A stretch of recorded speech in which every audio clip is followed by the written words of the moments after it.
On April 1st, 2030, in the library of Maple City Polytechnic University, Yang Qi was abruptly awakened by the commotion surrounding him. Dazed, he surveyed the familiar yet strange environment of the university library, witnessing fellow students hastily gathering their belongings and rushing downstairs. Outside, the deepening black fog enveloped the campus, casting an eerie twilight. Have I been reborn? Is this the very day the apocalypse began? Yang Qi snatched his phone from the table, confirming the date April 1st. A girl sprinted past him, her backpack bouncing, and as she noticed Yang Qi's bewilderment, she shouted over her shoulder, "You should return to your dorm." The news just reported that the black fog spreads a terrifying virus. Everyone is urged to stay indoors and avoid inhaling it. At that moment, Yang Qi finally accepted the reality of his rebirth. Flames of vengeance ignited within him during his previous life in the apocalypse. He was among the few powerful beings in Maple City, establishing a survivor base. Yet, at the moment he triumphantly slayed a formidable boss, his girlfriend and best friend betrayed him, launching a surprise attack from behind. Yang Qi, don't blame us. The rewards for killing the boss are too tempting. We intend to claim them for ourselves. Su Wen sneered, brandishing the high-level dagger that pierced Yang Qi's body, a weapon he had once bestowed upon him. Having fought valiantly against the boss only to be ambushed by his two closest companions, Yang Qi was left powerless. In his fury, he watched Su Wen embrace Xia Yuru, realizing he had been played for a fool. To his astonishment, he had been reborn on the very day the apocalypse erupted, granting him the chance to eliminate the treacherous duo and start anew. The clock struck noon, and the black fog thickened ominously. He recalled that on the day of the previous apocalypse, a black fog amalgamated zombie had wreaked havoc in the Central Mall, leaving a sea of blood and no survivors. His objective was clear. He needed to rush to the mall and confront that zombie. Yang Qi zipped his tracksuit jacket up to the collar, concealing his neck, donned a mask, and pulled the hood over his head to minimize skin exposure to the black fog. He retrieved a metal baseball bat from the library's storage room and found a fire axe in the corridor. Once outside, he mounted a bicycle, only for his phone to ring. Glancing at the screen, he smirked. It was his stunning girlfriend calling. "Hello, Yang Qi. Where are you? Did you see the news?" With one hand on the handlebars and the other on the phone, he pedaled swiftly. "I saw it. Su Wen and I are too scared to go outside. The fog is too dense. We're hiding in the study room, but we're worried about food. If you're out there, could you gather some supplies and come find us?" Yang Qi chuckled lightly, responding, "Make sure to wait for me in the study room. He'll be there before 6. With that, he ended the call. The black fog thickened further, reducing visibility drastically. Few people remained on the streets, and vehicles crept along, having already witnessed numerous accidents in the fog. Yang Qi showed no signs of slowing down. 20 minutes later, he arrived at the Central Mall of Maple City. From within the fog, anguished screams pierced the air, accompanied by the unmistakable growls of zombies. Could it be the black fog amalgamated zombie? As he tightened his hood, he noticed dark spots appearing on his exposed hand, signs of the black fog's toxins invading his body. He needed to avoid contact with the fog until he could administer the immunity serum. Positioning himself in sight of the mall entrance, he observed a throng of terrified individuals bursting forth from the doors, their expressions a mix of horror, some smeared with blood. "There's a monster! Run! So many have been killed. It's filled with corpses." One panicked individual collided with Yang Qi, babbling incoherently from fright. Grasping the person, Yang Qi inquired, "What's going on inside?" The individual, pale and trembling, shoved Yang Qi away, exclaiming, "There's a black monster inside." With that, the person dashed back into the fog, vanishing from sight. It had to be the black fog amalgamated zombieite had emerged. A creature born of the black fog, the ultimate boss of the apocalypse, the sole means for humanity to attain superpowers. More individuals streamed from the entrance, one dragging a bloodied leg, their face grotesquely mangled where a zombie had bitten away flesh, surrounded by a haze of black. Yang Qi tightened his grip on the fire axe. The injured individual staggered toward him, and just 4 meters away, their face contorted in agony.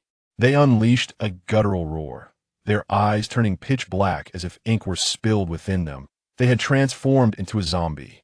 Before the newly turned zombie could adjust to its new identity, Yang Qi lunged forward, swinging the fire axe with all his might at its face. The axe cleaved deep into the zombie's already disfigured visage, black blood oozing from its eye sockets, delivering a devastating blow to its head. The creature toppled backward from the sheer force. Yang Qi relentlessly struck the zombie's head several more times, dispatching it within 10 seconds. The fleeing crowd regarded him with a mix of fear and awe, instinctively retreating from his presence. In the next moment, two luminous orbs erupted from the fallen zombie's corpse. He had been fortunate enough to obtain equipment drops from his first kilostroke of incredible luck. Typically, the chance of acquiring loot from an ordinary zombie was a mere 10%. Yang Qi quickly grasped the two orbs. One contained F-grade enhancement serum, the other F-grade healing serum. He swiftly injected the enhancement serum and tucked the healing serum into his jacket pocket. Feeling strength surging within him, his physical abilities now rivaled those of an average adult, multiplied twofold. With his body fully enhanced, he was better prepared to confront the black fog zombie ahead. An increasing number of people fled from the mall, leaving chaotic bloodstains at the entrance.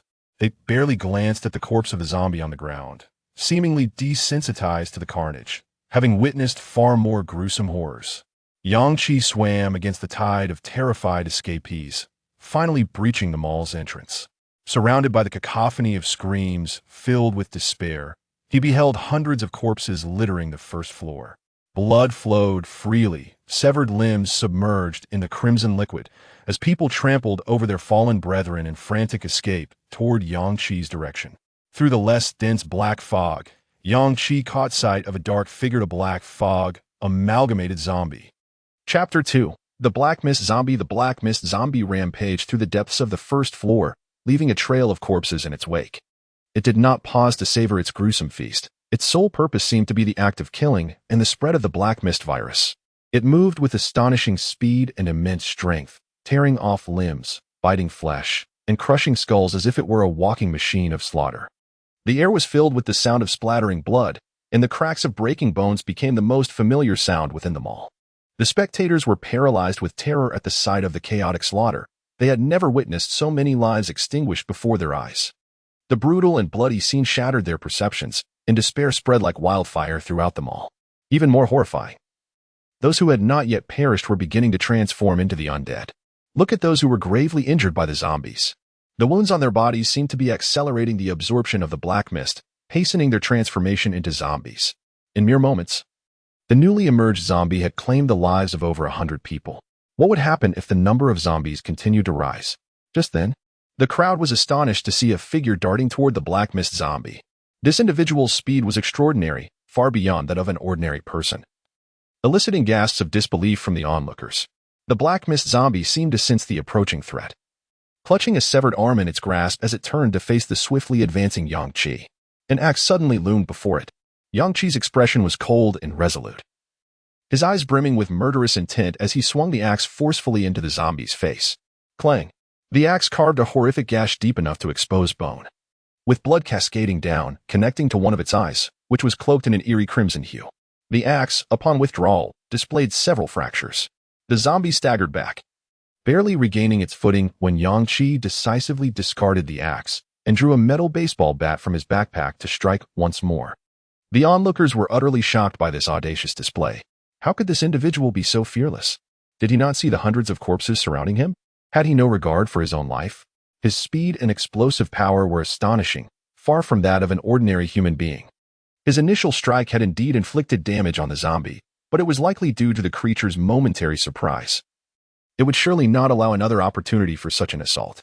Many among the crowd seized the distraction to make their escape toward the exit.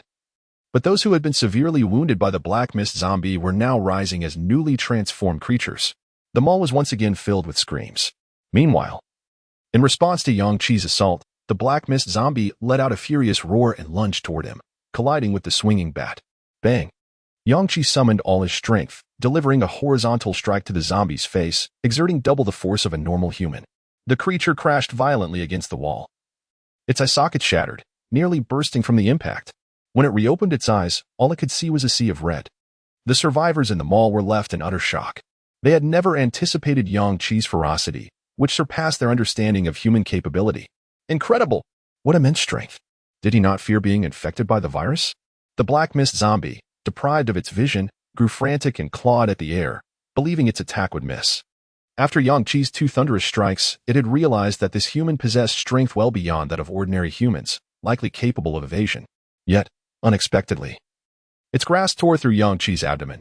He did not evade, he chose not to, acknowledging the vast power disparity. He knew he had to act swiftly to eliminate the zombie amidst the chaos. Blood oozed from the gaping wound, intertwining with the black mist, the toxic essence visibly invading Yang Qi's body. Simultaneously, the black mist zombie sensed a gust of wind approaching its ear. Bang! A muffled thud resounded as the metal bat struck the zombie's skull from the side. The sound of cracking bones echoed as the zombie roared in rage. Yet, even 3 powerful strikes were insufficient to slay this creature. However, they had severely damaged its brain, leaving it disoriented. Before Yang Qi could retract the bat, the reeling zombie seized it with all its might. In a powerful tug, Yang Qi lost his balance and toppled toward the creature. Without hesitation, he relinquished the bat. But his body was already falling onto the zombie. The crowd watched in a mix of awe and horror. Indeed, in that instant of descent, Yang Qi's fingers plunged into one of the zombie's eye sockets.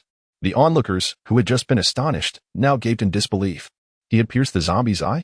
What a fierce individual! This was a development beyond their wildest imaginations.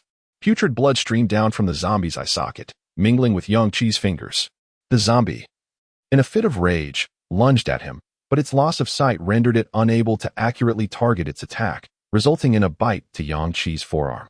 The survivors, who had felt a flicker of hope from Yang Qi's earlier assaults, now turned pale once more. I knew he could not be the zombie's match. The previous 3 strikes had all landed on the creature's head, yet none had been lethal, indicating a staggering power disparity. How foolishly reckless. As one individual sneered and turned to flee toward the mall's entrance, a hand suddenly grasped his ankle, causing him to stumble to the ground. Despair enveloped him as he turned to see a newly transformed zombie, its neck crooked and missing a leg, staring at him with its dark, soulless eyes. No. Help me. Nearby, the glass storefront had been shattered during Yang Qi's ferocious close-quarters battle with the black mist zombie. Yang Qi supported himself on the ground with one hand while fending off the zombie with the other. The creature's sharp teeth tore a sizable chunk of flesh from his arm.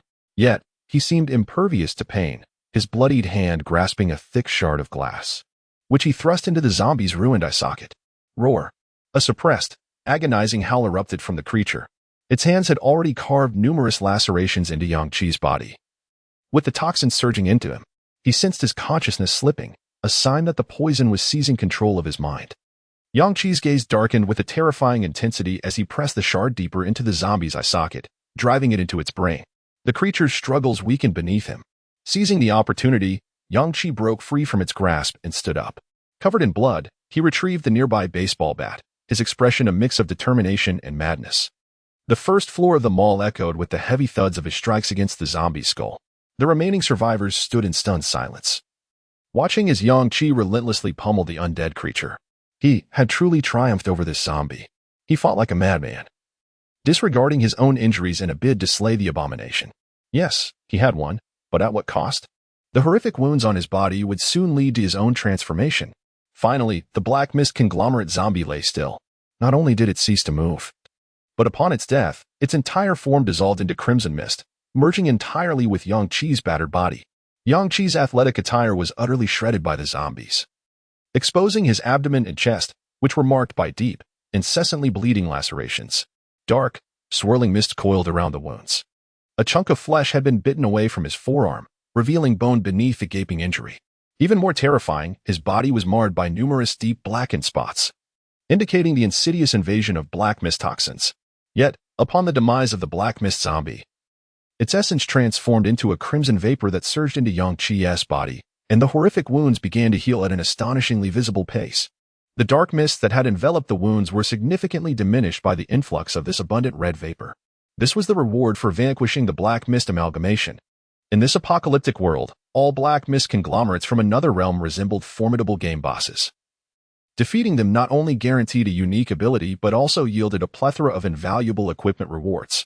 However, the most enticing aspect was the crimson mist that emanated from the bodies of these fallen bosses. This red vapor was imbued with substantial enhancement energy, healing properties, and even remarkable efficacy in repelling the black mist toxins. This was precisely the reason Yang Qi dared to engage in such fierce battles. Chapter 3. First-order abilities. The survivors waiting for Yang Qi to transform into a corpse were astonished to witness the crimson mist that emerged after the demise of the black mist zombie, which remarkably healed much of Yang Qi's grievous injuries and seemed to repel the zombie toxin.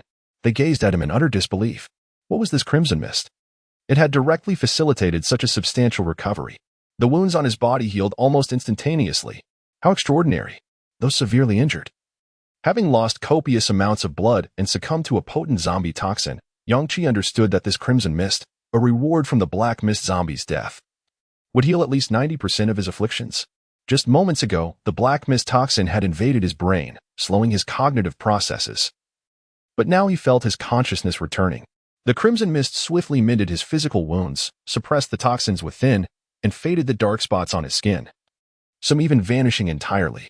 Yet, what delighted Yang Qi the most was the continuous enhancement of his physique by the crimson mist. Due to the unexpectedly severe nature of his injuries, the vast majority of the crimson mist energy was devoted to repairing his wounds and expelling the toxins, leaving only 20% to fortify his body.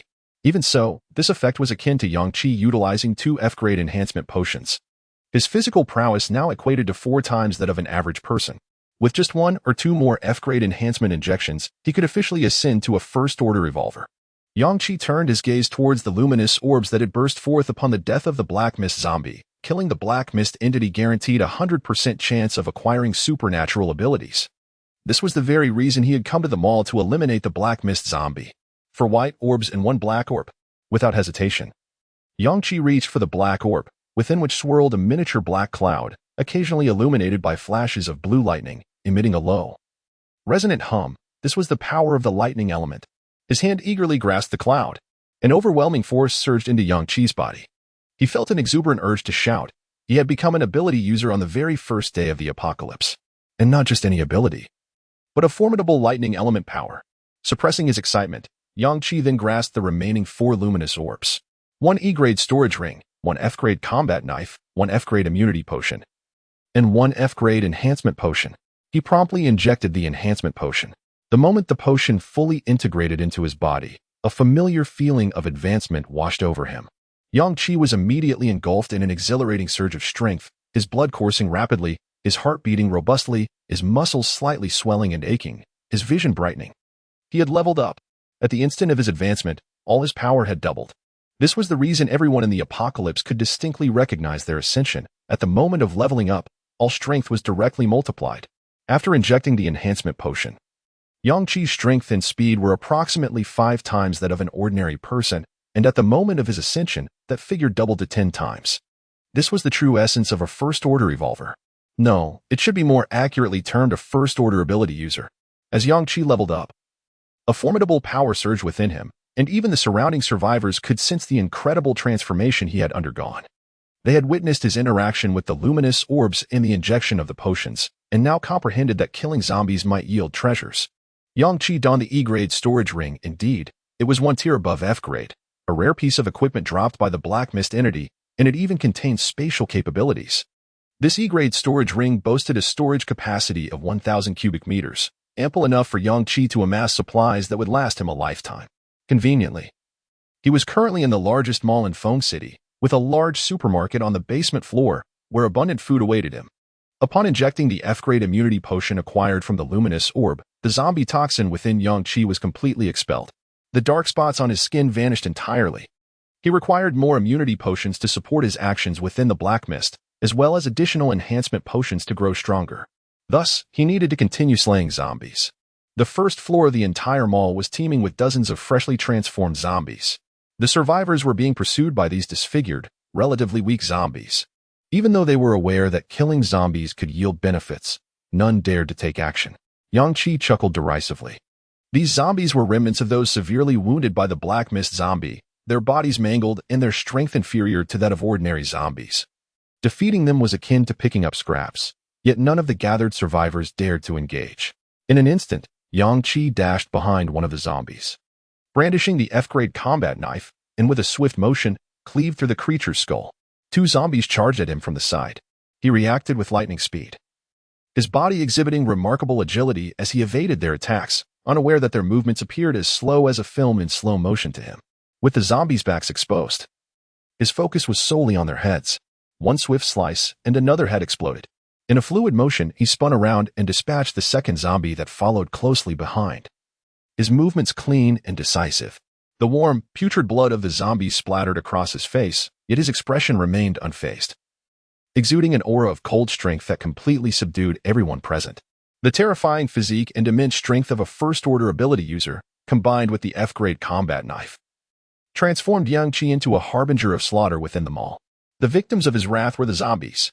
The survivors looked on in astonishment as Yang Qi swiftly and ruthlessly eradicated the zombies with overwhelming force. How formidable! Could he possibly be a member of a specialized department? His movements, his demeanor, nothing about him suggested this was his first encounter with killing. His power had escalated, stronger than before. Such levels of strength and speed had entirely transcended the realm of humanity. So powerful, far too powerful. These zombies were utterly no match for him. From the 40 or so ordinary zombies, 5 luminous orbs emerged. 1 F-grade immunity potion, 1 F-grade mental recovery potion, 2 F-grade enhancement potions, and 1 F-grade healing potion. With the previous healing potion, Yang Qi now possessed 2 F-grade healing potions. He promptly injected both enhancement potions, relishing the exhilarating sensation of empowerment. He was one step closer to the second order. His clothing was torn, so he conveniently entered a nearby clothing store. Collecting every garment into his storage ring, selecting a set of long pants and a long-sleeve shirt to change into, and also finding a new mask and gloves. Covering himself thoroughly, Yang Qi then raided the large supermarket on the basement floor of the mall, amassing countless supplies, nearly filling the 1,000 cubic meters of his E-grade storage ring. Upon exiting the mall, he was met with an even denser black mist. Mounting his bicycle, Yang Qi hurried back to the school, mindful that 2 significant individuals awaited him in the study room. Half an hour later, he parked his bicycle beneath the study building. A zombie charged out from the black mist, and with a swift motion, Yang Qi severed its head with his knife. The campus was littered with corpses, and zombies roamed freely. He would first deal with the 2 individuals he had in mind before cleansing the school of zombies. Yang Qi recalled that the pair was located in room 501 on the top floor. Armed with his combat knife, he ascended the stairs, dispatching several zombies in the corridors and acquiring a luminous orb, which yielded another F-grade combat knife. Stowing the knife in his storage ring, Yang Qi approached the 5th floor. With a powerful kick, he burst open the door to classroom 501, eliciting a scream from the students hiding inside. Chapter 4. Triggering the instance inside the classroom. There were more than 30 students, and Yang Qi immediately spotted the hand-in-hand pair of Xia Yuro and Su Wen. The students inside felt a wave of relief upon seeing a single person enter, but soon their satisfaction morphed into dissatisfaction at Yang Qi's audacious act of kicking the door. Are you insane? You've ruined the door. Do you not realize this could attract zombies? Upon recognizing Yang Qi, Xia Yuro hastily released Su Wen's hand, her expression one of unease. Yang Qi, didn't I ask you to bring back some food? Su Wen chimed in, his irritation palpable. So after all these hours, you did nothing? You come in here making such a ruckus that you might as well be inviting zombies in. However, just as Su Wen finished speaking, the scene within the classroom began to shift dramatically. A sudden change took Yang Qi by surprise, and he furrowed his brow, acutely aware that the instance had been triggered. In this apocalyptic world, fulfilling certain specific conditions would activate an instance of the Doomsday game. Successfully completing this instance would yield substantial rewards. In his previous life, when he arrived at the classroom to pick up Xia Yuro and Su Wen, he had not triggered an instance. The only notable difference in this life was that he had become a first-tier ability user by the time he entered the classroom. What was happening? What had transpired? As the surroundings morphed, the crowd stood in stunned silence. Moments later, the space transformed into a chaotic realm measuring around 200 square meters, with clear boundaries visible. Additionally, a group of individuals who had not been present before now appeared. Originally, there were over 30 people in the classroom, including Yang Qi. Now, another group of 20 or so stood at a distance, several of whom were clearly not students of the university, but rather thugs from the streets. Their faces etched with malice and armed with various weapons. Yang Qi's gaze immediately locked onto a man who appeared to be around 25 years old. The man's aura was unmistakably that of a first-tier evolved being, much like Yang Qi himself. The next moment, a voice resonated throughout the chaotic space. Triggered, Doomsday Game Player Competition Instance. Trigger conditions, presence of 2 first-tier evolved beings. Upon triggering the instance, All individuals surrounding the two evolved beings will be drawn into the instance space. Instance content, led by the two first-tier evolved beings. 2 teams must be formed before the countdown ends, with each team consisting of at least 10 members. Completion condition, eliminate all zombies that appear within the instance. When the instance concludes, the team with the highest kill count will receive completion rewards, while the other team will receive nothing. The 50-odd individuals present erupted into chaos. As a countdown timer appeared on one wall of the chaotic space, indicating 5 minutes for team selection. Simultaneously, the names of the only 2 first-tier evolved beings among the 56 individuals were displayed, Yang-Chi and Linjie. What does this mean? A Doomsday game instance? Is this some kind of joke? Where have we been taken? Is this still a classroom? Kill zombies? Are they out of their minds? Just brushing against a zombie could infect one with the zombie virus. Who would dare to confront them? First-tier evolved beings, does this mean, like in those apocalyptic novels, that battling zombies could yield enhancements to one's physique and lead to evolution? Forming teams Yang-Chi, Linjie, Yang-Chi. The classmates who had been in the classroom turned their gazes toward Yang-Chi in unison, with Xiaoyuro and Su-Wen looking particularly shocked. Yang-Chi? When did you become a first-tier evolved being? Xiaoyuro's expression was a mix of surprise and confusion. So this ridiculous instance was triggered because you became an evolved being? Because of you, we are now forced to fight zombies? Su-Wen's tone was laced with undisguised blame, successfully directing the ire of their peers toward Yang-Chi. Unbelievable. Now, because of you, we must face zombies. At that moment, the group of over 20 individuals began to approach, led by the first-tier evolved being, Linjie. Lin appeared to be a typical thug, with extensive tattoos adorning his arms and neck, exuding an air of brazen menace that starkly contrasted with the surrounding university students. He was accompanied by several equally brash companions, sporting dyed hair and tattoos, wielding axes and knives. Upon seeing this, Su-Wen whispered to Xiaoyuro, "Let us just join Linjie's team. Their fighting power is clearly stronger, and I believe others will see that too.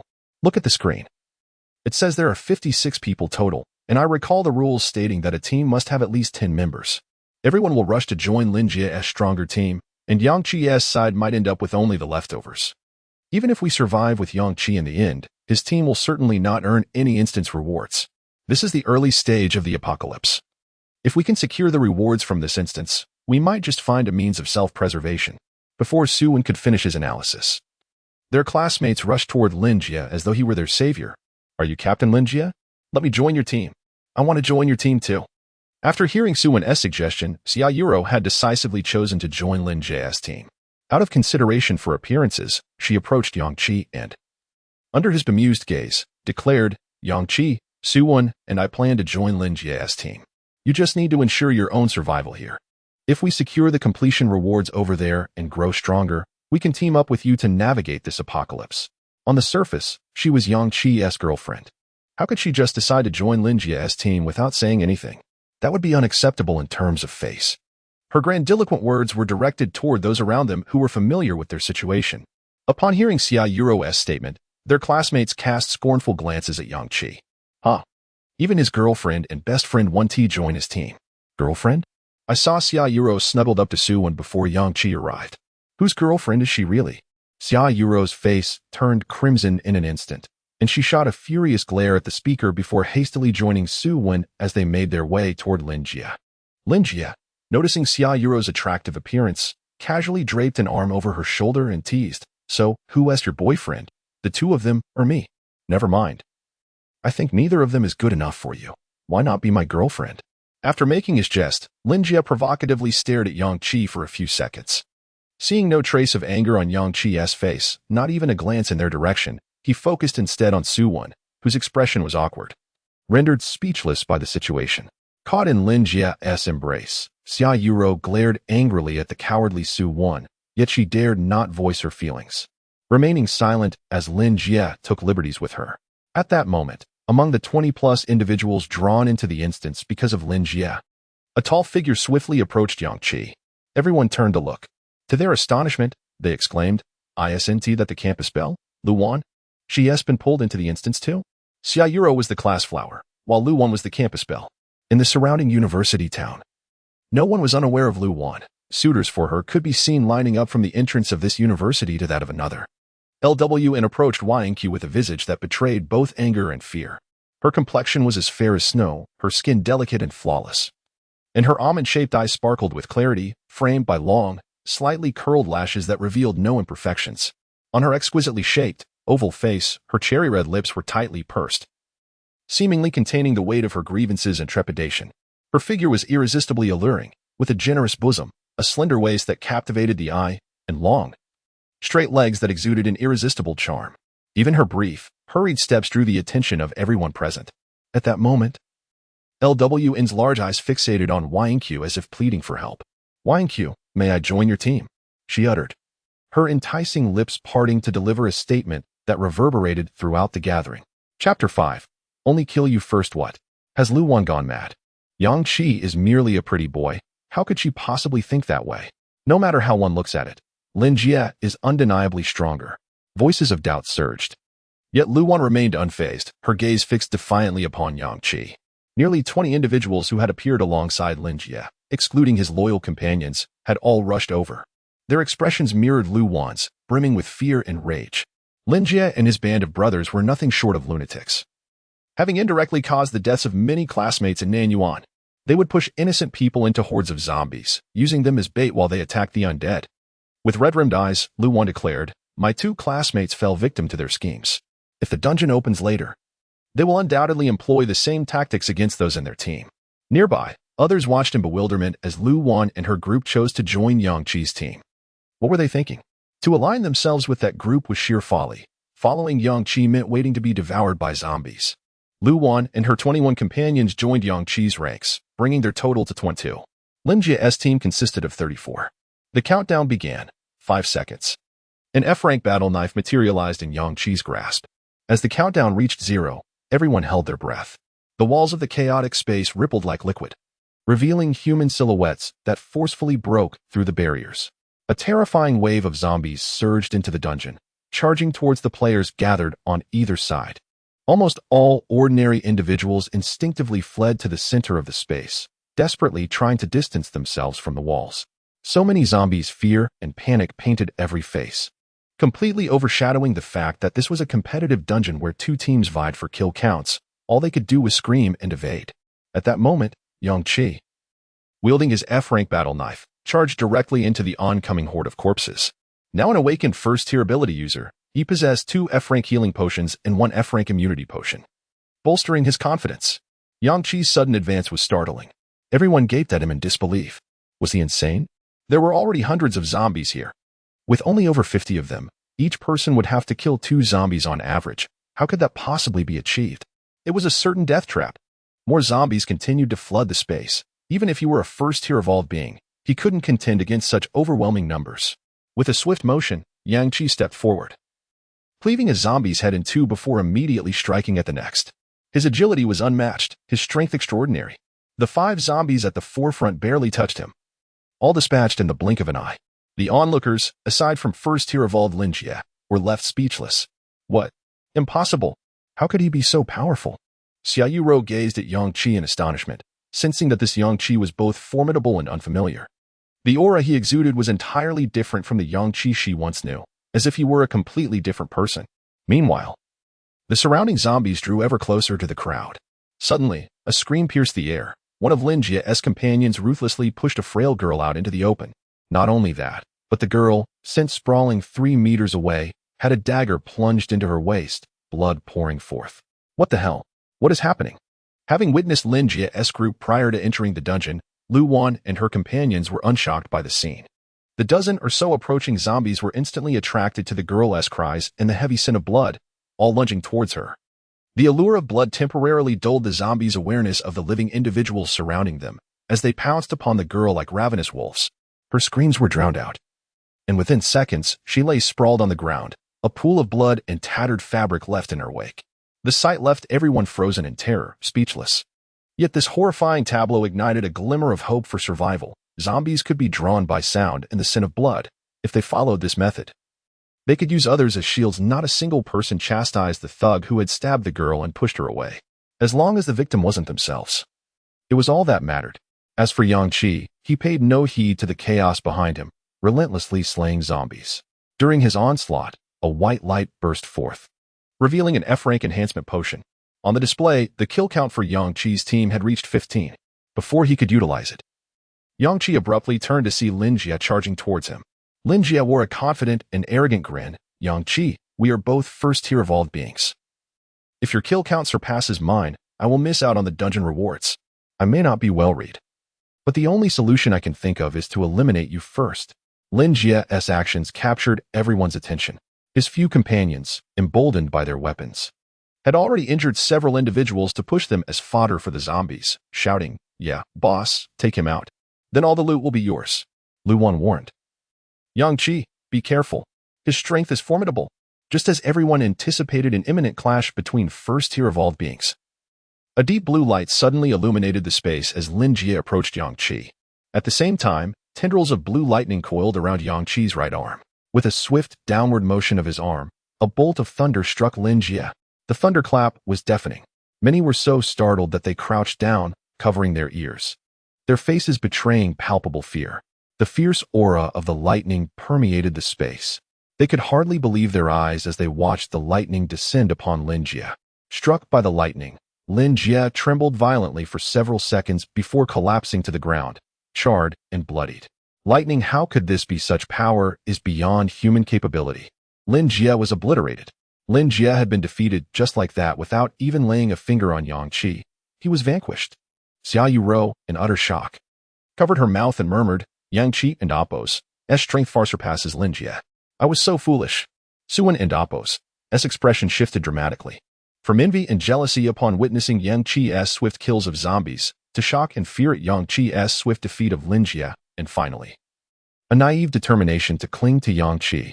Under the astonished and terrified gazes of the crowd, Yang Qi cleaved through two more charging zombies and strode confidently to Lin Jie's side. Lin Jie lay gasping, not yet fully perished. His astonished eyes locked onto Yang Qi. Yang Qi remained expressionless, offering no words as he brought his blade down upon Lin Jie's neck. Chapter 6. Revenge. Yang Qi's thunderous assault that annihilated the first-tier evolver Lin Jie left all present utterly astounded. What immense strength! Wasn't Lin Jie a first-tier evolver? How could he possibly be no match for Yang Qi? Did you not witness Yang Qi and Appo's ability to emit electricity? That is no ordinary power. He is far beyond a typical first-tier evolver. Yang Qi swiftly injected an F-grade enhancement serum, experiencing an all-encompassing elevation in his physical capabilities. Having ascended to the first tier, he had already injected 3 F-grade enhancement serums, bringing his strength close to the mid-tier of the first rank, vastly surpassing an ordinary first-tier evolver. The continuous emergence of zombies within the instant space did not deter Yang Qi. Rather, the thunderous echoes drew them closer, converging around him. Yang Qi had no time to retrieve the F-grade battle knife left by Lin Jie and plunged directly into battle against the frenzied tide of zombies surrounding him. The others in the instance stood frozen in panic, witnessing over 50 terrifying, howling zombies engulf Yang Qi, obscuring him from view. It was over. All the zombies had converged on Yang Qi. He was completely surrounded. If he perished, we would all meet our doom within this instance. No one else could vanquish these zombies. With so many of them, he would be torn to shreds. Once again, Yang Qi unleashed his elemental power. It was even more terrifying than when he had slain Lin Jie.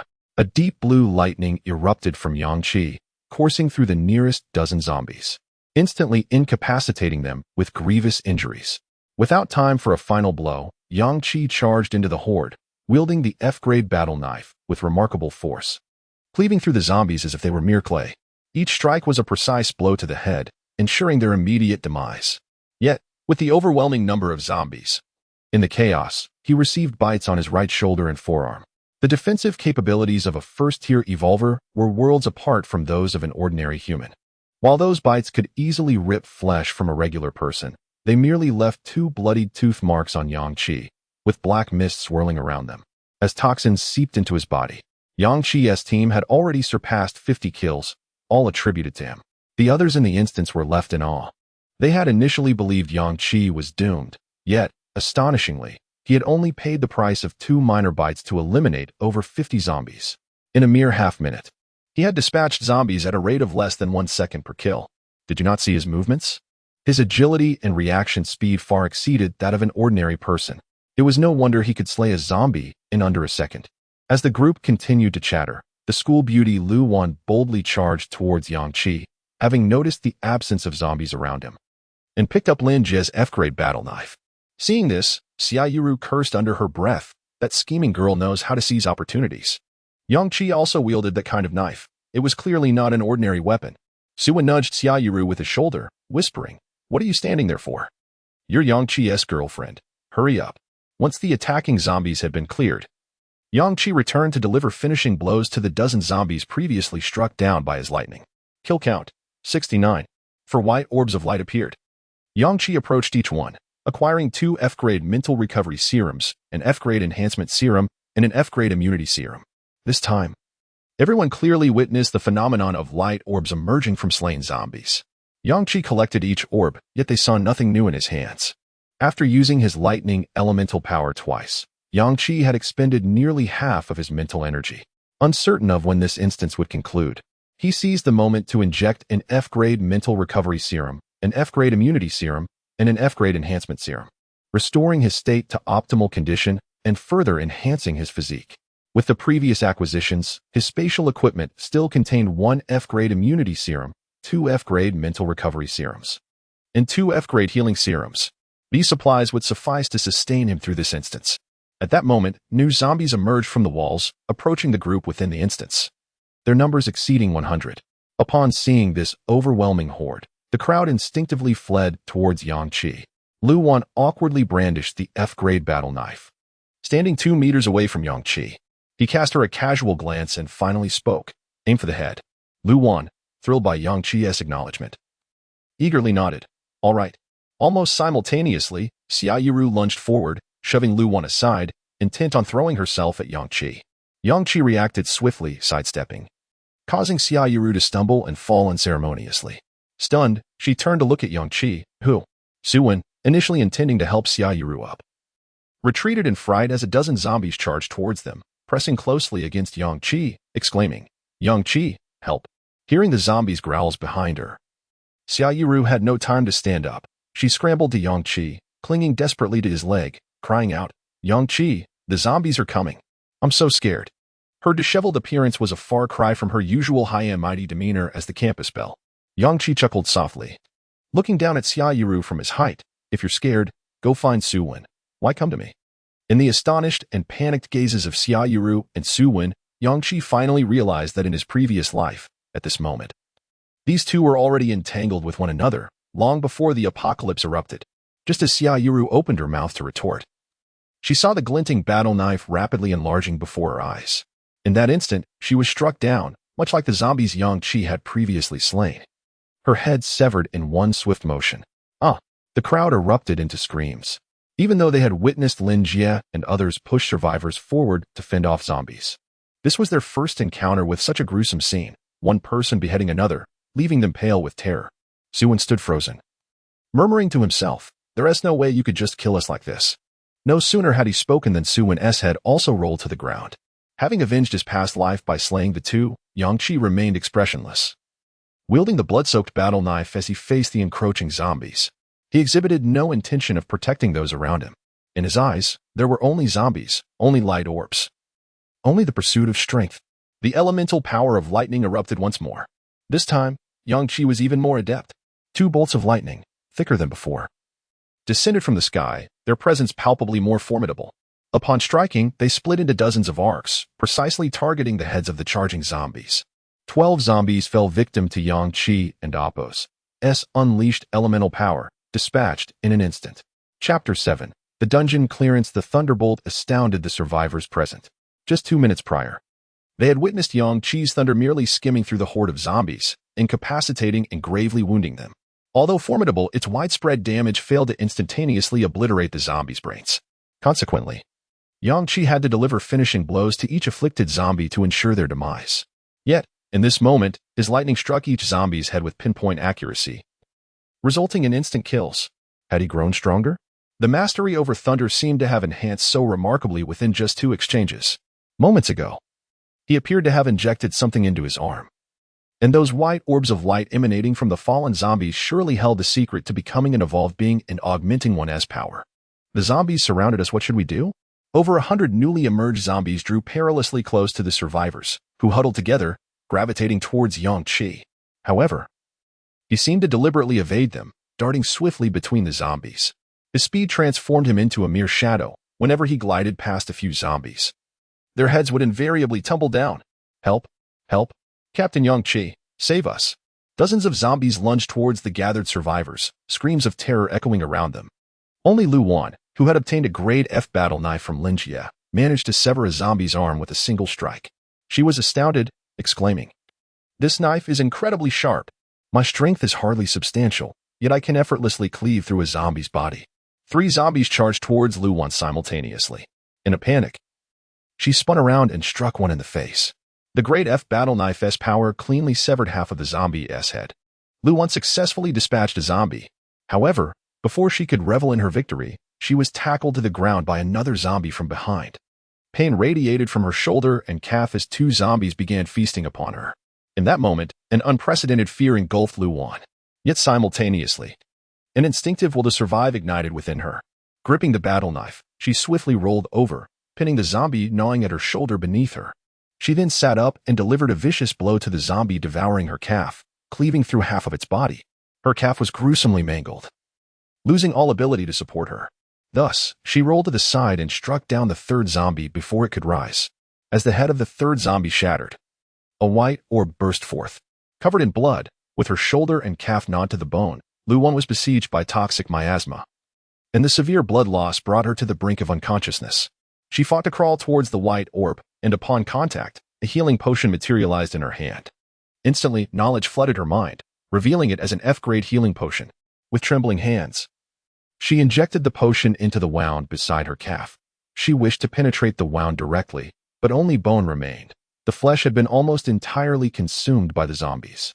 In an instant, the pain in her calf diminished significantly, and some color returned to her face, yet she remained unable to stand. At that moment, several zombies, drawn by the scent of her blood, charged towards her. Lu Wan's expression had undergone a dramatic transformation compared to just a few minutes ago. Having personally slain 3 zombies and experienced the might of the F-grade battle knife and the miraculous potion, she was no longer the frightened survivor. She resolved to live and grow stronger.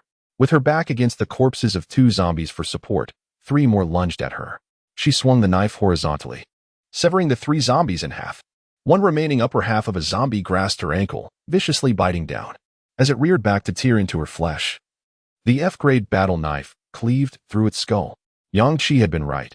One must destroy the zombies and oppos heads to ensure their complete annihilation. Meanwhile, the remaining survivors in the dungeon had dwindled to fewer than 10 in the brief span of less than 2 minutes. Suddenly, within the dim confines of the dungeon, thunder roared. Bolts of lightning descended, obliterating over 30 zombies in an instant. Lu Wan abruptly looked up. As those 30 zombies collapsed, Yang-Chi, previously encircled, finally re-emerged into view. The remaining 40 zombies, attracted by the sound of thunder, roared and charged towards Yang-Chi, granting Lu Wan and the other survivors a temporary reprieve from the zombie threat. Those grievously wounded survivors, observing the scene, displayed expressions of schadenfreude. Someone venomously remarked, "Serves him right. He could have protected us but chose to distance himself, leaving us to suffer grievous wounds. Even if we aren't devoured by the zombies, we can only await our transformation into corpses. His thunder power is not something he can wield at will. I noticed that each time he utilized it, his complexion paled further, and even his actions became sluggish, indicating that employing such power is exceedingly draining. He has already used it several times. Let us see how he deals with these remaining 40 zombies. Look, no new zombies are appearing on the walls of this space.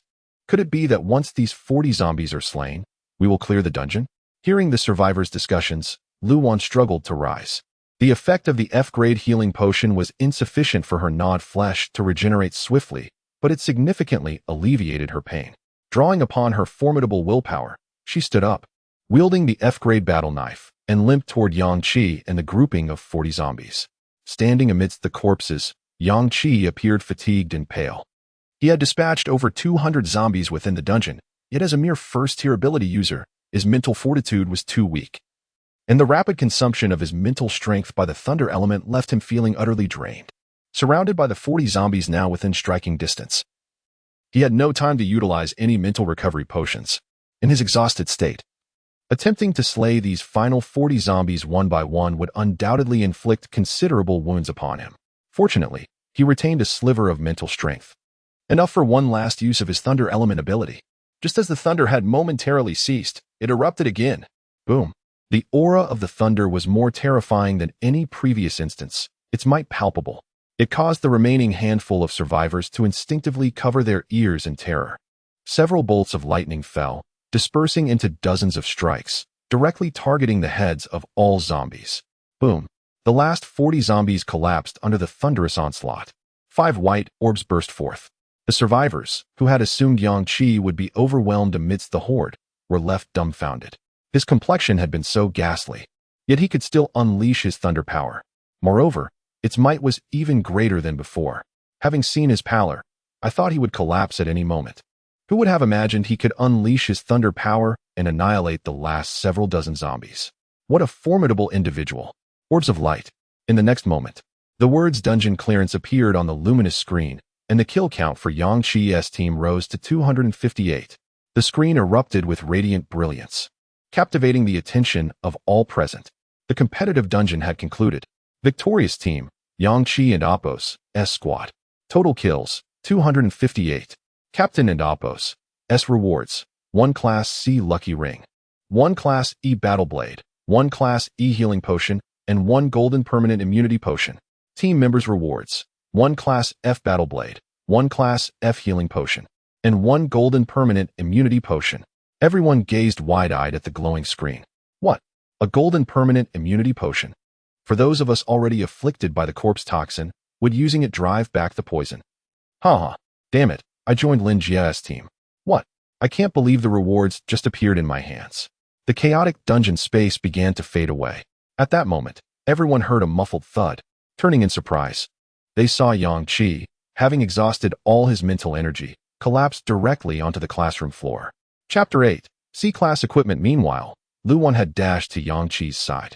Grasping the obtained reward from the dungeon, she swiftly injected an F-Class healing potion into Yang Qi's body, whispering urgently, Yang Qi, please wake up.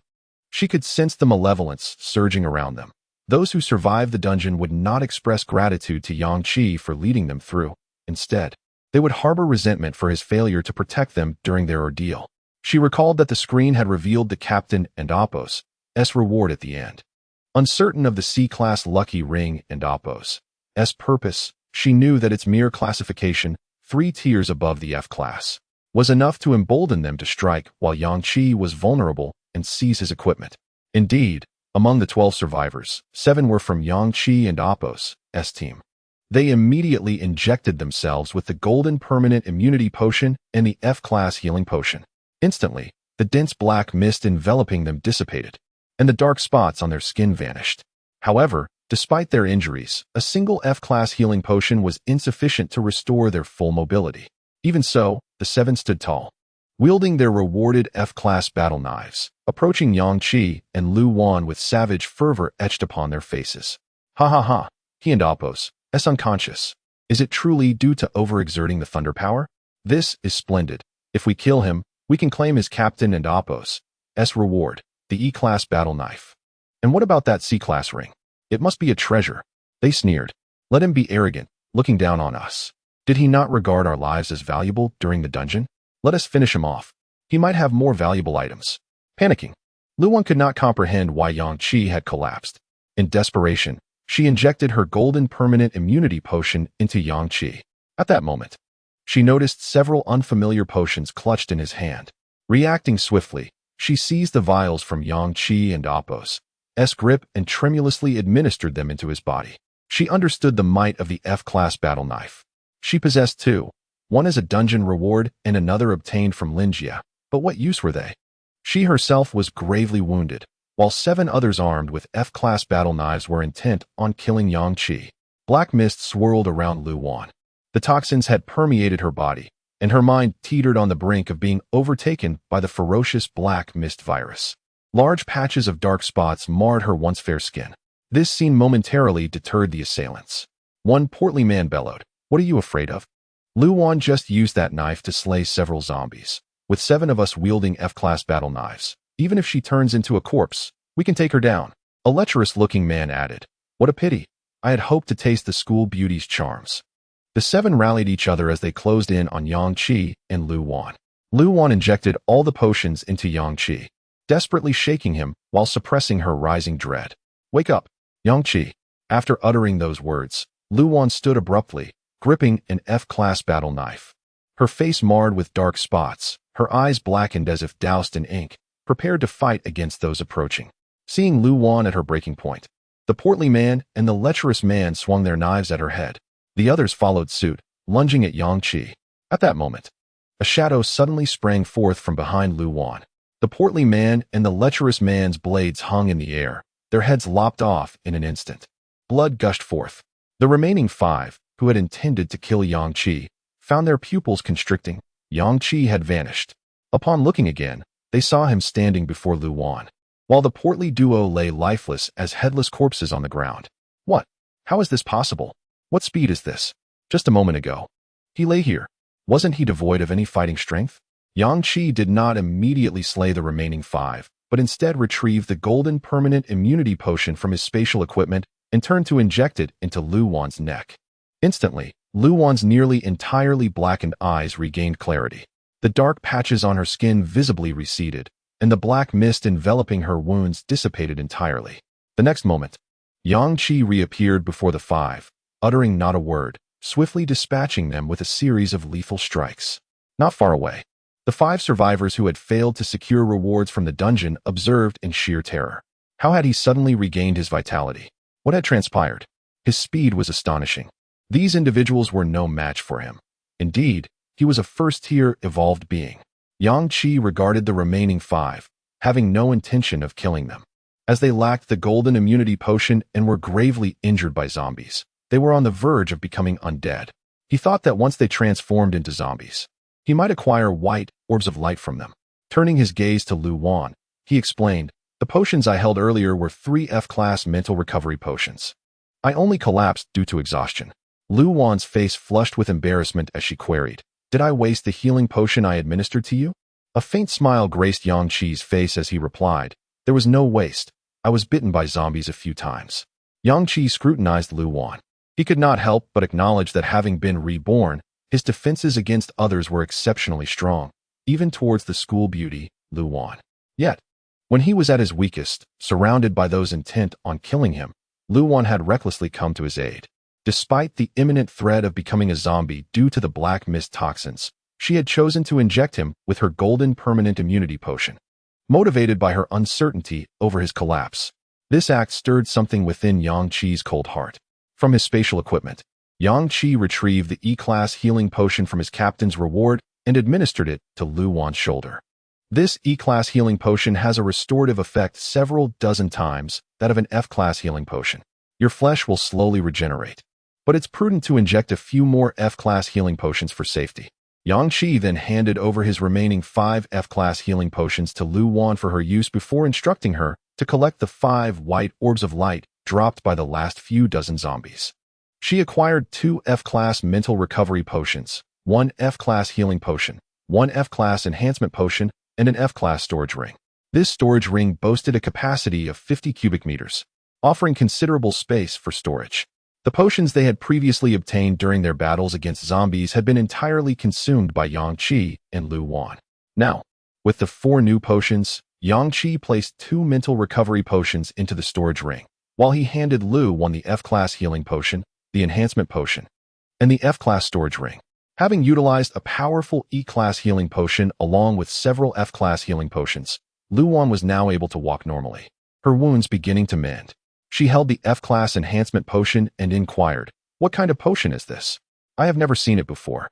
Yang Qi collected the F-class battle knives from the 7 assailants and replied, "It's an enhancement potion designed to bolster one's strength." Lu Wan's heart surged with excitement. She understood that Yang Qi's gift of this potion signified his desire for her to accompany him on his journey. Without hesitation, Lu Wan injected the enhancement potion, instantly feeling her physical abilities surge, her body infused with newfound strength. The effect was astonishing. "I feel as though my power has doubled." Just then, the remaining 5 individuals succumbed to their transformation into zombies. Yang Qi commanded Lu Wan, "Go and eliminate those 5 zombies." Despite her injuries, Lu Wan had already consumed an F-grade enhancement potion, granting her physical abilities approximately twice that of an average person.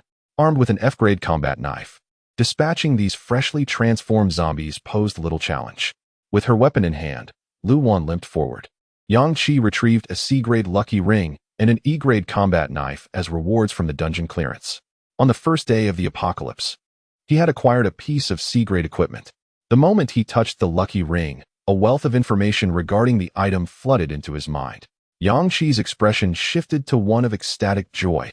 Equipping this lucky ring would increase the drop rate of light orbs from zombie kills from 10 to 20. Chapter 9. Treasure Hunt Instance. Doubling the drop rate. Truly, it is C-grade equipment.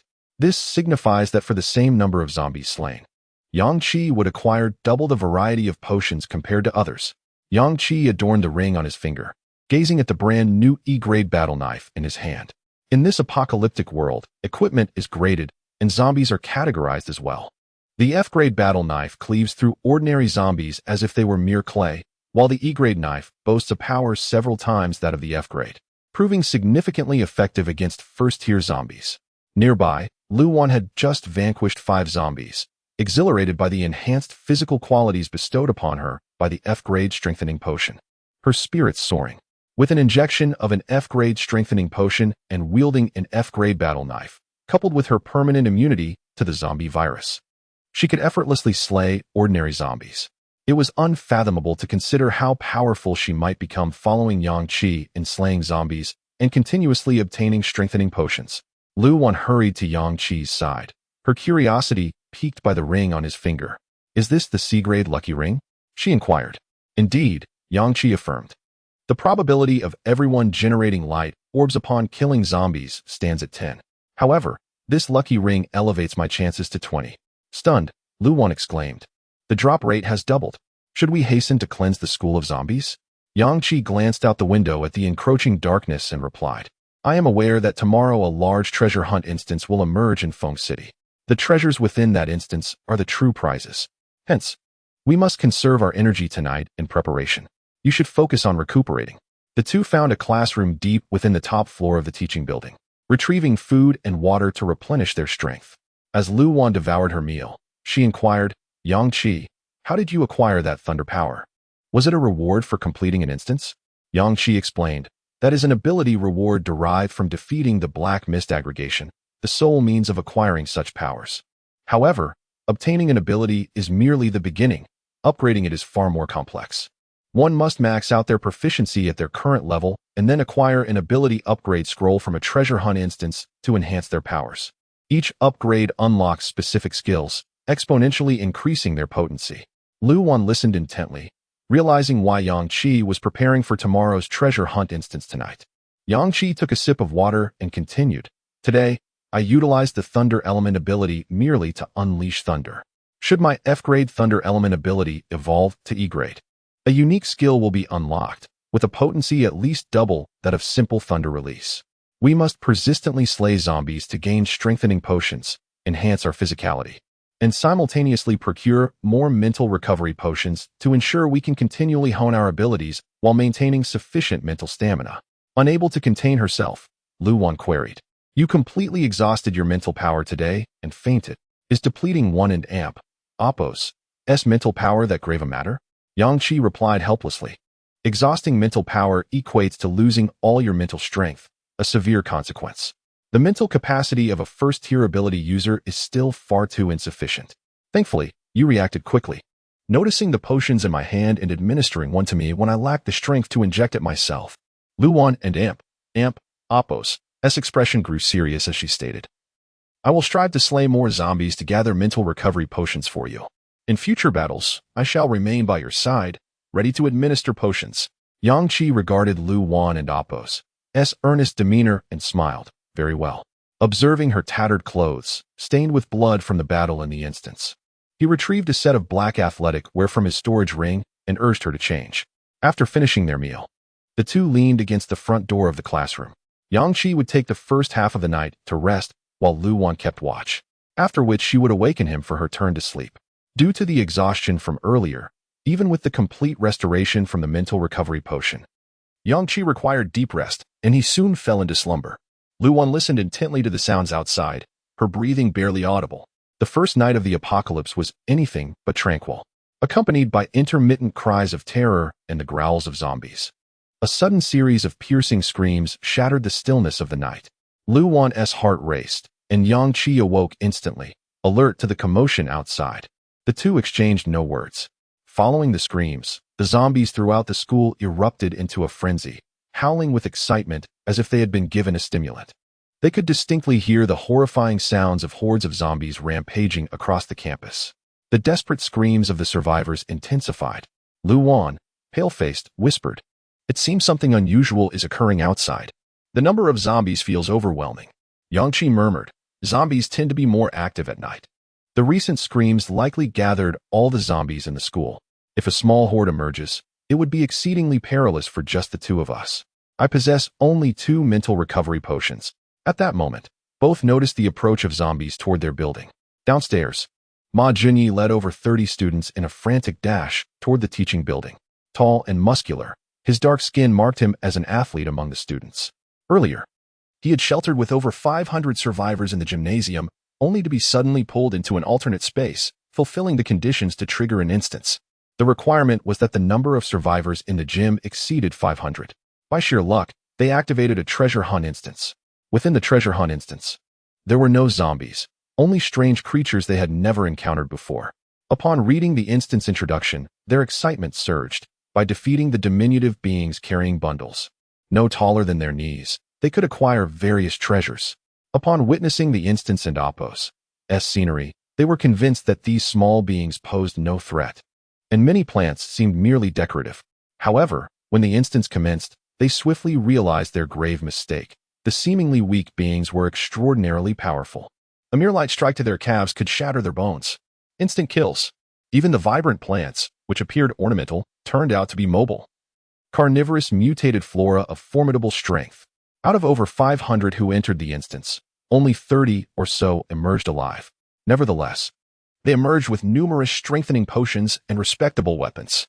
Among them, 5 individuals directly consumed 5 or 6 F-grade strengthening potions, becoming first-tier evolved beings. This left them oblivious to the harrowing scenes of near-death within the instance. Their spirits inflated as they began to slay the surrounding zombies. As a result, the zombies, drawn by their commotion, multiplied rapidly, and within 20 minutes, they had inadvertently triggered a small horde within the school. Chapter 10. Surrender the food. In the relentless pursuit of over 500 zombies, Ma Junyi and his companions fled for their lives. With their feet pounding against the ground, they could even feel the subtle tremors beneath them. The last few stragglers were dragged into the horde, their screams drowned out by the frenzied roars of the undead. Survivors scattered throughout the school were drawn to this horrifying commotion. Some bold enough to peek over the edge were left pale with terror. Below, a massive army of zombies frantically pursued the fleeing crowd. What is happening? Why are those people attracting so many zombies? Ma Junyi, the most physically capable among them, was the first to ascend the steps, the entrance to the second floor of the teaching building within sight. He called out urgently to Li Xiaoyu, who followed closely behind. "Hurry, we need to get up there quickly. I recall there's an iron door between the 3rd and 2nd floors that can temporarily hold the zombies back." Meanwhile, in the innermost classroom on the 6th floor, Yang Qi and Lu Wan were rendered speechless.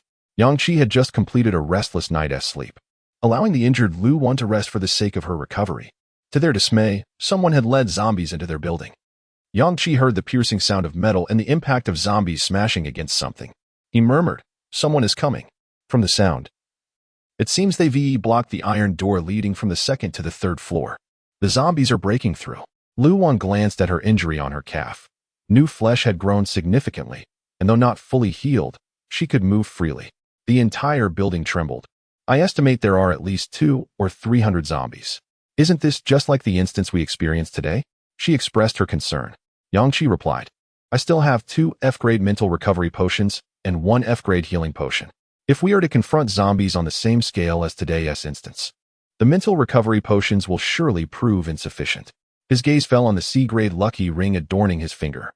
"However, with this C-grade lucky ring, my drop rate after defeating zombies rises to 20. While we slay the zombies, we should gather plenty of light orbs." With the zombies approaching, there was no choice but to fight. The sound of hurried footsteps echoed from the other end of the corridor.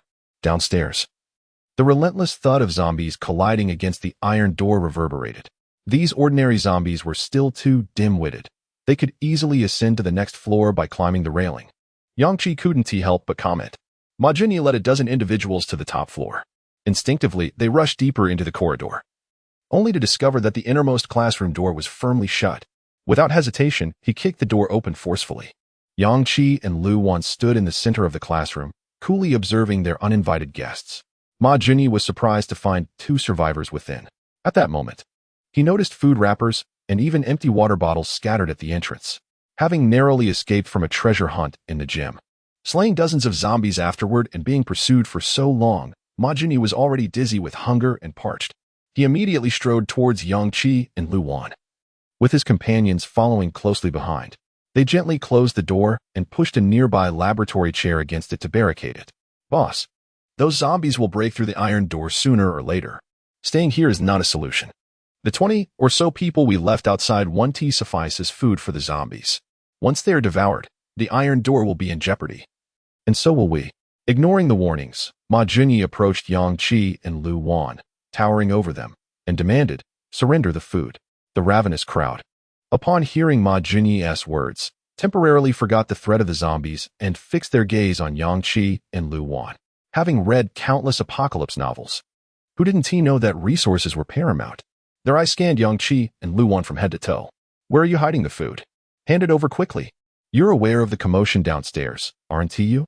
To be frank, we have 5 first-tier evolved beings on our side. If you comply and offer us your food, we can protect you from the zombies. Otherwise, well, when the zombies arrive, we'll be the first to toss you out as bait." A seemingly innocent girl sneered. "Why waste time talking to them? Just search them. What strength do they possess to negotiate with us? They probably don't even know what a first-tier evolved being is. What is the point of this discussion?"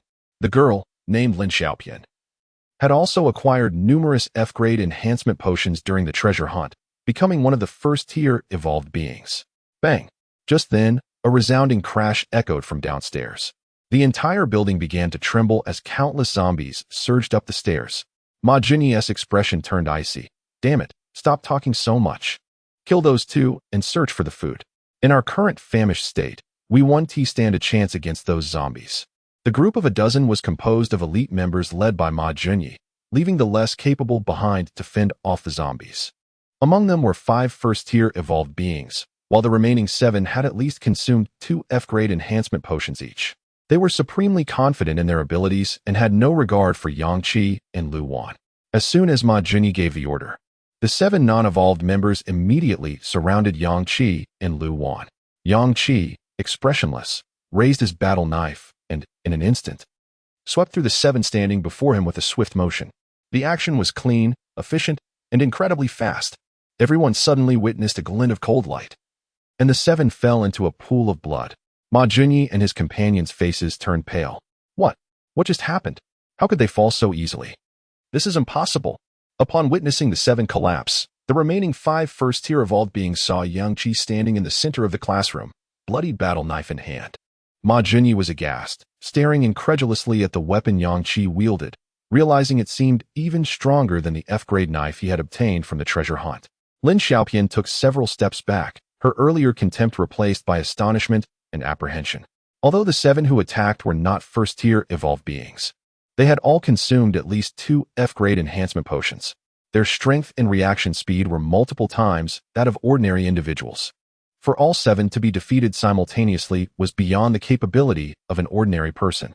This could only mean that Yang Qi was also a first-tier evolved being, just like them. Among the 5 first-tier evolved beings, Li Xiaoyu, Wang Yu, and Dong Su, who had remained silent until now, also realized the situation. Displaying more courage than Ma Jinyi and Lin Xiaopian, they stepped forward, brandishing their knives, and once again surrounded Yang Qi and Lu Wan. Dong Su stated solemnly, "This person is a first-tier evolved being. No worries, the 5 of us will take him down. He is doomed." Suppressing his shock, Ma Jinyi quickly added, Right? We 5 first-tier evolved beings, afraid of just one? Let us finish him." Lin Xiaopian incited, "There is no need to fear him, even if he is an evolved being. What of it? He is just one person, and we have 5 first-tier evolved beings." With that, the 2 also advanced towards Yang Qi and Lu Wan, knives in hand. Yang Qi fixed his gaze upon the group with a smile, speaking leisurely. Given your aura, it is evident that you are all first-tier evolvers. I am quite curious about how you ascended to this level so swiftly. According to the drop rates of the luminous orbs from slain zombies, it would be impossible for 5 individuals to rapidly become first-tier evolvers. This leads to the conclusion that you must have participated in a dungeon. Which dungeon could it be? A competitive dungeon? That seems unlikely. The rewards from current competitive dungeons would not yield sufficient enhancement potions for 5 individuals to level up. Could it be a treasure-hunting dungeon? The more Yang Qi elaborated, the more astonished the expressions of the group became. For Yang Qi had unveiled far too much. He had accurately deduced much of what they had previously experienced. Chapter 11. Slaughter. Just as Yang Qi was about to take action, a horde of corpses surged onto the 6th floor, causing the ground to tremble violently. The frenzied zombies caught a whiff of the bloodshed and charged towards the classroom. Bang! A deafening sound of the door being slammed echoed through the air. The unique stench of decay seeped through the cracks of the door. The desks and chairs braced against it were violently scattered by the relentless impacts. Lin Xiaopian retreated a few steps, her voice trembling with fear. The zombies are coming. There are only 5 of us. Bang! This time, the classroom door was smashed open. 5 or 6 zombies rushed in first. Yang Qi instinctively grabbed Wang Yu. Terrified, Wang Yu struggled in midair, only to despairingly realize that Yang Qi's strength far surpassed his own. He flailed his combat knife wildly. But in the next moment, he was thrown directly into the throng of incoming zombies. Wang Yu lost his balance in the air, thrown into the mass of corpses. As a first-tier evolutionist, he could barely stand, quickly overwhelmed by the horde. His combat knife only managed to injure 3 zombies before he fell silent. Ma Junyi and the others, witnessing this scene, lost all their earlier bravado and directly huddled into the farthest corner of the classroom. It's over. So many zombies, we are doomed. It's all your fault. As soon as we emerged from the dungeon, you started killing zombies, leading to this overwhelming pursuit. We could have played it safe, and now we are going to die here. Who knew these zombies could be attracted so easily? Faced with the horde, they began to quarrel, blaming each other for provoking the zombies with their reckless actions. Suddenly, they saw Yang Qi and Lu Wan charging towards the classroom door with their blades drawn. The 4 gazed wide-eyed, utterly shocked at Yang Qi and Lu Wan, thinking they had lost their minds. What are they doing? Facing such a multitude of zombies, do they intend to fight them head-on? Wang Yu was just thrown into the horde and was torn apart. Wang Yu was a first-tier evolutionist. Can they not see that even a first-tier evolutionist cannot withstand the sheer number of zombies? Madness, pure madness. They must be delusional to think they can conquer the horde with just 2 people. On the 6th floor, do you think, with our first-tier evolutionist physique, we could survive jumping down? While these 2 fools momentarily hold off the zombies, let us just jump. Staying here is certain death. Just then, rumble. The dark classroom was illuminated by a deep blue lightning. Ma Junyi and the others saw a bolt of lightning appear out of nowhere, striking down amidst the throng of zombies at the classroom door. They clearly witnessed the lightning splitting into countless smaller bolts, dancing across the heads of the zombies. Over 20 zombies congested at the doorway, and more than 10 that had already entered were instantaneously fried from the inside out by Yang Qi's lethal lightning. The expressions of Ma Junyi and his comrades transformed into sheer astonishment. Holy smokes! Lightning? Is this his power? What the hell? Why didn't Tiwi acquire such a special ability in the treasure-seeking dungeon? He's incredible. He just obliterated over 30 zombies in an instant. My goodness. Look at the number of light orbs that burst forth. We just exited the dungeon with over 30 people, and we certainly killed more than 50 zombies. Yet the number of light orbs pales in comparison to his. Knowing that the light orbs contained precious items, the 4 felt their hearts race. Yang Qi had eliminated over 30 zombies, and with the enhancement of his lucky ring, the number of light orbs he produced reached a staggering 7. Yang Qi stepped forward to collect all the light orbs. Lu Wan, in order to buy him time to gather the orbs, stood guard at the entrance with 2 combat knives, attacking any zombie that dared to poke its head through. Her right arm was scratched by 2 zombies. One zombie seized the moment she swung at another, grabbing her left arm tightly and pulling her towards the classroom door. A multitude of ravenous zombie hands, as if in perfect synchrony, grasped her left arm. With the frenzied tugging of several zombies, half of Lu Wan's body was yanked out of the classroom. Countless zombies surged forward, ready to tear her apart in the next instant. Witnessing this scene, Ma Junyi and his companions were filled with malicious glee. Deservedly so. Ha! Did they really think two people could defy the horde? I just realized that this girl seems to be the campus belle, Lu Wan. One is dead, and only one remains. Once that man is gone, we can seize the spoils he just acquired. Rumble. Another deafening clap of thunder erupted. Yang Qi was sweating profusely. Lu Wan was almost in direct contact with the zombies. If he was too careful, his lightning might harm her as well. But he had no other choice. He directed the deep blue lightning to disperse, the serpentine bolts weaving between the zombies, instantly paralyzing all those attacking Lu Wan. This time, to avoid injuring Lu Wan, Yang Qi refrained from focusing his energy on striking the zombies directly. Merely inflicting heavy damage was already a considerable feat. Lu Wan broke free from the zombies and Appo's grip and quickly retreated a couple of steps. Her arms were drenched in blood. Had she not used an F-grade enhancement potion earlier, her arms would have been torn off by the zombies. Seeing Yang Qi resolve the crisis once again, Ma Junyi and his companions were filled with deep jealousy. Damn. Is he just freely wielding that kind of power?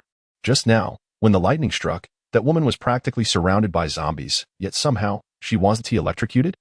Such terrifying strength. If only I had such a cheat-like ability, I would never fear the zombies again. Yang Qi stepped forward, passing by Lu Wan, and slipped 3 potions into her hand. 1 F-grade enhancement potion and 2 F-grade healing potions, all from the 7 light orbs he had just collected.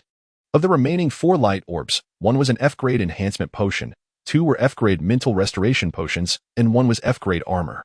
He had already injected an enhancement potion and 1 F-grade mental restoration potion, donned the F-grade armor, enhancing his physical prowess and restoring his mental state to its peak.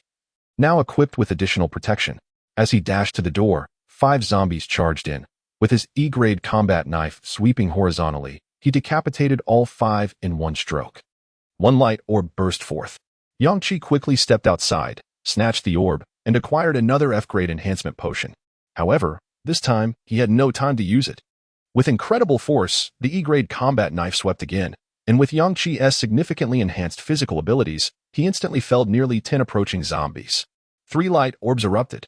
The relentless horde surged forward, threatening to engulf Yang Qi. Once more, the lightning element ability activated.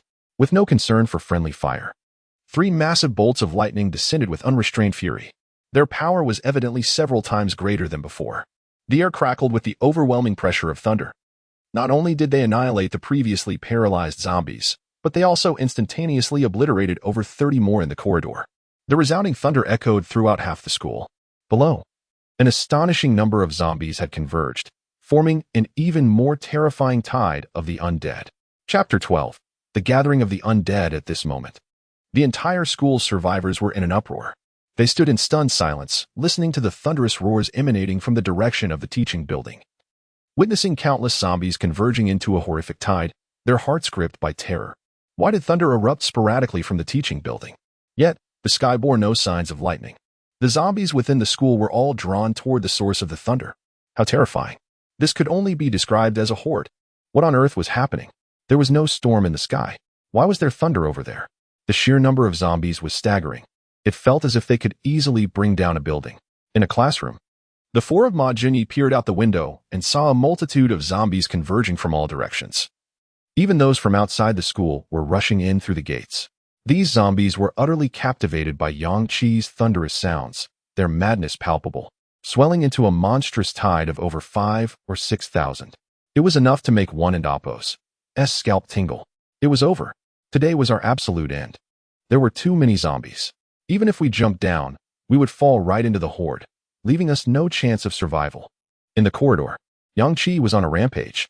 He was surrounded by more than 10 light orbs, yet there was no time to collect them or inject any potions, as the area was swarming with zombies. After using his E-grade blade to cut down a circle of zombies, creating a little space, the horde quickly filled in the gaps, trapping him once again. Yang Qi had no choice but to swing his E-grade blade repeatedly, striking the heads of the approaching zombies. Their blood splattered over his clothes, and one by one, the bodies fell around him. In less than half a minute, a pile of corpses had risen to half his height, forming a natural barrier. The surrounding zombies could not reach him directly. Seizing this opportunity, Yang Qi swiftly retrieved 2 F-grade mental recovery potions, along with an F-grade enhancement potion he had just acquired. His depleted mental energy was instantly restored, and his physical prowess enhanced in all aspects. Thanks to the F-grade enhancement potion, Much of his exhausted stamina had also been replenished. Since advancing to the first tier, Yang Qi had injected 6 F-grade enhancement potions, bringing his strength to the mid-range of the first tier. Luwan, after injecting 1 F-grade enhancement potion and 2 F-grade healing potions given by Yang Qi, charged into the corridor with her blade. Having injected a total of 2 F-grade enhancement potions, she was still some distance from the first tier. Her strength could only be described as overwhelming against ordinary people and zombies, but she struggled against the horde, relying solely on her 2 F-grade blades to fight through, sustaining numerous injuries in the process. As she hacked at the zombies, she drew closer to Yang Qi, collecting several light orbs and acquiring numerous potions. Once Yang Qi had regained his strength, the zombies began to climb over the corpses that protected him, reaching for him. The E-grade blade moved like lightning, swiftly severing several arms that reached out, and then he countered with lethal strikes against several zombies' heads. Just as Lu Wan, a few meters away, was about to be engulfed by the horde, Yang Qi's thunderous ability erupted once more. Lightning exploded, illuminating the entire corridor. The grotesque, frenzied faces of the densely packed zombies were momentarily illuminated by the thunder. The F-grade enhancement potions significantly bolstered all of the user and Appo's abilities. Each injection strengthened Yang Qi and Appo's mental prowess, enhancing the power of his thunder ability and raising his mental energy limits. At that moment, thunder roared through the corridor. Crackling with energy, the deep blue light flickered for a full 5 seconds. Over 50 zombies closest to Yang Qi were struck accurately in the head, falling dead. More than 40 others further away were left incapacitated and lying on the ground.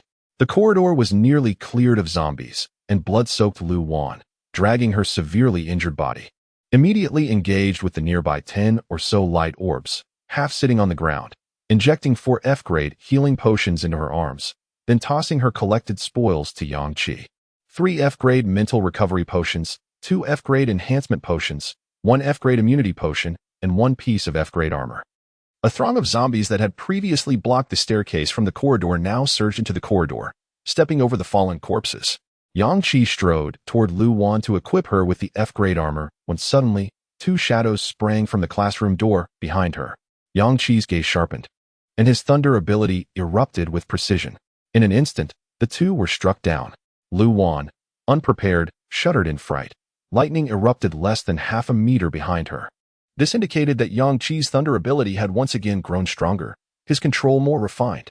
Hearing the heavy thud of bodies hitting the ground behind her, she turned to see 2 of Ma Junyi and Appo's companions lying lifeless, their blades discarded.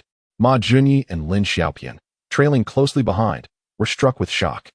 They had not anticipated Lu Wan would be so gravely injured, and yet Dong Su and the others had failed to launch a successful ambush. Yang Qi and Appo's lightning had instantly obliterated the 2. The disparity in strength was immense. Seeing this, Ma Junyi was finally paralyzed with fear. He dropped his blade and, with a desperate expression, pleaded with the cold-eyed Yang Qi. "I was wrong. Please don't kill me. If anyone should die, let it be her. It was her idea to kill Lu Wan and seize the spoils." Lin Xiaopian, pointed out by Ma Junyi, stared in disbelief at him. In the next moment, she raised her blade and furiously struck at Ma Junyi. "Damn you. Die. Die." Having already discarded his weapon and caught off guard, Ma Junyi was swiftly overwhelmed. Lin Xiaopian's F-grade blade, wielded by a first-tier revolver, rained down a flurry of frenzied strikes, and she quickly dispatched Ma Junyi. Yang Qi had no time to waste on these individuals. He unleashed a bolt of lightning that struck down the last of Lin Xiaopian, then erupted with thunder once more, decimating half of the hundreds of zombies that were once again filling the corridor. The other half lay incapacitated, unable to rise. At this moment, there were at least 40 light orbs left unclaimed in the corridor. Yet, Yang Qi did not rush to collect them. The effects of the 4 F-grade healing potions were evident. Lu Wan's complexion improved significantly, and the countless wounds on her body had nearly stopped bleeding. She was battered and bruised. Yang Qi approached her, donned the F-grade armor on her, and injected the only F-grade healing potion he had in his spatial gear, along with one of the 2 F-grade enhancement potions he had just acquired. He too wished to advance swiftly.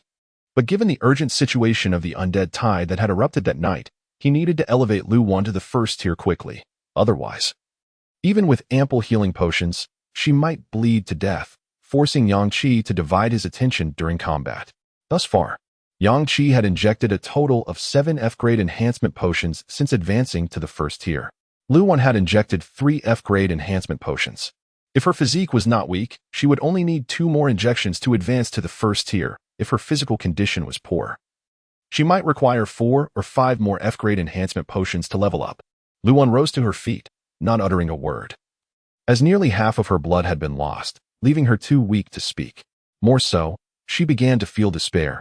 The building was shaking continuously, and the zombies drawn in by Ma Junyi and his group were evidently not this many, indicating that even more zombies were flooding into the teaching building. The echoes of the undead filled the campus. She found herself devoid of the strength to contemplate or ascertain the exact number of zombies lurking within the academic building, nor the multitude advancing towards her. The thought was unbearable, and despair gripped her heart. With only herself and Yang Qi, it was utterly impossible to triumph over such a horde of the undead. Moreover, she was not even a first-tier evolved being. She had been nothing but a hindrance to Yang Qi. All she could do was assist him in gathering light orbs, slaying a few encroaching zombies. And when the onslaught became insurmountable, she would dash into the fray, sacrificing her own body to buy Yang Qi precious moments to escape.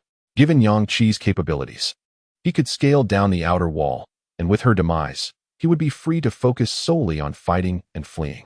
Lu Wan hurriedly collected the dozens of light orbs scattered in the corridor, then injected herself with several healing potions before turning to Yang Qi. His presence was absent from the corridor, his voice echoing from within the classroom. There are F-grade enhancement potions available for immediate use. You must swiftly advance to the first tier. At the corridor's end, countless zombies had already surged in. As Lu Wan sprinted towards the classroom, she retrieved 3 F-grade enhancement potions. Among the nearly 50 light orbs, there were indeed more F-grade potions, but she sensed that with just 3 more, she could achieve her evolution.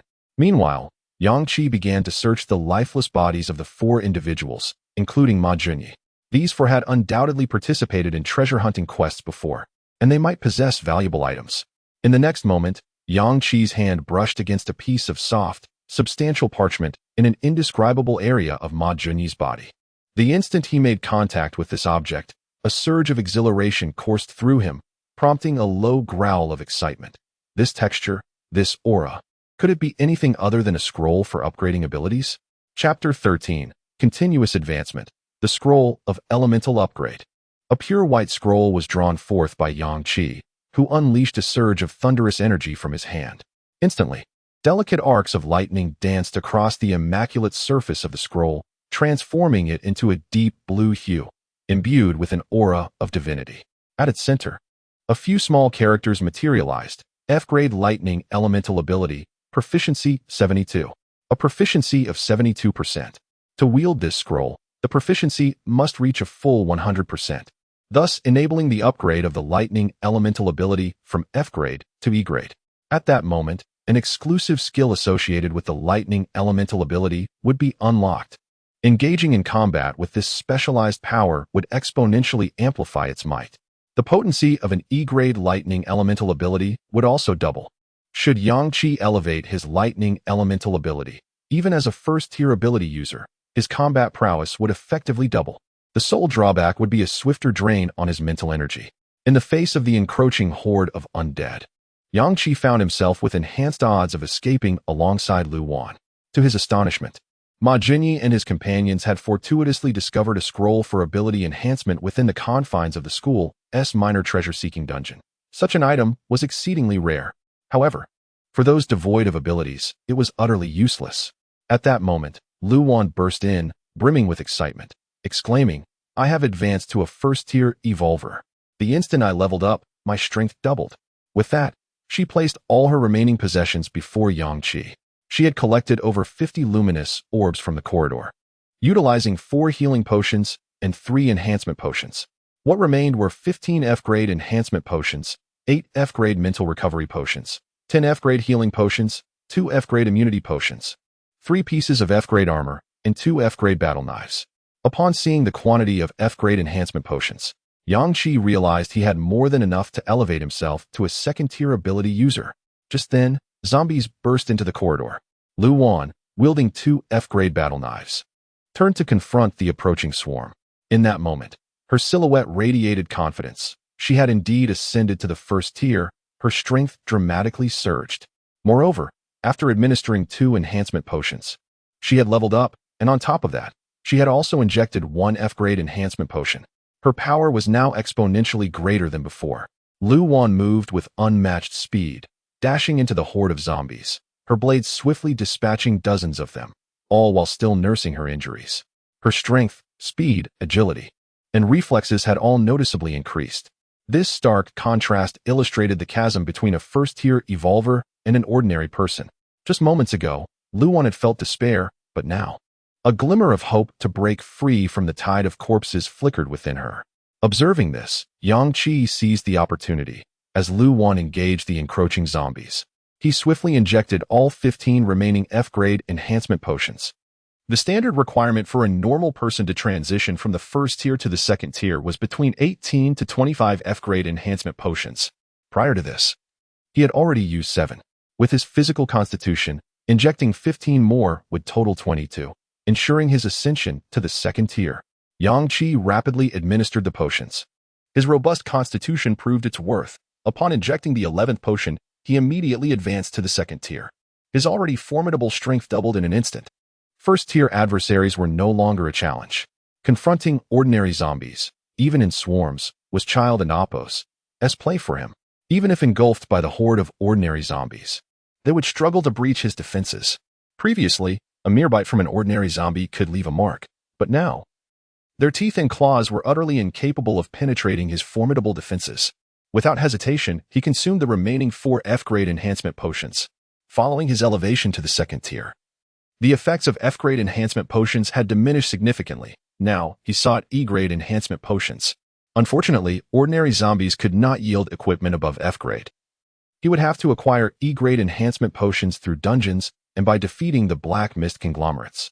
Meanwhile, more and more zombies flooded into the classroom. Fortunately, the doorway was limited in size, causing many zombies to become trapped in the corridor, their rage impotent, allowing Lu Wan to manage the situation. Yang Qi injected 2 F-grade mental recovery potions. He still possessed 10 F-grade mental recovery potions in his spatial equipment, ample to sustain him for a time. His proficiency with the lightning elemental ability had reached 72%, and his foremost task was to maximize this proficiency to utilize the scroll for ability enhancement and survive the impending zombie tide. Thus, he resolved to disregard the toll on his mental energy. Yang Qi sensed that Ma Junyi and his companions concealed valuable items. He had no time to search them, as he needed to unleash his lightning elemental ability to its fullest. Lu Wan, come here and meticulously search these individuals. They emerged from the treasure-seeking dungeon and must have something worthwhile. I will handle the horde. Lu Wan complied, fighting while retreating. Yang Qi advanced, unleashing a torrent of lightning elemental ability. Thunder rumbled. Blue lightning illuminated the entire classroom. A single bolt contained an unfathomable power, exponentially stronger than before. Having ascended to the second tier, Yang Qi's mental energy surged as well, naturally amplifying the potency of his lightning elemental ability. A bolt of lightning struck the foremost zombie, causing it to disintegrate. Countless arcs of lightning coursed through the undead horde. The now doubled power of the lightning required no deliberate aim. Any zombie that came into contact with the electricity released by the second tier Yang Qi would be instantly fried. A swath of zombies fell, nearly 100 of them reduced to charred remains. Scattered across the ground were over 30 luminous orbs, remnants of the zombies Lu Wan had just slain. As she rifled through the corpses, she was stunned by the dramatic amplification of Yang Qi's lightning elemental ability. She turned in astonishment to see nearly 100 zombies turn to ash. Yang Qi, have you leveled up to the second tier? The power of your lightning is clearly several times greater. I sense it could be tenfold. One strike of lightning has obliterated 100 zombies, and they are all charred corpses. Without turning back, Yang Qi urged, hurry and search the bodies. Then let us escape the teaching building. Lu Wan complied, diligently scouring for items. Yang Qi charged into the corridor, unleashing his lightning elemental ability with fervor. Lu Wan pried open Ma Junyi's mouth, searching for hidden treasures, but found nothing. Suddenly, a brilliant idea struck her. She wielded her F-grade battle knife to cleave through the bodies of several individuals. Amidst the carnage of flesh and bone, she spotted a glimmering object, a storage ring. Quickly, she snatched the ring and extracted its contents. Inside, she discovered 3 F-grade mental recovery potions, 1 E-grade mental recovery potion, and 1 E-grade healing potion. Yang Qi was indeed correct. These individuals possessed valuable items, including an E-grade potion. Gazing at her own battered form and recalling the horde below, Luwan swiftly administered the E-grade healing potion to her severely injured calf. The effects of the E-grade healing potion were astonishing. The flesh that had regrown by a half now visibly rejuvenated at an astonishing rate, fully regenerating. All of Luwan's wounds, large and small, not only ceased bleeding and inflammation but also began to scab over immediately. The significant loss of blood was rapidly replenished. Thanks to the potent effects of the E-grade healing potion, Luwan continued her search amid the remnants of flesh and blood. Once she confirmed there was nothing more to find, she adorned her hand with an F-grade storage ring and followed closely behind Yang Qi, who had forged ahead, collecting the luminous orbs that had burst forth. Upon entering the corridor, Luwan was left astounded. Wherever her gaze fell, charred corpses lay piled upon one another, their height surpassing her calves. She found herself standing atop a mound of bodies, with the incessant roar of thunder ringing in her ears and countless white orbs shimmering before her eyes. Chapter 14. Awakening exclusive skill. The formidable power of the thunderstorm caused the entire teaching building to tremble violently, coupled with the relentless surge of the undead. The vibrations intensified to a terrifying degree. Merely the overwhelming tide of corpses was sufficient to breach a building, let alone the fact that Yang Qi was inside, unleashing thunderous wrath. His figure had vanished from the corridor, as he had directly descended to the next floor. Luwan hastily gathered the luminous orbs and, taking a moment to glance downstairs, was greeted by a scene of sheer horror. The open space below was besieged by an overwhelming swarm of zombies. Even farther away, at the school gates and along the pathways, the zombies were converging towards this direction.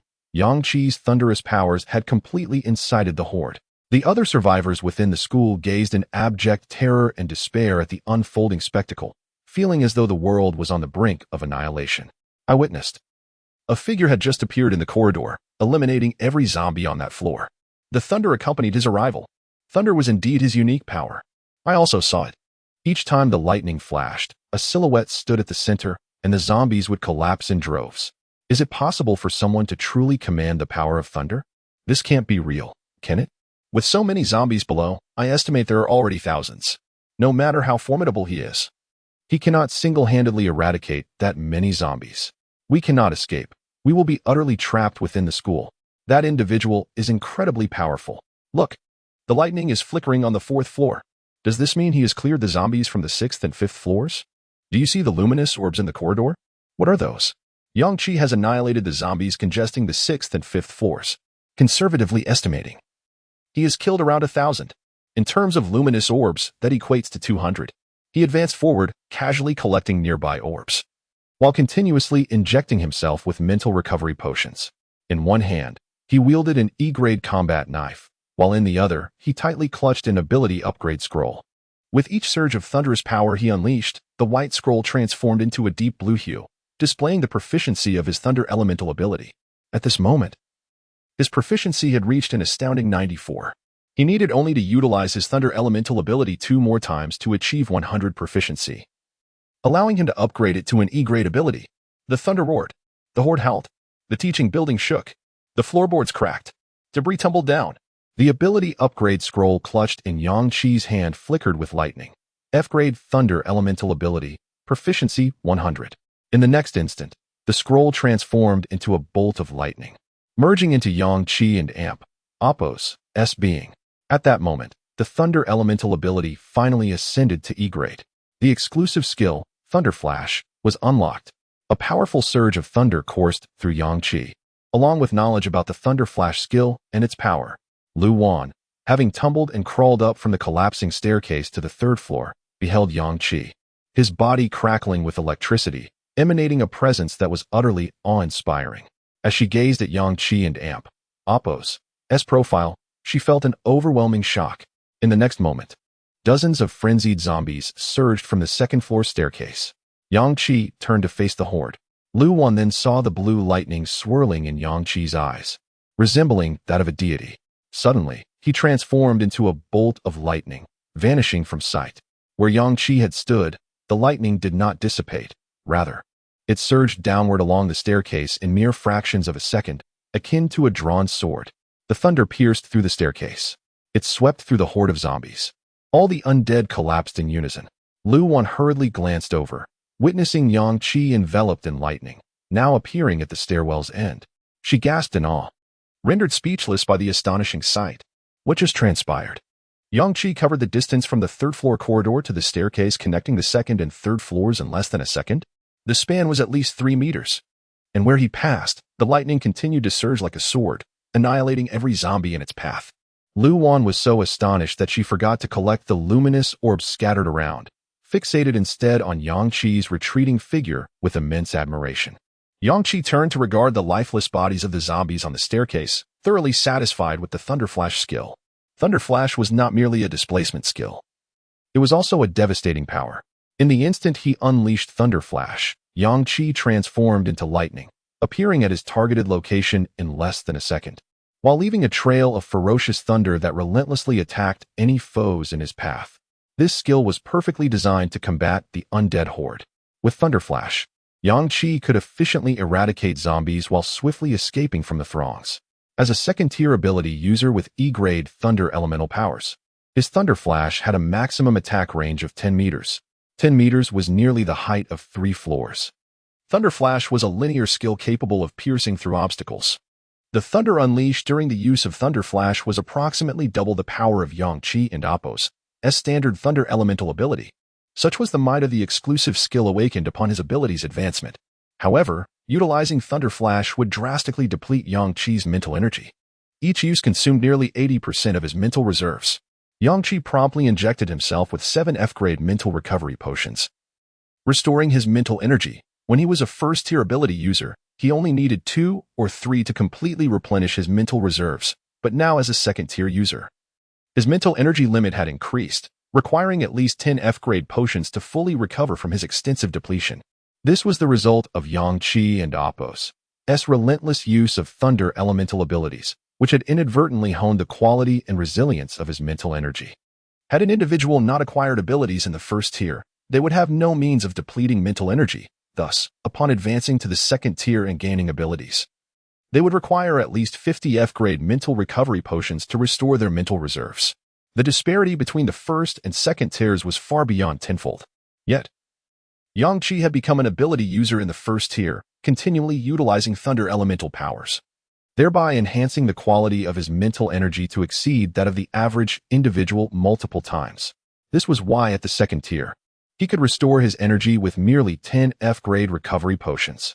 Now, the F-grade mental recovery potions felt inefficacious to Yang Qi. He required E-grade potions. With an unending wave of zombies advancing and the teaching building on the verge of collapse, Yang Qi urged Lu Wan, who was momentarily stunned, to gather the luminous orbs quickly, saying, "We must jump from the 3rd floor." Lu Wan's eyes widened in disbelief. Jump down. The ground below was teeming with zombies, at least 10,000 strong, surrounding the area. Now a first-tier evolved being, she had collected at least 400 luminous orbs along the way. The quantity of F-grade enhancement potions was already staggering. During her collection, she had injected 20 F-grade enhancement potions and had thus advanced to a second-tier evolved being. Given her current power, jumping from the 3rd floor felt as effortless as descending a single step. Yet the problem remained. The ground was swarming with zombies, dense and endless. Leaping down felt akin to walking into certain death. Yang Qi dispatched the approaching zombies with thunder, collecting over 20 luminous orbs around him, before stepping up to the 3rd floor in 3 strides. Lu Wan, trusting Yang Qi, ceased her hesitation. She quickly gathered the luminous orbs from the 3rd floor. Following closely in his wake, 2 individuals stood in the corridor, observing the survivors scattered within the school and Appo's buildings. In that moment, amidst the flickering lightning, their silhouettes were distinctly visible. Below them, a terrifying horde of corpses surged, yet not a single one managed to ascend to the 3rd floor corridor where the 2 stood. Astonishing. Truly astonishing. The one wielding the lightning was nothing short of extraordinary. Such feats are beyond human capability. Can you feel it? The power of the thunder has intensified beyond measure. That dreadful aura, even from this distance, is palpable and utterly terrifying. The one commanding the lightning is indeed a formidable force, an unyielding barrier against countless foes. Such power is simply unfathomable. Yet, with so many zombies around, how could they possibly escape from the building? Moreover, that structure has begun to collapse. At that moment, everyone witnessed an immensely powerful and thick bolt of lightning erupting violently. The thunder, emanating from the third floor, struck diagonally and directly impacted the heart of the horde in the open space before the classroom building. Chapter 15. The heart of the zombie tide. All who could see were utterly astonished at this moment. They witnessed a formidable bolt of thunder piercing through the corridor of the third floor of the teaching building, striking directly at the heart of the zombie tide. Yet, Yang Qi himself had vanished without a trace. The thunderous roar reverberated throughout the campus, echoing into the surrounding streets. The lightning illuminated the area, but they could not discern Yang Qi and Apos' whereabouts, only feeling an overwhelming shock. What terrifying thunder! Where is that person? How did he disappear? Goodness! Look at the center of the zombie tide, where the thunder struck. Countless zombies have fallen, yet there stands a solitary figure. Could it be the one who wielded the thunder? He vanished from the corridor, only to reappear at the heart of the zombie tide? What sorcery is this? What speed? From the third floor to the open ground in front of the building, Yang Qi utilized Thunder Flash, instantaneously teleporting from the third floor corridor to the center of the zombie tide below. The culmination of his Thunder Flash resulted in nearly 200 zombies being obliterated. Lu Wan and Apos' eyes widened as she flipped her body and leaped down toward Yang Qi. She landed steadily atop the countless corpses of zombies, without uttering a word. She plunged the Soul E-grade mental recovery potion she had found from Ma Juni into Yang Qi's arm and began collecting the surrounding orbs of light. Now, Lu Wan had become a second-tier evolver. Although she possessed no supernatural abilities, her combat prowess was already extraordinarily formidable. Gripping an F-grade combat knife, she constantly brushed against the nearby orbs of light, maintaining a distance of 2 to 3 meters from Yang Qi. In her other hand, she held the mental recovery potion she had gathered from the hundreds of orbs, ready to inject Yang Qi at a moment and Apos' notice. Yang Qi's mental energy was instantly rejuvenated to its peak state by the E-grade recovery potion. Upon seeing Lu Wan leap into the zombie tide from the third floor, the survivors who could see this scene went absolutely mad. Goodness, are they both insane? A zombie tide? There must be over 10,000 of them. And the zombies outside are pouring in frantically. Are they throwing their lives away? They are utterly mad. Can the one wielding thunder use this power without consequence? Impossible. This must be exhausting his stamina. Even for someone fighting tooth and nail to escape the encirclement of zombies, most people lack the stamina, let alone him. Using such terrifying thunderous power, his endurance must surely be insufficient. What on earth are they thinking? With no other option, they pressed on as the teaching building, under the assault of the zombie tide and the thunderous strikes, was already on the verge of collapse. Just as the words left their mouths, the 6-story teaching building behind Yang Qi and Lu Wan came crashing down. A cloud of dust erupted, shaking the ground violently.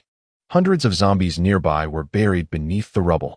Many were crushed to death, while others, not struck on the head, dragged their mangled bodies in a desperate attempt to crawl out of the debris to reach the two. Surrounded by a horde of zombies, Yang Qi and Lu Wan were immediately engulfed. Lu Wan swung her F-grade combat knife, mercilessly slaughtering the zombies. As a second-tier evolver, her strength was exceptional, and her speed and reflexes were terrifying. Each strike split the zombies and Apos' heads in two with ease, simpler than slicing through a watermelon. Now, with her agile movements, she had slain hundreds of zombies, emanating an air of lethal intent. Yang Qi, having temporarily ceased using Thunder Flash, unleashed his Thunder Elemental abilities, bombarding the countless zombies surging forward. The lightning flickered incessantly in the darkness, illuminating the area for the survivors, allowing them to witness countless zombies falling lifelessly to the ground in the wake of the thunder. Everyone stood in stunned silence, unable to fathom that such power could belong to a human. A single surge of thunder could annihilate nearly 200 zombies. Previously, when using Thunder Flash to descend from the third floor to the center of the zombie tide, there were no zombies along the path, and only the location where Yang Qi landed inflicted damage, which is why Thunder Flash, as a unique skill, only accounted for the demise of 200 zombies. If used amidst the zombie tide, Thunder Flash could directly pierce through zombies along a 10-meter path. Within that 10-meter corridor, all surrounding zombies would simultaneously endure doubled thunderous attacks. The potential to slay at least 500 zombies was evident.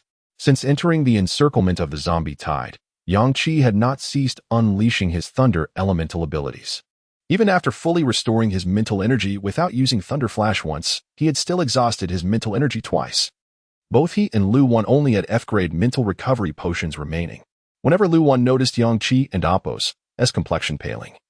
She would immediately carve her way through the zombies to reach him, injecting the F-grade mental recovery potion she had on hand into his body. Gather the surrounding orbs of light. I intend to use Thunder Flash once more.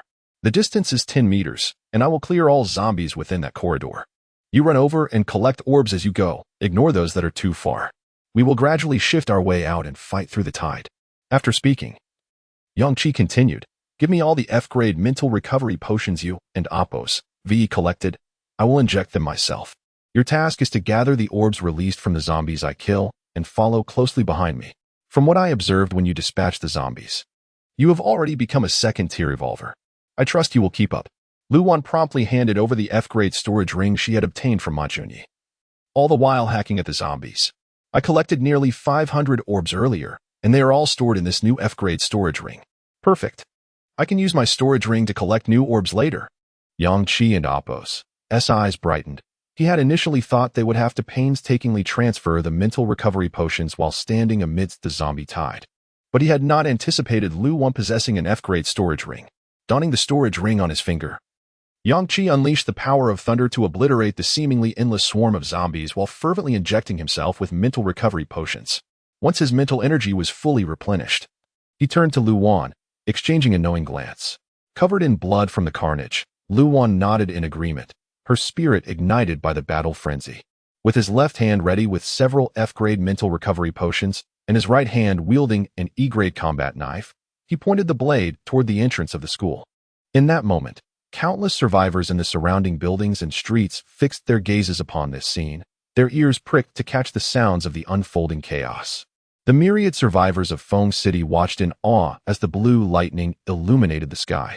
In the next instant, a thunderous roar erupted once more. Yang-Chi transformed into a streak of lightning, suddenly vanishing from his spot. The thunder shot straight toward the school gate, piercing through dozens of meters. This bolt of lightning stretched over 10 meters in length and an astonishing 2 meters in width. Its attack range extended even further. Any zombies within a 5-meter radius of the path were obliterated in an instant. Yang-Chi reappeared at the opposite end of the thunder's trajectory. The path was instantly cleared. The expanse of cleared ground formed a nearly perfect square measuring 10 meters on each side. Lu Wan dashed forward effortlessly. However, she could not abandon the vast number of orbs. Yang-Chi's strike of Thunder Flash had directly annihilated 600 to 700 zombies. For this was the heart of the zombie tide.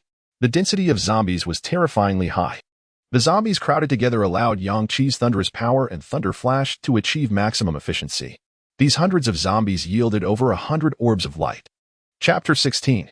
Breaking through, Lu Wan surged forward at full speed, skillfully maneuvering through the horde of zombies, her eyes fixed on the scattered orbs of light. She quickly made contact with the hundreds of glowing spheres and, in mere seconds, arrived by Yang-Chi's side. After using a lightning flash, Yang-Chi found his mental energy depleted by 80%. The remaining 20%, however, was sufficient for him to unleash several more bursts of thunderous power. He stood resolute, unleashing his lightning abilities while simultaneously injecting an F-grade mental energy recovery serum. The F-grade serum proved to be inefficient for his current needs. He resolved to venture into the expansive treasure-hunting dungeon the following day to stockpile ample E-grade serums. Yang-Chi grumbled as he administered the injection. While Yang-Chi battled the zombies, Lu Wan collected the orbs of light. When his mental energy was replenished by the serum, he wasted no time in launching another lightning flash towards the school gate. A thunderous roar erupted once more. A formidable bolt of lightning, 10 meters long and 2 meters wide, cleaved through the zombie tide. The surrounding undead were decimated, leaving countless charred corpses in its wake. Lu Wan followed closely behind, diligently gathering orbs of light and dispatching any zombies that approached her during her collection. She managed to reach Yang-Chi unscathed, ready with several F-grade recovery serums to administer to him. We're just 100 meters from the school gate, Yang-Chi calmly announced, his relentless thunder strikes clearing the zombies around them, causing the orbs of light to burst forth without concern for the quantity of F-grade serums. The two worked in perfect harmony. Once Yang-Chi and Appos' mental energy was completely restored, he would unleash another lightning flash, propelling Lu Wan forward another 10 meters. Though 10 meters seemed trivial, within the relentless zombie tide, it was a monumental feat. Progress was excruciatingly slow. Only Yang-Chi's lightning flashes could allow them to advance swiftly. As a second-tier evolver, Lu Wan was able to keep pace with Yang-Chi's clearing of the path, swiftly collecting a majority of the luminous orbs. Yang Qi had lost count of how many recovery serums he had consumed. His mental state was growing wearier. Thunder rumbled again. Another lightning flash struck. This time, the distance reached 12 meters. Yang Qi's E-grade lightning ability had gained proficiency through his relentless usage, enhancing his mastery over the lightning element. The power of the thunder he conjured grew stronger with each strike. And even the distance of his lightning flashes had increased from the initial 10 meters to the current 12 meters. Hundreds of zombies fell to his might. Yang Qi estimated that he had already slain over 5,000 zombies that night. Lu Wan too had contributed significantly to the fight. The survivors watching this scene were rendered speechless by their astonishment. They had thought that Yang Qi and Lu Wan would not endure long against the overwhelming horde. After all, they were merely two individuals confronting an ever-growing tide of over 10,000 zombies. The number of the horde had surpassed 10,000 long ago. How could just two people possibly survive such a terrifying onslaught? Was this real? Had they truly managed to survive for over 20 minutes in the heart of the horde? How many zombies had they slain? 3,000? 4,000? The thunder never ceased, constantly erupting. It was the devastatingly powerful thunder that allowed them to persist for so long amidst the horde. But how could Yang Qi possess such formidable stamina? The consumption of such thunderous power must be immense. Moreover, the white orbs of light that continuously erupted from the fallen zombies, what were they? Had anyone noticed that the woman was consistently collecting those white orbs? Surely, those orbs were the source of the man's immense strength. How else could one explain his command over such thunderous power? This transcended the realm of science. The apocalypse had arrived, and nothing could be explained by logic anymore. Those white orbs held the secret to their incredible strength. Yet to acquire those orbs, one must slay zombies as they did. How could they manage that? It was overwhelmingly powerful. They had advanced several more meters through the horde and were nearing the school's entrance. They were truly on the verge of escaping. But outside the school, the streets were also teeming with zombies. Countless undead were drawn to the thunder, clogging the adjacent streets. Even if they reached the gate, an exit would be impossible. In Lu Wan's storage space, the number of F-grade recovery serums exceeded 500. She could not keep track of how many zombies Yang Qi had dispatched. She only knew that every time he unleashed a lightning flash, propelling her forward several dozen meters, nearly 1,000 zombies were obliterated. While Yang Qi stood still to recover his mental energy, he continued to unleash thunderous attacks against the encroaching zombies. Despite having sufficient F-grade serums, Yang Qi and Amp, Oppo's complexion grew increasingly grim. Lu Wan found herself at a loss for words of comfort. They were futile. She merely wished to evolve into a superhuman as quickly as possible to share the burden with Yang Qi. Though she had become a second-tier evolver, she still felt inadequate against the horde. Without Yang Qi and Amp, Oppo's thunderous power to support her, she too would be overwhelmed. Lu Wan swung her F-grade battle knife, ferociously slashing at the surrounding zombies. You conserve your energy while I fight. Just focus on administering the serums. I can hold on. From here on, you only need to use lightning flashes. Together, we will escape. An endless wave of zombies surged forward. Lu Wan swung her blade, swiftly decapitating dozens of the undead around her. When a zombie grasped her shoulder, she retaliated with a slicing blow that cleaved it in two. More zombies closed in, but Lu Wan and Amp, Oppo's second-tier defenses rendered her nearly impervious to harm, especially clad in her F-grade battle armor. Yang Qi and Amp, Oppo's mental energy was replenished once more. Lightning flash. With an air of fury, he transformed into a bolt of lightning, creating a path of thunder as he teleported 12 meters away. The surrounding zombies were again cleared. Lu Wan seized the opportunity to gather the nearest orbs of light and rushed to Yang Qi and Amp, Oppo's side, dispatching all the approaching zombies in mere seconds. She noticed Yang Qi and Amp, Oppo's face was paler than ever. Her own stamina was waning. The right arm wielding her battle knife had grown heavy and numb. Yet, the more fatigued she became, the more mechanical her movements turned, each strike growing more ruthless and precise, her actions increasingly adept, and her gaze more steely. From the teaching building to the heart of the horde, her resolve had remained steadfast. If they could no longer withstand the tide, she would sacrifice her body to buy Yang Qi time to escape. During their ascent to the 6th floor, she had mocked such thoughts. At that time, she had been an ordinary person who had injected only 2 F-grade enhancement serums. Far from even a first-tier evolver, could she truly buy Yang Qi 2 seconds? But now, she was a second-tier evolver. She could indeed buy Yang Qi time. She would not hesitate to pay the ultimate price if necessary. Lu Wan was drenched in the blood of the undead. The foul stench of the zombies had long since become familiar to her. Her senses were dulled, and she could no longer detect even a hint of it, as she fought valiantly amidst the chaos, feeling wounds beginning to manifest upon her body while dozens of zombies clawed at her flesh. A slightly fatigued voice of Yang Qi echoed, "We and Amp, Oppos, but a final lightning strike away from the school gate. Push through." Chapter 17. A kill count of 10,000. The thunderbolt pierced through the horde of corpses, instantly claiming the lives of hundreds of zombies. Yang Qi found himself outside the school gate, on the street. At the end of the thunderbolt, the zombies on the street lay in heaps of death. The might of the lightning that connected the 2 points was astonishing. The survivors gasped in astonishment. They had truly escaped from the school. As witnesses to the entire spectacle, they were even more exhilarated than Yang Qi himself. Incredible. However, the outside was still teeming with zombies. Look at the patch of open ground inside the school. It is littered with numerous luminous orbs. Lu Wan swiftly appeared beside Yang Qi, expertly injecting several mental recovery potions into his arm. She noticed that Yang Qi and Amp, Oppos' face was utterly exhausted, and immediately turned to slay the zombies that were frantically surging towards them. Yang Qi felt dizzy, his gaze fixed on the old buildings across the street. He was very familiar with the terrain here, having studied at this university for 2 years. He planned to use the thunderbolt to appear on the second floor of the building across, where he and Lu Wan could ascend to the rooftop and leap between the rooftops to evade the tide of corpses. Yang Qi quickly outlined his plan. "All right, you clear the surrounding zombies, and I will rush up to join you." Although his mental energy was fully restored and he could unleash the thunderbolt, the continuous drain had left his mental world utterly fatigued.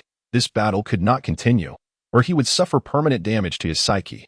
With a surge of thunder, Yang Qi instantaneously teleported from the center of the street to the second floor of the adjacent building. This time, Lu Wan only had time to gather a few luminous orbs nearby before sprinting across the street, leaping onto the second floor. Once reunited with Yang Qi, the two raced towards the fourth floor. This was an old district, with buildings reaching a maximum of 6 stories. The 4-story structures were abundant, and the distance between them was minimal, 5 to 6 meters at most, allowing a second tier evolved being to leap effortlessly between rooftops. Below, the tide of corpses surged towards their building. But Yang Qi and Lu Wan had swiftly leapt to the top of the neighboring building. From the rooftop, they could clearly discern the direction with the fewest zombies. Choosing their path, Yang Qi led Lu Wan swiftly towards the area with the least undead presence. On the streets, the horde roared. Yang Qi had not unleashed another lightning ability. In the darkness, the fog was thick and suffocating. 2 agile figures moved rapidly within the black mist. Without the illumination and violent sounds of thunder, coupled with Yang Qi and Lu Wan's silent movements atop the roofs, within less than a minute, the horde had lost their sense of direction, continuing to surge towards the school. Some zombies, lacking the guidance of the thunder, began to disperse.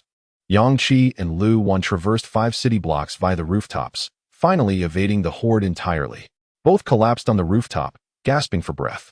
Yang Qi was unharmed physically, but his mental world was utterly drained. Closing his eyes for just 3 seconds would lead to uncontrollable slumber. Lu Wan's F-grade battle armor was completely shattered, revealing new wounds on her body, her clothes stained with the blood of the undead. Even her hair was matted with congealed blood. Her right arm, which had wielded the battle knife, was now entirely numb, and upon lying down, she could not rise. The two lay on the rooftop for a full 10 minutes before Lu Wan finally managed to get up, first changing out of her blood-stained clothes. Then touching her sticky hair, she remarked, "This hair must be cut." Yang Qi replied with a soft hum. She brandished her battle knife, severing her waist-length hair, then retrieved a bottle of mineral water to rinse her short hair. Yang Qi bore bloodstains as well. If left unattended, it would inevitably attract nearby zombies. Lu Wan lifted Yang Qi's upper body, tearing open his sports jacket. Yang Qi immediately perked up, gazing at Lu Wan with a grin. "Are you offering yourself to me now?" Beneath the blood, Lu Wan's face flushed crimson. Fortunately, her attire concealed her embarrassment from Yang Qi. After a moment of hesitation, she managed to retort, "Even if I were, it wouldn't be now. We're both filthy." With that, she continued to strip Yang Qi's clothes, rummaging through his storage ring for clean garments to change him into. "You seem completely immobile." Lu Wan expressed her concern. After half a minute without a response from Yang Qi, she realized he had fallen asleep against her, eyes closed. Lu Wan whispered, "Sleep now." Dawn is only 3 hours away. She steeled herself, remaining vigilant to the surrounding sounds while silently calculating the spoils they had collected. Upon their escape from the school, she had at least 300 or 400 luminous orbs left behind, not counting the scattered ones she had time to gather earlier. Nevertheless, the total of her spoils had soared to 2,000. She recalled Yang Qi mentioning that the lucky ring had boosted his zombie kill drop rate to 20%. Including the over 100 mental recovery and healing potions used on their journey, the number of luminous orbs gathered had far exceeded 2,000. Calculating this, Yang Qi must have killed at least 10,000 zombies. Luan was taken aback. 10,000. What a probability. When the horde first formed, there were roughly 10,000 zombies. Meanwhile, Ma Junyi and his group had only attracted a few hundred, which later developed into a horde. This was tantamount to Yang Qi single-handedly annihilating an entire horde. With the power of thunder, he had obliterated a tide of corpses. Upon reflection, Yang Qi's thunderbolt had nearly slain 600 to 700 zombies in the initial chaos, and as the battle progressed, the range and power of the thunderbolt had increased, making it feasible to kill 800 easily, not to mention Yang Qi's continuous use of lightning abilities to strike down the undead. Killing 10,000 was indeed well within reach. This accomplishment was astounding. One must ask, is there anyone in this world who could confront a horde on the first night of the apocalypse and slay 10,000 zombies? No wonder.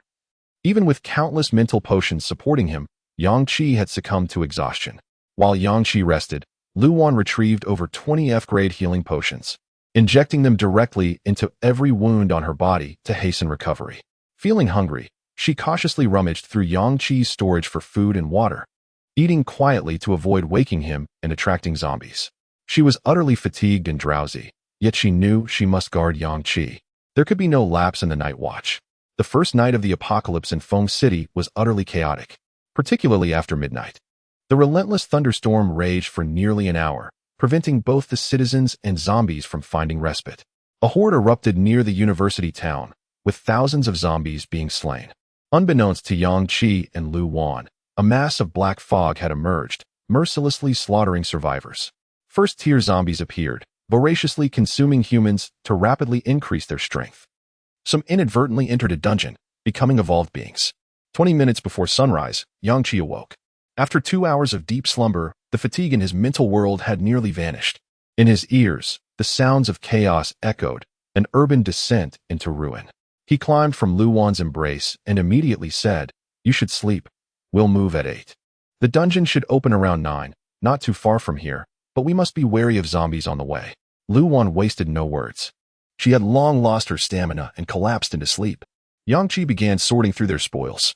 Within Lu Wan and Appos' storage ring, there were over 400 F-grade enhancement potions. The F-grade healing elixir, over 500. The F-grade immunity elixir, over 400.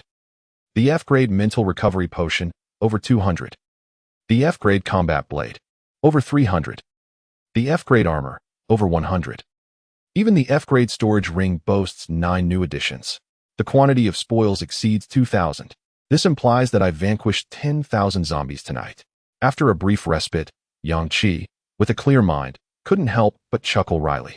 Just as he intended to commence the injection of the F-grade enhancement elixir, he suddenly cast his gaze towards a certain direction in the dawnlit city. Subsequently, his eyes widened in astonishment. Is that the aura of the Black Mist conglomerate? Chapter 18. The Black Mist Entity. In the First Order zombie, Yang Qi was profoundly familiar with the aura of the Black Mist Entity. In his previous life, he had slain numerous ones. In this reincarnation, his first course of action was to seek out the Black Mist Entity. There was no doubt that this was indeed its presence. The emergence of the Black Mist Entity signified that a new superhuman would arise in the city, provided that someone could vanquish the Black Mist Entity, rather than allowing it to obliterate the city outright. The opposing aura was intense, clearly engaged in a massacre. The longer the Black Mist Entity existed, the more formidable it became. This creature could directly devour the powers of its prey, efficiently converting their strength into its own, enhancing its might at an unparalleled pace. In his previous life, there had been a Black Mist Entity that survived for over half a year, becoming a veritable nightmare of the apocalypse. No one dared to confront it. Yang Qi was eager to locate it immediately. However, Lu Wan's condition compelled him to refrain from action. Lu Wan had not slept the previous night and had only just closed her eyes. He needed to allow her some respite. During the first half of the night, Yang Qi had rested while they had agreed that Lu Wan would sleep in the latter half. Yet, the situation escalated when Ma Junyi and his group attracted a horde of zombies to the teaching building, resulting in a zombie tide that kept Lu Wan awake all night, continuously sustaining injuries in battle. She desperately required time to recover. Yang Qi began injecting himself with F-grade enhancement serums. Regrettably, the current F-grade serums were too feeble for him. 20 F-grade serums failed to equal the efficacy of a single E-grade serum. After administering over 200, with empty vials strewn about his feet, he finally felt a noticeable increase in his strength. To progress from the second to the third stage, he would require approximately 30 to 40 E-grade enhancement serums. The F-grade serums were merely a second-best option. Yang Qi reserved half of the serums for Lu Wan, as he rarely indulged in further injections, planning instead to seek E-grade enhancement serums in treasure dungeons. He closed his eyes, awaiting silently. Minutes passed, and the sun fully rose. He draped his clothing over Lu Wan's face, noticing that despite her short hair, her beauty remained untouched. In fact, the shorter locks accentuated her exquisite features and face shape. Yang Qi could not help but recall Xia Yurua. Both were beautiful women. Yet while his girlfriend Xia Yurua betrayed him, Lu Wan, once a stranger, fought valiantly to shield him from the zombies. Yang Qi smiled faintly, casting aside these suddenly surfacing thoughts. He attuned his senses to the aura of the black mist entity, which was growing increasingly powerful. It was evident that it had consumed numerous lives, its strength continuously escalating. From such a distance, he could hear the desperate cries of survivors and the furious roars of countless ordinary zombies emanating from that direction. The aura of the black mist entity had evidently surpassed the initial stage, advancing beyond the first tier. It was growing ever stronger. Those not at the first tier evolution could not dare to confront it head-on, alleviating Yang Qi's worry that someone might prematurely slay it. Another half-hour passed before Yang Qi suddenly opened his eyes. Another powerful aura had emerged. It must be a first-order zombie. The appearance of this zombie's aura was sudden, indicating that the black mist entity had found it, intent on devouring the zombie. The first-order zombie had likely been evading the black mist entity until now, and was now forced to confront it. In terms of equivalent tiers, the black mist entity would possess a considerable advantage over the zombie. Yet, unexpected events could transpire. In his previous life, Yang Qi had once injected a single F-grade enhancement serum. Yet through his combat skills and experience from that life, coupled with his fearless demeanor, he had managed to eliminate a black mist entity. Yang Qi glanced at Lu Wan but ultimately chose not to awaken her. His thoughts were consumed by the powerful auras of the black mist entity and the first-order zombie, which intermittently erupted in strength. In that vicinity, even the roars of ordinary zombies had vanished. It was uncertain whether they had been devoured by the black mist entity or had fled from the battle between these two formidable beings. In the streets of the old city, many survivors huddled in their homes, trembling in fear as they listened to the terrifying commotion outside. 10 minutes prior, a creature entwined in black mist and resembling a spider had suddenly appeared on the street, pursuing a zombie. A fierce battle erupted between the two, resulting in the destruction of the adjacent buildings. They witnessed the terrifying speed of the black mist creature. Each movement transformed it into a blur, eluding their gaze entirely. It moved like a spider, swiftly scaling the exterior of the buildings as it engaged the zombie in combat. This horrific scene instilled a sense of despair among them. The zombie was no ordinary one. Its strength was formidable enough to shatter walls with a single punch. Moments ago, the two had clashed into a building across the street, unleashing a chorus of agonized screams from trapped survivors within. The building trembled violently, debris raining down, and within 3 minutes, it collapsed entirely. The battle spilled back onto the street. They wished to flee, but knew that revealing themselves now would mean certain death. These two powerful entities could not be oblivious to the presence of survivors on this street. Their restraint towards the survivors was merely a prelude to resolving their conflict. What kind of monstrosity was this? A black mist spider? A mutated creature? Was it once a spider, transformed into such a colossal form? This world had truly gone mad. The zombie was clearly not a typical one. How could ordinary zombies possess such immense strength? It was terrifying. Regardless of which of the two emerged victorious, they would undoubtedly become prey. Ordinary zombies had fled, because these two had fought. Such a terrifying aura. The black mist spider exuded an evil presence that instilled fear in all who felt it. No one dared to confront this creature directly. This being was even more fearsome than the zombies. Despair filled the hearts of all.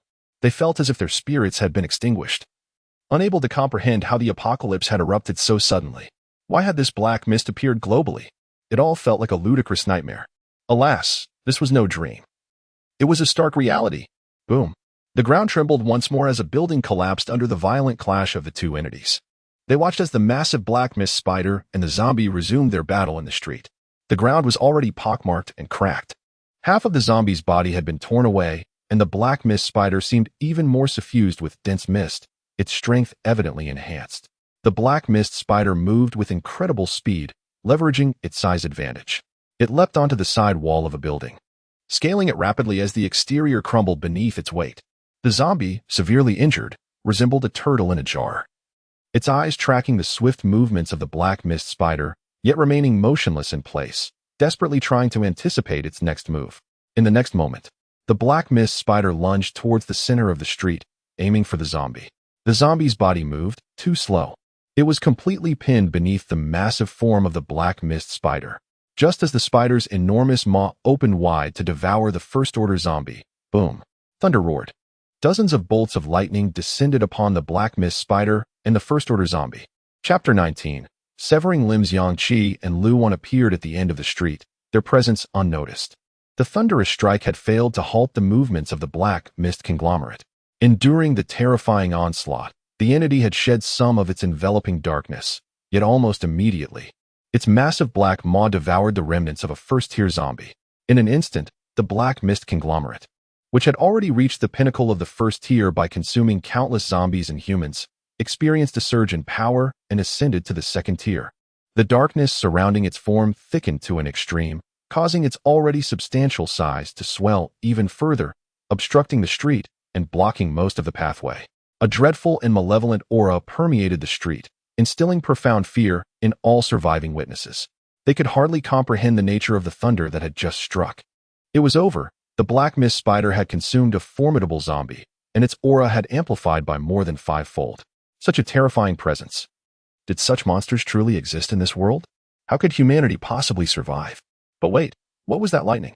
How could it have appeared without warning and struck precisely at the black mist spider and the zombie? Surely, such coincidences were improbable. Could it be related to the thunder that had resounded for over an hour the previous night? Look over there, one survivor exclaimed. When did those two people appear? Are they blind? Can't they see the terrifying creature over there? How dare they stand in the middle of the street? Unbeknownst to them, the street was devoid of life. Not a single human or even a zombie remained. Yet, there they stood, staring at the black mist spider, seemingly courting death. The horde of zombies was evading the black mist spider. What were they doing? Meanwhile, the black mist spider had locked onto the powerful auras of Yang Qi and Lu Wan. These were the first two second-tier beings it had encountered since arriving in this world. Having just elevated itself to the second tier by consuming a first-tier zombie, it was astonished to find two second-tier humans conveniently presented before it. Should it consume them, its power would soar, potentially surpassing the mid-second tier, even reaching the high second tier. In a flash, the black mist spider lunged towards Yang Qi and Lu Wan with unprecedented speed. The survivors, who had struggled to keep pace with the spider's initial velocity, now found themselves in utter terror as the creature's speed had evidently increased. They glimpsed a shadow dart past, and upon refocusing, it had already positioned itself 50 meters away. What speed? This is monstrous, they gasped. It's headed straight for those two. I've said it before. Those two are seeking death. How could they dare to appear before the black mist spider? They are truly mad. Just as they anticipated, the black mist spider would devour Yang Qi and Lu Wan in one fell swoop. Thunder roared down once more. It crashed upon the black mist spider with ferocity. The woman among the two had somehow evaded both the spider and the lightning, retreating to the side of the street. Her speed was hardly inferior to the spider's. Even more astonishing, the man among them did not flee. Instead, he stood boldly before the black mist spider, brandishing a fearsome cleaver and unleashing a flurry of strikes upon the creature's head. The E-grade lightning element ability unleashed torrents of thunder upon the black mist spider without restraint. With each strike, tendrils of black mist dissipated from its form. The E-grade blade, formidable and razor-sharp, carved deep gorges into the front of the black mist spider with several blows. From within these gorges, black mist surged forth. The black mist spider emitted a piercing and enraged howl, a sound so grating it left all who heard it dizzy. Yang Qi's relentless assault visibly diminished the density of the black mist enveloping the spider. The onlookers were utterly stunned, their eyes wide in disbelief. How could such a terrifying black mist spider be assaulted by a human? The once powerful zombie had failed to injure the spider. Yet this man had driven it to screech in pain. Incredible. The thunder was this man's power. How could he possess such strength? The black mist spider, having just increased its strength by consuming a zombie, radiated a terrifying aura that instilled fear in everyone. Yet he dared to confront it head-on? The black mist conglomerate, now at the second tier, was not easily vanquished. After becoming second tier, both Yang Qi and Lu Wan had injected over 200 F-grade enhancement serums, equivalent to several doses of E-grade serums. Their power exceeded that of ordinary second-tier beings. However, the black mist conglomerate was inherently stronger than other evolutionary beings of the same tier, its vitality bolstered by the black mist saturating the air, the very source of its strength. When attacked, the black mist would dissipate, yet it could swiftly absorb the surrounding black mist to recover its strength and injuries. The black mist spider roared, its massive form leaping towards Yang Qi. The thunder ceased its assault. Yet, in the next moment, Yang Qi, standing in the street, transformed into a bolt of lightning and vanished. The thunder surged from the ground, shooting skyward like a sword piercing the earth, striking the descending black mist spider. In that fleeting instant, the black mist surrounding the spider dissipated by at least half, and Yang Qi reappeared at the apex of the thunder, above the black mist spider. All were utterly astonished by this spectacle, gasping in amazement. Did I just see that right? He transformed into pure lightning? He teleported above the black mist spider? Unbelievable! The thunder pierced through the body of the black mist spider. Such terrifying thunderous pressure. The power of the lightning strike was twice that of Yang Qi's standard lightning. A fearsome aura enveloped the street, inducing terror in all witnesses.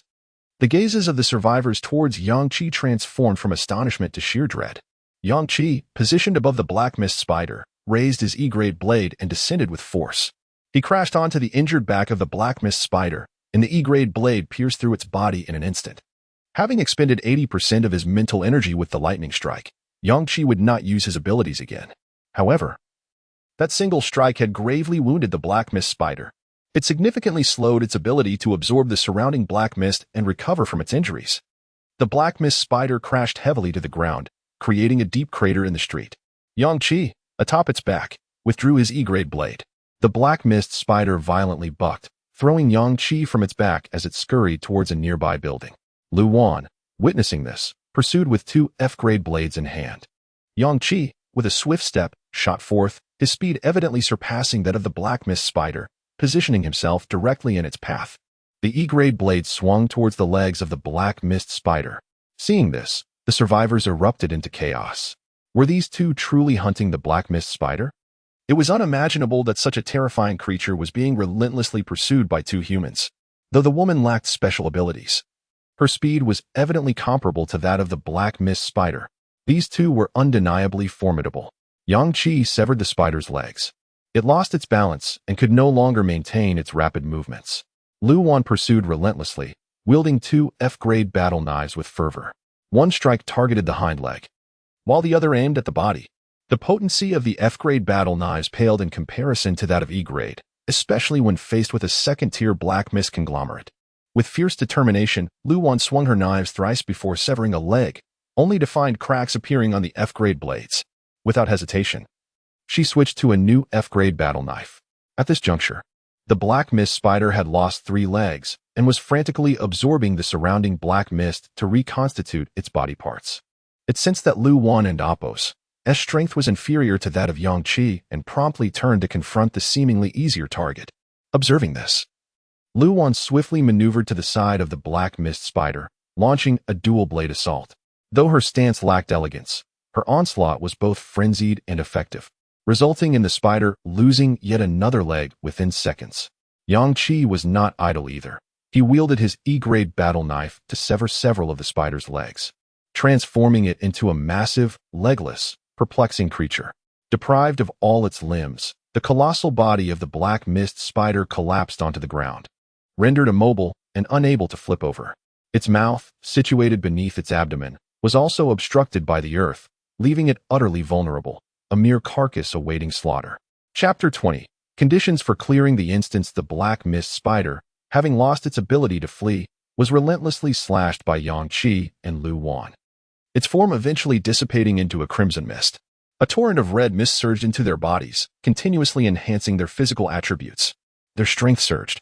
The density of their bodies increased, and the upper limit of their mental power rose. In an instant, the two of them experienced a remarkable enhancement, elevating their prowess to nearly the mid-tier of the second rank, equivalent to each having consumed approximately 10 E-grade enhancement potions. Simultaneously, 5 white orbs and 1 black orb materialized at the site of the black mist spider's disappearance. The black orb signified extraordinary abilities. Upon touching the orb, Yang Qi discovered a flawlessly exquisite ice crystal suspended within it, an elemental ability pertaining to ice. "Your turn," Lu Wan exclaimed, her eyes widening in surprise. "Indeed.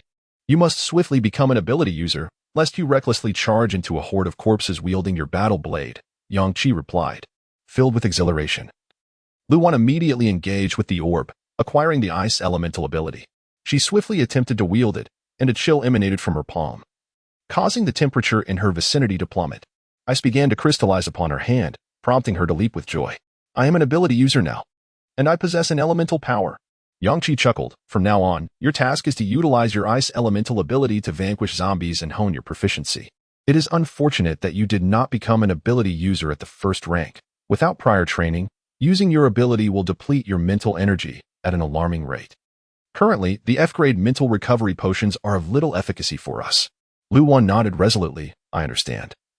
And I will diligently practice and develop combat techniques utilizing my ice elemental ability to enhance the quality of my mental power." Yang Qi remarked, "The E-grade mental recovery potions. We can only hope for the treasure hunting instance ahead. If the black mist spider had moved more slowly, I might have slain a first-rank zombie and perhaps been fortunate enough to acquire an E-grade potion." Among the 5 white orbs, 2 were E-grade mental recovery potions, 2 E-grade enhancement potions, and 1 E-grade healing potion. Yang Qi promptly injected 2 of the E-grade enhancement potions, coupled with the red mist from the previous black mist spider, and over 200 F-grade enhancement potions consumed. Yang Qi had effectively injected approximately 17 E-grade enhancement potions, achieving the mid-tier of the second rank. With 2 E-grade mental recovery potions now in hand, he felt a renewed sense of confidence as they prepared to enter the treasure hunting instance. The name of the treasure hunting instance seemed innocuous, yet it was among the most perilous of all instance types, boasting a high mortality rate. The guardians of the treasures within were deceptively small and charming, yet possessed terrifying strength. Even Yang Qi could not afford to be complacent. He quickly injected dozens of F-grade mental recovery potions, fully restoring his mental state. Without delay, the two of them made their way to the site of the large treasure hunting instance, leaving the surrounding survivors in stunned silence, unable to comprehend what had just transpired. Had the black mist spider truly been slain by the two of them? They departed so casually, it was astonishing. Could it be that the entire sequence of events, from their arrival to the spider's demise and their departure, had unfolded in less than 10 minutes? Moreover, they had emerged largely unscathed. Unbelievable, simply unbelievable. Their strength is terrifying. The man who wielded thunder was undoubtedly the same individual who had unleashed lightning in the city the previous night. How had he acquired such power? Did you not see? After the black mist spider perished, several orbs materialized, and that woman absorbed the black orb, causing ice to form in her palm. She likely gained a special ability. Are you saying that to acquire such abilities, one must slay monsters like the black mist spider? I suppose I shall never have such hope in this lifetime. In a large square in Maple City, a favorite spot for the city's elderly to gather, the scene had transformed. Once bustling with life, where they would enjoy the evening breeze, play mahjong, and stroll by the river, it was now eerily deserted. When Yang Qi and Lu Wan arrived, it was nearly 10 in the morning. The vast space within the square was devoid of any figures, save for a few scattered survivors. It's sinister. Anyone who steps inside seems to vanish. Are you mad? Who knows what fate awaits? Not necessarily. Today, while I was gathering supplies, I overheard talk of something called an instance. If one can clear it and meet its victory conditions, substantial rewards await, enough to transform one into an evolved being. I've heard that too. They say entering an instance transports you to a wondrous alternate space. I suspect the vanished individuals merely entered the instance, explaining their disappearance from reality. Also, I heard that slaying zombies may yield orbs containing various potions, including enhancement potions that elevate one and amp Appo's physical prowess. With sufficient injections, one can become an evolved being. Upon hearing this, many in the crowd grew eager to venture into the square and amp, Oppos, confines, gambling on the possibility of entering the instance. Given the current circumstances, ordinary individuals would inevitably fall victim to zombies or be slain by those who had already evolved over disputes for resources. Since yesterday, numerous survivors had emerged from the instances, each gaining the capability to confront zombies head-on. Slaying zombies would yield orbs, granting enhancement potions. Those who gained strength first would only grow stronger at an accelerated rate. They realized they were already falling behind. Stagnation would lead to inevitable demise in this ruthless apocalypse. After considerable internal deliberation, most decided to step into the square and amp, Oppos, area. True enough, all who entered disappeared. Yangqi and Lu Wan, disregarding the others, directly entered the instance space. The moment they crossed the threshold, a mechanical voice resonated in their ears, triggering the Doomsday game player treasure hunting instance. Trigger conditions: all individuals who entered the square after 9:00 and amp, Oppos, clock this morning. Instance activation condition: the number of participants must reach 3,000. Instance content: acquire as many power-enhancing treasures as possible within the treasure hunting area. Instance clearing condition: at least 30 participants must remain alive. Within the instance space, the number of participants had already exceeded 2,000. All were pale-faced, appearing resigned to their fate. The expressions of those who had entered the instance ahead of Yangqi and Lu Wan had shifted from determination and ambition to despair and fear. The mere knowledge that the instance would only conclude when 30 out of the 3,000 participants remained alive weighed heavily on them. The remaining 970 would meet their demise. Chapter 21. The instance unveiled in this game involving 3,000 participants. It was evident from the outset that only 30 individuals would ultimately emerge alive. Beside Yangqi stood a man with dark spots adorning his face, who, attempting to find humor in their grim situation, remarked, "At least there is no black mist in this instance space." Observing the size and depth of the spots on the man and amp, Oppos' face, Yangqi could ascertain that if this individual continued to linger in the mist-laden outside world, he would undoubtedly succumb to transformation within 20 minutes. Entering the treasure hunting instance offered the possibility of discovering an immunity potion to counteract the black mist and amp, Oppos' toxins. However, the burden monsters within the treasure hunting instance were not easily vanquished. Yangqi pulled Lu Wan aside and explained, "The most common adversaries within the treasure hunting instance are the burden monsters. Shortly, you will encounter numerous diminutive figures resembling paper dolls, each carrying a pack on their backs.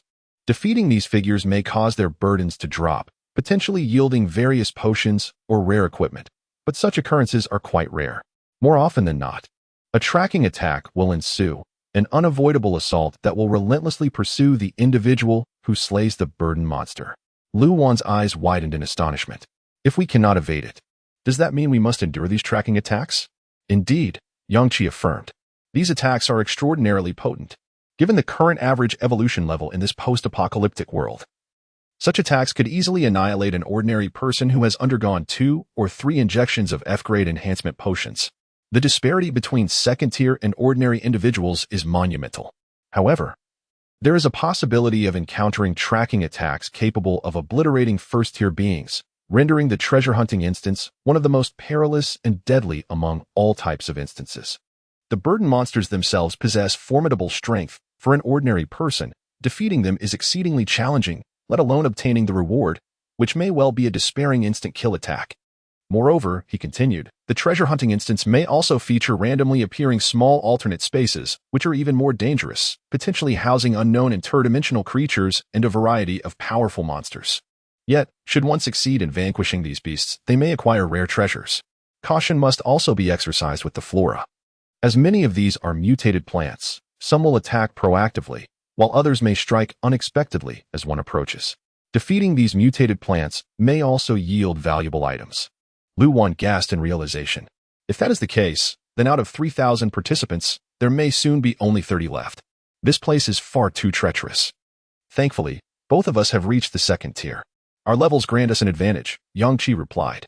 "Most burden monsters are no match for us. Even if they unleash a tracking attack, multiple attempts will not inflict substantial harm upon us, and we possess several hundred F-grade healing potions in our spatial gear." His gaze swept over the more than 2,000 individuals present. These people are already contemplating how to eliminate those nearby as soon as the instance commences. hastening the reduction of participants to 30 in order to escape this bizarre instance. They remain oblivious to the fact that self-inflicted harm is unnecessary. The powerful burden monsters will naturally diminish their numbers swiftly. Upon the instance and amp, Oppos, S initiation, upon sighting a burden monster, we shall strike. Do you understand? Lu Wan, brimming with excitement, replied yes. May I inquire what valuable items we might discover? High-grade potions, ability upgrade scrolls, rare high-grade equipment, and even special skills, Yang Qi elaborated. Special skills?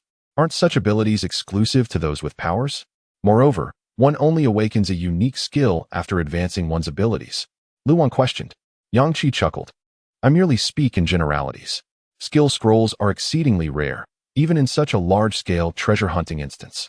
Should they appear, as you noted, they may not align with one's own abilities, rendering them useless and relegated to the confines of spatial gear. As their conversation unfolded, more individuals entered the instance space, many spontaneously forming teams. Unlike most competitive instances, the treasure hunting instance did not mandate compulsory grouping. However, since the majority were ordinary people lacking a sense of security, they sought solace in numbers, banding together for a semblance of calm.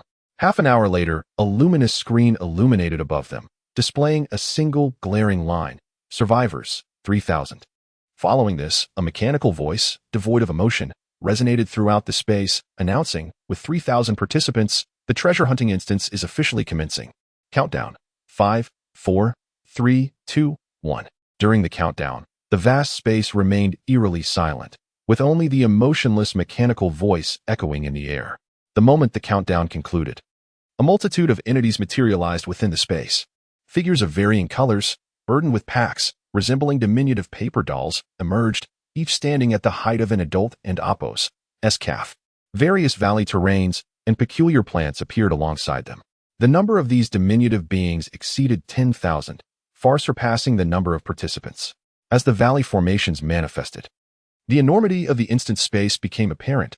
Far in the distance lay several outlines of valleys, obscured within a chaotic haze, appearing ethereal and elusive. My goodness, is this space truly so vast? As the multitude of paper dolls appeared, they seemed to scurry away in fear of the humans, their paper-like legs flailing as they fled. Witnessing this spectacle, the crowd erupted in excitement, momentarily forgetting that the objective of the instance was to reduce the number of survivors to 30. These diminutive figures appeared utterly harmless. The packs strapped to their backs resembled rewards from a game. Their immediate retreat from the crowd indicated their weakness and fear of being harmed. Instantaneously, individuals began to chase after them. Those who had previously huddled together in fear now dispersed, driven by the desire to pursue the seemingly feeble burden monsters. Those who had intended to eliminate nearby survivors to hasten their escape were now consumed by greed. The enticing appearance of the packs on the small figures' backs was too tempting to resist. Quick! That one with the yellow pack. It and Oppos, S lagging behind. Let and Oppos, S intercept it and take it down. There are over 10 over there. Let us hurry and catch up.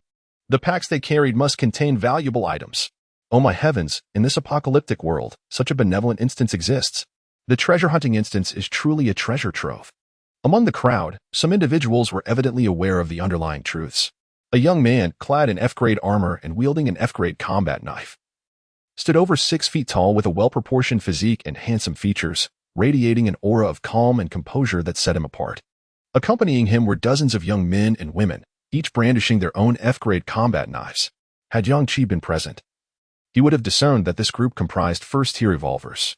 A somewhat portly man, exuding an air of authority, approached the leader and whispered, Liang Jin. Shall we make our move? Liang Jin replied coolly, patience. With that, a faint blue light flickered from his left eye as he scanned the fleeing burden monsters. Eventually zeroing in on one, he pointed and declared, that one, there's no mistaking it. Chapter 22, What Happened to Me?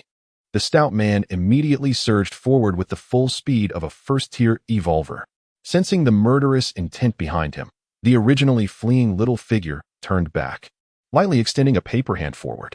The stout man seemed to have anticipated the paper figure's action. As the paper figure launched its attack, he nimbly rolled aside, evading the strike as if he were intimately familiar with this treasure-hunting dungeon.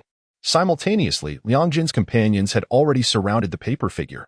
A dozen first-tier evolvers besieged the paper figure and swiftly claimed victory. The bundle fell from the dissipating paper figure, transforming into an E-grade enhancement potion.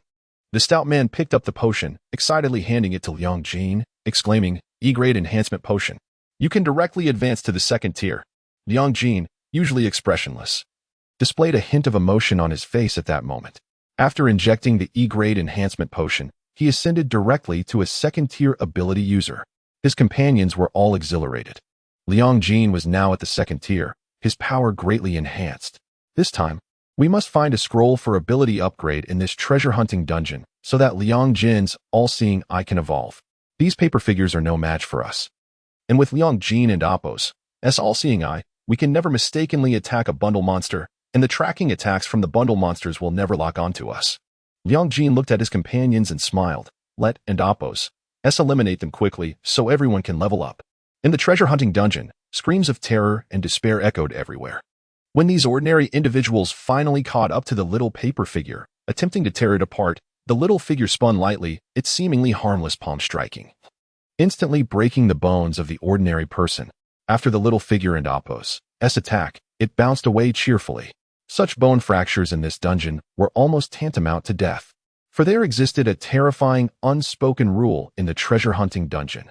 Once the number of slain bundle monsters exceeded 20% of the total, the bundle monsters would no longer evade the humans but would automatically lock onto the nearest human for a relentless pursuit.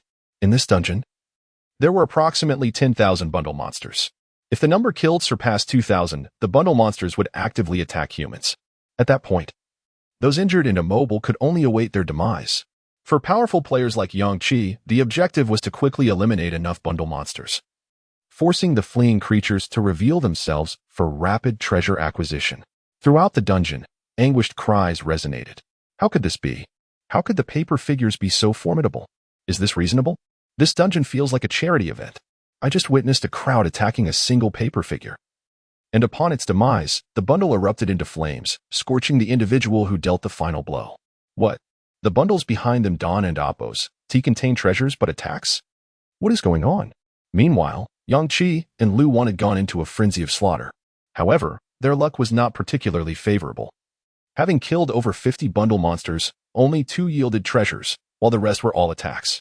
Yang Qi was struck by lightning 9 times, burned by fire 8 times, and swept into the air by wind 3 times, along with various other attacks.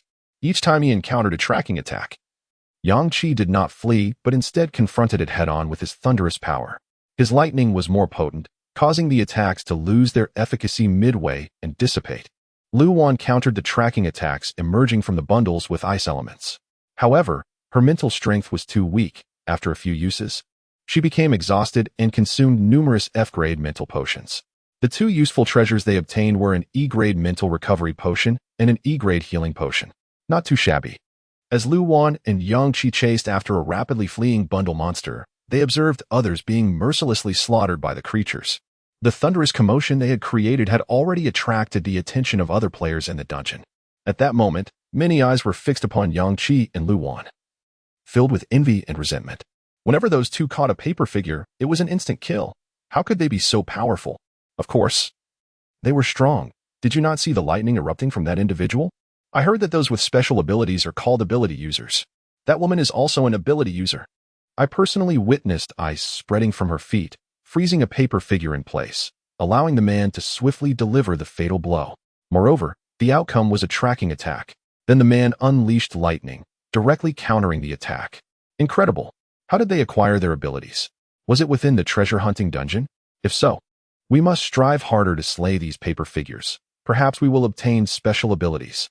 The prowess of those 2 indicates that defeating these paper figures likely has a chance of yielding valuable items. Should we ask them? Yang Qi dispatched another bundle monster, this time yielding a piece of equipment original stone.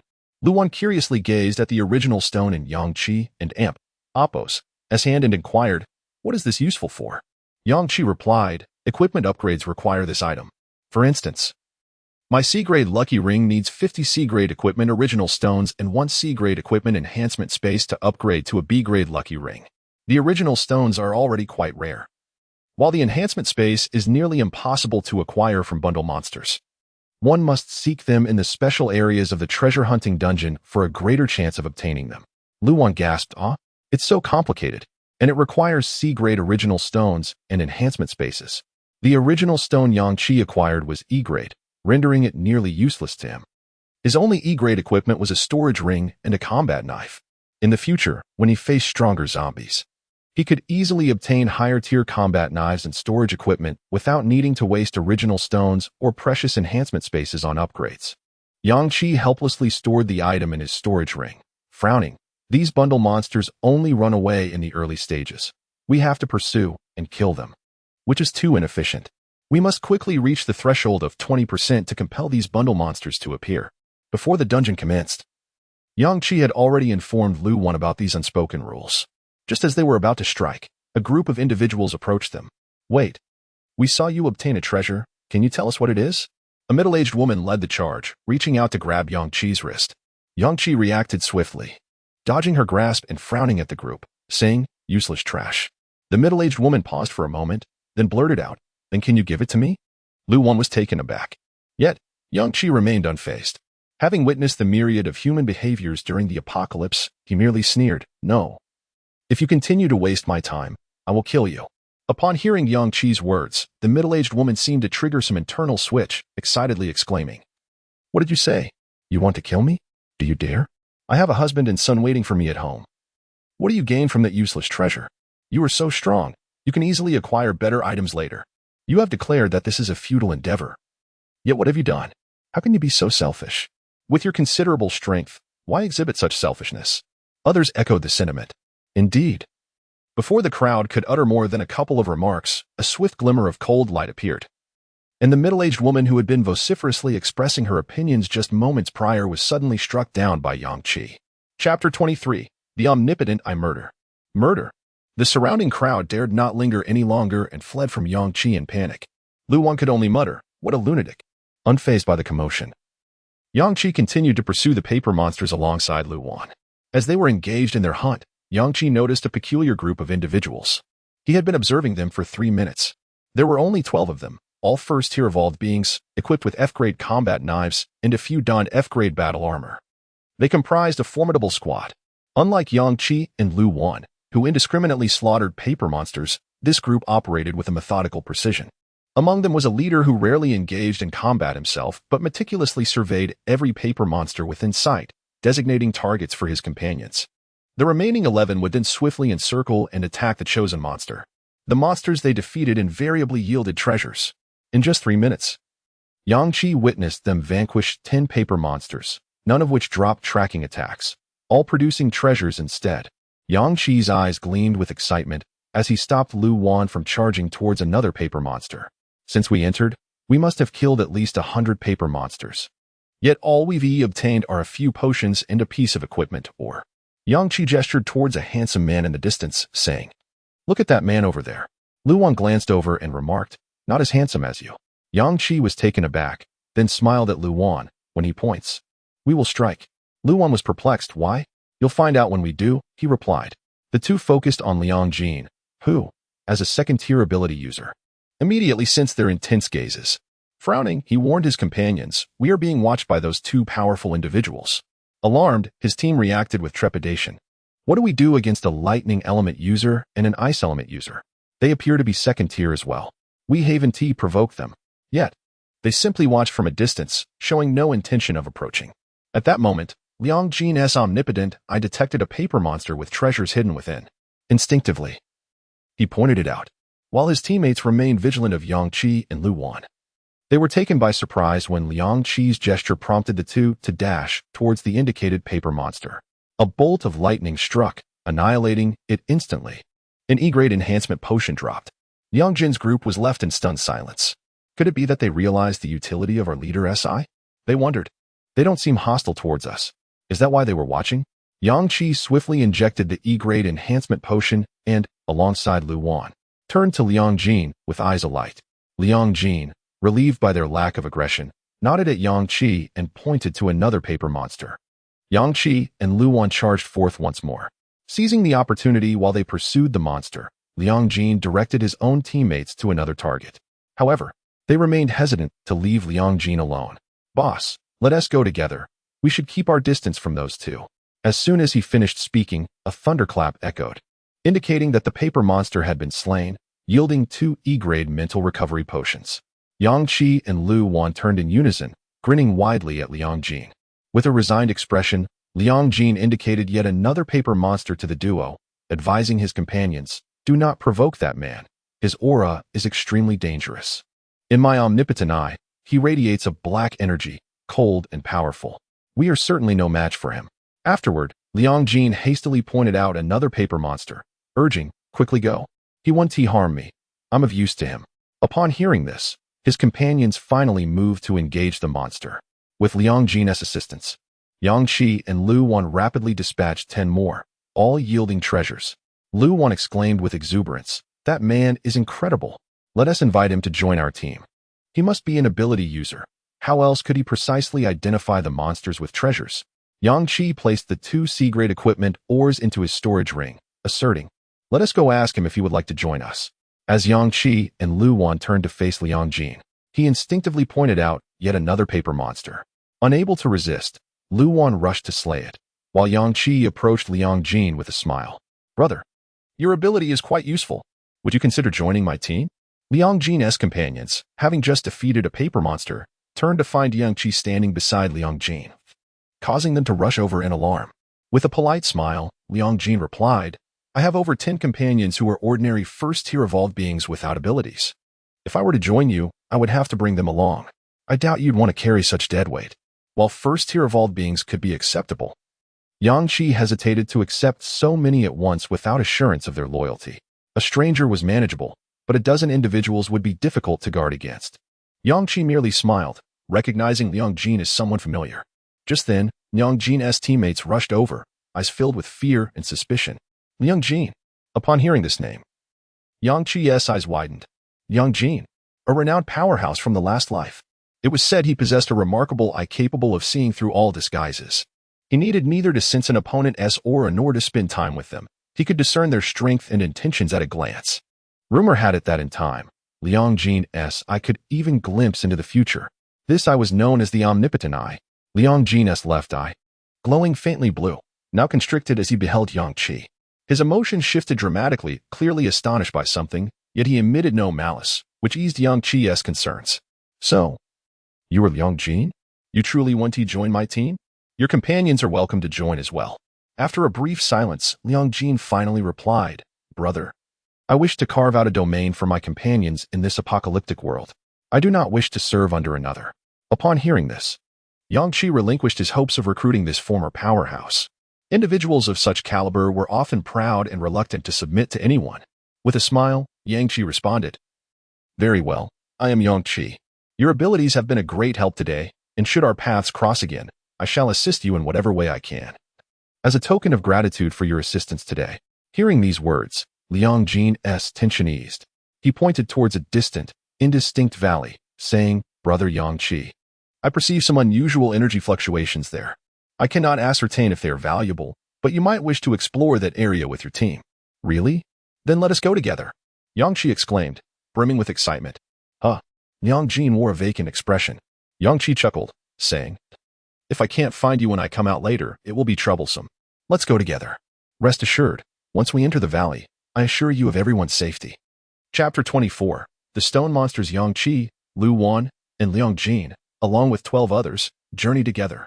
Along the way, Liang Jin would point out any bag monsters that could yield treasures. All were swiftly dispatched by Lu Wan using her ice element abilities. During this time, Lu Wan consumed an E-grade mental recovery potion.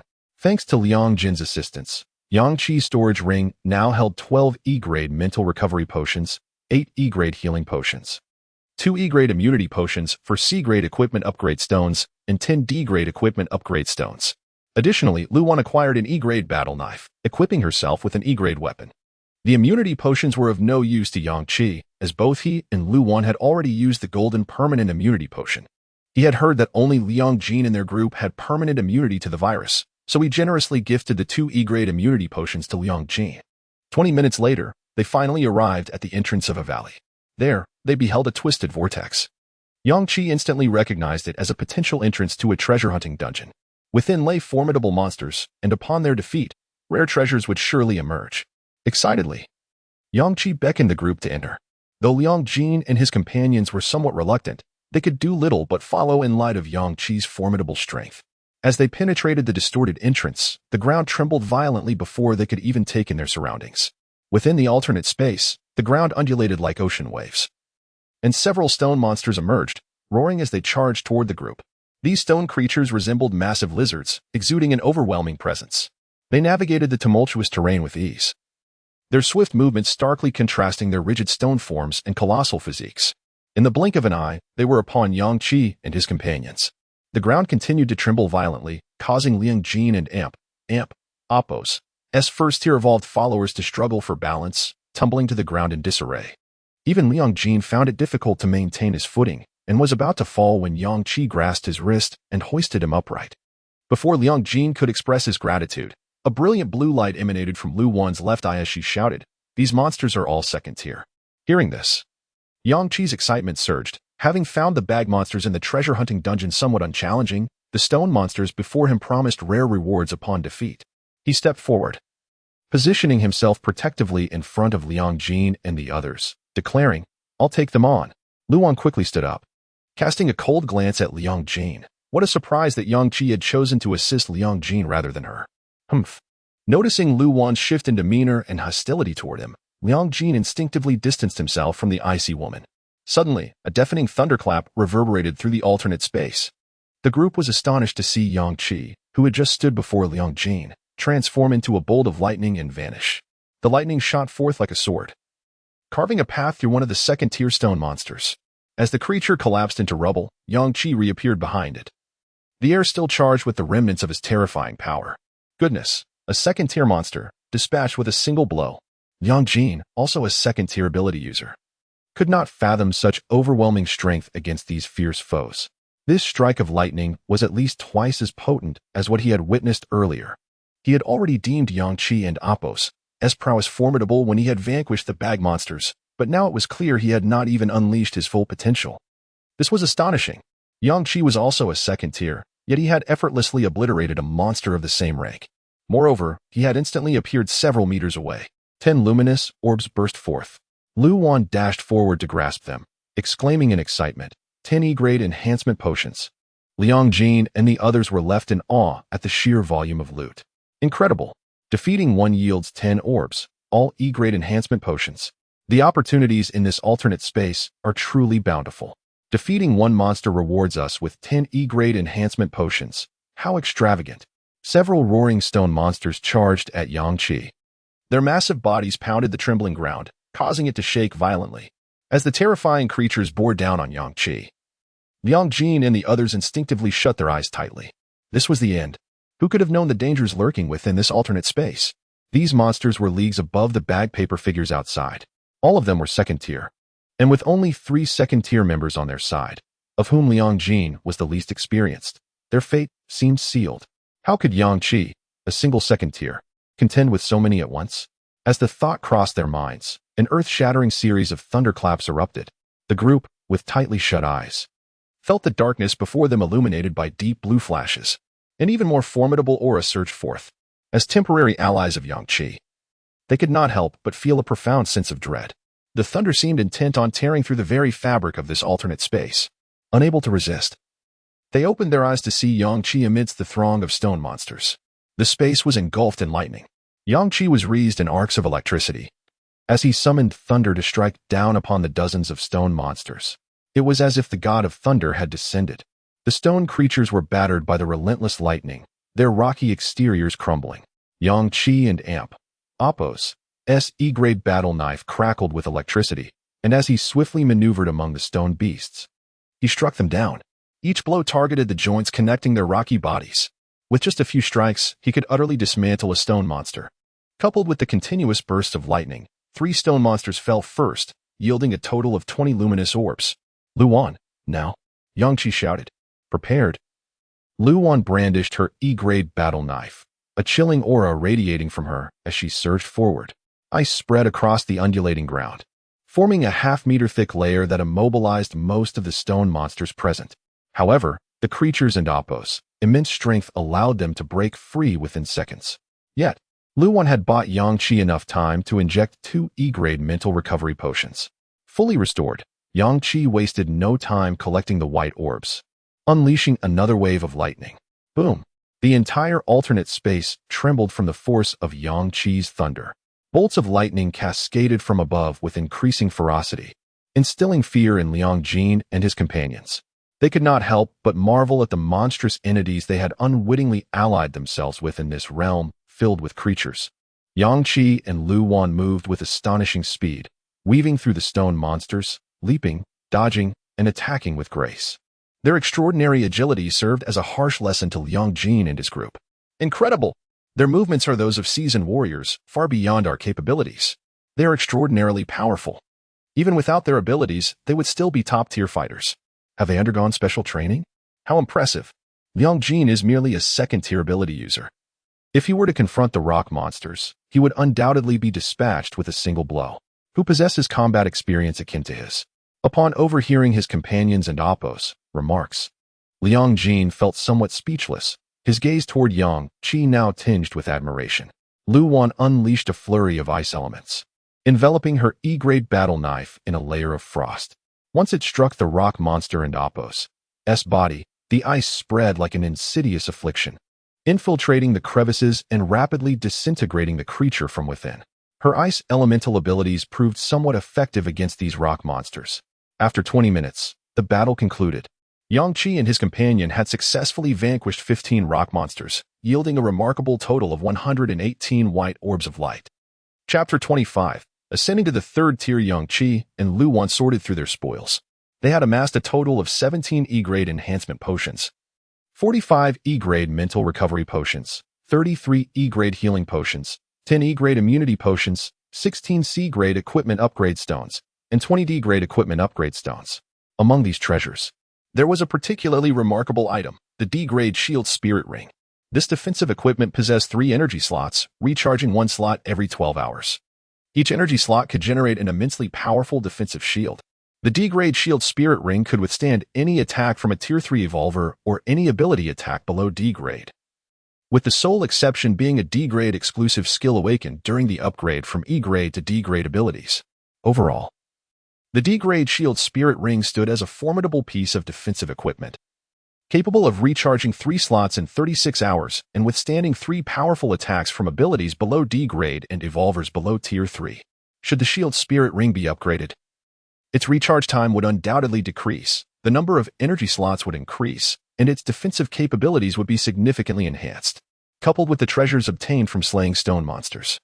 Yang Qi had already accumulated 30 D-grade equipment upgrade stones. With just 20 more and an enhancement space for D-grade equipment, he could upgrade the shield spirit ring. These items could potentially be gathered during the upcoming treasure hunting dungeon. Yang Qi donned the D-grade shield spirit ring. The ring and Appo's centerpiece was an exquisite silver shield, adorned with 3 rippling patterns. At that moment, the first ripple flickered softly, while the other 2 remained dim. After 12 hours of recharging, the first ripple would glow brilliantly. At this moment, Liang Jin and his companions regarded Yang Qi with utmost admiration. Yang Qi glanced at the spoils acquired from slaying stone monsters in his storage ring and extracted 2 E-grade enhancement potions, along with all 10 E-grade immunity potions, which he offered to Liang Jin. This gesture served as a token of gratitude. Without his abilities, Yang Qi might never have discovered the entrance to this alternate space. Liang Jin gratefully accepted the items, exclaiming, "Brother Yang Qi, you are truly remarkable." Upon hearing this, Yang Qi eagerly proposed, "Would you like to join me?" Liang Jin, slightly embarrassed, replied, "Brother Yang Qi, I have mentioned before my stance remains unchanged." Yang Qi, with a hint of resignation, remarked, "Very well. Let us continue hunting the burden monsters." From the remaining 15 E-grade enhancement potions, Yang Qi injected himself with 8, while Lu Wan took 7. After ascending to Tier 2, Yang Qi had already injected 26 E-grade enhancement potions, and Lu Wan had consumed 10. If all went smoothly, Yang Qi would only need to inject 4 or 5 more to ascend to Tier 3. The stock of E-grade mental recovery potions had surpassed 50, and the quantity of E-grade healing potions exceeded 30.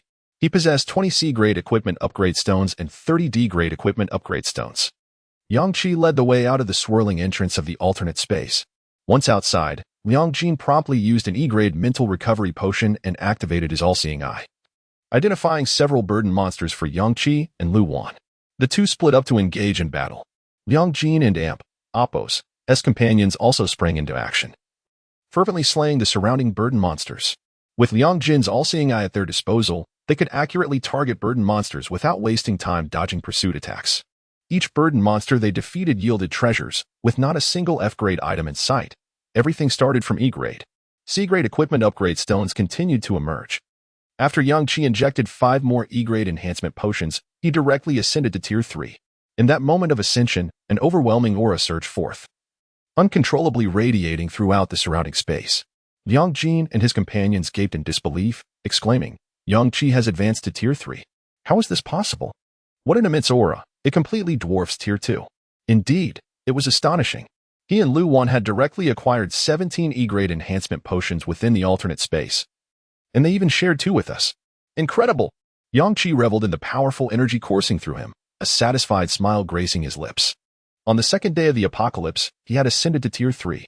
At that moment, it also became apparent that the enhancement effects of E-grade potions on his body had diminished significantly. As for F-grade enhancement potions, even injecting a dozen would likely yield no discernible effect. The E-grade healing and mental recovery potions could still be utilized, albeit with diminishing returns. As Yang Qi and Apos' level increased, so too did his mental capacity. At Tier 2, using a Thunder Flash would consume 7 to 8/10 of his mental energy.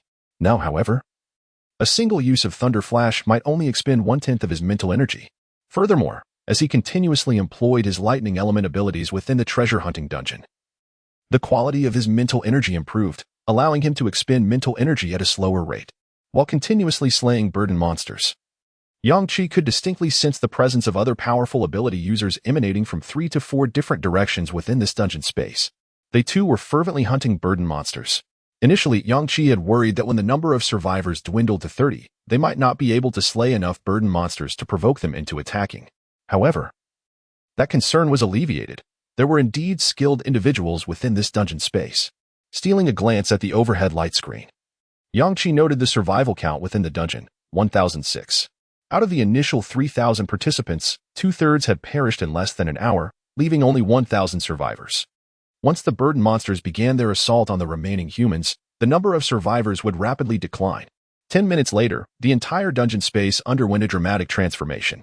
The once boundless expanse now appeared abruptly constricted by an enormous wall of light. The wall seemed circular, enveloping the entire dungeon space like a birdcage, shrinking at a visible rate. Witnessing this change, Yang Qi immediately declared, "The burden monsters have been reduced by 20. They are about to start actively attacking the nearest humans." The shrinking dungeon space would enable the burden monsters to swiftly close in on the nearest humans for their assault. Liang Jin and his companions had previously entered a smaller treasure hunting dungeon, making them acutely aware of these underlying rules. At this moment, everyone's expressions turned grave. Previously, the burden monsters had fled, allowing them to select those carrying treasures to eliminate. Now, the situation was entirely different.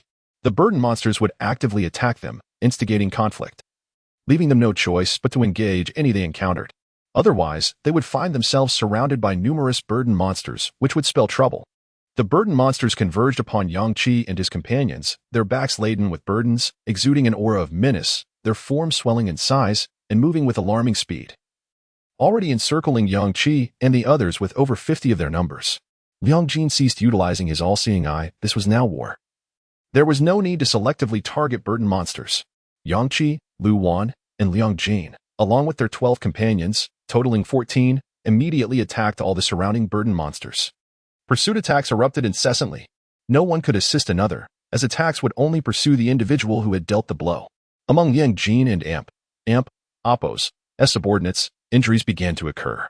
Only Tier 3 Yang Qi, Tier 2 Lu Wan, and Liang Jin managed to respond with ease, fiercely eliminating the encroaching burden monsters while fending off pursuit attacks.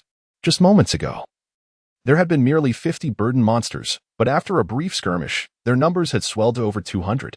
Numerous burdensome entities unexpectedly unleashed a myriad of elemental abilities to assault them.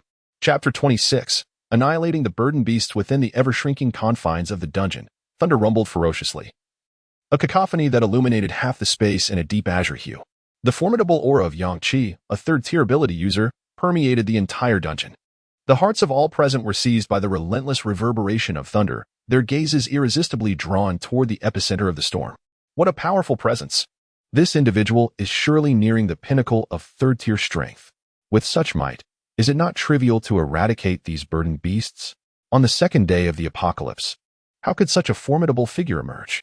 He must have been granted extraordinary advantages. This aura is utterly terrifying. Liang Jin and Oppos, as subordinates were already on the brink of collapse. Tormented by the relentless pursuit of countless burdened beasts, a few tracking attacks could barely wound a first-tier revolver, but when faced with 10, 20, or even hundreds, they found themselves overwhelmed. The black, rotund figures were drenched in blood. Moreover, these burdened beasts were not weak. They unleashed continuous attacks before succumbing, and even in death. They executed unavoidable tracking strikes, causing immense suffering. Is this what a large-scale treasure-hunting dungeon entails? The smaller dungeon we participated in earlier had merely over 100 burdened beasts attacking the surviving players in the end. Yet now, just in our vicinity, there are thousands of these creatures. I might truly be killed by these little paper figures. Boss, help me. I refuse to fight them any longer. I shall flee directly. No sooner had the words left their lips than bolts of lightning descended, obliterating a dozen nearby burdened beasts. Numerous tracking attacks surged toward Yang Qi, only to be intercepted mid-flight by the thunder, dissipating entirely. These tracking strikes were utterly no match for Yang Qi, the third-tier ability user. 5 minutes ago, the number of survivors displayed in the sky was 1,000. Now, it had dwindled to 300. The burdened beasts were launching proactive assaults, and players were perishing at an alarming rate. Countless burdened beasts fell to Yang Qi's might, with 95% of them yielding tracking attacks and the remaining 5% revealing treasures. Lu Wan continuously unleashed her ice element abilities, honing her mental strength and mastery over the ice element, depleting her stock of over 100 F-grade mental recovery potions from her spatial gear. Meanwhile, Liang Jin, lacking elemental abilities, could only endure the tracking strikes with his physical prowess and the recently acquired E-grade battle knife. Even the defense of a second-tier ability user could not withstand hundreds of tracking strikes, leaving him with numerous minor wounds. His previously elegant black hair now smoked from the lightning attacks of the burdened beasts. His F-grade armor had long since shattered, replaced by several new sets. As 3 tracking attacks locked onto him, a bolt of lightning suddenly struck before him. Yang Qi, wreathed in electricity, materialized right in front of Liang Jin. The lightning obliterated dozens of burdened beasts along its path, and Yang Qi effortlessly deflected the tracking strikes. However, the 3 tracking attacks still slammed into Liang Jin. And as the smoke cleared, blood trickled from the corner of his mouth. Yang Qi declared assertively, "Do not engage. Allow me to handle this." Yang Jin, filled with gratitude, responded, "But brother Yang Qi." Yang Qi waved his hand, leaving Liang Jin with a charismatic silhouette, exclaiming, "No worries. However, even so, I shall not join your team," Liang Jin said in haste. Yang Qi and Oppos' expression darkened as he replied, "At least let us become friends." With that, Yang Qi embarked on a frenzied rampage against the surrounding burdened beasts. 20 tracking attacks simultaneously targeted Yang Qi, leaving the nearby survivors in awe. Goodness, there must be over 20 of these tracking attacks. Even a first-tier revolver would perish instantly if struck by all of them. There is no escaping. It is utterly despairing. Yet, those tracking attacks, which appeared so terrifying in their eyes, were effortlessly blocked by dozens of bolts of lightning amidst the thunderous tempest. In the face of such overwhelming pressure, these tracking strikes were rendered inconsequential. The survivors, relentlessly pursued by the burdened beasts, were left speechless. Incredible how powerful. Is he using some sort of cheat? In the distance, flames erupted, and the sounds of battle echoed relentlessly. Look over there. Another powerful ability user. By heavens. A fire element ability user. How formidable. This treasure-hunting dungeon is indeed a gathering of might. Even those who are not strong can become powerful if they are fortunate enough to slay a few burdened beasts with treasures. As even an E-grade potion could elevate an ordinary individual to a first-tier revolver. 2 could elevate a first-tier revolver to the second tier. It is possible for the weak to become strong. As long as one reaches the second tier, survival from tracking attacks becomes exceedingly difficult.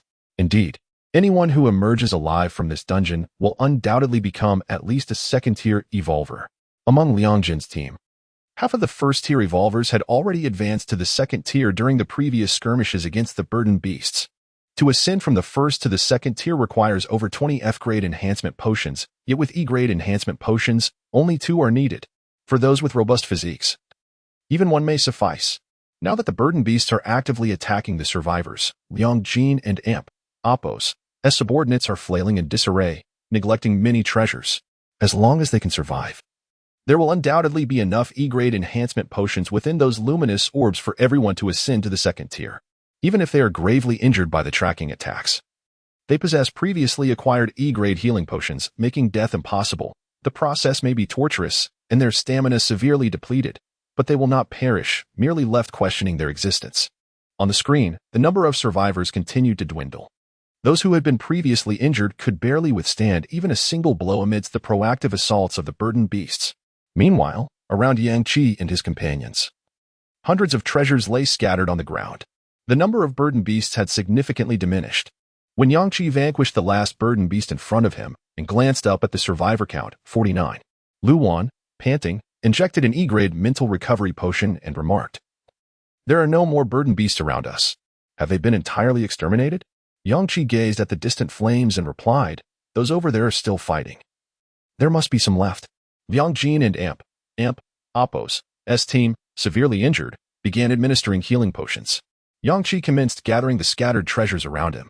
His keen eyes spotted an ability upgrade scroll. He dashed over to retrieve it, exclaiming in excitement, "An ability upgrade scroll."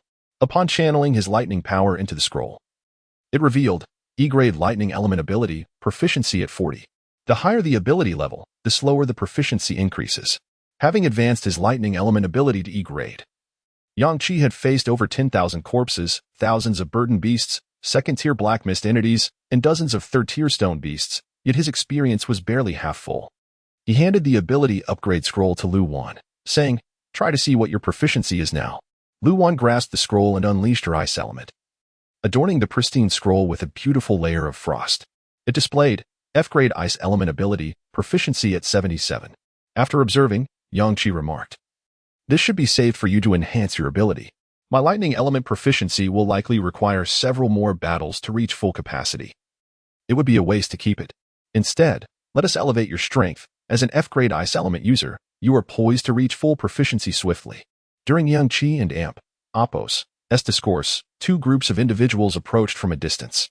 The once expansive space of the instance had diminished significantly due to the shrinking light curtain, leaving only Yang Qi and his entourage of 14, alongside the two opposing groups, totaling 49 individuals.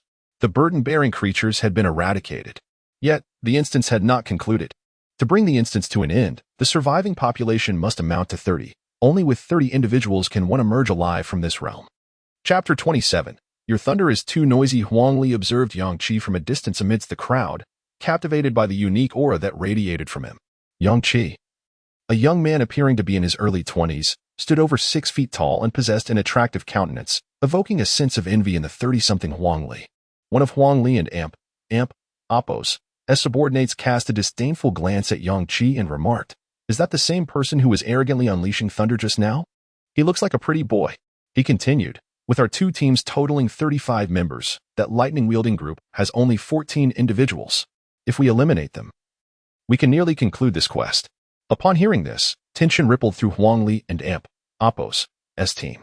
Even if they eradicated all members of the lightning-wielding squad, there would still be 35 left. They needed to eliminate 5 more individuals to complete the treasure hunt and escape this realm. The 5 eliminated would undoubtedly be the weakest among them. Huang Li, the strongest among them at just over 30 years old, stood at 5'7", with an unremarkable appearance but a perpetual, fierce grin. His confidence stemmed from being a second-tier ability user, with fire element powers that he had recently upgraded from F to E grade through a scroll found during the quest. He had awakened an exclusive E grade fire skill, which he had unleashed during a recent battle, leaving him feeling invincible. In this apocalyptic world, he believed no one could rival him. He was an E grade fire element user with an exclusive ability. His power was unparalleled. As Huang Li unleashed his fire abilities against the relentless swarm of enemies, he noticed the distant rumble of thunder with growing annoyance. He resented the idea that he was not the center of attention. He believed he and his flames should be the main attraction. The numerous survivors in the quest were fixated on the lightning user instead. Was and Amp, Appos, just the fact that flames were less noisy? In terms of power, his E-grade fire abilities were certainly not inferior to that of the thunder user. The latter only garnered attention due to the thunder and Amp, Appos' deafening roar. As Huang Li strode towards Yang Qi, he coldly addressed his subordinates. After we dispatch these people, combined with Qin Hao and Amp, Oppo's team, we will still have 35 members left. Meaning 5 must perish. I am a fair leader. Only the strong deserve to stand by my side. Qin Hao will be joining my team. So our 2 groups are merging. I want to favor you just because you followed me first. You may engage in battle and eliminate 5 individuals. This quest will conclude without my intervention. The expressions of the dozen or so followers behind Huang Li turned grim. Qin Hao's group walked alongside Huang Li. And upon hearing his words, Qin Hao beamed. Brother Huang truly knows how to lead. He doesn't play favorites. Our team relies on strength. As Huang Li and Qin Hao approached Yang Qi and Amp, Oppo's group, Liang Jin employed his all-seeing eye to assess the situation, subsequently dismissing the threat and focusing on his own injuries. He believed these individuals posed no challenge to Yang Qi. His primary concern lay with his hairstyle, while his wounds could heal with potions.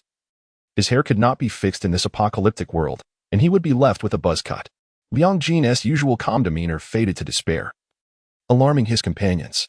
They were bewildered. Was it possible these opponents were formidable? Liang Jin's expression conveyed an unusual sense of dread. Yang Qi, however, was strong too. Liang Jin caught a glimpse of the adversaries and was struck with disbelief. What was happening? Liang Jin and Amp, Oppo's reaction indicated he had seen their true strength, which surpassed even Yang Qi and Amp, Oppo's. His companions, who trusted Liang Jin and Amp, Oppo's all-seeing eye, were taken aback by his unprecedented display of hopelessness. They exchanged glances, filled with trepidation, pondering the true strength of their leader. I recall a powerful fire erupting over there. Could it be this person? Huang Li, reveling in the moment, sneered at Yang Qi. Do you see? Your subordinates believe I am superior to you and anticipate your defeat. Perhaps you should concede and spare yourself the humiliation. As Huang Li's sycophants began to mock Yang Qi, their excitement intensified upon noticing Lu Wan by Yang Qi's side. Her beauty was unparalleled.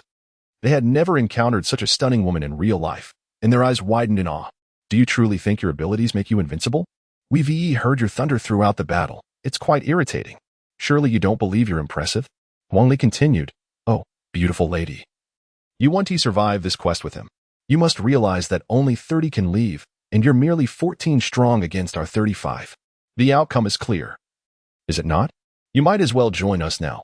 We are gentle with the fairer sex. Huang Li and Oppo's gaze fixed intently on Lu Wan, his eyes gleaming. Observing her icy demeanor, he scoffed, redirecting his ire towards Yang Qi. Don't assume that your thunder, which you incessantly showcase, makes you the center of attention. Do you even realize how annoying it is? My ears are ringing. In an attempt to curry favor with the powerful Huang Li, Qin Hao chimed in. The youth has gained some strength and cannot resist flaunting it. However, your thunder has displeased Brother Huang, which means you must meet your end today. Yang Qi surveyed Huang Li with a calm demeanor, his curiosity piqued. You're a second-tier user, I presume? What level is your ability? Though these individuals were not his equals, they had nonetheless survived the fierce competition within this treasure quest. Given the E-grade potions dropped by defeated foes, they likely possessed numerous treasures. The prospect of uncovering their secrets excited Yang Qi immensely. Huang Li was taken aback. He had expected Yang Qi and Oppo's first inquiry to focus on his abilities. His subordinates erupted in outrage. Why do you care? What business is it of yours?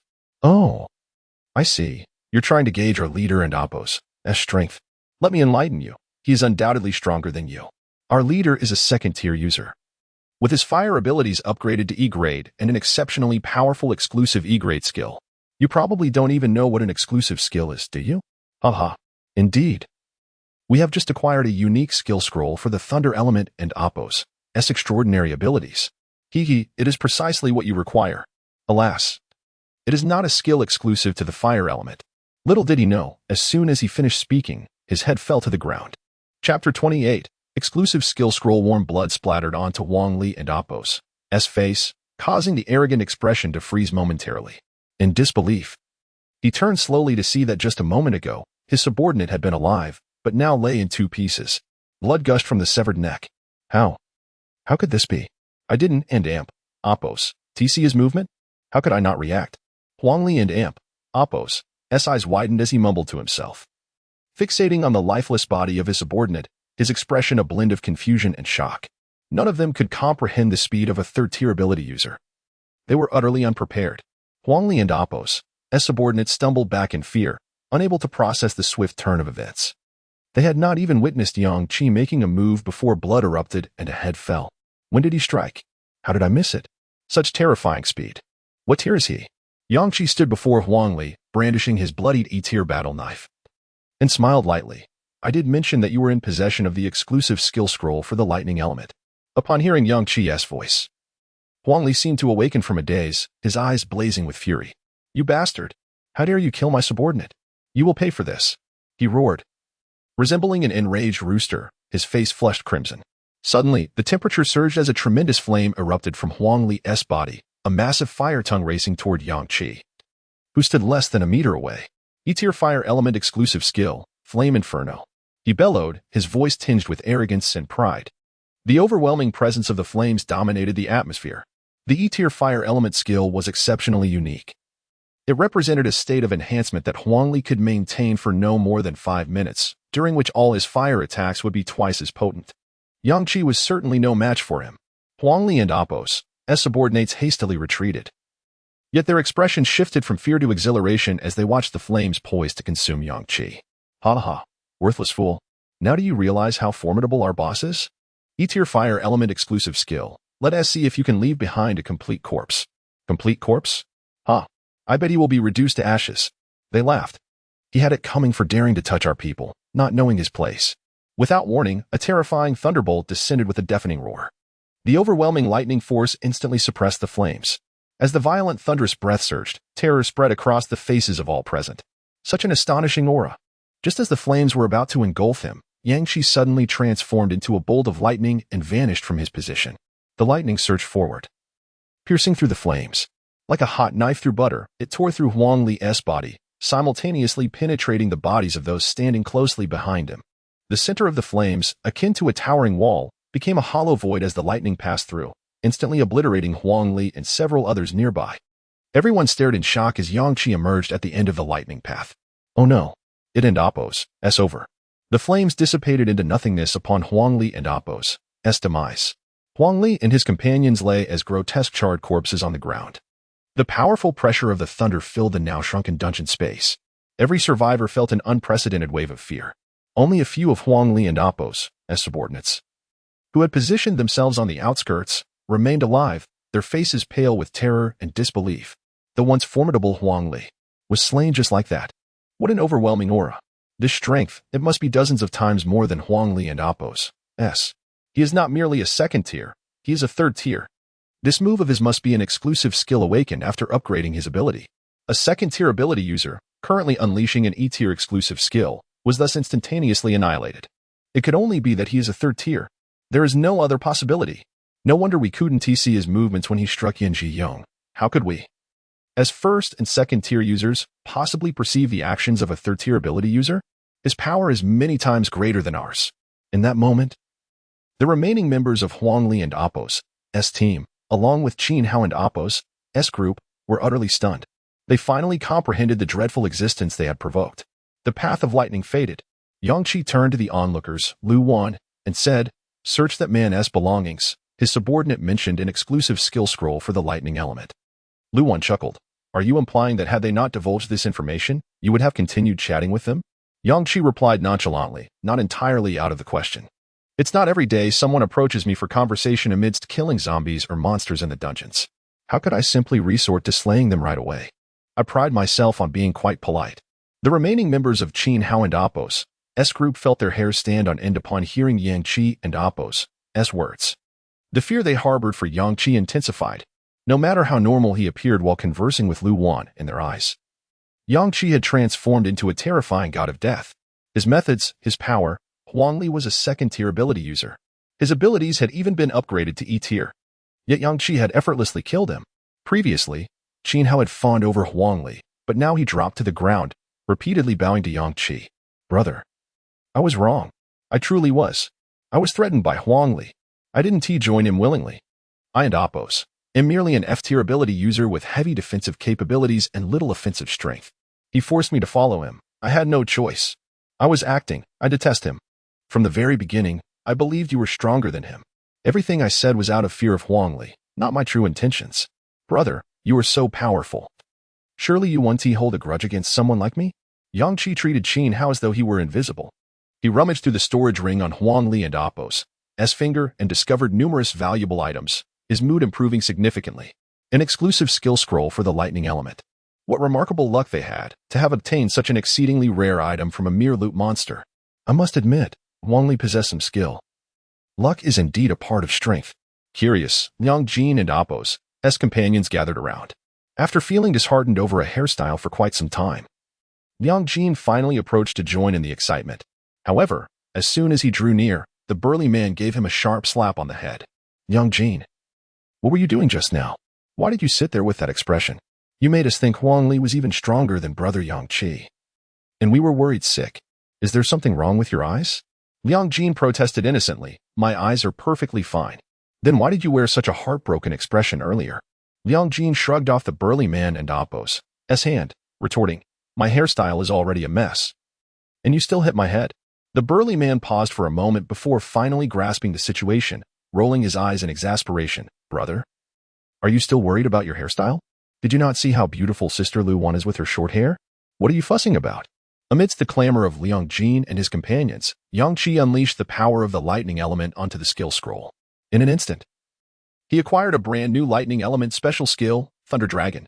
Chapter 29, The Thunder Dragon. Summoning a formidable Thunder Dragon, Yang Qi conjures a creature of unparalleled combat prowess.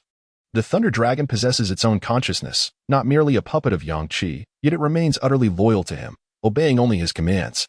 In battles against multiple foes, Yang Qi need not divert his attention to control the Thunder Dragon, for it is capable of independent combat, alleviating Yang Qi and Appo's burdens. The unique abilities obtained from treasure hunting quests lack specific tiers. Their potency escalates in accordance with the wielder and Appo's strength. Undoubtedly, the exclusive skills that demand substantial mental energy to wield, such as Yang Qi's self-awakened skill, Thunder Flash, exhibit power twice that of his current Thunder abilities. The Thunder Dragon, however, is even more exceptional. As a product of Yang Qi and Appo's thunderous might and draconic essence, its strength surpasses that of Thunder Flash by more than double. Consequently, utilizing it incurs a terrifying drain on mental energy. Yang Qi estimates that with his current mental strength, employing Thunder Flash would consume 10% of his mental resources, while summoning the Thunder Dragon would deplete 50% in one fell swoop. The Thunder Dragon is indeed a rare skill of the lightning element. To Yang Qi and Appo's astonishment, within this extensive treasure hunting quest, not only did he discover an exclusive skill scroll, but it also happened to relate to his lightning abilities. What splendid fortune! Yang Qi remarked. Curiously, Lu Wan inquired, Yang Qi, what exactly is this skill? She noticed that the scroll depicted a vividly lifelike dragon surrounded by crackling lightning. With a smile, Yang Qi replied, it is the Thunder Dragon. Liang Jin and the others gasped in envy. Wow, that name sounds incredibly impressive. Can it truly summon a Thunder Dragon? What level of skill is it? How remarkable. However, the mental energy consumption must be staggering.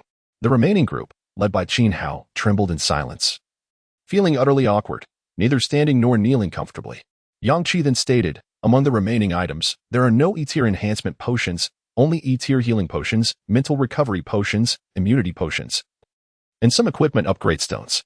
With that, Yang Qi handed over more than 10 E-tier immunity potions to Liang Jin, simultaneously flashing a warm smile. Your team members are not yet permanently immune. I have no use for these, so please take them. Liang Jin's followers were immediately moved to tears. Brother Yang Qi, you are truly wonderful, they exclaimed. Liang Jin, accepting the potions with a serious expression, responded, Brother Yang Qi, I appreciate your intentions, but I must insist on my own path. I believe my strength is sufficient to lead my companions through this apocalypse. I do not wish to. Yang Qi interjected with a smile, I understand. Providing you with these potions is not a means to compel gratitude or enlist you in my ranks. When I assisted you in defeating that burdensome foe, I merely sought to forge a friendship.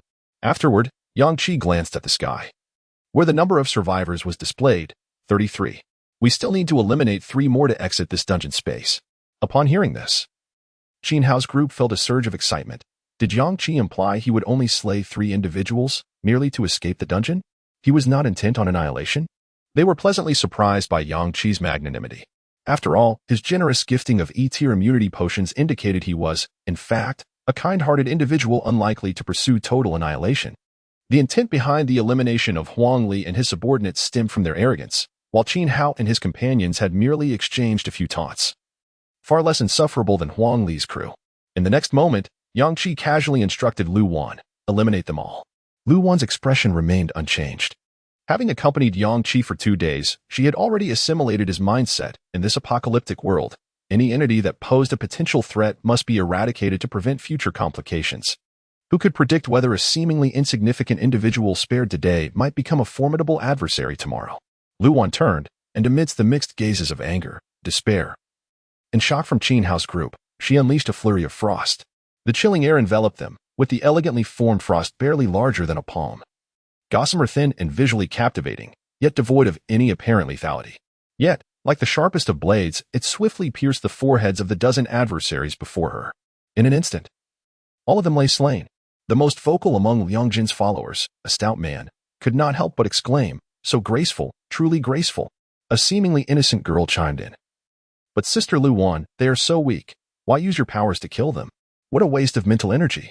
Lu Wan proudly raised the skill upgrade scroll in her hand, and frost quickly enveloped it, an F-tier ice element ability, with a proficiency of 82. Above. The number of survivors displayed, 14.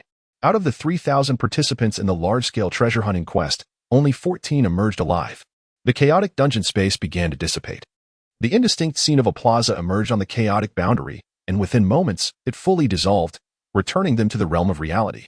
Upon their return, however, silence enveloped them.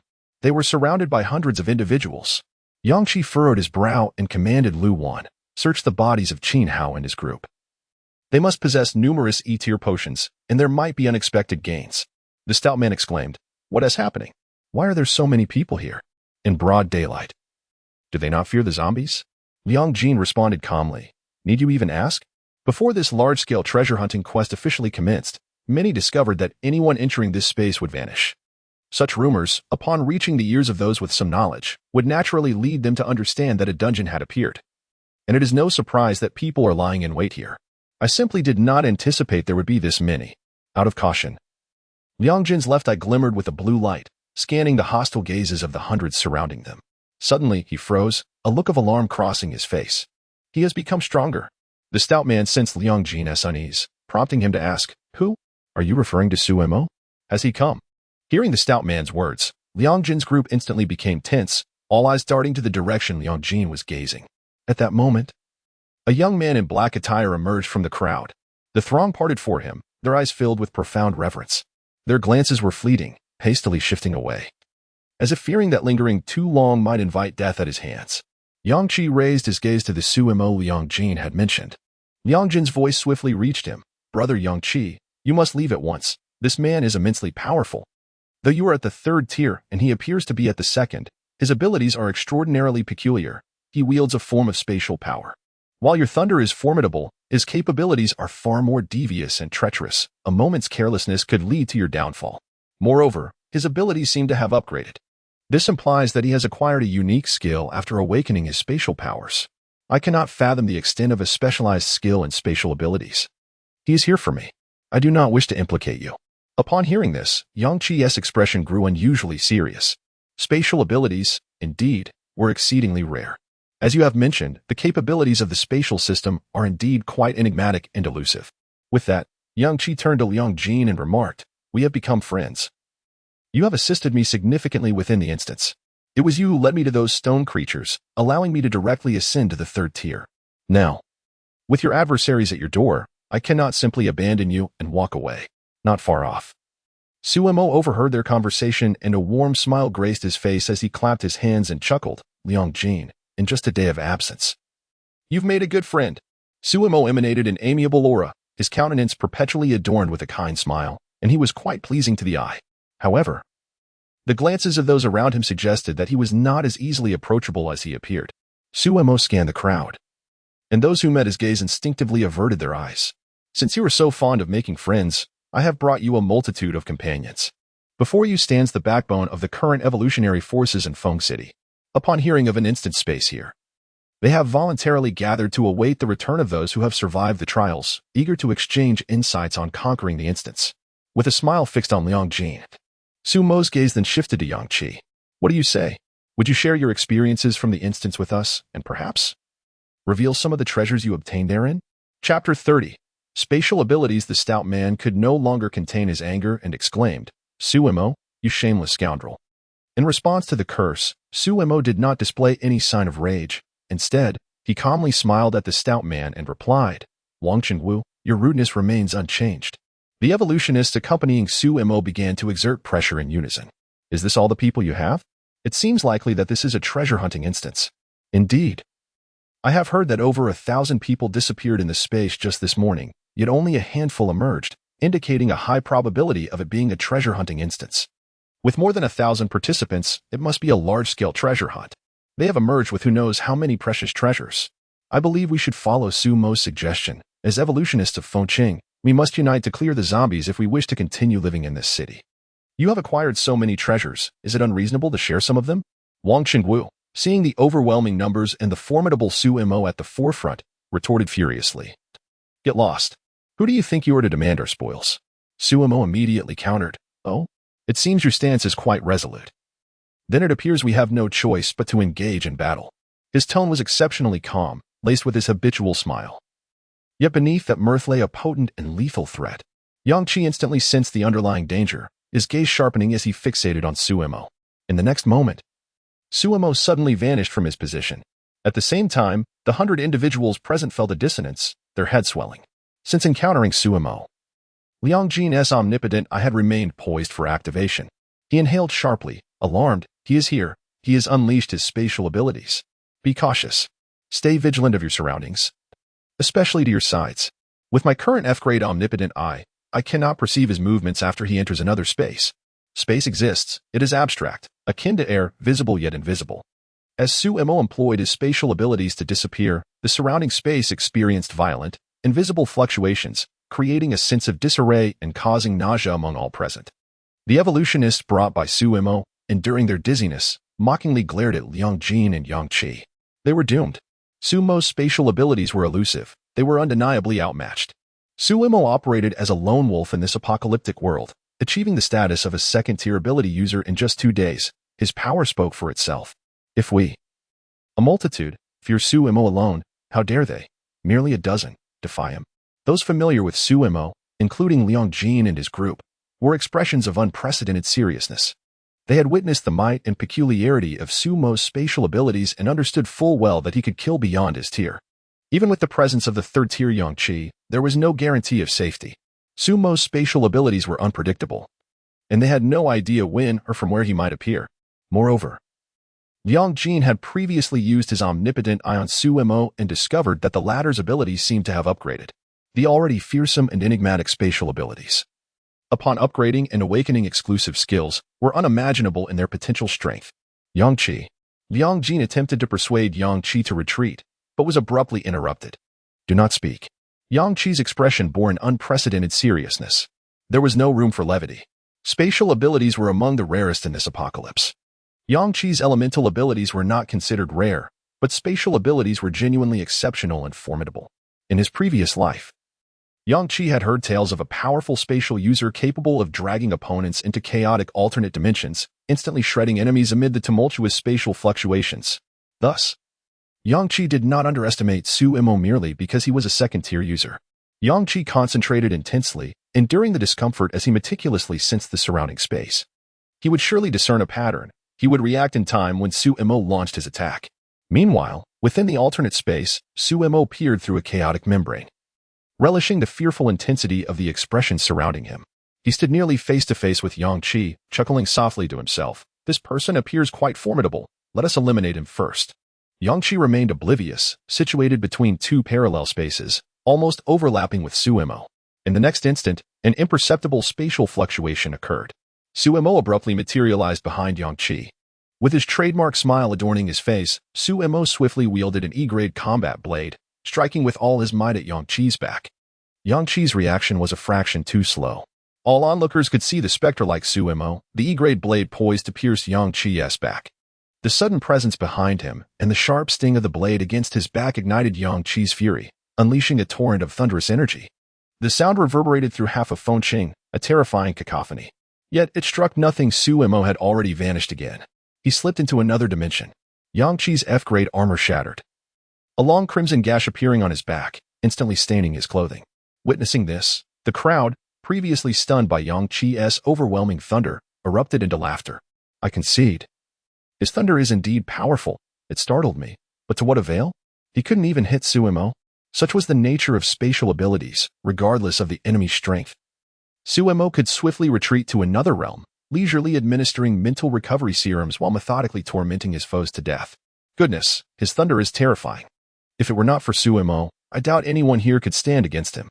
What use is strength if you cannot strike Suemo? Yang Chi, are you all right? Lu Wan immediately administered a healing serum to Yang Chi's back. She observed that the wound, while alarming in appearance, was merely superficial. Applying a healing serum would be wasteful. With Yang Chi's current self-healing capabilities, he would recover in less than half an hour. Yang Chi remained silent, maintaining his vigilance. Yang Jin and his companions, seeing the invincible Yang Chi injured by Sumo's attack, felt their spirits plummet. It was over. Even big brother Yang Chi was no match for Suemo. The thunder he unleashed was like a fist striking cotton, powerful yet ineffective. Spatial abilities were simply unanswerable. Yang Jin, what do we do? Yang Jin was drenched in sweat. I am trying to observe with my eyes, but they are not as effective as Yang Chi's reactions. He sensed Sumo's appearance before I could. Suemo, in the alternate space, wore an expression of dread and shock. His customary smile had vanished entirely. Who was this person? This aura was unmistakably that of a third-tier ability user. The might of the thunder could not possibly be F-grade. A third-tier E-grade ability user. Where had Liang Jin found such a powerful ally? Cold sweat drenched Suemo's back as an unprecedented terror flooded his mind and heart. The ominous thunderbolts and the chilling aura emanating from Yang Chi were directed solely at him. Without a moment's hesitation, he retreated into the alternate dimension, fearing that even a second's delay would seal his fate beneath the wrath of the storm. Only he could truly fathom the profound despair of that moment, no one else. Regardless of their proximity to Yang Chi or the Tempest, could possibly grasp the turmoil within his heart. His reflexes were remarkably swift. Reacting almost instantaneously, was it truly a consequence of being at the third tier? I narrowly escaped the clutches of lightning. It was a perilous situation. Had I been struck by such a bolt, I would undoubtedly have been annihilated. My previous strike could severely injure a second-tier adversary, yet he merely sustained superficial wounds. If this continued, even with my ability to vanish at will and retreat into the alternate dimension, I would only be providing him with a mere scratch. Although I had awakened an E-rank exclusive skill, its use would deplete 90% of my mental energy. Should my strike fail to eliminate him, I would be unable to securely slip back into the alternate dimension, leaving me to await my demise. Suemo, with a grim expression, gazed at Yang Chi, who was separated from him by a chaotic spatial barrier. He heard Liang Jin and the others call out Yang Chi's name. Yang Chi. In the next moment, within the solitude of his own alternate dimension, Suemo proclaimed with fierce determination, Yang Chi, I shall return to seek you out. Having spoken, he unleashed his mental energy, reaching the distant alternate space, and made his swift escape. Chapter 31. Has Suemo escaped? Suddenly, the discomfort felt by everyone present regarding the spatial disturbance intensified abruptly. Those of lesser strength experienced a metallic taste in their throats, blood trickling from their lips, while others felt as though the world was spinning. The surrounding space twisting and contorting, causing them to collapse to the ground. What is happening? So nauseating, I feel like vomiting. It must be Suemo. He is about to unleash a devastating attack. Sumo's spatial abilities are formidable. We are not even his targets, yet from such a distance. We are suffering from the disorientation caused by the spatial fluctuations. One can only imagine how those near Suemo must feel. However, this overwhelming discomfort lasted less than 5 seconds before dissipating entirely. A profound silence enveloped the crowd. All eyes were fixed on Yang Chi. They anticipated Suemo would suddenly appear beside Yang Chi and deliver a fatal blow. That disconcerting sensation of spatial distortion was merely the prelude to Sumo's grand maneuver. They could almost visualize Yang Chi's demise. To their astonishment, Suemo chose not to eliminate Liang Jin but instead targeted Yang Chi, indicating that Yang Chi posed a greater threat. Liang Jin and his companions were exceedingly tense. Suemo had forged a chaotic path to an alternate spatial realm around them, and their dizziness was at its peak. The stout Wang Xinwu vomited violently, yet no one dared to mock him. Almost everyone in Liang Jin's group began to bleed from their noses, maintaining their ground solely due to their immense willpower. In the eye of the spatial turbulence, the discomfort experienced by Yang Chi and Liang Jin's group was magnified several-fold compared to the surrounding evolvers. When the spatial fluctuations ceased, Clarity returned to everyone's minds as they cautiously surveyed their surroundings, subjected to the mocking gazes of the onlooking evolvers. The crowd of over 100 remained silent for a full 2 minutes, awaiting an event that never transpired. The expressions of the spectators morphed from derision to confusion and alarm. The anticipation for Sumo to suddenly materialize and grievously wound Yang Qi had finally unraveled their composure. What is happening? How much time has passed? Where is Sumo? Why has Ti struck yet? He was supposed to appear the moment the spatial disturbances peaked. No, he should have emerged when the fluctuations were at their most severe. What could he possibly be doing? Liang Jin sensed something amiss, speaking gravely. This is strange, given my understanding of Sumo and his spatial abilities. He should have appeared 2 minutes ago when the space was in turmoil. Yang Qi hesitated, stating, during the peak of the spatial disturbance. It felt as if he was not approaching us but moving away. Liang Jin and his companions were taken aback. Yang Qi raised an eyebrow toward the distance, saying, 2 minutes is ample time for him to have escaped far away. Wang Chenwu wiped his mouth in shock and exclaimed, are you suggesting he fled? That violent spatial disturbance was his escape. Upon hearing Yang Qi's words, Liang Jin finally pieced it together. Of course, how could we have forgotten? The last time we competed with Sumo for the Black Energy Orb, he had utilized his spatial powers from a considerable distance, appearing around us without a trace, nearly seizing the all-powerful Ice Energy Orb. Even during our subsequent battle, he continued to slip into alternate space, yet the spatial fluctuations were markedly less intense. Liang Jin was astounded. This indicates that when the spatial disturbances are most pronounced, it signifies that he is traversing vast distances, either arriving from afar or departing toward the distance. When he fought us, the spatial fluctuations were far less conspicuous. The intensity of the recent fluctuations was such that many second-tier evolvers began to bleed from their noses. He must have been in our vicinity. Thus that severe spatial turbulence could only mean he was fleeing. Once Liang Jin had articulated this revelation, a heavy silence enveloped the crowd. Wang Qingbin eventually spoke. So why did he flee? The seemingly innocent girl exclaimed with enthusiasm. Are you kidding? Don't you know? It was Yang Qi's lightning that scared him off. Haha. Her laughter reverberated throughout the square. Those evolvers who had accompanied Sumo could scarcely believe the unfolding reality. Where is Sumo? Sumo, come forth. How could he possibly escape? He had already struck Yang Qi. The advantage was his. How could he flee? This is absurd. Someone shouted Sumo's name, yet the only response was the eerie calm of the surrounding space. Some individuals resigned themselves to the truth with a wry smile. Just moments ago, there had been no spatial fluctuations at all. We were too slow to recognize that Sumo might have fled, failing to notice at this moment. He had already escaped far, far away, to the point where the space around us had settled into a tranquil state, and the discomfort had entirely vanished. How could this be? Sumo is a second-tier E-level evolver. His ability is spatial in nature. How could he flee? Why would he flee? Because of Yang Qi's lightning. In that moment, everyone unconsciously recalled the terrifying thunder that had suddenly descended moments earlier. Sumo had struck Yang Qi, then was frightened away by Yang Qi's lightning. Unbelievable, such a powerful individual as Sumo, frightened into retreat by the explosive force of a single person. Ah. Are you still concerned about whether Sumo has escaped? Look around. The zombies have been drawn in by the thunderous sounds unleashed by Yang Qi. Damn it, there are more and more zombies. We should flee. Suddenly, a shadow flashed before the person speaking. The crowd gasped, and upon focusing, they saw it was Yang Qi. The individual felt an overwhelming fear and lost control of their bladder. Midstream, Yang Qi decapitated him. Ladies and gentlemen, weren't you coming to share in my spoils? Why do you wish to flee now? Just a moment ago, didn't we agree to join forces against the zombies of Maple City? Yet now, upon seeing the horde approach, you wish to leave the mess for me to handle? Yang Qi looked disdainfully at the gathered evolvers, pointing toward the encroaching swarm of corpses, stating, I have valuable information. Would you care to hear it? The crowd stood momentarily stunned, their minds struggling to grasp Yang Qi's words. Do you see those zombies with crystalline cores in their foreheads? They are first-tier zombies.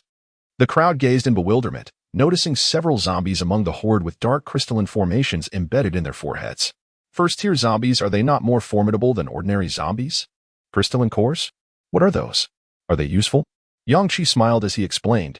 Indeed, they are useful. Those cores are black in color, yet strands of red intertwine within them. The black represents the toxins akin to the surrounding dark mist, referred to as core waste. The red, however, signifies an enhancement to physical capabilities akin to a fortifying elixir, known as core source. The first-tier zombies are predominantly composed of black nuclear waste, with a scarce number of red nuclear sources serving as the wellspring of their formidable power. Consequently, the higher the level of the zombie, the greater the abundance of red nuclear sources within their course. These evolutionaries, manipulated by fear, trembled as they asked, "Why are you telling us all this?" Yang Qi replied with a smile, "To ensure you understand your fate. I shall not slay you. For extracting the nuclear source from a first-tier zombie is exceedingly arduous, requiring a substantial amount of purification energy. However, as you are all first-tier evolutionaries, should you fall prey to a first-tier zombie, it would significantly enhance their strength, thereby increasing the quantity of nuclear sources within their course, ultimately allowing me to conserve some purification energy." Chapter 32. Nuclear Bodies. In a calm tone, Yang Qi uttered such horrifying words, igniting a profound fear and fury among the first-tier evolvers. The extreme blend of rage and terror was enough to drive one to madness. Many, disregarding the disparity in strength, brandished their blades and charged at Yang Qi. After all, they were destined to perish at his hands. They might as well fight back. Yang Qi maintained his composure and departed from the spot. The speed of a third-tier ability user was beyond the reach of these individuals. Yang Jin and his companions also heard Yang Qi's words and, astonished, inquired, "Brother Yang Qi, was what you said about the nuclear bodies truly factual?" Yang Qi affirmed, "Indeed, it is true. However, I did not anticipate the sudden emergence of numerous first-tier zombies. Otherwise, during the recent treasure hunting instance, I would have actively sought those mutated plants to acquire some purifying energy." Yang Jin expressed his astonishment. The mutated plants in that treasure hunting instance could actually be beneficial? Yet, in another small treasure hunting instance, we killed such plants and received nothing. Yang Qi chuckled. The stems of the mutated plants contain copious amounts of white sap, which is the purifying energy. If one immerses the nuclear body in it, the black nuclear waste can be purified, yielding red nuclear essence that can be directly absorbed to enhance one's physique. Upon hearing this, Liang Jin and his group began to lament. In the small treasure hunting instance we participated in, there was only one mutated plant. After we eliminated it, we thought we had struck gold, yet nothing emerged. And now you claim that the sap it secretes upon injury can purify the nuclear bodies of first-tier zombies. Yang Qi scratched his head, somewhat regretting. Who knew that over a dozen first-tier zombies would appear directly? This morning, I encountered a first-tier zombie, but before I could act, it was devoured by a black mist conglomerate, depriving me of the nuclear body. I had assumed that first-tier zombies were scarce, which is why I focused solely on the bag monster during the treasure hunting instance. Actually, it wasn't a loss, Liang Jin remarked. With the all-seeing eye, targeting the bag monster and obtaining the E-grade enhancement potion is undoubtedly swifter than acquiring purifying energy from the mutated plants to purify the nuclear body. Having said that, Yang Qi cautioned everyone. Be wary of these first-tier zombies. They are significantly stronger than first-tier evolvers, having evolved to possess nuclear bodies. For us, the entire nuclear body of a first-tier zombie holds only a small amount of red nuclear essence that is pure enhancement energy. However, for the zombies themselves, the entire nuclear body is the source of their power. The black mist toxins they previously accumulated have coalesced into black nuclear waste. What we term nuclear waste is not waste for the zombies.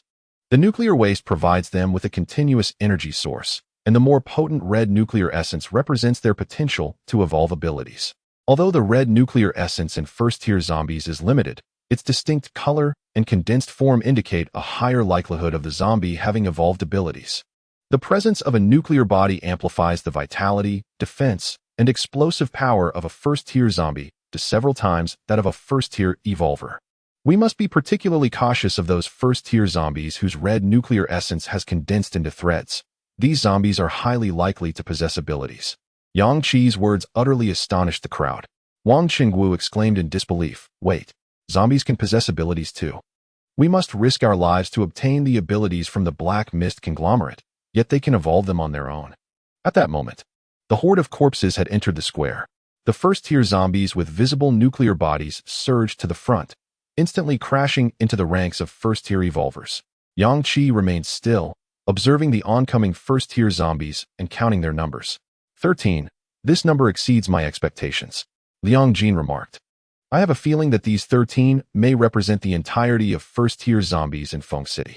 Your thunderous display might have attracted all first-tier zombies here. Considering this number, first-tier zombies do not seem overly abundant. There are likely hundreds of thousands in Feng City.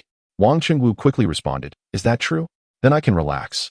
With you describing first-tier zombies as so formidable, I felt only second-tier evolvers could contend with them. If there are so few, then we still have a chance to develop. Yang Qi regarded Wang Chengwu earnestly. Your intuition is correct. Wang Chengwu. Zombies with nuclear bodies possess an inherent advantage over evolvers. The nuclear body serves as an incessant power generator, enhancing their vitality and strength, while their regenerative capabilities are beyond imagination. Ordinary zombies can be restrained by severing limbs before delivering a fatal blow. In contrast, first-tier zombies regenerate rapidly when their limbs are severed. To defeat them, one must strike with lethal precision, or all efforts will be in vain. The margin for error when battling zombies with nuclear bodies is exceedingly low, starkly contrasting with encounters against ordinary zombies. Not far away, the first-tier evolvers brought by Su Mo were unleashing desperate cries. In this moment, they refrained from cursing Yang Qi, as they recalled that it was Su Mo who led them here. Su Mo, you fool. These first-tier evolvers boasted physical capabilities several times that of ordinary humans. Yet, against the first-tier zombies possessing nuclear bodies, they were utterly helpless. One first-tier evolver, proud of his considerable strength, severed a first-tier zombie's leg. Immediately, he observed that the leg was regenerating at an astonishingly rapid pace. Moreover, the muscles and other parts of the zombie's body swelled with explosive energy, propelling it upwards with tremendous force, pinning him to the ground. The first-tier zombie relentlessly devoured the body of the first-tier evolver. And with the nuclear body energy enabling rapid regeneration, the zombie's right leg, already healing quickly, accelerated its recovery due to the consumption. By the time it finished feeding, its leg would likely be fully restored. Among Liang Jin's party, only 3 had yet to advance from first-tier to second-tier. Witnessing the first-tier evolvers being thoroughly overwhelmed by the first-tier zombies, they retreated in fear. Are first-tier zombies truly so powerful? Even when their legs are severed, they can regenerate like this? Is my vision failing me? They realized that first-tier evolvers were no match at all. Furthermore, ordinary zombies seemed to hesitate in competing with first-tier zombies for food. Yang Qi's gaze was fixed on the nuclear bodies atop the heads of the first-tier zombies. 2 of them exhibited black nuclear bodies, with flickering red glimmers forming intermittent lines. The ones he aimed to eliminate were precisely these first-tier zombies. Chapter 33. Second-order zombies. The survivors in the surrounding high-rises had long been captivated by Yang Qi's previous thunderous strike. Their incessant curses echoed in the air. Was that person devoid of reason? How could he dare to wield thunderous abilities in such an open space? Was he not attracting the entire city's zombies? Would we suffer the consequences? It felt as though the horde was on the verge of evolving into a tide of the undead. One could only hope that the zombies would disperse after feasting on those individuals. Otherwise, we would be trapped in the building. Yang Qi paid no heed to the first-order zombies nearby, which were crazily slaughtering first-order evolved beings. Instead, he meticulously organized the potions dropped by the last wave of loot monsters in the large treasure-hunting instance. Although he had not engaged mutated plants for purification energy during this excursion, he had amassed a considerable bounty of E-grade potions. Within his storage space, he had 288 E-grade mental recovery potions and 307 E-grade healing potions. He had also acquired several E-grade combat blades, ready for replacement at any moment. Almost 300 E-grade mental recovery potions were sufficient for him to face the impending zombie tide. However, there were only a dozen first-order zombies, the rest being ordinary ones. Slaying ordinary zombies could only yield F-grade potions, while only first-order zombies would drop E-grade potions. Currently, his returns from killing ordinary zombies were not substantial.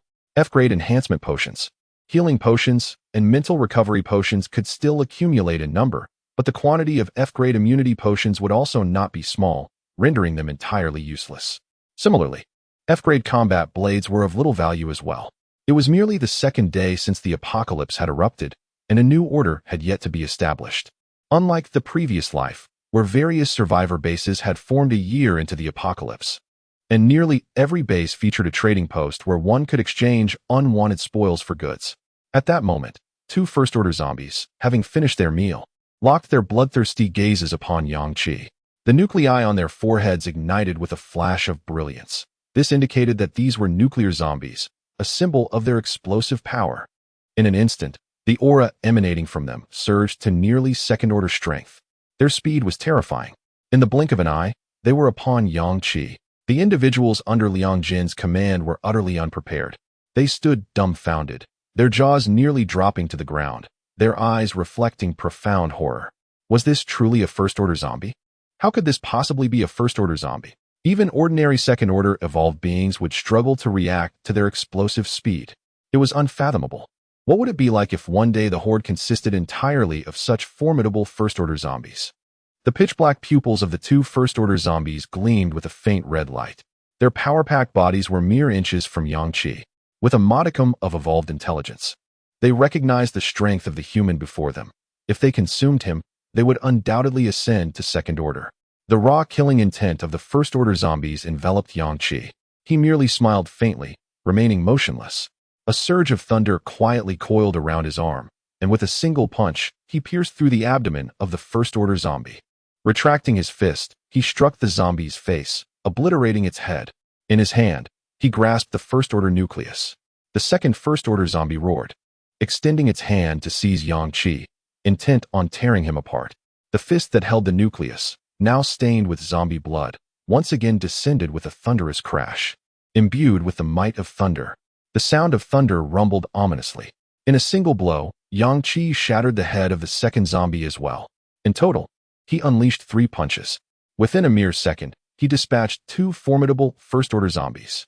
His agility and strength left Liang Jin and his companions aghast. Incredible. He killed 2 first-order zombies in an instant. And he didn't even unleash the full force of his thunderous abilities. He merely wrapped his fist in thunder. How astonishing. Yang-Chi stored the 2 bloodied first-order nuclei in his spatial equipment. At that moment, the over 100 first-order evolved beings brought by Su-Mo had all perished, devoured by the dozen or so first-order zombies. Ordinary zombies dared not contest the first-order zombies for their prey. Suddenly, an immensely powerful aura broke through the horde, radiating a brilliant red light. The survivors in the surrounding high-rises, who had been observing, turned their gazes toward the epicenter of the commotion. They beheld a first-order zombie, its forehead nucleus erupting with a blinding red glow. The crimson light nearly engulfed the majority of the zombie-esque form. When the red light faded, everyone could clearly see that the red core within the nucleus had significantly increased. In an instant, the aura of that first-order zombie surged exponentially. The all-seeing eye of Liang Jin emitted a flickering blue light, reflecting his astonishment. This was it. That zombie had advanced to the second order. Its strength had multiplied many times over in an instant. But for evolved beings, leveling up meant a doubling of power. How could it possess such an exponential increase? This aura was on par with any second-order evolved being. Furthermore, its power approached that of a third order. No, I can see it clearly now. It emanates the fluctuations of special abilities.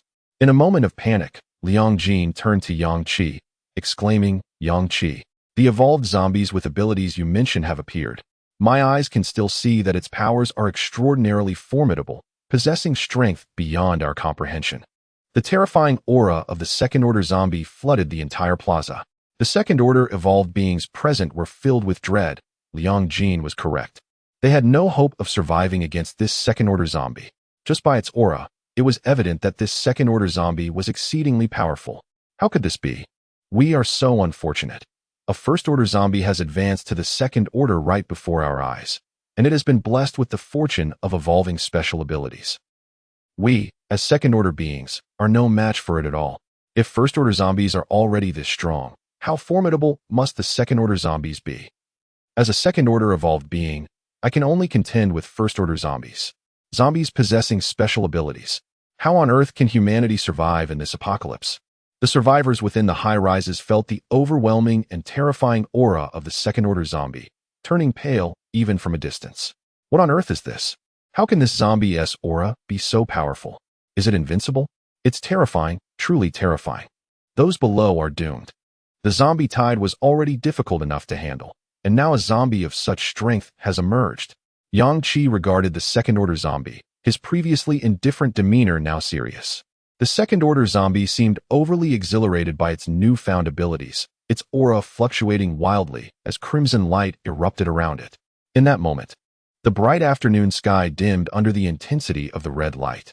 A terrifying aura swept across half of Maple City. Yang-Chi's pupils constricted momentarily. What is this? How could such energy emanate from a second-order zombie? Chapter 34. Energy manipulation. A powerful surge of crimson energy struck the horde of second-tier zombies, resulting in the instantaneous demise of over 1,000 ordinary zombies. The more formidable first-tier zombies frantically fled to avoid being accidentally harmed by their second-tier counterpart. However, it soon became evident that the state of these zombies was amiss. After the eruption of the second-tier zombies' red energy, the residual waves transformed into crimson motes that settled onto the skin of other zombies, swiftly integrating into them. Yang Qi caught one of these motes in his palm, which quickly vanished into his skin. It seemed to be stimulating the black mist toxin within him. Fortunately, having previously injected a golden permanent immunity serum, any latent effects were swiftly suppressed. Liang Jin's omniscient eye glowed faintly as he exclaimed in astonishment, "Indeed, these crimson motes, along with the red energy emanating from the second-tier zombie, are nearly indistinguishable from the black mist." Observe how the surrounding zombies, who initially recoiled in fear of the second-tier zombie, are now gravitating towards it, seemingly eager to absorb more of these motes. For humans, these motes catalyze the black mist toxin within us, accelerating the transformation process. Anyone who has not injected the golden serum will be adversely affected, but for the other zombies, this red energy enhances their strength and incites exhilaration. The stout Wang Chengwu, momentarily dazed, remarked, "I can feel it." Previously, absorbing excess black mist merely left me dizzy, my mind clouded with violent thoughts, but now, I can distinctly sense the black mist energy within me. I only injected an E-grade immunity serum when I exited the instance. Startled, Wang Chengwu produced another precious E-grade serum and injected it into his arm. Liang Jin's companions instinctively retreated, seeking distance from the frenzied second-tier zombie. It was terrifying. So, its supernatural ability enhances the strength of all surrounding zombies? We are merely in contact with a trickle of dispersing motes, yet they can significantly diminish the efficacy of our E-grade immunity serum. If we were directly struck by that red energy, we would surely be obliterated instantly. There is no need to await transformation. Those zombies directly impacted by the crimson energy have already perished, at least 2,000. The survivors in the nearby high-rise buildings widened their eyes in sheer terror. What is this power? Can zombies possess such strength? Is this a supernatural ability? Aren't such abilities supposed to emerge only after exterminating a black mist conglomerate? Such a fearsome energy, such a dreadful aura. Have you noticed? The zombies in the square appear to be invigorated, each one roaring and howling with an earth-shattering ferocity. Look, the zombies from the back street seem to be drawn here. What is happening? Nearly 10 seconds after the second-tier zombie's eruption, the red energy began to wane. Yet, it did not dissipate entirely. Instead, it coalesced into an energy membrane enveloping the second-tier zombie. In the vast square, crimson motes descended like falling stars, its eyes glowing with a faint red light. Fixated on Yang Qi, Liang Jin, with a grave expression, advised, "Brother Yang Qi, I believe discretion is the better part of valor. Its energy is overwhelmingly potent." Lu Wan looked at Yang Qi, anxiety evident in her voice. "Yes, Yang Qi, this may be the most formidable entity we have encountered thus far. The aura of the previous black mist conglomerates pales in comparison to this zombie's presence. The supernatural ability it has evolved appears to be this red energy, no extraordinary capabilities, merely sheer strength." Yet, Yang Qi remained rooted in place, with the headless bodies of the two first-tier zombies at his feet. He gazed back at the second-tier zombie, clearly observing the red core energy within it forming a solid line. In the next moment, the second-tier zombie raised its hand. 3 strands of red energy materialized around Yang Qi, ensnaring him with an iron grip, akin to a constricting serpent intent on crushing his form. Lu Wan and Liang Jin's eyes widened in shock. "Yang Qi, what is happening?" Its red energy can manifest at a distance. Energy manipulation.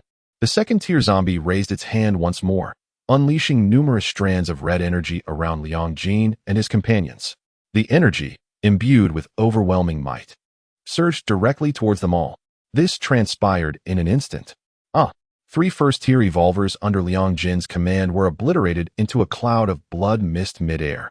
The remaining second-tier abilities were violently hurled away, sustaining grievous injuries.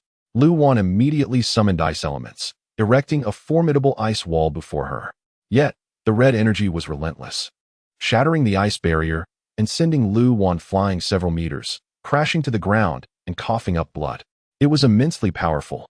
The second-tier zombie was far beyond their capabilities. Liang Jin fared even worse. His omniscient eye offered no combat prowess. He collapsed less than 5 meters from Lu Wan, drenched in blood. As he gazed upwards, all he could see was the blood mist of his 3 comrades dissipating. How could this be? Wang Jin, did they really perish so easily? His eyes were bloodshot with agony. He could scarcely believe that mere moments ago, his living companions had now succumbed. He glanced at the fallen comrades. Half of the remaining second-tier members lay unconscious, their fates uncertain. He and Lu Wan simultaneously turned their gaze towards Yang Qi, who was ensnared by the red energy. Yang Qi, flee quickly. A sinister smile crept across the second-tier zombie's grotesque face. In the next instant, an even more robust energy than before coalesced before Yang Qi. The zombie's arm swung down as if delivering a death sentence to Yang Qi. The red energy, imbued with terrifying force, surged towards him. Remaining conscious, Lu Wan and Liang Jin watched in despair. It was over. The energy aimed at Yang Qi was even more potent than before. Even he would be reduced to a mere blood mist. Yang Qi. In the following moment, enveloped by the 3 strands of energy, Yang Qi transformed into a bolt of lightning, vanishing entirely. The lightning surged forward with ferocious speed, shattering the bonds of the restraining energy and colliding head-on with the most formidable red energy. Lu Wan and Liang Jin's eyes widened in disbelief. Fixated on the streak of lightning, momentarily forgetting to breathe, their hearts missing a beat. The lightning unleashed unprecedented power. The standoff lasting but a second before it tore through the energy and pierced the second-tier zombie's body. Thunder roared. Meanwhile, Yang Qi had already appeared at the tail end of the lightning, behind the second-tier zombie. As the lightning dissipated, the second-tier zombie, seemingly unfazed, slowly turned around, its chest wound from the lightning visibly healing at an alarming rate. Yet, as it completed its turn, it was met with the sight of a colossal deep blue dragon, head gazing intently at it. Chapter 35. Crimson Rain. All eyes were fixated on Yang Qi, who emerged at the terminus of the thunderous path, where lightning erupted and converged with unbridled ferocity. The deep blue lightning instantly eclipsed the radiance of the crimson energy. A fearsome lightning dragon, spanning several dozen meters, took form in an instant. The tempestuous aura of the thunder surged through the space like a rampaging gale. At that moment, everyone widened their eyes in sheer terror, fixated on the lightning dragon. Within the expansive square, apart from this dragon, nothing else was visible to them. What is this creature? A dragon? A dragon forged from gathered lightning? Impossible. Oh my. The second-tier zombie turned around, only to behold the lightning dragon looming before it. A specialized skill of the lightning element, its power surpassing that of a lightning strike. In the next moment, the dragon lunged violently at the second-tier zombie. The dragon's head collided with the zombie's body, propelling it high into the air. In that instant, the entire city of Maple could see the imposing, terrifying lightning dragon soaring in the sky. Wherever the dragon traversed, thunder rumbled incessantly, dark clouds gathered ominously, as if a divine calamity had descended. What on earth? How could there be a lightning dragon? So terrifying. Look, it's holding a person in its jaws. That person is still radiating crimson energy? The aura of that energy is frightfully potent. It resembles countless deep red tendrils thrashing about. Look, there are red light particles cascading down from the sky, as if preparing Maple for a shower of light. Something is amiss. This crimson energy, it cannot belong to an ability user. It distinctly bears the essence of a zombie. What? How can this be a zombie? Can zombies possess abilities? Surely this is a jest. Yet, the aura undeniably belongs to a zombie. As the lightning dragon unleashed its unrelenting assault, the second-tier zombie was both enraged and panicked. It exerted itself to unleash a torrent of energy. That energy battered the lightning dragon, while a significant portion dissipated, transforming into countless red light particles that fell upon every corner of Maple. Yang Qi had injected several vials of E-grade mental recovery serum. The lightning dragon was locked in a fierce struggle with the second-tier zombie. The strength of this zombie was indeed formidable. After enduring a lightning strike and engaging in combat with the dragon, it had not yet succumbed. Moreover, with its head firmly grasped in the dragon's jaws, it astonishingly had not been crushed. This battle must conclude swiftly. Lu Wan and Liang Jin, dragging their severely injured bodies, rushed over. Around them, a horde of zombies had gathered, numbering in the tens of thousands. Yet, these zombies showed no regard for the duo, instead behaving like devout worshippers, gazing upward at the crimson energy, accepting the myriad falling red light particles. Lu Wan regarded the surrounding zombies with disdain. What were they doing? Were they utilizing these light particles to augment their power? Liang Jin's keen eyes spotted a black substance emerging from the forehead of a common zombie. He pointed in shock at the creature, exclaiming, "That zombie is about to advance to the first tier. A core is forming in its forehead. It must be the effect of these red light particles." Yang Qi did not glance at the surrounding zombies. He raised his head, fixated intently on the lightning dragon and the second-tier zombie. In the next moment, to the astonishment of Lu Wan and Liang Jin, Yang Qi unleashed an even more terrifying bolt of lightning. Another lightning dragon, identical to the first, materialized instantly. The hurricane generated by the dragon swept across the square, as thunder accompanied the dragon's rampage, obliterating many zombies in the horde. Under Yang Qi's command, it roared and charged at the second-tier zombie in the sky. Liang Jin was utterly astonished as he beheld Yang Qi, exclaiming, "Brother Yang Qi, 2 lightning dragons. So it was not you who summoned this dragon? It was directly formed from the lightning? Incredible. 2 dragons, absolutely astonishing." Those second-tier companions of Liang Jin, who had previously lost consciousness, were now awakened by the unprecedented ferocity of the 2 lightning dragons. As they surveyed their surroundings, they were horrified to find themselves encircled by the horde. Looking up, they witnessed an unforgettable scene. The bright afternoon sky, now shrouded in dark clouds, with serpentine lightning swirling within. Beneath those clouds, 2 terrifying lightning dragons gripped the second-tier zombie, one seizing its head and the other its body, pulling with all their might in opposite directions, intent on tearing the zombie apart. Meanwhile, the second-tier zombie continued to unleash the deep crimson energy that had previously rendered them unconscious. The oppressive force of the thunder and the aura of the deep crimson energy enveloped the entirety of Maple. This shocking and terrifying spectacle imprinted an indelible memory in the minds of all the inhabitants of Maple. In that moment, everyone gazed skyward. "I can't believe it, the lightning dragon. This is undoubtedly the technique of Brother Yang Qi. The skill scroll from earlier was indeed the lightning dragon. Remarkable. 2 dragons. Simply extraordinary. This second-tier zombie is truly beyond the norm. What is this energy it has evolved to possess?" The second-tier zombie in the sky was nearing its limit. Its head had been firmly clamped by the lightning dragon from the outset, the dragon's teeth threatening to crush its skull, were it not for its astonishing defensive capabilities. Coupled with the effects of the deep crimson energy, its head would have been shattered long ago. It endured relentless bombardments from countless bolts of lightning. Without its formidable regenerative abilities, it would have perished multiple times over. Now, another lightning dragon had latched onto its waist. Even with its immense resilience and self-healing, the combined might of the 2 powerful lightning dragons rendered it doomed. Thus, the second-tier zombie frantically unleashed deep crimson energy, as if burning its very life force to release as much energy as possible. Suddenly, in the sky, where all eyes in Maple were drawn, they witnessed the deep crimson energy erupting with an unprecedented brilliance. Crack! The sound of something shattering resonated in the ears of all present. In its final moments, the second-tier zombie unleashed its last vestiges of power, refusing to spare the people of Maple. Then, its head was utterly obliterated by the lightning dragon. The crimson light persisted for but a fleeting second. Once the brilliance faded and everyone regained their normal vision, they were astonished to find that the previously scattered red light particles were now cascading down upon Maple like a crimson rain.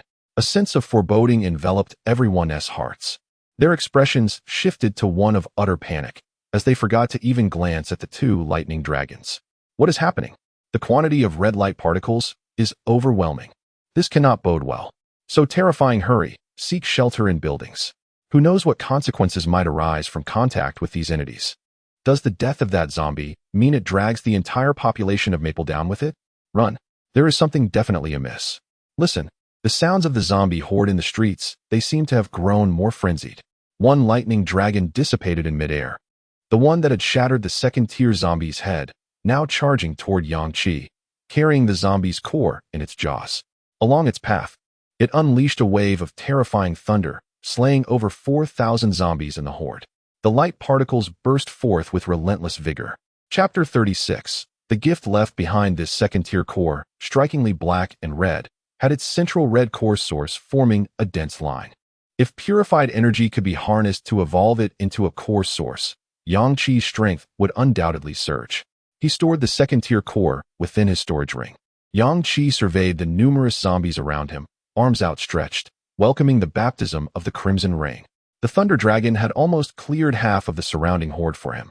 Yet, Yang Qi understood that tonight's zombie tide would not merely end there. Countless deep red points of light cascaded down, obscuring his vision, akin to a blood rain washing over the grounds of Maple City, heralding the impending carnage. The zombies surrounding Yang Qi, once mere ordinary creatures, now had more than half of them beginning to manifest cores on their foreheads. As the light points descended, red core sources swiftly emerged within the black cores. First-tier zombies were thus born at a frenzied pace. Liang Jin's subordinates, upon encountering the light points, felt the black mist toxin within them spiraling out of control. Ignoring the depletion of their immune agents, they injected themselves one after another. Yang Qi urged Liang Jin, "You must lead them into the buildings. If this wave of zombies lacks sufficient immune agents, they are unfit to partake in this battle." Liang Jin nodded solemnly in response. "Thank you, brother Yang Qi." Yang Qi raised an eyebrow. "What do you thank me for?" "For everything," Liang Jin replied, and with that, he and his group swiftly made their way to the nearest high-rise, taking advantage of the zombies' distraction with the light points. Yang Qi stretched his limbs, feeling the dense light points falling upon him. The light pollution caused by these points made it challenging for him to see the surrounding zombies. Maple City itself radiated a deep crimson glow, as if a red meteor shower were passing overhead. Lu Wan, having injected several E-grade healing agents, fully restored her injuries and seized the opportunity to collect the luminous orbs from the thousands of zombies slain by the Thunder Dragon, positioning herself beside Yang Qi. This wave of zombies is likely even more terrifying than what we faced last night. As she spoke, an idea sparked in Lu Wan's mind. Look at these zombies. So engrossed in absorbing more light points that they seem oblivious to attacking us, just as the Thunder Dragon previously decimated thousands. Why not seize the moment to eliminate these zombies? Yang Qi chuckled. No need. Those zombies that the Thunder Dragon killed are still in the process of manifesting cores. The red core sources have yet to appear. If we kill these half-formed zombies, their cores will shatter, leaving nothing of value behind. Even the light orbs will still be classified as ordinary. I want to wait until they evolve into first-tier zombies. Then, the hunt will be far more rewarding, as the orbs will all be E-grade.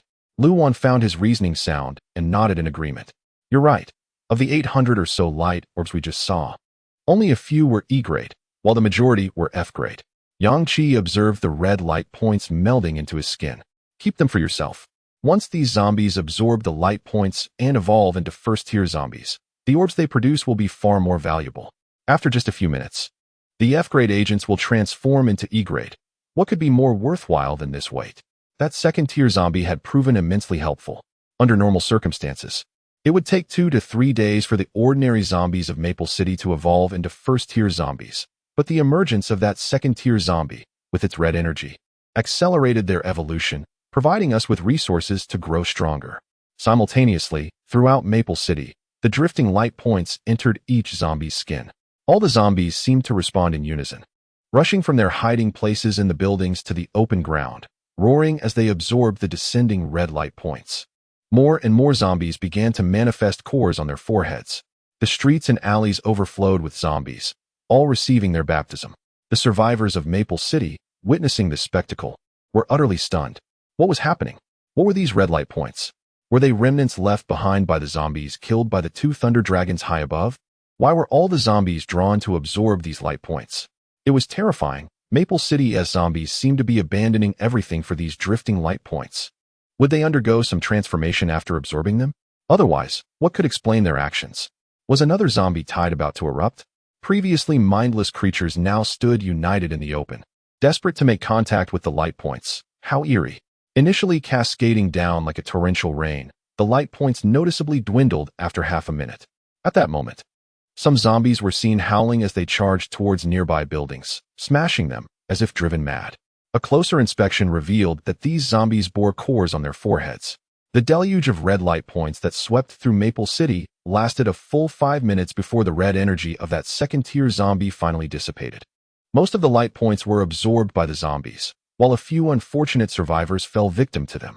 Those who absorbed the light points felt a tumultuous surge of black mist within them, and without sufficient immune agents to suppress it, they transformed right then and there. For the zombies with cores on their foreheads, as they absorbed more light points, the red core sources became increasingly pronounced. Even the once scattered red core sources began to converge and connect at a visibly rapid pace. A silent yet terrifying transformation quietly unfolded within Maple City. Standing at the center of the square, Yang Qi, with the diminishing light points, could finally discern the surrounding zombies clearly. He observed their cores and noted this thrilling yet alarming change. Luan, look at their core sources. Over half are nearly connected. Luan focused her gaze. The image of that second-tier zombie flashing in her mind, and she exclaimed in alarm. Could it be that these red light points not only enhance the strength of these zombies, but also facilitate their evolution into possessing abilities? The first zombie she encountered with abilities was that very second-tier zombie that Yang Qi had slain. Leaving her with a shadow of fear, she could never forget the agony of having her bones shattered by the red energy that struck her. Yang Qi squinted and replied slowly. The abilities of that second-tier zombie were not limited to energy manipulation. Fortunately, I quickly dispatched it after it evolved. Otherwise, the consequences would have been dire. The transformations observed in these surrounding zombies indicate that its abilities also guide other zombies, enabling them to grow stronger and evolve rapidly into possessing abilities. Such a presence is a calamity for humanity. My two Thunder Dragons attacked it relentlessly, controlling it, yet it used only a fraction of its energy to resist damage, with the majority disseminated to the other zombies of Maple City. It can be said that this second-tier zombie's abilities were inherently designed to empower other zombies. If left unchecked, it would swiftly assemble a terrifying horde of zombies, all endowed with abilities. At that moment, an electronic mechanical voice abruptly echoed in the minds of all survivors in Maple City, triggering special side quest, The Gift Left Behind by the Lord-level Zombie. Chapter 37, Special Hidden Instance. The Gift Left by the Lord-level Zombie. Upon hearing the name of this instance, Yang Qi was momentarily taken aback. He pondered why this zombie possessed such extraordinary power, only to realize it was a Lord-level zombie. Among the undead, there exist those with innate talents, born as formidable beings. In the previous apocalypse, the powerful zombies that ruled over cities, transforming them into veritable zombie strongholds, were all of Lord-level status. Such zombies naturally exert a compelling influence and dominance over ordinary zombies. Mindless zombies, upon encountering a Lord-level zombie, would willingly obey its commands, forming a formidable legion. Furthermore, the intelligence of Lord-level zombies is inherently distinct from that of their lesser kin. Even if ordinary zombies evolve to second or third tiers, their displayed intelligence remains severely limited. In contrast, Lord-level zombies, even at lower tiers, possess wisdom far surpassing that of ordinary zombies. At this moment, Yang Qi finally comprehended the final actions of that second-tier zombie. Its immense red energy was potent, yet when it was seized by the Thunder Dragon, it chose to expend most of its energy to disseminate red energy throughout Maple City, rather than attacking the beast. With its level of intelligence, it understood that encountering Yang Qi was its misfortune and that its days were numbered. However, it aimed to ensure that Yang Qi and the inhabitants of Maple City would not have an easy time either. Thus, it devoted all its efforts to spreading energy that would empower other zombies within the city. This was the gift left behind by the Lord-level zombie. A Lord-level zombie is not merely a title conferred upon a zombie that has reached a certain evolutionary stage. It is an inherent status. This second-tier zombie, despite its rank, was still referred to as a Lord-level zombie by the instance's overseer. Luan expressed her astonishment. A Lord-level zombie. Yang Qi, what exactly is this? Is it referring to the second-tier zombie you killed? The cold, mechanical voice continued to resonate in the minds of all the survivors in Maple City. Simultaneously, an invisible, birdcage-like light screen descended from above, enveloping the entire Maple City. Witnessing this spectacle, the survivors displayed expressions of both shock and bewilderment. What on earth is happening? What is this light screen in the sky? It extends from the heights down to the ground, and judging by its shape and size, it appears to have sealed off the entire Maple City. The instance's voice persisted.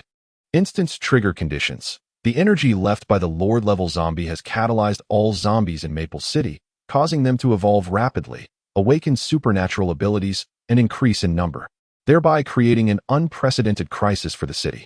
Instance duration. 24 hours. Instance completion conditions. Within the 24-hour duration, all instance players must collectively eliminate 500,000 zombies. Instance rewards. At the conclusion of the instance, the top 100 players based on kill count will receive generous rewards. Special reminder: if the total kill count does not reach 500,000 within 24 hours, the challenge will be deemed a failure and the instance space will be permanently sealed.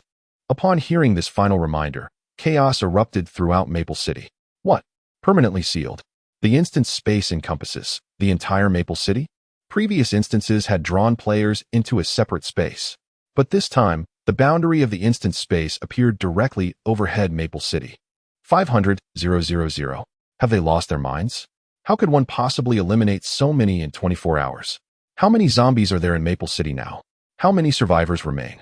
Among the survivors, how many are evolved or possess supernatural abilities? This is an utterly impossible instance to complete. If we fail to kill 500,000 zombies within 24 hours, will we truly be trapped in this instance forever, confined within Maple City alongside these utterly deranged zombies? This is madness, sheer madness. Simultaneously, Sue Mo, who was attempting to escape from Maple City, despaired as he witnessed the descending light screen blocking his path. He stood frozen in place, processing the voice in his mind. This is absurd. Utterly absurd. I was just 50 meters away from escaping Maple City. This is madness. The instance will commence promptly at 4 o'clock in the afternoon, with an 8-minute countdown. The final words of the mechanical voice drew countless complaints from the citizens of Maple City. Damn it. There are still 8 minutes until it begins. Why did it prematurely activate the instance space? In 8 minutes, I could have been at the outskirts, with a fair chance of escaping. And what does the Lord-level zombie even mean? Is it referring to the one that was just killed by the Thunder Dragon in the sky? If that person hadn't slain that zombie, would this instance have been triggered? Who on earth was the fool that killed that zombie? 8 minutes. The scattered red light points gradually faded. Although the instance had yet to officially commence, Maple City was plunged into unprecedented chaos. The number of zombies in Maple City exceeded 1 million, with 500,000 having evolved into first-tier zombies. At this moment, Maple City was arguably the most perilous place in the world. While zombies in other regions remained at the level of ordinary evolution, over half of the zombies in Maple City had already attained first-tier status. Among these first-tier zombies, numerous had awakened supernatural abilities. This was all thanks to that second-tier Lord-level zombie. The square where Yang Qi and Lu Wan stood had transformed into a battlefield. Lu Wan, eliminate these zombies. We need not worry about E-grade potions. All potions dropped by first-tier zombies are E-grade. Special hidden instance, ha ha ha. If I secure first place, I cannot even fathom the rewards I would receive. You must also strive for a position within the top 100. Aside from treasure-seeking instances, which inherently focus on rewards, other instances provide substantial rewards upon completion. Not to mention this special hidden instance. Frost erupted, and a chilling aura permeated the air. Dozens of thin ice shards whirled, aiming for the temples of the surrounding first-tier zombies. However, surrounded by first-tier zombies, Lu Wan found herself somewhat intimidated by their overwhelming presence. Out of the 40 or so ice shards, nearly half accurately struck the zombies' brains. The remainder merely grazed their necks, failing to sever their heads.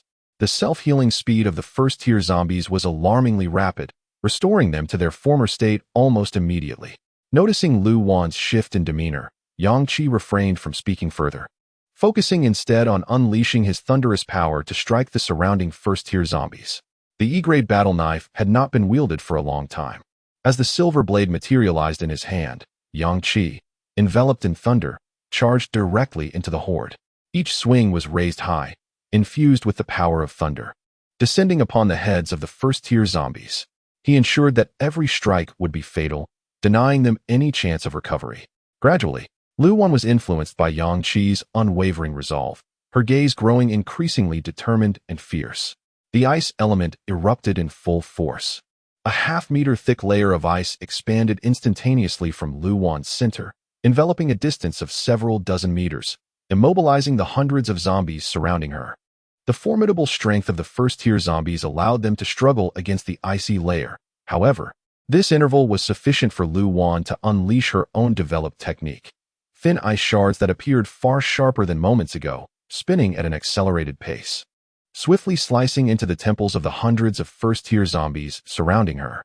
A burst of light erupted.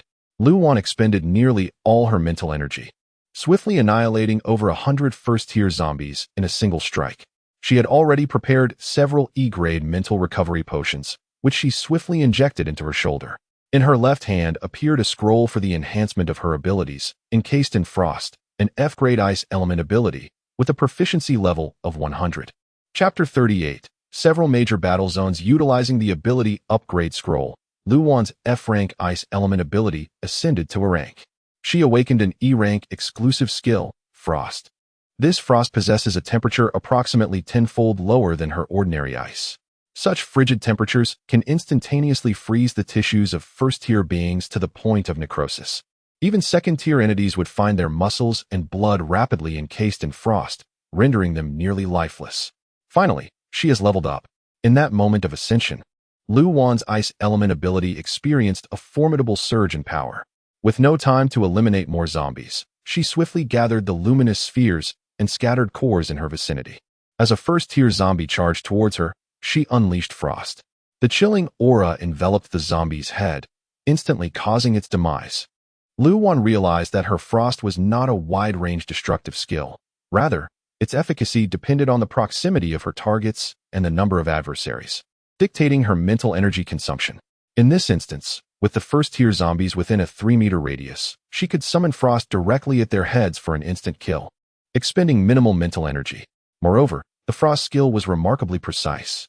As she collected the luminous spheres that Yang Qi had no time to gather, Lu Wan fought while edging closer to him. Thunder rumbled. Accompanied by flashes of lightning, a thunder dragon appeared above the horde of corpses, then surged into the mass. Wherever it passed, swathes of zombies perished. Yang Qi's mental energy was significantly drained with the emergence of this thunder dragon. In an instant, it cleared the surrounding zombies, releasing a multitude of luminous spheres. Seizing the opportunity, both injected mental energy recovery potions and swiftly gathered the luminous spheres from the battlefield. They replenished their stock of E-rank potions while amassing a considerable number of cores.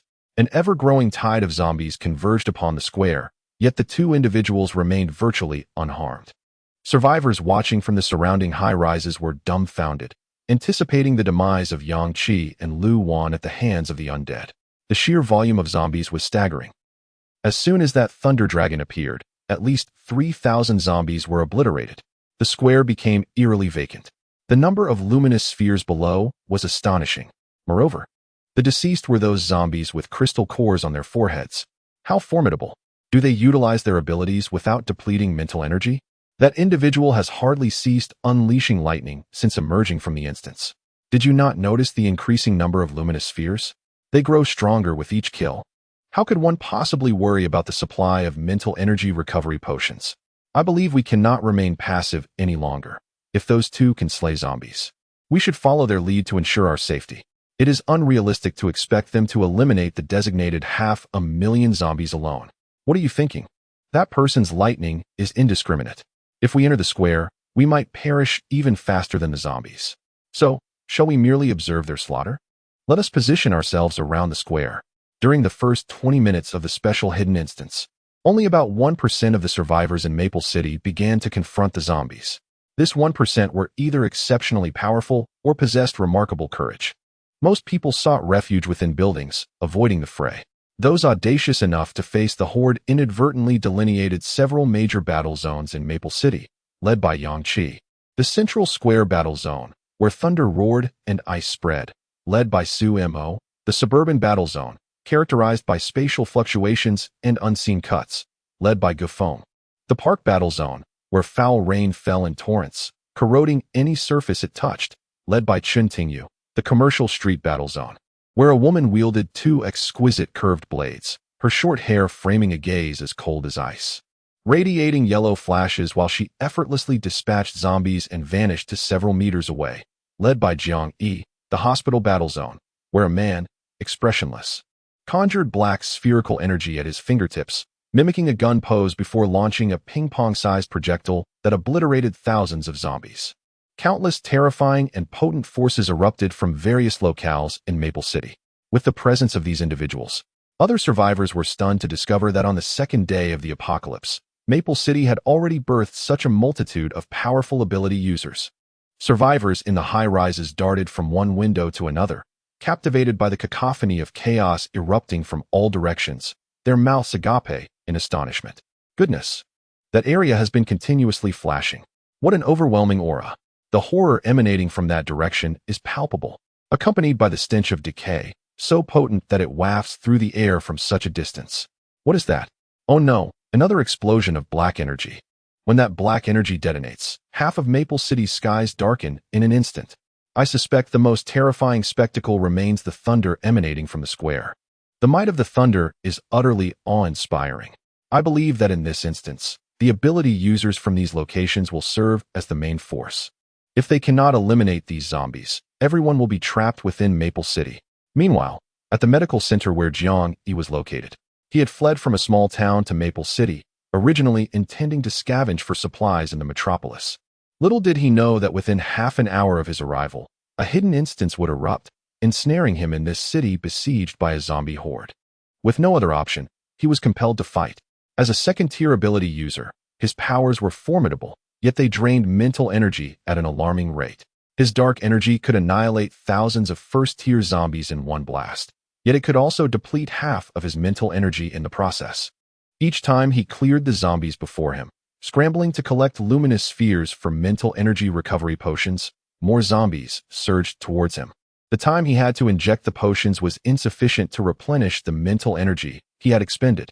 Just then, he noticed the surrounding black mist beginning to swirl rapidly, converging towards a single point. His pupils constricted. Having previously defeated a black mist entity to gain his powers, he was acutely aware of what this gathering of black mist signified. A black mist entity was about to emerge. Is this madness? There are tens of thousands of first-tier zombies around, and now a black mist entity is joining the fray? My mental energy has never fully recovered. Jiang Yi hesitated for only a second. He unleashed the remainder of his mental energy. Dark energy shot from his fingertips, casting the world into darkness as he obliterated thousands of first-tier zombies before him. He swiftly collected 20 or so luminous spheres nearest to him and bolted. Zombies surged around him, eager to encircle him, and he brandished his blade.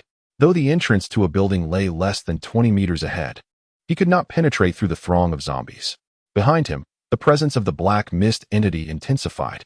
Jiang Yi found himself ensnared by the limbs of countless zombies. They clung to him and began to bite. He fought desperately to free one arm, and with a swift motion, he slashed at the head of a first-tier zombie. The core tumbled from the zombie's forehead, and he reached out to seize it, attempting to shove the core into his mouth. Yet, his face was obscured by the hands of several zombies. Thus, he bit down fiercely, severing the finger obstructing his mouth, and desperately stuffed the first-tier core into his mouth, swallowing it whole. Exhausted in spirit and besieged by countless first-tier zombies that tore at him, Jiang Yi, his body marred with blood-soaked wounds, experienced an eerie transformation in his essence the moment he approached the entrance of the first-tier core. Almost simultaneously, the dark mist conglomerate took shape behind him. Far away, in the city center square, Yang Qi keenly directed his gaze toward the medical center. The dark mist conglomerate had emerged. Chapter 39. The black energy at the entrance of the first-tier core body. The red core source instantaneously enhanced Jiang Yi's physical attributes and restored a considerable amount of his mental energy. However, the overwhelming nuclear waste surged violently against his body, igniting a tempest of black mist within him, threatening to incinerate his internal organs. In that instant, Jiang Yi's eyes transformed into a deep abyss of black. His mind was besieged by toxins, teetering on the brink of madness. Yet, amidst this perilous turmoil, he clung to the last vestige of his rare lucidity, unleashing a surge of black energy from his fingertips. The tumultuous black mist and the unabsorbed nuclear waste coalesced into the energy sphere. The sphere, initially the size of a ping-pong ball, doubled in size instantaneously and erupted forth with tremendous force. Boom! The black energy exploded, eclipsing the sun and the moon. The unprecedented might obliterated all first-tier zombies caught in its wake, reducing them to mere dust. At last, the area surrounding Jiang Yi was cleared. The rich black hue in his pupils receded as the nuclear waste and toxic mist were absorbed by the energy sphere, yet he still felt its lingering effects. The frantic sensation of being overrun by black mist lingered within his nerves, rendering him in an exceedingly unstable state. He stood there, slightly enveloped by the black mist, emanating an eerie and frenzied aura. The eradication of the zombies allowed him to discern, 100 meters away, the silhouette of a black mist conglomerate. It was a humanoid formation of black mist, or rather, a black mist zombie. The black mist zombie appeared utterly unprepared for Jiang Yi's bizarre tactics. Surrounded by countless first-tier zombies and nearly drained of its mental energy, Jiang Yi had, against all odds, consumed a first-tier core body and unleashed his powers. The black mist zombie was taken aback. Upon its emergence, it noticed the multitude of first-tier zombies surrounding Jiang Yi and sensed the presence of a formidable second-tier ability user. It yearned to devour Jiang Yi immediately, but upon seeing him ensnared by the horde, it opted to retreat, consuming the surrounding first-tier zombies to bolster its strength before seeking out other powerful ability users within Feng City, where it sensed several formidable presences. Little did it know that Jiang Yi had not perished. The black mist zombie's obsidian eyes locked onto Jiang Yi, its mist swirling about its mouth as if forming a tantalizing smile. In the next moment, the black mist zombie lunged towards Jiang Yi with blinding speed. Jiang Yi coldly regarded the approaching black mist conglomerate and discerned its aura had reached the third tier. He should have felt fear. However, in that moment, his mind consumed by madness, he felt nothing of the sort. Instead, he crouched down, casually picking up 3 first-tier core bodies, and, under the astonished gaze of the black mist zombie, swallowed them whole. Once again, the tide of zombies that had just been cleared surged forward. The violent nuclear waste coursing into Jiang Yi's body instantly transformed 70 to 80% into dense black mist. Jiang Yi felt as though a tempest raged within his stomach, as if something were about to explode. The frenzied assault on his mind threatened to overwhelm him, pushing him perilously close to becoming a zombie and joining the horde. His arm rose, its arc slightly bent, yet it did not hinder the formation of the black energy sphere at his fingertips. The nuclear waste within him was rapidly drained, amalgamating into the energy sphere, enhancing its size and potency to an unprecedented level. The approaching black mist zombie, witnessing this transformation, chose to momentarily evade the impending onslaught. In the next instant, the black energy sphere shot forth, detonating amidst the horde. Bang! The black energy blotted out the sky, an ominous presence. Half of Feng City's sky darkened. Countless first-tier zombies wailed as they disintegrated into nothingness amidst the explosion. Jiang Yi collapsed to the ground. Though the blackness in his eyes diminished, tendrils of black mist still danced within the whites of his eyes. He felt as though he were on the brink of death. Even though countless nuclear wastes had been expelled from his body within moments of entering, it was not sufficient to completely shield his consciousness from its effects. This sensation had plagued him countless times over the past 2 days, and he felt as though he were on the brink of madness. He lived perpetually on the edge of transformation into a zombie, although he had narrowly escaped each time. The overwhelming presence of toxic black mist infiltrating his mind had begun to warp his nerves, driving him to the brink of insanity in just 2 days. He had become exceedingly irritable and bloodthirsty, yearning to attack everything in sight. Today was particularly unfortunate, as he found himself trapped within the outbreak of first-tier zombies in Feng City, and even more unfortunate, he had encountered a black mist zombie. Alone and besieged by the horde, without allies to gather light or restore his mental energy. He could only resort to this extreme method to regain his focus, conjuring the energy sphere. Today he might very well perish here. If he consumed a few more first-tier core bodies, he feared he would lose the last shred of rationality necessary to expel the nuclear waste. He would become a true zombie, destined to be devoured by the black mist zombie.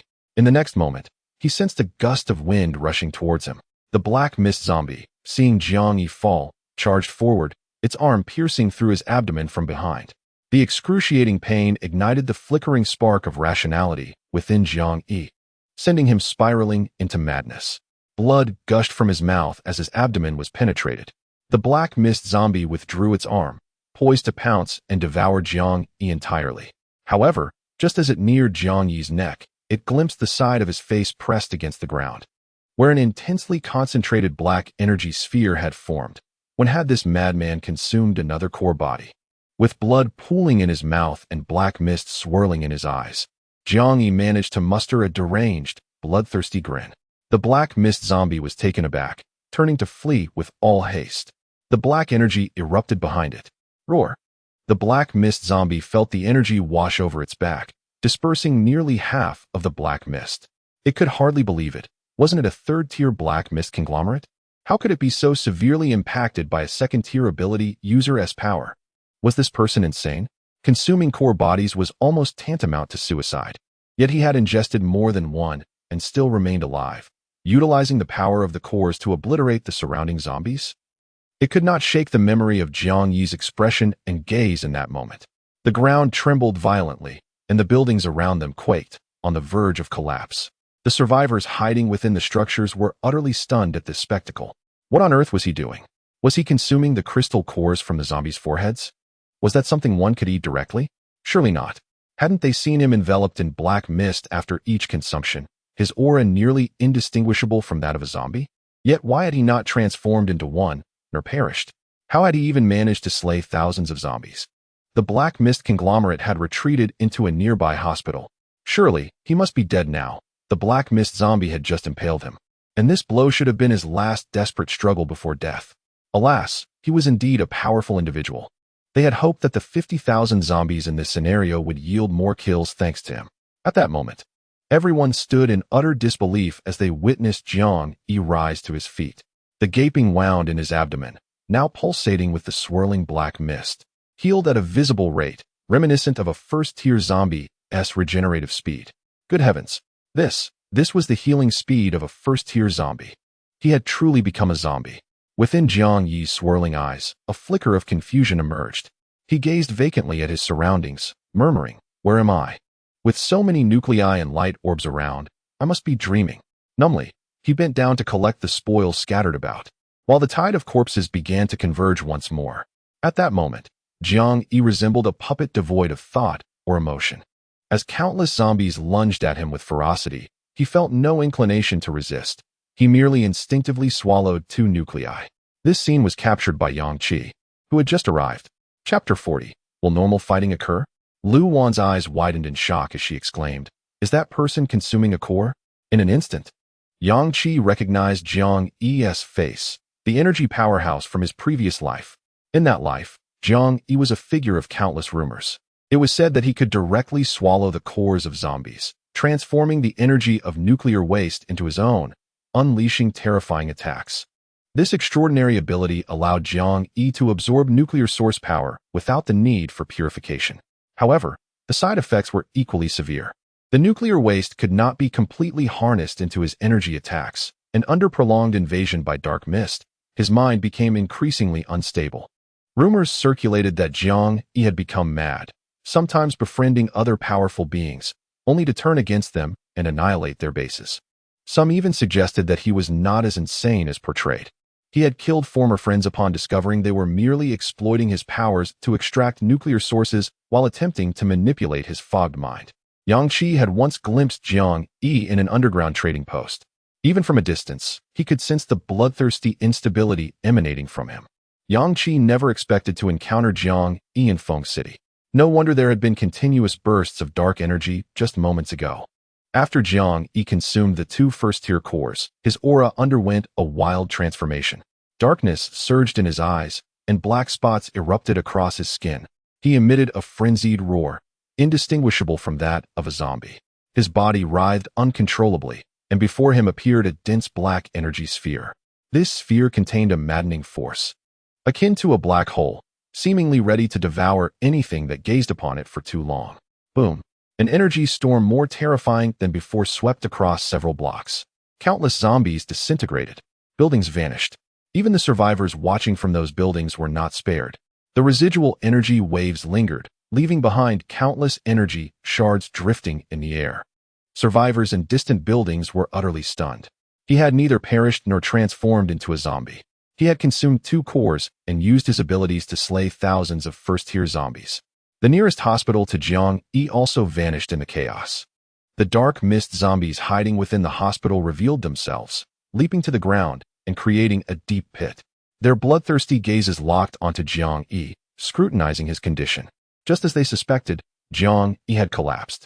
Dark mist coiled around his wide-open eyes, refusing to dissipate. Jiang Yi saw a third-tier dark mist zombie approaching him. He slowly recalled that he had been grappling with this creature moments ago, and it had even pierced his abdomen. It was over. His consciousness was fading fast. Once it vanished entirely, and the dark mist toxin took over, he would become a zombie. Clutching the two first-tier cores, his arm instinctively moved, attempting to bring the cores to his mouth. Yet, he found himself utterly immobilized, helplessly watching as the dark mist zombie drew nearer. Surely, this time it was all over for him. The dark mist surrounding him had thickened immensely, the black spots on his hand refusing to fade. Alas! The dark mist zombie, fixated on its prey, had fully recovered from the injuries sustained during the energy explosion by rapidly absorbing the surrounding dark mist. Just when everyone believed Jiang Yi would soon be torn apart by the dark mist zombie, a thunderous roar erupted in their ears. A terrifying thunder dragon, over 10 meters long, surged forth from an unknown direction, sweeping past Jiang Yi and clamping its massive jaws onto the third-tier dark mist zombie, dragging it away into the distance. What the hell? What just happened? Lightning, a thunder dragon. It was the ability wielder from the city center, the one who had slain that zombie earlier. How did he end up here? Lying on the ground. On the brink of death, Jiang Yi's eyes, under the assault of dark mist, gradually turned black. He heard the thunder and felt the powerful presence of the thunder dragon pass by him, but he struggled to see clearly. Just as the last hint of white in his eyes was about to turn black, he sensed a figure approaching, followed by the sensation of dozens of needles injecting medication into his neck. Yang Qi and Lu Wan surrounded Jiang Yi, swiftly administering the E-grade immunity serum they had collected from over 1,000 light orbs, one after another. The survivors watched in disbelief. How could they dare approach him? He was on the verge of transforming, and should he become a zombie, he might very well turn into a second-tier one. They appeared to be continuously injecting him. Was it the immunity serum? After hundreds of E-grade immunity serums entered Jiang Yi's body, the darkness in his eyes finally dissipated. His senses returned, and the blurred memories flooded back into his mind. He finally remembered where he was and what he had been doing. He also realized that these two individuals surrounding him had saved his life. The thunderous clash between the thunder dragon and the third-tier dark mist zombie resonated in his ears, while Yang Qi's focused face hovered before him. Several E-grade mental recovery serums were also injected into his body, restoring some sensation. Jiang Yi looked up at Yang Qi, astonished. You injected me with E-grade mental recovery serum? Yang Qi met Jiang Yi's gaze, replying, your mental energy was depleted. Do you expect to recover it by consuming cores? A complex expression emerged on Jiang Yi's youthful face. The town he had escaped was filled with madness. Everyone had become like him, exhausting their mental energy and resorting to consuming first-tier zombie cores in the absence of recovery serums. They had all gone insane, losing their rationality and mindlessly slaughtering each other in a frenzy of violence. He knew that if he remained in that town, he would inevitably succumb to madness himself. He fled to Feng City, just as he was on the brink of exhaustion and death while battling the tide of corpses and dark mist entities. Someone appeared to administer immunity and mental recovery serums to him. The insanity and bloodlust that had gripped Jiang Yi's mind were momentarily quelled. While everyone fought for survival and resources for evolution, you chose to save me with your serums. Jiang Yi expressed this thought numbly, feeling his mind returning to clarity. Since he began consuming cores, his mind had not functioned normally for quite some time. Now, he felt somewhat like a human again. Yang Qi pulled Jiang Yi up from the ground, inspecting his abdominal wounds. It seems you were on the verge of transformation, yet your injuries healed at the self-recovery rate of a first-tier zombie. Just then, the thunder dragon shattered under the relentless assault of the third-tier dark mist zombie. Observing the dark mist zombie, he noticed that 2/3 of the mist surrounding it had dissipated. It used the unique power of the dark mist entity to frantically stir the surrounding dark mist towards itself, mending the severe wounds inflicted by the thunder dragon. Yang Qi chuckled, glancing at Jiang Yi. Can you fight normally? Jiang Yi's mind was functioning again, albeit slowly. Normal fighting? What does that mean? The kind that doesn't involve consuming cores. Jiang Yi suddenly understood, wiping the blood from his lips. Sure, as long as one's mental strength is not exhausted. It shall be done. Yang Qi declared, very well, upon vanquishing this black mist zombie. The reward for my abilities shall be bestowed upon me as a token of your gratitude for saving you. You saved me. Indeed, you saved me, and I must repay you. Is slaying one black mist zombie sufficient? Would you like me to assist in dispatching several more? You saved me. And for such a significant matter, Merely aiding you in defeating one Black Mist zombie seems rather inadequate. Chapter 41. Defeating the third-order Black Mist entity. Yang Qi turned to Lu Wan and instructed, collect the surrounding orbs and cores. Deal with the first-order zombies. Lu Wan nodded and turned towards the approaching horde of corpses. With each step she took, a layer of ice rapidly spread beneath her feet. Cold air emanated from her body, immediately striking the heads of the foremost first-order zombies. The blood vessels and nerves within their brains succumbed to the extreme chill, freezing instantly. One by one, the zombies collapsed, and the first-order cores automatically detached from the foreheads of the lifeless creatures. Hundreds of palm-sized shards of thin ice appeared out of thin air amidst the layers of chilling air, resembling the countless energy crystals that had scattered throughout this space, beautiful yet imbued with lethality. The ice danced like ethereal sprites, effortlessly slicing into the temples of the hundreds of first-order zombies, instantly dismantling their cerebral structure. Lu Wan gathered the nearby orbs and cores, wielding an E-grade combat knife in one hand as she charged into the horde of corpses. Jiang Yi watched Lu Wan's retreating figure with concern. Are we letting her face the horde alone? She doesn't have time to use her mental recovery potions. He understood all too well the helplessness and loneliness of fighting solo without allies. Just as his words fell, a terrifying aura surged forth. The third-order Black Mist zombie, having absorbed the surrounding dark mist, had regained a significant portion of its strength and was now charging directly at Yang Qi and Jiang Yi, its presence frenzied and menacing. The survivors, even at a distance, were paralyzed with fear by the overwhelming terror emanating from the Black Mist creature. It was too horrifying. Was it already a third-order being? If this was indeed a third-order Black Mist entity, then the entire Maple City was doomed. Outside, there were millions of zombies. And now a third-order Black Mist entity had appeared here. The Black Mist entity would surely prioritize attacking the strongest individuals, just as it was now targeting the one who consumed cores and wielded thunder. If these powerful beings were slain, the hidden quest would undoubtedly fail, trapping all remaining survivors within Maple City. No, I must fight. I must slay the zombies. We cannot wait for these strong individuals to rescue us. They are struggling for their own survival. If they fail and the quest cannot be completed, we shall all perish eventually. Rather than await death here, I would rather fight with all my might. If I gather the orbs, perhaps I can enhance my abilities. You're insane. The man speaking bore an expression of unwavering determination. I am not insane. Do you think the powerful individuals downstairs became strong by mere chance? They battled the zombies and faced the horde. If you do not engage in combat, you will remain forever weak, eternally hiding while others fight. If I must die, so be it. After all, it is the apocalypse. If one does not grow stronger, death is merely a matter of time. Downstairs, just as Yang Qi was about to unleash a thunder strike to pierce through the Black Mist zombie, he noticed Jiang Yi, who had just recovered, acting even faster. A black energy orb formed at his fingertips and shot towards the Black Mist creature. Boom! The explosion of energy dispersed the black mist from the zombie's body. The next instant, lightning erupted. Yang Qi activated Thunder Flash, transforming into a bolt of lightning that pierced through the Black Mist zombie's form, appearing behind it.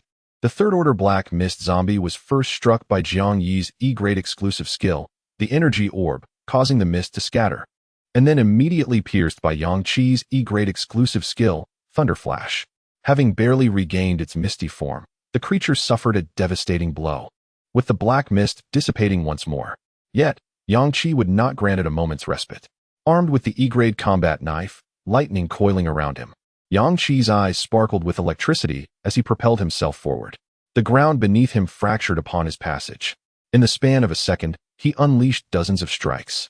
Yang Qi's immense strength combined with the blade's might forced the Black Mist zombie to retreat repeatedly, its mind reeling in shock. What manner of being is this? How can it possess such overwhelming strength? It is a third-order being. Suddenly, the Black Mist entity realized Yang Qi was also a third-order being.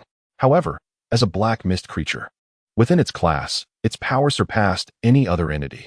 Yet, how could this third-order human possess strength greater than its own? How many zombies had this person slain? How many battles had they fought to wield such terrifying power? The Black Mist zombie, nearly devoid of energy to retaliate, desperately extended its arms to block the relentless strikes of the thunder-infused combat knife. Yang Qi, however, was dissatisfied with this offensive. His strength and agility had reached their peak. Even a black mist entity should succumb to his relentless onslaught. The E-grade combat knife had lost its absolute dominance against third-order beings. It was time to seek a weapon of higher caliber. Behind him, Jiang Yi was rendered speechless. He could hardly believe that Yang Qi was engaging the third-order black mist entity directly, wielding his knife with such ferocity. Having only employed his thunderous power once throughout the confrontation. More astonishingly, he had forced the formidable third-order black mist entity into a state of constant retreat, unable to mount a counterattack. So powerful. Is he a third-order ability user? Yet, even if he is third-order, it should not be possible to overpower a third-order black mist entity so decisively. The other survivors who had been observing were equally astonished, their jaws dropping in disbelief. Am I seeing this correctly? That individual is attacking the black mist entity with a knife, and he is truly forcing it back while it screams in agony. Unable to retaliate? Such swift strikes. I can hardly keep up. What immense power. Is this person truly third-order? Otherwise, how could he dominate the third-order black mist entity? A third-order ability user appeared on the second day of the apocalypse. At that moment, from the midst of the horde, an unprecedented surge of power erupted. It was Lu Wan, having injected herself with an E-grade enhancement serum, advancing to third-order. Jiang Yi turned in shock to witness Lu Wan, recently empowered, unleashing a frenzy of slaughter. In the midst of the terrifying horde composed of first-order zombies, she resembled a goddess of war, drenched in blood, wielding her knives with wild abandon. She too had become third-order, and she hardly even employed her ice elemental powers against the horde. Boom! A tremendous clap of thunder redirected Jiang Yi's gaze back to Yang Qi and the black mist entity. Yang Qi unleashed another thunder flash, a dazzling bolt of lightning stretching for dozens of meters, piercing the body of the black mist zombie. Roar! The black mist zombie emitted a wail of profound pain, rage, and despair. Simultaneously, countless lightning bolts rained down from the sky, rapidly dissipating the black mist enveloping the creature. It attempted to draw in the surrounding black mist to mend its form, but once the mist entered the lightning-stricken area, it was obliterated by the overwhelming force of the thunder. Yang Qi, his body entwined with lightning, swiftly positioned himself before the howling black mist zombie, delivering furious strikes with his combat knife. His formidable strength cleaved the black mist entity into segments. These fragments of black mist, under the relentless bombardment of lightning, had no chance to reconstitute, simply vanishing into the ether. The next moment, the black mist entity's body detonated completely. It transformed into a rich crimson mist that rapidly surged into Yang Qi's body. Simultaneously, several white orbs erupted forth, along with one black orb representing an extraordinary ability. Chapter 42. New abilities upon the demise of the third-tier black mist amalgamation. A plethora of red mist emerged, rapidly enhancing Yang Qi's physical prowess. After ascending to the third tier, even the effects of E-grade enhancement potions proved negligible for him. Now, Yang Qi finally experienced the exhilarating sensation of a significantly fortified body. All the red mist was solely his to relish. His strength surged instantly to the mid-level of the third tier. Having absorbed the red mist, Yang Qi eagerly approached the black energy orb. As the black radiance dissipated, a wisp of black mist, flickering in and out of visibility, floated at its core. Yang Qi was uncertain of the nature of this ability. Unlike the distinctly recognizable elemental powers, such as thunder and ice, which were easily identifiable, this elusive black mist left him perplexed. Reaching out to grasp the black mist, a flood of information regarding this ability flooded his mind. Stealth assassin. His body could transform into a wisp of black mist, dramatically increasing his speed and allowing him to traverse swiftly, effortlessly bypassing all obstacles. He could materialize right beside his foes to execute a precise assassination. In this black mist form, Yang Qi was immune to all physical attacks and shielded from 50 of energy-based attacks, akin to a state of damage negation and reduction. The initial abilities he acquired were all of F-grade. However, with Yang Qi's current status as a third-tier ability user, the power of the F-grade stealth assassin ability allowed him to maintain the black mist state for a full minute. During this minute, all physical attacks against him would be rendered ineffective, and even if he faced unavoidable energy attacks, he would still sustain only half the damage, all while being able to move at high speed. The black mist form was subtly indistinct, merely a wisp of shadow.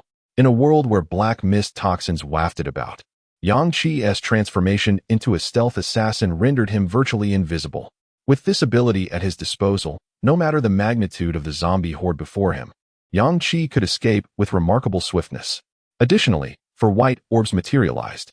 Inside were 5 D-grade mental recovery potions, 3 D-grade healing potions, 2 D-grade immunity potions, and 1 D-grade enhancement potion. Although he was slightly disappointed by the absence of a D-grade battle knife, the D-grade potions were still a commendable haul. After injecting the sole D-grade enhancement potion, Yang Chi felt a notable increase in his physical capabilities. He handed 2 D-grade immunity potions to Jiang Yi. Jiang Yi gazed at the 2 potions in astonishment, exclaiming, "These are D-grade immunity potions. You're giving them to me?" Yang Chi replied with a smile. "Both Lu Wan and I are permanently immune to the zombie virus. These potions are of no use to us. You should take them, but you saved me. I should be repaying you, not the other way around." Jiang Yi responded. Throughout their conversation, Yang Chi kept a watchful eye on Jiang Yi's demeanor. He noticed that Jiang Yi's gaze was persistently different from that of a normal person. A vague confusion occasionally flickered in Jiang Yi's eyes, as if he were suppressing something deep within. "May I inquire why you resort to consuming core bodies to restore mental energy?" Upon hearing this question, Jiang Yi paused momentarily, contemplated for several seconds, dispatched a few oncoming zombies, and finally answered, "It's commonplace for our people, in the absence of mental recovery potions. Consuming core bodies to regain mental energy is quite normal, isn't it?" Yang Chi frowned and said, "That is not normal.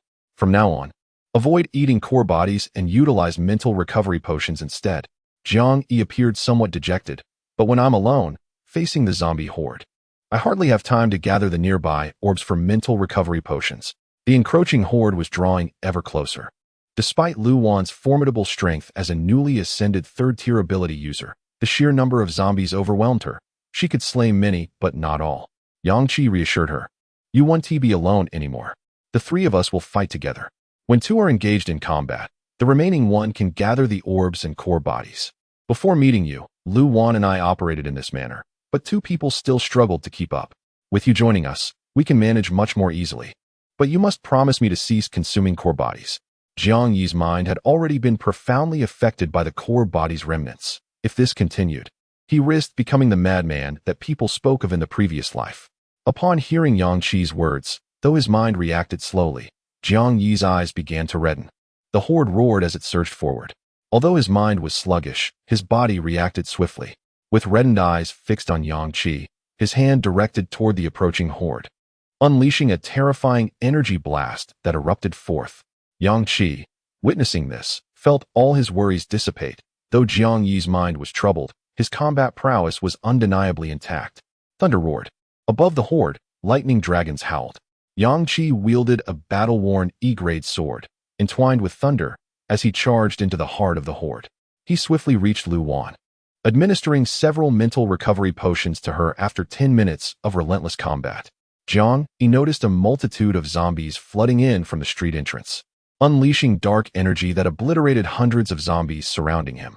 He then pointed toward the street entrance. The dark energy rapidly coalesced into a sphere at his fingertips, and in the next moment, it shot out with precision, striking the mass of zombies at the street's mouth. Boom! Thousands of zombies were instantly annihilated by the explosive force of the dark energy. Yang Chi and Lu Wan fought their way toward Jiang Yi. "Lu Wan, take a few minutes to rest. Jiang Yi and I will cover you while you gather the spoils." Upon hearing this, Jiang Yi felt invigorated. He was no longer alone. Someone was there to help him collect the orbs. His E-grade sword had long been discarded during the previous skirmish.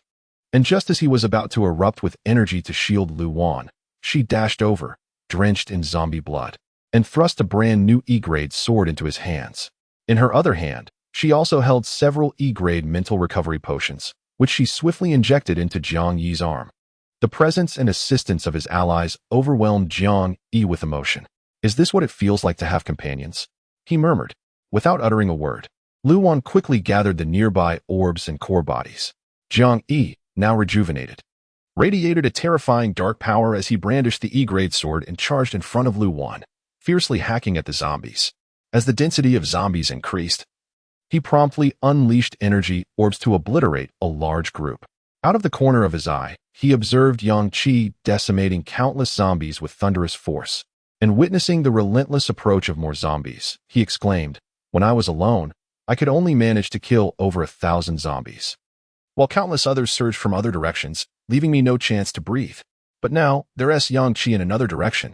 Yang Qi's efficiency in clearing zombies was even more terrifying, as Jiang Yi dispatched dozens of zombies in his vicinity.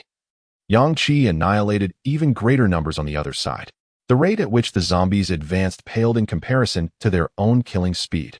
Even though it wasn't his turn to collect the spoils yet, he had several seconds to seize nearby orbs and inject mental recovery potions. Is this what it feels like to have teammates? At that moment, Lu Wan gathered over 100 orbs, first rushing to Yang Qi to administer mental recovery potions, and then darting to Jiang Yi to do the same. She even provided him with an E-grade enhancement potion. Jiang Yi was utterly elated. He gazed at Yang Qi and Lu Wan with the same awe one might reserve for the most radiant stars in the universe. Simultaneously, the surrounding survivors were astounded to witness the three formidable powerhouses of Maple City join forces. The relentless tide of corpses began to reveal gaps beneath them, leaving all in shock. The carnage was relentless. Thunder, ice, and dark energy. Those endowed with these three terrifying abilities united, carving out vast vacuums amidst the horde of the undead. In the next moment, someone suddenly noticed that Yang Qi had vanished from sight. Unlike his previous disappearances, where he transformed into a bolt of lightning, leaving a fearsome trail that culminated in a terrifying endpoint, this time, his disappearance was devoid of any thunderous accompaniment. He simply vanished silently and without a trace. Chapter 43. The power of the stealth assassin. Yang Qi transformed into a wisp of mist, effortlessly weaving through the horde of corpses. The black fog enveloped him, a barely perceptible tendril of darkness perfectly blending into the chaos. Not a single zombie sensed the anomaly of the surrounding mist.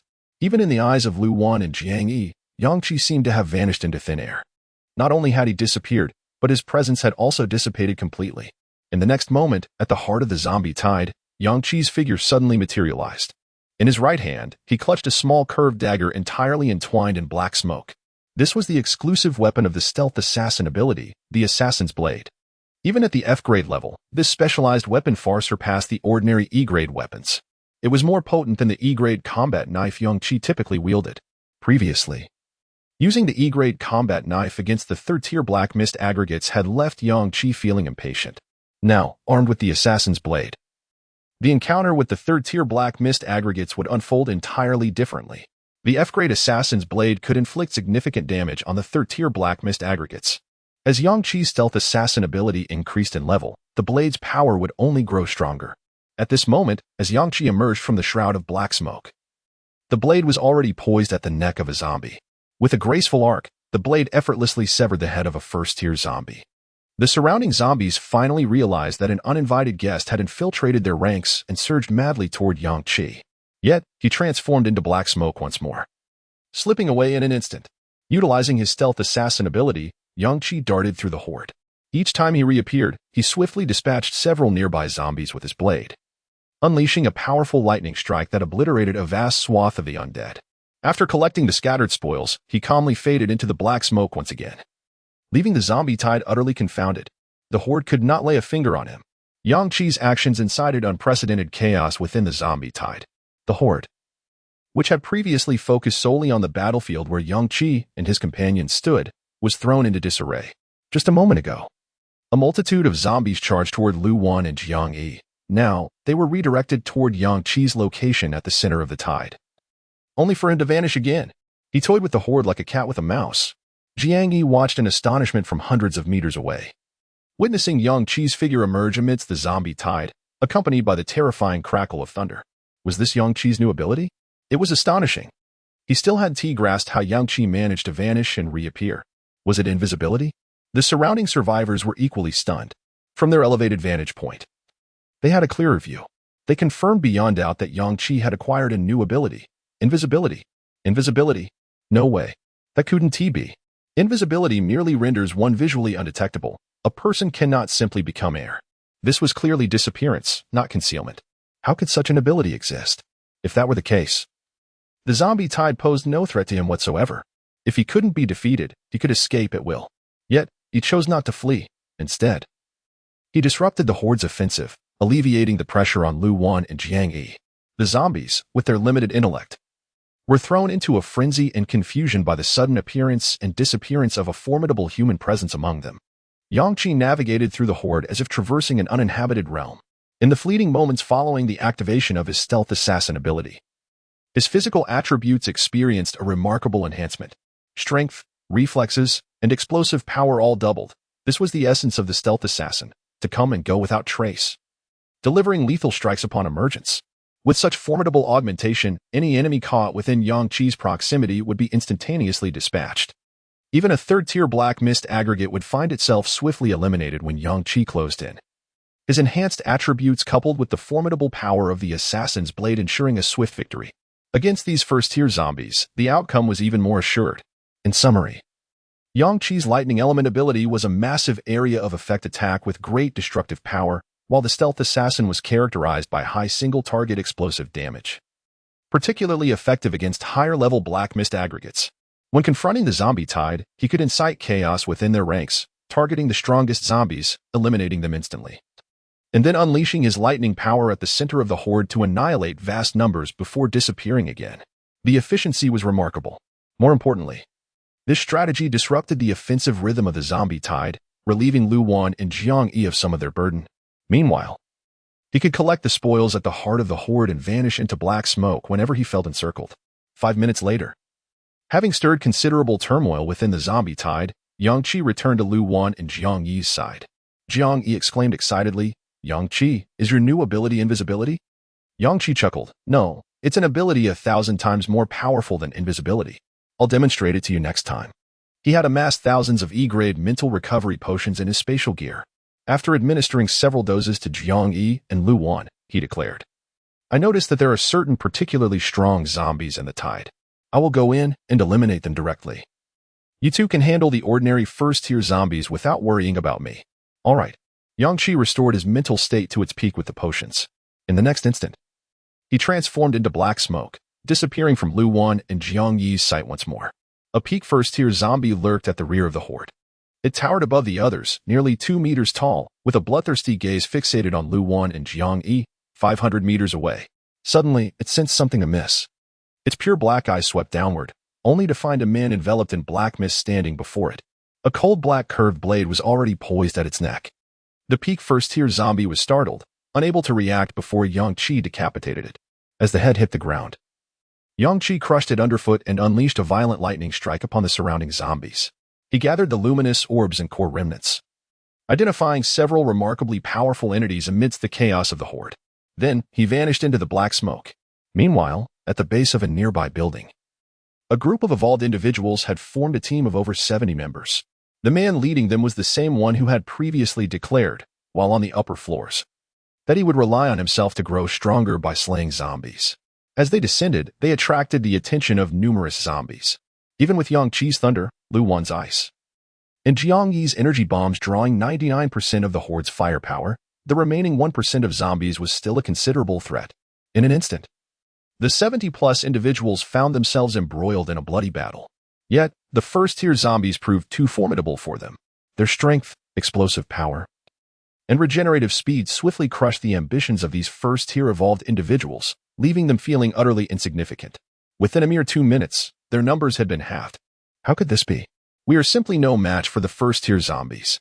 After losing half their team, had they even managed to kill 5 first-tier zombies? Despair spread through their hearts. Incredibly powerful, the first-tier zombies were formidable indeed. Suddenly, just as they were about to encircle the remaining 30 or so individuals, the horde of first-tier zombies abruptly ceased their movements. It was as if they had encountered something profoundly terrifying, parting to create a pathway. A shadow swiftly approached, delivering a single punch that obliterated the head of a first-tier evolved being. The remaining 30 individuals had barely registered the action. Only when the man's head erupted into a mist of crimson did they turn, albeit sluggishly, to witness a fearsome zombie standing before them, exuding a metallic sheen. This zombie's forehead housed a core, its red nucleus strikingly more abundant than that of the others. This was a second-tier zombie endowed with extraordinary abilities. Chapter 44, Equivalent Exchange. The overwhelming aura, which was evidently several times more formidable than that of a first-tier zombie, filled the hearts of the 30 or so survivors with an inescapable dread. Faced with such a terrifying creature, they found themselves devoid of options, resigned to their fate. As first-tier evolvers, they could still inflict a modicum of damage on first-tier zombies. However, the moment they laid eyes on this second-tier zombie, they understood all too well that they would be utterly incapable of harming it in the slightest. The two entities were simply not on the same level. The metallic sheen emanating from the zombie's body was sufficient for them to ascertain its extraordinary hardness without needing to engage it directly. The second-tier zombie voraciously devoured the remains of a first-tier evolver, while the other first-tier zombies turned their attention towards Lu Wan and her companion. Even these first-tier zombies were intimidated by it. Over half of the remaining 30 individuals relinquished their struggle, fully aware that if this second-tier zombie set its sights on them as prey, they would have no chance to flee. A handful of them dashed towards the building, urgency in their movements. Run! It's a second-tier zombie! The second-tier zombie crouched beside the corpse, still chewing, when it lifted its obsidian eyes to gaze at the fleeing group. With a powerful push of its legs, it lunged forward like a cheetah, instantly blocking the entrance to the building. Its speed surpassed their comprehension. As the group caught sight of the second-tier zombie barring their path, they witnessed its form suddenly transform into a mere shadow. The aura of death encroached upon them. In an instant, one first-tier evolver's head was obliterated. Just as the crimson mist from the first victim began to dissipate in the air, a second individual met the same fate. Two clouds of blood erupted at different heights, marking the swift conclusion of life. The iron-like fist of the zombie collided with the flesh of the evolver, swiftly determining the victor. Help! Help! The cries of one individual echoed in despair just as a dark figure materialized before him. Upon closer inspection, it was the second-tier zombie. The fist of the second-tier zombie expanded rapidly before his eyes, and in his peripheral vision, he glimpsed the two still-blooming clouds of blood, already envisioning the scene of his own demise. Yet, miraculously, the fist of the second-tier zombie halted less than 2 centimeters from his face. His eyes widened in disbelief as he witnessed the head of the second-tier zombie rolling to the ground. His stiffened neck slowly turned, revealing a young man enveloped in swirling black mist, who had inexplicably appeared beside him and the second-tier zombie. The misty blade in the stranger's hand hovered ominously above the zombie's vacant neck. The air around them fell into a hushed silence. The flow of despair came to an abrupt halt. All eyes were fixed in shock upon the sudden emergence of Yang Qi, momentarily questioning their own sanity. Two individuals quickly recognized his face. It's the one with the power of thunder. Is it really him? How did he arrive here? I didn't even see him come in. Did he just appear out of nowhere? He didn't even use thunder. Yet he annihilated that terrifying second-tier zombie in an instant. With a single stroke, he severed the head of the second-tier zombie. This creature, glinting with metallic luster and possessing astonishing strength, should have been impervious to ordinary weapons. How did he manage to behead it so effortlessly? The gazes directed towards Yang Qi were a blend of gratitude, admiration, and an uncontrollable hint of fear. They had been resigned to their fate, certain that they could not survive against the second-tier zombie, yet Yang Qi had suddenly emerged, employing an inexplicably eerie method to vanquish it. In their minds, they had anticipated that even with Yang Qi's arrival, there would be a thunderous display of power to obliterate the second-tier zombie, creating quite a commotion. However, the scene unfolding before them was entirely unexpected. The thunderous Yang Qi appeared silently, without any fuss, and swiftly dispatched the second-tier zombie as if he were a masterful assassin, waiting for the perfect moment to strike. Although the head of the second-tier zombie lay severed, its body still stood, reaching out as if to attack Yang Qi. Without even glancing at the zombie's remains, Yang Qi cast his gaze downward and brutally crushed the zombie's head beneath his foot. The crimson mist erupted, reminiscent of the previous victims claimed by the second-tier zombie. Silently, the onlookers bore witness to this dramatically ironic tableau just moments before. The second-tier zombie had been the harbinger of death, creating clouds of blood, yet now its own head had been smashed into a crimson haze. At last, the body of the second-tier zombie collapsed, devoid of life. A burst of white light erupted from the fallen creature. Yang Qi swiftly retrieved it. The spoils from the second-tier zombie were all of D rank. Upon contact with the luminous orb, a flicker of surprise crossed Yang Qi's calm visage. He had expected a D rank potion. Yet to his astonishment, it was a D rank special equipment. The white light that emerged upon the death of the second-tier zombie contained D rank special equipment, in equivalent exchange. The object now in Yang Qi's grasp resembled a small urn, roughly the size of a human head. The opening was a dark abyss, emanating an unusual energy. As dusk approached, the light was dim, but regardless of the angle from which it was viewed, the contents of the urn remained concealed, revealing only a mouth that seemed capable of devouring all. All information regarding equivalent exchange flooded Yang Qi's mind. This was a vessel into which anything could be cast. Depending on the quantity and value of the input, the vessel would display a corresponding rank indication. For instance, if Yang Qi deposited an F-rank mental energy potion, the vessel would indicate F rank. Should he choose to exchange it at that moment, a random F-rank item or potion would emerge. Depositing an F-rank mental energy potion could yield another F-rank potion, or perhaps an F-rank healing potion, immunity potion, enhancement potion, F-rank sword, or F-rank armor. The value of items obtained through equivalent exchange would invariably be proportional to what was deposited. Yet, that was not the true allure of this D-rank special equipment. Its greatest charm lay in the potential for qualitative transformation through quantitative changes. Exchanging an F-rank mental energy potion for an F-rank sword would be of little interest. To truly exchange, one must invest a substantial quantity of F-rank items, allowing the ordinary to elevate to special or even to E-rank ordinary or special. When vanquishing zombies, the vast majority of the white light produced yielded only ordinary equipment. Having experienced 2 zombie waves, Yang Qi had amassed a plethora of ordinary items, potions, swords, and armor. It was only now, by slaying a second-tier zombie, that he fortuitously uncovered a special piece of equipment. Yang Qi's other special items had been acquired through dungeon completions or treasure hunts, such as the Lucky Ring and Shield Spirit Ring. Special equipment possessed unique effects, proving invaluable at unexpected moments. An E-rank ordinary item could hardly compare to an F-rank special item. Only special equipment warranted Yang Qi's efforts to gather upgrade stones and enhance spaces to elevate their ranks. It must be said, the D-rank special equipment acquired through equivalent exchange arrived at a most opportune moment. Yang Qi's spatial equipment already housed over 1,000 F-rank swords that he had no use for. The utterly useless F-grade and E-grade immunity agents have exceeded 1,000 in quantity. Collectively, these items could at least procure an E-grade special equipment, right? Even if they could reach a D-grade standard, Yang Qi would not desire them. He only seeks special equipment. Clutching the D-grade equivalent exchange, Yang Qi picked up the second-tier core and dashed towards the distant figures of Lu Wan and Jiang Yi.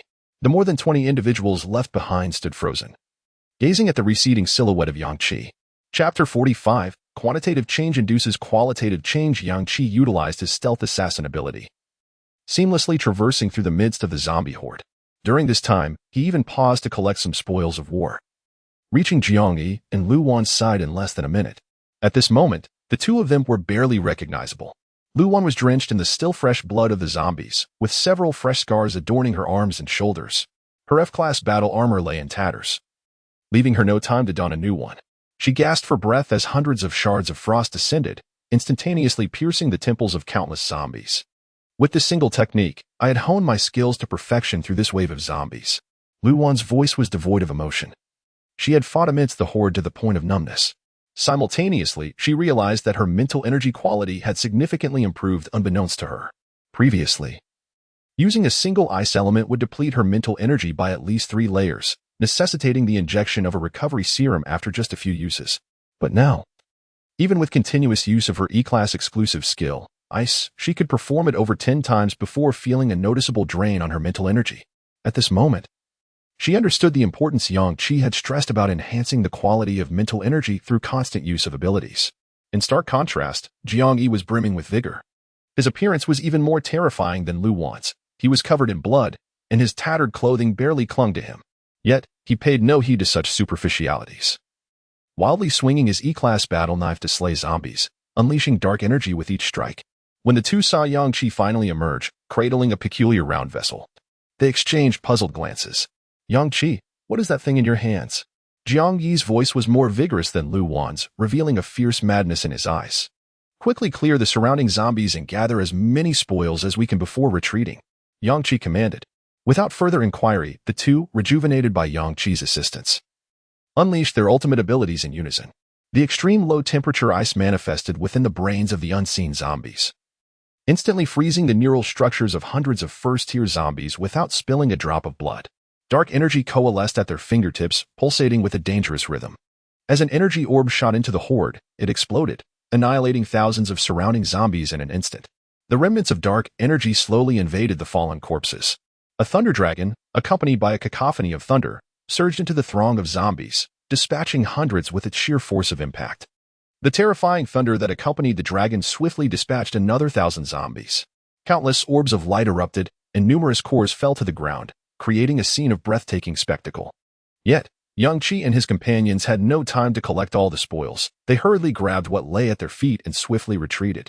As they withdrew, Yang Qi led the charge with his lightning dash, while Lu Wan and Jiang Yi quickly gathered the orbs, following the path that Yang Qi had cleared. 10 minutes later, under the astonished gaze of the survivors, the trio successfully burst through the zombie tide. The path they traversed was littered with enticing orbs and cores. Wow, so many orbs. They didn't have time to collect them. How many enhancement serums could be inside? The fact that they escaped this zombie tide is already a miracle. Miracle my foot. Did you not see how formidable that lightning user was?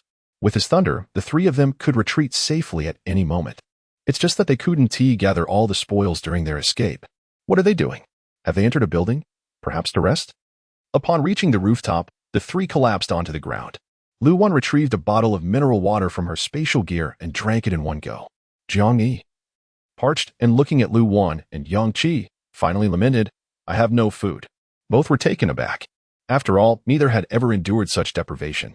Yang Qi had gathered an abundance of supplies that filled 1,000 cubic meters of space from the supermarket and the mall. He placed the food and water before Jiang Yi, who devoured it hungrily, looking truly famished.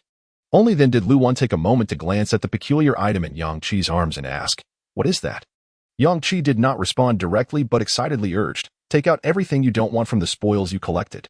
Lu Wan replied, "Just from my collection of orbs. I must have nearly 10,000. We have plenty of items we want to use." Within the horde, half of the zombies were still ordinary ones. And the items dropped were all F-class, which were of no use to them now. As she spoke, Lu Wan continuously retrieved a multitude of F-class items from her storage ring. Yang Qi, rarely counting, threw various F-class items into the vessel. When he tossed in the first F-class mental energy recovery serum, the vessel emitted a glow, revealing a luminous icon with the words F-class ordinary inscribed upon it. The glowing icon resembled a battery indicator. The more items they deposited, the further the progress bar would shift to the right. After tossing in over 200 F-class serums, the icon's energy finally reached its peak, transforming the F-class ordinary into F-class special. Both Lu Wan and Jiang Yi were momentarily stunned. Jiang Yi, who had been wolfing down food, choked, pointing at Yang Qi's vessel with one hand while frantically pounding his chest with the other, finally gasping. "How much have you tossed in? Why has the vessel filled yet?" Yang Qi continued his task without pause, finally in a position to explain. "This is a D-class special equipment that dropped from killing a second-tier zombie, called equivalent exchange." In an instant, both Lu Wan and Jiang Yi grasped the implications of the term equivalent exchange. They began rummaging through their storage rings for various F-class items that they no longer needed, tossing them into the vessel alongside Yang Qi. At last, the icon filled once more. F-class special transformed into E-class ordinary. They had likely filled the vessel with over 800 F-class items. Jiang Yi, seeing the change displayed on the vessel, exclaimed, "Wow, it's really turned into E-class." Yang Qi, hurry and redeem it. Yang Qi chuckled, "What use is an E-class ordinary?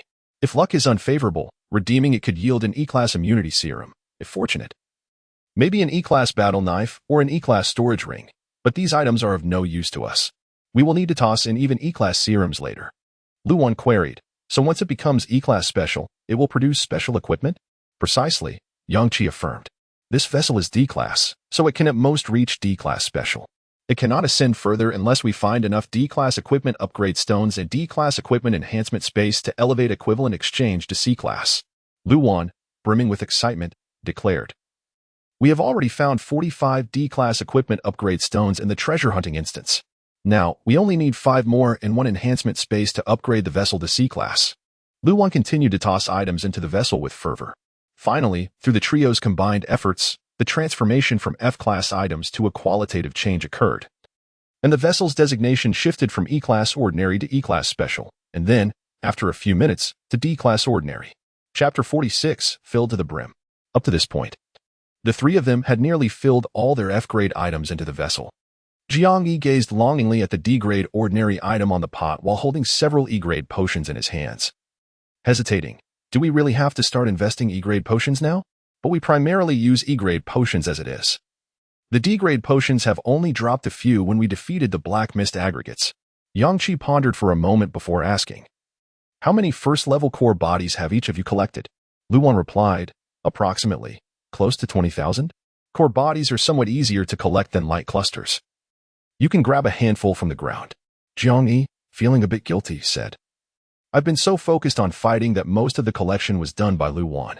I think I only have about 6,000 in my spatial equipment.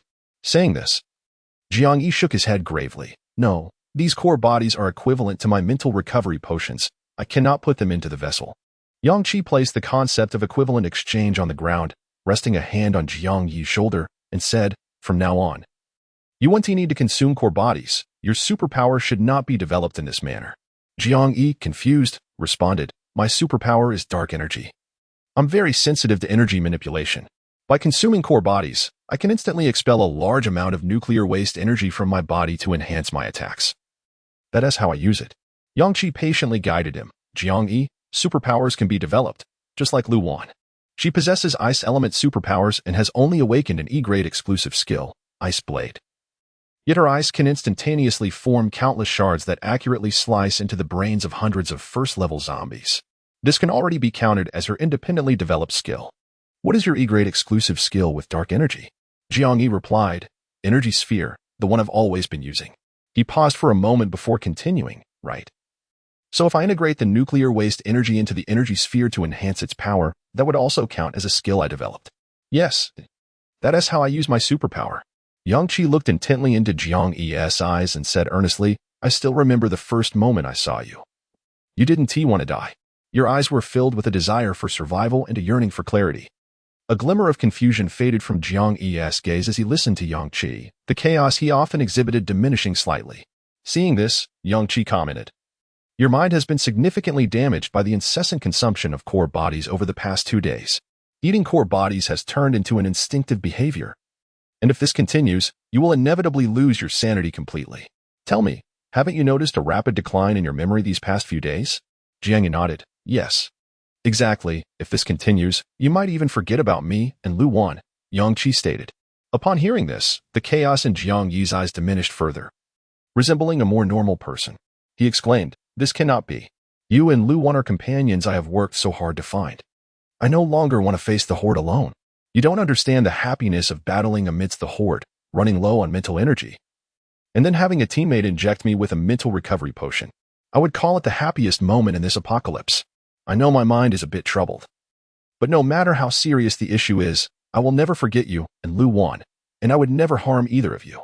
In that moment, Jiang Yi resembled a child desperately defending himself. He was aware of his unstable state, which could lead to an outburst at any moment. And anyone would be reluctant to have such a terrifying time bomb nearby. He wanted to remain by Yang Qi and Lu Wan's side, not wanting to be abandoned due to his instability and erratic mind. Yang Qi interrupted him, speaking patiently, yes, Jiang Yi, I understand, but that is not the focus.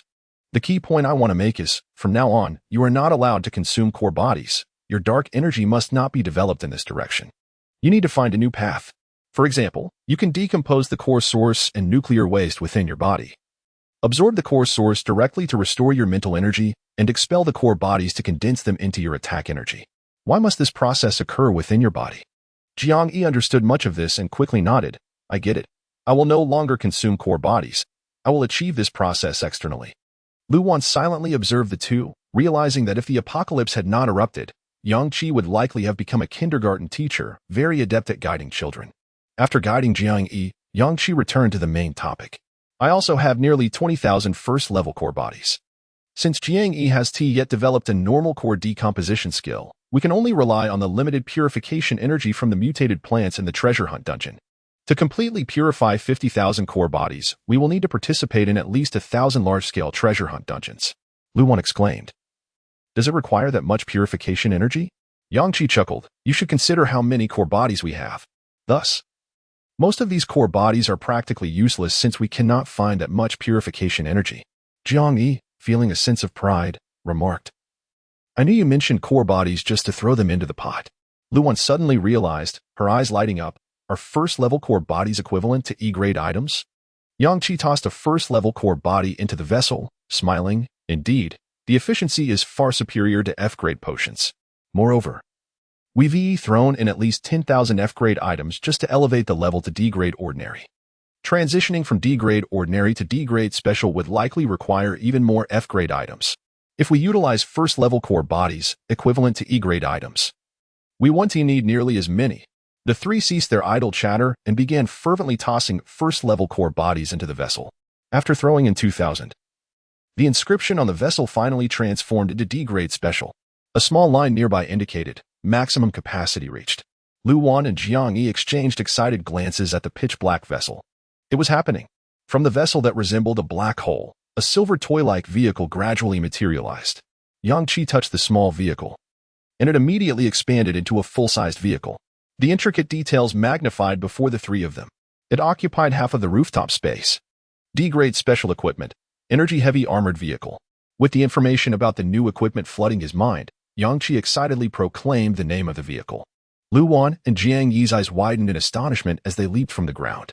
Wow, a transforming vehicle. From such a small vessel, a vehicle of this size appears? And it's an energy-heavy armored vehicle? Before the trio stood a four-seater vehicle, considerably larger than a pickup truck, gleaming silver. The vehicle's hardness and defenses reached the pinnacle of D-grade. Even second-level zombies would find it challenging to damage this vehicle. Moreover, this vehicle operated as an energy-heavy armored vehicle, powered by the core bodies of zombies. As long as there were core bodies, this armored vehicle would possess endless kinetic energy, capable of traversing the apocalypse indefinitely. The vehicle was equipped with heavy machine guns, submachine guns, and a cannon, all powered by energy filled with core bodies. Chapter 47. The Golden Spring. This is a vehicle, a D-class battle tank, impervious to the usual zombies. It is akin to a tank. Driving this vehicle, I feel we could charge recklessly through hordes of first-tier zombies. But can we really charge through? With so many zombies, they could easily trap us and prevent us from moving. Yang Qi caressed the sturdy exterior of the vehicle and remarked, "This vehicle can advance through hordes of first-tier zombies." Lu Wan exclaimed in astonishment, "Really? But where does such immense power come from? Do we need to collect diesel or something?" Yang Qi replied, "This is an energy vehicle. It can operate solely on the cores of zombies. The core's energy can enhance physical capabilities, and the nuclear waste is a formidable force, merely utilized by the zombies. It is evident that when an entire core serves as energy for this vehicle, its kinetic force is immense, capable of crashing through hordes of first-tier zombies. The vehicle is equipped with a heavy machine gun at the rear, capable of firing 100 energy bullets when loaded with a first-tier core. Each of the 4 seats is accompanied by an energy submachine gun, also utilizing cores to fire energy bullets." Jiang Yi and his companion, who were previously marveling at the armored energy vehicle, immediately flung open the door and rushed inside upon hearing Yang Qi's words. The door feels incredibly heavy. Only a second-tier evolved being could manage to open it. Yang Qi was the last to enter, stating, "I have programmed the vehicle to recognize our 3 genetic signatures. Henceforth, only the 3 of us can unlock and start it." The term Armored Energy Battle Vehicle encapsulates the core functionalities of this machine. Armored, weight, defense, performance, weaponry. Energy, everything is powered by core energy. Battle vehicle, combat capabilities, especially in dealing with zombie hordes. From the outside, the vehicle appears large, and inside, it is spacious. Although it accommodates only 4 seats, each can recline to serve as a small bed. Adjacent to each seat is a fixed energy submachine gun, which, upon activation of combat mode, will open its muzzle and aim directly at the outside. Each submachine gun's magazine can hold 3 cores simultaneously, enabling it to fire 500 rounds using the energy from a first-tier core. In a moderately sized compartment behind all the seats is a heavy machine gun, its power surpassing that of the submachine guns. A single first-tier core allows this machine gun to fire 100 energy bullets, and it can hold up to 50 first-tier cores. When using the machine gun, the rear armor of the vehicle must be opened, revealing a high-grade alloy mesh through which the muzzle can extend to attack the zombies outside. The mesh can also be fully raised to broaden the machine gun's firing range. The most formidable weapon on the vehicle is the turret atop it. 4 positions can control the turret, with a translucent screen appearing in front of the operator, allowing them to observe external conditions and aim at the zombie horde. The turret's attack power is unparalleled. A single core can launch 1 energy shell, and the higher the core's level, the greater the power of the energy shell. At this moment, Jiang Yi could no longer contain his excitement and began manipulating the turret. The shooting aperture's length and angle can be adjusted, providing the operator with a wider field of vision. This turret also functions as a detector. Lu Wan exclaimed in surprise. Regardless of the core used, the turret will directly concentrate the entire energy of the core and then fire it. The power is unimaginable. Jiang Yi couldn't help but swallow hard, saying, "Yang Qi, let us hurry and take this battle vehicle out to slay some zombies. With this machine, we need not engage in close combat. We can annihilate the hordes from within the vehicle using the submachine guns, machine gun, and turret. Once the first-tier zombies are defeated, we can descend to gather more cores. Yang Qi was equally eager, seated in the driver's seat. He filled the energy starter at the center of the steering wheel with 100 first-tier cores. These 100 cores could sustain the vehicle for a month without interruption. The chassis is elevated. Even the tires are D-class equipment, capable of crushing first-tier zombies.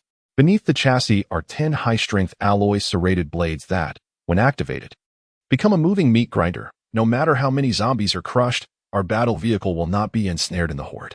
Lu Wan was exhilarated as she continuously loaded cores into the long magazine of the heavy machine gun.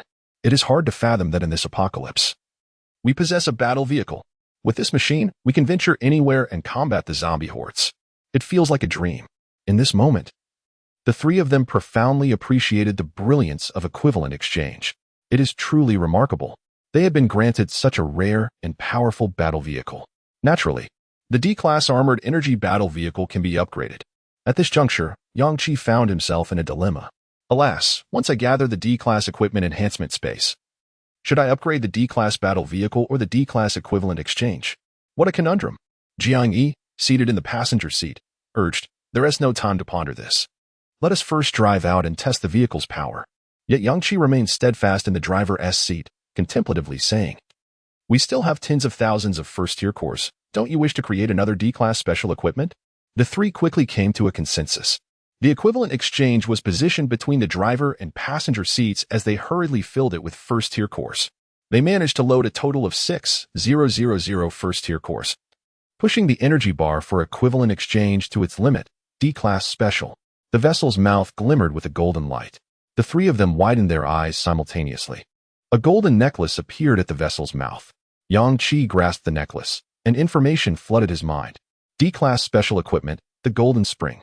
Long-term wear of the golden spring by an ability user subtly enhances the quality of their mental capacity while simultaneously drawing from the forces of nature, allowing for the regulation of the essence of nature into mental energy, which is stored within the necklace.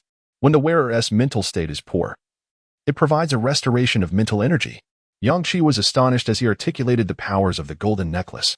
At the bottom of the necklace is a circular pendant, framed in gold, the same material as the necklace, encasing a pure white, jade-like orb.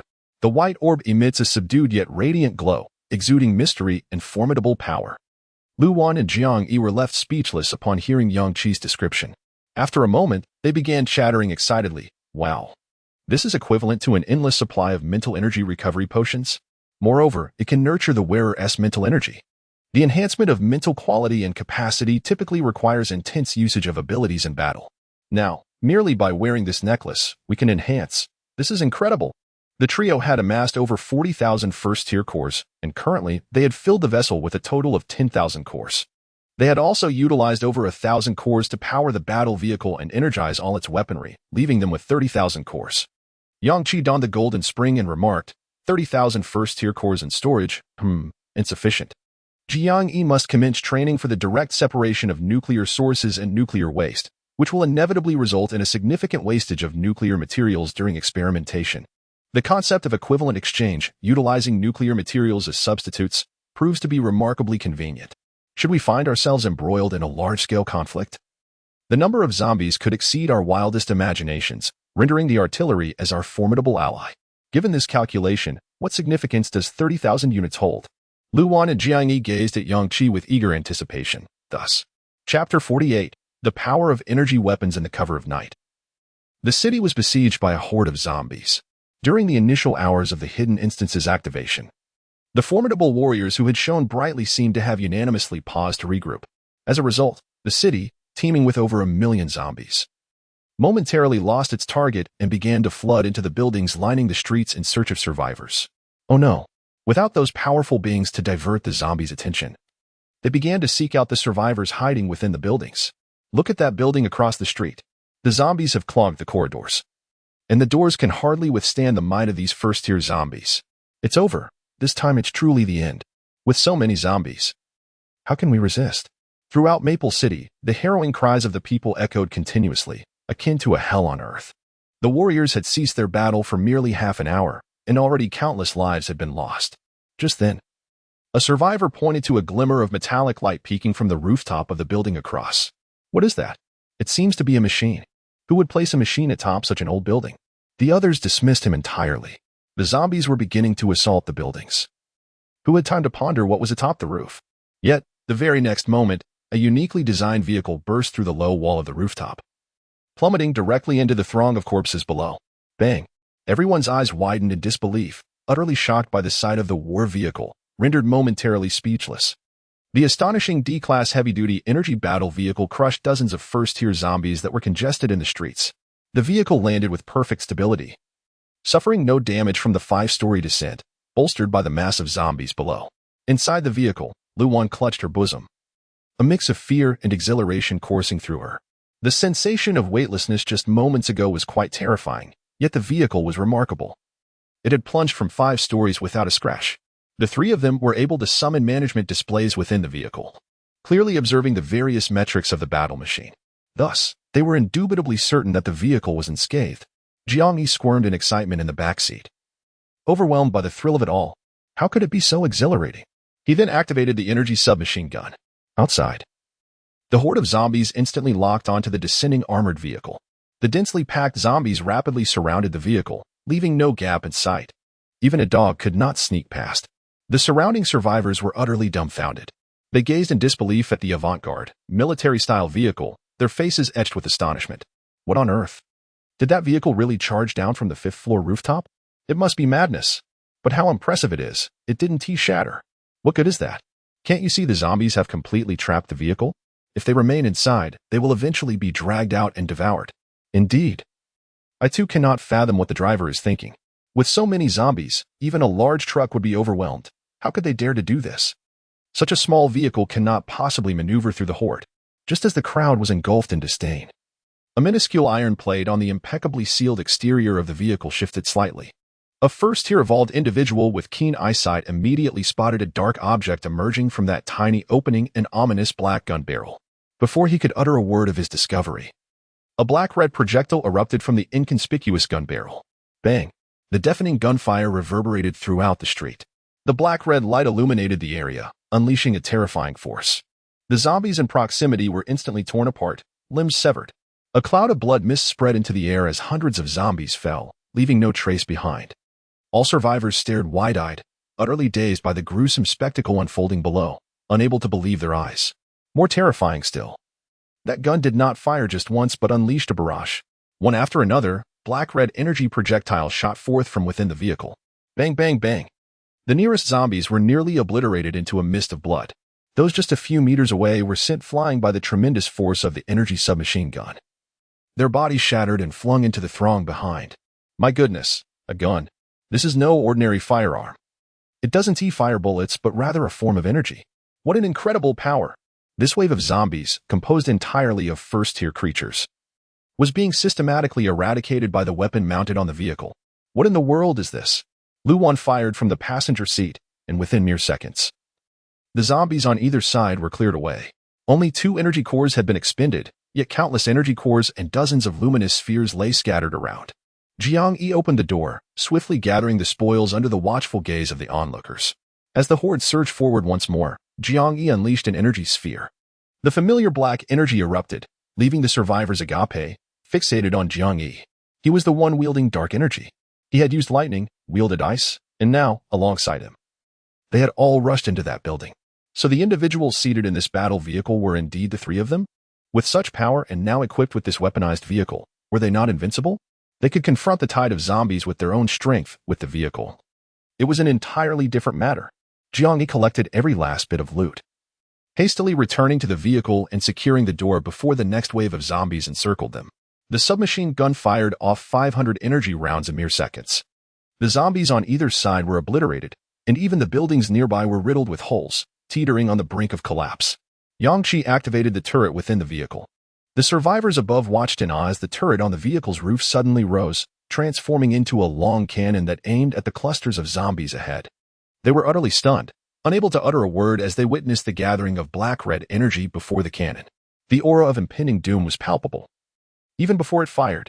No, don't. A cannon. This is madness, pure madness. The aura is terrifying. Even without firing, it exudes such a dreadful presence. If that shot is unleashed, those buildings ahead are destined to crumble. As the survivors murmured nervously, the energy before the cannon intensified to a shocking degree. Finally, under the scrutiny of all, the energy projectile surged forth toward the horde of zombies. It soared 100 meters. Bang! The black-red energy erupted. Countless zombies were sent soaring into the air. What flew were their incomplete bodies. The explosive force was terrifying. The dismembered limbs suspended in the air had no chance of touching the ground, exploding into a miasma of blood amidst the black-red glow. Chapter 49. Water drops before the armored vehicle. Nearly 5,000 zombies were instantly reduced to ashes by a single energy projectile. The street was cleared. Terrifying waves of energy continued to spread, saturating the air with an overwhelming presence. The 3 buildings ahead collapsed under the force of the energy shockwave. Dust swirled, and a mist of blood hung in the air. The surrounding survivors were filled with dread, their astonishment fixated on the desolate street and the armored vehicle. One shell had annihilated thousands of zombies. What an overwhelming power. What manner of weapon is this? How can it be energy? In the face of such a weapon, the zombie tide stands no chance. On the street, hundreds of luminous orbs and thousands of core bodies lay scattered. More zombies surged in from the depths. Yet, the armored vehicle remained motionless, not even shifting an inch. As the density of the zombies reached a critical mass, another energy projectile, having been prepared for some time, was launched from the turret. Boom! The ground trembled violently. The blood mist once again enveloped the street. There were even more core bodies and luminous orbs now. Lu Wan and Jiang Yi disembarked together, swiftly collecting the spoils around them. Yang Qi drove the vehicle forward slowly, maintaining a parallel course with Lu Wan and Jiang Yi to ensure they could board quickly when the zombie tide converged. Jiang Yi, brimming with excitement as he gathered core bodies, chattered incessantly, "We've struck gold, struck gold." After collecting the spoils, the zombie tide began to gather, and the two quickly leapt back into the vehicle. This time, the armored vehicle surged forward at breakneck speed, barreling toward the approaching horde. The velocity was astounding, surpassing that of any racing car. My goodness, how can this vehicle be so fast? Under the tense and expectant gaze of the crowd, the armored vehicle collided directly with the oncoming dense mass of zombies. In an instant, the zombies in the front row were crushed beneath the vehicle. The heavy tires and chassis ground the zombies into pulp. The sharp blades beneath the vehicle began to spin at high speed, violently shredding the zombies trapped underneath. Blood splattered from the undercarriage, yet the armored vehicle's speed remained unabated as it careened through the horde. As the onlookers stood in stunned silence, the energy assault rifles on either side opened fire once more, unleashing a barrage. Black beams of energy erupted continuously. Countless zombies fell beneath the relentless onslaught. In the span of merely a minute, thousands of zombies perished. And all this was accomplished by the armored vehicle. Inside, Yang Qi and his companions had neither drawn their weapons nor utilized any abilities, expending not a single ounce of mental energy. This was the power of D-class special equipment, truly remarkable. The doors swung open, and Lu Wan and Jiang Yi repeated their earlier actions, rapidly gathering the scattered luminous orbs and core bodies. During the skirmish with the zombie tide, Jiang Yi had already injected himself with enough E-class enhancement serum to become a third-tier ability user. All 3 members of Yang Qi's team were third-tier ability users. With the formidable D-class armored vehicle at their disposal, a horde composed of first-tier zombies posed no threat to them whatsoever. While Yang Qi and his companions effortlessly cleared the zombie tide with their armored vehicle, other powerful individuals in Feng City hid in secluded areas, recuperating. In the dilapidated remains of an abandoned shopping mall, Chen Tingyu slumped against the entrance of a store, her back pressed against the cold tiles, one hand clutching her bleeding abdomen. Despite having injected herself with dozens of E-class healing serums, her wounds refused to heal and continued to bleed profusely. Sweat dripped from her forehead, soaking her short hair as she recalled her battle with that second-tier zombie, leading her to a grim conclusion. That second-tier zombie possessed abilities. The injuries it inflicted had wreaked unimaginable havoc on her coagulation and self-healing capabilities, rendering her, a third-tier ability user, helpless despite using numerous healing serums. She had lost a significant amount of blood and was in no condition to fight amidst the zombie tide, coupled with the grueling hours of combat prior. Her mental state was utterly exhausted, compelling her to cease hostilities. I hope the scent of my blood doesn't attract any zombies. Chen Tingyu had gathered thousands of luminous orbs and was now selecting healing serums to apply to the wound on her abdomen. After using over 100 E-class healing serums, the bleeding finally slowed noticeably. Observing this improvement, a flicker of a smile appeared on her otherwise expressionless face, just as she prepared to apply more healing serums. The entrance of the mall suddenly creaked open. A cacophony of footsteps echoed ominously. Chen Tingyu held her breath. An unsettling premonition creeping into her mind. These footsteps did not belong to zombies. They were too quiet, too disciplined. The newcomers were clearly human. At times, humans could be far more terrifying than zombies. Yet, in her current state of severe injury and blood loss, her combat capability was severely compromised. She could utilize her light-based ability to teleport, but the illumination would betray her position in the pitch-black mall. Moreover, given her current level of abilities, her teleportation range was limited to no more than 10 meters. She could not escape the shopping mall swiftly. A hoarse voice broke the silence in the darkness. "I smell blood." Chintingyu's pupils dilated as, in the next moment, a shadowy figure stood before her. Instantly, the dimly lit mall was illuminated by a flash of yellow light. Chintingyu teleported 8 meters away, but the light simultaneously revealed her location. The moment she activated her ability, she felt her recently healed wounds tear open again, more blood spilling onto the tiled floor. A gust of wind rushed from behind her. The presence of the individual was no less formidable than her own, another third-tier ability user. In Feng City, third-tier ability users were scarce. All were renowned for their impressive feats during today's zombie tide. So, who was it that sought her life? Was it the one wielding lightning, or perhaps ice? Or did they manipulate dark energy? Or was it someone who emitted a foul stench? Just as Chintingyu's mind raced through these possibilities, a noxious odor invaded her nostrils, providing her with an answer. Ignoring her injuries, Chintingyu unleashed her light-based ability once more, instantaneously appearing 10 meters away. But as she materialized, several drops of corrosive liquid splattered heavily onto her face and shoulders. Her pale skin was instantly penetrated by the droplets, gruesome gashes appearing all over her body.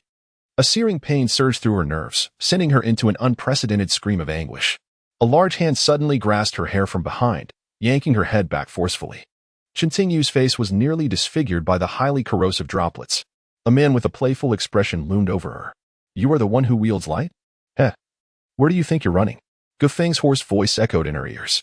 The droplets ceased their descent. But the gaping wounds on Chintingyu's body expanded at a visible rate. Her entire being began to decay, the excruciating agony incessantly eroding her nerves. At this moment, she wished only for death to end her suffering. Gufeng's subordinates leisurely approached. "Boss, why did you immediately use your powers? You didn't even get a good look at her. If she's too ugly, she won't be of any use to keep around." "Hee, indeed, within our team. You alone stand as the pinnacle of strength. Even if she is formidable, what does it matter? She simply cannot compare to you. If she were not beautiful, I would not hesitate to eliminate her." Gufeng chuckled hoarsely, his playful gaze fixated on the lamenting Chintingyu, and slowly spoke. "I present you with 2 choices. 1. To perish under the torment of my acid rain. 2. To become my servant, henceforth obliged to comply with my every command." Chapter 50. Ranking of kills amidst the piercing screams, a sound reminiscent of both laughter and weeping intertwined. Chintingyu fixed her gaze fiercely on Gufeng. Gritting her teeth as she endured excruciating pain, her expression contorted as she uttered each word. "You can be my dog, and I might consider it." Gufeng was not taken aback by Chintingyu's response. A cruel smile crept onto his face, reflecting his amusement. In the next moment, he seized Chintingyu by her hair, violently dragging her down and smashing her head against the tiled floor. The chilling thud resonated through the desolate, abandoned mall. Chintingyu's head struck the ground repeatedly, the tiles shattered long ago, revealing the gray cement beneath. Soon, the cement was also dented from the impact. With each collision, the pit in the cement deepened. Chintingyu's face was a bloody mess, her features unrecognizable. Initially, she managed a few muffled groans, but now, she was like a lifeless fish, mechanically being slammed down again and again by Gufeng. Gufeng continued to pound Chintingyu's head against the floor more than 20 times, then crouched down, panting heavily as he scrutinized her face. Placing his fingers on her neck, he felt a pulse beating. Truly, as a third-tier ability user, she still clung to life despite this torment. At this moment, Chintingyu was hardly recognizable as a human. Her body was corroded, with several gaping wounds oozing black pus, and her face bore 2 festering holes. Blood streaming from her battered head. Her skull and facial bones were shattered, her features barely intact. The wounds on her abdomen incessantly bled. That she still lived was nothing short of miraculous. Gufeng's subordinates observed this scene, their faces displaying a morbid excitement. "Not dead yet? Truly impressive for a 3rd tier. Boss, how shall we deal with her? Should we torment her with acid rain?" Gufeng stood up, sighed in the darkness of the mall, and calmly stated, "If you all showed some capability, I could simply kill her. The problem is, you are all too weak." The dozen or so subordinates following Gufeng exhibited a mix of awkwardness and restrained fear. They had followed Gufeng, slaying tens of thousands of zombies, accumulating an uncountable number of E-grade enhancement potions. Everyone had become third-tier evolutionists, yet they had not encountered a black mist conglomerate, which prevented them from becoming ability users.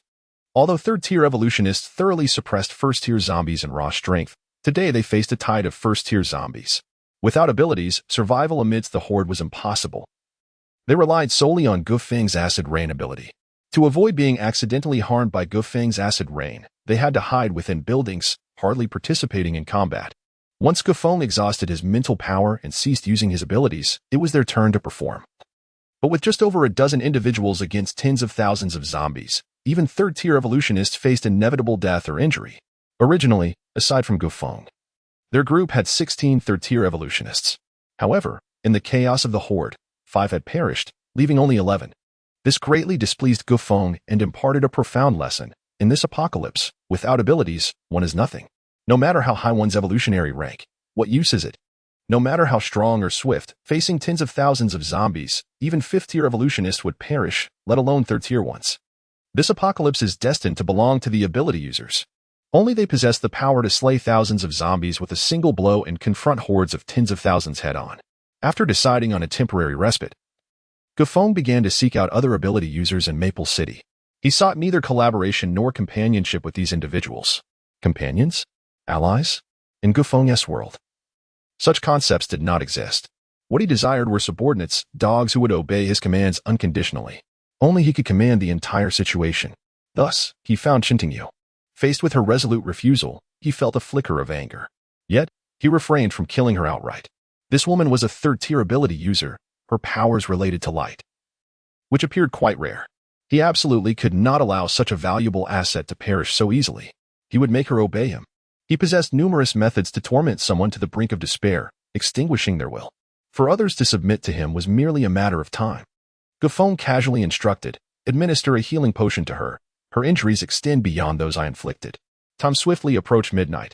As the clock struck 12, a series of large characters abruptly appeared on the luminous curtain enveloping Maple City. All eyes were drawn upwards, astonished. Look at the sky. Is that the kill leaderboard? No way. I must be seeing things. The person in first place has killed 100,000 zombies? 100,000? You must be mistaken. How could one person possibly kill 100,000 zombies? At this moment, every citizen of Maple City was left in utter shock. They all gazed at the name at the top of the list, whose kill count exceeded 100,000, Yang Qi. In that moment, everyone etched the name Yang Qi into their memories. First place, Yang Qi, total kills, 100, 209. Second place, Gufeng, total kills, 52, 231.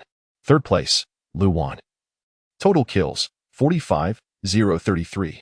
Fourth place, Jiang Yi. Total kills, 39, 872. Fifth place, Su Mo. Total kills, 27, 034. Sixth place, Chintingyu. Total kills, 24, 213. Seventh place, Liang Jin. Total kills, 9, 121. From there, the kill counts plummeted dramatically. The 8th-ranked individual had just over 500 kills. At that moment, nearly all residents of Maple City were gazing upwards, fixated on this astonishing leaderboard. Well, I've counted several times. In the first place, Yang Qi truly killed 100,000 zombies. The second place also killed several thousand, but Yang Qi's total is directly double that of the second place. I can't fathom how one person could slay 100,000 zombies in just over 7 hours. Incredible. Is the person in first place even human? Did you notice that the total kills of the top 7 individuals nearly add up to 300,000? Unbelievable. This ranking comprises 100 entries, yet starting from the 8th place, the statistics become less impressive. The person in 8th place killed just over 500, while the individual in 100th place managed only 19. The total kills of those in the top 100 amounted to 304, 767. Meanwhile, the total kills of all survivors in Maple City reached 305, 320. This implies that aside from the top 100 individuals, the remaining hundreds of thousands in Maple City collectively killed fewer than 600 zombies. Chapter 51. Unconventional Methods. Gufeng stood on the expansive terrace of the shopping mall's 4th floor. At his feet lay Chintingyu, who had revived under the influence of numerous healing potions. The festering wounds on her body, although no longer expanding, remained severe. Her short hair, soaked in blood, lay on the ground, resembling a dog in distress. The agonizing pain from the corrosive rain on her nerves had not dissipated. Instead, it intensified. Yet, she had begun to acclimate to the excruciating suffering that directly reached her brain, managing to stifle any cries of anguish. In that moment, she strained to glance at the sky. She saw her name ranked 6th, with a kill count of 24,000. The top 6 on the leaderboard, all with over 10,000 kills, were undoubtedly the powerful individuals who had unleashed their formidable abilities in Maple City at dusk. 6 in total, 1 wielding lightning, another ice, 1 controlling dark energy, and a 4th utilizing spatial powers. The remaining 2 were herself and Gufeng. Thus, who was the first-ranked Yang-Chi among these extraordinary beings? With a staggering 100,000 zombies slain, he far surpassed Gufeng, who ranked 2nd. Qintingyu turned her gaze toward Gufeng's profile. Though her vision was blurred, she could discern the tension etched across his face, indicating his displeasure. After enduring an hour of torment at his hands, she had come to understand Gufeng's character well. He was a man who craved dominance above all.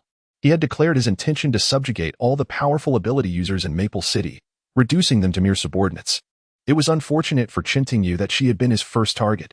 Witnessing Gufeng's frustration at being outdone in kills by Yang-Chi, whose count nearly doubled his own, a flicker of satisfaction ignited within her. If I recall correctly, did you not just boast that none of the ability users in Maple City could rival you, that you would reign as their leader? Qintingyu's voice dripped with sarcasm, tinged with weariness and the struggle to suppress her pain. To her surprise, Gufeng refrained from retaliating. Instead, he gazed calmly at the sky, inquiring slowly, and then, taking a deep breath to suppress the agony coursing through her, she replied, Yang-Chi, the first, has slain 100,000 zombies, while you have only managed 50,000. This indicates that his strength is twice yours. How can you possibly claim to be his superior? Fortunately, the dungeon provides real-time kill rankings. Otherwise, if you were to confront Yang-Chi, you would find yourself the one on a leash. Gufeng's subordinates, eager to retaliate against Qintingyu, hesitated, intimidated by his cold glare. They could only attempt to salvage Gufeng's reputation through words.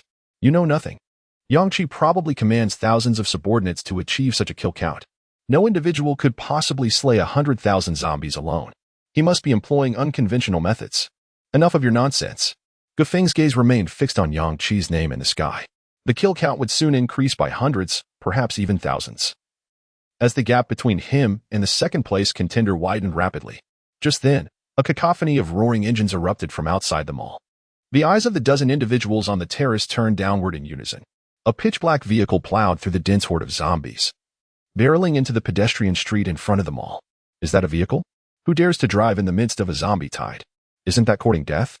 The black vehicle, though not particularly large, moved with a speed that far exceeded that of racing cars. Its durability and defensive capabilities rendered it impervious to the throngs of zombies that surrounded it. More alarmingly, as it collided with the densely packed undead, it crushed the zombies beneath its chassis.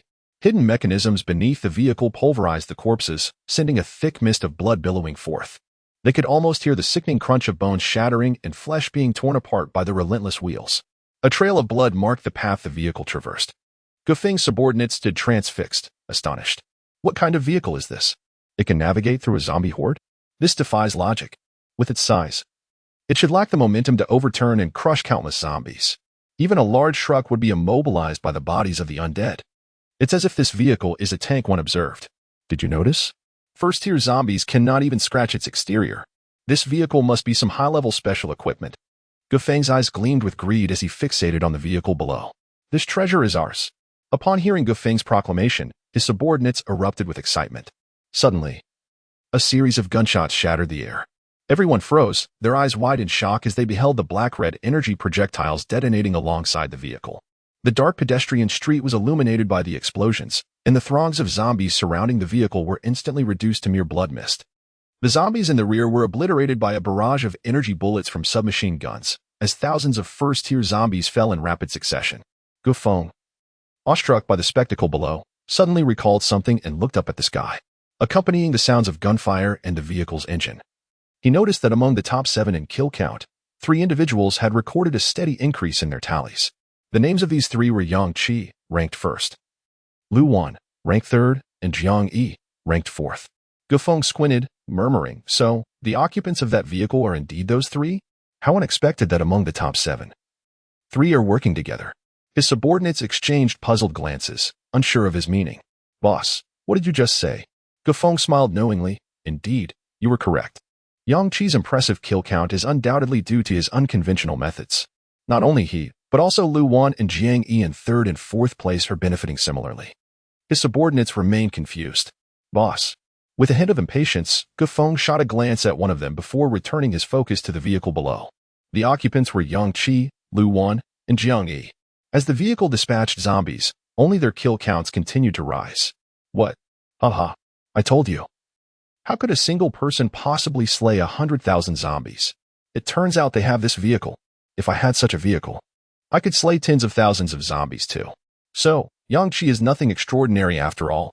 Just a man reliant on a vehicle and equipment. Boss. You initially intended to recruit all the ability users in Maple City, and now those three have delivered themselves right to your doorstep. Isn't this a great convenience for you? Not only have they come 3 times, but they also brought such an excellent war vehicle. Chapter 52. Thoughts overhearing the conversation of Gufeng and his entourage. As well as the echoes of gunfire and the roar of vehicle engines, Qintingyu fell into despair. She had not anticipated that the top-ranked Yang Qi had exterminated 100,000 zombies merely due to the advantage of advanced equipment. Were it not for the war vehicle, Gufeng would have undoubtedly claimed the title of the most formidable. Did no one among the extraordinary beings of Maple City surpass Gufeng's prowess? With this thought, Gufeng cast a mocking glance at Qintingyu and remarked, "The Yang Qi you place your hopes in is merely a reliant on high-grade equipment. What will you do now?" Through gritted teeth, Qintingyu retorted, "Do not celebrate prematurely. If what you claim is true, the third and fourth ranked abilities are his companions. Together, the 3 of them will overpower you." At this, laughter erupted among the onlookers. How absurd. They are all in the vehicle, ranked first, third, and fourth. Solely due to that war machine. Can't you see that? They are relying on the vehicle to slay the zombies. How could anyone single-handedly kill 100,000 zombies? A smirk returned to Gufeng's face. He no longer fixated on the notion of defeating either the first or second ranked. The fact that Yang Qi had achieved such a feat with the war vehicle only underscored his own superiority. Soon, he would descend to claim Yang Qi and seize the war vehicle for himself. He knelt and seized Qintingyu's hair, delivering a crushing blow to her abdomen. Coughing violently, she began to spit blood, her strength utterly depleted. Dragged by her hair across the terrace, she was thrust off the 4th floor. As they plummeted, corrosive acid rain cascaded down, unleashing a cacophony of agonized wails from the thousands of zombies below. Yang Qi, within the confines of the war vehicle, witnessed a sudden downpour. Yet, as the rain struck the zombies, it melted grotesque holes into their forms, reducing flesh and bone to nothingness. Within mere seconds, even first-tier zombies disintegrated into pools of blood. The co-driver, Lu Wan, gasped in shock at the spectacle. What is happening? What is this rain? Reverse. We cannot allow this rain to touch our vehicle. Jiang Yi urged urgently. Survivors in the surrounding skyscrapers realized that the rain was responsible for the swift annihilation of the zombies, accompanied by a foul stench that filled the air. It became evident that this was an ability of one of the extraordinary beings in Maple City. The rain covered an expanse of 500 square meters, resulting in the instantaneous extermination of thousands of zombies. This extraordinary ability ensured the complete eradication of zombies within a designated area. Look at the kill rankings in the sky. One survivor exclaimed, pointing. Gufeng's count had remained static for hours, yet upon the arrival of the rain, his numbers surged by the thousands. As the survivors spoke, a shadow descended rapidly from the high-rise. Gufeng landed amidst the blood-soaked ground, clutching the anguished Qintingyu. The acid rain continued unabated. Any zombies that ventured into its vicinity were swiftly reduced to blood, merging into the crimson river below. At that moment, all eyes were fixed on Gufeng and Qintingyu. The only sounds were the patter of rain and the woman's agonized cries. Kill me. Just kill me. Ah. The distinct neural pain from the acid rain ravaged her mind, and she felt as though a quarter of her being had already dissolved. The onlookers were gripped by terror at the sight. Was that man Gufeng? Was he holding someone? The woman's screams were horrific. It became clear that Gufeng's acid rain was not only deadly but inflicted unimaginable torment. Did you hear those zombies scream when they touched the rain? I've never heard such agony from them before. Even when they are hacked, they rarely cry out like that. What must that woman be enduring? Remarkably, those first-tier zombies dissolved in mere seconds, yet this woman has survived for so long. What is she? Gufeng's gaze bore down on Qintingyu, his hand releasing a viscous substance. This liquid seeped into her scalp, significantly alleviating her torment, halting the expansion of the gaping wounds inflicted by the acid rain. Qintingyu's screams subsided at last. Gasping for breath, she managed to glance at the black war vehicle 100 meters away. Gufeng's voice echoed above her, taunting. Is this where you perish? Don't die on me. As a third-tier abilities user, a light element power, you must serve me as a loyal dog. Chintingyu. On the verge of collapse, desperately struggled against Gufeng's grip. The light element surged forth, and in an instant, she found herself 8 meters away. Yet, her injuries rendered her unable to stand, and she collapsed into the vast pool of blood. Without Gufeng's control, she was once again subjected to the corrosive rain. Her skin rotted away, exposing raw flesh and bone. The excruciating pain tormented every nerve in her body. In the downpour, she let out a spine-chilling scream. At that moment, she detested her status as a third-tier abilities user. Had she been a first-tier, she would have perished long ago. Yet, her third-tier status condemned her to endure. In the next instant, Gufeng's hand seized her head again. The antidote from his palm seeped into her skull, having her pain and halting the decay. Nearly driven to madness, Chintingyu felt an overwhelming urge to cling to Gufeng's legs, begging for more antidote to alleviate her suffering. The moment this thought crystallized in her mind, she froze. She realized Gufeng meant for her to be his dog. Amidst the rain, Chintingyu erupted into manic laughter. Gufeng crouched down, cradling her bloodied face, now revealing her skull. Have you come to understand? Chintingyu continued to laugh. She was a third-tier user. She would not perish so easily. More importantly, Gufeng would not allow her to die. He would repeatedly subject her to the acid rain's corrosive effects, tormenting her spirit with the excruciating pain that targeted her nerves. And just as she reached the pinnacle of her suffering, he would offer her a reprieve, only he could alleviate her anguish. Ultimately, she would be tamed into a loyal dog through this unending cycle of torment. No wonder Gufeng claimed he possessed countless methods to torment a person to the brink of despair. No wonder he asserted that he could turn everyone into his obedient hounds. Haha. She laughed maniacally. This time, when the thought crossed her mind, she swiftly restrained herself from speaking. But what about next time? How many more times could she endure? Observing the madness and struggle reflected in Chintingyu's eyes, Gufeng knew he was one step closer to triumph.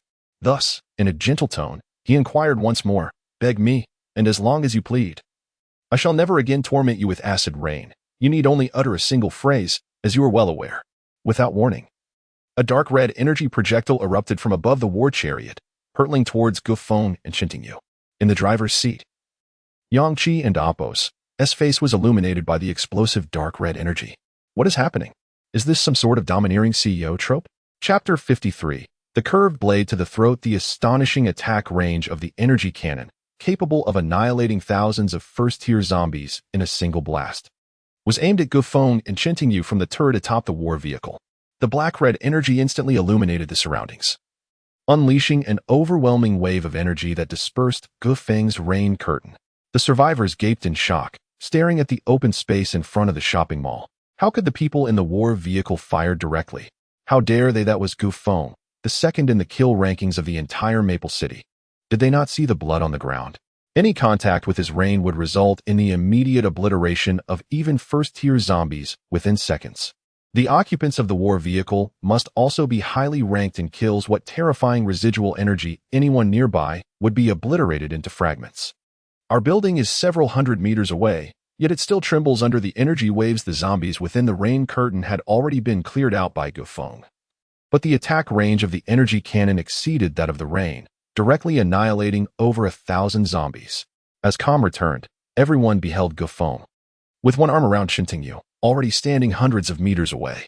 Inside the vehicle, Jiang Yi remarked, This person is quite quick.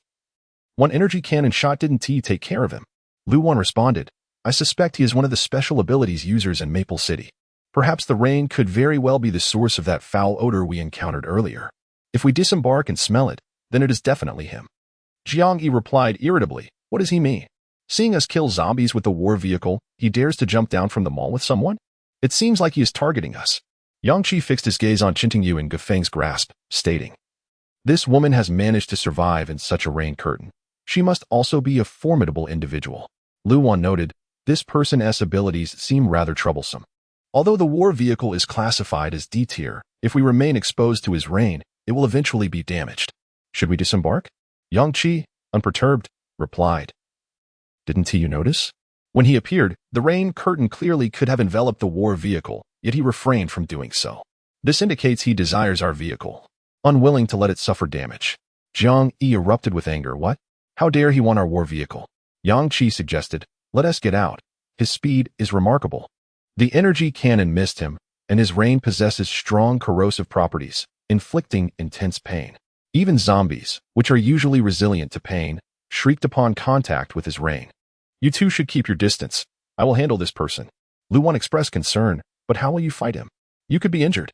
Yang Qi had already exited the vehicle, with Luwan and Jiang Yi following closely. The war vehicle was stored away by Yang Qi. The surrounding survivors were taken aback to see the three disembark and stow the vehicle away. "I can't comprehend, why are they getting out?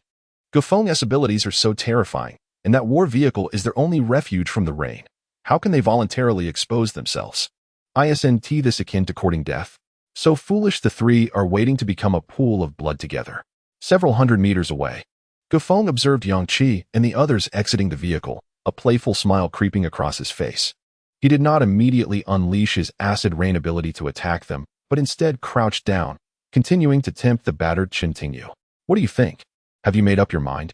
Just one word from you, and I will instantly heal all your wounds and alleviate your suffering." His voice was gentle, akin to a devil's whisper. He held Yang Qi and the others in contempt. In his eyes, their impressive kill count was merely a result of that powerful, high-tier war vehicle, and that war vehicle would ultimately belong to him. Qintingyu, her bloodied mouth twisted into a horrific grin, replied, "Impossible." However, Gofeng was not hurried. Moments ago, he had glimpsed a flicker of submission in Qintingyu's eyes. With just a bit more torment, she would undoubtedly become a compliant dog. Too afraid to resist. Now, he was ready to begin tormenting Yang Qi and his companions. He chuckled as he patted Qintingyu's face, inadvertently scraping away her flesh. Just as he was about to rise and confront Yang Qi and the others, he suddenly sensed something was wrong. His temples throbbed unexpectedly, as if warning him of impending danger. Instinctively, he unleashed his acid rain ability. Simultaneously, his peripheral vision caught sight of a dark figure that had somehow appeared beside him. So close it was nearly pressed against him. He could hear someone's breath. His pupils constricted as he saw Yang Qi, enshrouded in swirling black mist, with a black dagger pressed against his carotid artery. In that moment, shock, panic, and fear flooded Gofeng's mind. He could not comprehend how the enemy had closed in on him so swiftly. Moreover, he had not sensed anything before Yang Qi's sudden appearance. Qintingyu's eyes widened in disbelief, staring at Yang Qi's sudden emergence, her mind nearly paralyzed. Every onlooker of this battle was equally astonished by Yang Qi's ghostly appearance next to Gofeng. What is happening? How did that person move to Gofeng's side in an instant? Am I seeing things? Did he emerge from the black mist? How could this be? Furthermore, judging by Gofeng's expression, he, like us, had not reacted in time. Gofeng is a third-tier ability user, and he couldn't react. What does that say about this person's strength? Gofeng's subordinates were engulfed in dread. In their understanding, Gofeng, wielding the acid rain ability, was invincible. No one could harm him, and no one could approach him so closely, unscathed, amidst the acid rain. What kind of abilities does this person possess? How does he have so many tricks up his sleeve? Is that a war vehicle? Is he invisible? This must be invisibility, right? Otherwise, how did he just vanish from one spot and reappear directly beside the boss? While everyone was in utter shock, Yang Qi's stealth assassin ability had reached its zenith. With the stealth mode concluded, the powers of Yang Qi's strength, speed, and all other capabilities were doubled compared to his normal state within the span of 10 seconds after his emergence. His exclusive weapon, the curved blade composed entirely of black smoke, was comparable to a D-tier sword. The curved blade sliced through the air. In that strike, Yang Qi aimed to sever the opponent's carotid artery. With a sickening sound, the blade pierced through flesh. Blood erupted in torrents, splattering Yang Qi's face. At that moment, acid rain began to fall in large droplets. Just as the first drop was about to land on Yang Qi, he vanished again into stealth mode, transforming into a wisp of black smoke. Meanwhile, Gofeng desperately clutched at his neck, trying to staunch the flow of blood that seeped through his fingers. His mouth opened wide in a silent scream, wishing to utter something, but blood surged forth from his throat instead. He loosened one hand, revealing several E-grade healing potions, trembling as he injected one into the other side of his neck. In that instant, everyone could see, just as the acid rain was about to strike Yang Qi, he vanished entirely. Chapter 54. Unexpected gains gone. Vanished. He truly disappeared. What is happening? The rain had just begun to fall. Could it be that he vanished the moment the first drop was about to strike him? Such terrifying reflexes. Who on earth is this individual? He must surely be a tier 3. After all, this is the notorious Gofeng, who has just been slain with a single slash to the throat. Dozens of E-grade healing potions and a precious D-grade healing potion were swiftly employed to mend the severed carotid artery. At last, the bleeding ceased. Amidst the torrential acid rain, Go Feng stood drenched in his own blood, while beneath him, Yu erupted into unprecedented wails of despair. Yet, in that moment, her heart brimmed with joy. Amid her pitiful and furious cries, a few maniacal laughs escaped her lips. Ha ha. He slashed her throat. Ha ha. He did not achieve such a kill count solely through the use of his war machine. It was his strength that prevailed. Ha ha ha ha. Go Feng, you're doomed. In a fit of rage, Go Feng brutally stomped on Yu's face, which was transforming into a pool of blood. Yet he failed to notice a wisp of black smoke seamlessly blending into the shadows, stealthily approaching his side once more. He opened his mouth to speak. You. The black smoke coalesced, revealing a familiar silhouette. The assassin's curved blade aimed for the same vulnerable spot, the area of Go Feng's regenerating carotid artery. Go Feng's pupils constricted in terror. But then he suddenly heard the sound of muffled thunder. All present witnessed deep blue lightning entwining itself around the swiftly approaching curved blade heading for Go Feng's neck. Thunder. What the hell? Who is this person? The assassin's curved blade, already nearing the power of a D-grade weapon, surged with enhanced might under the E-grade thunderous force, effortlessly slicing into Go Feng's neck. Acid rain fell upon Qi, cloaked in swirling black smoke. However, upon revealing himself from stealth, Qi's defenses doubled. The terrifying acid rain, capable of corroding even fellow Tier 3s like Yu, melted his clothing upon contact, yet left only burn-like red scars upon his skin. The scars did not spread, nor did they ooze with blood. What is this man's defensive power? What is happening? Is that black mist surrounding him? Is he even human? With the amplified strength of a Tier 3 ability user and a razor-sharp curved blade, Qi struck with precision. Go Feng's head rolled to the ground amidst the acid rain. The downpour ceased abruptly, and Yu's wails fell silent. She lay on the ground, staring into the horrified face of Go Feng as it rolled to meet her gaze. Moments later, she erupted into frenzied laughter. Ha ha. Go Feng. Ha ha ha ha. The black smoke enveloping Qi dissipated. He touched the red scar on his face, grinning through the pain. It truly hurts. Silence enveloped the area. Those of Go Feng's subordinates, who had taken refuge on the fourth-floor terrace of the mall to avoid the acid rain, now stared in shock at the dismembered Go Feng below, disbelief etched on their faces. How could this be? Our leader was killed by him in just 2 strikes. But that was Go Feng, a Tier 3 ability user. In his acid rain, no one could slay him. What on earth is happening? He was attacked by the acid rain, yet he has only a few red scars? This is illogical. That last strike, it was infused with thunderous power. Did you all see that? So this individual is the one who invoked the thunder earlier? Is this Qi? Is Qi a thunder element ability user? How can this be, even if Go Feng was no match for him? It is impossible for him to be defeated in just 2 moves. Go Feng's acid rain hardly affected this man. Why? Not only did it fail to corrode his body parts, but it seems he also felt little to no pain. The surrounding survivors gazed, dumbfounded, at the empty space before the mall, unable to believe what they had witnessed mere seconds ago. My goodness, he killed Go Feng in 2 strikes. Who is this person? A thunder ability user. 2 strikes in under 20 seconds. He directly slayed the second-ranked powerhouse. Someone quickly looked up at the sky and exclaimed, "Look, Go Feng's name has turned gray. This confirms it. Go Feng is indeed dead." It turns out that when a player ranked in the kill leaderboard dies, their name changes to gray. But the zombies they previously killed still count towards the instance. At that moment, an even more astonishing change appeared on the leaderboard. A message surfaced. Player Qi has slain player Go Feng, ranked 2nd in kills. Upon the conclusion of the instance, if Go Feng remains on the leaderboard, his ranking rewards will be awarded to Qi. Upon seeing this information, Qi smiled, a delightful surprise. Instantly, Feng City was thrown into chaos. The survivors gaped in shock. What? This person is Qi. Go Feng truly walked into the line of fire. The second-ranked individual sought out the first-ranked one and ended up being countered, and so easily slain by Qi. Now I understand why Qi's kill count is double that of the second rank. His strength is simply that formidable. He faced Go Feng directly, and in less than half a minute, he killed him. Go Feng possessed such powerful abilities, yet had it been anyone else, how could they inflict such a minor cost while killing Go Feng in the corrosive rain? They would have to shed a layer of skin. Shed a layer of skin? I would say they would have to shed a layer of flesh.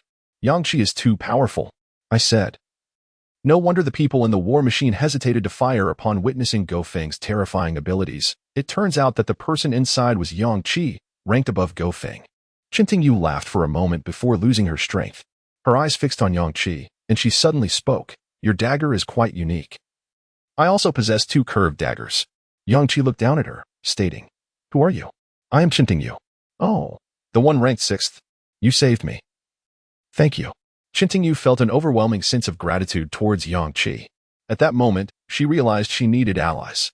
What does it matter if she is a Tier 3 ability user? She had been tormented into a state of despair by Gofeng, who was also a Tier 3.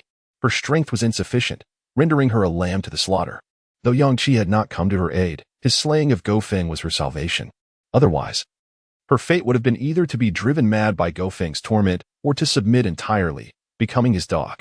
In her heart, she vowed to repay Yang Qi with everything she had. Moreover, this was the strongest individual in Feng City who effortlessly dispatched Gofeng. Chinting, barely clinging to consciousness, murmured, May I join your team? I won't hold you back. I am a Tier 3 ability user with light elemental abilities, which are rather rare. I wish to repay you. Before she could finish, she fainted. Meanwhile, Yang Qi had begun to search the body. He located Gofeng's storage ring. And upon probing with his mental energy, he excitedly waved at Lu Wan and the others nearby. D-grade equipment enhancement space. Chapter 55. The new member. Upon hearing Yang Qi's excited voice, the 2 individuals nearby unleashed their 3rd-tier abilities at full throttle. Swiftly resembling a gust of wind as they reached Yang Qi's side, they beheld a small, delicate light blue metallic box in Yang Qi's hand, approximately the size of a palm. This exquisite box emanated an aura that was strikingly familiar to Lu Wan. In astonishment, she exclaimed, Is this a spatial fluctuation? It feels just like that aura we encountered with Suimo. Jiang Yi furrowed his brow and inquired, Who is Suimo? The one who killed the 5th-ranked individual. Possessing spatial abilities, and the sensation from this box is identical, Yang Qi replied with a smile. Now, the question arises, Gofeng has a D-grade equipment enhancement space and 10 D-grade equipment upgrade stones. Coupled with my 45 D-grade upgrade stones, I have gathered all the necessary materials. I currently possess D-grade equivalent exchange, a D-grade shield spirit ring, a D-grade heavy energy battle vehicle, and a D-grade golden spring. Which upgrade would be the most advantageous? Lu Wan pondered briefly before responding. I believe upgrading the golden spring would be best. This way, you need not worry about the depletion of mental energy during battles, nor the time required to inject mental recovery potions amidst a horde of corpses. Jiang Yi countered. I think we should upgrade the battle vehicle. A D-grade vehicle would allow us to charge through a 1st-tier zombie tide. Imagine if it were upgraded to C-grade. Wouldn't that be extraordinary? Yang Qi surveyed the approaching zombies and declared, We should retreat to that shopping mall. Lu Wan pointed at Chinting, who had fainted on the ground, and asked, What about her? Are we just going to leave her here? Yang Qi replied, We should take her with us. She is a light element ability user. Lu Wan's eyes brightened as she promptly hoisted Chinting onto her shoulder. The pus oozing from Chinting wounds dripped onto Lu Wan, yet she bore it without complaint. For her own clothes were soaked with the blood of zombies, no one had the right to judge another. The 3 hurried toward the shopping mall, with Jiang Yi lagging slightly behind. Just before entering, he unleashed a final dark energy sphere into the horde, obliterating 1,000 zombies, leaving no time to collect any spoils. Upon entering, they encountered Gofeng's subordinates. The 11 3rd-tier evolved ones, upon spotting the 3 figures in the darkness, were so frightened that they turned and fled. They had not expected Yang Qi and his companions to abandon their clearing of the zombies outside and instead enter the mall. Noticing their guilty demeanor, Yang Qi disregarded their identities and commanded Jiang Yi eliminate them all. Hearing Yang Qi's calm directive, the last of the fleeing 3rd-tier evolved ones shouted, We are merely Gofeng's subordinates. We haven't done anything wrong to you. Yang Qi chuckled, Gofeng's subordinates? That makes it all the more imperative to eliminate you. As soon as he finished speaking, the 2 fleeing individuals were promptly cleaved in half by Jiang Yi. Perceiving their physical condition, Jiang Yi was taken aback and exclaimed, These 2 are 3rd-tier evolved? Yang Qi, leisurely following behind, remarked, Such high evolutionary levels. Spare none of them. As his words fell, Yang Qi transformed into a wisp of black smoke, disappearing entirely within the darkened mall. When he reappeared, he was directly behind one of the fleeing individuals. The assassin's curved blade silently severed the man's head. Within 10 seconds after concluding his stealth, Yang Qi's speed was doubled, surpassing that of the mid-tier 3rd-tier evolved ones. To their astonishment, his figure appeared as a swift gale in their midst that could only sense the wind brushing past them, unable to catch sight of him. His speed was astounding. He was also a 3rd-tier evolved. Why was his velocity so far beyond theirs? It was bewildering. It was by such means that Gofeng had been slain. One after another, under the relentless pursuit of Yang Qi and Jiang Yi, the the throng of foes collapsed. Neither Yang-Chi employed any thunderous elemental abilities, nor did Jiang-Yi utilize dark energy. Even so, these third-tier evolved were no match for them. Jiang-Yi, though a third-tier evolved himself and not using abilities, had battled through the heart of the zombie tide. He had slain tens of thousands of zombies. Even if most had fallen to his powers, his aura of slaughter and combat experience fundamentally overwhelmed these third-tier evolved ones who had been nurtured by Gufeng. Yu lay limply on Lu Wan's shoulder, observing as Yang-Chi and Jiang-Yi dispatched Gufeng's subordinates, a sense of vindication swelling within her. Just place me on the ground. Yu's weak voice drifted into Lu Wan's ears. Is that all right? You have wounds all over. Lu Wan replied in concern. It's fine. I am a third-tier evolved. I won't perish from this degree of injury. Finding a relatively clean spot, Lu Wan gently laid Yu down before retrieving dozens of E-grade healing potions from her spatial equipment, administering them all over Yu's body.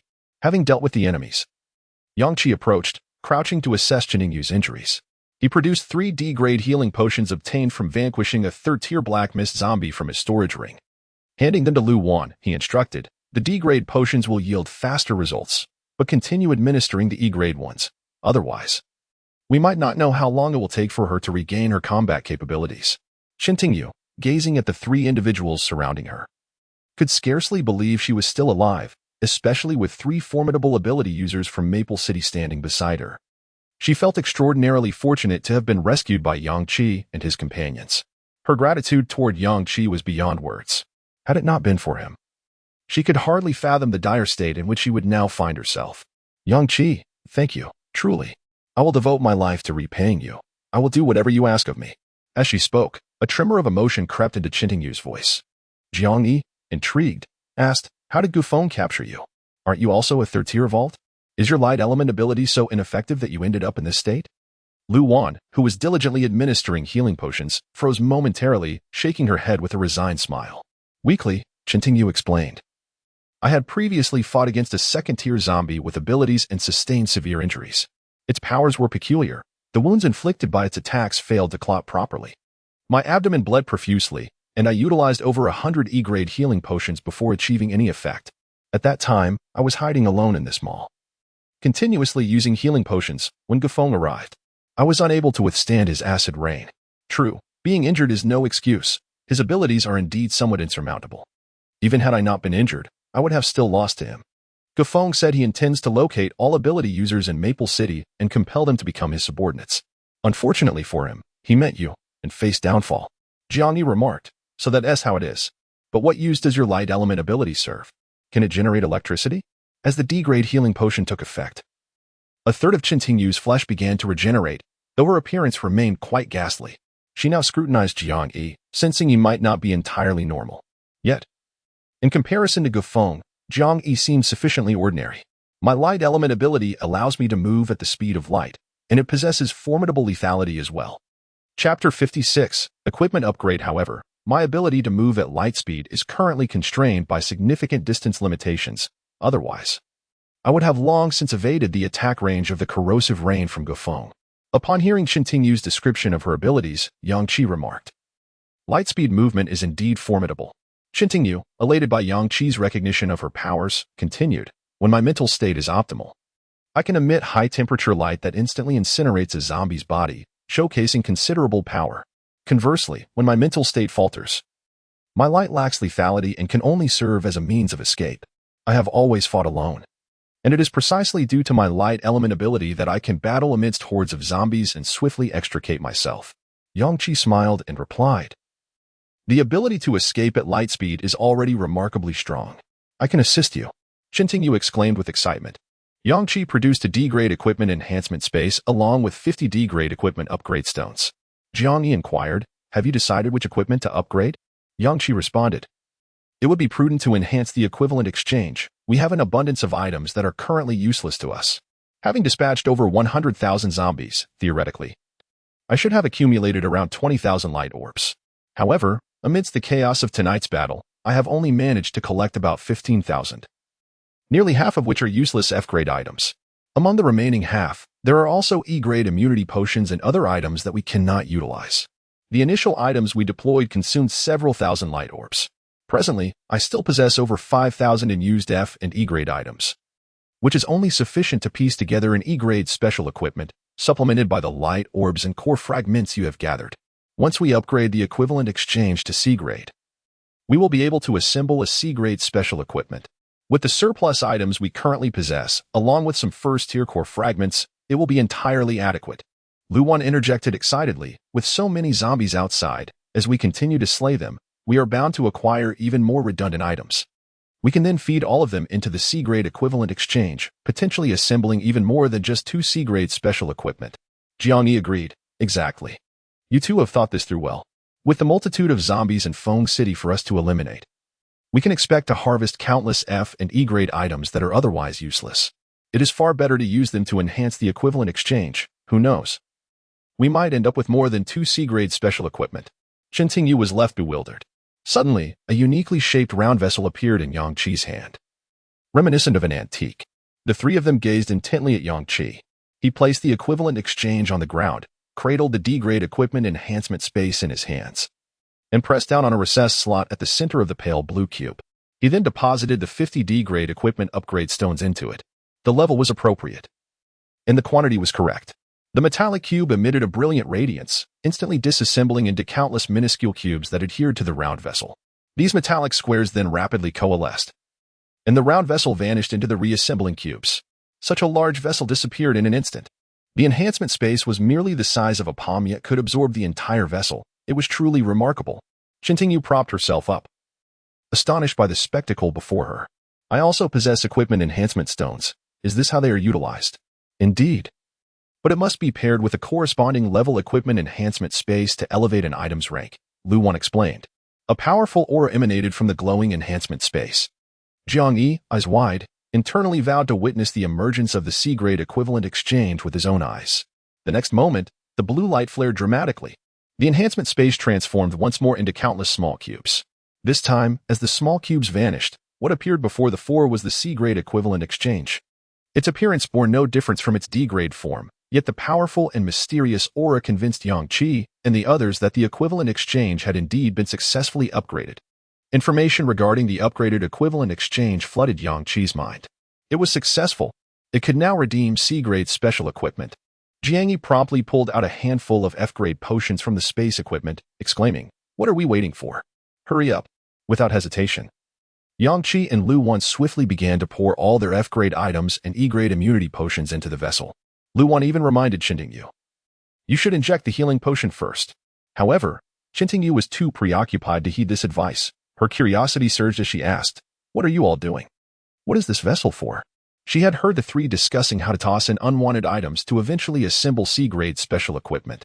She comprehended each word, grasped the logic, and seemed to understand the mechanics of this equipment. Yet, she could not shake her disbelief. Was there truly such exceptional equipment in this post-apocalyptic world? In truth, Chen Tingyu harbored similar frustrations. Ever since advancing to the 3rd tier, any F-grade potion had become almost ineffective for her. F-grade potions were akin to wasted efforts, and even E-grade potions required hundreds to yield any noticeable effect.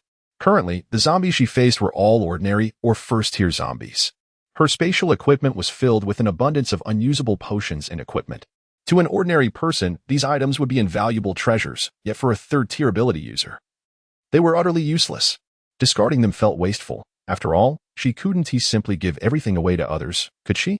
If only there existed a piece of equipment that could absorb all unwanted gear in exchange for higher-tier items. Such a device would be utterly fantastical. Stop talking. Come help. Toss in all your unnecessary F-grade items, Luwan urged. Chen Tingyu, witnessing the fervent urgency in the three, was swiftly swept up in the excitement and, despite her pain, began retrieving items to throw into the vessel. She observed Yang Qi even utilizing his stealth ability. Yang Qi sat beside the vessel, his entire figure suddenly vanishing, only to reappear an instant later, cloaked in dark mist, resembling his form when he had defeated Gofeng. In this state, Yang Qi's movements were astoundingly swift. Chen Tingyu was left speechless. Could this ability be employed in such a manner? This revelation clarified for her why Yang Qi exhibited such extraordinary strength, speed, and defense during his battle with Gofeng. This was the essence of his ability. Following the termination of his invisibility, all his power was effectively doubled. Chen Tingyu was astonished to see that the round vessel, which had previously displayed F-grade status, had now transformed into F-grade special due to Yang Qi's relentless efforts. She halted in shock, while the other three continued their frantic activity. Is this real? Does such equipment truly exist? At that moment, Chintingyu's emotions transcended mere astonishment. No one paid her any mind. Thus, she remained silent, using her bloodied hands to toss items into the vessel continuously.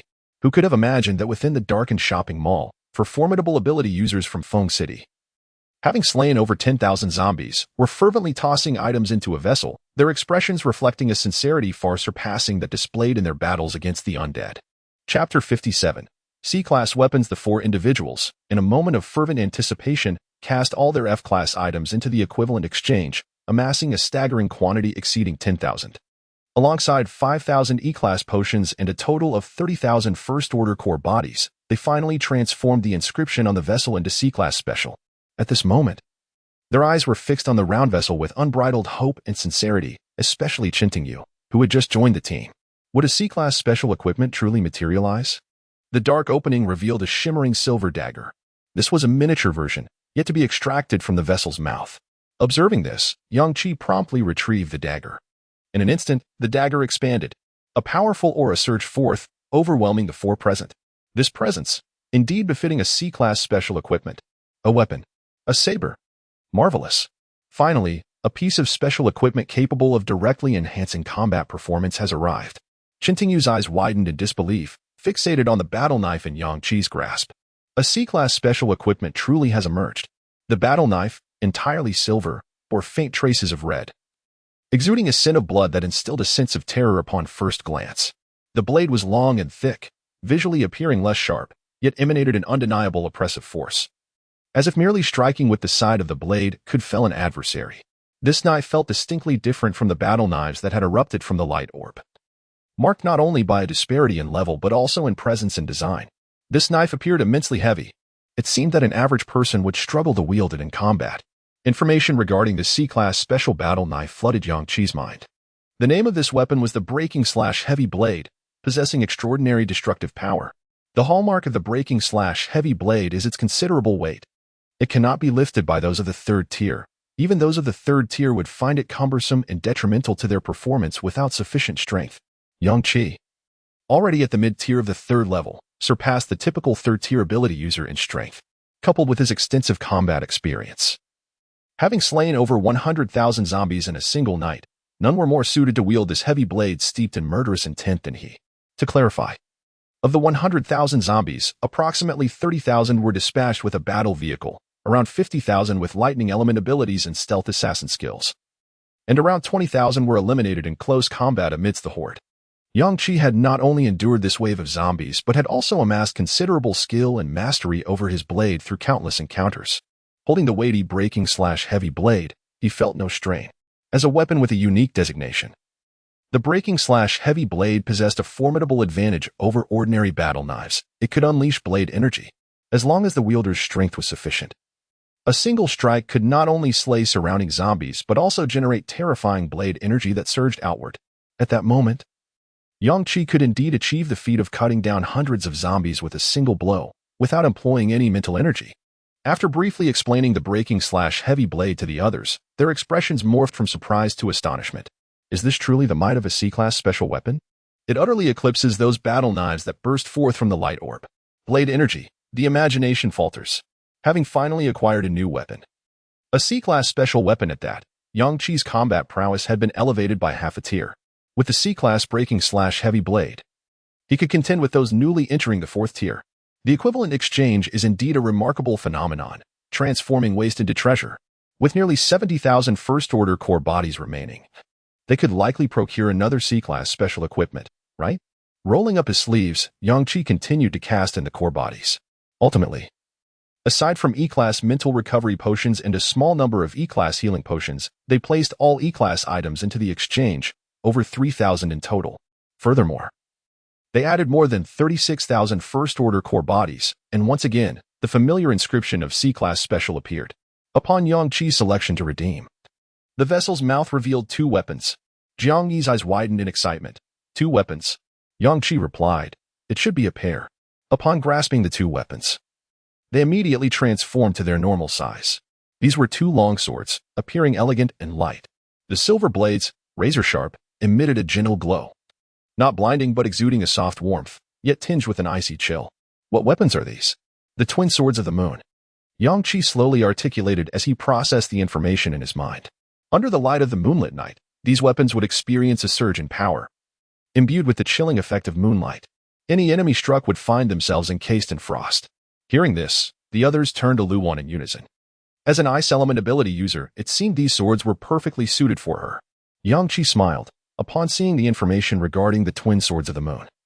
I knew these weapons were meant for you. He handed the swords to Luwan, saying, having grown accustomed to wielding a saber. You must now learn to use a sword. Luwan, brimming with excitement, gazed at the twin swords and exclaimed, absolutely. Thank you. Yang Qi replied, no need for thanks.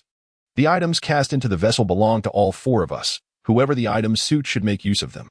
Luwan eagerly began to practice wielding the long swords nearby. Meanwhile, Yang Qi organized the items within their spatial gear. The remaining E-Class mental strength recovery potions totaled less than 1,500, while the E-Class healing potions numbered only a little over 300. The first-order core bodies remained abundant, just enough for the vehicle's consumption. After disposing of unnecessary equipment through equivalent exchange, Yang Qi felt a sense of lightness. He then outlined his plans to the trio. First, they would eat to restore their stamina. Their mental energy had also been severely depleted, necessitating rest for their mental faculties. Given that Qintingyu was unable to move, they would rest until 7 o'clock the following morning. Aside from Qintingyu, the three of them would take turns keeping watch, switching every 2 hours. That night, the four enjoyed a peaceful slumber. Qintingyu's wounds, aided by several D-Class healing potions and numerous E-Class healing potions, healed significantly during a night of deep sleep. Upon awakening, she discovered that her flesh had healed considerably, no longer oozing, though unsightly scars remained. Lingering nerve pains still haunted her mind, causing intermittent aches beneath her skin and bones. This level of discomfort was 1,000 times more bearable than her previous experience with acid rain, and she could endure it entirely. While the four shared breakfast, preparing for the arduous battles ahead, they remained unaware that the entire Feng City had descended into chaos due to their prolonged inactivity and slaying over 6 hours. Chapter 58. Breaking the deadlock. Why is Yang Qi yet to make a move? Is he truly dead? Not only Yang Qi, but Qintingyu, who had slain over 20,000 zombies, has also fallen silent for quite some time. Yet, after Gu Feng's demise at Yang Qi's hands, news of it was broadcast throughout the city. Everyone is aware that Yang Qi has slain Gu Feng and will receive his ranking rewards. If Yang Qi were to perish, surely his name would turn gray on the kill leaderboard. What if, in the tide of zombies, Yang Qi was overwhelmed and met his end? Such an occurrence might not even be reported.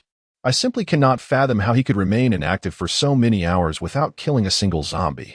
Ever since the top-ranked individuals ceased to increase their kill counts, the total number of kills in Feng City has remained stubbornly fixed at just over 300,000.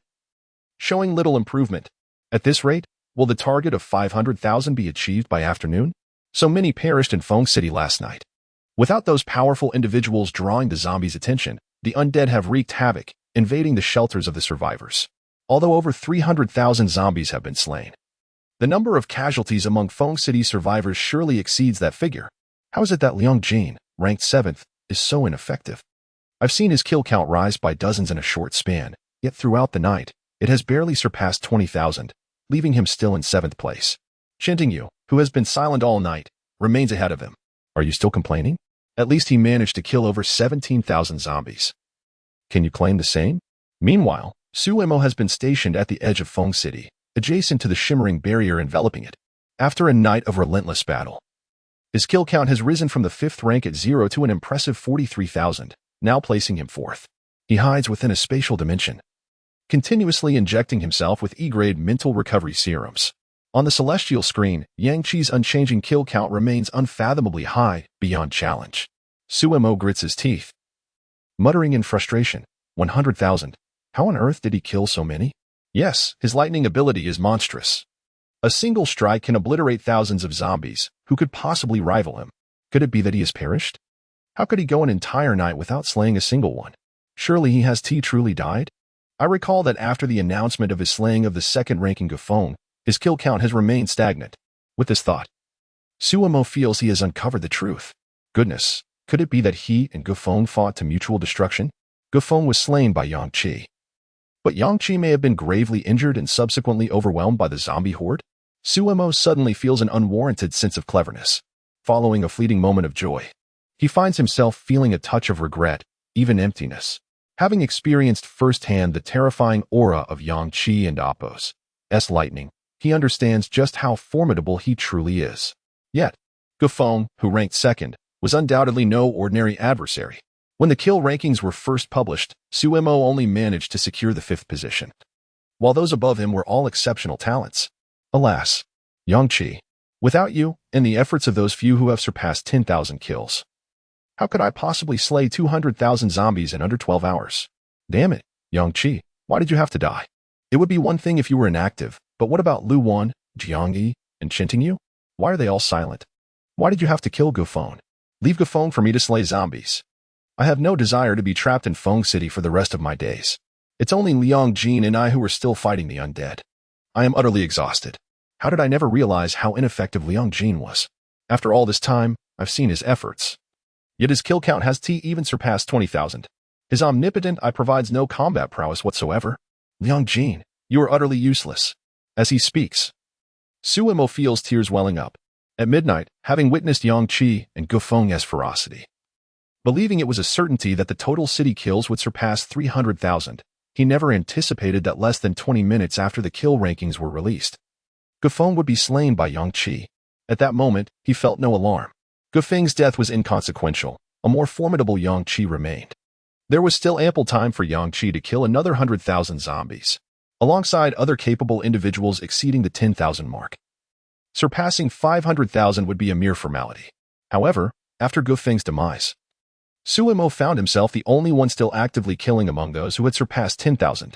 Yang Jin, with his nearly 9,000 kills, had put forth great effort, tirelessly working all night, yet his count remained stagnant at a mere 17,000. Suemo examined the other competitors closely and noted that the 10 surrounding him were all Liang Jin's subordinates, yet their kill counts were pitifully low, each barely reaching a few hundred, a drop in the ocean compared to the 500,000 target. Moreover, during this time, 2 of Liang Jin's subordinates had their names grayed out. It is clear they fell victim to the undead. Yang Qi, you truly are remarkable. But why did you have to pursue Gufeng? Now, I am left to shoulder the burden of your demise. At midnight, the total kills were just over 300,000. Jiang Yi had slain over 1,000. Yang Qi had taken down several thousand, as had Lu Wan, with Gufeng managing a few thousand before his death. Observing their collective kills, it appeared they were merely the residuals of their battles against the zombies. Now, the total stands at just over 350,000. It's utterly hopeless. After a moment of despair and reminiscing about Yang Qi, Suemo shook his head within the spatial dimension and resolved to venture forth once more. Damn it, perhaps I should seek out Liang Qi. Together we could search the city for a black mist conglomerate to grant him an offensive ability. Otherwise, reaching 500,000 will be impossible. Not long after departing the square, this instance of the dungeon erupted. Liang Jin, lacking offensive abilities and swift mobility, may still be near the square. I must take him to locate a black mist conglomerate to turn the tide. With this thought, Suemo did not slay many zombies with his spatial powers, but instead delved back into the spatial realm, heading towards the central square. Meanwhile, near the central square, Liang Jin and his group remained trapped within the building from which Yang Qi had instructed them to withdraw. Among them, Liang Jin was the only one wielding abilities. Yet his omnipotent eye offered no combat strength. They were confined to the building, relying on its terrain to fend off the zombies. Suddenly, Liang Jin sensed a powerful aura. He dashed to the window, activating his omnipotent eye to enhance his vision. There, at the edge of the square, a mass of black mist was gathering. It was a black mist conglomerate. Liang Jin's weary and despairing voice echoed within the confines of the room. Chapter 59. The beast-shaped black mist aggregation. Within mere minutes, the surrounding survivors began to notice the unusual commotion in one corner of the square. The size of this black mist aggregation was truly colossal. It had almost consumed all the black mist in the square, yet it was still drawing from even farther away. Its indistinct outline continued to grow, nearing a height of 2 stories, while persistently gathering more black mist. Goodness, this black mist aggregation has yet to fully form? How much more black mist does it require? This is utterly terrifying. It has already surpassed 6 meters in height. If it completes its transformation, it will surely become a monstrous entity. A single punch could level an entire building. This is disastrous. There are already too many zombies below, and we dare not show ourselves.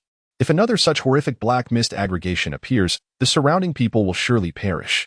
Liang Jin gazed despondently at the ever-growing terrifying silhouette outside. Unable to fathom how he, lacking combat-oriented abilities, could possibly vanquish this black mist aggregation. Behind him, his companions had fought tirelessly through the night, 2 of them having perished. Since the instance began at 5 in the afternoon yesterday, they had not rested. Now, it was already 7 in the morning. Over 12 hours of intense combat and heightened mental strain, coupled with the loss of comrades, had pushed everyone's physical and psychological endurance to its limits. Liang Jin instinctively looked up at the sky. He fixated on Yang Qi, ranked first in kills, murmuring, "None of us have died. Yang Qi cannot possibly fall amidst the zombie tide." He turned to his still fighting companions, Wang Qingwu and others, saying, "We cannot remain here any longer. We must retreat. The black mist aggregation will find us." As Wang Qingwu fought while retreating, he despaired, "But how do we break through? We are only a handful of people. Even without the black mist aggregation, we cannot confront the zombie tide with our current strength." At that moment, Liang Jin's group suddenly sensed an extraordinarily familiar aura. An unsettling wave of dizziness washed over them. Liang Jin's eyes widened in surprise. This feeling. Is it Suemo? How did he arrive here? Almost simultaneously, the black mist aggregation in the corner of the square finally revealed itself completely. The all-powerful eye scanned it, mid-tier 3rd stage. The black mist aggregation towered at 10 meters tall. It was a full 3 stories high. Its form was unlike anything they had ever encountered, resembling a colossal black gorilla. Its aura was intensely ferocious, saturating the square and its surroundings with a terrifying pressure. The beast-shaped black mist aggregation let out a deafening roar, as if announcing its arrival to the entire city of Feng. Liang Jin was instantly engulfed in despair. This was too terrifying. Its aura was overwhelmingly frightening. We are no match for it. Wang Qingwu's face turned pale with fear. Look. Its gaze seems to have locked onto us. The surrounding survivors were petrified, trembling in terror.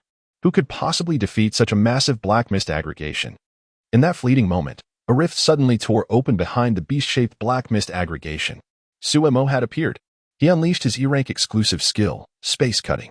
The space trembled violently, and the invisible force sliced through the midsection of the black mist aggregation. The space there was cleaved open by Suemo. Everyone's eyes widened in astonishment at this incredible scene.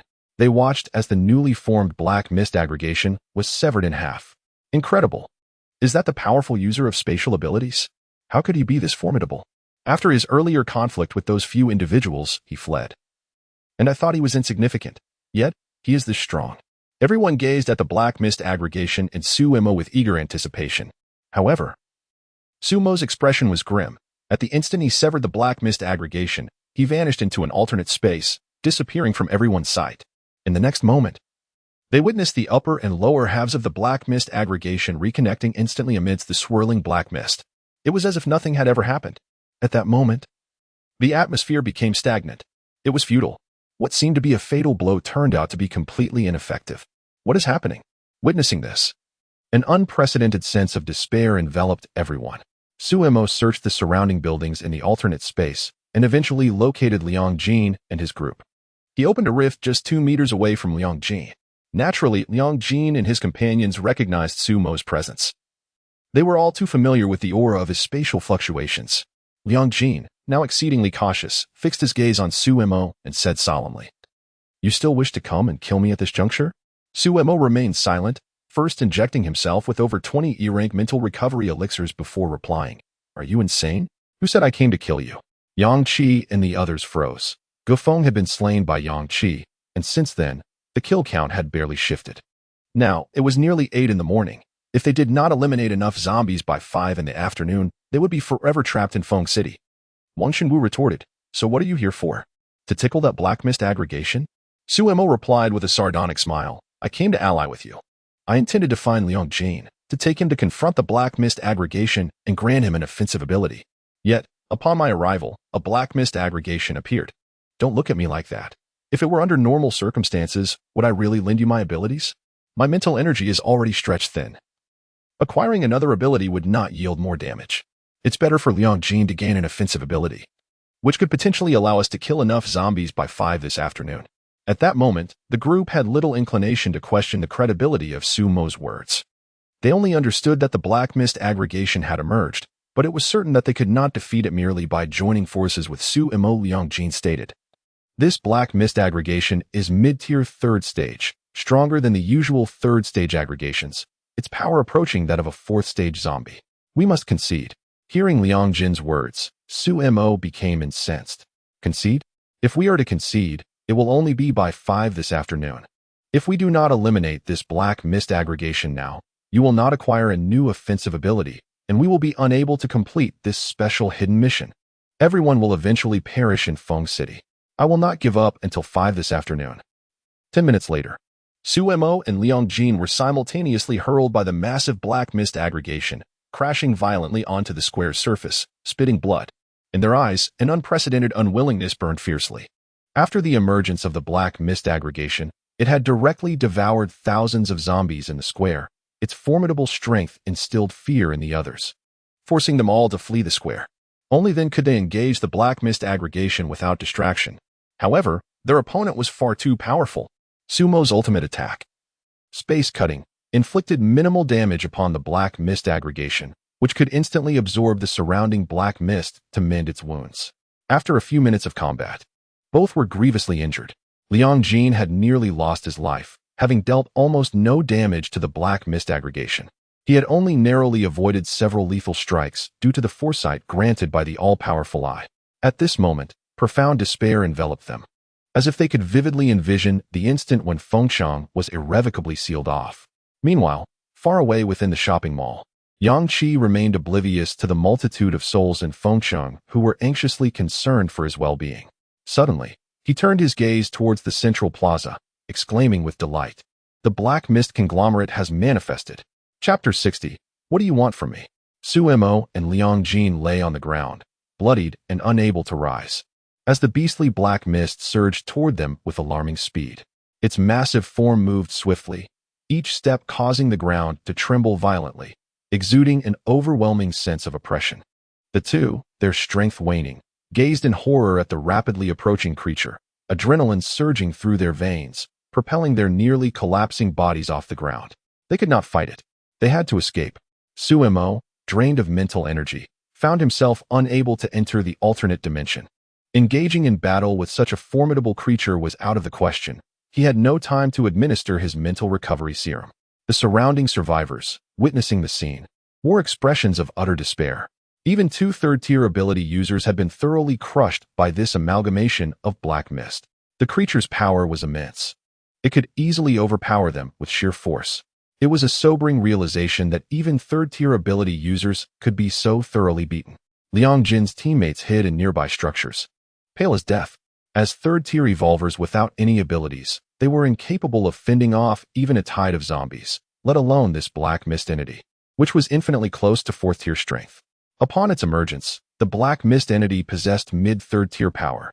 After consuming thousands of 1st-tier zombies, its strength had now approached that of a 4th-tier being. In comparison to zombies, its power certainly reached the level of 4th-tier zombies. Even when united, the 2 third-tier ability users could only endure the onslaught. With an urgent burst of speed, Liang Jin and Su Mo attempted to flee, but the black mist entity quickly caught up. Its colossal fists descended with ferocious force, creating a thunderous impact. In a life-or-death moment, they narrowly dodged, but the ground cracked beneath the force of the blow, leaving no intact surface in the entire plaza, only shattered tiles and stones. As they hit the ground, before they could regain their footing, a fist swung toward Liang Jin. Thud! The punch landed squarely, its size dwarfing Liang Jin's entire body. Instantly, he heard the sickening sound of bones fracturing throughout his body. The unimaginable force of the creature sent Liang Jin soaring over 30 meters before he crashed through the 3rd-floor window of a nearby building. Blood poured from his mouth. Dozens of bones shattered, leaving only one leg to support him. Yet, he could no longer rise. His right calf was broken, the shattered bone protruding grotesquely through the flesh, and every wound on his body was shrouded in black mist. Liang Jin felt dizzy, agony coursing through him. Bang! He heard a crash from outside, and with great effort, he peered through his all-seeing eye, witnessing Su Mo sprawled on the ground, equally battered, bloodied and devoid of mental energy. He too could not access the alternate dimension. The onlookers, witnessing this grim tableau, were engulfed in despair. If these two had fallen so swiftly, what hope remained for them? Fleeing downstairs, they would be torn apart by the zombie tide before even encountering the black mist entity. At that moment, as if sensing something, Liang Jin dragged his broken leg toward the window, leaving a trail of blood behind. He looked up at the sky. In an instant, the lifeless expression on his face transformed. Yang Qi's kill count was rising rapidly. Thousands of kills in mere seconds. Yang Qi was alive. He was alive. Ha! The sheer might of this black mist entity would surely draw him here. Bloodied and battered, Liang Jin leaned against the window, laughing. The next moment, he heard gunfire and explosions in the distance. He could not be certain it was Yang Qi, for he had never seen him wield a firearm. Yet, his instincts told him that only Yang Qi could obtain such weaponry. There was no one else left in Maple City. The sounds indicated that he was drawing closer. With renewed vigor, Liang Jin shouted to Su Mo, who lay helpless in the plaza. Did you not say you wouldn't give up until 5 o'clock? Get up and escape. Su Mo, sprawled on the ground, seemed to be losing his spark. He opened his mouth and managed a silent smile, blood frothing from his gums. Escape? I can't. I can't move. I can't fight. Perhaps this is the end. In the next moment, Liang Jin's voice echoed from the building dozens of meters away. Yang Qi is coming. Yang Qi is truly here. Look at the sky. He has begun to slay zombies. Instantly, a glimmer of hope ignited in Su Mo's desolate eyes. He incredulously lifted his gaze, witnessing not only Yang Qi's kill count rising but also the numbers for Lu Wan, Jiang Yi, and Chun Tingyu, who had been silent all night, climbing alongside. Did you hear the gunfire? That noise is definitely Yang Qi's doing. Absolutely. He is getting closer. Stand up and run. The terrifying fist of the black mist entity loomed over Su Mo, and everyone seemed to foresee his imminent demise. They could almost visualize him being smashed into a pulp beneath that colossal blow. Yet, in a moment of sheer desperation, Su Mo, as if revived, propelled himself off the ground just as the monstrous fist was about to descend, shooting forward with astonishing speed. The crowd gasped in shock, utterly astounded by Su Mo's sudden burst of energy. How was this possible? After being so battered, he could still run? Even the black mist entity was momentarily stunned. Wasn't he this person on the brink of death? Wasn't he ready to give up? What power did Liang Jin's words hold that propelled him to an even greater speed? Liang Jin, seeing this, shouted with fervor, yes. Keep going. Run. Yang Qi is indeed here. At that moment, the survivors finally grasped Liang Jin's words, pausing for just 2 seconds before lifting their heads to the sky. Oh my god. Yang Qi is slaughtering zombies. The kill count is soaring. Look over there on the street. Someone is driving a vehicle and killing zombies. The people inside have guns. But why do the bullets emit a black-red glow? Adrenaline surged, and Su Mo's latent potential as a third-tier ability user erupted to its zenith. In that moment, only 2 words echoed in his mind. Yang Qi. He was oblivious to how many bones had broken. All he knew was that at this moment, he felt no pain whatsoever. Not a single pang of discomfort. It was adrenaline that dulled his senses. His speed had never been so extraordinary. The strength of the beastly black mist was nearing 4th tier, its speed far surpassing his own. Yet at this moment, it hadn't caught up with him for more than 10 seconds. As he ran, Su Mo called out, Yang Qi, Yang Qi. He heard the fierce gunfire and explosions, the very embodiment of hope. Bloodied and battered, Su Mo raced across the plaza, entering the back street, continuously shouting one name, Yang Qi. Yang Qi, there is a dark mist entity here. If you do not come soon, I shall destroy it. You will miss out on an extraordinary ability. The dark mist entity suddenly accelerated, finally closing the distance to Su Mo. Su Mo felt the terrifying aura behind him and shouted even more hoarsely, Yang Qi. Everyone was captivated by this heart-stopping scene. Just as the shadow overhead was about to envelop Su Mo, a steady voice, laced with a smile, suddenly reached his ears. Why are you calling for me? Chapter 61. The Divine Sorcerer. A jolt ran through Su Mo's heart. This was Yang Qi's voice. Yet he could not see him. The sound seemed to resonate directly beside his ear. Out of the corner of his eye, a shadow shrouded in darkness suddenly materialized. Hand over the storage ring. Before Su Mo could comprehend the meaning of this command, he beheld Yang Qi, enveloped in swirling black smoke, wielding an extraordinarily menacing great sword. The moment the blade appeared, Su Mo felt an overwhelming aura emanating from it, rendering him speechless. His eyes widened in disbelief. This single sword, merely by its existence, instilled in him, a third-tier ability user, an intense sense of oppression and peril. Above him, the shadow of the beast-like black mist expanded rapidly, pressing down. Yet, Yang Qi had vanished into a cloud of black smoke. Suemo, in shock, looked up to see Yang Qi suddenly reappear above the creature formed of the black mist. Had he acquired a new ability? Nearby survivors watched in utter astonishment. Who was this man? Had he lost his mind? 2 third-tier ability users had already been defeated, and he dared to fly directly above the conglomerate of black mist alone. This was sheer madness. The terrifying great sword was raised high by Yang Qi, glowing with an eerie crimson light. The scent of blood, the aura of the blade, and the air of slaughter coalesced into a singular force upon the sword. As Yang Qi emerged from his stealth state, his augmented strength was unleashed in a single, unrelenting strike. Under the horrified gazes of all present, the C-grade slashing heavy sword, bolstered by Yang Qi's immense power, cleaved the entire beast-like black mist entity from top to bottom. Just as they anticipated, the black mist entity would regroup as it had after being spatially severed. They were taken aback to see that the sword's strike transformed the crimson blade aura into countless visible shards, frantically slicing through the now-split body of the black mist conglomerate. The destructive power was unfathomable. The frenzied, bloodthirsty aura of the blade suffused the street, filling every heart with fear and astonishment. Good heavens, that strike was incredible. The black mist entity had no time to recover from its wounds. Or rather, for every bit it managed to heal, those blade energies would obliterate an equal amount of black mist. The black mist entity emitted a horrific wail. The surrounding black mist surged, only to be annihilated by the crimson blade aura. Seconds later, the colossal form of the black mist entity burst apart under the relentless assault of the blade energy. Red mist surged forth, rushing into Yang Qi's body. An abundance of this crimson mist wildly enhanced Yang Qi's physical prowess. With closed eyes, he relished the evolution coursing through him. Once he absorbed all the red mist, his strength reached the pinnacle of the 3rd tier. Yang Qi estimated that with the injection of just 4 D-grade enhancement serums, he could ascend to a 4th-tier ability user. At that moment, the entire street fell into a profound silence. Due to the relentless pursuit of the beast-like black mist entity, not a single zombie remained on this street.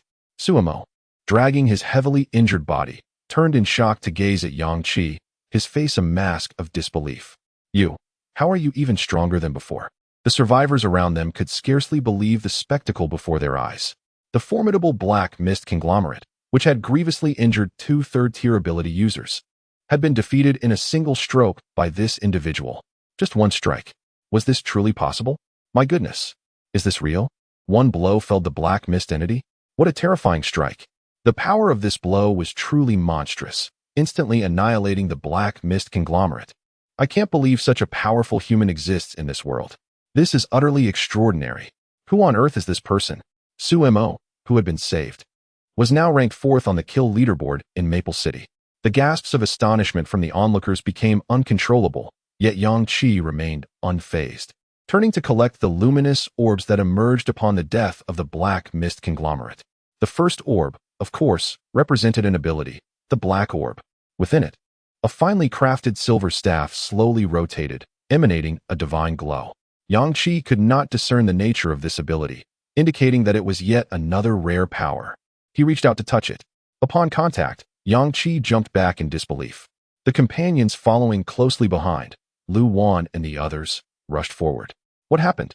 Yang Qi turned to his companions, incredulity etched on his face, and exclaimed, "This is a healing ability." The others, witnessing Yang Qi's intense reaction, grasped the rarity of this power. Does this mean we won't need to rely on healing potions anymore? Lu Wan asked excitedly. A healing ability? Is there really such a thing? Suemo chimed in. Doesn't that mean we can save a lot on healing potions? Especially in the midst of a zombie tide. This ability would be invaluable. Lu Wan added. Moreover, Chun Tingyu's injuries have yet to fully heal. No matter how many E-grade healing potions we use, the effect is limited. If we had this ability, wouldn't her recovery be expedited?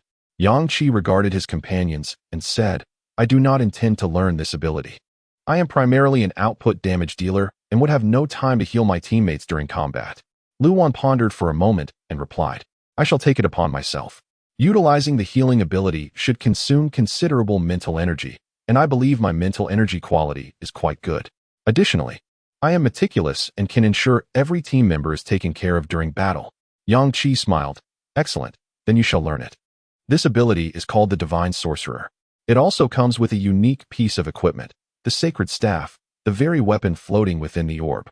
While wielding the sacred staff, the rate at which the sorcerer recovers mental energy is 10 times that of a natural state. Typically, the natural recovery of mental energy is slow. This tenfold increase enables a noticeable restoration, making it a significant enhancement. Moreover, this exclusive equipment is not merely condensed, it is a tangible object. During idle moments, Luwan can hold the staff to accelerate her mental energy recovery, which also has a slight nurturing effect. In simple terms, it functions like a weakened version of a golden spring. When the divine sorcerer wields the staff to cast sacred healing powers, the healing effect is doubled compared to ordinary releases. This exclusive equipment directly amplifies the strength of the divine sorcerer ability and alleviates the issue of the terrifying mental energy consumption typically associated with healing abilities. After learning the ability, Luwan immediately manifested the staff in her hand. The staff was entirely silver, with a crystal-clear silver gem embedded at its tip. Intricate and exquisite patterns were etched upon the staff, seemingly imbued with magical properties, shimmering with a mysterious aura. The staff measured the length of an arm, occupying minimal space in her hands. Those who could see Yang Qi and his companions could not tear their gazes away from the staff. What a divine aura! This clearly is a remarkable artifact. The rewards for defeating the Black Mist conglomerate are truly enticing. Not only did they gain an ability, but also such formidable equipment. As Luwan felt the mysterious and powerful sacred healing energy within her, she was elated. Without hesitation, she waved the staff towards Chintingyu, unleashing a cascade of sparkling silver, healing energy from it. Chapter 62. Little Brother. A powerful surge of healing energy coursed through Chintingyu's body, astonishingly repairing her wounds at a visible pace. The horrific red scars rapidly faded away, and fresh flesh began to regenerate. Even the relentless nerve pain that had tormented her was nearly gone. Chintingyu gazed in astonishment at the transformation of her body. Feeling the vibrant, healing energy flowing within her, a sense of wonder enveloping her. Jiang Yi exclaimed, "The effectiveness is remarkable, even surpassing that of D-grade healing potions." Silver light continuously cascaded down upon Chintingyu. In less than 2 minutes, she had completely healed. Even the scars that might have remained were entirely absent. Luwan remarked, "The rate of mental energy consumption is indeed much faster than that of ice elements, but the staff is continually replenishing my mental strength, so I can manage. Moreover, it is only because Chintingyu's injuries were so severe that I felt this strain. Under normal circumstances, with my holy mage abilities, I could heal you all swiftly." Chintingyu looked gratefully at Yang Qi and Luwan, saying, "Thank you." With her facial wounds fully healed, everyone finally got a glimpse of Chintingyu's true beauty, unexpectedly discovering she was a stunning woman, comparable to Luwan. However, while Luwan's beauty was more striking and memorable, Chintingyu possessed a more subtle, enduring charm. Yang Qi approached the remaining clusters of white light, acquiring 2 D-grade enhancement potions, 2 D-grade mental recovery potions, and a D-grade battle knife. He immediately injected the enhancement potions. Now just a step away from reaching the 4th tier, he handed the mental recovery potion to Luwan. Knowing her holy mage abilities would be invaluable in the upcoming battle against the zombie horde, where her mental energy would deplete rapidly. The D-grade battle knife was given to Jiang Yi, who had a C-grade heavy slicing sword and a specialized weapon, the assassin's curved blade, made of condensed black smoke. Luwan wielded C-grade twin moon swords, while Chintingyu possessed a light element exclusive weapon, the blade of flowing light. Jiang Yi was still using an E-grade battle knife, making the D-grade knife a crucial acquisition for him. Upon receiving the D-grade battle knife, Jiang Yi was as gleeful as a child. "Haha, I finally have my own exclusive weapon. What is this D-grade knife? I don't care, it's mine now. I ask you, who else in our team has wielded a weapon of D-grade or higher?" At this moment, Yang Qi turned to Su Mo with a smile, saying, "I'm taking your storage ring as a reward for saving your life." Su Mo paused for 2 seconds before recalling Yang Qi's words before the fight. Understanding dawned on him. With a sigh, he reluctantly surrendered his storage ring. Could you leave me a few healing potions? I'm on the verge of death. My leg is broken, and without healing potions, I'll perish in the zombie tide."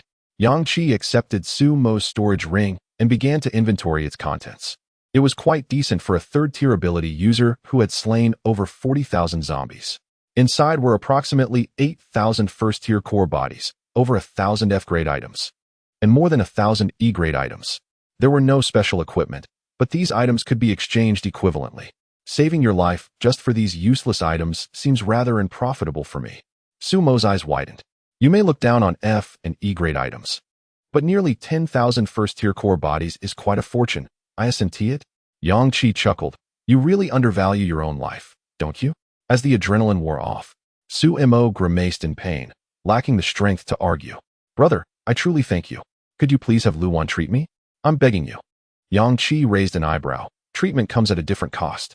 Sumo nearly wept. All right, after the instance ends, can I offer you any one of my rank rewards? This is a special hidden instance with rewards for the top 10, and over 1 million survivors have participated from Maple City. Just imagine how great the rewards will be. You can choose any one item. Yang Qi inquired, really? Really? Brother, truly. Please have Sister Lu treat me. After the instance, I'll also compensate Sister Lu with 500 E-grade mental recovery potions. If there are any D-grade potions, I'll give them all. Yang Qi did not immediately agree, instead taking his time to say, about that wound you inflicted on me. Sumo felt as if he were staring death in the face. Brother, I was wrong. I tried to rob the wrong person. You know, after sensing your thunderous aura, I was so intimidated I just fled. I respect you. His words contained a plea for mercy, yet held no deception. Before encountering Yang Qi, Sumo had been quite arrogant. His spatial ability was rarer than healing abilities, allowing him to escape into another space to avoid the zombie tide.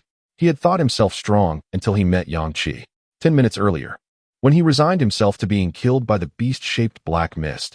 Upon hearing Liang Jin announce Yang Qi's arrival, he was filled with hope and summoned the last of his strength to flee, shouting Yang Qi's name. He knew only this powerful man could save him. When Yang Qi instantly killed the beast-shaped black mist before him, Sumo's perception of Yang Qi transformed completely, from fear and reluctance to utter respect, and even an unacknowledged admiration. Jiang Yi, who had been listening, exclaimed, What? He actually cut you? Then why treat him? Just kill him. Hearing Jiang Yi's bluntness, Sumo felt his heart sink. He had initially planned to cozy up to Yang Qi and then join his team. After all, as a powerful spatial ability user, he respected no one but Yang Qi. In the apocalypse, going solo was nearly impossible, and if he were to team up with anyone, it would have to be Yang Qi, someone he would willingly follow. Unfortunately, he should never have opposed Yang Qi. Just then, Yang Qi squatted down and said with a smile, You know that your injuries would require hundreds of E-grade healing potions to even begin to recover, right? Sumo nodded. And do you realize how valuable it is to have our healing ability user treat your injuries in such a state? Sumo saw a glimmer of hope and quickly nodded. I understand. I'm not even asking for any rewards now. Just let Sister Lu treat me, and I'll follow you to kill zombies. After I receive my rank rewards, I'll give you all of them. I only wish to survive and leave Maple City. Sumo harbored his own secret calculations. Spending a day with Yang Qi slaying zombies might foster camaraderie, making it natural for him to join Yang Qi's team. Jiang Yi interjected. But if we kill you now, all your rank rewards will be ours. Sumo shot Jiang Yi an irritated glare. At that moment, Yang Qi suddenly stated, I feel that having saved you from the Black Mist entity, killing you now would not be a fair exchange. Allowing Lu Wan to heal you in exchange for your rank rewards doesn't seem quite sufficient. Sumo stared earnestly at Yang Qi, unable to decipher his intentions. Let us proceed in this manner. From now on, you shall work for me, following my lead, and all that you acquire shall be entrusted to my distribution. Sumo's eyes widened in astonishment. Yang Qi's words implied he was inviting him to join his ranks. Observing Sumo's shocked expression, Yang Qi chuckled, saying, What is there to be so surprised about? Having a subordinate with spatial abilities is an opportunity too good to pass up. Seeing how desperately you called my name when you were on the brink of death, I knew you would make a suitable little brother. Chapter 63. The fight continues. Sumo gazed at Yang Qi with wide eyes, feeling a bit awkward as he finally managed to say, Thank you, boss. He had thought that he had lost his chance to join Yang Qi's team and might even face death at his hands. To his astonishment, Yang Qi had proactively invited him to join. For a moment, Sumo found himself at a loss for words. Yet his heart brimmed with gratitude and admiration for Yang Qi. Lu Wan raised an eyebrow and laughed. What? I didn't catch that. Yang Qi definitely didn't hear it either. Sumo quickly concealed his bashful expression and grinned at Lu Wan. Sister, please heal me quickly. I'm about to die. My leg is really broken. Jiang Yi crouched down, leaning closer to Su Mo's ear, and whispered mysteriously, I remember you slashed Yang Qi before. I won't trust you, and I will keep a watchful eye on you forever. Su Mo listened to Jiang Yi's words in disbelief, his brows knitted together in confusion as he stared at Yang Qi. Yang Qi smiled and said, This is Jiang Yi. He's a good person. Su Mo. Lu Wan ceased her teasing and knelt down to use her sacred wizard powers to heal Jiang Yi. She expended a great deal of mental energy, retrieving iron plates, tape, and other essential tools from her spatial equipment to stabilize Jiang Yi's broken leg. It hurts. Sister. It hurts. Undeterred, Lu Wan continued her work. Just endure it a little longer. As she realigned the bones, Lu Wan proceeded with her healing abilities. Shen Tingyu injected several doses of mental recovery serum into Lu Wan. At that moment, due to the demise of the black mist conglomerate, the surrounding zombies began to gather once more. Yang Qi retrieved the combat vehicle from his storage ring and instructed Lu Wan, get him into the vehicle for treatment. Shen Tingyu, you take charge of firing at the zombies ahead, while Jiang Yi and I handle the ones on the sides and behind. Upon seeing the luxurious combat vehicle, Su Mo's eyes widened in astonishment. What is this? Is it ours? In the next instant, he let out a pained scream. Be gentle. Lu Wan shook her head. How did you manage to reach Yang Qi with such an injury? Now you know what pain feels like. She dragged Su Mo into the back seat and immediately began treating him. Shen Tingyu sat in the driver's seat, summoned the control panel, and prepared to operate the turret on the roof. Ahead, hundreds of zombies were already surging forth, yet she showed no inclination to fire. Su Mo, anxious from the back, urged, shoot them. Isn't there a turret on top? Let me see it in action. Shen Tingyu replied calmly, wait a moment. Each cannonball consumes a core, so it's best to wait until the zombies are densely packed to maximize efficiency. Su Mo found this reasoning sound, but just as he nodded, he realized something was amiss and quickly exclaimed, wait a minute, how many zombies can one cannonball kill? Shen Tingyu glanced ahead and replied, this terrain isn't particularly wide, and the surrounding buildings will likely collapse. It should only kill around 1,000 zombies.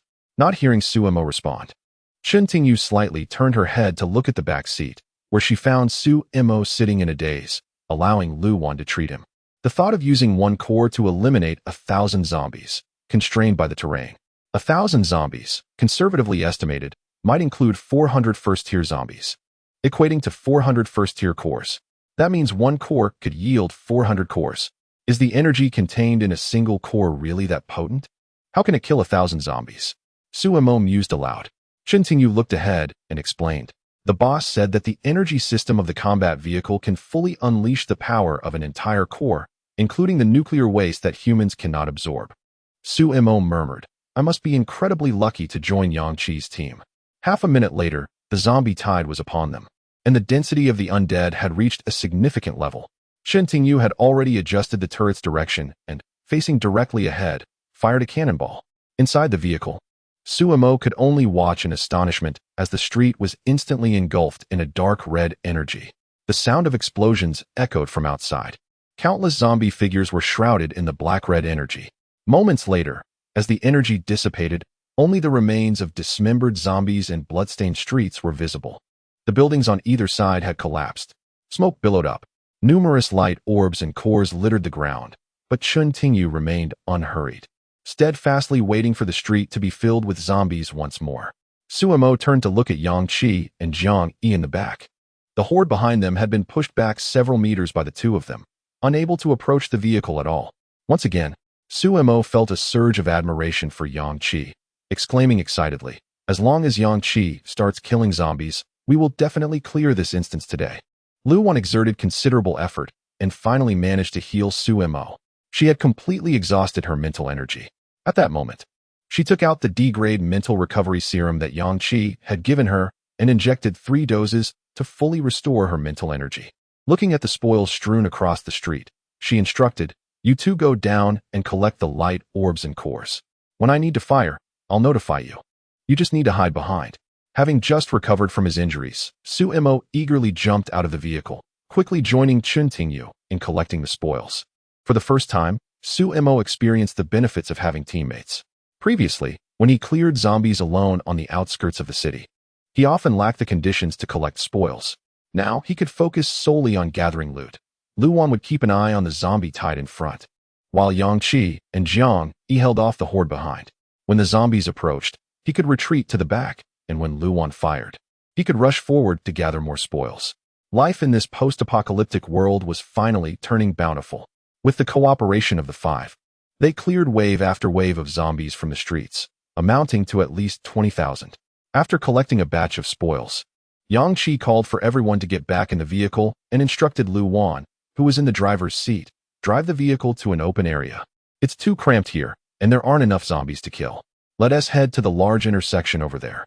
While clearing the zombies ahead with cannon fire, Lu Wan steered towards the designated location. At this point, Yang Qi and Appo's kill count had surpassed 120,000, and the others and Appo's counts had risen as well. They were unaware that the entire city of Feng was eagerly watching the sky. The total kill count was nearing 400,000. It was Yang Qi and his team. Apart from the deceased Gu Feng, all the top-tier experts were now in motion. It was only 9 in the morning. It seemed likely they would clear the instance before afternoon. How wonderful! How wonderful! Yang Qi's team had become the hope of over 1 million people in Feng City. 10 minutes later, the vehicle arrived at the intersection Yang Qi mentioned. This location had been a transportation hub in Feng City before the apocalypse. Each direction had 10 full lanes. Along the way, zombies had been chasing the vehicle, drawn by the roar of its engine and the occasional crack of gunfire. Upon arriving, zombies converged from all directions, crowding the wide lanes in a terrifying scene. Ordinary people would have likely been paralyzed with fear at such a sight. First, let's clear a wave of zombies with 4 cannonballs, then rotate and engage in combat. We cannot rely solely on energy weapons just because we have a combat vehicle. If we refrain from utilizing our extraordinary abilities in combat, our strength and mental fortitude shall remain stagnant. One individual operates the vehicle, providing cover for areas overlooked by others, while another gathers spoils of war. And 3 engage in battle. When mental energy is excessively depleted, they will return to the vehicle and rotate with their comrades. After meticulously adjusting the battle plan, Yang Qi, Chen Tingyu, and Su Mo disembark first. Yang Qi, eager to assess the capabilities and powers of the 2 new members, allows them to engage in combat. Previously, after provoking Yang Qi, Su Mo had fled, leaving Yang Qi unaware of his true strength. As the leader of the team, Yang Qi takes the initiative, unleashing a thunderous dragon to confront the horde of corpses. Chapter 64. The benevolence of others. Amidst the thunderous roars, a deep blue lightning dragon descended, crashing into the horde of corpses. In Chen Tingyu's hands appeared 2 radiant short blades, their design nearly identical to Yang Qi's curved daggers. The blades were curved, short, and exquisitely sharp, entirely forged from condensed energy. Gripping the shimmering blades, she swiftly darted into the mass of zombies. The luminous blades were incredibly sharp, and with a precise and cunning angle, as Chen Tingyu materialized, she severed the heads of dozens of zombies on either side, not merely cutting, but cleaving each head in twain from the center, utterly obliterating the zombies' brains and achieving instantaneous kills. Observing her swift movements, it was evident that the 20,000 zombies she had previously slain alone were no mere coincidence. Her prowess was already at the pinnacle of the 3rd tier. Eliminating merely 10 zombies from the tide was a trivial task. She didn't even need to clear the surrounding undead as she appeared amidst the encirclement.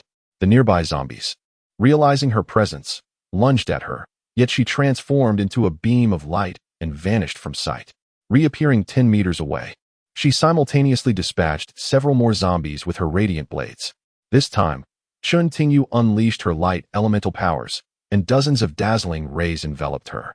There was no sound, yet the heat was searing, illuminating the surroundings. Like a rapier, the light pierced through the bodies of over 100 zombies in an instant.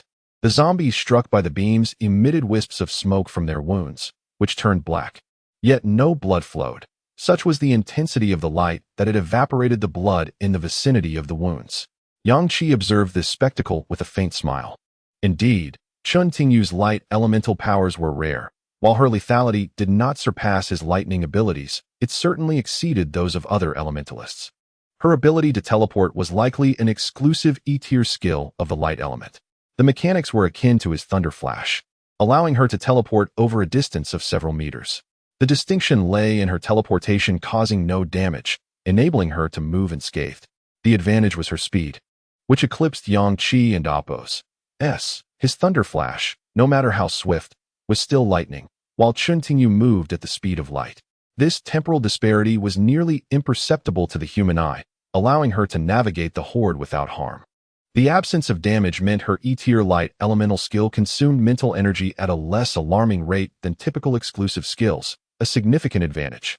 After entering the battlefield and dispatching dozens of zombies, Suemo found himself encircled by the undead.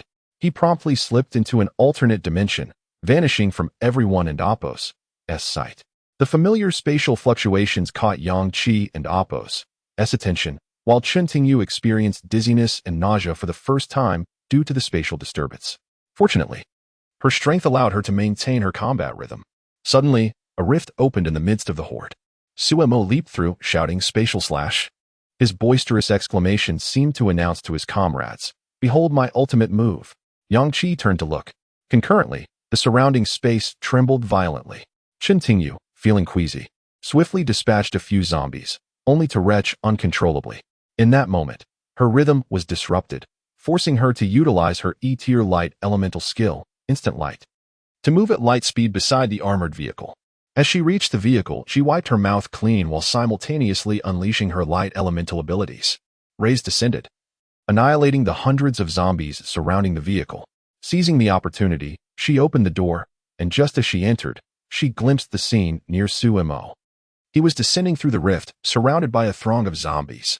At that moment, the upper halves of those zombies were abruptly severed by an invisible force. Hundreds of zombie torsos dropped neatly at the waist, as if a colossal, unseen blade had effortlessly sliced through them. Blood gushed forth. Chun Tingyu was profoundly shaken as she closed the door. Sumo's spatial abilities were indeed peculiar. Without any visible means, he had instantly decimated hundreds of zombies. Jiang Yi on the vehicle grumbled, "Really? Humph, I want to go down and see for myself." Meanwhile, Lu Wan, amused, fixed her gaze on Chun Tingyu and remarked, "I saw you vomit just now. It was hilarious. Ha ha ha." Irritated, Chun Tingyu retorted, "His spatial abilities are ridiculous. Every time there's a spatial fluctuation, I can't help but feel nauseous. Does the captain know? He shouldn't have allowed this person into our team. I don't want to be fighting amidst the horde while throwing up." Lu Wan laughed even more heartily. "Don't worry, you'll get used to it." Suemo landed with undeniable flair, his foot landing atop a half-zombie's back, then arrogantly glanced at Yang Qi, anticipating praise. To his surprise, Yang Qi shouted back, "What was the point of using spatial slashes on their waists? Aim for the heads. You must slice from the skull to effectively destroy their brains." Chun Tingyu executed that beautifully. Suemo froze, unable to resist exclaiming, "I know. I just wanted to showcase my E-tier skill, Spatial Slash." Cutting at the waist looks more impressive. On the ground, the hundreds of zombies, though severed at the waist, were not entirely dead. Some, possessing greater strength, began scrambling towards Suemo with alarming speed, creating a terrifying scene. Suemo muttered under his breath as he began to methodically finish them off. At that moment, he noticed Jiang Yi, who had just disembarked, pointing his right hand in a pistol gesture at him. Frowning, Suemo asked, "What are you doing?" Jiang Yi shouted, "I'm helping you finish them off." As he spoke, an orb of black energy coalesced at Jiang Yi's fingertip, the terrifying energy within causing Suemo to shudder even from a distance. Sumo's pupils contracted, and before he could flee, he tore open a rift and dove inside. 2 seconds later, Jiang Yi's energy orb erupted, directly detonating where Suemo had just stood. Not only did it obliterate the zombies he failed to finish off, but it also affected a broader range, annihilating hundreds of others in a terrifying explosion. Most of the zombies were reduced to mere ash, while the sturdier ones became dismembered remnants. In the alternate dimension, Suemo stared in shock at the engulfing darkness surrounding him. His alternate space was akin to a parallel dimension of the real world. Separated by a thin veil, he could almost see everything happening in reality. Thus, he found himself at the epicenter of Jiang Yi's explosive energy. Amidst the profound darkness, he could see nothing, as if consumed by an overwhelming void. Panic set in momentarily, but fortunately, the energy dissipated swiftly. Emerging from the alternate space, Suemo cursed as he slew the remaining zombies. "Jiang Yi, you nearly blew me to pieces." Calmly, Jiang Yi replied, "Can't you just enter your space? I released the energy orb only after confirming your disappearance. I'm quite considerate, aren't I?" Upon hearing this, Suemo was infuriated. Yang Qi, wielding his heavy blade, unleashed a sweeping arc of crimson energy that felled over 100 zombies. chuckling as he remarked, "I told you when I introduced Jiang Yi that he is quite benevolent." Chapter 65. Clearing the instance, Su Mo was taken aback, yet he remained silent. As the last member to join this 5-person team, and with a history of previously attacking Yang Qi, it was only natural for him to be marginalized initially. However, it mattered not. He genuinely respected Yang Qi and wished to follow his lead. Among his teammates, only Jiang Yi posed a challenge, while the others treated him fairly.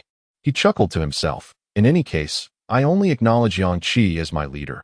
What does Jiang Yi's opinion matter? If he tries to blow me up again, I can simply retreat into the alternate space. With a huff, Su Mo continued to slay zombies, employing spatial cutting techniques multiple times. Following Yang Qi's instructions, he targeted the heads of the undead, which proved much tougher than their midsections, resulting in a rapid depletion of his mental energy.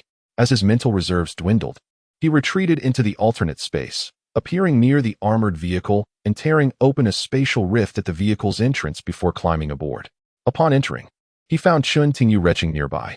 Lu Wan, suppressing her laughter, remarked, "You all recover your mental energy while I go down to collect the spoils." The zombies of Feng City were converging towards this intersection in droves. The resounding explosions of artillery echoed throughout half the city, while intermittent thunderclaps and dark energy enveloped the area, casting ominous clouds above and plunging the surroundings into shadow, as if the very light was consumed by the encroaching darkness. Nearby survivors felt sudden chills and glimpsed brilliant bursts of light erupting at the center of the zombie tide. At times, they experienced dizziness, as if the very fabric of space was distorting. What powerful ability users! Their strength is astonishing, they mused, their gazes fixed on the distant battlefield. Looking skyward, their astonishment was palpable. The ability users of Feng City had gathered there. Had they joined forces? The speed at which they dispatched foes was remarkable. The total kill count for the city had already surpassed 400,000. At this rate, they might complete the instance several hours ahead of schedule.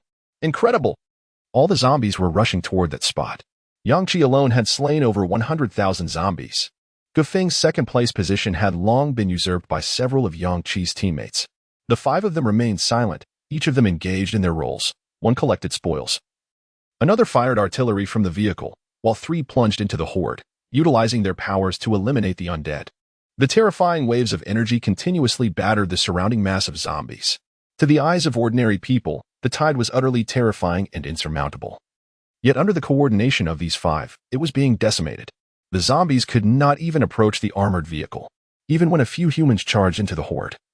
The undead found it difficult to harm them, being continuously cut down by the formidable abilities of the team. With the addition of a 5th member and the heavy artillery of the armored vehicle, they no longer had to worry about exhausting their mental energy. When their reserves ran low, they could retreat into the vehicle and swap roles with those inside, using potions to replenish their energy while also controlling the cannon to slay zombies. Compared to the earlier time when there were only 3 of them, it was a far easier endeavor. Injuries were almost non-existent, and even when someone did get hurt, they needed only to call out Lu Wan's name. Her healing powers could traverse dozens of meters, guided by her staff, to reach her teammates with pinpoint accuracy. Everyone's proficiency with their powers surged as they battled the zombie tide. Yang Qi felt that his E-grade lightning element ability had already reached its peak proficiency. Thus, he deliberately employed his stealth assassin ability in the ensuing skirmishes. Transforming into a wisp of black smoke, he traversed to the heart of the horde, and in an instant, unleashed a devastating strike with his cleaver. The massive, blood-red blade aura, twice the size of normal, stood out in the battlefield, cleaving through a substantial number of zombies before him. The efficiency of his kills remained comparable to that achieved with his lightning element powers.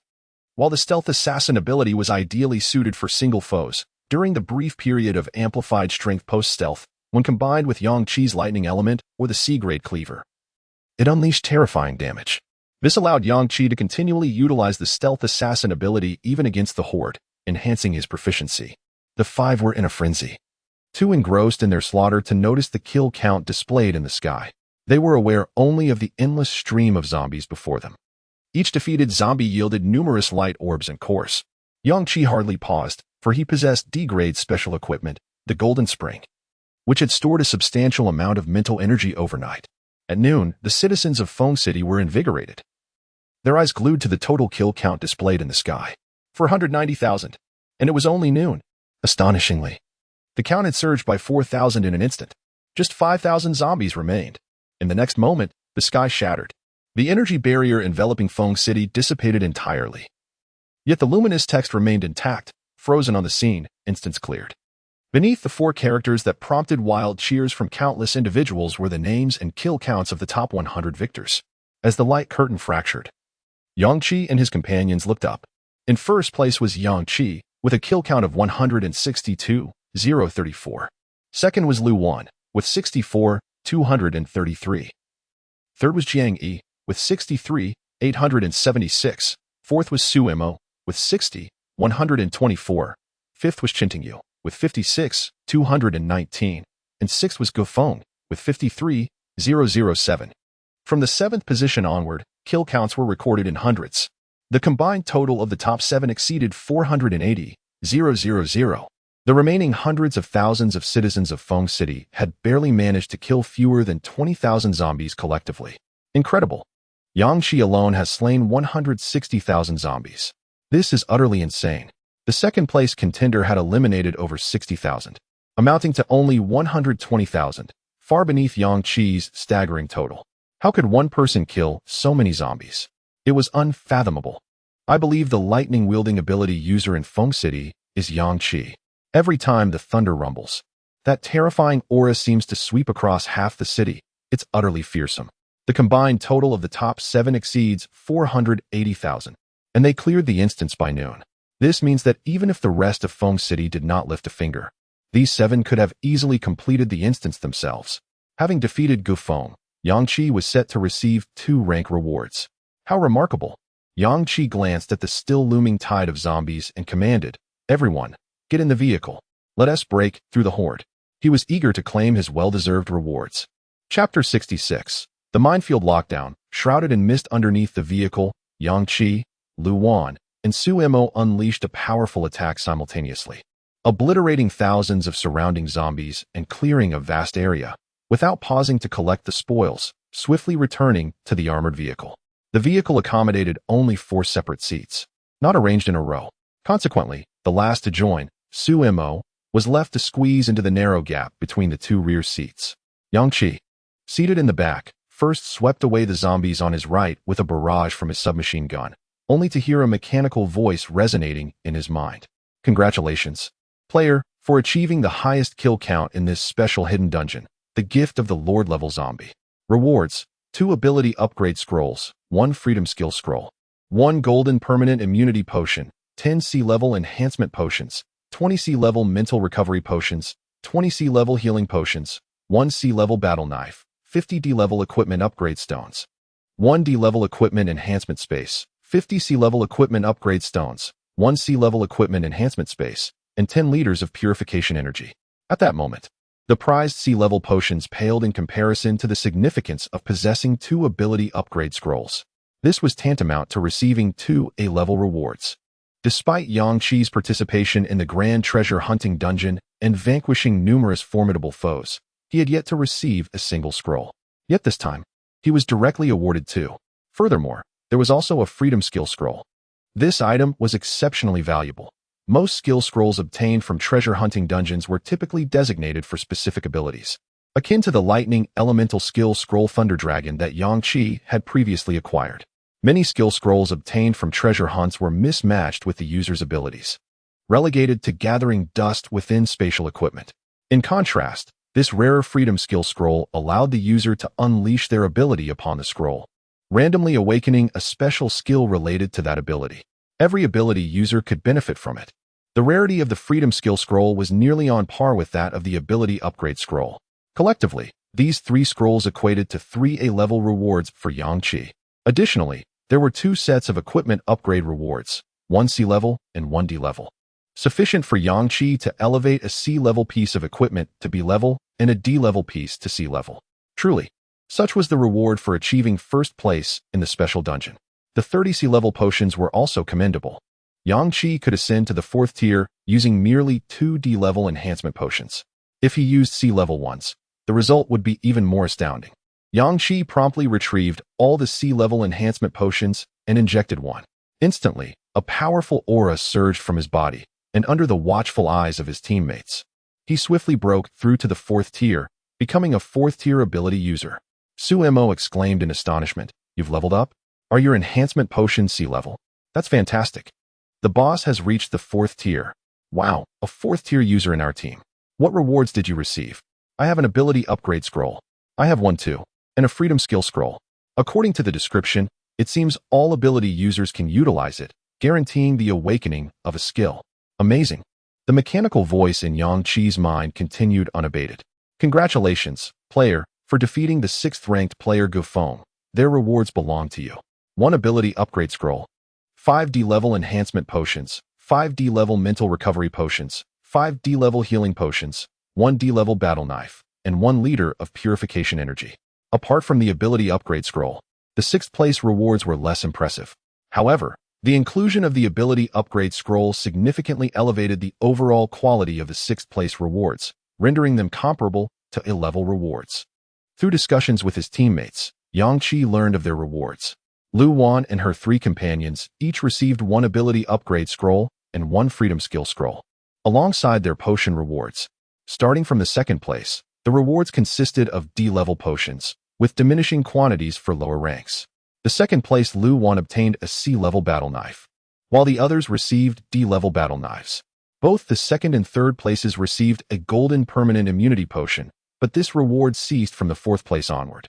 The 2nd place was granted a C-level equipment upgrade set, while the 3rd and 4th places received D-level equipment upgrade sets. From the 5th place onward, the equipment upgrade sets were no longer included. Next came the purification energy, distributed as follows from 1st to 6th places: 10L, 5L, 5L, 3L, 2L, and 1L.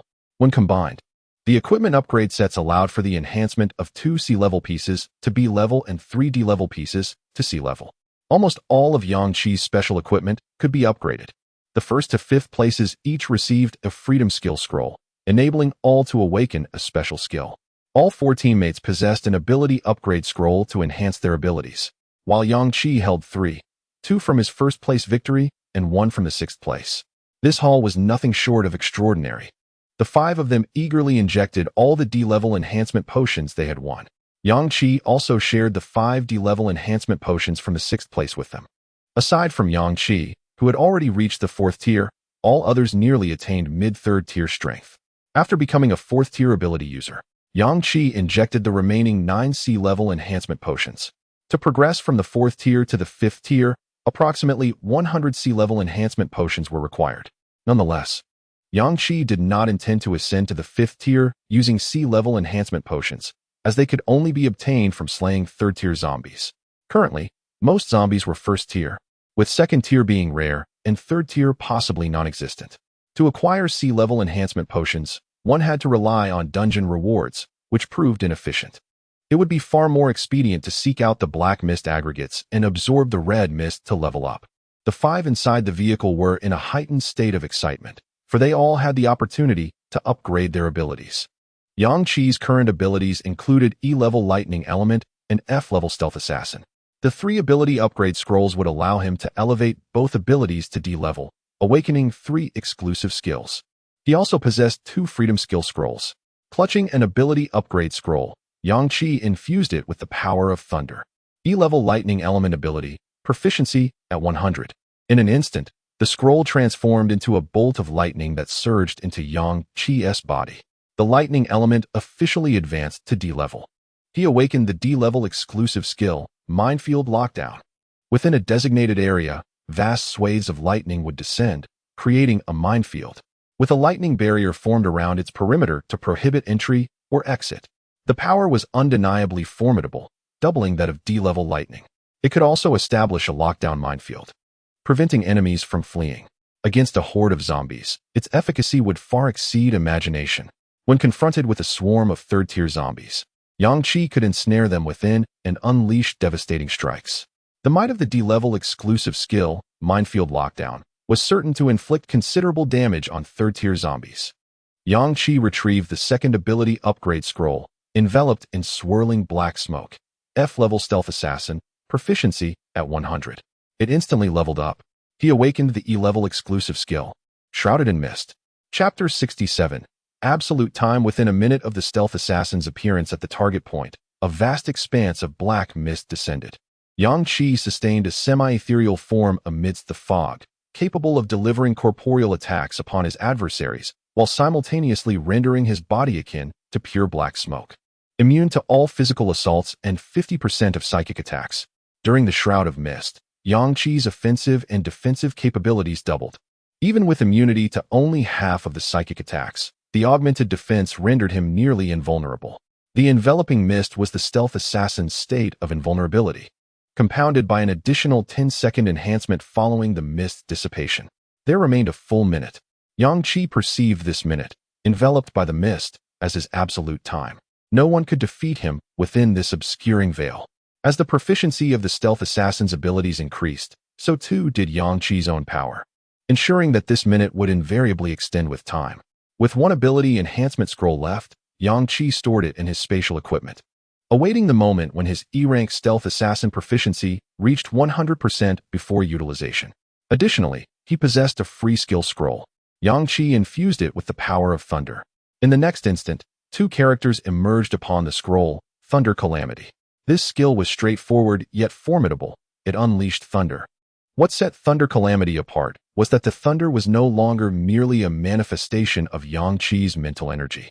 It could harness the thunderous forces of nature, augmenting Yang Qi's own thunder.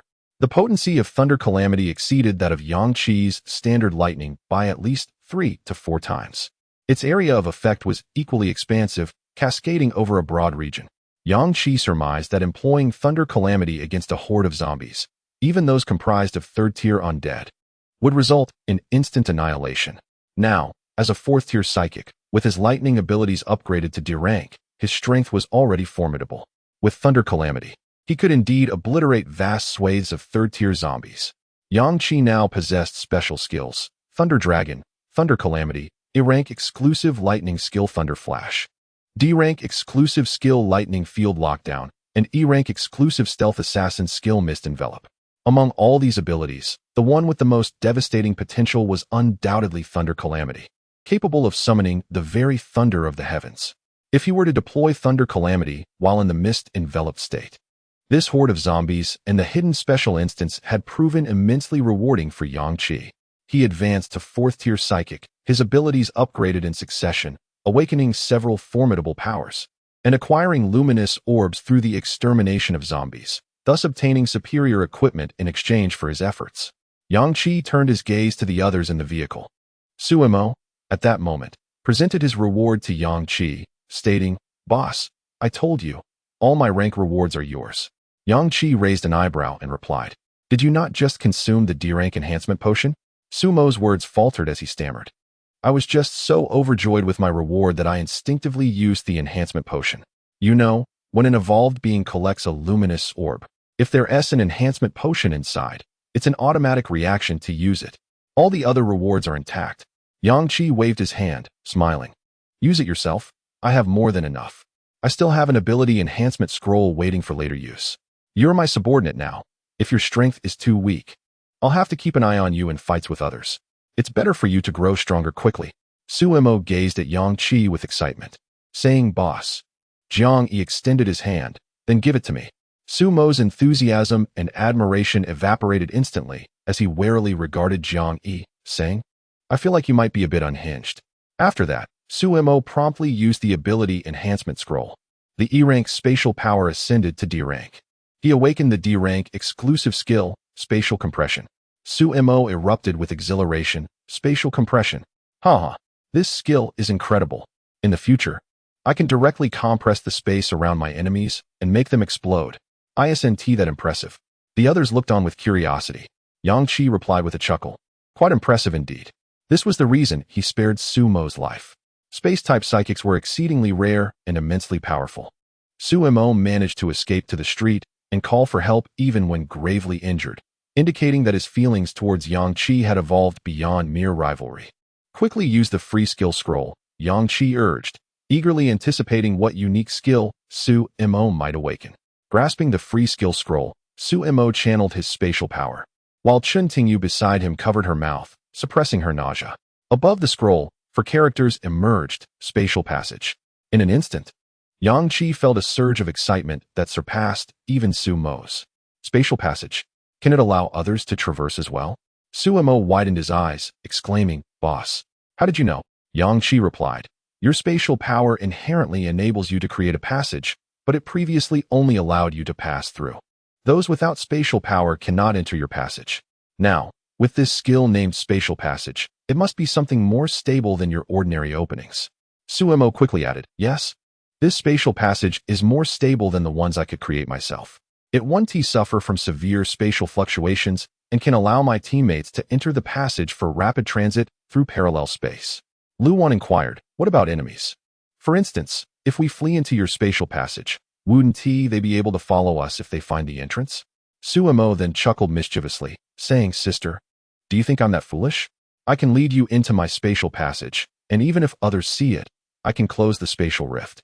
Those without spatial power cannot tear through the rift to find my passage. In the unlikely event that our team hasn't fully entered and an enemy gets there first, I can simply trap them within the passage. Without my maintenance of the spatial passage, they would be at the mercy of the chaotic spatial forces."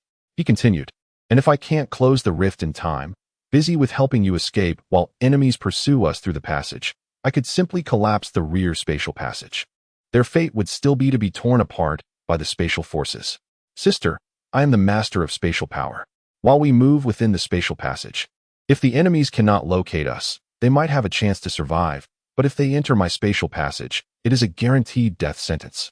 Slaying them in my alternate space is exceedingly simple." Through Su Mo's elaboration, the other 4 members of the team began to genuinely understand his spatial abilities. However, with his current strength, the spatial passage skill could only extend a maximum of 500 meters. Even if they raced through the passage ahead, while collapsing the rear passage, he could not create more stable passages in a short time. Yang Qi remarked, "That is quite impressive. You can allow all 5 of us to disappear into parallel space. How long can you maintain that 500 meters? Suemo responded excitedly, "It will be quite a while. My specialty lies in stabilizing space. The reason I survived against the horde of zombies alone before was that I could retreat into the alternate space as soon as my mental energy was depleted. Even while in the alternate space, I must continually stabilize it. Initially, when I first acquired the power of space, merely spending a few minutes in the alternate dimension would completely deplete my mental energy. However, due to the rigorous training from this recent wave of corpses, I have now attained the capability to stabilize the space with minimal mental exertion. I estimate that I can maintain a stable spatial passage for you all for at least half an hour." Yang Qi's eyes brightened as he exclaimed, "Excellent. Our arsenal has just expanded." Pleased by Yang Qi's praise, Suemo felt a swell of pride within. Meanwhile, Jiang Yi utilized the ability upgrade scroll, elevating the dark energy to grade D and awakening the exclusive grade D skill, Energy Storm. Concurrently, he employed the Freedom Skill Scroll to acquire the special Dark Energy skill, Dark Instant. Chapter 68, The Blessing Tide. Jiang Yi, what is your D-level exclusive skill? Yang Qi asked, noticing the confusion on Jiang Yi's face as he patted his shoulder. Energy Storm, which simply releases dark energy with doubled power, Jiang Yi replied. What about the special skill? Jiang Yi said in a bewildered tone, Dark Instant. It supposedly traps enemies in eternal darkness. What does that mean? Yang Qi frowned. What does the skill description say? It makes enemies succumb to darkness, losing all their senses as their bodies are invaded by darkness, Jiang Yi explained. Yang Qi's eyes lit up with excitement. What is confusing about that? It's quite powerful. After hearing this, Jiang Yi scratched his head. Really? If you say so, I feel reassured. I find this skill rather abstract. I'm a bit lost on what it can actually do. Suemo had been observing Jiang Yi and could no longer hold back his curiosity. Boss, is Jiang Yi a bit? Before he could finish, Yang Qi affirmed with a sound. Suemo looked at Yang Qi in shock, then at Jiang Yi, instantly forgiving him for almost causing his demise during the zombie tide. Chuntingyu's light elemental ability upgraded to D-level. She awakened her D-level exclusive skill, Light Cutting. The light element condenses into a scorching beam that can extend for dozens of meters, possessing immense light energy. A single beam can slice through thousands of zombies when combating the horde. Using a free skill scroll, she gained the special skill, Light of Arrival. This skill is essentially an enhanced version of her E-level exclusive skill, Light Instant. As a D-level ability user now, Light Instant allowed her to move at the speed of light for several meters, and now she could teleport nearly 20 meters. The special skill, Light of Arrival, enables her to instantly teleport up to 5 kilometers away. Like Light Instant, it possesses no lethal capabilities, merely serving as a displacement skill. A 5-kilometer distance is indeed formidable. However, Chen Tingyu felt somewhat disheartened. My special skill lacks offensive power. Thankfully, light cutting is still quite decent. Next was Lu Wan. After weighing her options, she chose to upgrade her fully mastered ice element. She initially intended to upgrade to Holy Sorceress to contribute to the team, but found her healing power barely at 18% proficiency, not even reaching 20. Lu Wan upgraded her ice element to D level, awakening the D level exclusive skill, Ice Barrier. This skill allows her to raise a massive barrier of dozens of meters in height on the battlefield, boasting incredible defensive capabilities. The ice barrier can neutralize enemy abilities and, during the zombie tide, can temporarily halt the advance of the undead. She used the free skill scroll on Holy Sorceress, awakening the special skill, Blessing Tide. As the skill awakened, Lu Wan was left astounded. She stared incredulously at Yang Qi, exclaiming, "Yang Qi, this skill is a group healing ability. It not only heals multiple targets, but also restores their mental energy." What? Oh my goodness, that's extraordinary. The others in the vehicle were invigorated upon hearing Lu Wan's words. Are you certain? Yang Qi's eyes sparkled with anticipation. Lu Wan confirmed, "Yes, I've read the skill description several times, and it's indeed accurate. Using Blessing Tide at my current mental energy level would consume at least 80%. The healing effect is 3 times the normal rate. With my staff, it can reach 4 times. I calculated that aside from your mental energy as a Tier 4 ability user, I could fully restore the mental energy of the other 3 with just one skill. Even yours, I should be able to restore about 40 to 50%. Chen Tingyu and the others gaped in astonishment. Say that again, you mean with one skill? You can fully replenish our mental energy that we VE completely exhausted. Yes, but at the cost of 80% of my own mental energy. It's incredible. Lu Wan continued, imagine using Blessing Tide. The healing effect is 3 times greater, and if I'm holding the staff, it increases to 4 times. This multiplier also applies to mental energy restoration. Yang Qi inquired, with a 4-fold healing effect. Using Sumo's injuries today as an example, do you think Blessing Tide could heal him completely? Lu Wan nodded, pretty much. The vehicle fell silent as the driver forgot to fire the cannon to clear the zombie horde ahead, crashing straight into it, causing the vehicle to jolt as it crushed the zombies beneath. Sumo exclaimed, "Sister, you're amazing." Jiang Yi added excitedly, "Does that mean I want to die in the future?" Lu Wan playfully scolded him, "You better behave." "What do you mean you want to die? Value your life." Yang Qi remarked, "This skill is still group-oriented. Using it once benefits all 4 of us at the cost of your mental energy. That is quite powerful." At this point, aside from Yang Qi, who still had an ability upgrade scroll left, everyone else had exhausted their ability upgrade and free skill scrolls. The strength of the 5 had significantly increased. It was time to upgrade their equipment. The total of 6 ranking rewards allowed for the upgrading of 3 D-level pieces of equipment and 2 C-level ones. Yang Qi currently possessed D-level special equipment, Golden Spring, Heavy Armored Energy Vehicle, and Spirit Shield Ring. C-level special equipment included Equivalent Exchange and Lucky Ring. All 3 D-level pieces could be upgraded. After contemplating for a minute, Yang Qi decided not to upgrade the C-level Breaking Blade for now. The C-level Breaking Blade is among the top-tier weapons of its class, capable of slicing through even Tier 3 enemies, which suffices for the current apocalypse. He resolved to upgrade Equivalent Exchange, which would allow him to acquire B-level special equipment, making it a must-upgrade. The C-level Lucky Ring had a drop rate of 20%. Leveling it up would surely increase the drop rate, yielding more light orbs, all of which could be used to fill Equivalent Exchange. These 2 pieces of equipment were almost interdependent. Once Equivalent Exchange is upgraded to B-level, the items used to fill it must be of at least E or F tier, requiring a foundation of at least 100,000. Thus, it was imperative to enhance the drop rate of the Lucky Ring to satisfy the insatiable demands of Equivalent Exchange. Having made up his mind, Yang Qi promptly took out the equipment upgrade stones and enhancement space, beginning the upgrade process one by one.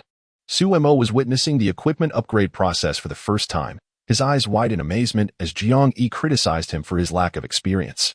The C-level Lucky Ring upgraded to B-level, increasing its drop rate from 20 to 30%. The C-level Equivalent Exchange upgraded to B-level, raising the maximum equipment exchange limit to B-level special. The D-level Spirit Shield Ring upgraded to C-level, increasing its energy capacity from 3 to 5 slots. The duration of one energy slot reduced from 12 hours to 6 hours.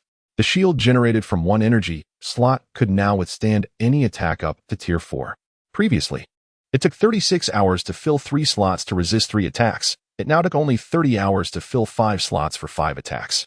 This was undoubtedly a formidable defensive piece of equipment. Unfortunately, Yang Qi had yet to find an opportunity to utilize it.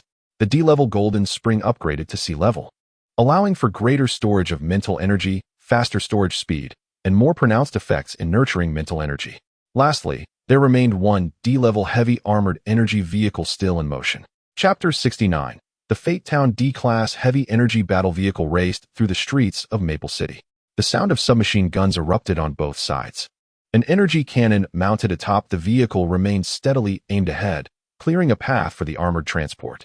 With still hundreds of thousands of zombies lurking in Maple City, the conclusion of the instance merely signified the end of isolation. The tide of the undead had not yet receded. Yang Qi had no intention of lingering in Maple City to eliminate the zombies. Having been reborn, he possessed vivid memories of significant large-scale instances from his previous life. The massive treasure hunting instance that took place yesterday in Maple City was the only noteworthy adventure the city could offer. The special hidden instances were triggered by a series of coincidences, or more accurately, by the butterfly effect brought about by Yang Qi's rebirth. Rather than focusing on eradicating zombies, Yang Qi placed greater importance on the rewards of these instances. He knew that half a month after the apocalypse began, multiple large instances would emerge in Sea City. A grand treasure hunting instance, a zoo instance, a special boss instance, and a unique cruise ship instance. Each of these instances had garnered immense fame in his previous life. Over half of the renowned powerhouses from the last world had originated from Sea City. Those formidable individuals had all reaped extraordinarily generous rewards from the series of special instances in Sea City. Naturally, Yang Qi would not let this opportunity slip away. Sea City was not particularly far from Maple City. At the vehicle's speed, he could arrive within a day. Having already delayed a few days in Maple City, he decided it was prudent to leave immediately to avoid any unforeseen incidents on the road. Driving, Chen Tingyu inquired, "Boss, where are we headed now?" Yang Qi responded, "We are departing from Maple City." Upon hearing this, the others in the vehicle expressed their excitement. "Where are we going after leaving Maple City?" Yang Qi replied, "Sea City, a large metropolis brimming with opportunities." Maple City could only be classified as a medium-sized city. In contrast, Sea City was a bustling metropolis with a population exceeding 10 million. Before the outbreak of the apocalypse, it was a thriving hub, deserving of the title of an international city. Sea City. I have never visited such a grand metropolis before the apocalypse. Su Mo exclaimed with anticipation.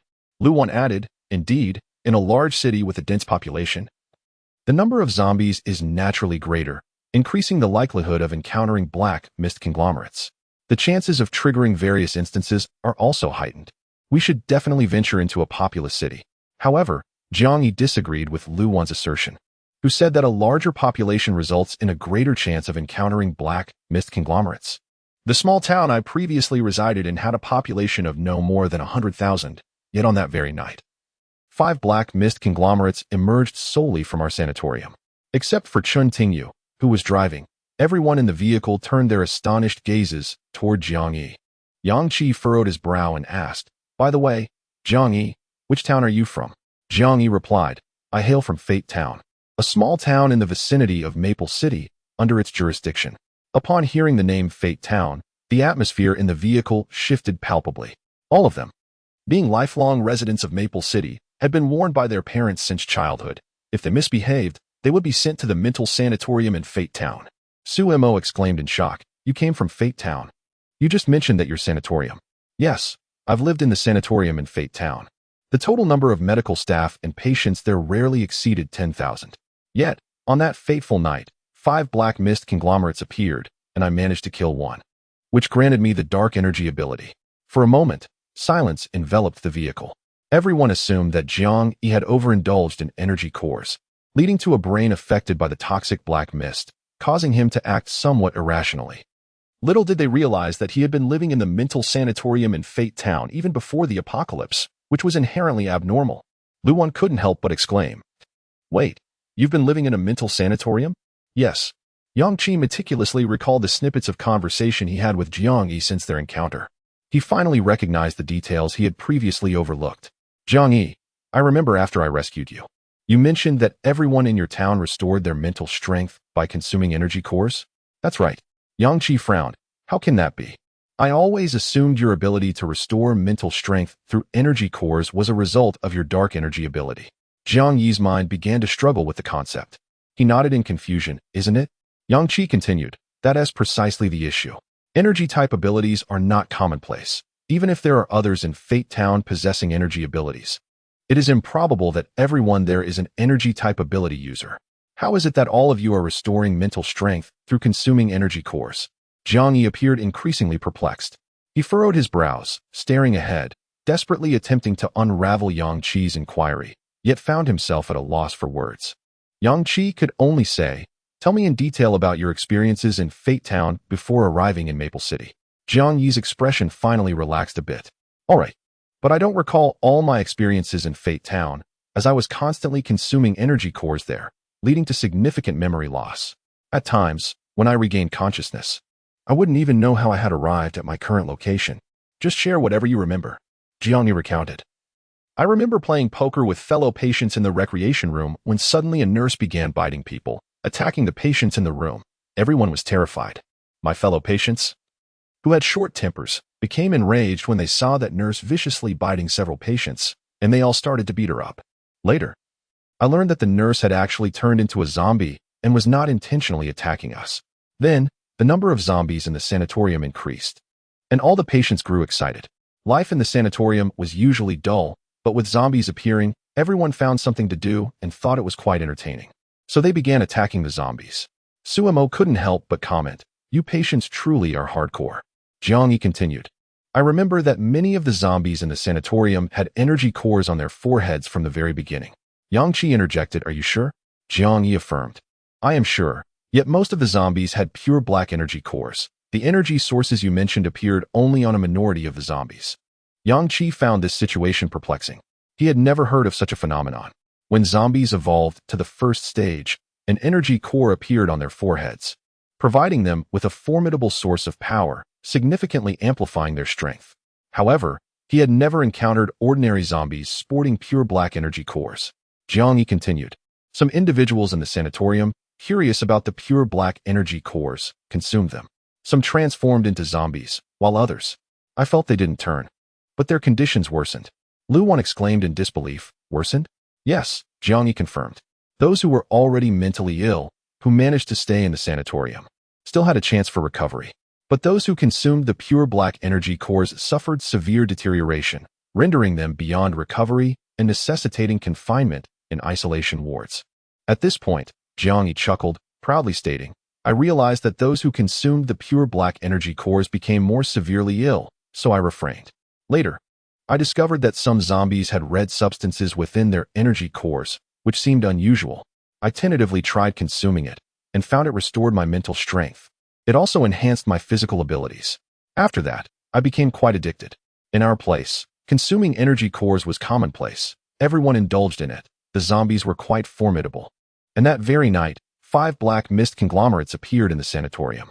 I participated in the battle against 3 of them and secured an ability reward. Having spoken, Jiang Yi turned to Lu Wan and remarked, thus, the occurrence of the black mist conglomerate is purely coincidental and bears no relation to the number of survivors in that area. Jiang Yi's extensive discourse was merely to elucidate the issue concerning the probability of the black mist conglomerate's appearance. The other 4 individuals in the vehicle, upon absorbing Jiang Yi's words, found themselves utterly bewildered. Within Jiang Yi's statements lay a multitude of information. Yang Qi, still struggling to process it all, had already made a decision to visit Ming Town before heading to High City. If the likelihood of encountering a black mist conglomerate there was indeed so high, he would surely gain a wealth of extraordinary abilities. Chapter 70. The Fatal Strike. Jiang Yi continued. I recall that after acquiring the dark energy ability, I eliminated numerous zombies. I discarded the pure black cores and retained those with energy sources, consuming many of them, which led to a chaotic muddle in my memories. The fragments that remain are merely disjointed pieces. I remember that the survivors in the sanatorium were in a similar state, nearly driven mad. Upon encountering anything that moved, be it human or zombie, they would attack without hesitation. I must have killed many people and zombies, yet I cannot recall how I departed from the sanatorium. Upon leaving, I felt a surge of joy, as I had scarcely ventured beyond the confines of the sanatorium in my life. I wandered through Fate Town and discovered that, apart from myself, several patients had already escaped and commenced a rampage within the town. Soon, the entire town succumbed to madness, those who were once normal, upon witnessing the empowered individuals emerging from the sanatorium, began to emulate their behavior. Consequently, I could no longer remain in Fate Town, and ultimately fled to Maple City in search of sustenance, only to encounter a horde of zombies, leading me to cross paths with you all. After hearing Jiang Yi's account, Yang Qi and the others exchanged glances, momentarily at a loss for words. Suemo wiped the sweat from his brow and remarked, "So, you're saying that the entire population of Fate Town went mad due to consuming energy cores, correct?" Jiang Yi nodded, affirming, "Indeed. Unlike Yang Qi, they lack reason. Upon meeting anyone, they would simply kill, indifferent to whether the other was human or zombie, or whether they posed a threat to themselves." He further elaborated, "Fate Town has a small population, making it difficult for a horde to form, and since the locals are quite formidable, they do not fall behind in combating zombies." Suemo forced a stiff smile. "They are indeed quite formidable, having learned from the people in your sanatorium." Jiang Yi added, "The zombies in Fate Town are few, but they are exceptionally strong." Lu Wan gazed at Jiang Yi with a hint of sympathy, saying, "It seems the situation in Fate Town is rather extraordinary." Yang Qi declared, "We should go to Fate Town." Upon hearing this, everyone in the vehicle turned to him in unison, exclaiming, "What? Why?" Suemo was taken aback. Just hearing Jiang Yi's description made him want to steer clear of Fate Town. Yang Qi explained, "Did Jiang Yi not mention that on the first night of the apocalypse, 5 black mist entities appeared at their sanatorium? The zombies in Fate Town are also unusual. Ordinary zombies even possess energy cores embedded in their foreheads. This indicates that Fate Town must harbor something out of the ordinary, although we do not yet know what makes it peculiar. The high probability of encountering black mist entities there compels us to explore, to slay a few, and potentially acquire new abilities for everyone." Jiang Yi exclaimed with anticipation, "Absolutely. There are indeed many black mist entities." After leaving the sanatorium, I met other survivors from Fate Town who claimed that several locations in the town were overrun with black mist entities, resulting in the slaughter of numerous townsfolk, ultimately leading to the emergence of ability users from the sanatorium to eliminate the black mist entities. Lu Wan gasped, "On the first night of the apocalypse, not only did your sanatorium have 5 black mist entities, but other areas in the town as well. Fate Town is truly bizarre." Yang Qi enthused, "Thus, we must investigate. Each entity we slay could grant us a new ability, greatly enhancing our arsenal when we reach Sea City." Jiang Yi agreed, "Indeed.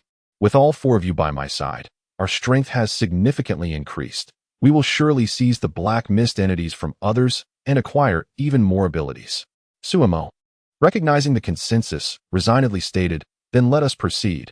After all, I possess a spatial passageway, so should any unforeseen dangers arise, I can ensure your escape." With their next destination decided, Yang Qi retrieved the purification energy. The first reward yielded 10 liters. Yang Qi possessed several tens of thousands of first-tier energy cores in his spatial equipment, but only 5 second-tier cores. Given the rarity of purification energy, it was naturally reserved for purifying the second-tier cores. First-tier cores could be utilized for equivalent exchange.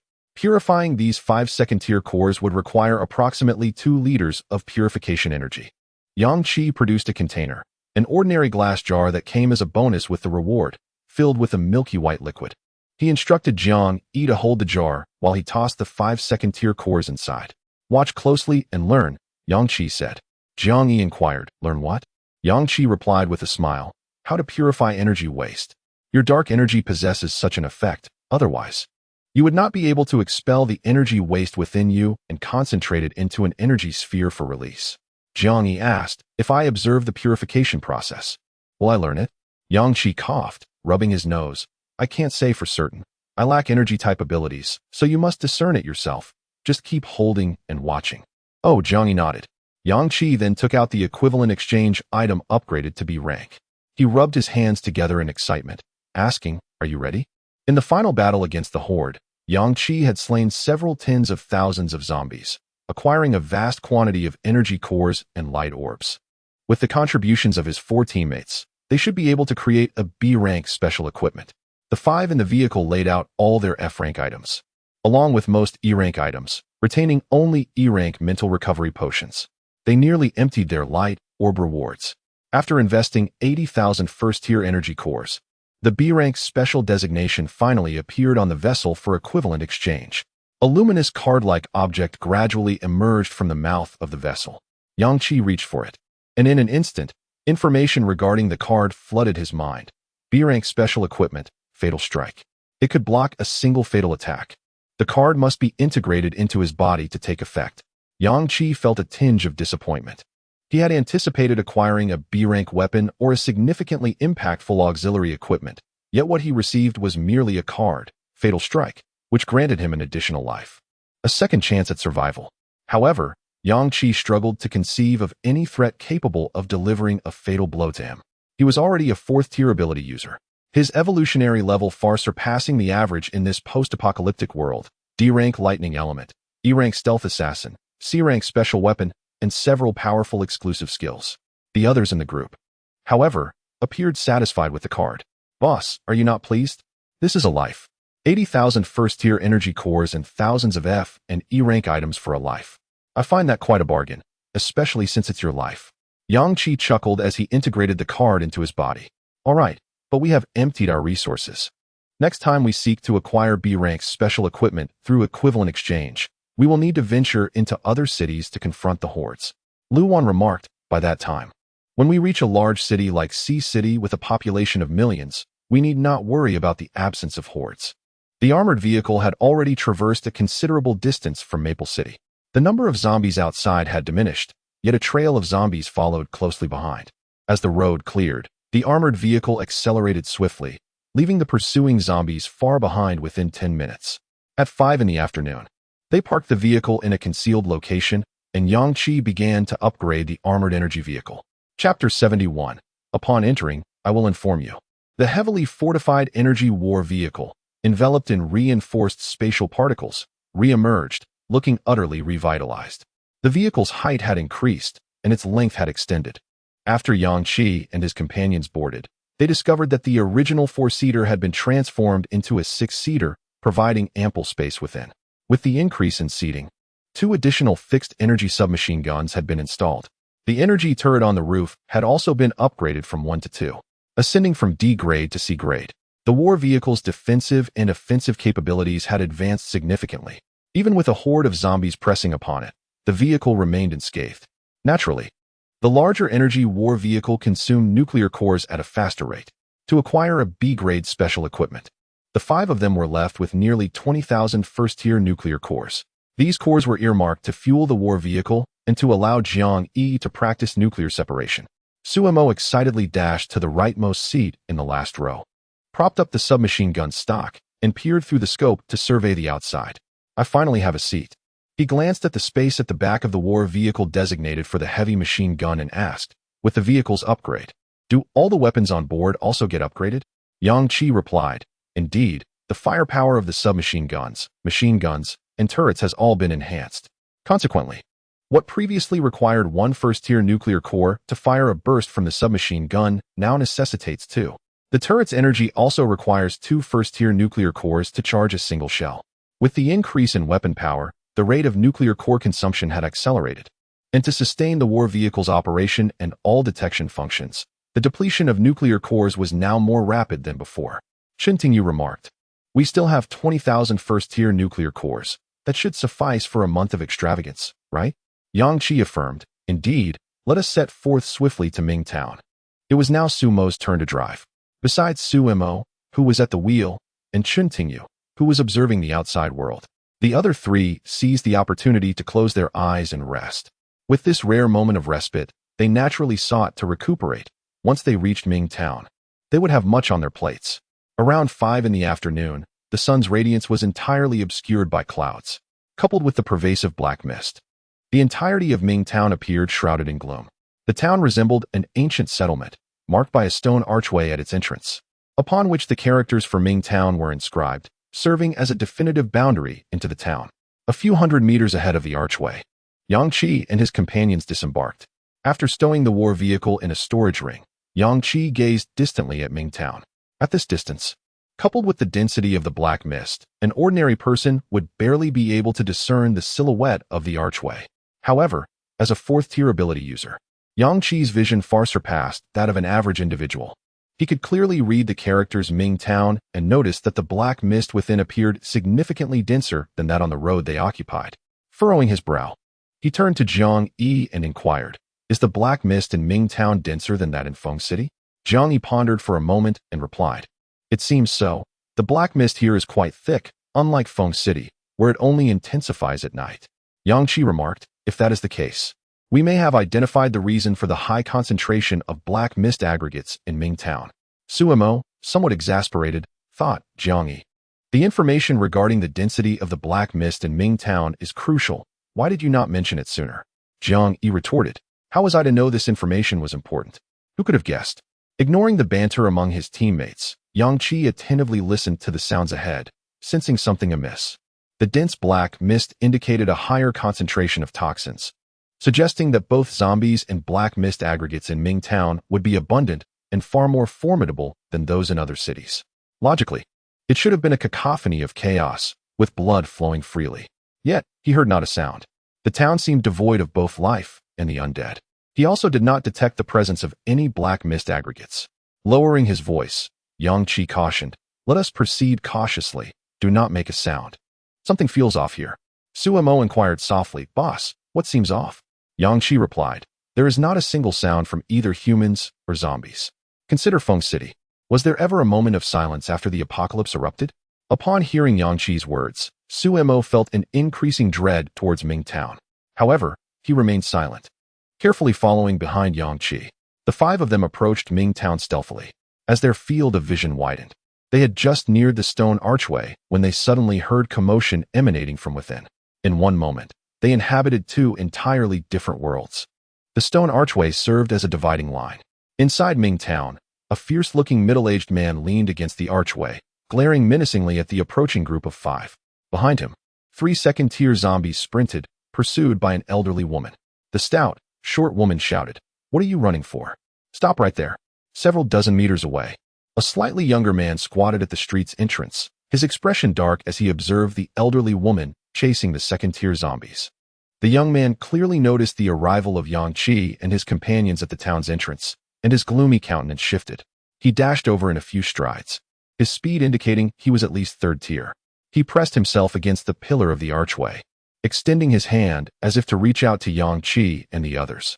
However, he was abruptly repelled, the immense force of the rebound sending him crashing to the ground. This action seemed to trigger something in the middle-aged man beside the archway. Startled, the man's expression quickly morphed from shock to fury. He rushed over, delivering a fierce kick toward the young man, his face contorted with rage. "Are you out of your mind? What are you trying to do? Scare me to death? You know you can't get out, yet you still want to frighten me." The young man, clearly not weak, evaded the second kick from the middle-aged man, sprang to his feet, and opted not to engage in a fight. Instead, he turned and resumed his squat at the street corner, his gaze fixed on Yang Qi and his companions. The middle-aged man spat in the direction of the young man before returning to lean against the archway, his menacing gaze locked onto Yang Qi and the others. Meanwhile, the elderly woman continued her pursuit of the second-tier zombies. Suddenly, she accelerated, her speed dramatically increasing. The experienced Yang Qi and his companions recognized immediately that the woman had been feigning. Her speed had evidently reached the third-tier level. In an explosive burst of speed, she caught up to one of the second-tier zombies and struck it with a powerful punch from behind, piercing through its body. Suemo, wide-eyed and stupefied by the bizarre scene unfolding before him, was the first to speak. "Boss, this place feels more like a domain for the extraordinary than for mere mortals." Lu Wan chuckled ruefully. "The people here seem exceptionally strong. The 3 individuals we have seen thus far all appear to be third tier." Chen Tingyu noted, "This is my first encounter with a third-tier elderly woman. In Feng City, people tend to cower and refrain from confronting zombies. Those brave enough to fight are usually young, resulting in most evolved ability users being young." Indifferently, Jiang Yi remarked, "I told you, the people of Ming Town are formidable. They engage in combat upon meeting, regardless of whether one is a zombie or a human." At that moment, Yang Qi turned his attention to the middle-aged man before him, wearing a smile as he politely inquired, "Sir, why are you unable to leave?" The The sinister expression on the middle-aged man's face did not wane. Upon hearing Yang Qi's inquiry, he chuckled ominously. "Young man, if you step inside, I shall reveal everything to you." Chapter 72. The wise adapt to circumstances during their conversation. Yang Qi observed that several inhabitants of the old, dilapidated buildings at the town's entrance were peering out of their windows, their expressions indifferent as they scrutinized them. Jiang Yi casually remarked, "Humph, are they not simply trapped in a dungeon? They must not have met the clearance conditions, hence their inability to escape." The middle-aged man, upon hearing Jiang Yi's words, was taken aback for a moment before retorting with a fierce tone, "If you know, why ask? Just get lost." As he impatiently averted his gaze, his peripheral vision caught sight of Yang Qi stepping into the town of fate. His expression froze. Mouth agape in disbelief. Did this audacious youth dare to enter? The four companions of Yang Qi followed closely behind him. The instant they passed through the stone archway, a voice resonated in their minds. "Congratulations, players. You have entered the dungeon space and triggered a special escape quest. Clearance conditions. Uncover the reason behind the dense black mist in the town of fate. Once this condition is met, the escape will officially commence, and the dungeon space will no longer be sealed. You may then escape the town to achieve clearance and receive substantial rewards." This unique escape quest would confine them within the town until they discovered the cause of the black mist. The moment they identified the reason, the escape would truly begin. Lu Wan and her companions had never encountered an escape quest, especially one with such peculiar conditions. Lu Wan queried, "As long as we find the reason and escape, does that mean we've completed it? Once the dungeon space is no longer sealed, escaping should be quite simple for us." Shen Tingyu added, "Exactly, with my luminous ability.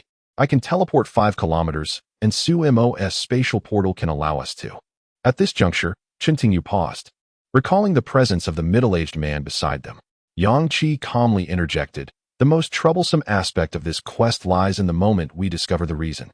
At that juncture, we may attract insurmountable danger."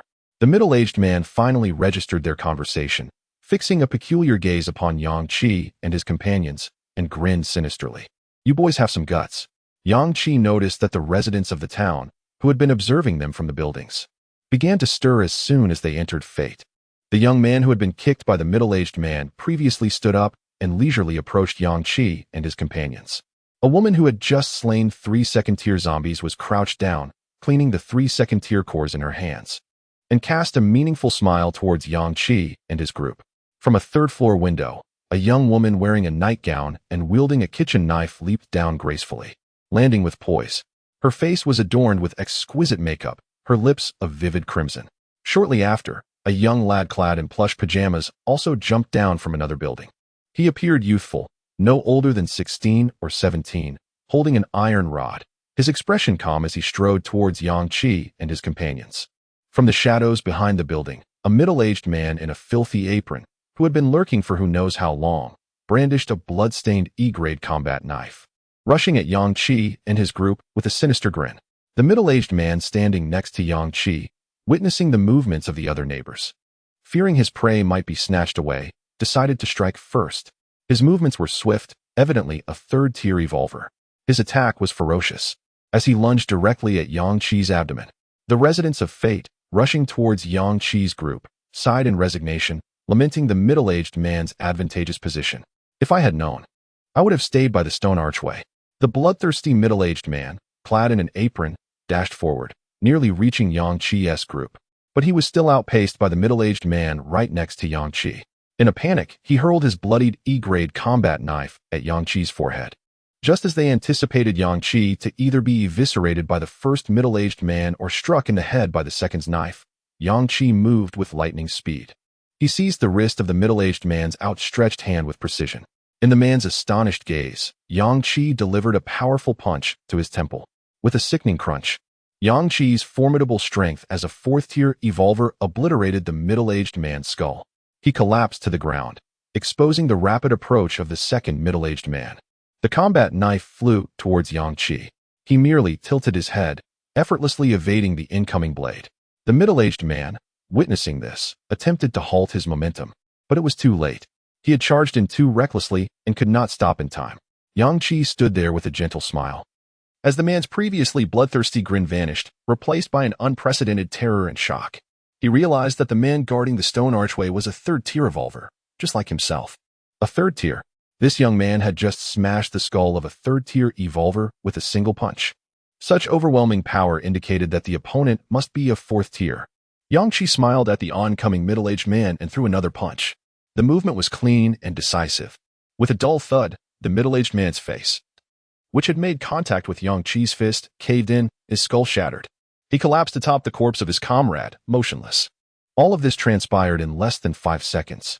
Yang Qi glanced down at the two overlapping corpses and remarked, "Jiang Yi, are the residents of fate always this hospitable?" The remaining townsfolk stood in shock, their pupils dilating. The weak among them were third-tier evolvers, while the strong were third-tier ability users. Yet this young man before them had effortlessly dispatched 2 third-tier evolvers with nothing but his fists. The residents, previously paralyzed in the buildings, swiftly closed their windows.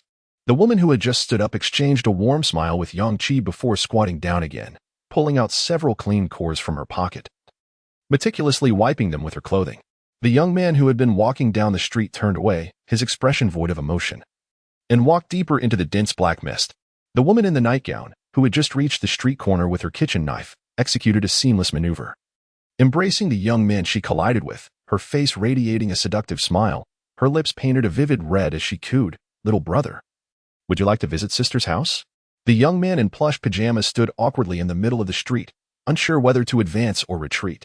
Yang Qi chuckled at the scene before him, but suddenly felt the black mist in the town begin to swirl. He immediately turned his gaze in a specific direction, exclaiming, "The black mist aggregate has appeared." In the blink of an eye, the woman, the young lady, and the young man, who had been pretending moments ago, dashed into the street's black mist, racing towards the direction of the black mist aggregate. Chapter 73. A sudden strike almost simultaneously.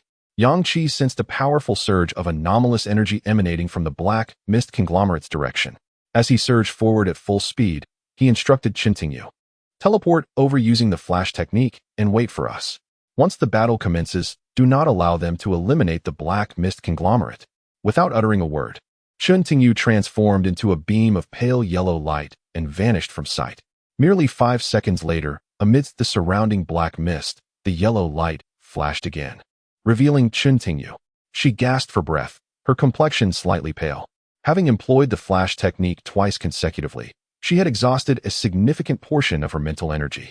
There was no need to proceed further. They had already slain the black mist conglomerate. Yang Qi came to a halt. Without Qintingyu's words, he felt the presence of the black mist conglomerate dissipate just 2 seconds prior. From its appearance to its demise, no more than 10 seconds had elapsed. This was sufficient to illustrate the hidden prowess within Destiny Town. A formidable black mist conglomerate had perished in under 10 seconds, struck down the moment it revealed itself. Suemo exclaimed in disbelief, "It's dead. This cannot be right. This is a black mist conglomerate." Luwan also expressed her astonishment.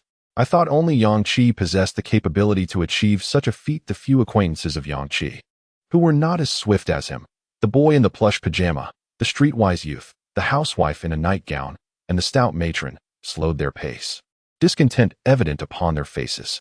Who could move so swiftly? The youth spat in frustration.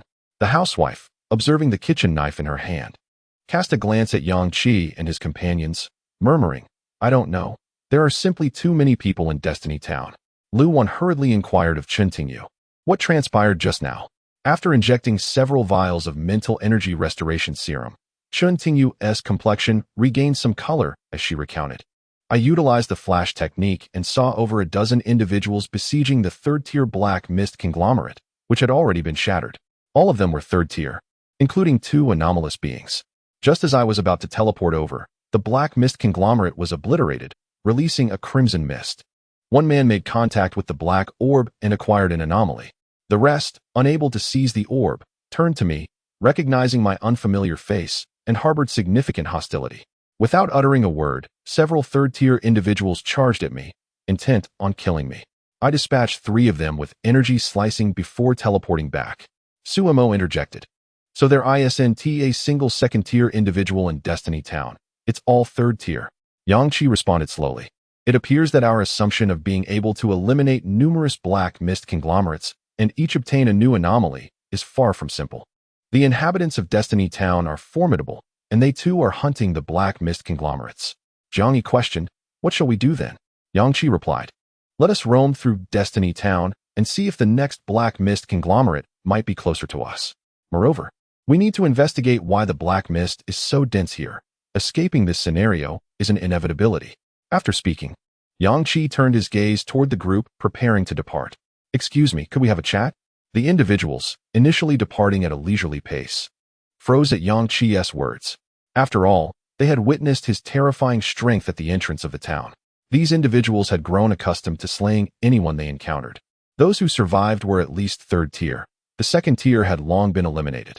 The surviving third-tier individuals understood that their counterparts were not easily dispatched. Hence they maintained a semblance of peace. This rationale paralleled their current fear of Yang Qi. Realizing their inability to contend with him, they set aside their bloodthirsty tendencies and greeted Yang Qi with smiles. The affable matron was the first to approach him.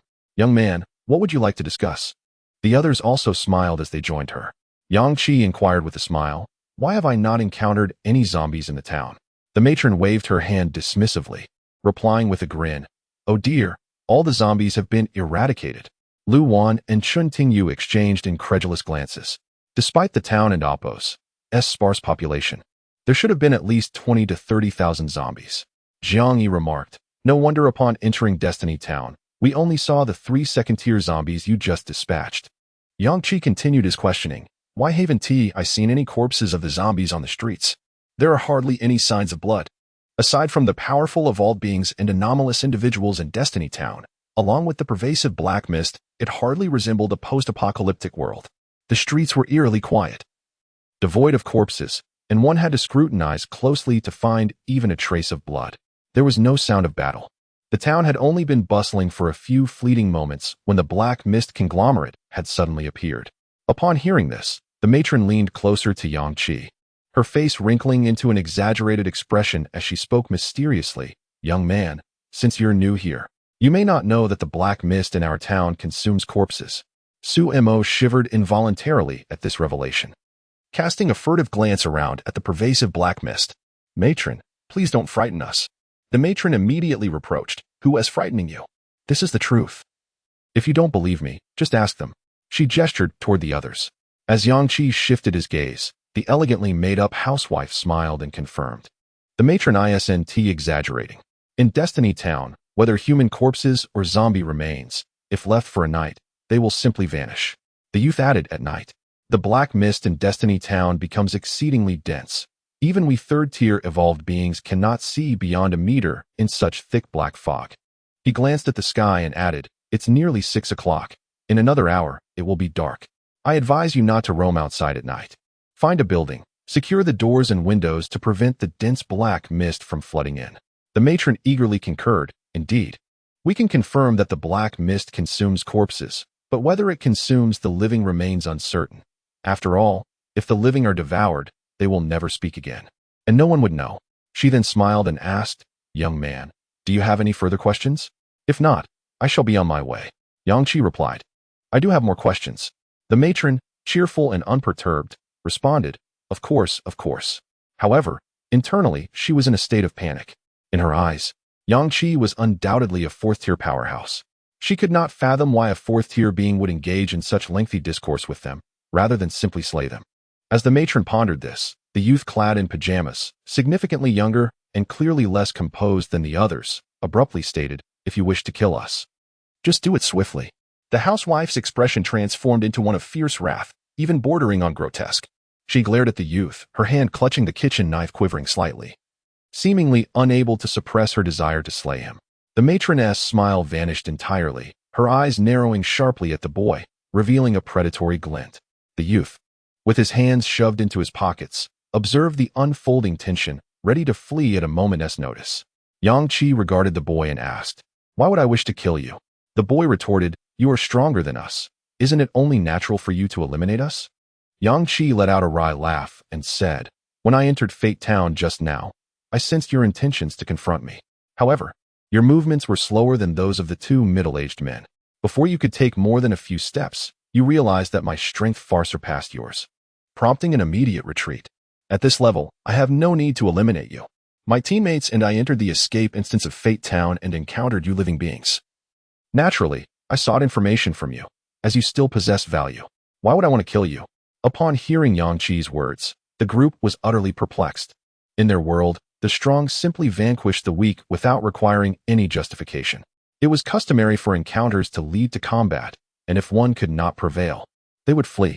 The four individuals standing before Yang Qi had engaged in numerous skirmishes previously, but none had succeeded in defeating the others, rendering their efforts futile. The woman among them appeared to possess the most rational mindset. She spoke up. Are you suggesting that once you have obtained the information you seek, we may leave? Indeed. Yang Qi replied. The woman sighed in relief and inquired, what else do you wish to know? Yang Qi responded, having been in Fate Town for so many days. Do you have any insight into the reason behind the dense black mist? Upon hearing this question, the woman chuckled and replied, this matter is beyond the purview of ordinary Tier 3 individuals like us.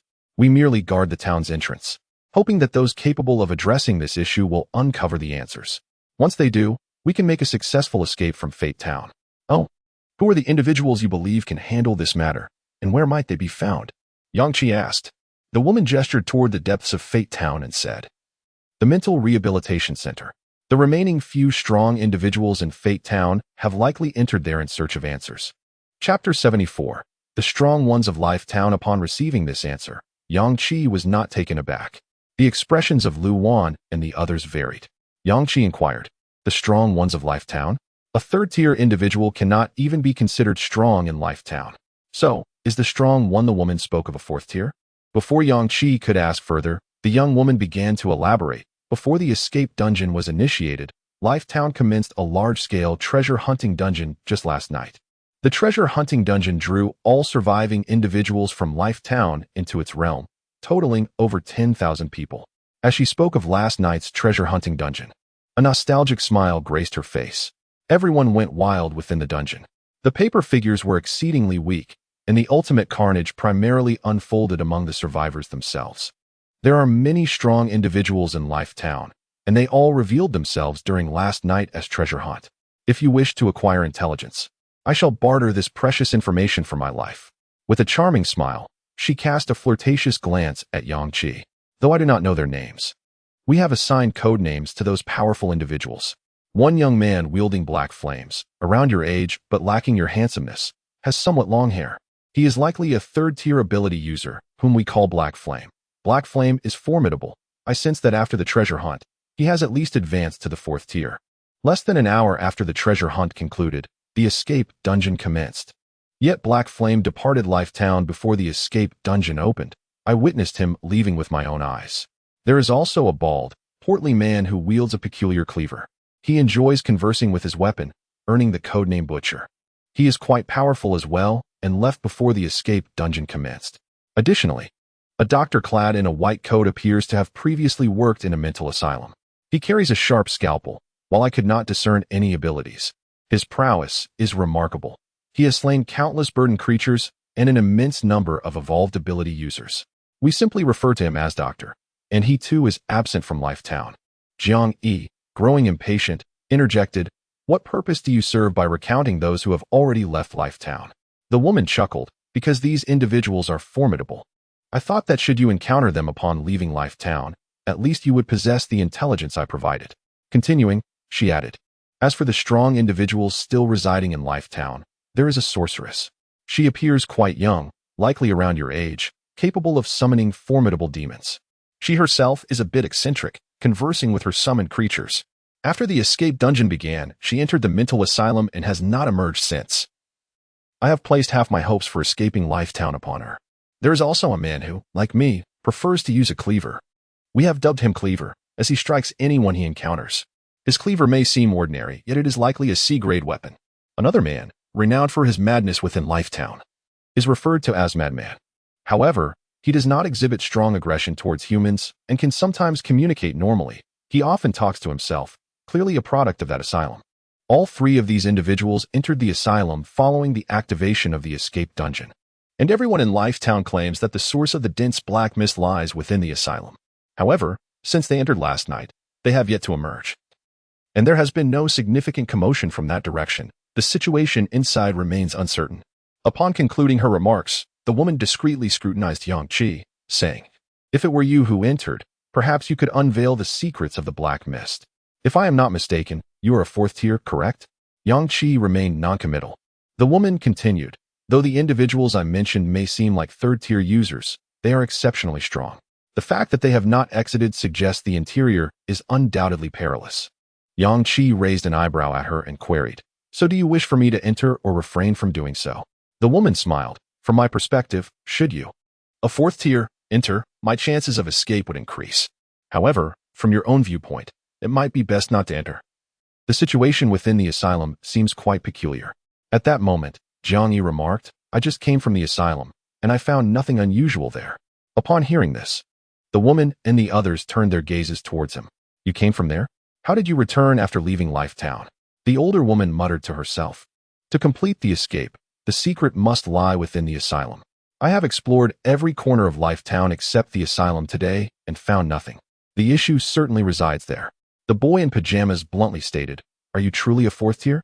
Even if you are, you might not stand a chance against those formidable third-tier individuals that the woman mentioned.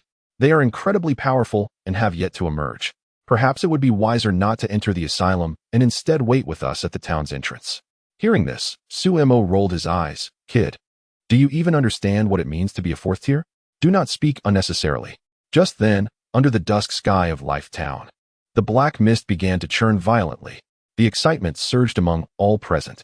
Yang Qi directed his gaze toward the source of the roiling mist, and, with a flash of lightning, sped off with his companions in pursuit. The young woman instinctively attempted to follow, but, upon seeing Yang Qi's retreating figure, relinquished the thought. "With a fourth tier present, I have no chance." With that, she turned and disappeared into the swirling streets of black mist. The older woman hesitated for a moment, but ultimately decided to pursue. The young boy and the youth, seeing the older woman charging ahead, followed suit. Fortune favored Yang Qi this time. The black mist conglomerate materialized almost at the street corner. Yet, he was not the swiftest. The moment the black mist conglomerate appeared, several figures leapt down from the nearby buildings. 4 or 5 shadows, with unwavering resolve, targeted the black mist conglomerate, diving headfirst towards it. The intensity of their auras erupted, and Yang Qi quickly discerned that they were all third-tier users, remarkably strong ones at that. The black mist conglomerate's power likely resided in the third tier as well. However, its aura was far less formidable than that of the crazed individuals from Life Town. In less than 0.1 seconds, Yang Qi concluded that the instant these 5 individuals landed atop the black mist conglomerate, it would meet its demise. In Life Town, once the black mist conglomerate revealed itself, it was a one-way ticket to obliteration. As Chun Tingyu observed this scene, her body shimmered as she prepared to teleport, but was abruptly halted by Yang Qi's hand. She turned in astonishment, wanting to voice her thoughts. This black mist conglomerate would likely perish before even 5 seconds had elapsed. Why was he stopping her? Her teleportation could allow her to compete for the ability orbs with those individuals. Suemo exclaimed, "Damn, we're not going to make it." Just then, ominous clouds gathered above Life Town, and thunder roared ominously. Countless bolts of lightning descended instantaneously, forming a cubic, 3-dimensional zone that enveloped the black mist conglomerate and the 5 airborne figures entirely. With the exclusive D-grade skill lightning field paired with the special lightning skill lightning cataclysm, if they could not arrive in time, they would strike together. Chapter 75. Silver Flame. The thunder roared like a tempest, descending with an overwhelming force. The deafening sound of thunder exploded in the ears of everyone in Mingtown. The entire town was enveloped in the blue glow of lightning, resonating with the formidable aura of a 4th-tier ability user. All eyes were fixed on the epicenter of the thunderous eruption. The 3 women trailing behind immediately halted, their gazes fixed intently on the area shrouded by the lightning. Their faces bore an unprecedented expression of sheer astonishment. So powerful. Not only is he a 4th tier, but he is also an ability user. The situation of the black mist conglomerate is inscrutable. There is no need to speculate. With such might, the black mist conglomerate would be annihilated in an instant. The woman who had reached the end of the street, upon sensing the terrifying aura of the thunder, abruptly turned, staring incredulously at the indistinct figure of Yang Qi within the mist. Her lips parted slightly, and after a long pause, she murmured, "How is this possible? This is too powerful." In that instant, she resolved to accompany Yang Qi into the mental rehabilitation facility. With Yang Qi's strength, perhaps the tide of fate could truly be altered. Previously, she had described the individuals within the facility as formidable, not merely boasting. Those three were indeed incredibly powerful. Yet, even such formidable and fearless madmen had vanished without a trace after entering the facility, a testament to the grave dangers lurking within. She had nearly resigned herself to abandoning any hope of leaving Mingtown. Now, she saw a glimmer of hope in Yang Qi. Without hesitation, she stepped toward him. At that moment, even Yang Qi's four companions were utterly astonished. This was the first time Yang Qi had earnestly unleashed his abilities since ascending to the 4th tier and awakening several skills. The unparalleled power he displayed left the four of them in a state of shock. Suemo gazed at Yang Qi with a mix of excitement and admiration, exclaiming, "Boss, you're incredible. Those individuals must have been annihilated by the lightning. Is this the retribution of the heavens? Its might is at least 3 or 4 times that of ordinary lightning. Coupled with your lightning zone blockade, who could possibly emerge alive from such a combination? And you haven't even utilized assassin's stealth. If you did, the power would be doubled. Isn't this akin to the might of a 5th-tier ability user?" The thunder raged for less than 5 seconds before the enclosing walls of lightning dissipated. A torrent of crimson mist surged toward Yang Qi. As Lu Wan and the others prepared to retreat, allowing Yang Qi to absorb it alone, he interjected, "Let us absorb it together. You are all 3rd tier, and cannot absorb as much as I can." Considering the myriad dangers within the mental rehabilitation facility, Yang Qi decided to allow his teammates to enhance their physical prowess amid the crimson mist. The 5 of them absorbed the mist collectively, resulting in Yang Qi consuming half of it, while the other 4 absorbed the remaining portion. Even so, their strength was significantly enhanced, nearly reaching the pinnacle of the 3rd tier. The 5 individuals who had confronted the black mist conglomerate vanished without a trace after the thunder subsided, completely obliterated by the terrifying lightning. A black orb and 3 white orbs floated where the black mist conglomerate had previously appeared. Yang Qi approached and grasped the black orb. As the darkness receded, a silver flame danced in the palm of his hand. Lu Wan and the others gathered curiously around the flame, exclaiming in astonishment, "Is this a flame?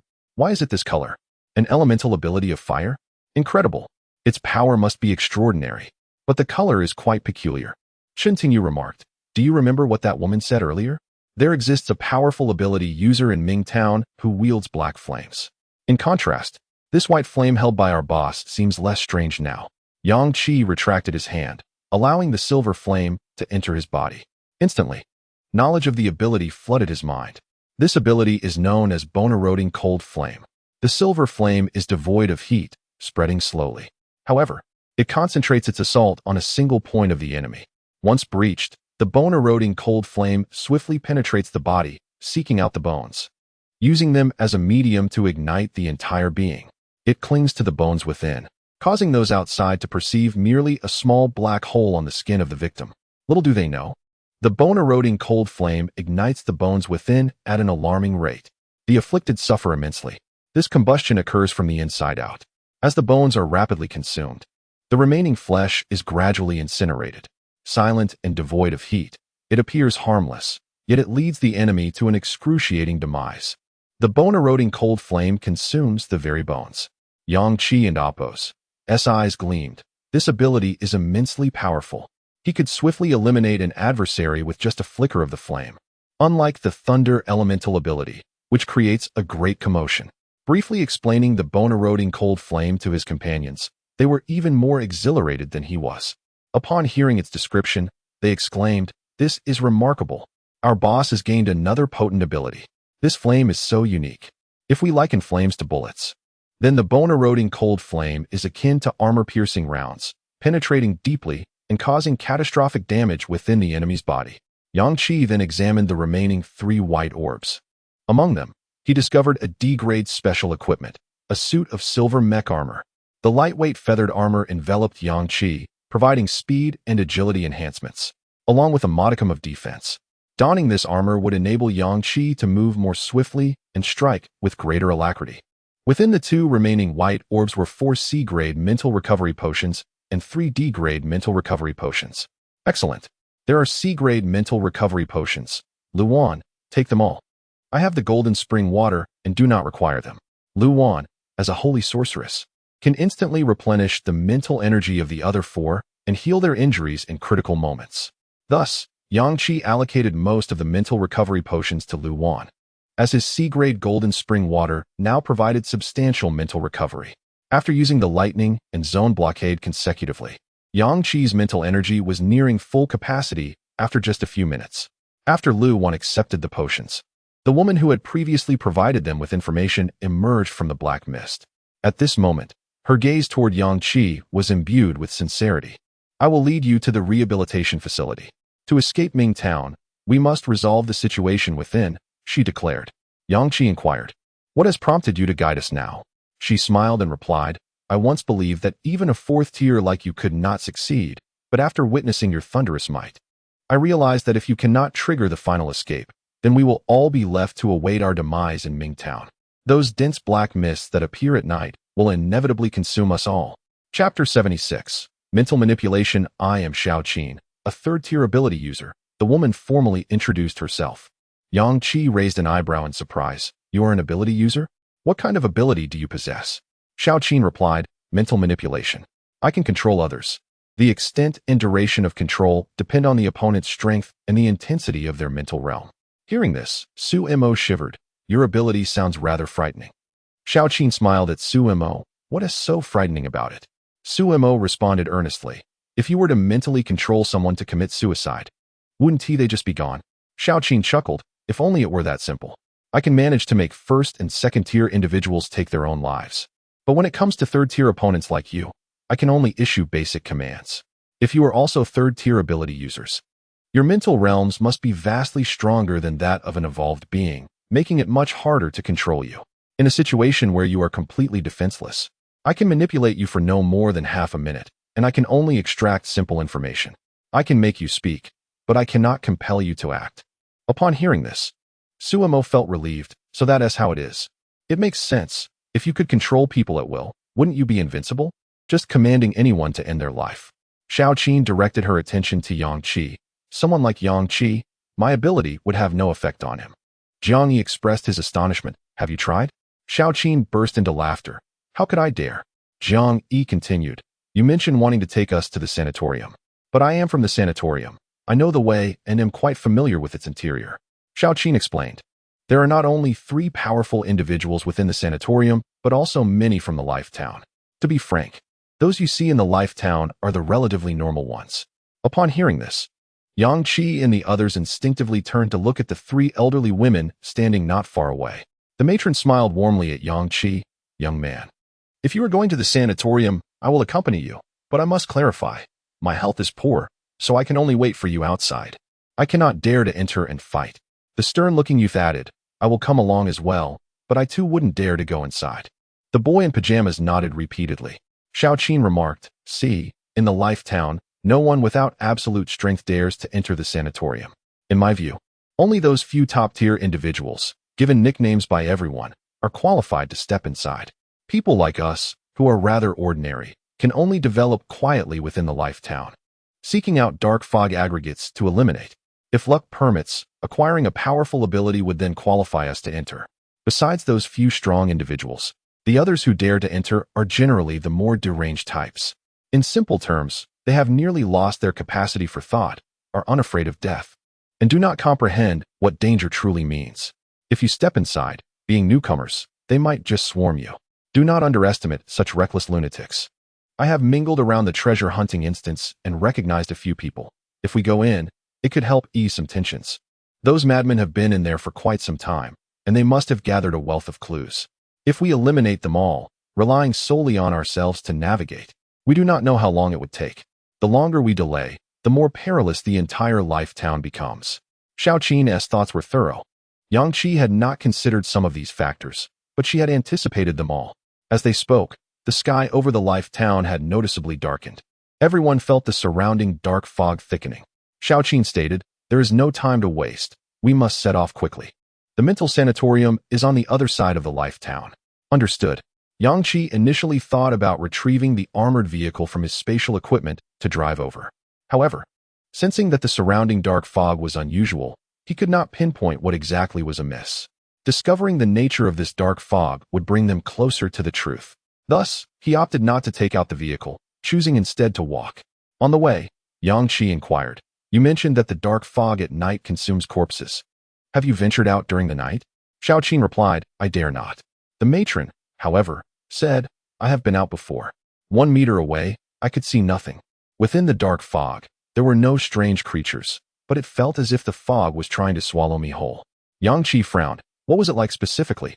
The matron couldn't articulate it clearly but said, "It just felt like the dark fog was consuming me. That's the best way to describe it. But I wasn't harmed. Additionally, I have obtained many immunity potions in the treasure hunting instance, so I am not afraid of the fog's effects." Thus, the group advanced in silence. The night enveloped them swiftly. The dense dark fog shrouding the life town thickened at a visible rate, and the strange sensation intensified. Shen Tingyu could not help but grip Lu Wan's arm tightly, feeling a chill. "My feelings are similar to the matron's. It feels as though the surrounding dark fog is consuming me." Jiang Yi questioned, "Why don't I feel this way?" Su Mo could no longer contain himself. He stepped forward and tugged at Yang Qi's sleeve, asserting, "The fog is too dense. Let us hold on to each other to avoid getting separated." Yang Qi chuckled, not exposing him. He heightened his senses to perceive the dark fog around them. After walking nearly 2 kilometers, he finally voiced his inner suspicion. "Perhaps what is being consumed is not our bodies but our souls." Xiaoqin abruptly turned to Yang Qi, her eyes filled with astonishment. "You're absolutely right. That's exactly the feeling. It feels as if part of my body is slowly disappearing into the dark fog, yet there are no wounds on me. If it is not our bodies that are disappearing, then it must be our souls." The matron readily accepted this notion. That makes sense. Young people are indeed quick to react. Su Mo, however, found it impossible to accept. "What souls? What are you all talking about?" Yang Qi declared. "Since we have discovered what the dark fog is doing, let us not waste any more time. Let us get in the vehicle."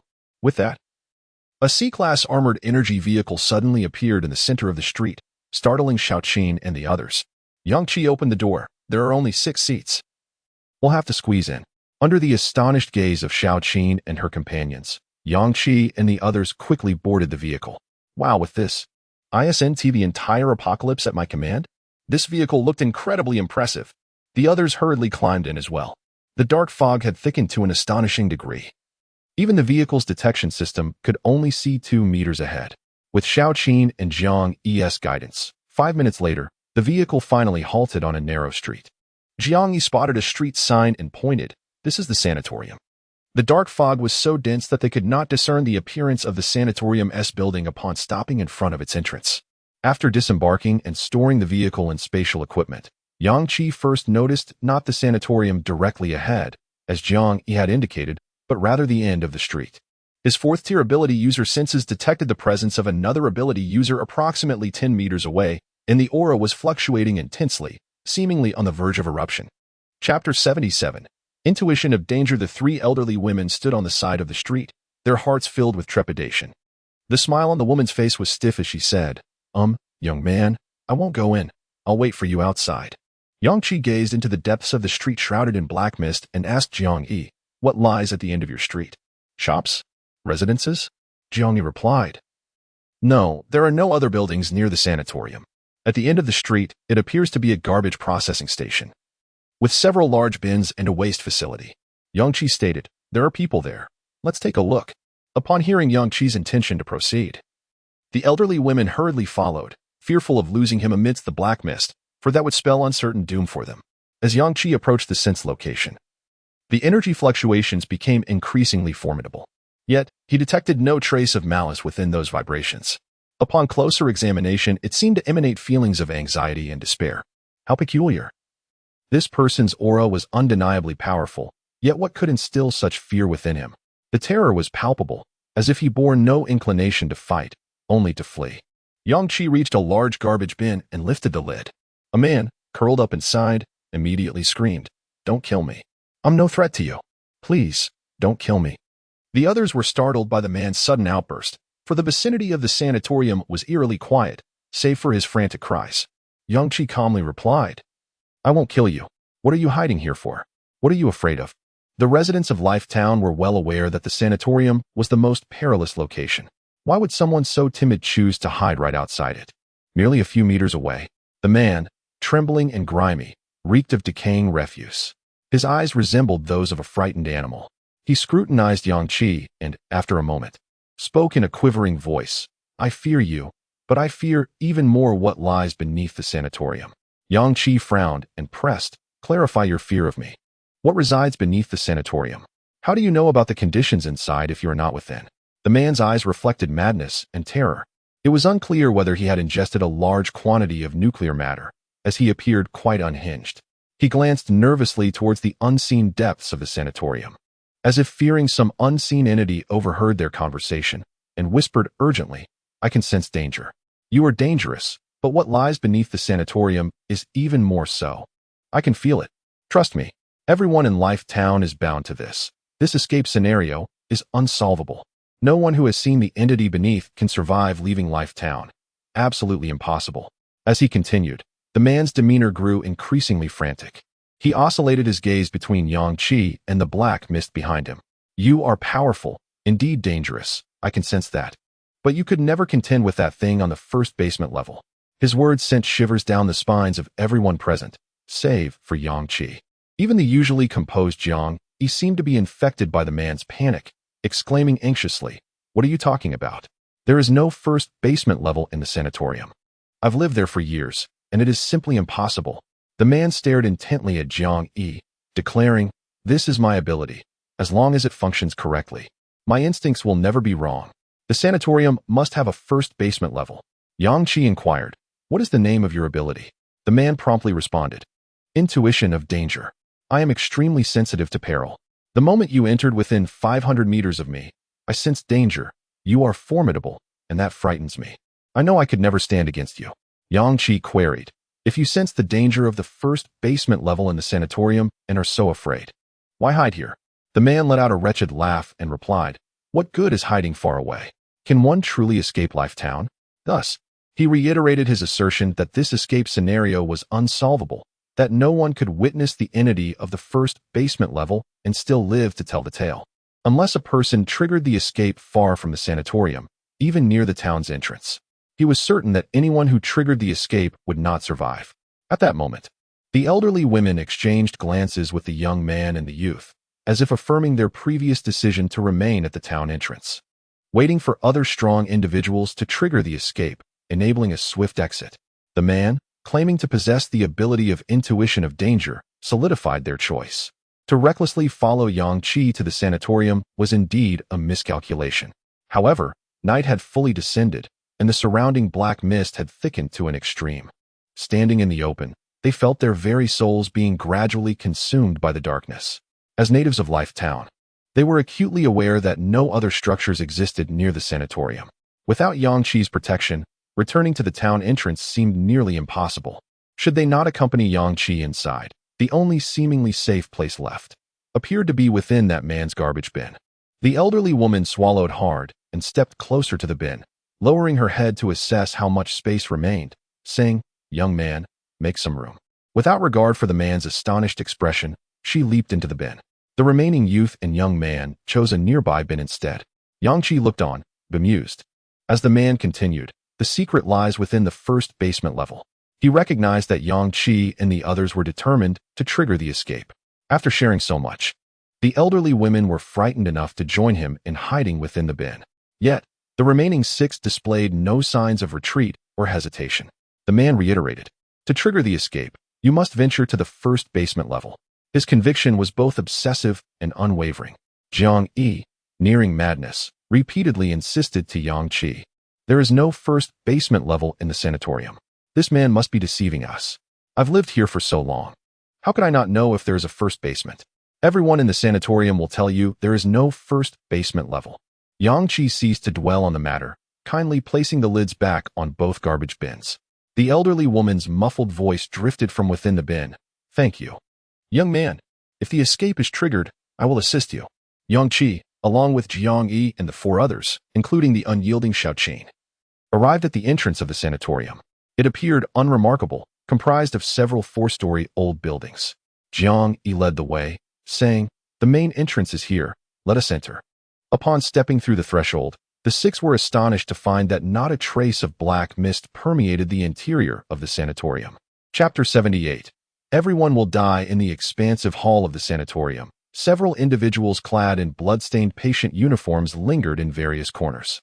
Some crouched on the floor, seemingly lost in their own thoughts, while others sat on chairs, staring vacantly at a television long rendered useless. A few wandered the corridors. The darkness of the hall was devoid of the ominous black mist. In this absence of fog, Yang Qi and his companions could see as clearly as in broad daylight. Observing the movements of 5 patients within the hall, their entrance failed to attract any attention, devoid of the chaos and violence that Xiao Qin had anticipated. Yang Qi was astonished. How could it be that not a trace of black mist remained? Jiang Yi expressed his confusion, recalling the thick black mist that had enveloped the place when he last departed. What on earth is happening here? Xiao Qin felt equally perplexed. The man had claimed his ability was a sense of danger, alerting him to the perilous nature of the first basement level of the sanatorium. Yet, upon entering, she found everything to be eerily normal, almost to an unsettling degree. The previously frenzied individuals from the treasure-hunting instance now sat quietly in the hall, as though nothing had transpired. Not a single gaze was cast in their direction, and the more this unfolded, the more Yang Qi sensed that the true situation was beyond their imagination in terms of danger. Yang Qi surveyed the 5 individuals and inquired of Xiao Qin. Among these people, is there anyone you previously mentioned who has been assigned a code name as a formidable individual? Standing at the threshold, Xiao Qin scrutinized each person before pointing to a woman crouched in the corridor. That one appears to be a witch. The group turned their attention towards the woman. She was huddled in the corridor, her head bowed, with disheveled hair, mumbling incessantly as though conversing with an unseen entity. Yang Qi strode toward her, but Xiao Qin, sensing the potential danger, called out anxiously from behind, "Be careful." As he approached, Yang Qi finally discerned what the woman had been shielding with her crouched form. It was an odd creature, exuding a dark luminescence, entirely obscured in shadow, making it impossible to ascertain its true nature. Its defining feature was the numerous metallic spines protruding from its body. Upon closer inspection, one might conclude it resembled an evolved mutated hedgehog about the size of 2 palms, its face hidden, its body adorned with sharp metallic spikes, occasionally emitting peculiar, high-pitched cries. The woman remained oblivious to Yang Qi's presence as she continued her murmurs. "Little one, are you hungry? If you're hungry, I'll take you to eat. But there is nothing else here, only medicine. Will you eat the medicine?" Yang Qi sensed a powerful aura emanating from the woman, yet it carried a sense of tranquility, as if she were unaware of her own strength. From Xiao Qin's earlier remarks, it was evident that this woman possessed remarkable abilities, capable of summoning magical beings, and was referred to as a witch by others in the sanatorium. Why, then, was she unaware of her own prowess? This contradiction was perplexing. Clearing his throat gently, Yang Qi finally drew the woman's attention. She turned to glance at him before lifting the creature into her arms. The multitude of iron-like spikes pierced her arms and chest, blood immediately gushing forth, yet her expression remained unchanged as she fixated on Yang Qi, seemingly oblivious to her injuries. Yang Qi chuckled. "Your pet has hurt you." "That's fine," she replied, unfazed. Lu Wan and the others joined them. Jiang Yi, upon recognizing the woman, exclaimed, "Huang Rui?" She turned towards him, her face lighting up with surprise. "Jiang Yi?" Suimo interjected. "Do you two know each other?" Jiang Yi grinned. "Of course. We're both patients here. How could we not know each other?" Seeing a familiar face, Huang Rui's expression softened. "Jiang Yi, where have you been? I've been looking for you." At her words, Jiang Yi suddenly recalled a terrifying incident, jumping back 2 meters and pointing an accusing finger at her. "And you tried to kill me. I've held back from retaliating, and yet you didn't recognize me and wanted to kill me." Huang Rui looked bewildered. "What are you talking about? Why would I want to kill you? My condition has been stable." The two engaged in a back and forth, their argument stretching for 5 minutes. Yang Qi and the others increasingly felt as though they were witnessing a trivial dispute between 2 mentally unstable individuals rather than a post-apocalyptic scenario. Frowning at the unfolding scene, Yang Qi cautiously asked Huang Rui, "By the way, did you find any clues while you were in the sanatorium?" Huang Rui looked at him quizzically.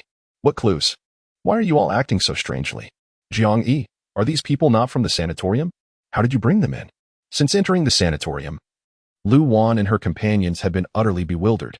Yang Qi explained, "We're from the escape instance." Huang Rui's expression became even more perplexed. "What instance? What are you talking about?" Xiao Qin quickly chimed in. "Huang Rui, during the treasure-hunting instance, you defeated over 20 evolved individuals and seem to have acquired a wealth of spoils. I truly envy you." Huang Rui turned to Xiao Qin, confused. "What treasure-hunting instance?" I really don't understand what you're saying. Oh, I get it now. You're all mentally ill, aren't you? Just admitted today? She suddenly appeared enlightened. Lowering her guard against Yang Qi and the others, Yang Qi and Xiaoqin fell silent, clearly realizing that the situation in the sanatorium was more complex than they had anticipated. If Xiaoqin's scenario were accurate, entering only to be besieged by insane ability users, it would be bearable. Yet, the formidable madman Xiaoqin spoke of seemed to have forgotten both the escape instance they were enduring and the treasure-hunting instance they had previously experienced. All the supposedly insane individuals sat quietly in the hall, contradicting Jiang Yi's earlier description of a frenzied environment where everyone attacked on sight. Yang Qi took a deep breath and remarked, Xiaoqin, the other 4 individuals. None of them are the strong ones you know, right? Xiaoqin confirmed, no? Yang Qi responded. Good. Let us commence our exploration of the sanatorium and see if there are any peculiarities. As soon as he finished speaking, Yang Qi recalled the warning from the man at the garbage bin. He must inspect the first basement level of the sanatorium. Turning to Huang Rui, who had regarded him as a new patient and had lowered her defenses, he smiled and asked, on our first day here, we heard there is a basement. Could you show us? Huang Rui replied, there is no basement. If you don't believe me, ask Jiang Yi. Yang Qi dismissed Huang Rui's comments and turned to his companions, stating earnestly, be cautious. I intend to break through the floor of this hall to see if a basement truly exists. Su Mo and the others nodded nervously, their auras subtly intensifying. Ready for combat. Yang Qi brandished a heavy blade. Just as he was about to bring it down, a frantic voice from the staircase echoed, stop. Do not damage the floor. If you do, we will all perish. Everyone in the hall turned their gaze towards the man. The moment Xiaoqin discerned the man's face, she cautioned Yang Qi, saying, be careful, he is the formidable madman. Chapter 79, The Black Mist, and its tendrils. Yang Qi gazed at the man who appeared to be in his 30s, dressed in a psychiatric ward's patient uniform. The man bore a pallid complexion and a look of sheer terror. Yang Qi instantly discerned the anomaly in the man's demeanor, unlike Huang Rui and the other patients, whose garments were stained with blood, indicative of prior violence against humans or zombies. This man, known to Xiaoqin and active in the treasure-exploring instance, was referred to as a madman. His uniform, however, was pristine, seemingly brand new, which starkly contrasted with his frenzied state. The man descended the steps with urgency, confronting Yang Qi with fear in his voice. What are you planning? Are you intent on damaging the floor? Do you have any idea of the horrors that lie beneath? Yang Qi scrutinized him and replied, you are aware that something resides underground? Huang Rui, standing nearby, interjected, Zhang Ruijin, where is there a basement here? Please, refrain from making baseless claims.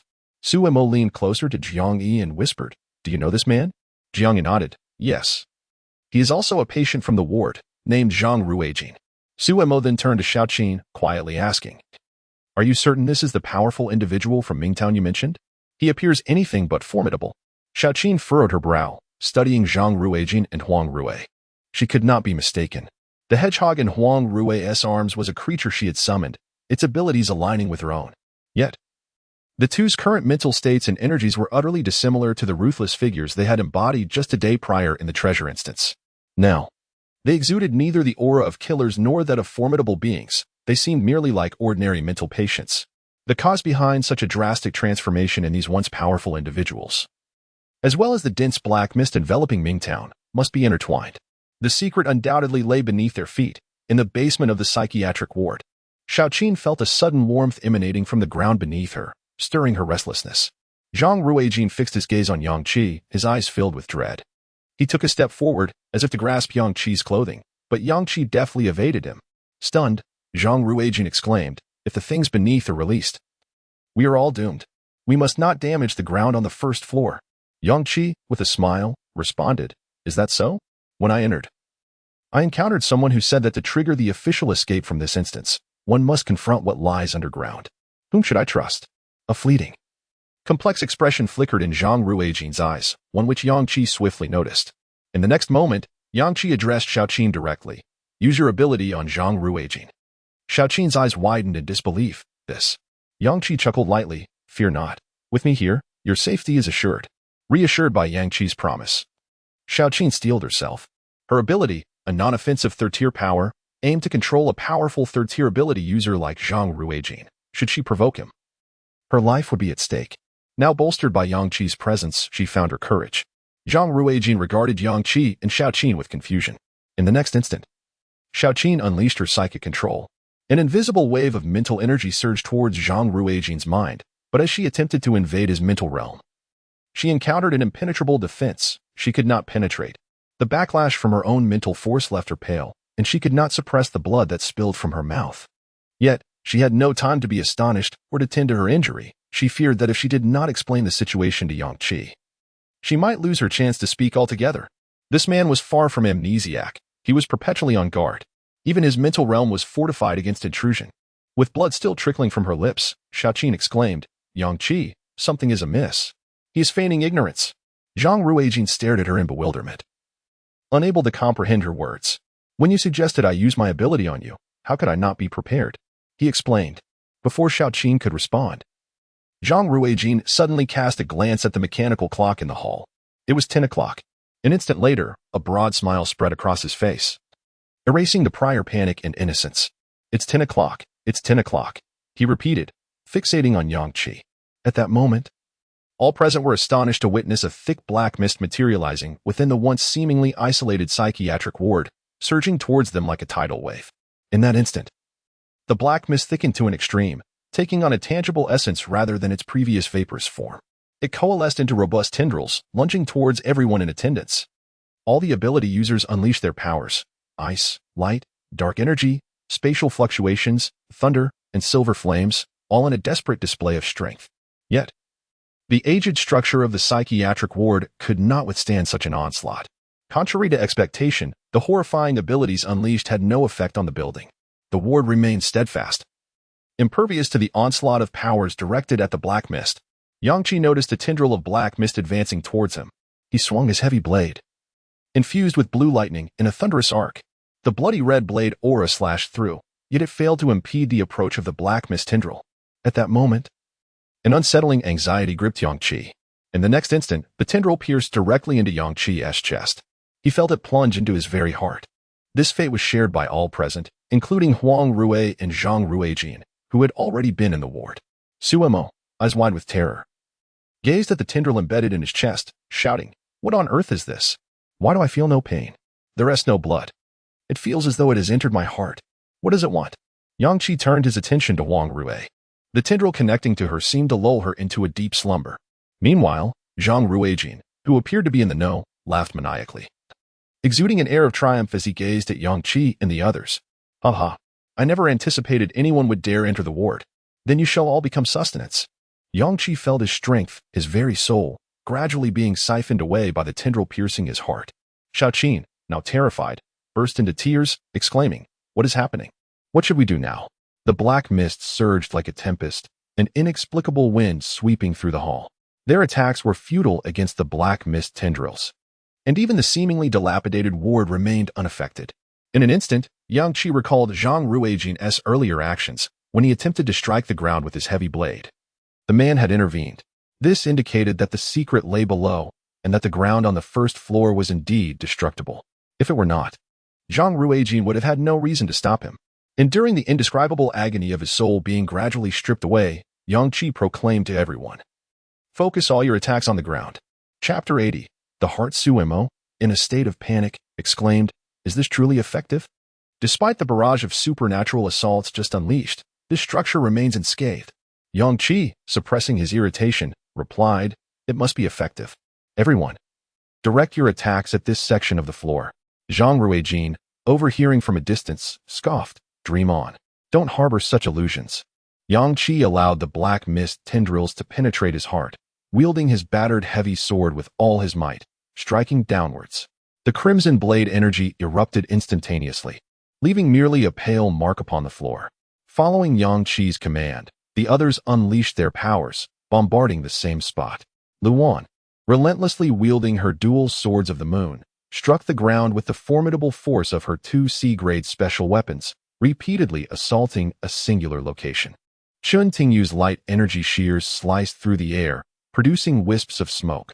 Though it failed to penetrate, it carved a direct indentation of a centimeter deep. Witnessing a glimmer of hope, the group intensified their efforts. Jiang Yi's energy orbs detonated with fervor, while Su Mo employed spatial slicing.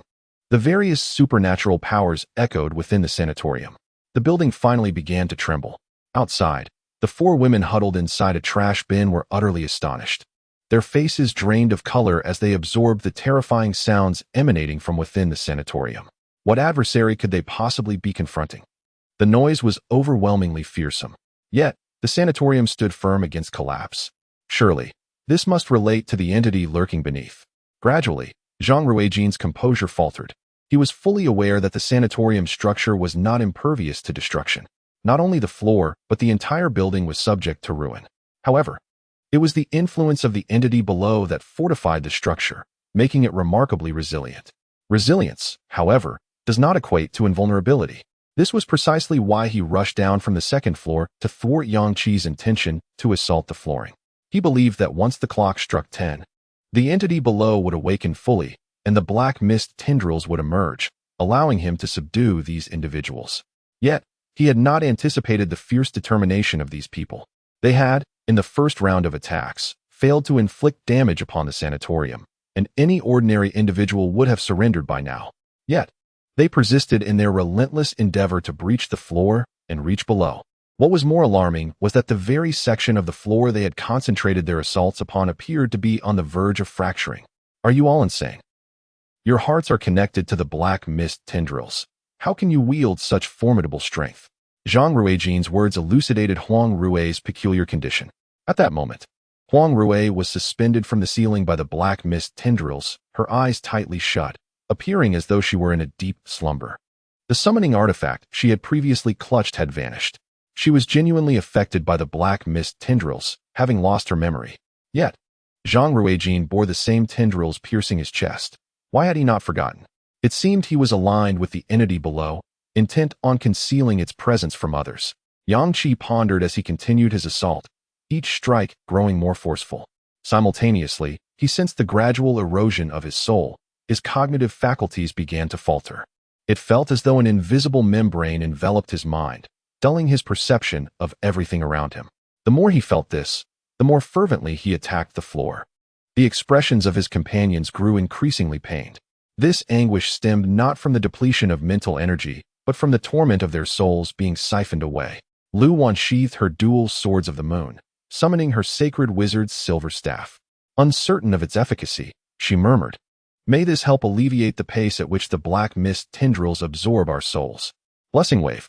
A surge of powerful silver energy erupted from the staff, enveloping Yang Qi and his companions in an instant. Their mental strength was restored, fatigue swept away.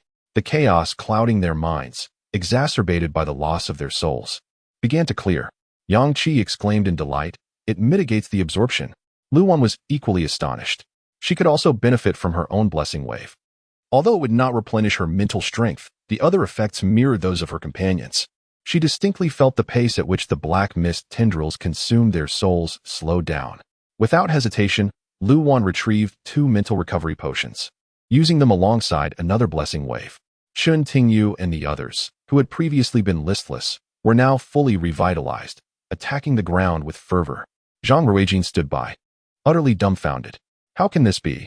How can there exist something that slows the black mist tendril soul absorption? This is impossible. What is this woman's ability? Xiao Qin, standing beside him, was equally astounded. A healer among supernatural beings. Incredible. Her kitchen knife was already chipped and worn. In the next moment, a shattering sound erupted from the ground. All movement ceased momentarily. A crack visibly formed on the gray tile beneath them. Yang Qi urged, "Hurry, accelerate your efforts." They were all locked in by the black mist tendrils. Escaping to the edge of the life town would be futile. They had to trigger their escape promptly. Several supernatural energies erupted simultaneously, descending upon the cracked tile. Xiaoqin could not help but remark, if that tile were a person, it would have died hundreds of times over. Outside, the women were utterly stunned. What on earth were they doing inside? Even a deity would have perished long ago under such relentless assaults. Could it be that they had descended to the underground level and were battling a critical entity? Indeed. Otherwise, it was unfathomable how they could unleash such terrifying supernatural attacks continuously. Surely, the presence of something from the underground level had emerged. The man, muttering incoherently, insisted, "It must succeed, otherwise, everyone will perish." One of the women could no longer contain herself. Young man, must you continue speaking? Your words frighten me. At that moment, a terrifying explosion reverberated within the sanatorium. Upon hearing the sound, the man and Apo's expression shifted to one of sheer terror. He gasped, they and Apo's VE reached the underground. Simultaneously, the inhabitants of the Life Town heard a mechanical voice. A player has discovered the reason for the dense black mist in the Life Town.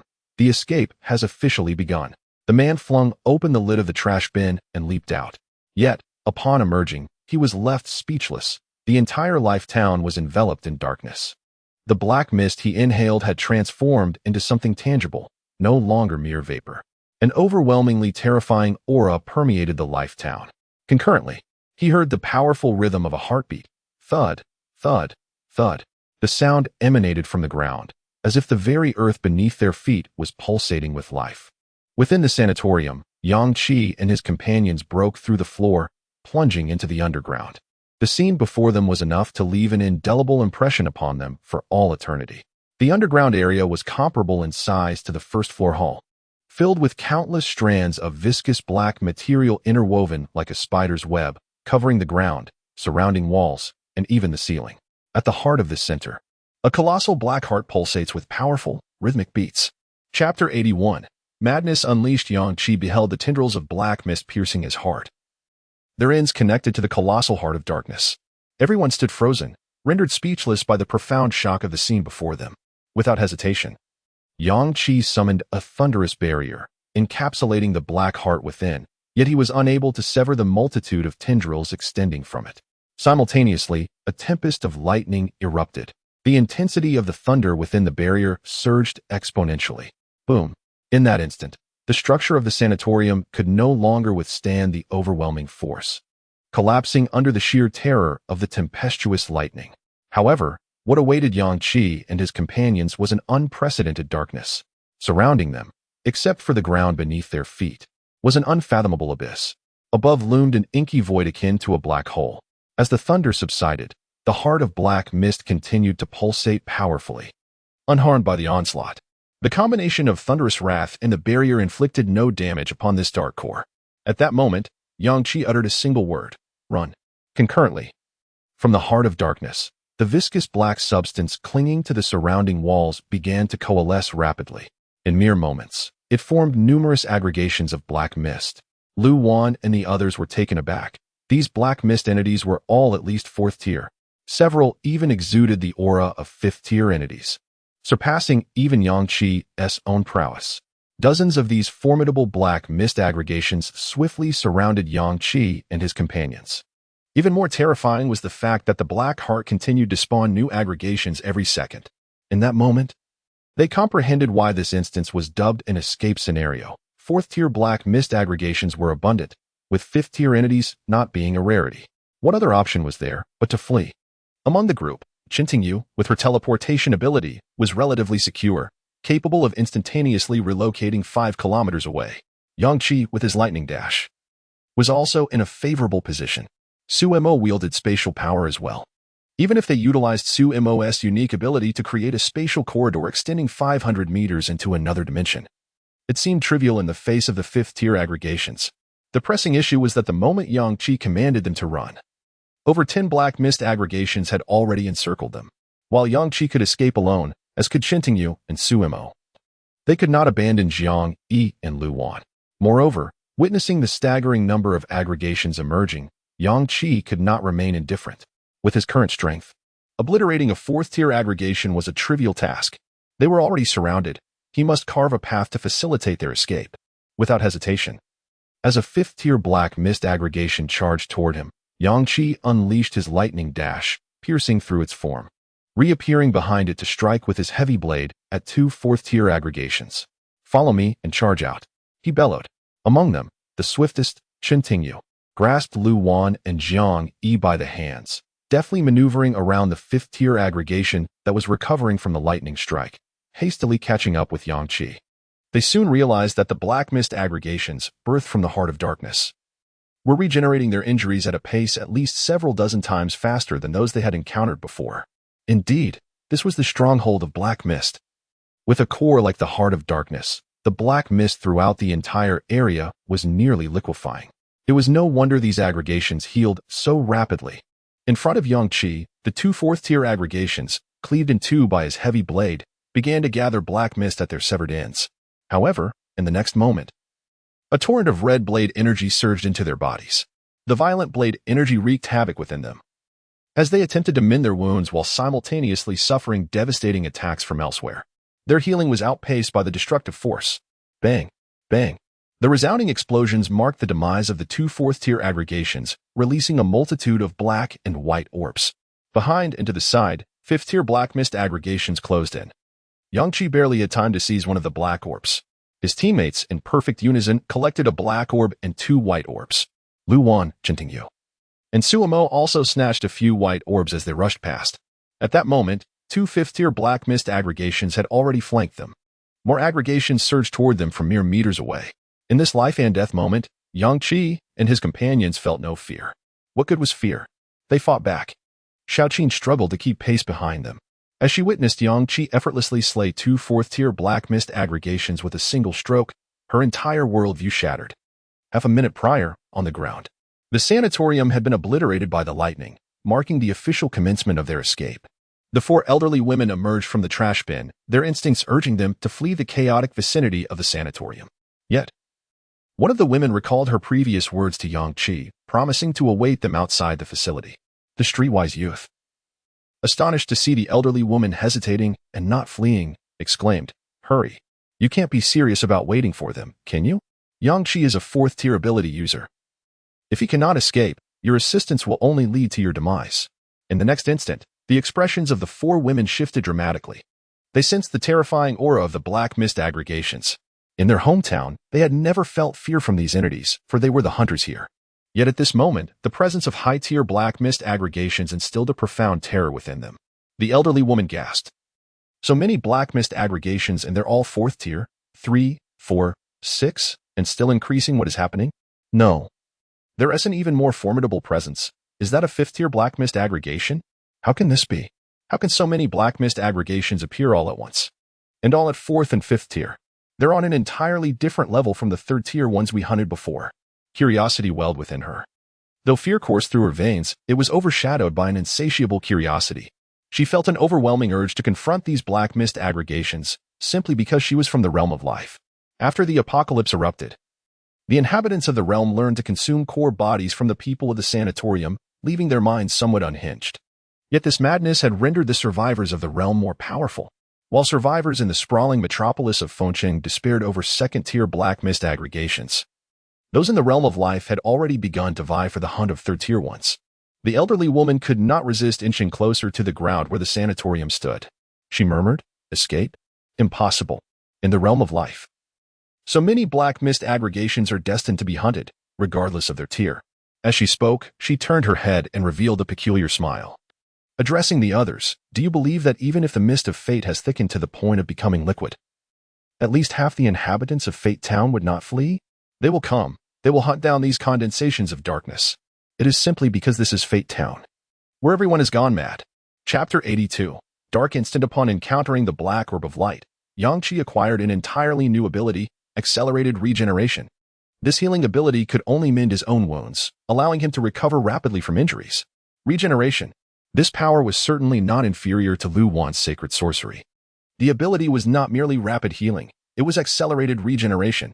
Regardless of the damage inflicted upon Yang Qi, his flesh and tissues would regenerate at an astonishing rate. Even if his limbs were severed, they could still regenerate. Yang Qi felt a surge of exhilaration at such a critical moment. Acquiring this ability was indeed fortuitous. The two fourth-tier black mist conglomerates he had just slain had already transformed into dense crimson mist, which surged into his and his companions' and Appo's bodies. The four individuals, already peak third tier, including Lu Wan, now sensed an impending advancement.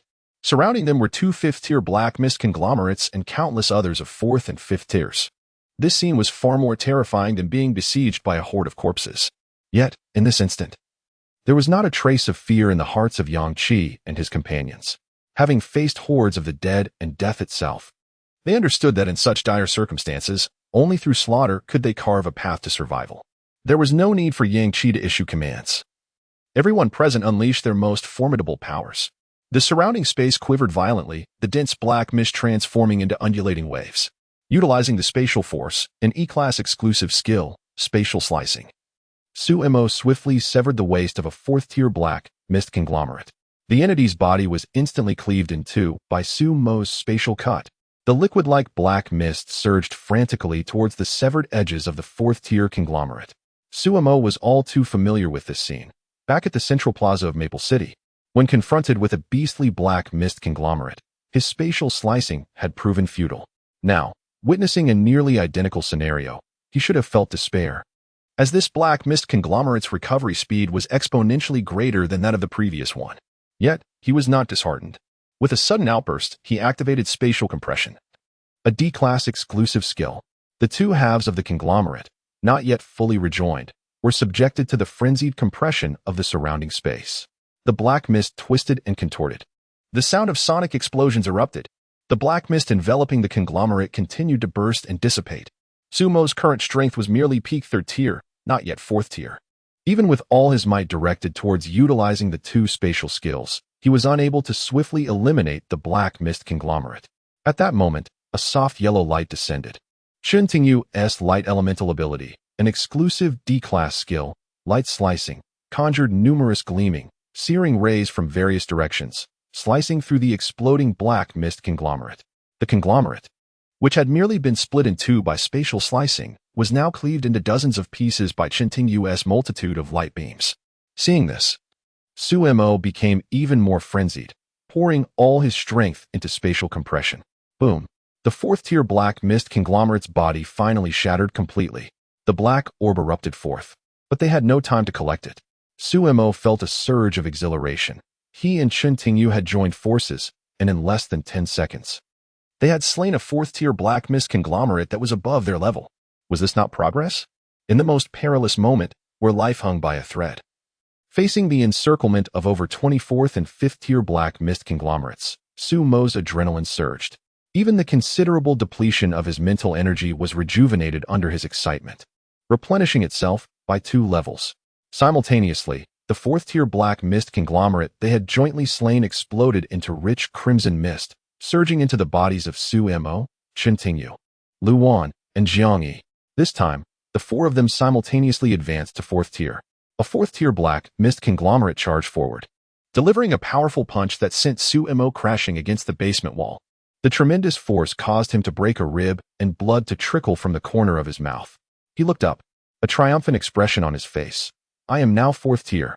In the next moment, he entered the alternate space, returning to his companions by tearing open a spatial rift. He did not simply emerge from the rift. Instead, he expanded it significantly. The rift opened right behind Yangqi.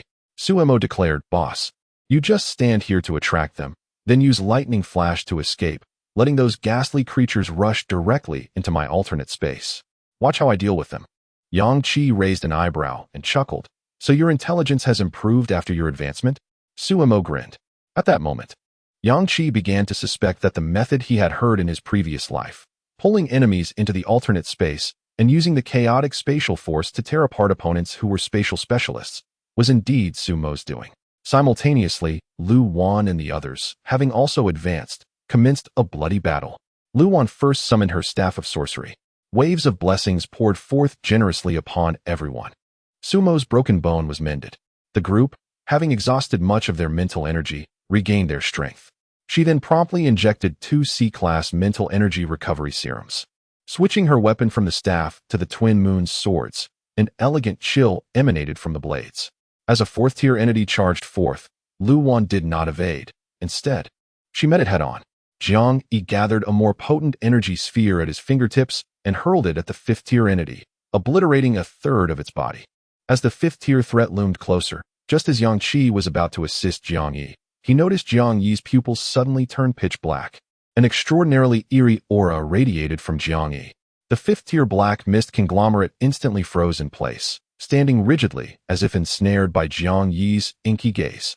Yangqi and the others were astonished at this scene. Lu Wan, already bearing numerous wounds, continued to stab at the black mist conglomerate before her with her Twin Moon's swords, causing the mist to spill forth.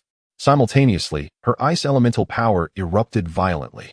A solid layer of ice spread from beneath her feet.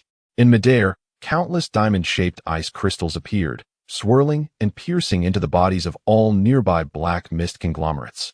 Shocked, she caught a glimpse of the immobilized fifth-tier entity, wondering what was happening. Yang Qi exclaimed, "Is this his dark instant? Has he plunged the black mist conglomerate into absolute darkness? Is this a hard control skill?" Yang Qi acted decisively. He was already clad in the D-class special equipment, feathered light armor, obtained from slaying black mist conglomerates on Mingxin Street. Clad in silver armor, Yang Qi moved with the grace of a swallow. His speed, already heightened by the lightning element, now reached terrifying heights. The stealth assassin ability activated. The armor transformed into black smoke alongside his body. In an instant, Yang Qi appeared before the fifth-tier black mist conglomerate. The surrounding space was enveloped in mist. Stealth assassin, an E-class exclusive skill, mist envelopment, cloaked in swirling black smoke. Impervious to physical attacks, Yang Qi simultaneously doubled his power, defense, and speed. He unleashed a devastating strike with the breaking/heavy blade. Thunder Calamity and Thunder Zone Blockade descended simultaneously. Under the doubled benefits of mist envelopment and the amplified power of Thunder Calamity, all attacks struck fiercely upon the immobilized fifth-tier black mist conglomerate. Chapter 83. Slaying the fifth-order entity. Thunder erupted with a resounding crash as the crimson blade aura sliced through the air. The fifth-order black mist entity, rendered immobile by Jiang Yi's dark instant control, disintegrated under Yang Qi's full-force assault. In that moment, everyone was utterly astonished, their gazes fixated on Yang Qi and Jiang Yi. Jiang Yi, with eyes entirely blackened, focused intently on the fifth-order black mist entity, immobilizing it in place. Yang Qi, harnessing his powers as a fourth-order ability user, unleashed damage equivalent to that of a fifth-order, causing the terrifying entity to shatter instantaneously. Just as the elder approached the edge of the ruins above the basement, she witnessed this awe-inspiring scene. Her mouth agape, she exclaimed, "The fifth-order black mist entity. This is indeed a fifth-order entity." Yang Qi. The elder remained rooted in place, and the other three dared not flee. Together, they bore witness to Yang Qi's earth-shattering strike.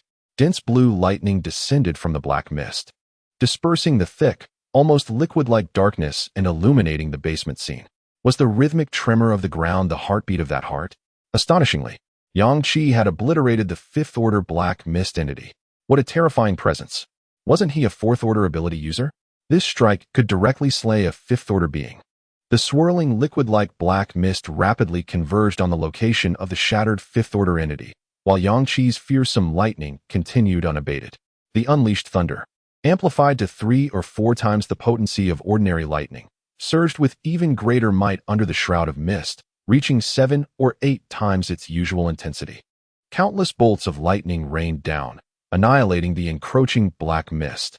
The red blade aura, akin to a series of explosive detonations, erupted within the disintegrating fifth-order entity. Boom! The fifth-order black mist entity had no chance to recover, exploding into fragments. An unprecedentedly dense red mist surged forward, swiftly infiltrating Yang Qi and Jiang Yi's bodies. Another black light orb erupted forth, but unfortunately, they had no opportunity to collect it. Surrounding them were dozens of black mist entities, having long since encircled their position. Yang Qi's swift slaying of a fifth-order entity was solely due to that entity being stationary for him to strike. He quickly glanced at Jiang Yi, only to see the darkness receding from Jiang Yi's eyes, revealing a hint of confusion. A fourth-order entity charged toward the dazed Jiang Yi, prompting Yang Qi to pull him back and swing his blade, cleaving the fourth-order being in two. His lightning never ceased. The minute of enhanced time within the mist had yet to elapse. The thunderstorm raged on, and over 20 fourth-order black mist entities were relentlessly bombarded by Yang Qi's overwhelming lightning, their forms dissolving into mist.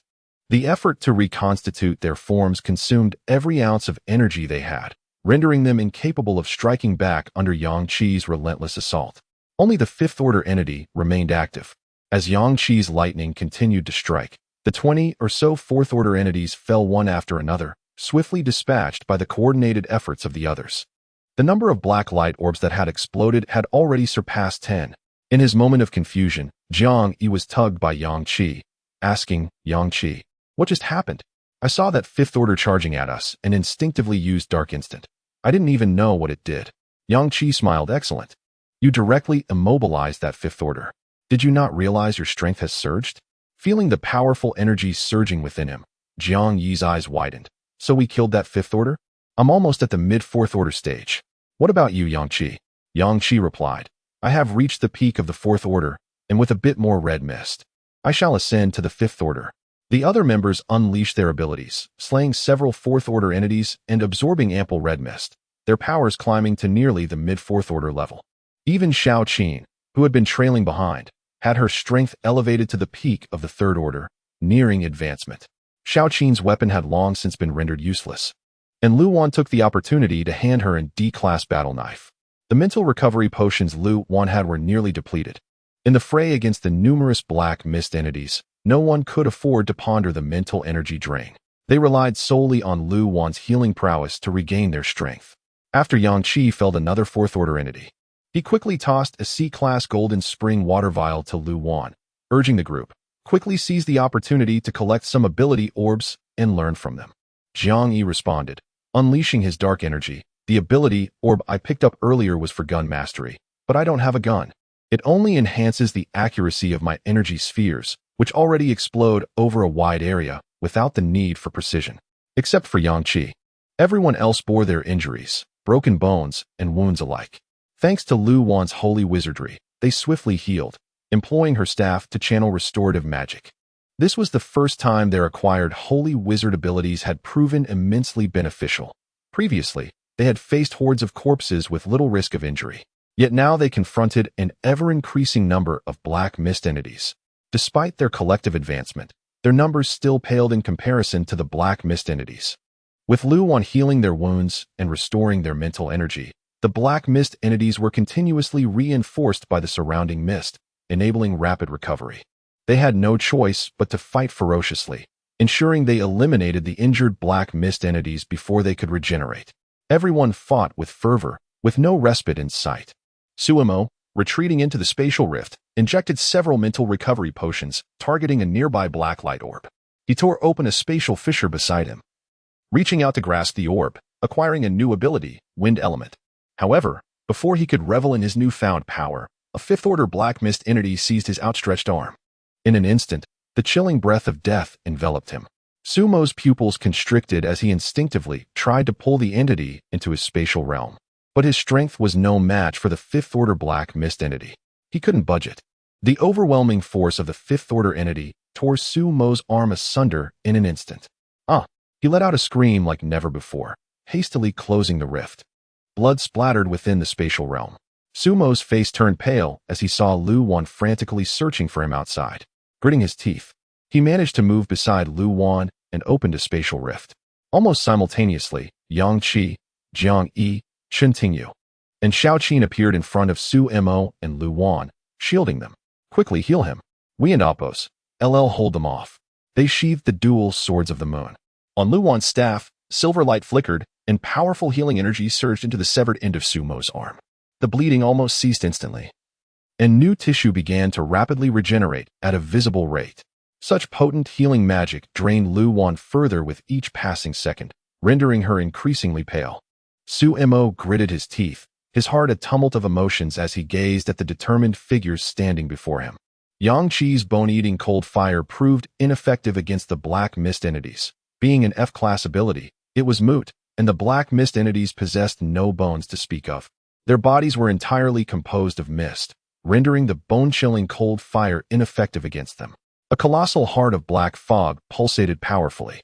The black fog veins coursing through its form seemed to connect with the very ground of the town of fate, with several plunging directly into the chests of Yang Qi and his companions, siphoning their souls.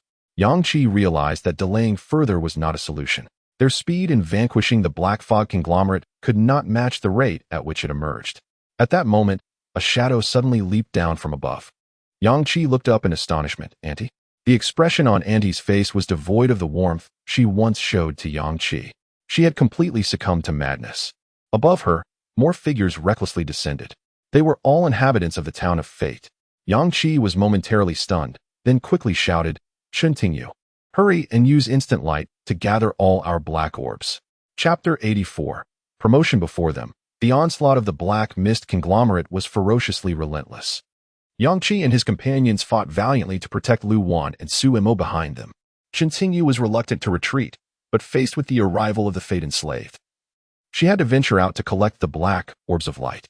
Those orbs represented their hard-earned spoils, an abundance of supernatural abilities yet to be claimed. More than 10 orbs had been left untouched. In the blink of an eye, Chen Tingyu transformed into a beam of light, vanishing from her original position. She reappeared beside a black orb, reaching out just as a fourth-tier creature lunged at her. She vanished again, only to materialize next to another black orb.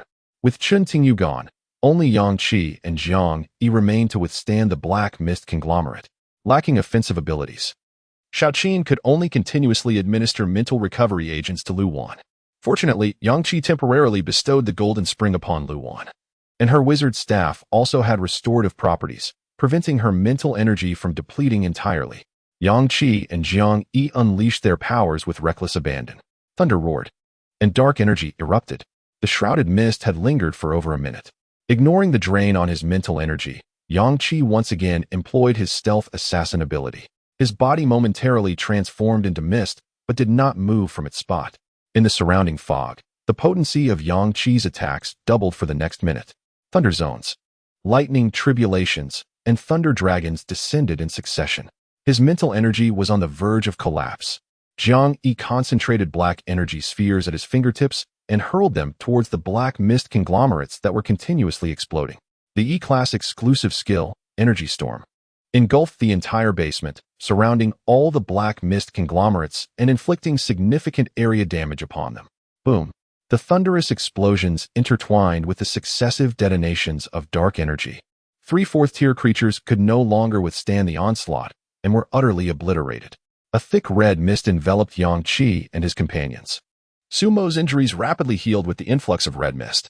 Lu Wan felt her weary mental world rejuvenate, her mental energy restored in abundance. Witnessing Sumo's arm regenerate swiftly under the red mist, she intensified her healing efforts. Meanwhile, Yang Qi and Jiang Yi fervently absorbed the red mist to restore their mental energy and enhance their physical prowess. Simultaneously, Chen Tingyu, out on her own to gather spoils, used the instantaneous light 5 times in succession. To evade the encroaching black mist conglomerates, she unleashed cutting beams of light to sever the bodies of the black mist conglomerates, ensuring her safety while she collected the black orbs. The radiance flared once more as Chen Tingyu appeared beside 2 black orbs. Yet, to her astonishment, she was met by a 5th-tier black mist conglomerate waiting for her. With no time to grasp the orb, she erupted in light, preparing to vanish once more. But the 5th-tier conglomerate acted swiftly, its dark hand reaching for her body the moment she appeared. There was no escape. Channeling all her power, she unleashed the cutting beams of light, slicing the 5th-tier creature into several pieces. With no way to evade, the dark hand was about to crush her. The onlookers gasped in horror, and Chen Tingyu's mind ceased to function in that instant. Just then, dozens of terrifying bolts of lightning suddenly enveloped the 5th-tier black mist conglomerate. The thunder zone sealed off completely, isolating the 5th-tier creature from Chen Tingyu. Yang Qi's overwhelming aura filled the space.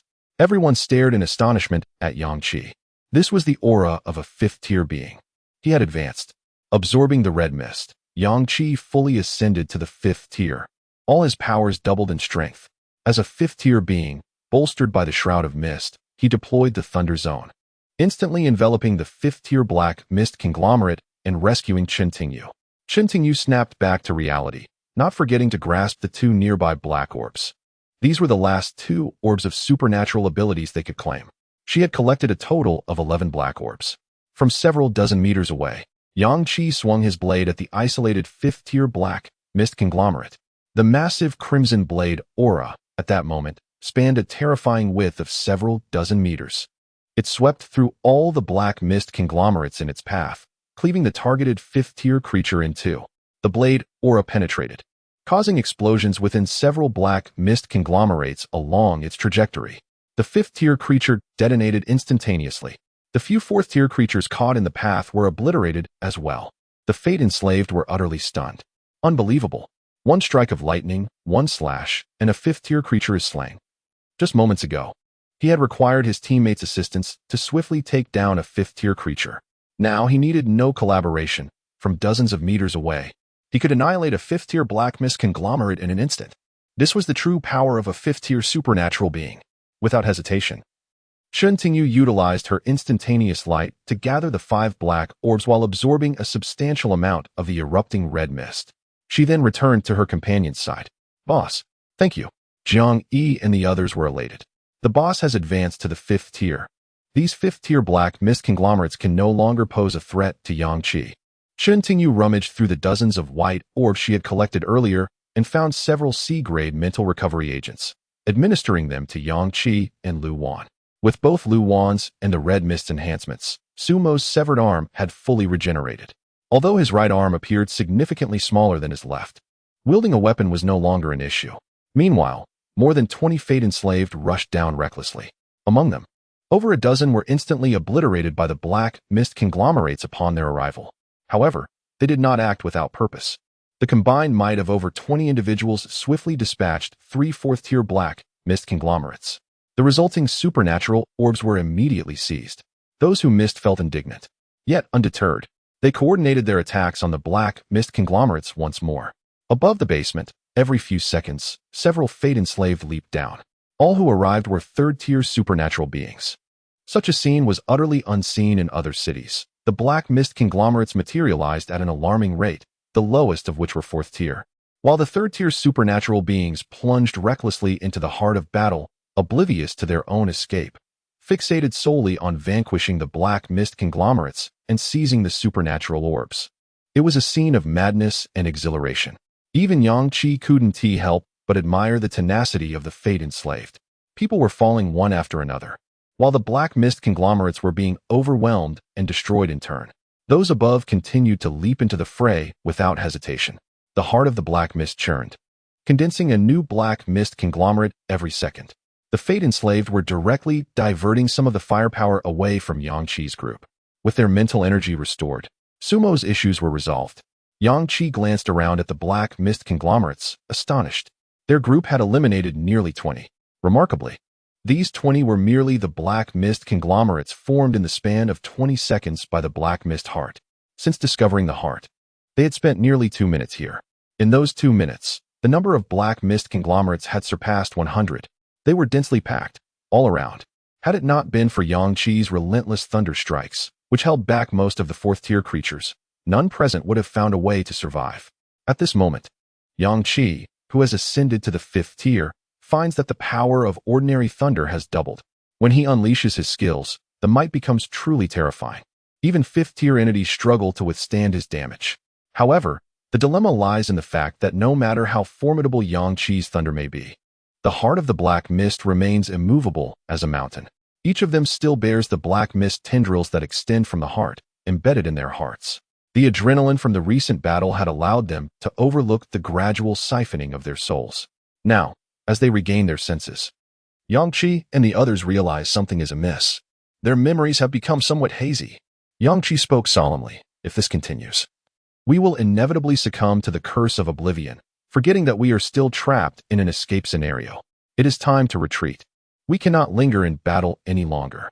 They have already vanquished enough black mist entities. The orbs of extraordinary abilities have yielded nearly 20 victories.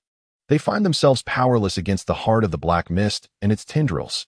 Now, retreat is their only option, lest they all perish here. Chen Tingyu distributed the high-tier mental recovery potions obtained from the white orbs released by the black mist entities to his companions. Everyone fully restored their mental energy, preparing themselves thoroughly for escape.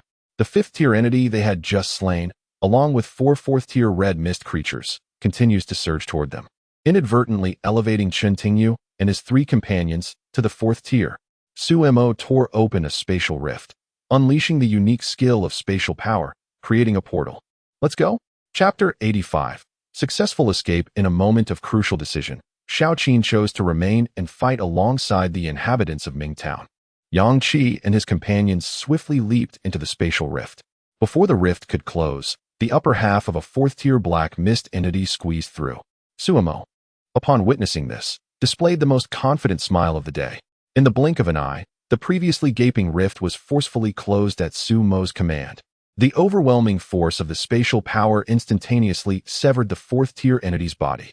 while the remaining portion of the black mist was torn apart by the chaotic energies of the rift.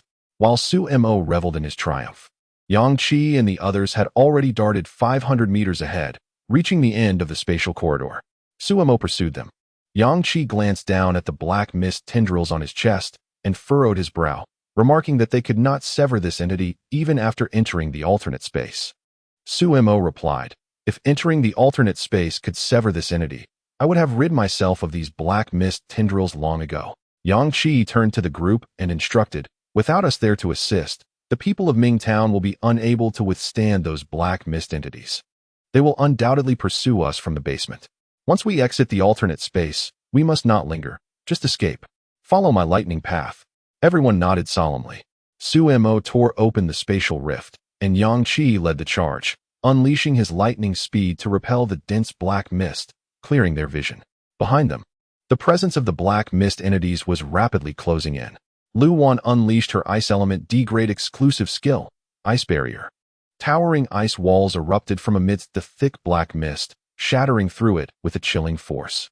Now a 4th-tier ability user, Lu Wan's Ice Element was classified as D-grade. The ice barrier she conjured would be sufficient to hold back the 4th-tier black mist entities for several seconds. However, against 5th-tier entities, the barrier barely lasted 2 seconds. Yet, she tirelessly generated ice barriers one after another behind her companions. The leading 5th-tier entities crashed through the barriers in succession, sending colossal ice blocks crashing to the ground, scattering shards everywhere. At first, Su Mo was puzzled as to why Lu Wan would engage in such seemingly futile efforts. However, within less than half a minute, he was astonished to discover that the ice barriers, which had been easily shattered moments ago, were now able to withstand the 5th-tier entities for over 5 seconds. The resilience of the ice barrier grew stronger with each of Lu Wan's repeated conjurations, enhancing its defensive capabilities. Su Mo could not help but admire Lu Wan, who continually grasped her wizard's staff, aiding her in regaining a measure of mental strength. The group's pace was rapid, with each ice barrier buying them precious seconds against their pursuers. The barriers lined up like dominoes behind them, overwhelming the black mist entities with sheer numbers, allowing them to widen the gap between themselves and the pursuing black mist. The thunderous sounds of breaking ice and collapsing walls echoed behind them. As they distanced themselves from the heart of the black mist beneath the sanatorium, the tendrils on their chests began to fade.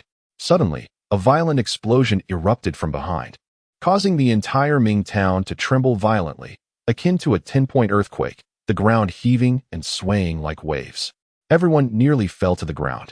At that moment, Yang Qi sensed an unprecedented sense of danger. He turned abruptly to look back. Before his eyes, Lu Wan's ice barrier collapsed under the violent tremors of the ground. Ice shards fell, and a deep rumble arose from below, as if a beast was about to burst forth from the earth. The group, all mid-tier ability users, quickly regained their balance after the initial fall. Each one unleashed their abilities and sprinted toward the entrance of Ming Town. In his memory, they were nearing the stone archway through which they had entered. As Yang Qi ran, he warned, "Be cautious. I sense an extraordinary presence. It may not be as simple as escaping Ming Town. Just as we are about to flee, something may happen." Su Mo echoed his sentiment. "I share your apprehension. The ground is merely shaking, yet this is undoubtedly more than a simple earthquake." As they adapted to the ground's violent tremors, they sprinted toward the stone archway. The closer they drew to freedom, the more their hearts raced. The presence of the black mist entities grew distant, yet an inexplicable danger loomed closer. When Yang Qi was the first to reach the stone archway, the ground beneath him violently shattered. The very foundation of Ming Town collapsed, revealing a subterranean river of viscous black liquid. Above the dark river, a shroud of black mist enveloped the scene. From within the river, solidified black mist hands reached out towards them. Upon escaping the sanatorium, the black mist tendrils on their chests, which had become ethereal, suddenly surged with energy, their color deepening and thickening once more. In that moment, the tendrils erupted with force, constraining their movements and attempting to drag them into the surging black mist below. Yet, everyone had prepared for this. Su Mo tore open the spatial rift once more, re-establishing a stable passageway of 500 meters leading outside Ming Town. The group burst forth with all their might, resisting the powerful pull of the black mist tendrils as they dove into the rift. Chen Tingyu, being weaker and of a more slender build, was nearly pulled back out of the rift by the tendrils' force. Fortunately, Yang Qi acted swiftly. grasping her arm and pulling her to safety. Several oppressive black mist hands reached for the alternate space. Sumo's expression changed dramatically. He felt for the first time that the alternate space he had opened was on the verge of being shattered by the black mist hand's power. His face pale, he promptly closed the rift. Without hesitation, everyone sprinted within the alternate space. As they crossed through the stone archway of Mingtown, the black mist tendrils on their chests finally slipped away and dissipated. However, the tendrils left behind a dark void in their chests. In that moment, they felt an emptiness within, as if they had lost something profoundly significant. This subtle feeling was clearly not the time for contemplation. They had finally escaped Mingtown. A few hundred meters away, they exited the spatial passage and turned to gaze back at the stone archway of Mingtown. Within the town, the black mist surged like a dark tornado, enveloping the entire area, rendering it invisible from the outside. As they departed, the ground of Mingtown collapsed entirely, revealing the black mist river that had formed beneath at some unknown time. The terrifying aura emanating from the black mist river and its heart would forever be etched in their memories. Now a 5th-tier ability user, Yangqi could easily dispatch 5th-tier black mist entities. Yet, against the black mist river and heart within Mingtown, his attacks proved utterly ineffective. Jiangyi could not help but voice his concern. What about Andy, Huang Rui, and Xiaoqin? Will they be trapped there forever? Luwan replied, perhaps. They chose to stay, and there is nothing we can do. Suemo, filled with trepidation, remarked, I never anticipated that at the last moment. Xiaoqin would choose to remain and fight the black mist entities. They must truly be out of their minds. At that moment, a notification echoed in their minds, announcing the completion of the dungeon. Congratulations, players, for successfully escaping Mingtown and clearing the dungeon. Chapter 86. The Heart of Black Mist Reward for Clearing the Heart of Black Mist. After that, there was nothing more. There was hardly any explanation regarding the nature of the Heart of Black Mist. Yangqi lowered his gaze to the black void on his chest. Although he had acquired the extraordinary ability of accelerated regeneration, the black hole in his chest remained, indicating that it was no ordinary wound. He felt no pain. Following the game administrator's announcement of the reward, no new items appeared in anyone's spatial equipment, implying that the reward was already within them, manifested as the black holes left behind by the tendrils of black mist connected to their chests. Jiangyi incredulously reached towards the black void on his chest. He had expected to be able to insert his hand directly inside, only to discover that it felt just like normal skin, delineating a boundary that separated the inside from the outside. His hand could not penetrate directly. Luwan furrowed her brow and remarked, Is this really the heart of black mist? It doesn't seem to have any effect. I feel nothing at all. Could it be related to the black mist heart beneath the sanatorium? Chintingyu responded, This reward is too strange, with no explanation, leaving us with a black void of unknown significance. Is it good or bad? Suemo sighed and pessimistically stated, I feel like this is not a good thing. At that moment, Yangqi found himself at a loss regarding the true nature of the heart of black mist, recalling the moment he escaped from the Life Town. When the tendrils of black mist severed, he felt a fleeting sense of emptiness and asked, Did you feel anything when the black mist tendrils disappeared? Jiangyi replied, No, I felt nothing, but I do feel quite exhausted now. Didn't you say those black mist tendrils were siphoning our souls? Perhaps I'm tired because I've lost some of my soul? Luwan added, I did feel something strange at that time, an indescribable sensation. It felt a bit like losing something important. Could it be that a significant portion of our souls was consumed? Suddenly, Yangqi reached out and poked at the black void on his chest, determined to delve his hand into it. As he did, blood flowed from the black hole, resembling real skin. The other stared at him in shock, exclaiming, Boss, what are you doing? Yangqi endured the discomfort and continued to probe deeper, his wrist disappearing into the void. The others held their breath, seemingly guessing what he was about to discover. Moments later, Yangqi's expression turned gravely serious. Under their watchful eyes, he solemnly declared, There is no heart. The group collectively gasped in disbelief. Boss, are you sure? Yangqi affirmed, I am certain. I felt around, and there is nothing. Chen Tingyu's voice trembled. Then what is there where the heart used to be? Yangqi withdrew his hand from the void in his chest, and his accelerated regeneration ability activated, swiftly mending his wound. As he wiped the blood from his hands, he stated, There is a pulsating mass that I cannot identify. Based on the name of the reward we just received, it must be the heart of black mist. Suemo could no longer maintain his composure. What on earth? Where's our heart? This reward has simply replaced it with a heart of black mist? But we already had hearts. Why would we need to exchange it for a heart of black mist? Who knows if this thing is even beneficial? Surely it cannot compare to our original hearts. After pondering for a moment, Yang Qi suggested, could it be that the moment we entered the sanatorium, it was destined that we would lose our original hearts? Su Mo exclaimed in shock. Why? Yang Qi replied, entering the sanatorium triggered the condition for the black mist tendrils to connect to our chests. When the tendrils detached moments ago, I felt a sense of loss. And Luwan felt it too. At that moment, our hearts must have already been taken by the entities within Life Town. If we had not received the heart of black mist as a reward, we would have perished. Although the instance of clearing the dungeon occurred just moments ago, they all understood that the instant they stepped out of Life Town, the tendrils of black mist had severed, effectively completing the dungeon and securing their reward. This meant that at the moment of their departure from Life Town, their hearts had been entirely seized, replaced by the heart of black mist as a reward. Otherwise, they would have died. After Yang Qi's words, the group fell into silence. The situation before them had completely surpassed their expectations. They had come to Life Town solely based on Jiang Yi's report of the numerous black mist aggregates, hoping to seize an opportunity to acquire new abilities. They had not anticipated triggering an escape dungeon, encountering the heart of black mist, the river of black mist, and ultimately losing their original hearts, which were replaced with an ambiguous heart of black mist. Yang Qi remained silent for 5 full minutes before tousling his hair and reassuring the others. After a few minutes of adjustment, I Don and Amp, Oppos, T feel any different from having my original heart? Jiang Yi, the most optimistic among them, chimed in. Think about it. That black mist heart beneath the sanatorium is incredibly powerful. Our hearts might be similar to that entity. The very name, Heart of Black Mist, suggests a connection. Moreover, the world is now filled with black mist, and since our hearts are composed of black mist, it signifies that this world is destined to be ours. Chintingyu chuckled at Jiang Yi and Amp, Oppos' words, her expression finally brightening. Luwan quickly accepted the reality, stating it has already happened. While we can and Oppos, T discern any immediate differences from having our hearts replaced with the heart of black mist, let us take it as it comes. Even if we encounter problems later, as long as we stick together, we can certainly find a solution. Suemo looked at Yang Qi, took a deep breath, and said, all right. Yang Qi turned to the group and said, let us take out all the black orbs and distribute the abilities. Upon hearing this, the group and Oppos' spirits lifted. Chintingyu, who had gathered the most black orbs, promptly retrieved over a dozen orbs from her storage space. Most of the orbs were unrecognizable in terms of their abilities, leading them to congregate and analyze them together.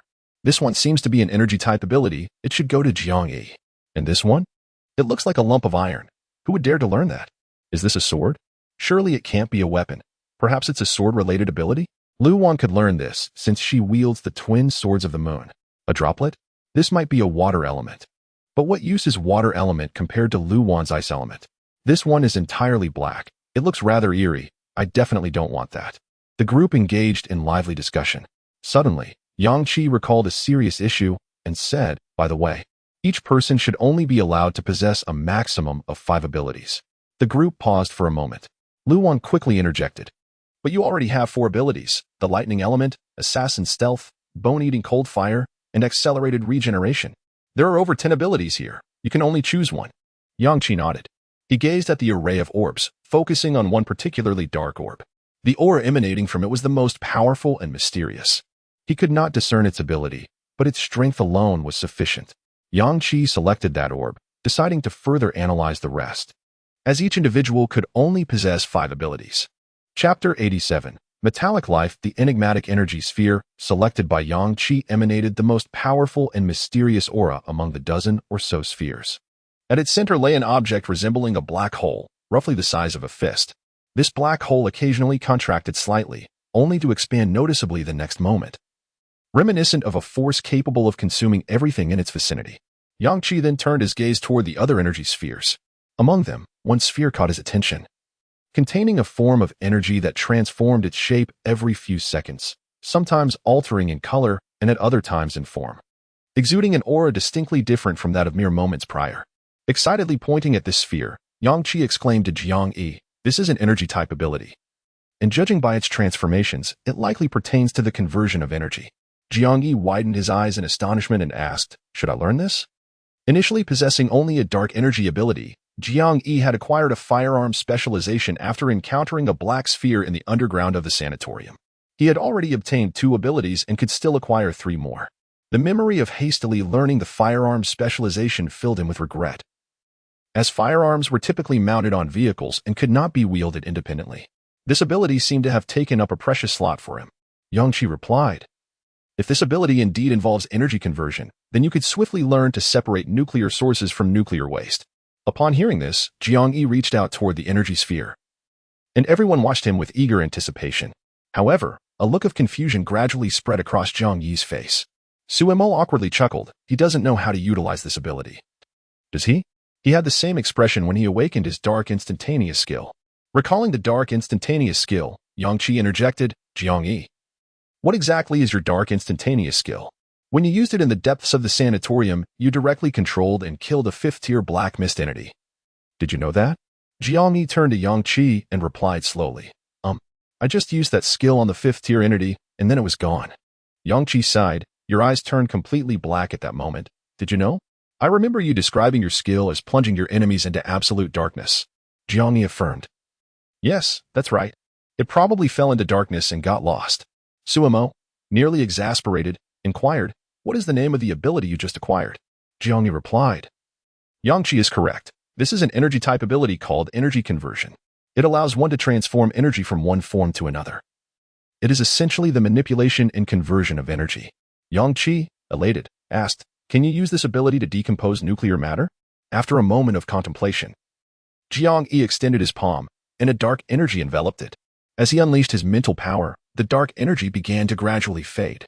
Lu Wan's eyes widened as she exclaimed, Are you transforming the dark energy into another form of energy?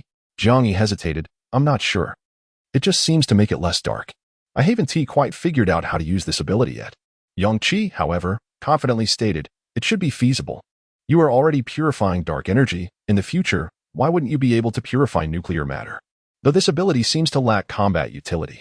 He then turned his attention to the various energy spheres, notably spotting one that was unmistakably a fire element ability, with flickering red flames dancing within.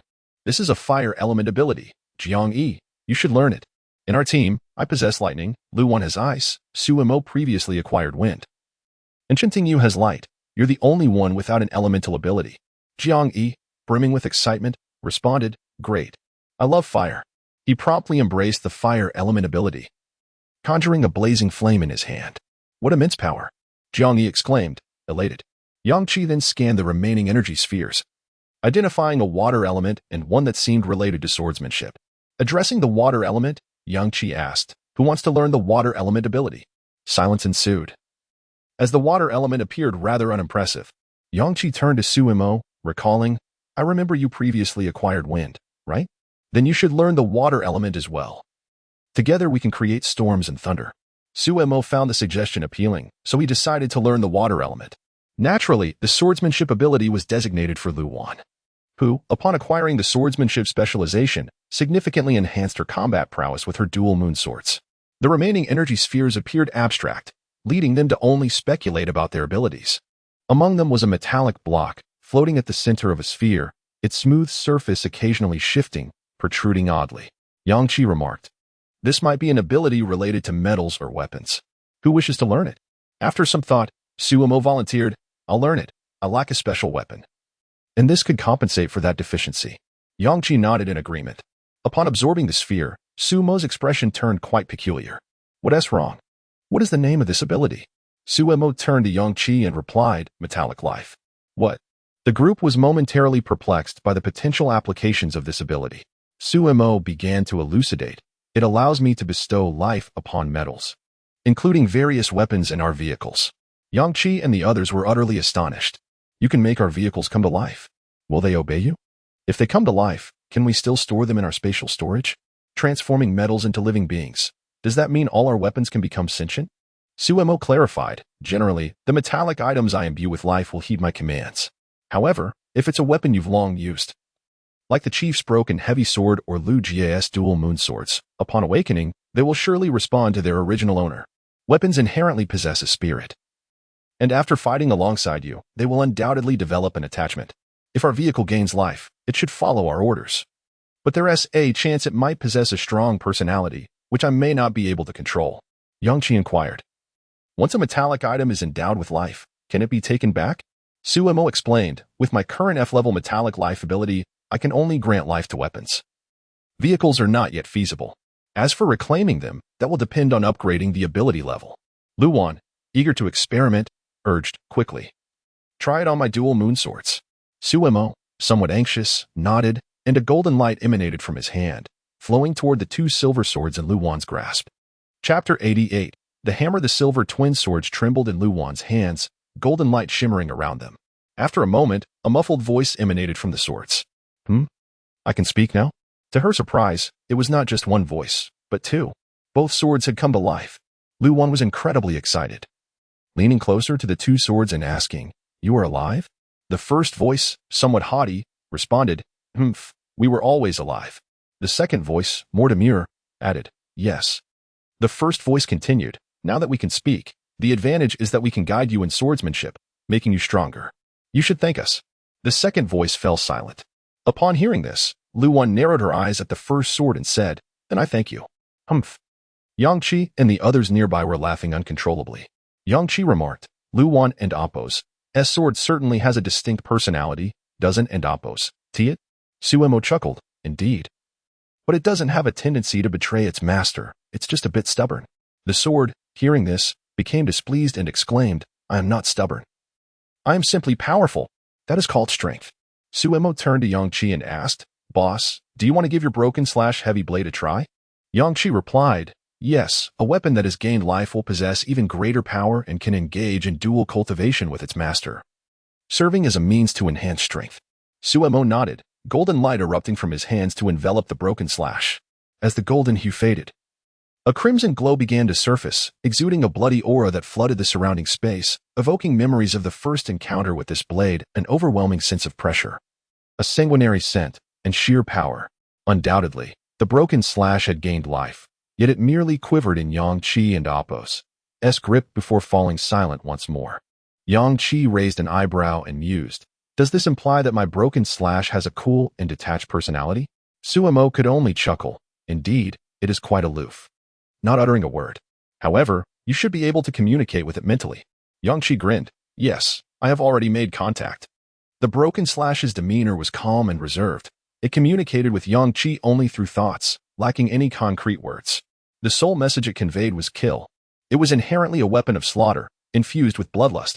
The more beings and zombies it felled, the more powerful it became.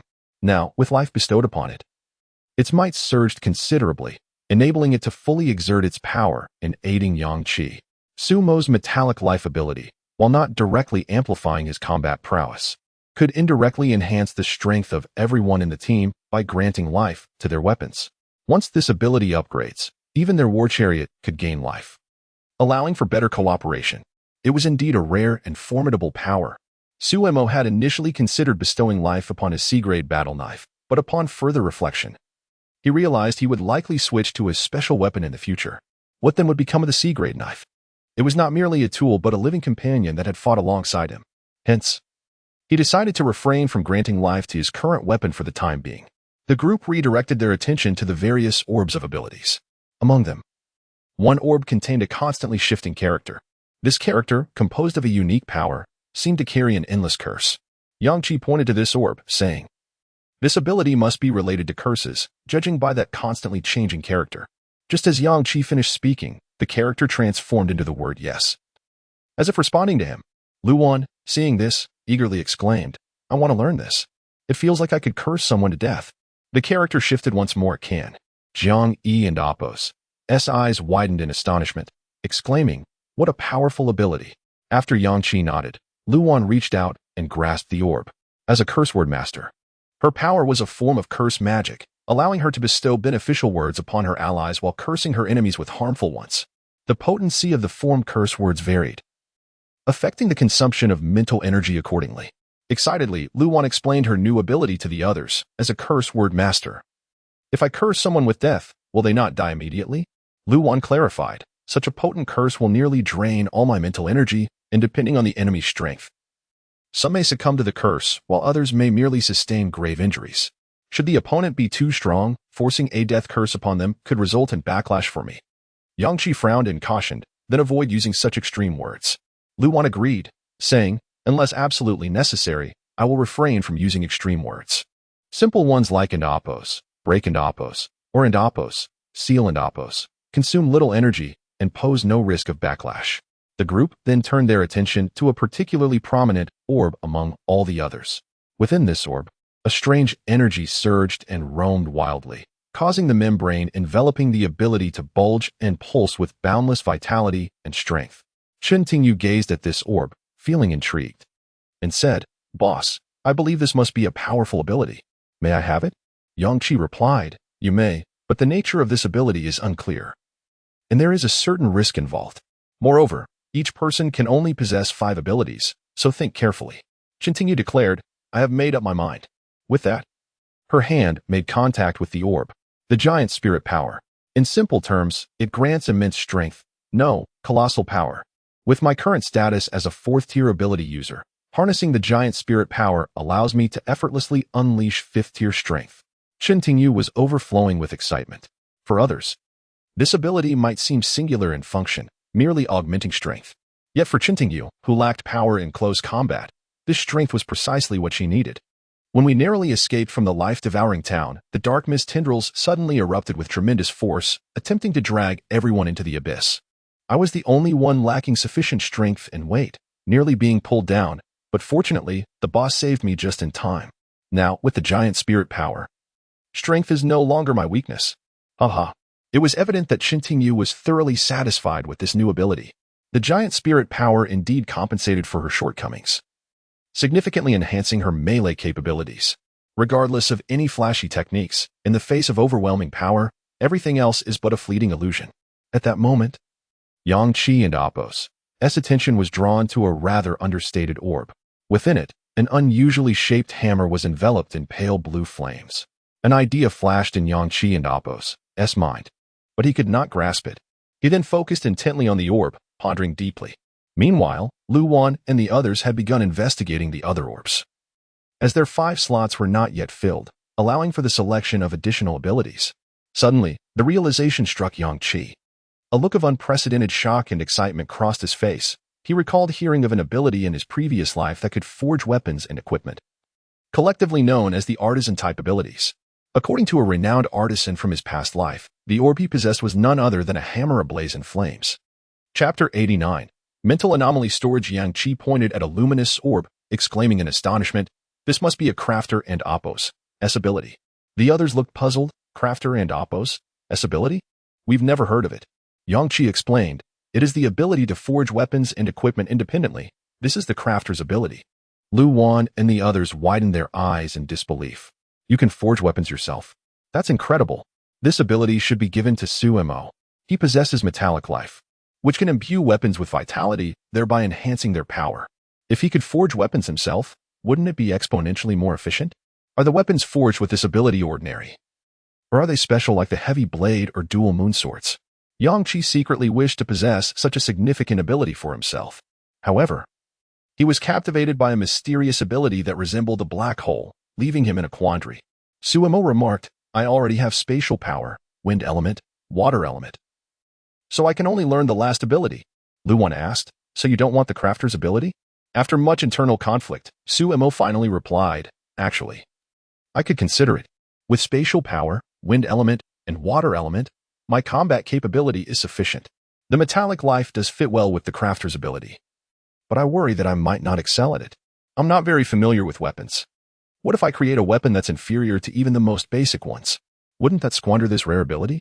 Yang Qi reassured him, Once you acquire this ability, any weapon you forge will undoubtedly be extraordinary. The moment you gain the Crafter's ability, all knowledge about weapons will be at your fingertips. Suemo hesitated, Really? But I don't and Appo's have much faith in myself. Yang Qi patted his shoulder, saying, Practice makes perfect. There and Appo's no need to worry. However, using the Crafter and Appo's ability to create weapons will consume a significant amount of your mental energy and will reduce your rest time. Whenever you have a moment, you must forge weapons to enhance your proficiency. Jiang Yi interjected, Hurry up and make me a gun. My marksmanship specialization relies on you. Suemo replied, Mental energy shouldn't be a problem. The mental energy expended during rest will recover, effectively enhancing the quality of my mental energy. Yangqi concluded, all right. Then you should learn this ability. With a mix of trepidation and excitement, Su-Emo approached the orb of the crafter's ability. Master Crafter. A black hammer materialized in his hand, adorned with fiery patterns. Su-Emo gasped in astonishment. Wow. This ability not only grants me a hammer specifically for forging weapons, but also provides flames for smelting metals. This means I've obtained a weapon exclusive to this ability, along with a special fire element ability. His previous worries faded away as excitement surged through him. He wielded the hefty hammer with enthusiasm. Indeed, I now possess all knowledge regarding weapons. As long as I have sufficient metal materials, I can forge a gun for Jiang Yi immediately. I can even create bullets. Cold weapons are a given. However, crafting special weapons like the heavy blade and dual moon swords would require rarer materials. This hammer feels at least like a C-grade special weapon. It can forge metals and weapons, and its destructive power is formidable. With the smelting flames, I could even roast metals. Why not use them to roast enemies? Yangqi chuckled. That's splendid. Your hammer and flames can also serve as weapons against foes. The group turned their attention to the next orb of ability. This orb attracted their interest as it continuously emitted waves of mental energy. Within the orb floated several translucent, bubble-like entities. The mental energy fluctuations radiated from these bubbles. Lu Wan exclaimed, this ability seems impressive. It continuously emits waves of mental energy. Shintingyu speculated. What could this ability be? Could it be an ability that restores mental energy? Perhaps it's a healing type ability? Yangqi replied, if it restores mental energy, then we should let Lu Wan learn it, as it might overlap with her holy sorceress ability. At that moment, Jiang Yi raised his hand. Let me learn it. Are you sure? Yangqi asked. Absolutely. I want to contribute to the team. Yangqi smiled. All right then, it's yours. After learning, Jiang Yi's eyes widened in surprise. Yangqi, this ability is called mental anomaly storage. When my mental state is optimal, I can store excess mental energy in what you just saw, the bubbles, during battle. If my mental energy runs low, I can directly absorb from the mental anomaly storage to replenish it. Moreover, I can share this storage with all of you to restore your mental energy. The group immediately grew excited. Wait, so this means that what you store is your surplus mental energy? In battle, you can restore our mental energy without expending your own? How can such a beneficial ability exist? Jiang Yi added thoughtfully. I feel that I can directly convert the core energy within my core body into mental energy stored in my mental anomaly space. Yangqi looked at him expectantly and asked, can you do that? I have energy conversion abilities, and my dark energy allows me to manipulate energy adeptly. With the mental anomaly storage ability, I feel it will be quite simple, Jiang Yi replied confidently. Tingyu exclaimed, if that's the case, all our thousands of first-tier cores can be converted by Jiang Yi into stored mental energy, which we can use whenever needed to restore our mental energy. Jiang Yi was eager to try. I believe I can. I'll give it a shot right now. He moved aside, retrieved a first-tier core, and began attempting to convert its energy. Lu Wan glanced at the other orbs, pointing to one that continuously shifted and emitted an eerie aura of fear. Yangqi, I feel this ability might be related to illusions, much like Shaoqin and Appo's ability to mentally control others. I want to learn this. I'll take a gamble. Yangqi responded. If it truly is a mental type ability, it would indeed suit you well. Your previous use of the Holy Sorceress ability has significantly enhanced your mental energy quality, and the Sorceress Staff restores mental energy. If you learn this mental type ability, not only will you maximize its power, but you will also further elevate your mental energy quality. Lu Wan nodded. All right, I'll gamble that this orb is a mental type ability. With that, her hand reached towards the most enigmatic orb. The others watched intently as Lu Wan's expression transformed into one of immense excitement. What ability is it? Nightmare Invasion. Chapter 90. The Onslaught of Nightmares. This is indeed a psychic ability that can forcefully immerse individuals into a dream, killing within a dream. Lu Wan was immensely excited. Yet the others appeared somewhat bewildered. Killing in a dream? Is that even possible?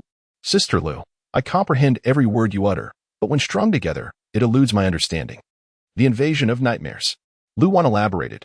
It's a mental assault on another's psyche, forcibly drawing them into a dreamscape of my own creation, where I can eliminate them outright.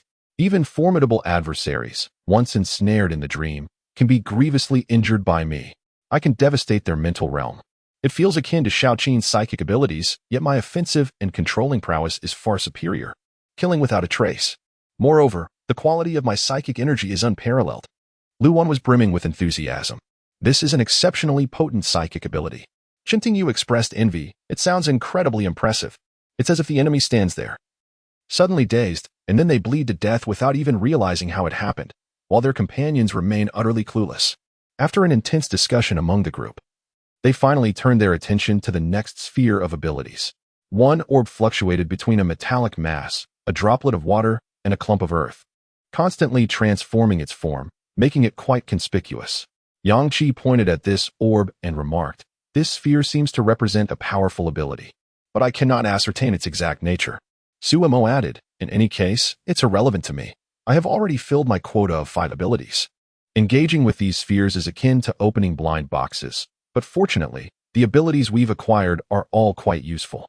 Luan chuckled. "Typically, we don't have the chance to open blind boxes. We usually learn one immediately upon acquisition. Today, having defeated nearly 20 dark mist aggregates, we've gathered so many abilities at once, exceeding our learning limit, which allows us to be selective." Qintingyu inquired, "Boss, aren't you going to learn this? It seems quite formidable." Yang Qi indicated the ability orb he had already chosen and said, "I've selected this one. I can only learn one more. Who among you will learn this?" Luan glanced around and realized, "It seems only you and Qintingyu can still learn. The 3 of us have reached our limit of 5 abilities. My abilities include Ice Element, Holy Sorcerer, Nightmare Invasion, Incantation Master, and Swordsmanship Specialization. Jiang Yi has Dark Element, Marksmanship Specialization, Mental Storage, Energy Conversion, and Fire Element. Suemo possesses Space Power, Wind Element, Water Element, Master Craftsman, and Metal Life. Qintingyu only has Light Element and Giant Spirit Power, allowing her to learn 3 more.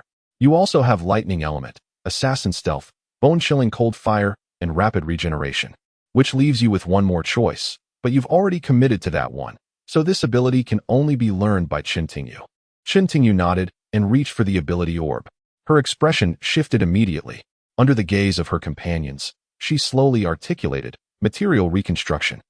This should be a remarkable ability, but I feel..." Yang Qi, growing anxious, interjected, "Material Reconstruction? Literally, it means you can completely transform one substance into another? Just like the items within the orb, can metal transform into water? Isn't this fundamentally altering the molecular structure of the material?" As he spoke, Yang Qi felt a sense of astonishment wash over him. "Your ability, once developed, is truly invincible. Everything around you can be restructured, even oxygen. Oxygen, combined with other available molecules, could be reconstituted into metal? Or could human tissue be directly transformed into something else? My goodness, if you can achieve such a feat, wouldn't that mean you can eliminate anyone at will?" Upon hearing Yang Qi's analysis, Qintingyu felt tears welling up. The issue, however, was her complete lack of understanding of material composition. Oxygen was straightforward, but the human body, that was far too intricate. She felt that being able to manipulate oxygen and metal was already her limit. "It feels like this is an ability meant for geniuses. For me to study, it would be a sheer waste." At this moment, Qintingyu felt utterly despondent. Yang Qi's analysis regarding the material reconstruction ability was nearly spot on. It was precisely this realization that made her feel she was squandering such a godly ability. Just as Yang Qi had stated, once she comprehended the organization of human tissues, she could dismantle an enemy's body, transforming them entirely into another substance. For instance, she could envision the simplest scenario, extracting iron ions from blood and reconstituting them as metallic iron. Isn't that already quite monstrous? The group once again engaged in heated discussion regarding Qintingyu's new ability, material reconstruction, and after encouraging her, they turned their attention to the other ability orbs. Qintingyu could still learn 2 more abilities, but her mind was preoccupied with how to utilize her material reconstruction ability. Thus, the group urged Yang Qi, "Boss, you've chosen this ability for quite some time now. Hurry and learn it. We're eager to know what it entails. Indeed, you've kept us in suspense. Let us see what the ability that caught your eye at first glance is all about." To be honest, Yang Qi felt a twinge of nervousness himself. If he counted correctly, they had acquired a total of 19 ability orbs this time, excluding the ones he had absorbed during combat. Like Rapid Regeneration and Sumo's Wind Element, and Jiang Yi's Marksmanship Specialization, they had brought back 16 orbs. These 16 orbs were akin to opening blind boxes. Yang Qi focused on the orb that resembled a black hole. Just before absorption, He finally understood why he had chosen this orb at first glance. Because the black void within it bore a striking resemblance to the dark mist hearts embedded in their chests. As he grasped the orb, a surge of knowledge regarding the ability flooded into Yang Qi's mind. Devour the stars. With just those two words. It was nearly impossible to discern the nature of this ability. Yet, Yang Qi's pupils contracted sharply. This was a devouring ability. He would possess a black hole. At this stage, the Devour the Stars could not leave Yang Qi's body. It could only attack enemies through direct contact. As long as his black hole made contact with an adversary, it would consume everything it touched. This was a true instant kill ability. The sole drawback was that the F-grade Devour the Stars could only manifest from the palm of Yang Qi's hand. To devour an enemy, he would have to close the distance, using the black hole to touch their body. However, getting close to an enemy was child's play for Yang Qi. Assassin Stealth. By employing Assassin Stealth, his body transformed into black smoke, allowing him to appear directly before the enemy, with the Devour the Stars black hole in hand. And its consuming power could even double under the effects of Assassin Stealth. Yang Qi mused that the reason this ability was named Devour the Stars rather than simply Devour was because this black hole could consume even the stars in the sky. Chapter 91. A new attempt before anyone could inquire. A palm-sized black hole materialized in Yang Qi's hand. The mysterious orb emanated an enigmatic power that caused those around him to experience an inexplicable sense of trepidation. Chintingyu, gazing fearfully at the black hole, remarked, "Boss, this black hole feels truly terrifying. What is the name of this ability? It seems as though everything could be drawn into it." Yang Qi replied, "This ability is called Star Devourer. It is a consuming power capable of devouring everything it comes into contact with." Jiang Yi exclaimed with excitement, "It sounds incredibly powerful. An ability that can consume everything, yet why is it named Star Devourer instead of simply Devour?" The black hole exuded a formidable suction force. Yang Qi, sensing the might of Star Devourer, felt a deep satisfaction. The ability he had chosen at first glance indeed possessed exceptional power. With several energy orbs remaining, Chen Tingyu could select 2 more abilities. However, her mind was solely preoccupied with the thought of the material reorganization ability. As she continued to attempt to reshape a clump of mud in her hands, Yang Qi cast his gaze several hundred meters back at the town of Fate, now completely shrouded in black mist. This place had fallen into utter despair. Lu Wan lamented, "If only Shao Qin had left with us." Chen Tingyu echoed, "And that elderly lady, she initially planned to escape, yet when the black mist conglomerate appeared, she rushed right in. In the end, I couldn't even tell if she was killed by the black mist." Su Mo interjected, "What makes you think there's any chance of survival? The only reason we could temporarily fend off those black mist conglomerates was because we were here. Once we leave, how long can they hold out? Even if they are crazed, it's impossible." Yang Qi suddenly recalled Zhang Ruijin and turned to Jiang Yi, saying, "It seems Zhang Ruijin has some understanding of the black mist's heart. When we attempted to break through the ground, he unexpectedly emerged to stop us. Has he ever exhibited any peculiar behavior?" Jiang Yi pondered for a moment before responding, "He is quite clever. In our sanatorium, he often takes the lead, guiding us and covertly resisting the doctors and nurses. His ideas are always effective." Lu Wan questioned, "Clever? Are you sure he isn't just insane?" Jiang Yi confidently asserted, "He is indeed clever. Everyone believes him to be so." Yang Qi then asked, "After the black mist conglomerates appeared, did any of you notice Zhang Ruijin's actions?" Chen Tingyu sighed. "The situation was so chaotic and urgent. All I could think about was eliminating the black mist conglomerates. I didn't pay attention to Zhang Ruijin." The others shook their heads in agreement. "I didn't notice what he was doing either." "Boss, why are you so concerned about him?" "I think he was already taken down by the black mist." Yang Qi responded, "I sense it's more complicated than that." Jiang Yi suggested, "Yang Qi, let's south leave this place. I'm so tired and want to sleep. I also want to continue experimenting with my new ability and store some mental energy." Yang Qi retrieved the combat vehicle, and the group climbed aboard. The first order of business was to sit inside the vehicle and take out various energy-supplying foods and bottled water from their spatial gear, indulging in a hearty meal to fill their stomachs. At this moment, it was midnight. Yang Qi instructed, except for the driver, everyone else should rest and sleep. Do not engage in any other activities. We all exhausted ourselves in the battle against the black mist conglomerates, and we must rest for several hours. The driver should rotate every 3 hours. Yu promptly replied, "All right, I'll drive first. You all rest. I'm fine with it." The group organized the driving schedule to ensure everyone received ample sleep. The combat vehicle began its journey to a predetermined destination, Sea City. The next day, Jiang Yi sat in the last row of the vehicle. Amidst the familiar sounds of explosions, he suddenly let out a triumphant scream. I did it. I succeeded. Yang Qi immediately turned to him, filled with anticipation. Succeeded? Yes. I successfully separated the nuclear core, purifying the nuclear waste. I also extracted the nuclear source and converted all its energy into mental energy storage, preserving it in my mental space. Jiang Yi was overwhelmed with excitement. His face was smeared with grime, and he was nearly drained of mental energy from tirelessly using his energy transformation and mental energy storage abilities over the past half-day. But he had finally succeeded in transforming and storing his first nuclear core. The group erupted in joy. Jiang Yi, you're incredible. I knew you could do it. Ha ha. Jiang Yi is amazing.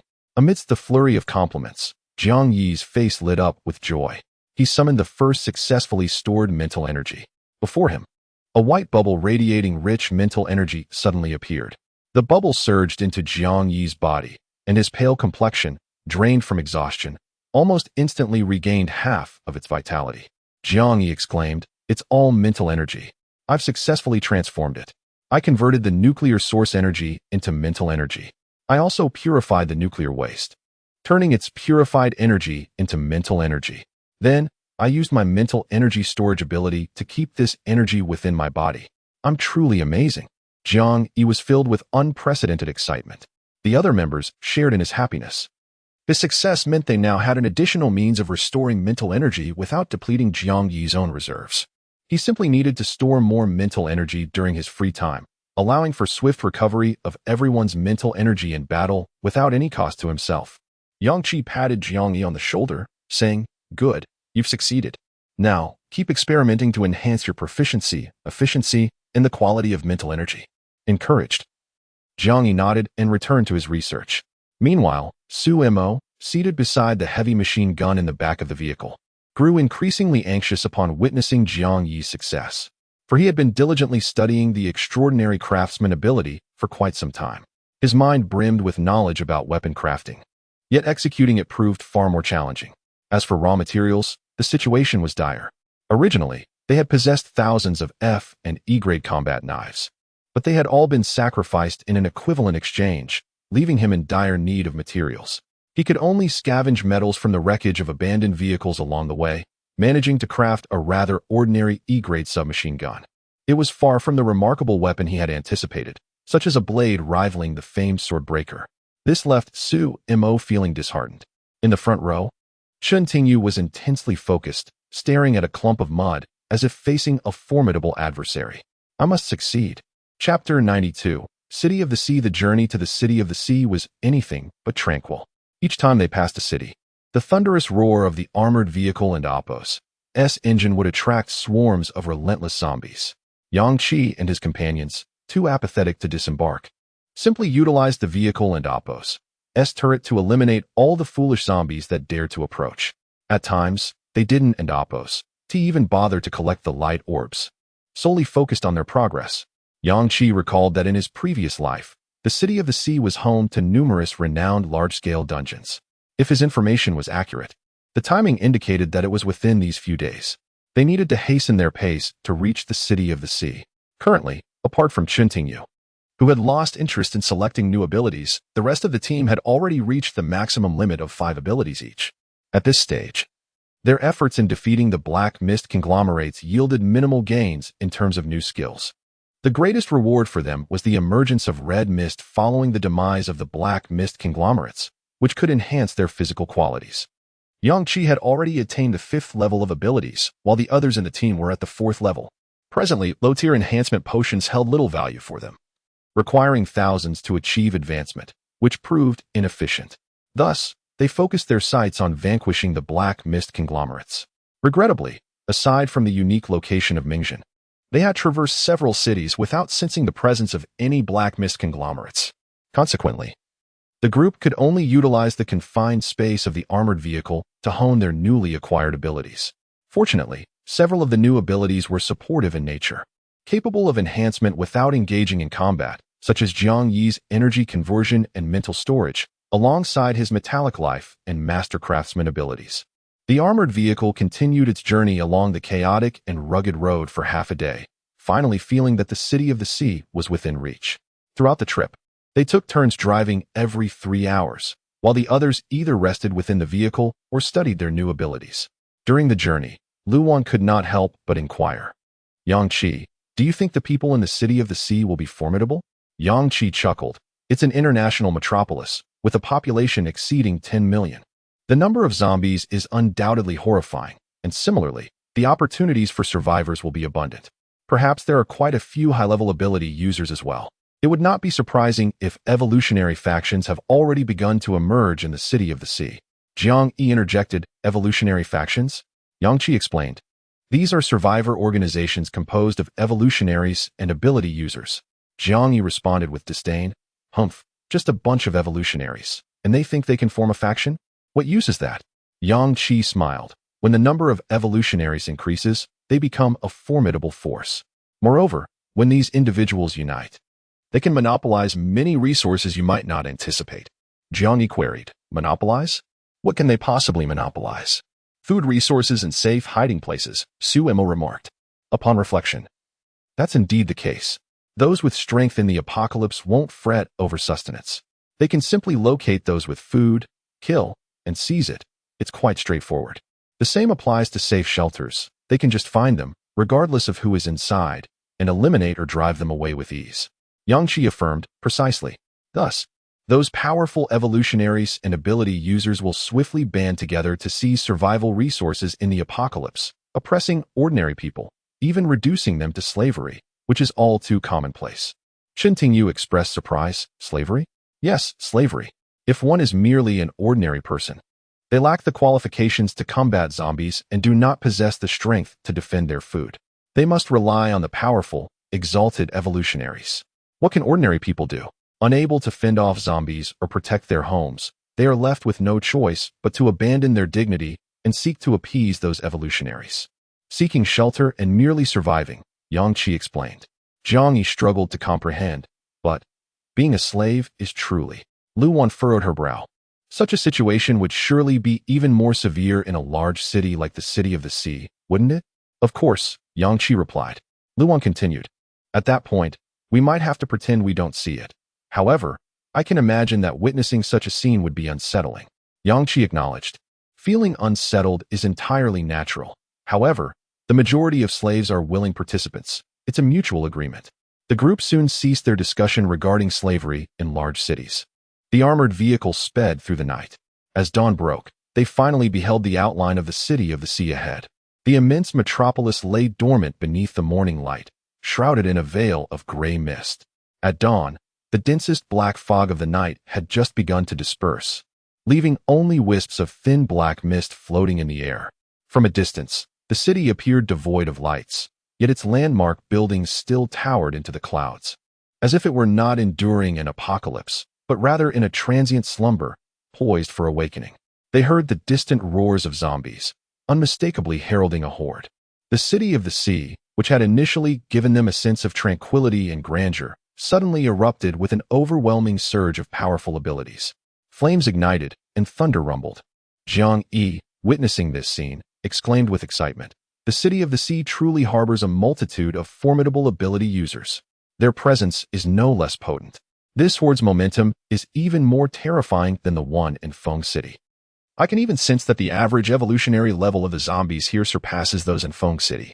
The rapid evolution of Feng City's zombies was due to that unique second-level zombie, but the zombies in the city of the sea clearly possess greater strength on average.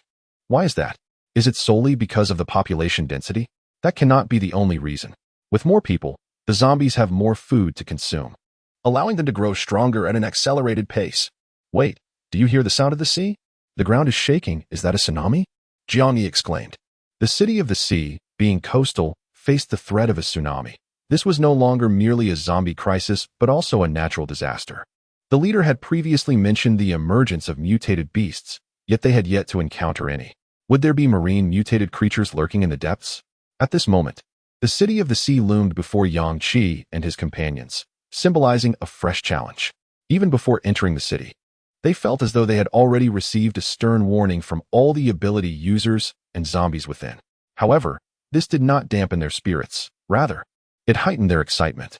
For a team composed entirely of 4th-level users, with their leader at the 5th level, the challenges posed by a city like Feng City had long lost their allure. What they sought was the opportunity to showcase their prowess in a colossal international metropolis like the City of the Sea. Chapter 93. The Rules of Haiqing. As Yang Qi approached Haiqing, merely a kilometer away, he stowed the battle vehicle into his spatial equipment. Within the city, the air was thick with the acrid scent of smoke and the tumult of battle. The presence of formidable superhumans surged forth relentlessly. Upon reaching the entrance of the highway leading into Haiqing, Yang Qi and his companions encountered a vast expanse of barbed wire, seemingly erected to prevent the zombies from outside the city from breaching its borders. Strangely, there were no defenders from Haiqing stationed near the wire. After breaching a gap in the barrier, they stepped directly into the city. Yang Qi had anticipated that the moment he entered Haiqing, a grand side mission would be triggered. However, to his dismay, that was not the case. He had chosen Haiqing as his destination because, in his previous life, it was renowned for hosting numerous famous large-scale missions. Those who emerged victorious from these challenges became powerful figures in the post-apocalyptic world. Thus, Yang Qi had high hopes for the missions in Haiqing, believing them to be abundant and readily accessible. Lu Wan, noticing the subtle disappointment etched on Yang Qi's face, couldn't help but chuckle. "What are you pondering?" Yang Qi replied, "I thought I would trigger a mission upon entry. It seems I was mistaken." Hearing this, Su Mo was reminded of Mingjin Town, responding with annoyance, "Boss, I never want to revisit a place where merely stepping in can activate a terrifying escape mission. Remember, we had just left Mingjin when we triggered such a dreadful ordeal." Yang Qi laughed. The escape mission in Mingjin was indeed terrifying, but consider the benefits we gained from it. We acquired 19 orbs of ability energy and absorbed a substantial amount of red mist, elevating everyone's level. A smile suddenly returned to Su Mo's face as he nodded. "You're right, boss." He then gazed at Haiqing and remarked, "No matter how perilous this city may be, can it truly compare to the dangers of Mingjin? I've come to realize that the true threats do not lie with people. Rather, the more populous the area, the less perilous it becomes, for we have already surpassed most." As they ventured deeper into Haiqing, they observed that the situation was markedly different from that in Fengcheng. In Fengcheng, most survivors hid in fear, fleeing at the sight of zombies and cowering at the approach of a horde. Although the number of zombies in Haiqing was substantial, with the weakest being 1st-level evolved creatures and the majority being 2nd-level, even 3rd-level zombies were not uncommon. Yet, the inhabitants of Haiqing did not retreat from the undead. The evolved beings here banded together, forming organized teams to strategically eliminate zombies, employing the urban landscape to their advantage. Their coordination was seamless, and their methods for dispatching the undead were both varied and effective. Different teams even competed for the opportunity to hunt zombies, leading Yang Qi and his companions to witness several skirmishes along their path. Yang Qi initially believed that his group would attract little attention in such a large city. Even with half the population dead, there were still millions remaining. Surely, they would go unnoticed. However, he soon felt numerous prying gazes directed at them. The others in the group noticed this as well. Chen Tingyu inquired, "How do they know we are newcomers to Haiqing? They are all staring at us, particularly at the rings on our hands, as if they wish to rob us." Yang Qi frowned. "I find it puzzling as well. With so many survivors in Haiqing, how can they distinguish the new arrivals?"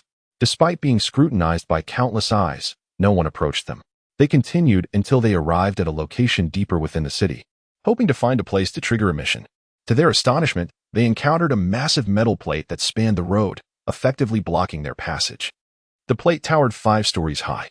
Yang Qi wondered what purpose such an item could have served before the apocalypse, as factories had long ceased operation, rendering it impossible to produce such a colossal sheet of metal. It could only be the handiwork of a superhuman. There were few people near the plate. Those closest maintained a respectful distance of at least 5 meters, clearly reluctant to approach. Yang Qi and his companions stepped forward, stopping before the plate to assess its material. Yang Qi placed a hand upon it, feeling its icy surface. He turned to Su Mo, raising an eyebrow with a playful smile. "What do you think? Are you tempted to give this metal plate life?" Su Mo was taken aback. As a possessor of the ability for metallic life, he hesitated to manipulate a substance that might have been crafted by another superhuman. "Boss, I'm not even certain if this was made by another superhuman. If I were to infuse it with life and it were to awaken loyal to its original creator, we would be in a predicament. I currently lack the means to reclaim the life I bestow." Yang Qi chuckled. What is the worst that could happen? It's merely a metal plate. How much havoc could it wreak if it were to gain consciousness? As they continued their spirited debate around the plate, completely oblivious to the attention they had drawn from the street's onlookers, murmurs spread among the crowd. What were these individuals doing? Why were they meddling with the barrier? Were they seeking a death wish? In Haicheng, no matter how powerful or arrogant one might be, such audacity was rare unless a faction had resolved to declare war. These newcomers were evidently strangers, unrecognized by anyone, and did not belong to any faction within Haicheng. Their aimless wandering suggested they were not affiliated with any group. Should someone intervene and caution them? It was laughable that newcomers to Haicheng, ignorant of its rules, dared to act so recklessly. Suddenly, the previously chattering crowd fell silent. They instinctively parted to create a path, their expressions shifting to one of apprehension, avoiding even a glance at the newcomers. A man clad in armor approached, flanked by several similarly attired subordinates, exuding an air of authority as he advanced toward Yang Qi and his companions. Sensing the sudden stillness, Yang Qi and his group turned slowly, calmly regarding the approaching figure. The leader had intended to reprimand these newcomers with a memorable lesson. However, upon seeing the appearances of Lu Wan and Chun Tingyu, he froze in his tracks, eyes wide with astonishment, unabashedly captivated by their beauty. The surrounding onlookers, who had been discussing Yang Qi and his group moments before, now recognized Lu Wan and Chun Tingyu, their astonishment palpable. They dared not speak, their eyes betraying their shock. These women were truly extraordinary. After a brief moment of hesitation, Zhang Feiyu strode confidently toward Lu Wan and Chun Tingyu. Upon reaching them, his first words were, "Join our Sea Dog team as slaves." "No, you need not be slaves. Simply serve me well, and regardless of your abilities, I will ensure you are esteemed in Haicheng." Chapter 94. The power of the black hole. As Zhang Feiyu's words fell, everyone witnessed Yang Qi suddenly extend his right hand. The crowd gasped in astonishment, their eyes wide with unprecedented shock. Before they could utter a single word, a black sphere emerged from the palm of Yang Qi's hand. The atmosphere shifted dramatically with the appearance of the devouring star black hole. Even those who were previously unaware of Yang Qi's capabilities could now sense the unfathomably powerful aura of the black hole, causing their expressions to change drastically. Zhang Feiyu, a squad leader of the Sea Dog team and a third-tier revolver, was not weak. His reflexes were sharp, despite his disdain for Yang Qi and his companions. The moment Yang Qi extended his hand, he instinctively attempted to evade. However, the lust clouding his mind dissipated in an instant, replaced by a clarity he had never known. Coupled with sheer terror, he realized he could not escape. Yang Qi's motion was unremarkable, merely a simple gesture, yet its speed was astonishing. There was no way to evade. The black hole loomed directly before him. In that instant, the onlookers were left utterly stunned as they witnessed the black hole make contact with Zhang Feiyu's left cheek, causing his entire face to vanish without a trace. Just like that, he disappeared, without a single drop of bloodshed. With a mere wave of Yang Qi's hand, Zhang Feiyu's head was obliterated before the eyes of hundreds, leaving behind only a headless body. Thud! Zhang Feiyu's lifeless form fell to the ground. In that moment, everyone held their breath, silenced by extreme fear and shock, rendered incapable of uttering a sound. Yang Qi retracted his hand, and the devouring star black hole dissipated. Zhang Yi, brimming with excitement, enthusiastically patted Yang Qi on the shoulder, exclaiming, "Incredible! Your ability is astounding. I'm utterly amazed." Su Mo disdainfully looked down at Zhang Feiyu's corpse, sneering. "What a worthless creature, daring to speak to our sisters that way. Boss, you shouldn't have ended him so quickly. He should have suffered more to learn the consequences of his foul tongue." The two women, Lu Wan and Chun Tingyu, who had been insulted by Zhang Feiyu, showed no signs of anger. As fourth-tier revolvers, they had sensed Zhang Feiyu's mere third-tier status the moment he appeared and had dismissed him entirely. What was the use of such verbal bravado? They remained unmoved by his words, for they knew that by the time he sought confrontation, he had already sealed his fate. The two armored subordinates following Zhang Feiyu now wore pale expressions, their legs trembling uncontrollably, yet they maintained a facade of bravado. "Who are you? How dare you kill our captain on Sea Dog territory? You will pay dearly for this." Suemo let out a cold laugh. In the presence of Yang Qi, he appeared as a jester, calling him boss incessantly. However, before others, Suemo projected an entirely different image, handsome, tall, and exuding an air of arrogant superiority. reminiscent of the Su-Mo they had encountered during the grand treasure hunt in Maple City. Just as Su-Mo reached to flaunt himself, Jiang Yi forcibly restrained him. Before Su-Mo could fully process the situation, Jiang Yi waved his hand, and flames erupted from the bodies of Zhang Feiyu's two subordinates. Jiang Yi laughed heartily. What level of audacity is this, daring to act so arrogantly before us? Su-Mo, infuriated, retorted, what are you trying to prove? Let me take over. Just listen to my lines. They're far more impressive. Jiang Yi, intrigued, asked, what lines have you prepared? Su-Mo huffed, you're asking for it. Jiang Yi, utterly disappointed, dismissed him. Is that it? Just those 2 words? You think you're impressive? Let's see whose lines are better when Yang Qi speaks. Su-Mo, indignant, shot back. You don't understand. In moments like this, brevity is key. The fewer the words, the more impactful. I can't believe you. The crowd of Sea City residents stood in utter shock. Yang Qi had effortlessly killed a captain of the Sea Dog team without uttering a single word. And now his subordinates were oblivious to the fact that they had provoked a powerful figure in Sea City, turning to argue over who should have taken the spotlight. Were they out of their minds? They had no idea what the Sea Dog team was and dared to kill their members. Such audacity. This individual is formidable. He is a fire element evolver, they thought. With 2 of the 5 being evolvers, their strength was bound to attract numerous other evolvers to their cause. It baffled them why they were so hastily courting death by confronting a major power in Sea City. Zhang Feiyu, despite being a 3rd-tier evolver, was merely a squad leader among several others, each of whom was also an evolver, with the leader of the Sea Dog team being a peak 4th-tier evolver. How could they dare to provoke them? Believing themselves to be powerful, they acted arrogantly, unaware that Sea City was notoriously insular. Newcomers, regardless of their strength, were expected to keep a low profile. Otherwise, they risked attracting the ire of other powerful factions. After all, resources such as food, territory, dungeons, and even zombies were limited within a city. The larger factions had long since grown weary of the insufficient zombies in Sea City and did not wish for more powerful individuals to enter and divide resources, which could incite upheaval among factions. In the past few days, any strong evolvers entering Sea City were either absorbed by the top-ranking large factions or hunted down by them. No one had a favorable outcome. Regardless of strength, once in Sea City, one had to tread carefully. The leaders of the major factions would never permit the emergence of another powerful force or a new leader. Lu Wan, overhearing the murmurs of the crowd, scoffed.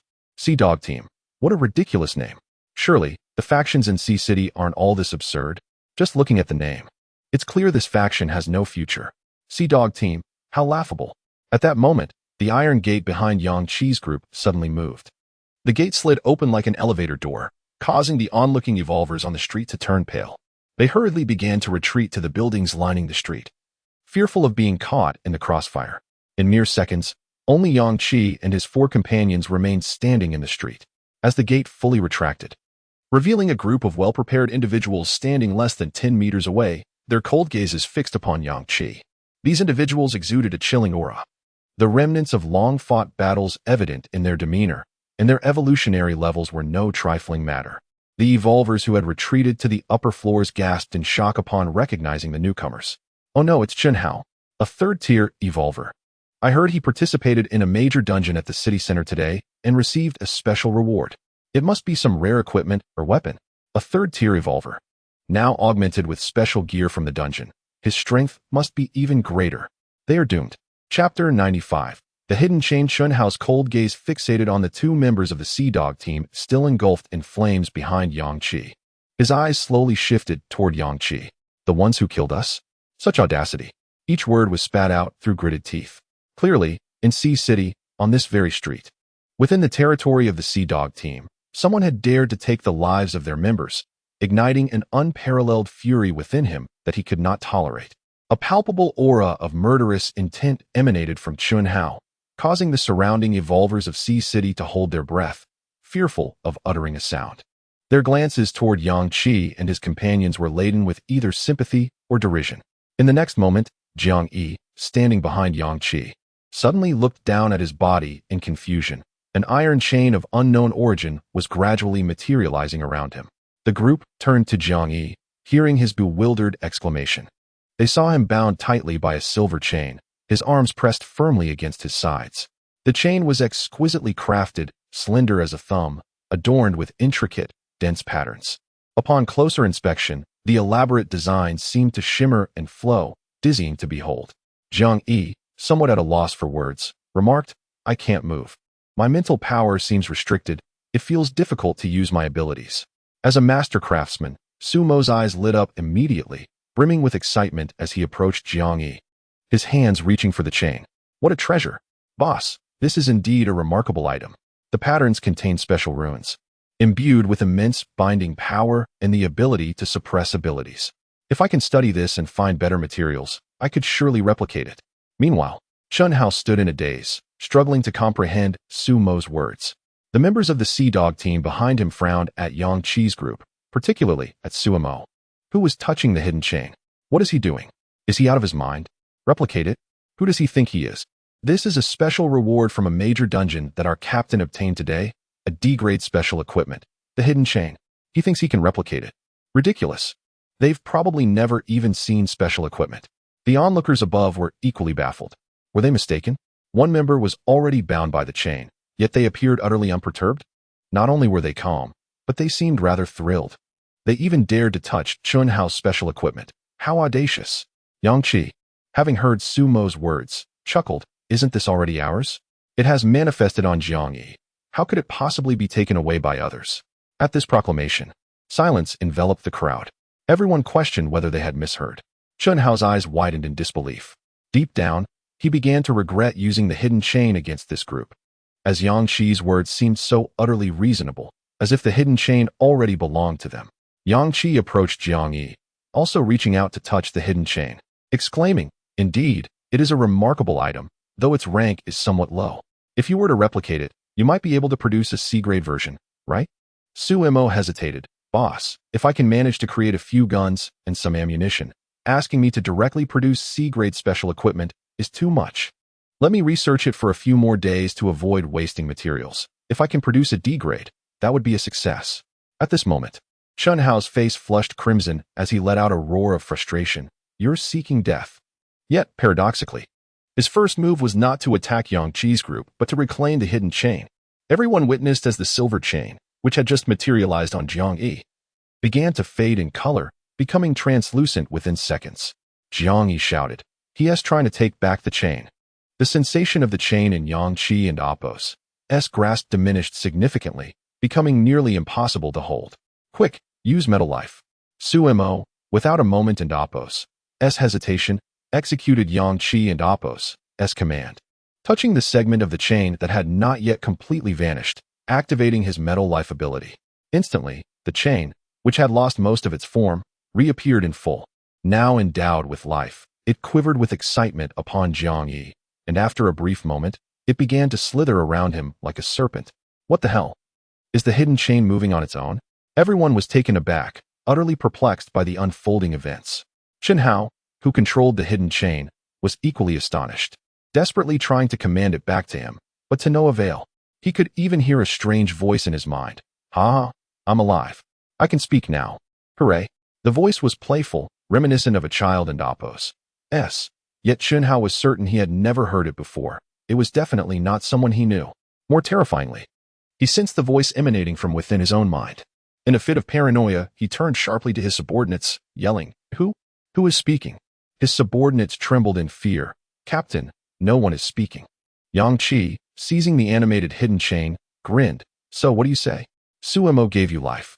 Will you follow your original master, or join us?" In Yang Qi and Apos' grip, the hidden chain trembled, replying, "I'll definitely follow you. You are stronger than Chun Hao. If I were to follow him, it would merely be waiting to be destroyed by you." The voice of the hidden chain resonated clearly in the ears of everyone present. Except for Yang Qi's group, all were left speechless, staring at Jiang Yi and the chain. That voice, wasn't he anyone among them, was it? It sounded more like a child's voice. Could it truly be the chain speaking? Absurd. How could a weapon possibly talk? Yet, that person was indeed conversing with the chain, which seemed to respond in kind. Chun Hao, of course, heard it too. The voice was identical to the one he had previously heard in his mind. Gradually realizing, he came to understand that it was the voice of his special equipment. The hidden chain. He was utterly shocked, staring at the hidden chain not far away with an expression of unprecedented astonishment. His Sea Dog team members stood dumbfounded behind him. "Captain, is that really the Hidden Chain speaking? How is that possible?" If he heard correctly, the Hidden Chain claimed it wanted to join those individuals. After several seconds, Chen Hao finally accepted the reality. He felt a surge of exhilaration. His Hidden Chain had come to life. It could speak, and it could communicate with him telepathically. Yet, he was also filled with anger and panic. The Hidden Chain expressed a desire to join Yang Qi's group. His face grew even redder as he shouted, "Hidden Chain, come back to me. You are my equipment." At that moment, the Hidden Chain had already slid down from Jiang Yi and was securely held in Yang Qi and Apos' grasp. A mischievous voice retorted, "I won and Apos. If I follow you, Yang Qi will tear me apart." Chapter 96, Annihilation, as Yin Lian spoke. An eerie silence enveloped the surroundings once more. At last, they confirmed that the voice indeed belonged to Yin Lian. Even Chen Hao, the original owner of Yin Lian, engaged in dialogue with it. What on earth was happening? Why had the equipment suddenly gained the ability to speak? I recall the leader of that group instructing another, "Quick, use metal life." Metal life. Could it be an extraordinary ability that grants life to metal? What an astonishing power. Moreover, as soon as Yin Lian became sentient and capable of independent action, it chose to betray Chen Hao and join forces with these individuals. Yin Lian even proclaimed that Yang Qi surpassed Chen Hao, threatening to tear it apart if it returned to Chen Hao's side. Chen Hao and Apos' face turned a deep shade of fury. His Sea Dog squad, renowned in Haicheng, had already suffered losses at the hands of these newcomers.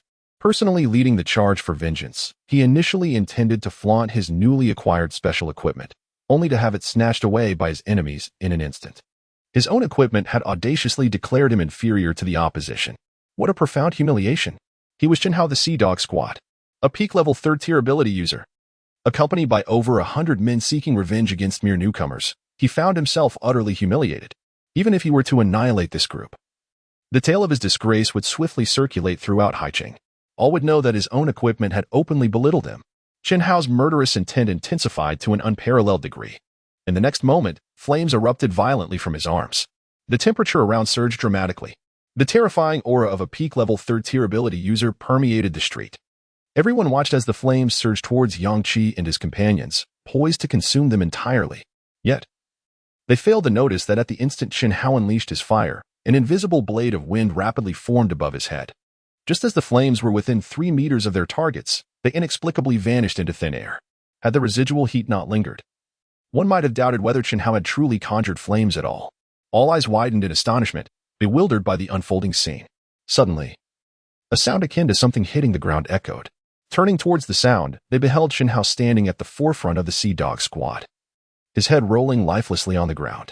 His body collapsed several seconds later, as if time itself had paused. In that moment, shock rippled through the crowd. They were utterly unprepared for what had transpired.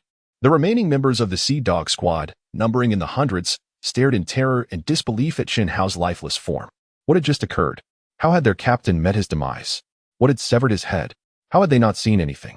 They stood right behind him and witnessed no attack. What on earth happened? I saw a blade of wind above the captain's head. A massive wind blade, over 2 meters long. Most had not discerned it due to the flames, but I did. It was that wind element ability user over there. No wonder the captain's flames vanished so abruptly. The opponent had struck first, severing his mental and ability energy, resulting in the extinguishing of his fire. The captain was slain in an instant. What was happening? He was a peak-level third-tier ability user. With just one more injection of a strengthening serum, he could have undoubtedly ascended to the 4th tier. The onlookers from above were equally stunned, witnessing history unfold below them. Chen Hao had been killed in an instant. Good heavens, he was a formidable asset to the Sea Dog squad, on the brink of advancing to the 4th tier. The higher-ups in the Sea Dog squad were eagerly awaiting his elevation to bolster their ranks, ensuring a stronger foothold in Haicheng. They could never have anticipated that today, Chen Hao would fall at the hands of newcomers to the city. Haicheng was on the verge of a transformation. While the Sea Dog squad was not the most powerful faction in Haicheng, they were certainly a formidable force. The death of a peak-level third-tier member would undoubtedly invite rival factions of similar strength to seize the opportunity to encroach upon the Sea Dog's territory. A clash of powers could erupt at any moment. These individuals were extraordinarily powerful, each one a capable ability user. I sensed that the 2 women who had yet to act, standing there with an air of indifference, were also masters in their own right. Such composure could only belong to those of exceptional skill. From the outset, I felt as though these five had regarded everyone around them with disdain. However, their brazen actions, murdering the likes of Zhang Feiyu and Chen Hao shortly after their arrival in Haiqing, would surely incite the wrath of all factions within the city. They were courting danger. The major powers of Haiqing had yet to witness the true horror of their capabilities. Yang Qi observed the bewildered remnants of the Sea Dog Squad, calmly issuing his command, "Annihilate them all." This tranquil voice resonated in the ears of all present. Those observing from above widened their eyes, some unable to suppress their alarm. "No? If you do this, you will provoke the ire of all factions in Haiqing." The remaining members of the Sea Dog Squad could hardly believe their ears. Had these individuals not already slain Chen Hao and Zhang Feiyu? Now they intended to eliminate every one of them present? Were they mad? As Yang Qi's command echoed, the four members of his team executed his orders without hesitation. Chen Tingyu appeared in the midst of the Sea Dog Squad in an instant. Her light energy sliced through the air, swiftly claiming the lives of dozens. The twin swords of the moon in Lu Wan's hands emitted a soft white glow, icy mist emanating as she struck, enveloping her foes in frost. With her swordsmanship now exponentially heightened due to her specialized ability, Lu Wan showcased an unprecedented prowess. Suemo gathered wind blades once more, albeit this time they were not the colossal blades prepared to eliminate Chen Hao. Instead, countless small blades, no larger than a palm, shimmered with a faint azure hue, rapidly slicing into the throats of dozens. Jiang Yi remained stationary, drawing forth a submachine gun. This was the D-tier submachine gun Suemo had crafted for him while on the battle vehicle. He shouted, "Get back! It's my turn to strike." Without deliberation, he unleashed a barrage, indiscriminately spraying bullets. The gunfire erupted under his command, a hail of bullets swiftly decimating the remaining members of the Sea Dog Squad. Blood flowed freely in the streets. In that moment, silence descended upon the onlookers above. Every one of them was an ability user, and each possessed formidable powers. One individual could effortlessly slay dozens, as if the slaughter had been meticulously orchestrated. Moreover, one among them had even wielded a firearm, a submachine gun. Chapter 97. Long-range assault. The sound of gunfire reverberated through the outskirts of Haiqing, drawing the astonished gazes of the evolutionary beings scattered across several nearby streets. Curious onlookers began to gravitate towards the source of the shots. Many zombies, previously engaged in combat with the Haiqing evolvers, were drawn away from their living prey, abandoning them to converge towards the gunfire. What on earth is happening? A gun? If someone had one, they surely would not have waited until now to use it. What good is a gun anyway? Eventually, the bullets will run out, leaving it as nothing more than scrap metal, with reliance ultimately resting on the special weapons obtained from the dungeons. Who in Haiqing possesses a firearm? At that moment, those who had hastened to the scene returned, their faces marked with shock and a hint of panic. It's over. Today is finished. Over 100 members of the Haga team have been slain. Chen Hao and Zhang Feiyu are dead. That group has firearms. They even seized Chen Hao's special equipment. I heard them say that Chen Hao's special gear, under their manipulation, has gained sentience and can speak. What? Chen Hao is dead?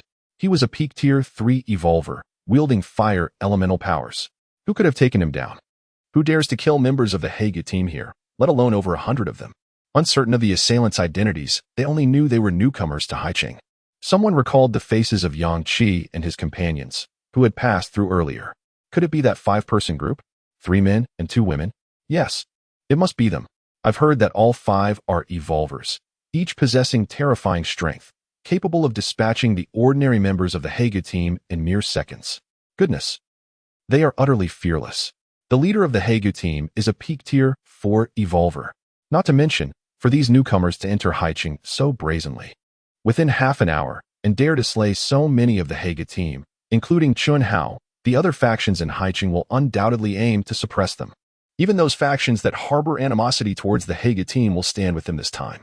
They will not allow newcomers to carve out resources and establish new powers. The higher-ups of the Haga team must have received word by now. One can hardly imagine the terrifying battlefield that awaits down these streets. Unperturbed, Yang Qi and his companions had no concern for the state of Haiqing. They were here solely to engage in a major dungeon, to acquire more evolution scrolls and skill scrolls. Anyone who sought trouble would be met with lethal force. At that moment, the group was gathered around the hidden chain, a D-class special equipment. The intricate patterns on the chain contained immense binding and restraining power. Once ensnared by the hidden chain, even a tier 3 evolver would find themselves immobilized, with their powers suppressed by nearly 50%. A Tier 4 evolver could break free with full effort, but it would take several vital seconds, time sufficient to determine the outcome of a battle. The hidden chain was capable of invisibility. In its concealed state, it erased nearly all traces of its presence. By the time an enemy sensed its approach, it would already be coiled around them. Now, with newfound life, the hidden chain was even more formidable than before. Yang Qi wrapped the chain around his right arm, rendering it invisible. Just then, a commotion erupted further down the street. Countless voices cried out, signaling a significant occurrence. Several individuals rushed towards the street's end, and upon seeing the multitude of fallen Hegu team members, their eyes widened in shock, but there was no time to dwell on it. They shouted to everyone present, "The sea beasts are coming. All Tier 3 and above. Come with us to the seaside to confront them." The blazing sun, the roaring thunder, and the powerful figures all surged forward. The formidable beings from Rainstorm City have already begun their assault. The sea beasts emerging this time are Tier 5. We must gather all the strong in the city to stand a chance against them. The sea beasts are water types. Does the Hega team have any ice-type evolvers? Or even fire-type would suffice. A voice called out. Chen Hao from the Hega team was a fire-type, but he was killed 10 minutes ago. Those gathering the strong were naturally there to inform the medium-sized power, the Hega team, of the impending doom.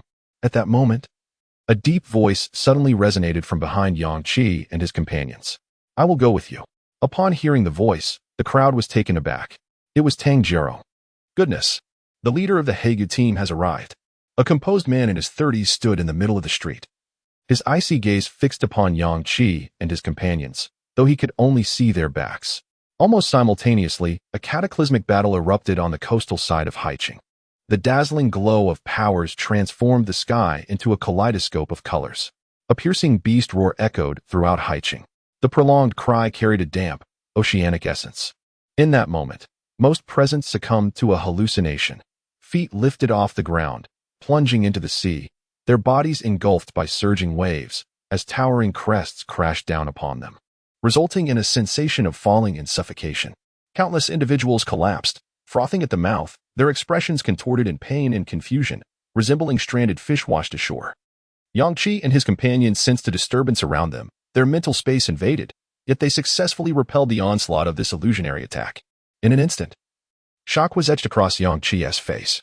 A beast roar spanning dozens of kilometers could incapacitate all those below Tier 3 around us. Suemo gasped. "What a powerful mental attack. I nearly fell victim to it. It is said to be a Tier 5 sea beast. Boss, is this the mutated beast you mentioned before? We've never encountered one, and to think the first we meet is so fearsome, and of Tier 5 no less. The sea beast. Boss. What should we do?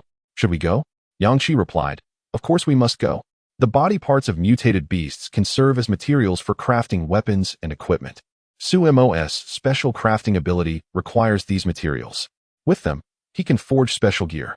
Tang Jiro, the leader of the Hega team, who had been overlooked by Yang Qi and his companions, stood there, somewhat stunned, watching the five of them. The members of the Hegu team behind him had lost nearly half their numbers due to the long-range illusion attack. Yet these five appeared unfazed, their strength evidently formidable.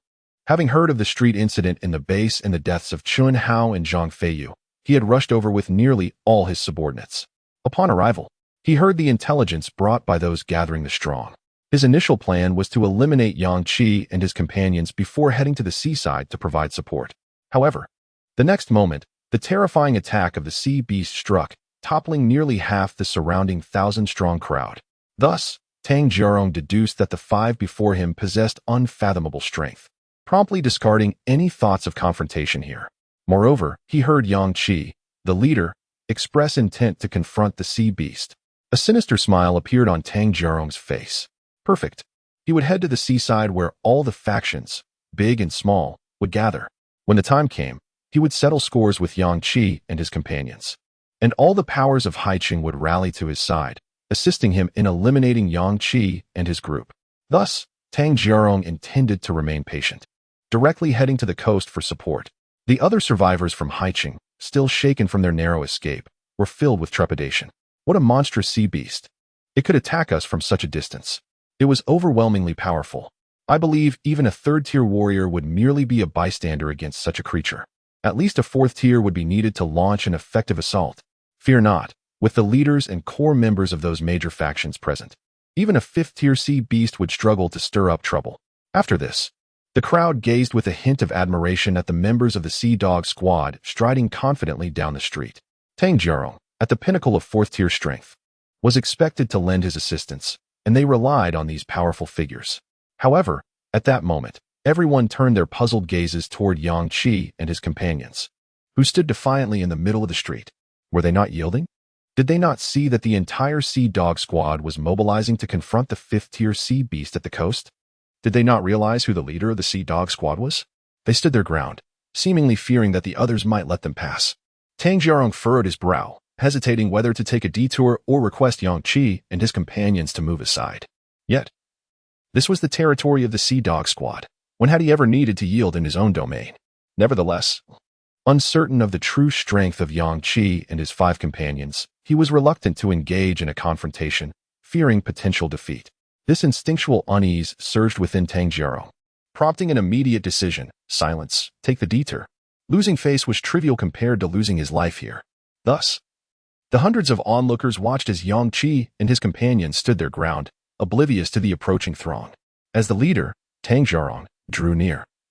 He unexpectedly stepped aside onto the pedestrian walkway, silently passing by Yang Qi and his companions. His subordinates, following their leader's unspoken cue, squeezed onto the sidewalk in silence, their expressions tight with restraint as they passed by Yang Qi and his group. Chapter 98. A simple 4-character phrase. The onlookers were left utterly astounded, their mouths agape at the spectacle before them. What? Tang Jiarong, accompanied by his entourage, simply passed by those 5 individuals? Did he not realize that these people had slain members of the Sea Dog Squad? How could that be possible? These individuals were mere newcomers to the streets, standing resolutely beside the numerous corpses clearly implicated in the killings. How could Tang Jiarong remain oblivious to this? What could this possibly signify? Was Tang Jiarong foregoing vengeance? Could it be that he was intimidated by these newcomers? Perhaps not. He might be hurrying to confront the sea beasts by the coast.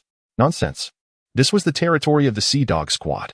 When had anyone ever witnessed Tang Jiarong yielding to others within his own domain? It was evident that he was afraid. Incredibly, a peak-level Tier 4 ability user was scared of these newcomers in Haicheng? Tang Jiarong, a Tier 4 ability user himself, was acutely aware of the murmurs around him. His expression darkened as he struggled to maintain composure. His instincts told him that the 5 individuals behind him were formidable. However, as long as they made their way to the coast, all the major forces in Haicheng would be present. Once he dealt with the sea beasts, he would inform everyone of the occurrences in his territory, ensuring that those 5 would never leave the coast alive. With this thought, the fierce determination in Tang Jiarong's eyes became more pronounced. Suddenly, a nonchalant voice emerged from behind him. Yang Qi. I overheard someone mentioning that the person over there is Tang Jiarong, the leader of the Sea Dog Squad, and those with him are all members of the squad. This remark came from the oblivious Jiang Yi. Upon hearing this, Tang Jiarong's body stiffened momentarily, and he instinctively quickened his pace. Yang Qi responded casually, is that so? The surrounding crowd held their breath, eagerly awaiting Yang Qi's next words, as they recalled Yang Qi's earlier command to eliminate the hundreds led by Chen Hao. They had an ominous premonition that he might utter something similarly decisive once again. The atmosphere grew tense, nearly 1,000 spectators, including the increasingly frantic Tang Jiarong and the Sea Dog Squad members sensing their leader and Apos' fear, felt an unexplainable suffocation. Sure enough, Yang Qi's calm voice broke the silence, eliminate them. A mere forward command ignited the flames of war. No one had time to respond. The 4, upon receiving the order, unleashed their abilities. A towering icy barrier erupted 100 meters away, blocking sunlight and obstructing the Sea Dog Squad's path. What the hell? What is this madness? Black, cursed symbols rapidly formed around Lu Wan. Dozens of binding characters, exuding an aura of malevolent curses, surged towards Tang Jiarong. Upon witnessing the icy barrier, Tang Jiarong prepared to unleash his abilities and break through. However, in the next instant, he was struck by Lu Wan and Apos' binding characters. The dozens of symbols immobilized him. A peak-level Tier 4 ability user, rendering him completely motionless. Cold sweat trickled down his back as he exerted every ounce of strength to escape the binding curse, only to find it immensely challenging. How could this be? She too was a Tier 4 ability user, yet her mental prowess was extraordinarily formidable, imbuing those characters with overwhelming strength. At that moment, genuine fear gripped Tang Jiarong. Simultaneously, Su Mo and his companions plunged into the Sea Dog Squad's ranks. The battlefield shifted dramatically. Almost instantaneously after Yang Qi's command, hundreds perished, and even Tang Jiarong, whom many expected to retaliate fiercely, stood frozen in place. Glancing around, the leader of the five, Yang Qi, had inexplicably vanished. Many gazes remained fixated on Tang Jiarong. Why was he not moving? What was happening? He was a peak-level Tier 4 ability user. The bizarre black characters conjured by that woman seemed to have entered Tang Jiarong and Apos' body. Could those symbols possess such power to bind him? This was absurd.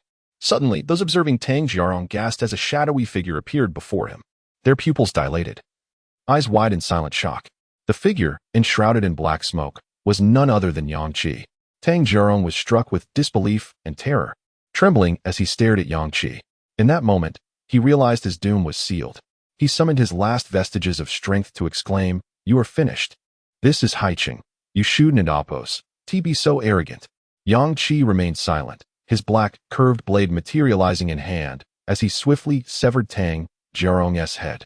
As his corpse fell, the remaining members of the Sea Dog squad behind him were swiftly eliminated by Lu Wan and her companions.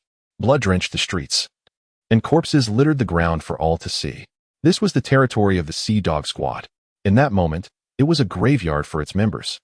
With none surviving, shock, fear, and disbelief permeated the hearts of the Haicheng populace. They could scarcely fathom the scene unfolding before their eyes. Could it be that a mere 5-member team, having entered Haicheng less than half an hour prior, had obliterated the medium-sized Sea Dog squad on the outskirts? Even more astonishing was the audacity displayed amidst the apocalypse, where individuals dared to commit mass murder without fear of the local powers. A swift execution. Tang Jiarong was a peak-level Tier 4 ability user wielding lightning powers. The Sea Dog squad was merely a medium force, limited by its few hundred members. With his strength, he could have transformed the Sea Dog squad into a major power in Haicheng. Yet, he perished just like that, and before his demise. He hadn't and Apos. He even unleashed his lightning abilities. How could this be? What were those terrifying black characters conjured by that woman? And that man, how frightening he was. With a mere short blade, he had beheaded a peak-level Tier 4 ability user. A peak-level Tier 4 ability user. Even if he stood still, it would take considerable effort for second- or third-tier individuals to harm him.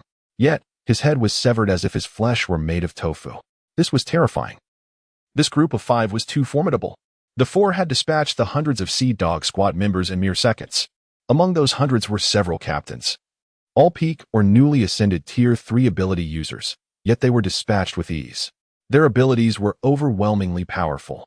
I couldn't even comprehend the abilities of some of them. Moreover, it seemed they possessed more than one ability. Who exactly were they? Suemo excitedly approached Yang Qi and exclaimed, "Boss, it seems the Sea Dog squad has claimed several nearby streets. If we eliminate them, won't those streets belong to us?" Jiang Yi scoffed. "Just a few streets? What is the point? This is merely the outskirts of Haicheng. If we were to seize territory, we ought to aim for the city center or the coast." Yang Qi said with a smile, "Jiang Yi is right. These streets hold little of value. Let us first proceed to the seaside, where we must slay that sea beast and seize all its remains. Then we shall see which faction dares to provoke us. Should they do so, we shall retaliate, thereby rightfully claiming all the treasures within their spatial equipment." As he spoke, Yang Qi lifted a power upgrade scroll in his hand, remarking, "Indeed, there are fine treasures to be found on a peak-level 4th-tier ability user." Chapter 99. The major forces. Yang Qi originally possessed a single ability upgrade scroll, and now, having acquired another from Tang Jiarong, he found himself with 2 scrolls, allowing for 2 enhancements of his abilities. He planned to upgrade both his Star Devouring and Rapid Regeneration to E grade once their proficiency reached its peak. The potential of Star Devouring far surpassed that of the Elemental Lightning and Bone Corrosion Cold Flame. Rapid Regeneration was Yang Qi and Apos' soul healing ability, necessitating its enhancement as well. From Tang Jiarong's spatial equipment, Yang Qi also procured a substantial amount of food and drinking water, along with some low-tier gear. The weapon used by Tang Jiarong was a C-grade battle knife, which proved useless to Yang Qi and his companions, serving merely as a backup weapon. Observing the immense radiance of supernatural abilities erupting from the seaside several dozen kilometers away, Yang Qi declared, "Let us hasten forth at full speed." Yang Qi, a 5th-tier ability user, was accompanied by 4 others, all at the 4th tier. Their pace, swifter than any vehicle, saw them vanish from their initial position, darting straight towards the coast. Almost every street was barricaded by massive iron plates, reminiscent of Lu 1 and Amp, Oppo's, SI's barrier, yet the hardness, thickness, and height of these iron plates were far inferior. While these barriers provided some defense against zombies, their primary purpose was to demarcate territories. Generally, the citizens of Haiqing would not trespass without permission, adhering to the established rules among the various factions. Yang Qi and his companions found it challenging to breach these barriers, opting instead to utilize their abilities or their physical prowess to leap over them. Employing his assassin stealth, Yang Qi transformed into a wisp of black smoke, effortlessly traversing the obstacles and passing through the iron plates. As they approached the heart of Haiqing, most of the iron plates spanning the streets were retracted. The current special wartime situation necessitated all-powerful individuals to confront the sea beasts. The city center was in utter chaos, with numerous evolved ability users rushing towards the coast, leaving Yang Qi's group unnoticed. The multitude of zombies that typically roamed the city were nowhere to be seen, likely rendered paralyzed by the recent onslaught of the sea beasts. Meanwhile, in the coastal region of Haiqing, the ground trembled as waves of soundwave illusions from the sea beasts surged forth, incapacitating the incoming support of evolved beings. The sea roiled violently, with towering waves reaching several dozen meters, propelled towards the shore by the tremors of the ocean and ground, heralding an imminent tsunami. A colossal, semi-transparent sea beast, shimmering with a soft blue hue, was currently emitting a long howl near the coast, instigating indiscriminate illusionary assaults, while simultaneously summoning a cataclysmic tsunami. With its roar, a multitude of glowing eyes became visible beneath the monstrous waves approaching the shore. Trouble is brewing. It is summoning other sea beasts. The urgency escalated. The sea level was rising. The tsunami was indeed imminent. Accompanying the tidal wave were countless unknown sea creatures. Were they intent on completely seizing Haiqing today? On the shore, the leaders of the major factions of Haiqing had already congregated. Yuan 1, the leader of the Sunfire faction, was a peak 4th-tier ability user specializing in fire. Appearing around 25 with a receding hairline, he donned a set of purple armor that exuded an aura of high-level defensive capabilities. Frowning at the enormous, semi-submerged sea beast looming several dozen meters away, he remarked, "This is dire. This creature is purely water type, nearly immune to physical damage. Our weapons and gear will scarcely harm it. We can only confront it with our abilities. My fire is utterly countered by its water." Hearing Yuan Wen's lament, Zhao Shen, the leader of the Thunderstorm faction, scoffed, "How dare you say that? Among the four of us, your fire ability is the only one that might counter the sea beast. Yet you are completely outmatched. How do you propose we fight?" Zhao Shen, appearing to be in his 30s with a full head of hair, often ridiculed the 25-year-old Yuan Wen for his balding, creating a tumultuous dynamic between them. The only reason they were forced to collaborate today was the immense threat posed by this sea beast. Seeing the two on the verge of another argument, Pang Zhu, the leader of the void-piercing faction, swiftly redirected the conversation. There are other fire-type users in Haiqing. Once all the fire users assemble and combine their strengths, we can surely counter this water-type beast. The leader of the Stormy Rain faction, who had been silent until now, began to ponder. I recall that a mid-tier faction on the outskirts of Haiqing, the Sea Dog Squad, has a key member who is a fire-type ability user. If I am not mistaken, this fire user has reached peak 3rd-tier strength and would provide significant assistance. Additionally, there is another faction in the city center led by a novice 4th-tier fire user. Haiqing surely has several fire-type users. As long as they are above the 3rd tier, they can collaborate with Yuan 1 to attempt an assault. A concentrated fire attack from several users should yield results. As he spoke, Xin Yu's composed gaze fell upon the approaching waves. The other sea beasts summoned by this one indicated their inferiority in strength. Thus, ordinary members from the various factions would need to confront them. They must not allow these creatures to land and invade Haiqing, or else the evolved beings within would face slaughter, and the city would inevitably become the domain of the sea beasts. We are the first and strongest line of defense. We must hold our ground. With that, his gaze swept over Yuan 1, Zhao Shun, and Pang Zhu, his calm eyes concealing unfathomable emotions. Should the fire-type reinforcements arrive and the battle commence? If any of you were to sabotage each other due to past grievances, leading to vulnerabilities in our attack and defense.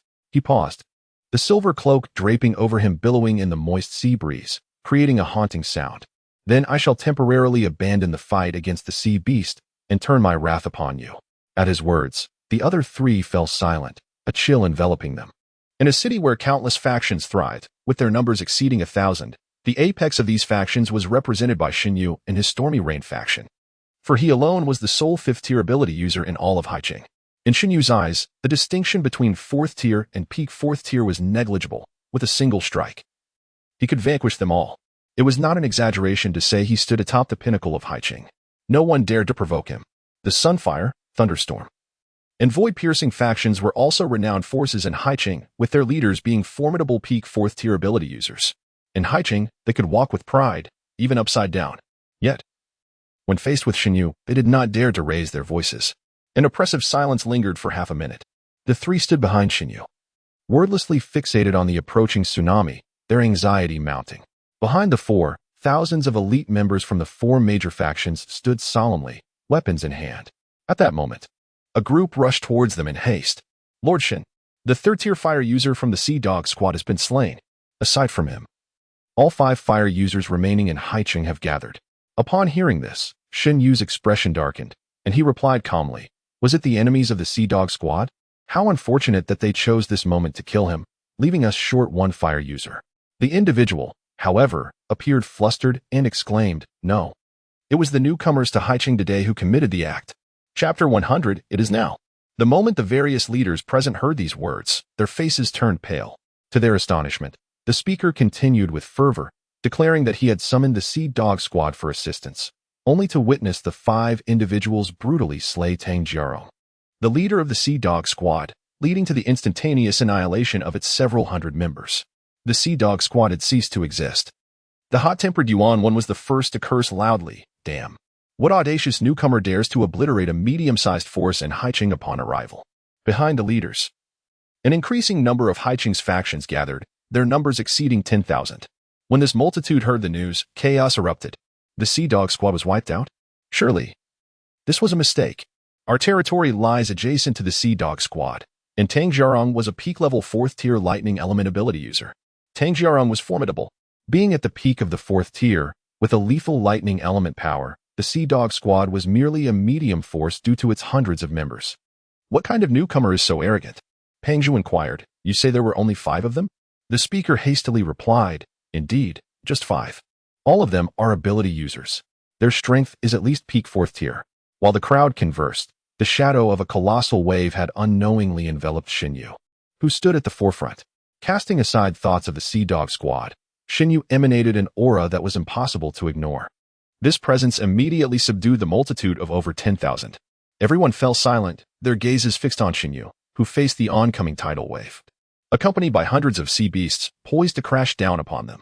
In that moment, an unparalleled fear gripped their hearts.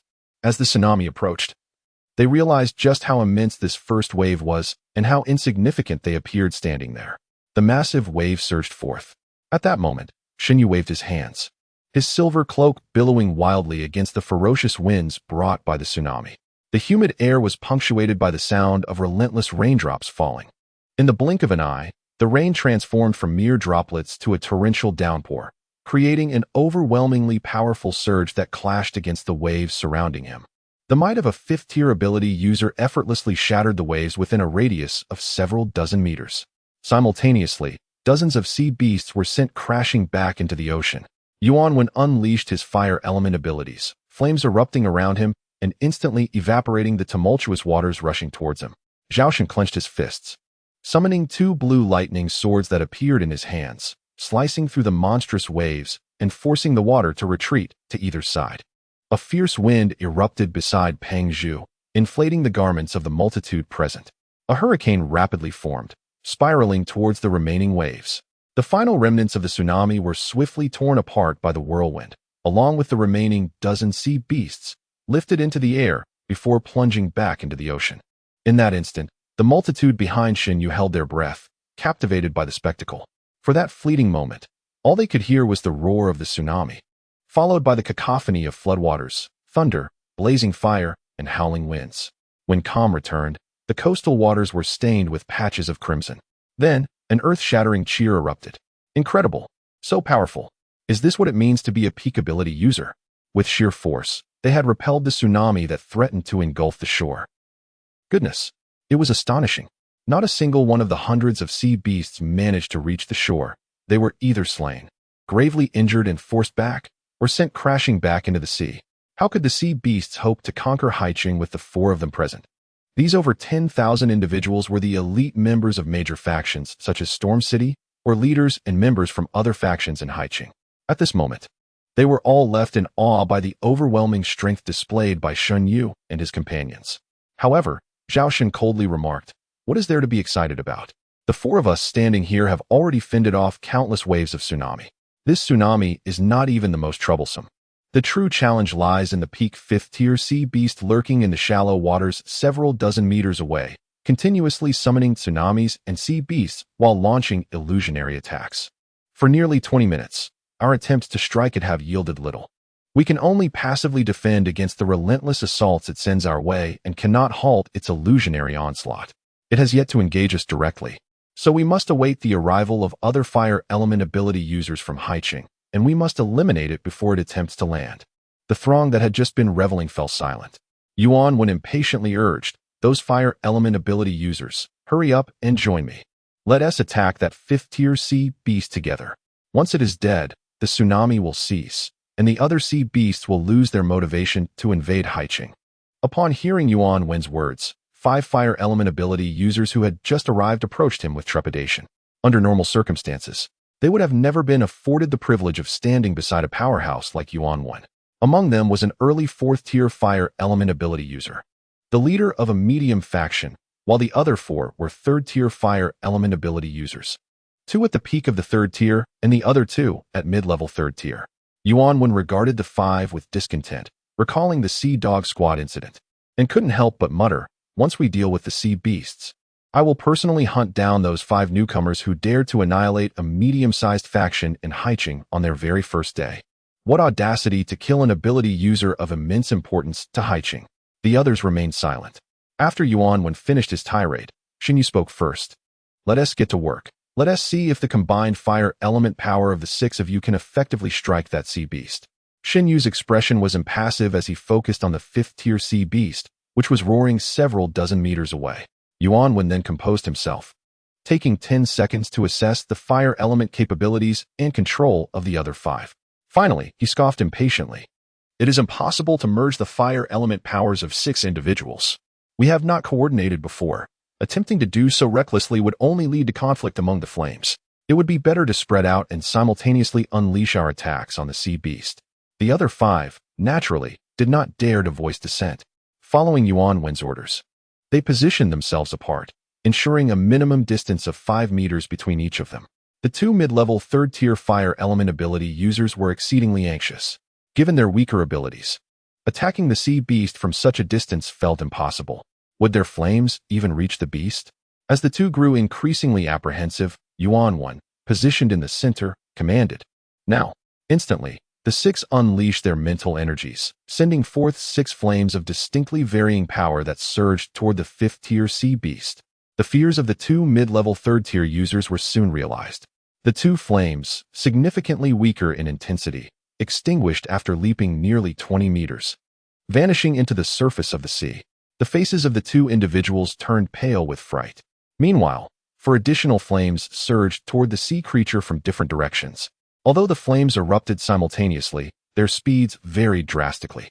The most formidable flame, belonging to Yuan Wen, a pinnacle of the 4th tier, was the thickest, most ferocious, and surged forth with the greatest velocity. A mere 2 meters behind his flame trailed another 4th-tier flame, followed closely by 2 flames of the peak 3rd tier. Just as Yuan Wen's flame was about to strike the sea creature, its enormous jaws parted slightly, seemingly revealing a smug grin. In the next instant, the creature's massive head plunged abruptly into the water, entirely disappearing from sight. The 4 flames descended upon the ocean's surface, evaporating some seawater before vanishing themselves. Yuan Wen stood dazed for a moment. Then, in a fit of rage, exclaimed, "This creature lacks martial ethics. Why is it dodging?" It was clearly not evasive before. The multitude of over 10,000 behind them, witnessing Yuan Wen and his companions being toyed with by the sea beast, wore expressions of profound dismay.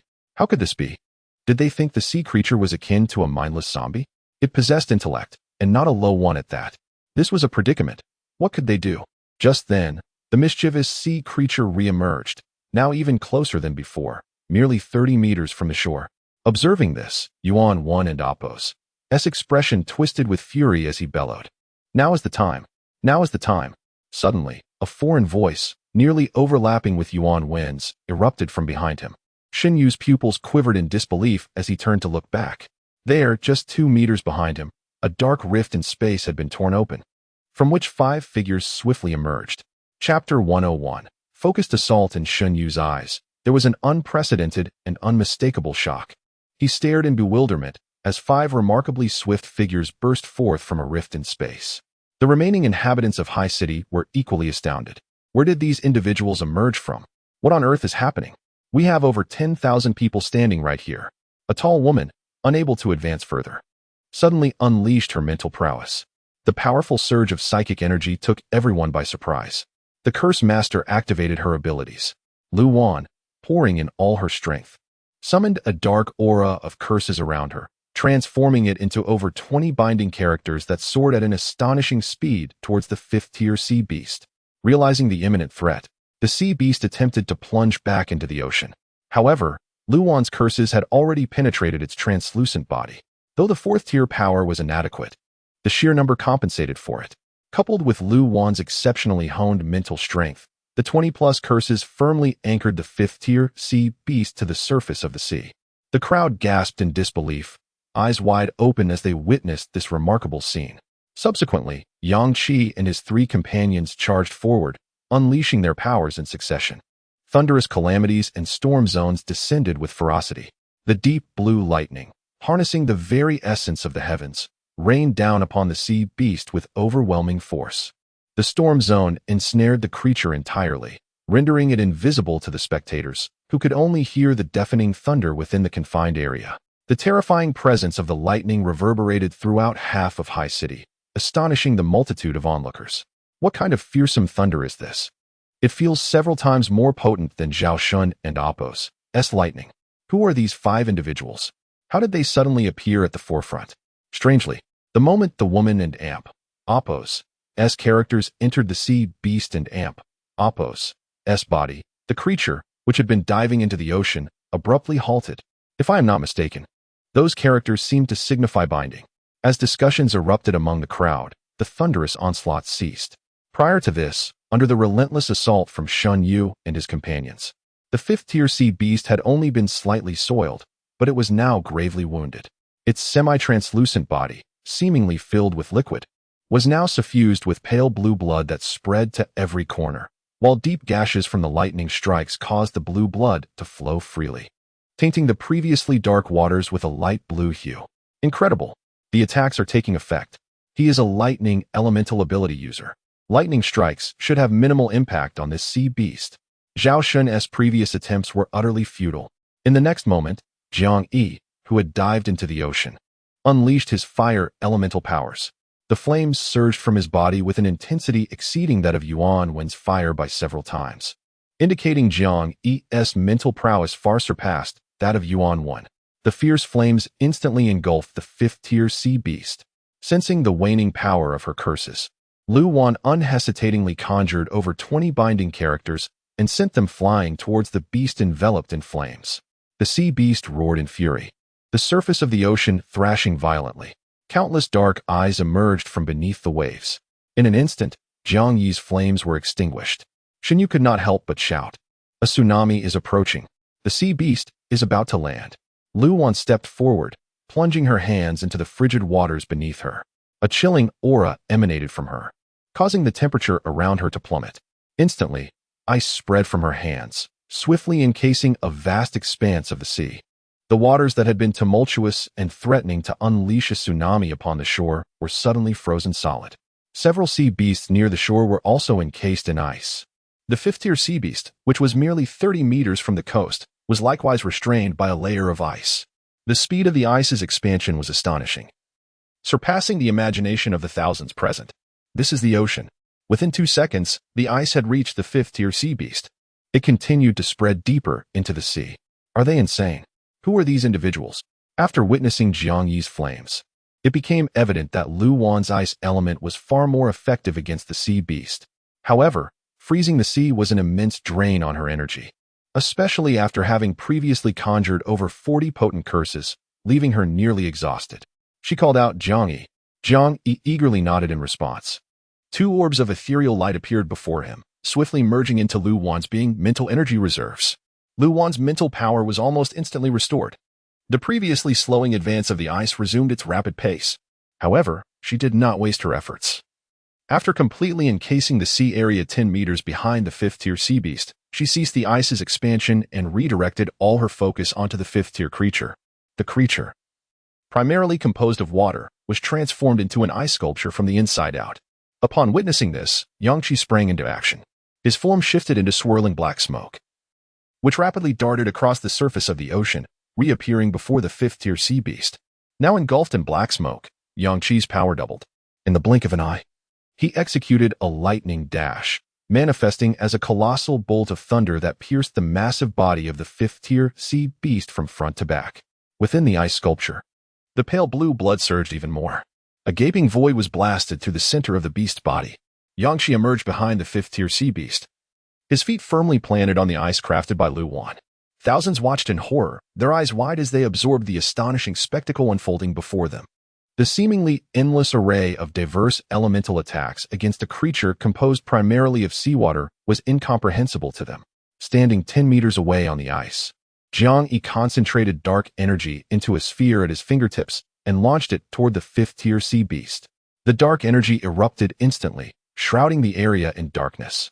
Simultaneously, Chen Tingyu's light energy slicing and Su Mo's spatial cutting struck together, severing the exposed portions of the 5th-tier sea beast into 3 segments. The thunderstorm descended once more. Boom! The dark energy surged across the frozen sea, and dense bolts of lightning crashed down like divine retribution. The icy surface shattered. All eyes were drawn to the dazzling epicenter of the elemental assault, where several spheres of white light erupted. They stood in stunned silence. Is this the luminous remnants from the sea beast's demise? Does this mean that the 5th-tier sea beast has been slain? After Yangqi vanquished the 5th-tier sea beast, he hurriedly exclaimed, "Quickly freeze the remains. We need to find its dismembered parts." Lu Wan promptly activated her ice element once more, consolidating the shattered ice blocks created by Yangqi and the others. She dashed over and pointed at several large ice chunks, stating, "The remains are inside these blocks, with part of it still beneath the waves. That portion should remain relatively intact." Yangqi frowned, saying, "This creature is composed of at least 80% water, right? It likely has no bones. Collecting its body parts for crafting materials will be nearly impossible." Su Mo expressed some disappointment, remarking, "We 5 put in so much effort to kill it." Yangqi rummaged through the ice and found a crystal core. After extracting it, he said, "Let us unseal it. This sea beast is nothing but a puddle of water, devoid of valuable crafting materials." The others gazed at the translucent blue core in his hand, sensing the immense power emanating from it, and curiously asked, "Boss, what is this?" Yangqi smiled and remarked, "It is akin to the cores of zombies. However, the cores of mutated beasts consist entirely of pure energy, which can be directly absorbed. The 5th-tier beast core contains formidable water elemental power, making it ideally suited for Su Mo, who possesses water elemental abilities." He then handed the beast core to Su Mo, stating, "With your water element, absorbing this will rapidly enhance your proficiency in manipulating water elements and deepen your understanding of your abilities." Su Mo, filled with excitement, gratefully accepted the water elemental core, exclaiming, "Thank you, boss." Meanwhile, Yangqi proceeded to examine several white orbs of light that had emerged from the death of the sea beast, completely unfazed by the astonished gazes of the thousands present. Chapter 102. The taste of power. The quintessence of the 5th-level evolutionary beings has already reached the A-grade. Several white orbs have yielded 5 A-grade enhancement potions, 7 A-grade mental recovery potions, 2 A-grade immunity potions, and 1 A-grade healing potion. All are potions, devoid of any equipment. For Yangqi, the A-grade enhancement potions hold some utility. To the other 4 members of the 4th level, these potions are akin to miracle elixirs, with one capable of significantly enhancing physical attributes. 5 potions equate to an equal distribution among the 5 individuals. The A-grade mental recovery potions also provide a noticeable restorative effect for Yangqi at present. Each person received 1, with the surplus allocated to Lu Wan. At this moment, Thousands of individuals in Haiqing stood silently along the shore, gazing at Yang Qi and his companions as they nonchalantly divided the spoils. They remained enveloped in the terror of the preceding 2 minutes. During those fleeting moments, thunder roared, the space trembled, the sea froze, bizarre characters flickered, dark energy surged, and bursts of intense light intermittently illuminated the chaos. This was truly the grand stage for extraordinary abilities. They had witnessed something remarkable today. The 5th-level sea beast, under the coordinated assault of these 5 individuals, could hardly move. With curses and freezing spells cast upon it, any notion of retaliation was rendered impossible. The terrifying 5th-level sea beast, capable of summoning other sea creatures and invoking tsunamis, stood there, helplessly absorbing the blows. Was this a feat achievable by mere mortals? Words failed to encapsulate the shock resonating within them. What they had initially presumed would bring calamity to Haiqing, the 5th-level sea beast, was annihilated in less than 2 minutes by these 5. Throughout this ordeal, how many extraordinary abilities had they employed? It felt as though each individual possessed more than a single unique power. Who were these people? They were completely unfamiliar to anyone in Haiqing. Their strength was overwhelming, and I still cannot fathom how they suddenly materialized behind Xinyu. Their audacity is truly remarkable. That man, Xinyu, is the sole 5th-level ability user in Haiqing, standing at the pinnacle of power. At that moment, Xinyu must have been taken aback, confronted by a 5th-level sea beast in front of him, and 5 unfamiliar figures appearing behind him, leaving him utterly dazed. Logically, such formidable individuals in Haiqing would not go unrecognized. Xinyu gazed in astonishment at Yang Qi and Apos' silhouette against the frozen sea, his expression reflecting unprecedented complexity. As a 5th-level ability user, he immediately discerned Yang Qi and Apos' rank the moment he made his move. He could not deny Yang Qi and Apos' formidable strength. Indeed, it was extraordinarily powerful. He even felt a sense of subservience. Having been the foremost figure in Haiqing for so long, he believed he would never encounter someone stronger than himself. This city, with its population exceeding 10 million and evolutionary ability users in the hundreds of thousands, designated him as the strongest among them. Yet today, he faced an adversary who surpassed him. Meanwhile, Yuan 1 and several fire element ability users felt their faces flush with embarrassment. They had hoped to rally all fire element ability users in Haiqing to confront the 5th-level sea beast. However, based on their initial encounter, where they were treated like mere playthings by the beast, any subsequent fiery assaults they orchestrated were futile. The beast could effortlessly dive beneath the waves to evade their attacks. Only the ice element woman among the 5 could counter the 5th-level sea beast, freezing it in place to endure the onslaught. At this juncture, the individual who had been dispatched to notify the smaller factions in the outskirts finally arrived breathlessly at Xinyu and Apos' side. This person had recognized Yang Qi and his companions long ago. Anyone who had encountered them would find it impossible to forget. In a flustered tone, he exclaimed, "Lord Shin, these 5 are the ones I mentioned earlier, the ones who annihilated the Sea Dog squad in the outskirts." Upon hearing this, Xinyu was entirely unfazed. "Yes, I am aware." However, Yuan 1 and his companions were taken aback, immediately converging around Xinyu. In a hushed voice, Yuan 1 expressed a barely contained mixture of fear and excitement. They must be dealt with. They have violated the rules of Haiqing, arriving with such an overwhelming display of power, obliterating a mid-tier faction, and while all factions in Haiqing are uniting to confront the 5th-level sea beast, they have directly torn a rift in space behind you. This is an outright disregard for your authority. Zhao Shen pondered for a moment before solemnly stating, "This matter does not seem easily resolvable. We have all witnessed their strength." Yuan 1 was taken aback by Zhao Shen and Apos' apparent reluctance to eliminate Yang Qi and his companions, responding with anger, "Zhao Shen, what are you thinking? It is precisely because they are so powerful that they must be eliminated. Each one of them could single-handedly take down the leader of a mid-tier faction. The man leading them possesses strength that far exceeds both you and me. The impact of 5 such formidable individuals gathering together on the entire power structure of Haiqing, on our own factions, the blazing sun and thunderstorm, would be unimaginable." Listening to Yuan 1 and Apos' words, Zhao Shen fell silent, a look of inner conflict evident in his eyes. Typically the mediator among the trio, Peng Zhu, unexpectedly spoke up with calm authority, "They must perish, otherwise, Haiqing will face a cataclysmic shift." Zhao Shen cast a surprised glance at Peng Zhu, remaining silent. Yuan 1, relieved that Pang Zhu concurred with his perspective, turned to Xinyu and said earnestly, "We await your command." Xinyu closed his eyes, deep in contemplation. He possessed an unremarkable appearance, yet was the strongest among the four. Despite being the youngest at just 24 years of age, he deliberated on the odds of facing Yang Qi as an adversary, and the odds of confronting all five of them simultaneously. He considered how his four companions combined would fare against Yang Qi and his team. Noticing Xinyu lost in thought, an unusual deliberation of pros and cons, the impatient Yuan when grew anxious. He urged, "Xinyu, think clearly, for so long. Haiqing has been under your control. You command the city, and your word is law. In the territorial disputes among factions, your decree can halt conflicts and establish peace.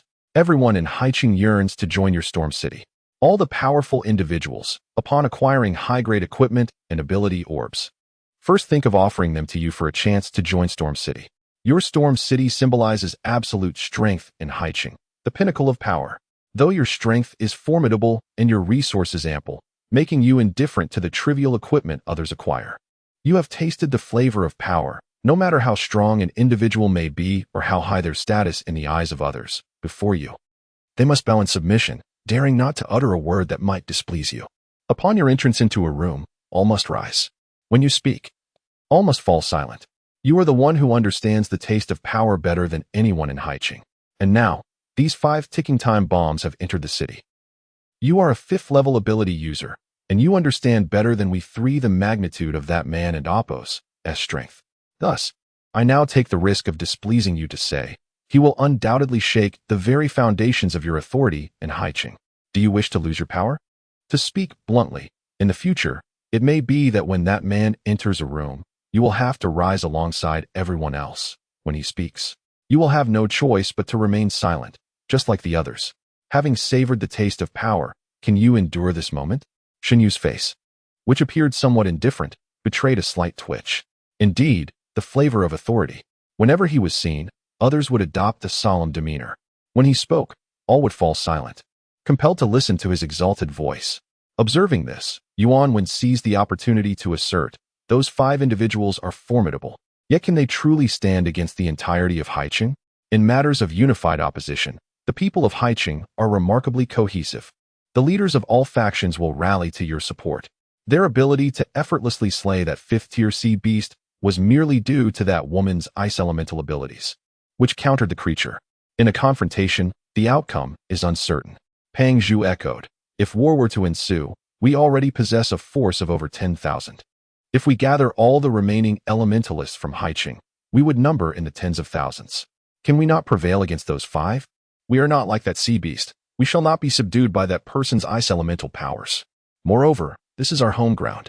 Just then, the 5 members of Yang Qi, having injected themselves with the Class A enhancement serum, stepped onto the ice from the sea.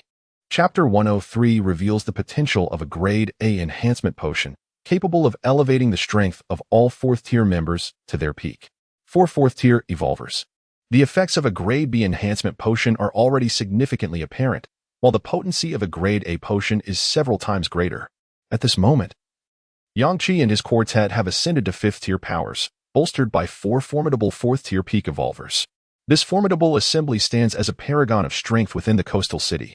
As Yang Qi traverses the frozen sea, his gaze remains fixed on Xinyu, the sole 5th-tier evolver present aside from himself. The multitude of onlookers, numbering in the thousands, harbor a mix of fear, envy, and admiration, yet the prevailing sentiment is one of wariness. To the inhabitants of the coastal city, Yang Qi and his companions are unwelcome newcomers, while the throngs before them represent the core of the city's various factions. The entry of such potent individuals into the city inevitably threatens the balance of power among these factions. Moreover, the rumors of Yang Qi's previous encounter with the Sea Dog Squad have only heightened their sense of urgency, if this audacious group seeks to establish a long-term foothold in the coastal city. The existing organizations may find themselves facing a fate akin to that of the Sea Dog Squad. In this post-apocalyptic world, resources are finite, be it food, territory, or means of enhancement. The arrival of new and powerful evolvers necessitates a redistribution of the already allocated resources, leaving the established factions with significantly less. Thus, there is no need for the leaders of these factions to convene. The ordinary members have largely resolved in their hearts to take action against Yang Qi and his companions. The hostility emanating from the crowd is palpable, and as Yang Qi steps lightly upon the sea, a smile breaks across his face, raising an eyebrow in amusement. Jiang Yi, intrigued, inquires, Yang Qi, what brings you such mirth? Yang Qi unabashedly surveys Shun Yu and his companions, stating, it appears that the strong of the coastal city do not welcome us. They seem to have forgotten that we just repelled a fifth-tier sea beast on their behalf. Without us, their coast would have been swallowed by a tsunami. Upon hearing this, Jiang Yi's jovial demeanor vanishes, replaced by a frown directed at Shun Yu at the forefront. What nonsense! Those so-called fire element evolvers made a futile attempt to strike, believing they possessed the strength to defeat that beast. To seize the opportunity, we even had Su Mo utilize his special skill, the spatial portal, to appear behind them. They truly exhibit a lack of gratitude. Yuan 1, the fire element evolver, bristles at Jiang Yi's derision. Who are you calling useless? He retorts, pointing an accusing finger. Jiang Yi meets his gaze squarely, declaring, I speak of you. A peak 4th-tier fire element evolver, utterly incapable of handling that sea beast. Unwilling to back down, Yuan 1 fires back, your flames are impressive? I see no difference between your flames and mine. It was only because your side had an ice element evolver to restrain that beast that your attack was effective. Suddenly, Jiang Yi turns to Yang Qi and asks, Yang Qi, may I eliminate this man? The crowd falls into stunned silence, disbelief washing over them.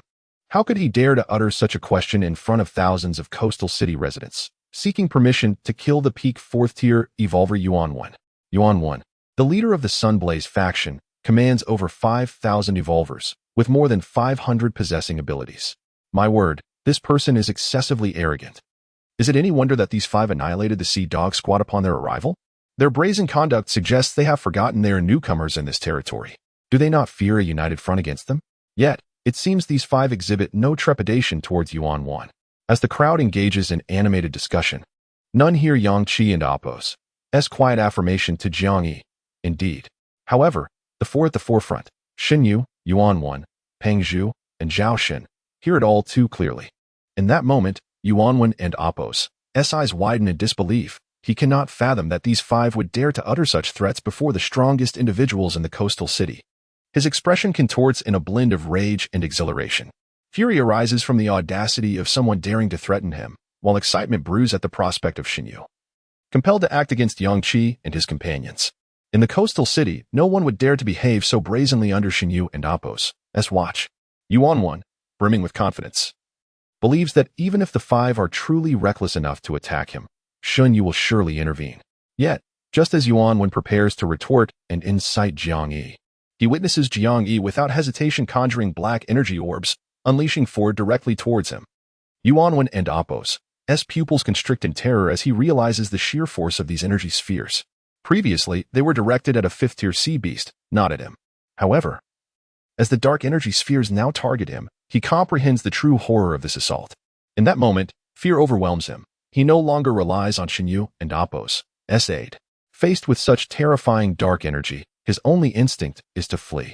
Under the astonished gazes of the crowd, Yuan 1 turns to escape, but in an instant, darkness envelopes his world. An unprecedented fear fills him. He opens his mouth to cry out, to plead for help, but no sound escapes. His surroundings are consumed by an infinite void. At that moment, he cannot discern whether his eyes are open or closed. His entire world is shrouded in darkness. Devoid of sound and sight, his senses stripped away, swallowed by boundless dread. To the onlookers, Yuan 1 merely turns and attempts to flee, as if enchanted. His eyes turning pitch black, standing frozen in place. The darkness engulfs him in an instant. Then, all eyes watch in disbelief as Yuan 1 is consumed by the dark energy unleashed by Jiang Yi. Shinyu and his companions remain motionless, while Peng Zhu and Zhao Shun, paralyzed by fear, recognize Jiang Yi as their equal, a peak 4th-tier evolver. The outcome confirms their suspicions. Jiang Yi has decisively eliminated Yuan 1. Chapter 104. Notification. Jiang Yi and Appo's dark instantaneous skill has shown remarkable improvement. The last time he used it against the 5th-tier black mist entity in Ming Town, not only did the entity become ensnared, but he was also caught in his own control. However, this time, when he unleashed the dark instantaneous against Yuan 1, only Yuan 1 fell victim. The energy orb erupted upon Yuan 1, resulting in his instant demise. Witnessing this scene, Jiang Yi couldn't contain his exhilaration and leaped with joy. This was indeed my first successful execution of the dark instantaneous skill. This time, I was not caught off guard. Yang Qi praised, "Well done, significant progress." At that moment, the coastal area was enveloped in an eerie silence. Everyone was in utter shock, gazing at the spot where Yuan Wan had vanished. While Yang Qi and his companions celebrated Jiang Yi's apparent enhancement of skills, the crowd was filled with disbelief. Did I just witness Yuan Wan being effortlessly killed by an ordinary member among them? Indeed, Yuan Wan was a peak 4th-tier fire elemental ability user. In Haicheng, 4th-tier beings were not uncommon, but Yuan Wan and Apos' formidable strength and the potency of his fire abilities had propelled him to prominence, establishing the powerful faction known as Lirai. One must wonder, how could Yuan Wan alone command an entourage of over 5,000 loyal followers? They followed him, believing he could protect them and lead them to procure more resources in this apocalyptic world. It was simply unfathomable that such a powerful ability user could be so easily dispatched by one of their ordinary members. Yuan Wan was a formidable force in all of Haicheng, while Xin Yu and his 3 companions were arguably the most powerful individuals in the city. Wasn't it terrifying that when the man attacked Yuan Wan, Xin Yu and his companions merely stood by, watching? What were Xin Yu and the others thinking? Why didn't they assist Yuan Wan? Xin Yu was a 5th-tier ability user, possessing incredible strength, and he could have easily intervened, yet he chose not to help Yuan Wan. At that moment, everyone felt a sense of absurdity. The absurdity lay in the fact that Yuan Wan, the leader of Lirai, died before the eyes of thousands. With Xin Yu and his companions standing idly by, Yang Qi approached the spot where Yuan Wan had stood and walked directly to Xin Yu and his companions. They remained stiff and motionless, while Yang Qi ignored them, squatting down to retrieve Yuan Wan's storage ring. He then tossed the ring to Lu Wan, instructing her to inspect its contents. Only then did Yang Qi turn to Xin Yu and inquire, "Is everything all right? If there are no issues, we shall take our leave." Xin Yu, momentarily taken aback, managed to force a smile. "Yes, I just want to express my gratitude for your assistance in eliminating that 5th-tier sea beast. Without you, Haicheng would have faced dire consequences today." The crowd gasped in astonishment at Xin Yu's words. It was unimaginable that the once mighty Xin Yu, who commanded respect in Haicheng, would lower his head before Yang Qi. This statement was clearly a sign of submission. Yang Qi raised an eyebrow and chuckled. "Really? When I eliminated the Sea Dog team on the outskirts, I heard surrounding individuals express outrage, claiming our actions would provoke the wrath of all factions in Haicheng." Xin Yu smiled and replied, "You are different. You are the benefactors who helped Haicheng fend off the attack of a 5th-tier sea beast. How could anyone dare to strike against their benefactors? When we were all at a loss against that 5th-tier sea beast, it was you 5 who stepped forward without hesitation. I believe that for this reason, no one in Haicheng will oppose you. You may do as you please here." The people of Haicheng stood in stunned silence. The mere act of an ordinary member killing Yuan Wan had caused Xin Yu, a 5th-tier ability user, to bow his head. This was not the Xin Yu they knew. He was known for his unwavering authority and absolute strength. Yet today, he had capitulated so easily, leaving them feeling bewildered. How could this be? This was not Xin Yu's style. He would never bow to anyone, being a lofty 5th-tier ability user. Indeed, why not consider that Xin Yu, a powerful 5th-tier ability user, dared not act against these 5 individuals, and even chose to show weakness? This alone illustrated just how formidable their strength was. Xin Yu was no fool. We all knew that. So let us cease any further thoughts of challenging these 5. Even Xin Yu has proclaimed that they can do as they wish in Haicheng. We should simply avoid crossing paths with them in the future. After hearing Xin Yu's words, Yang Qi chuckled and said, "Well then, it appears you are the leader of Haicheng now?" Xin Yu humbly replied, "I dare not claim such a title. I am merely the only 5th-tier ability user in Haicheng. However, now that you are here, my singular distinction has been overshadowed." As Xin Yu spoke, the crowd fell into a profound silence. Moments later, gasps of astonishment filled the air.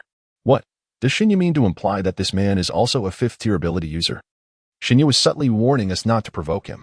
Good heavens, in a city as vast as Haicheng, with millions of evolved beings and ability users, only one has emerged as a 5th-tier ability user, and this man is also a 5th-tier ability user. Now it made sense why the typically proud Xin Yu had so easily conceded. It turned out his counterpart was indeed a 5th-tier ability user. This was utterly inconceivable. A 5th-tier ability user. In that moment, upon learning that Yang Qi was a 5th-tier ability user, the people of Haicheng abandoned any thoughts they had regarding him. For if a single 5th-tier ability user like Xin Yu could suppress all the hidden talents in Haicheng, then another fifth-tier ability user would wield the same influence. It could even be argued that Yang Qi posed an even greater threat than Xinyu. While Xinyu could engage in dialogue and negotiate benefits for various factions, Yang Qi had acted decisively by dismantling the Sea Dog team without hesitation. Just moments ago, one of Yang Qi's subordinates, after a verbal altercation with Yuan Wan, had sought permission to eliminate him, and to everyone's shock, Yang Qi had indeed consented.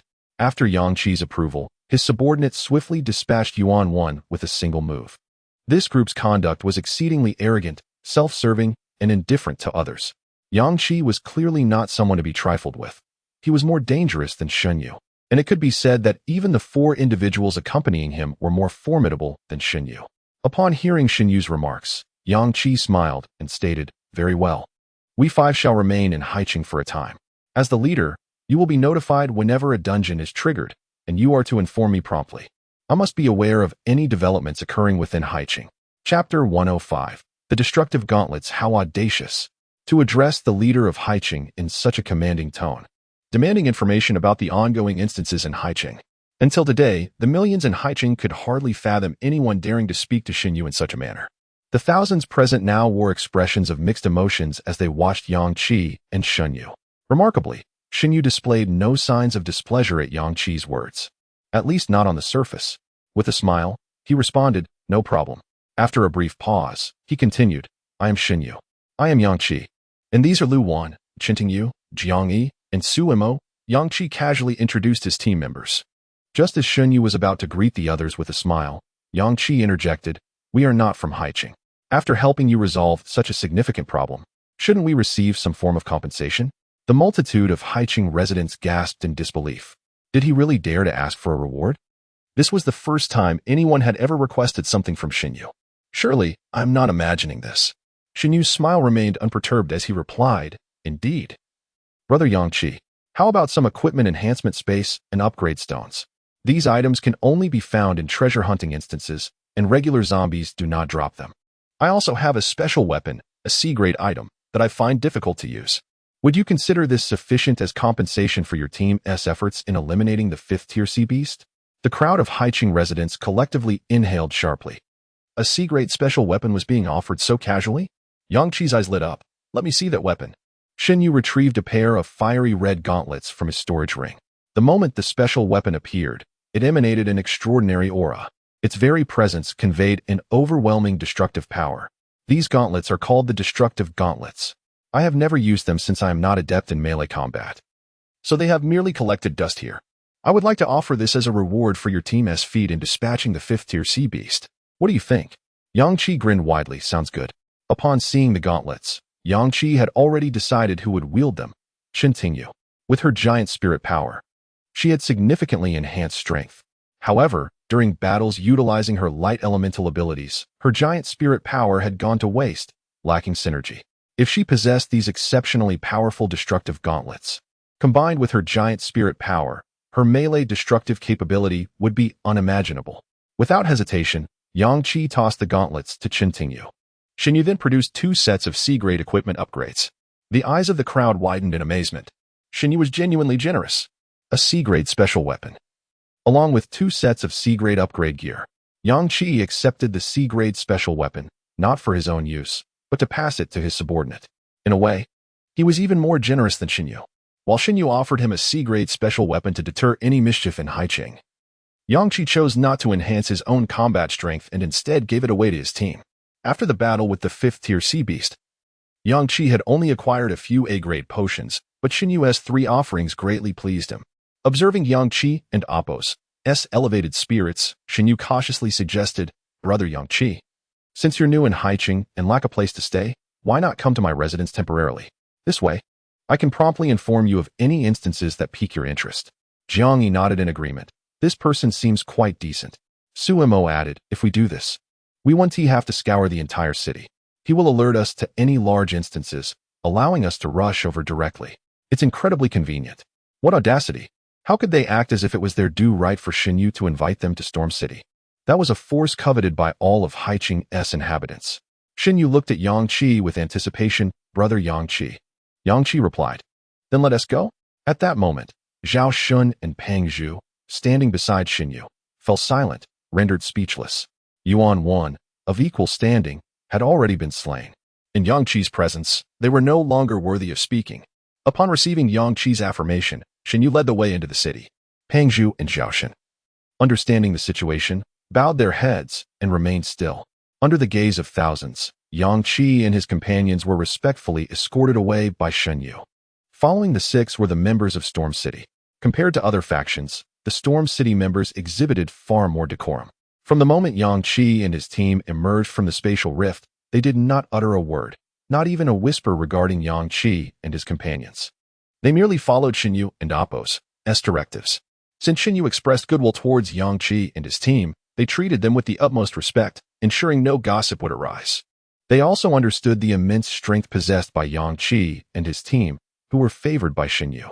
Due to the previous fifth-tier sea beast incident, countless evolutionists and superhumans had gathered in the coastal district. Before they even reached the shore, they witnessed Shen Yu mingling with a few unfamiliar faces, laughing and conversing. The onlookers were astonished. In all their time in Haicheng, they had never seen such a humble and warm smile on Shen Yu's face.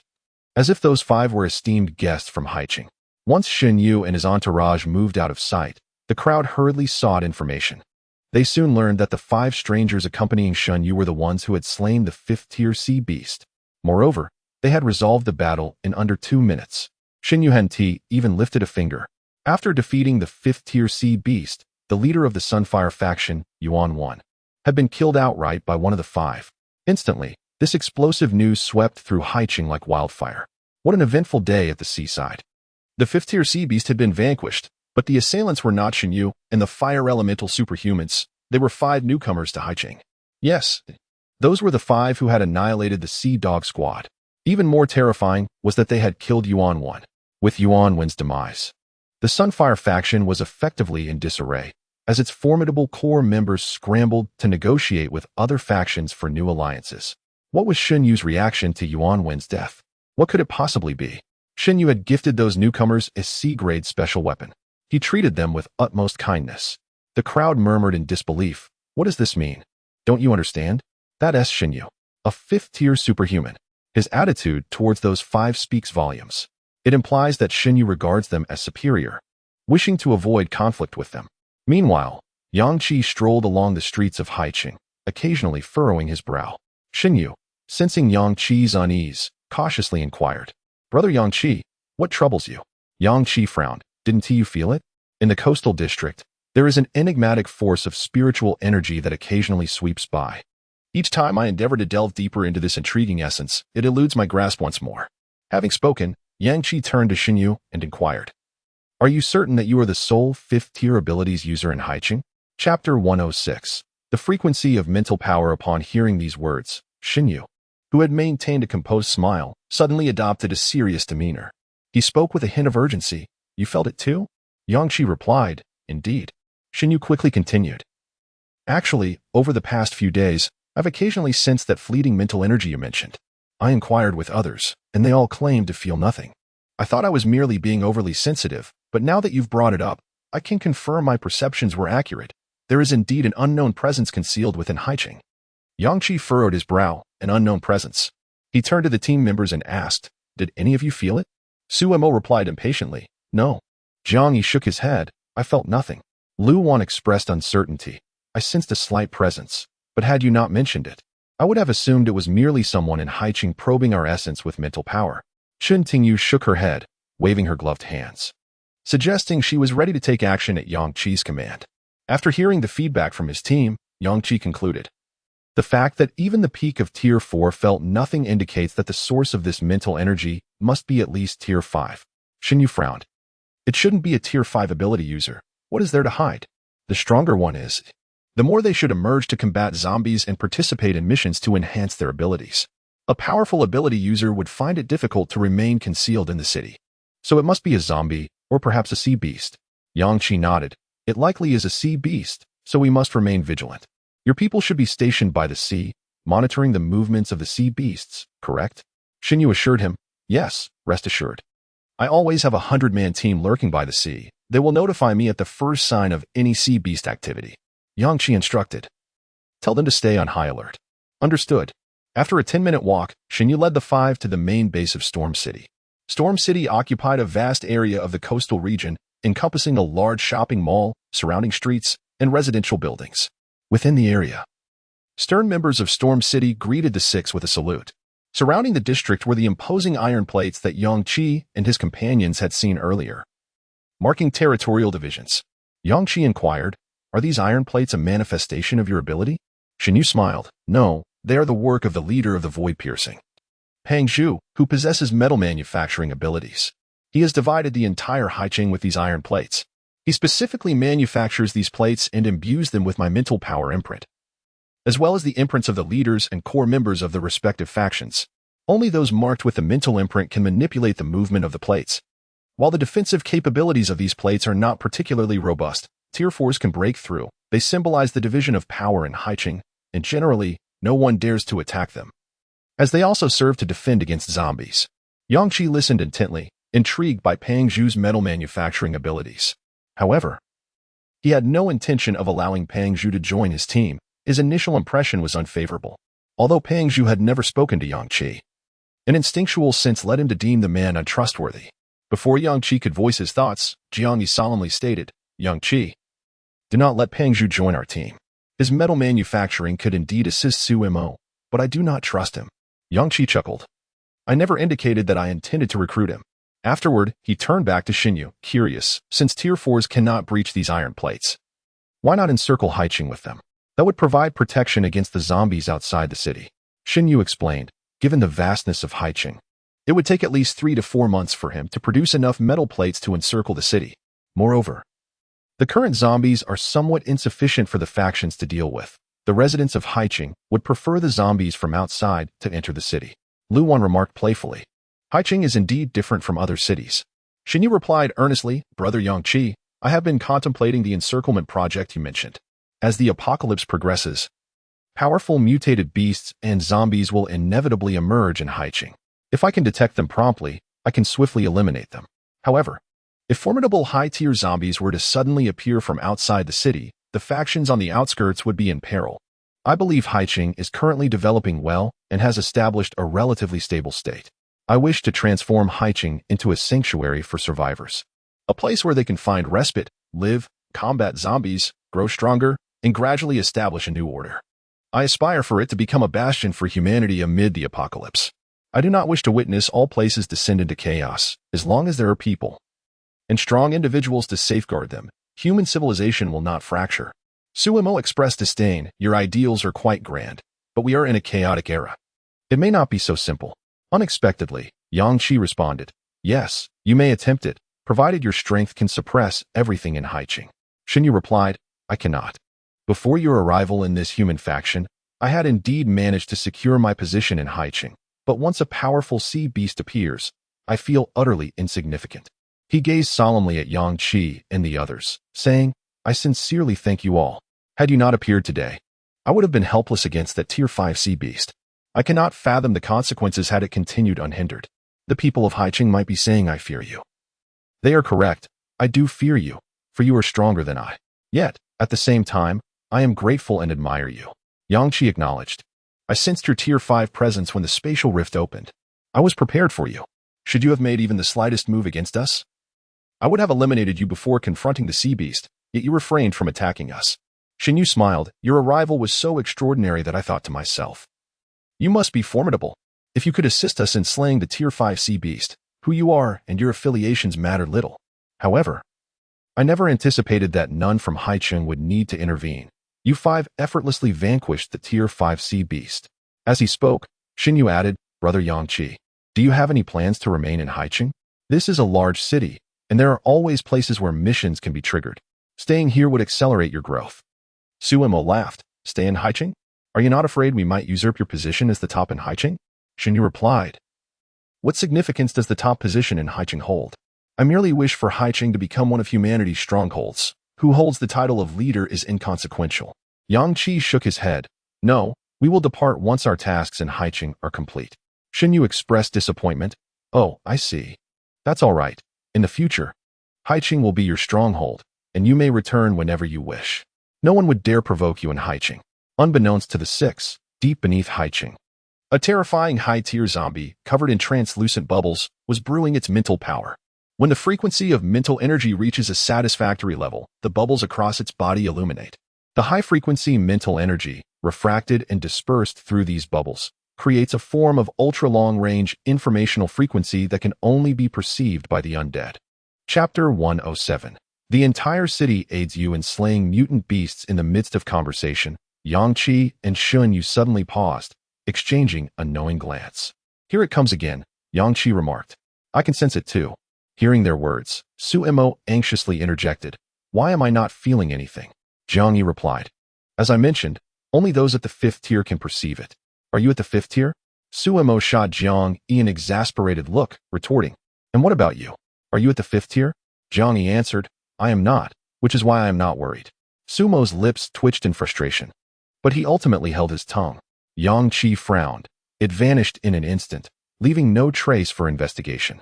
When did you first perceive this mental energy? Shin Yu promptly responded. It started the early hours of the day before yesterday. It was a singular occurrence then. Since yesterday, it has become more frequent, appearing 5 times in a single day. Today, while with you all, it has manifested even more frequently, 3 times in just half an hour. Yang-Chi pondered. Before we dispatched that 5th tier sea beast, I felt nothing of this mental energy. Perhaps our commotion while dealing with the sea beast alerted the hidden entity? But what purpose does its release of this mental energy wave serve? It has not posed any tangible threat to us. Later, Shin Yu treated Yang-Chi and the others to roasted sea beast meat, with no particular dungeon to pursue. Yang-Chi took this moment to upgrade 2 sets of C-grade equipment gifted by Shin Yu to B-grade, the C-grade Golden Spring Water and the C-grade Heavy Energy Vehicle.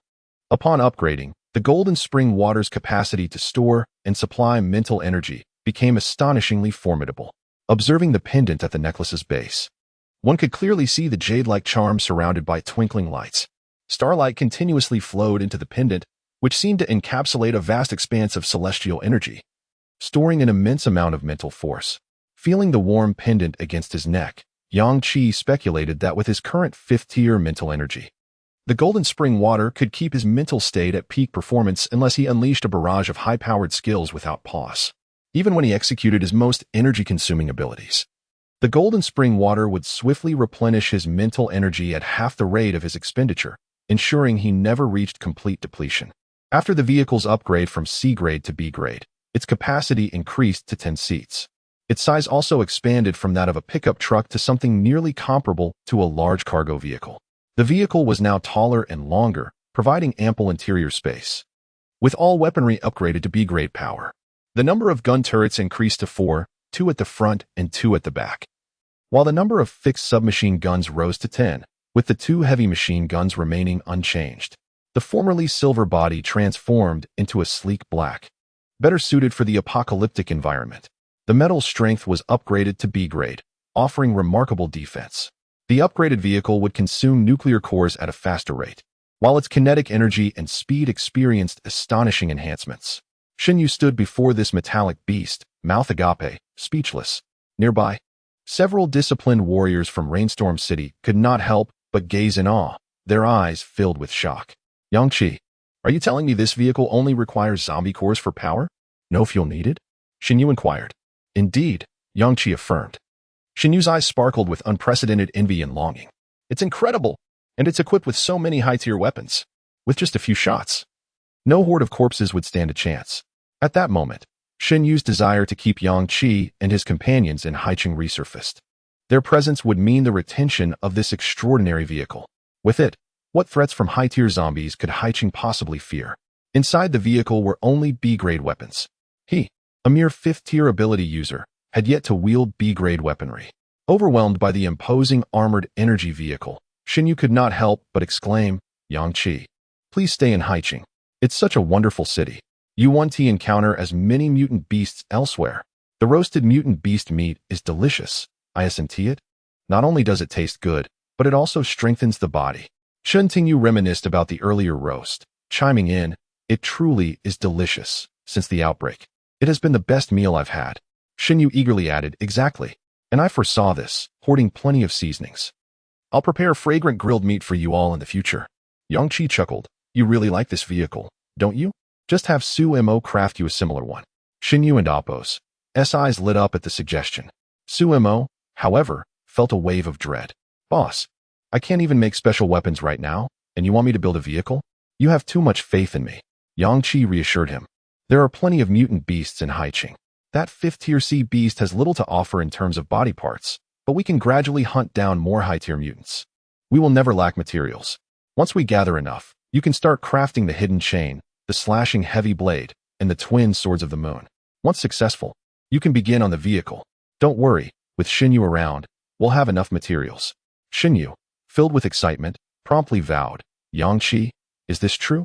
Of course. Sumo is a master craftsman, Yang Qi affirmed. Suddenly, Xinyu sprang to his feet, waving to the nearby warriors of Rainstorm City. All of you, go hunt mutant beasts. Bring back any that have bones and hides. Preserve the entire corpse if possible. We want every body part. The more you bring back, the greater the reward. He instructed that this command be conveyed to all factions in Haiqing. Any who arrived in Rainstorm City with valuable mutant beast corpses would be rewarded. Those who brought in particularly rare or high-tier specimens could earn the right to join Rainstorm City. The warriors accepted their orders and swiftly dispersed.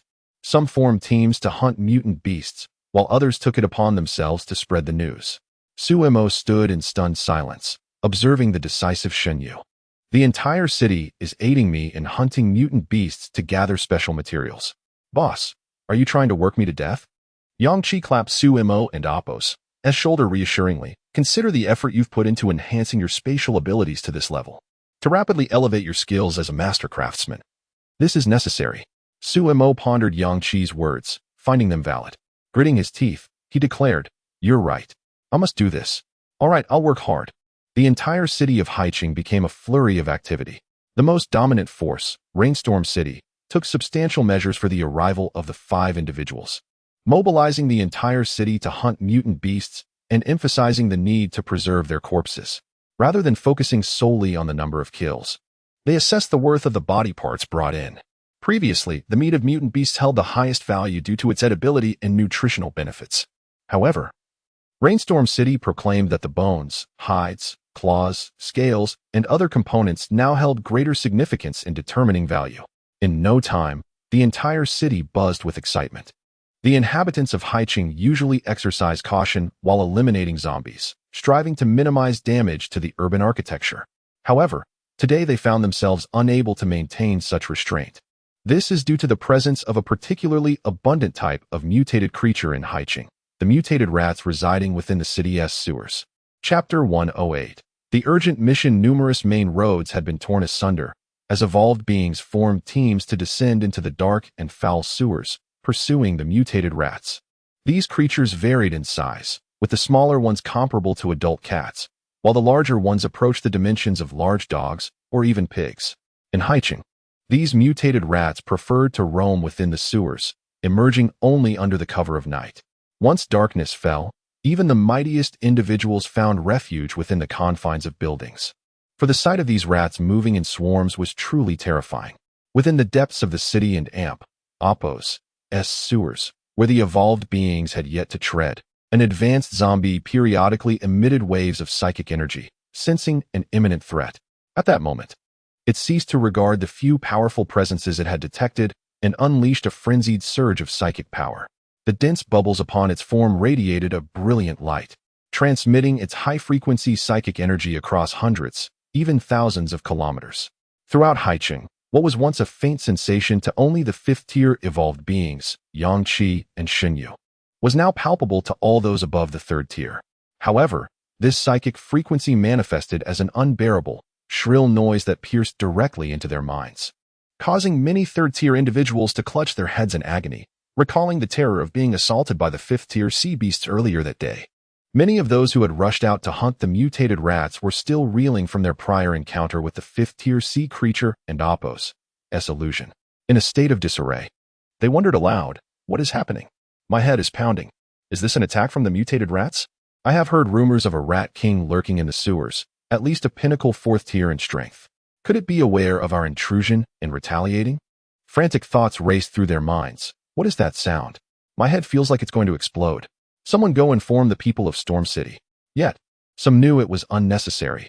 The attack felt as though it originated from a great distance, and everyone was affected. Xinyu could not have been oblivious to this. Many individuals, valuing their lives, chose to retreat from the sewers. Some who had ventured deep into the darkness now sensed the peril and attempted to break through the surface above. At that precise moment, the mutated rats, which had previously hidden in the shadows, seized the opportunity amidst the chaos of the evolved beings and launched a counterattack. The most evident evolutionary traits of the Haiqing mutated rats were their teeth, claws, and tails. A second-tier mutated rat's tail could measure up to a meter in length, while that of a third-tier rat was both long and strong, brimming with unimaginable power. Before several third-tier evolved beings could discern the shadowy figures before them, the psychic waves from the advanced zombie influenced their minds, causing them to be ensnared by thick rat tails and violently flung against the dank, filthy walls of the sewer. This brutal act felt akin to being grasped by death itself. They scarcely had time to rise when the corpulent mutated rats leapt onto them, their sharp claws swiftly severing throats and limbs, indulging in a gruesome feast. The evolved beings, overwhelmed, hastily fled the sewer. Yet it was conservatively estimated that over 1,000 had already become the rats' prey.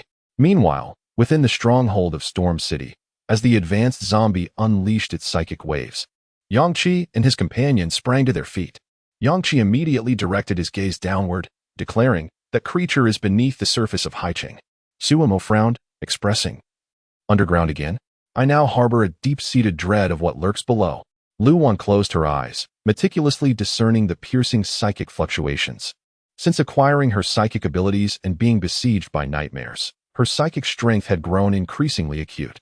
At that moment, she discerned that this psychic wave was not an attack. Rather, it was a transmission of a signal. Shen Tingyu observed Luwan intently, inquiring, "What's wrong?" with her eyes still shut and a grave expression on her face. Luwan replied, "This psychic wave seems to convey a specific message to a targeted group." Yang Qi quickly turned to Luwan, recalling certain rumors from his previous life. It was said that some advanced zombies had evolved psychic abilities, which were predominantly aimed at controlling other zombies. The more powerful psychic zombies could summon all surrounding zombies to their side, an utterly terrifying prospect. To gather the nearby zombies into one place equated to inciting a zombie tide. If the summoning were limited to Haiqing, Yang Qi would harbor no concerns. Given the average strength of Haiqing's evolved beings and the support of their 5-man team, even a zombie tide would pose little threat. Yet, he feared the summoning range extended beyond Haiqing, potentially rallying all zombies from the surrounding cities. In such a case, it would not merely be a tide within Haiqing, but rather an influx of all surrounding zombies converging upon the city, leading to a siege of the undead. Yang Qi promptly articulated all his thoughts. Xinyu and the others were understandably astonished. "What? I thought it was the sea beasts. Is it truly zombies?"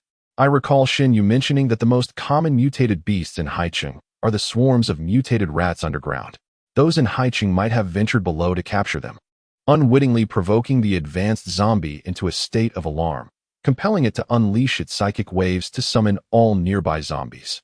Yang Qi disregarded their reactions, continuing his analysis. Prior to this, only Shun Yu and I could detect each other and Apos' psychic fluctuations, indicating the opponent and Apos' strength is at least 5th tier.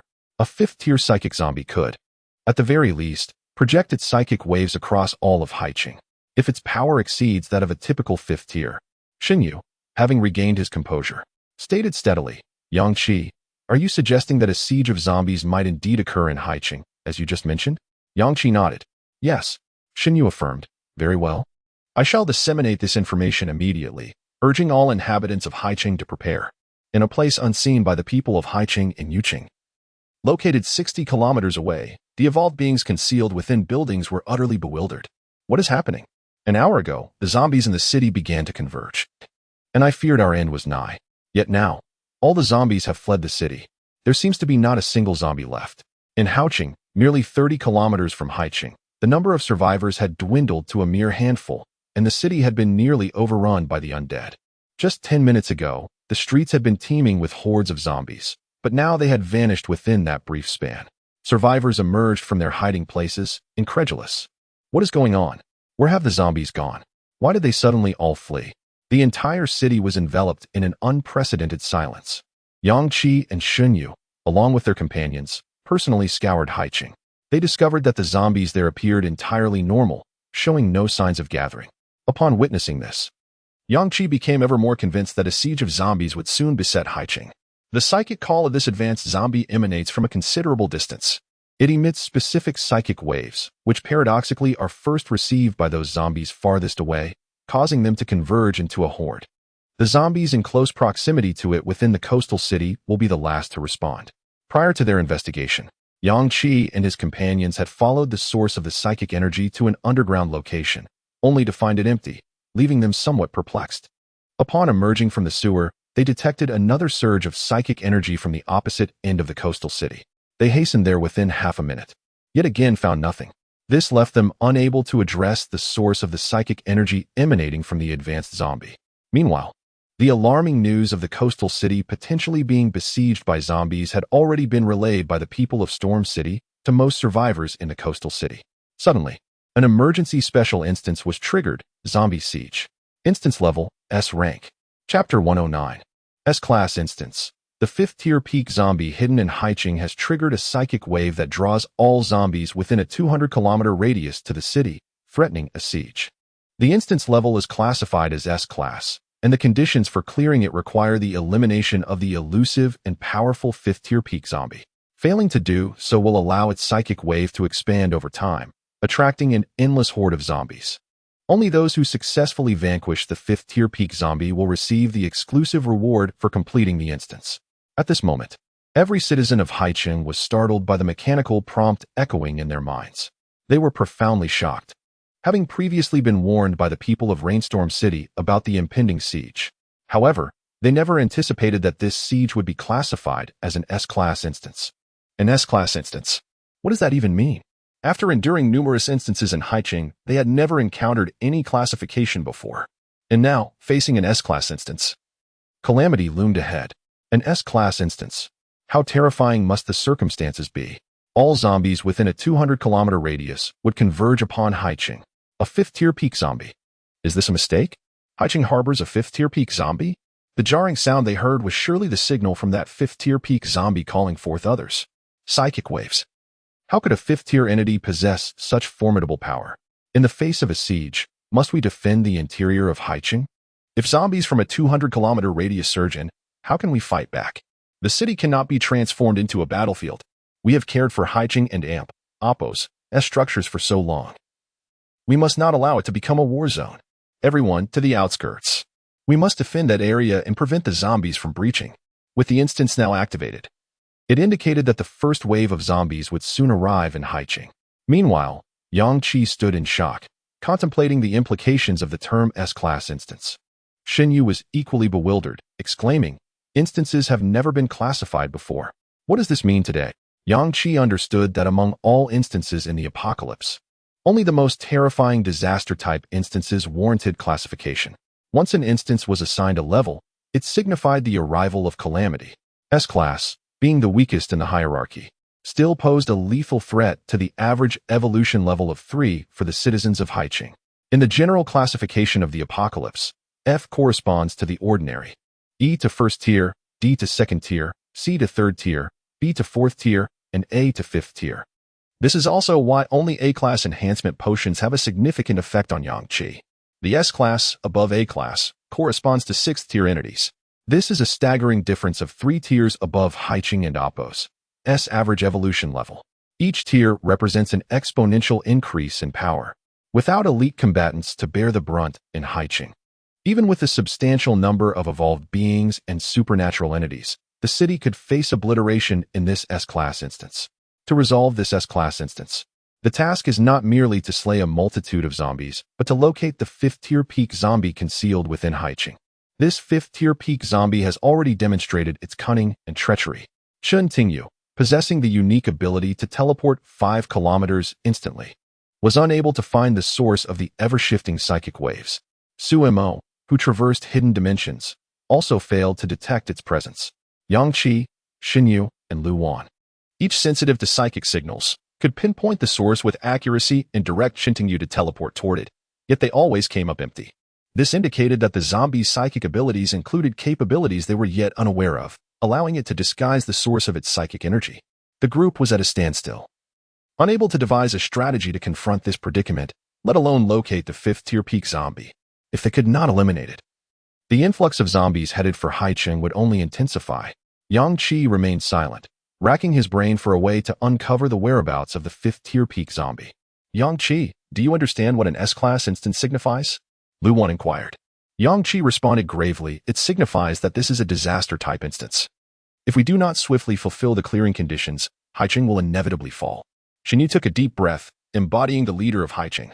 The first order of business was to command the core members of Rainstorm City, all core members. Take the elite forces of Rainstorm City to the outskirts and ensure that a massive influx of zombies does not invade Haicheng. A portion must remain within the city to eradicate the zombies present. The psychic wave fluctuations will eventually influence the zombies inside Haicheng. If they coalesce into a tide while everyone is at the outskirts, the survivors will be besieged from within and without.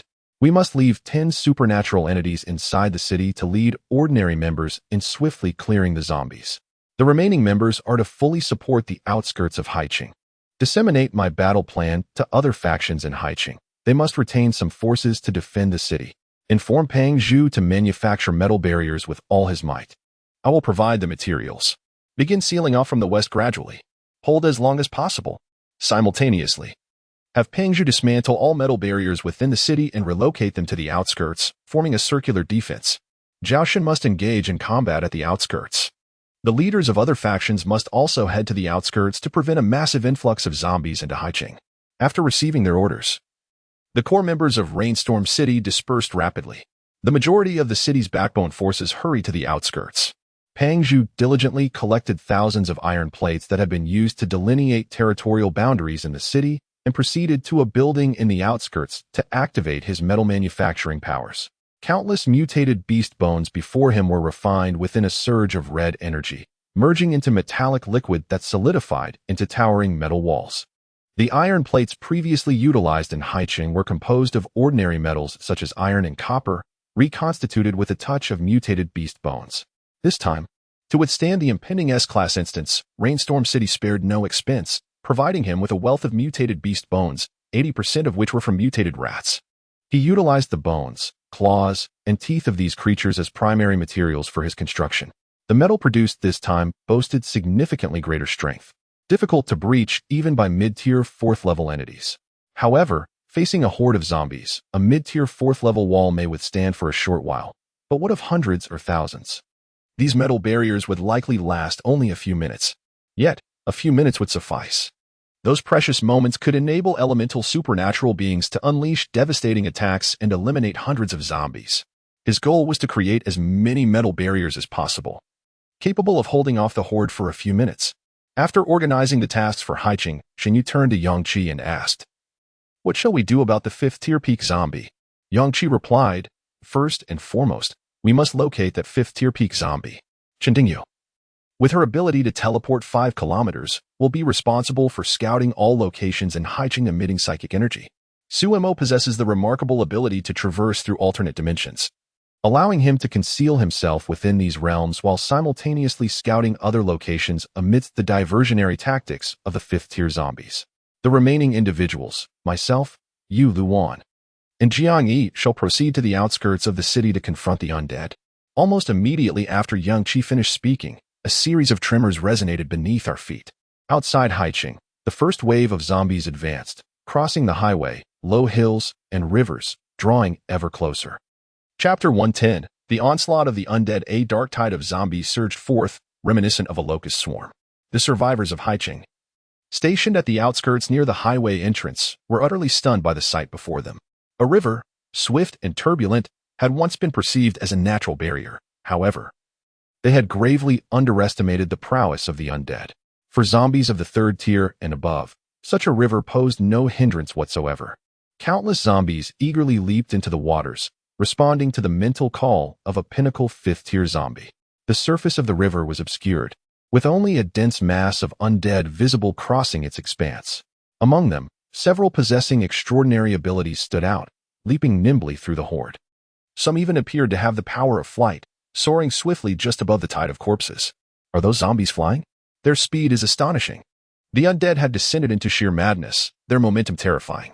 The individuals present, the weakest among them being 2nd-tier evolvers, had weathered many storms, including previous zombie crises within Haicheng. Yet, The tide before them was evidently of an unprecedented scale, encompassing every zombie within a 200-kilometer radius. From their elevated vantage point, they could not glimpse the end of the relentless horde.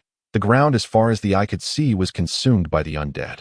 The tide roared with excitement, rushing towards Haicheng with unparalleled speed. Before the horde reached the gates of Haicheng, those with ranged capabilities among the evolvers took the initiative to strike. Dozens of energy attacks manifested in the air above the swarm, crashing down with all their might.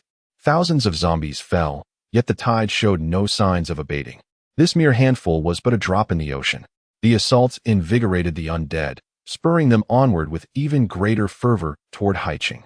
Inside the city, the tremors of the ground intensified. In that moment, everyone understood that the tide was upon them, and the undead would soon besiege the city. Yang Qi, accompanied by Shun Yu, Lu Wan, and Jiang Yi, rushed towards the outskirts with utmost urgency. Two flying zombies, previously concealed within the horde, suddenly ascended into the sky, darting forward at a terrifying speed of 1,000 meters per second, directly above the defensive troops at the outskirts. In an instant, the more alert third-tier pinnacle evolvers looked up, barely having time to gasp before witnessing dozens of colossal fireballs plummeting from above. The remaining individuals were unable to perceive the incredible speed of these advanced flying zombies until the air around them shimmered with crimson light and the temperature soared. Flee. We must escape. Despair engulfed their hearts. 70% of them failed to notice the two zombies soaring overhead until it was too late. Mere moments before the fireballs fell, the staggering disparity in power instilled a profound fear within them. The two flying zombies were at least fourth tier. It was known that even in a vast city like Haicheng, fourth-tier zombies were exceedingly rare. The emergence of such a creature meant immediate extermination by Xinyu, to prevent it from wreaking havoc among humanity. Yet now, two had appeared. How many more among the countless zombies possessed such overwhelming strength? Just a few of these terrifying beings could shatter their ranks. They fled with utmost speed.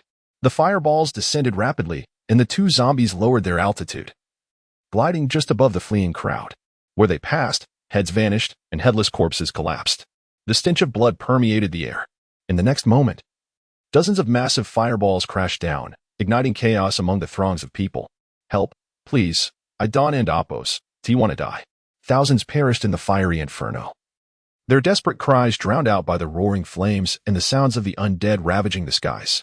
Those evolvers stationed further back in the defense line immediately unleashed their abilities against the agile flying zombies. However, their speed was too swift. Their attacks either missed entirely or inadvertently struck the fleeing survivors, leaving them hesitant to act. At that moment, the expressions on everyone and Appos' faces were twisted in horror. They stared, aghast, at the two zombies that relentlessly pursued and slaughtered the fleeing survivors. How could this be happening? They were too powerful. Zombies had evolved the ability to fly? Was this a joke? And they could unleash fireballs? I must be losing my mind. With merely two zombies leading the charge, they had breached their defenses and claimed the lives of thousands in an instant. The bulk of the horde had yet to arrive, if the two forces collided. The thought was too grim to contemplate. Where were the leaders of the other factions? Only they could deal with these flying monstrosities. Their speed was too great. Once an energy attack was launched, the zombies would ascend, causing the attacks to land among their own, further complicating the battle. Moreover, most individuals could not visually track the speed of the flying zombies. This was sheer horror. In this S-rank instance, victory seemed impossible. The two flying zombies alone could annihilate all lower-tier evolvers in Haicheng. Unless one possessed high-tier wind abilities, who could hope to strike these two? The two zombies once again plummeted, relentlessly pursuing the fleeing survivors. One of them suddenly shot upward into the sky before diving downwards, targeting the rear defensive line of evolvers. The evolvers widened their eyes in terror as their field of vision filled with over 20 massive fireballs. It was the flying zombie capable of launching fireballs once again. Fear gripped their hearts, yet they did not retreat. This was their defensive line, if they crumbled due to the attacks of merely two advanced flying zombies. The battle against the undead would be irrevocably lost. Over 100 evolvers simultaneously unleashed their powers at the sky, countering the barrage of fireballs. Lacking defensive abilities, they could only employ their offensive powers to negate the incoming attacks. Among them, the strongest were third-tier pinnacle evolvers, with many second-tier pinnacle and third-tier abilities present. Their various attacks collided with the fireballs less than 10 meters from the ground. At this proximity, they could feel the intense heat of the fireballs, causing sweat to beat upon their skin. The chaotic energies of their abilities clashed with the fireballs, erupting in a violent display of power. The combined assaults of over 100 evolvers were visibly obliterated by the fireballs. In less than 5 seconds, the diminished fireballs hurtled towards the ground without resistance. Despair spread through everyone's hearts. In their final moments, they could hardly believe that over 10,000 souls on the front lines had been annihilated by merely 2 high-tier flying zombies. Chapter 111. The Might of Thunder. From the coastal city, thousands of evolved beings and psychics rushed to the battlefield, only to witness a fiery inferno several kilometers away. Many survivors, having fled from the front line, wore expressions of utter despair. Their faces reflected not only shock, but also palpable fear. Upon seeing the reinforcements arrive, they could only incoherently shout, "Why have you come now? Why so late? Over 10,000 have already perished." "What? Just 2 of them? Just 2? Ha ha ha. What is happening? Explain clearly." The figure leading the small faction was a leader of modest renown, possessing the strength of a fledgling 4th-tier psychic. He grasped the arm of a relatively sane-looking individual, urgently inquiring, "What has transpired? How can there be over 10,000 dead?" The man snapped back to reality, recognizing the 4th-tier psychic before him as a beacon of hope, and replied, "You must hurry. At least 5 or 6,000 have perished. 2 4th-tier zombies. They can fly? We cannot strike them at all. We are merely being slaughtered." The small faction leader was left in a state of bewilderment. "You say what? Flying 4th-tier zombies?" The man retorted angrily. "Do you not believe me? Go see for yourself." Suddenly, a black hand erupted from the ground beneath the leader's feet. The dark appendage surged forth from the earth, gripping his ankle with a vice-like grasp. As a 4th-tier psychic, he reacted swiftly, swinging his blade toward the hand. Yet, the force pulling him down was overwhelming, and he lost his balance entirely. The blade went awry, and he was dragged into the earth, vanishing without a sound. The distant cries and the crackling of flames only accentuated the eerie silence that enveloped the area. All eyes were fixated on the void left by the leader, a notable figure within the coastal city who had been snatched away in mere seconds by a lurking zombie. In the presence of hundreds, he had been silently claimed by the undead. After a brief moment of stunned silence, the crowd scattered like frightened birds. They anxiously regarded the pit in the ground, realizing that the zombies had already infiltrated their vicinity. A 4th-tier psychic had been effortlessly eliminated. What other capabilities do these zombies possess? How can we possibly combat such entities? The notion was absurd. The death of a 4th-tier psychic, so quietly and swiftly, instilled profound despair amongst the survivors. Reinforcements continued to arrive. Yet these psychics could only watch helplessly as more of their comrades fell to the clutches of the flying zombies. Their abilities were far too inadequate to match the speed of these foes, nor could they land a hit. More terrifying still, the horde of zombies had completely breached the outskirts of the city. The relentless activity of the 2 4th-tier flying zombies had forced the original defenses back by at least 2 kilometers. The highway entrance was abandoned, and they could only retreat to the suburban areas. It was over. The tide of the undead was upon them. Ahead lay innumerable frenzied zombies. Above them, high-tier zombies soared, raining down fireballs, while another zombie lurked beneath the ground, occasionally dragging psychics into the depths with its eerie stealth. They were utterly helpless against these 3 uniquely powerful zombies leading the charge. At the forefront, the defense of several tens of thousands in the coastal city had already engaged the first wave of the undead horde. Countless psychics hurled their abilities at the approaching zombies. Within the throng of the undead, numerous zombies possessed special abilities as well. The psychics primarily wielded elemental powers, enabling ranged attacks, while the zombies had awakened abilities that drastically enhanced certain physical attributes, speed, defense, or sheer strength. These formidable zombies excelled in close combat. Once a zombie ascended to the 1st tier, its regenerative capabilities became astonishingly rapid. The 2nd and 3rd tier zombies before them exhibited an extraordinary vitality. If a psychic failed to strike a fatal blow to the head, they would be met with a ferocious counterattack. The remarkably resilient zombies charged through the psychic ranks, tearing apart their foes as though they were mere paper. Currently, only around 50,000 psychics had reached the outskirts of the city, while the undead horde seemed inexhaustible. After the 2 factions clashed, the psychic defenses began to be consumed and pushed back at an alarming rate. In less than half a minute, thousands of psychics had already perished. The zombies were maddened, plunging into the psychic ranks and wreaking havoc. In the melee, humans and zombies became intertwined.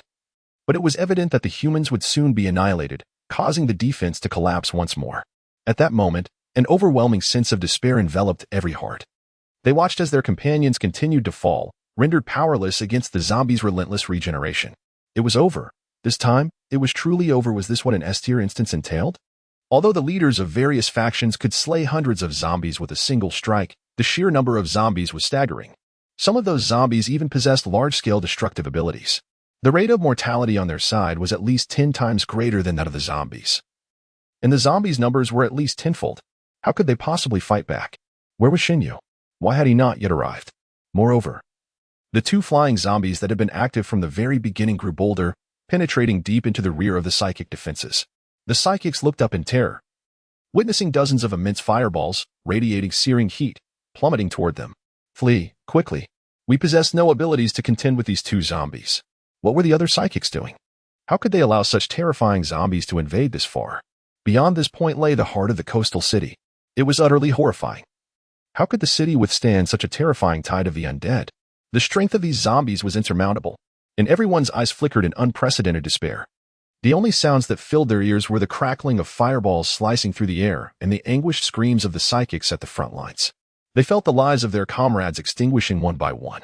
In the face of such overwhelming power, they were less than insignificant. The searing heat encroached. Their vision consumed by crimson. Then, a thunderous roar reverberated in their ears, shaking them to the core. The crimson hue shifted to a deep blue in an instant. An ominous aura of thunder permeated the surrounding space. The anticipated fireballs did not descend. Countless individuals looked skyward, witnessing a colossal bolt of lightning, over 30 meters long, slicing through the air, skewering numerous fireballs as if they were mere skewers. At the terminus of the lightning, a man clad in silver battle attire hovered, enveloped in a tempest of electricity. This singular bolt of lightning had intercepted nearly half of the fireballs. Yet, the fireballs were not aligned in a single row. Some fireballs lingered at a higher altitude, 3 of them hovering less than 5 meters above the heads of the crowd, continuing their descent. However, the terrifying thunderclap unleashed an overwhelming force. The dozens of interconnected fireballs were shattered by the sheer might of the lightning. Their fiery essence was utterly obliterated. Even the remaining 20 or so fireballs, which had not been pierced by the lightning, were affected. The flames dissipated at an astonishing speed, vanishing completely. In that moment, the 30-odd fireballs, poised to claim the lives of thousands and birthed from the 4th-tier flying zombies, seemed as though they had never existed. What remained in the surrounding space was only the dread majesty of the thunder. Chapter 112. How to Strike. Yang Qi donned a D-grade, lightweight feather armor, a silver suit that concealed his visage. Upon advancing to the 5th tier, his exclusive E-grade lightning skill, Thunder Flash, had escalated from an initial range of 10 meters to a staggering 30 meters. He had yet to unleash his full might. Merely the fireballs aligned in a straight line numbered over 10 and 30 meters of Thunder Flash sufficed. Its potency, naturally, exceeded a mere tripling of strength. The 30-plus colossal fireballs unleashed by the 4th-tier zombies, apart from the few that were directly pierced by the thunderous assault, were obliterated by the overwhelming power radiating from the Thunder Flash. At that moment, countless evolvers from Sea City gazed up in exhilaration. They were overwhelmed with gratitude and admiration as they beheld Yang Qi suspended in the air. Their hearts, previously filled with despair, now brimmed with an indescribable elation. They had thought Sea City was doomed until Yang Qi appeared, shattering the 4th-tier flying zombies' fireball onslaught with a bolt of lightning. Incredible! Truly incredible! Who is this person? Clad in combat attire, his face remains hidden. The mightiest lightning element adept in Sea City must surely be the Swift Thunder leader, Zhaoshan, yet this aura is nothing like Zhaoshan's, which we know all too well. Moreover, even Zhaoshan's lightning does not seem to possess such ferocity. The 2 4th-tier zombies soaring above, sensing the terrifying might of Yang Qi's lightning, instantly recognized that this human far surpassed them in power. Having evolved to the 4th tier, their intelligence was remarkably high. Without hesitation, they chose to flee. The crowd, astounded, stared in disbelief at the retreating zombies. They were escaping. Yang Qi looked up at the rapidly fleeing zombies, a faint smile gracing his lips. Thunder suddenly erupted. However, the lightning did not manifest around the crowd. Instead, they beheld an colossal thunder dragon emerging abruptly from the dark clouds above. The dragon, moving with incredible speed, spiraled in the air for just a second before enveloping itself in terrifying lightning and darting past the zombies faster than they could fly. In an instant, it caught up. With a single bite, it consumed one of the zombies, crushing it effortlessly. The remaining zombie, not far off, was engulfed in a thunderous explosion boom. Enveloped by the might of Yang Qi's 5th-tier Thunder Dragon, the 4th-tier zombie could not withstand the onslaught and was annihilated in an instant, plummeting from the sky. Everyone was left in shock. Over 10,000 inhabitants of Sea City bore witness to this spectacle. Unbelievable. Did that person just eliminate these two fourth-tier zombies in under 5 seconds? Our eyes couldn't even track the speed at which they flew since their appearance. None of us could land a hit. Yet this person's Thunder Dragon surpassed their speed. The terrifying power of the Thunder. The dragon instantly dispatched one, and the Thunder struck down the other. Such formidable strength, I doubt even the peak of the 4th tier could achieve that. These two 4th-tier zombies, from their emergence to their demise, claimed the lives of at least 20,000 inhabitants of Sea City in mere minutes, yet they fell so easily to this individual. He is far too powerful. This is certainly not Zhao Shen. If Zhao Shen possessed such a technique as the Thunder Dragon, how could he have concealed it until now? Who on earth is he? The location where the second 4th-tier zombie fell was already cleared by the crowd, ensuring they wouldn't be struck by the fallen corpse. The Thunder Dragon dove upon the fallen zombie, severing its head, before soaring before Yang Qi and depositing both severed heads at his feet. Yang Qi stroked the dragon's head and said, "Next time, try extracting the cores yourself." The Thunder Dragon nodded and, at Yang Qi's command, ascended into the sky, charging into the rear of the zombie horde. The thousands of Sea City inhabitants gazed upwards at the Thunder Dragon. How formidable! Truly formidable! We now possess aerial combat capability. This Thunder Dragon is incomparably stronger than the two 4th-tier flying zombies from before. Those zombies are in trouble. How exhilarating! Yang Qi's invocation of the Thunder Dragon skill allowed him to summon a dragon. Once summoned, his mental energy was fully expended, and the dragon continued to fight without consuming any further of Yang Qi's energy. The lightning unleashed by the Thunder Dragon was an innate ability it possessed as a Thunder Dragon. One Thunder Dragon equated to a single expendable entity. As long as it wasn't scattered by the enemy, the Thunder Dragon retained its consciousness and, under Yang Qi's command, would valiantly execute any orders given. In a siege against hordes of zombies, the Thunder Dragon was undoubtedly the most cost-effective skill, with Yang Qi's strength as a 5th-tier adept. The Thunder Dragon's might was already formidable, effortlessly dispatching 4th-tier foes. Its aerial advantage rendered it nearly invulnerable even to 5th-tier zombies, who would struggle to extinguish a Thunder Dragon quickly.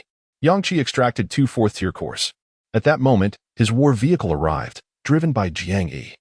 Jiang Yi opened the window and shouted impatiently, "Make way. I'm driving this war vehicle right to the zombie horde to blow them away. Hurry up, clear the path." Surrounding individuals stared in astonishment at the approaching war vehicle, their eyes filled with incredulity. What on earth is that? It looks so formidable. There are 4 cannons mounted on it. Who is this person? If someone from Sea City possessed such equipment, we would have known. Seated inside, Shen Yu urged Jiang Yi to open the door and leap directly from the moving vehicle. The crowd recognized Shen Yu instantly. Upon seeing him, tears of joy welled in the eyes of those around. "Shen Yu, it's Shen Yu. You finally arrived. We've already lost at least 20,000 people. The front lines are still being slaughtered by the zombie horde. Please, hurry." Shen Yu nodded, then, under the curious gazes of the crowd, approached Yang Qi and respectfully said, "Brother Yang Qi, thank you. My speed is not swift. Luckily, you arrived ahead of time and dealt with those two 4th-tier zombies. Otherwise, who knows how many more lives Sea City would have lost at their hands." Instantly, everyone's jaws dropped. This is Shen Yu, the leader of Sea City, Shen Yu, the one whom all regard as the foremost figure of Sea City, the sole 5th-tier adept, the leader of Storm City. And he shows such respect to another? Had they lost their senses? Yet the strength of this individual was indeed terrifying. He had thwarted an attack that could have claimed thousands of lives, saving them all, and had annihilated two formidable 4th-tier flying zombies with lightning speed. However, Shen Yu's demeanor still astonished them, for in their eyes, he was an insurmountable figure. Yang Qi placed the two 4th-tier cores into his storage ring and casually remarked to Shen Yu, "These two flying zombies and oppos cores contain a significant amount of wind elemental energy.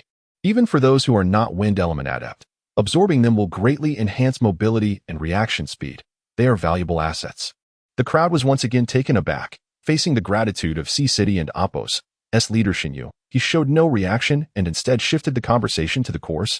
To their surprise, Shen Yu was unperturbed, smiling as he responded, "Indeed, Brother Yang Qi, how shall we proceed next?" How to proceed? The expressions on the faces of the crowd morphed from astonishment to an escalating distortion of disbelief. When have they ever witnessed such a friendly and respectful expression on the lofty face of Shen Yu? This is the S-level zombie siege instance in Haiqing, where Shen Yu, the acknowledged number 1 in the city, astonishingly inquires another individual about the next course of action. What on earth is happening? The crowd grows increasingly curious about this person named Yang Qi. Yet, Yang Qi merely responds succinctly, "I will charge into fight. You will maintain the defensive line. Your Rain Lord ability should be capable of breaking through the zombies attempting to invade Haicheng, correct? Yes. Very well, you shall uphold the defense. We cannot allow it to falter any further. Let us gradually push the line forward." Chapter 113. The defense line. As the inhabitants of Haicheng were astonished by Shun Yu and Appo's unwavering obedience to Yang Qi and Appo's commands. A deafening explosion reverberated from the forefront of the battlefield. The crowd turned in astonishment to witness a colossal black mushroom cloud blossoming above the epicenter of the zombie tide. The dark explosion dimmed the daylight ahead. At the periphery of the enormous mushroom cloud, countless zombie bodies were hurled into the air, with many parts disintegrating as the shockwaves continued to expand. In that moment, the tens of thousands of people from Haicheng were utterly shaken. Was this the shell fired from that armored vehicle that just passed by? What terrifying power! Such an immense shockwave. It must have obliterated at least several thousand zombies. These zombies were all of the second and third tiers. The destructive force of a single shell is simply astounding. Before they could exchange more than a few words, 3 additional shells detonated in different sectors of the zombie horde. The range exceeded their wildest imaginations. Several black mushroom clouds erupted in succession, casting a shadow over the sky.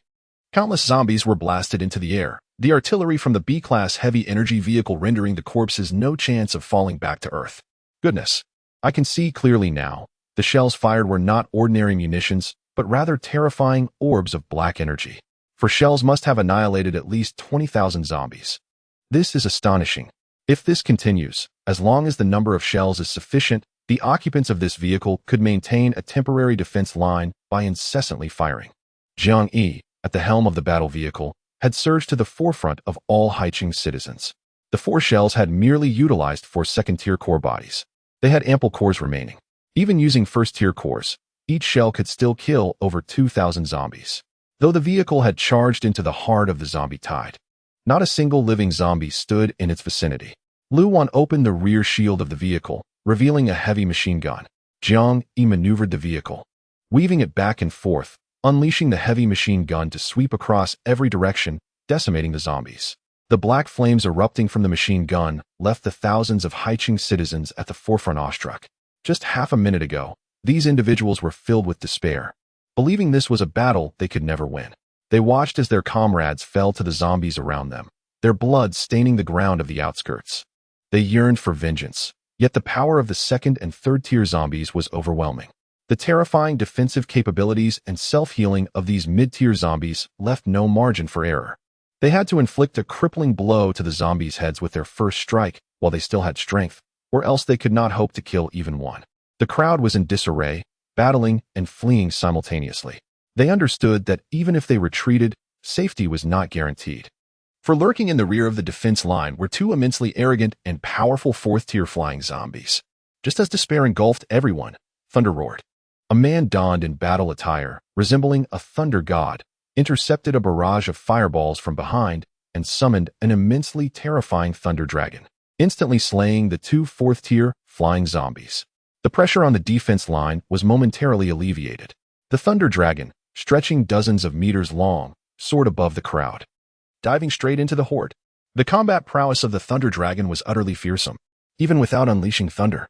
Its massive body crashing down upon the zombie tide was akin to squashing countless ants, easily annihilating thousands of zombies. The thunder dragon continued to unleash its formidable thunder, bombarding the horde, further diminishing the pressure on the defense line. As the Haicheng citizens, caught between battling and fleeing, prepared to regroup and hold the line, a massive black battle vehicle, resembling a steel beast, arrogantly emerged from the crowd. They were baffled as the vehicle aggressively advanced toward the zombie tide. Then came the rapid succession of shells and the sweeping fire of the heavy machine gun. The first wave of zombies adjacent to the Haicheng team was swiftly eradicated. At that moment, every heart was filled with unprecedented shock. The one wielding thunder and the one driving the vehicle seemed like divine reinforcements. Their appearance had instantaneously turned the tide of battle. Just moments ago, they had been mercilessly slaughtered by the zombies, and now, tens of thousands of zombies had been dispatched. Incredible. Who are these individuals? The leaders of Haicheng do not possess such capabilities.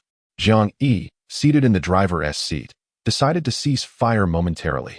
He leaned out and shouted to the excited Haiching citizens behind him, "I need someone to drive, a few to load the weapons with core bodies, and several more to fire the shells. I'm going down to slay zombies." The crowd in Haiching was initially stunned, then erupted in excitement. "I'll do it. I'll do it. I learn quickly. Let me fire the shells. Let us wipe out these zombies." Lu Wan interjected, "Let the injured come aboard first." On their way, Xin Yu had implored them to protect the survivors of Haiching as much as possible. Xin Yu and Appo's aspiration was to transform Haiching into a sanctuary amidst the apocalypse.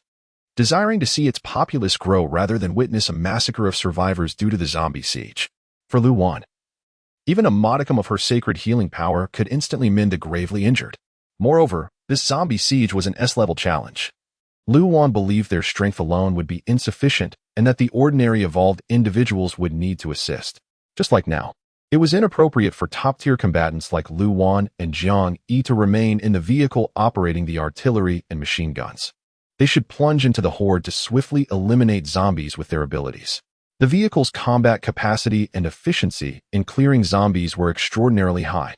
Neglecting its use would be a colossal waste. At such a time, the weaker individuals from Haiching were needed to operate the weapons within the vehicle. Upon hearing Lu Wan and Appo's words, the Haiching citizens helped the severely injured aboard the vehicle. Subsequently, several individuals with shooting experience stepped forward. The 10 seats corresponded to 10 submachine guns, supplemented by the heavy machine gun in the rear and the 4 artillery platforms above. Additionally, someone was needed beside all the weapons to continuously load core bodies, saving time. The vehicle quickly became crowded with over 50 individuals. Lu Wan unleashed some healing energy, instantly mending the severely injured. Everyone was left in awe. It was their first encounter with a healer. They could hardly believe that Lu Wan could simultaneously heal such grievous wounds in an instant. Incredible. The healing abilities are astonishing. I am truly enlightened. Oh heavens. Our savior. Thank you. We are immensely grateful. Lu Wan waved her hand dismissively and leaped from the vehicle. Ahead, the zombie tide surged once more. Ice surged forth, and massive ice barriers erupted from the ground. Not just one, but dozens. Each barrier stood nearly 3 meters tall and spanned almost 20 meters wide, with 10 meters of space between each. To adapt to the current situation, Lu Wan deliberately lowered the height of the ice barriers while increasing their width. This 20-meter expanse created a relatively safe buffer zone for the evolved individuals of Haiching. The 10-meter gaps between each ice barrier served as openings for the zombies, preventing them from concentrating their attacks on the barriers while simultaneously limiting the number of zombies that could surge through at once, significantly alleviating the pressure on everyone in their struggle against the undead. Before the crowd could fully express their astonishment, Lu Wan, the very architect of the dozens of ice barriers that formed an immense defensive line, boldly charged beyond the confines of that protection. Chapter 114. Barrier. The silvery twin swords of the moon descended, unleashing a flurry of ice that swept forth. Instantly, the surrounding hundreds of zombies were decapitated by the icy blades. The ice rapidly spread from beneath Lu Wan and Appo's black boots, freezing over 1,000 zombies in her vicinity. Although the ice seemingly encased only the lower parts of these zombies, it rendered them completely immobile, as if their entire bodies were imprisoned in frost. Lu Wan, now at the 4th tier, wielded her ice elemental powers with a ferocity magnified many times over, infiltrating the zombies the moment the ice made contact and freezing them solid from within. Her exclusive E-rank ice skill, Frost, was unleashed indiscriminately, effectively freezing the brains of these 1,000 zombies without spilling a single drop of blood. As the ice enveloped them, the zombies became rigid and lifeless, collapsing like sculptures of ice. The sound of shattering ice echoed as they fell. Observers from the city of Haiching, struggling against the tide of corpses, were left in shock. Good heavens, how powerful is she?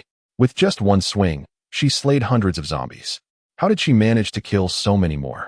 I couldn't even comprehend it. All those zombies have fallen, many even bursting forth with orbs of light, indicating they are truly dead. The ice may be thick, but it only encased the lower halves of the zombies. This effect should merely restrict their forward movement, yet they are completely immobile and then drop dead. What is going on? An ice elemental ability user. Goodness, they must be the ones who previously killed the 5th-tier sea beast. I heard it was due to a formidable ice elemental user that they managed to subdue that creature.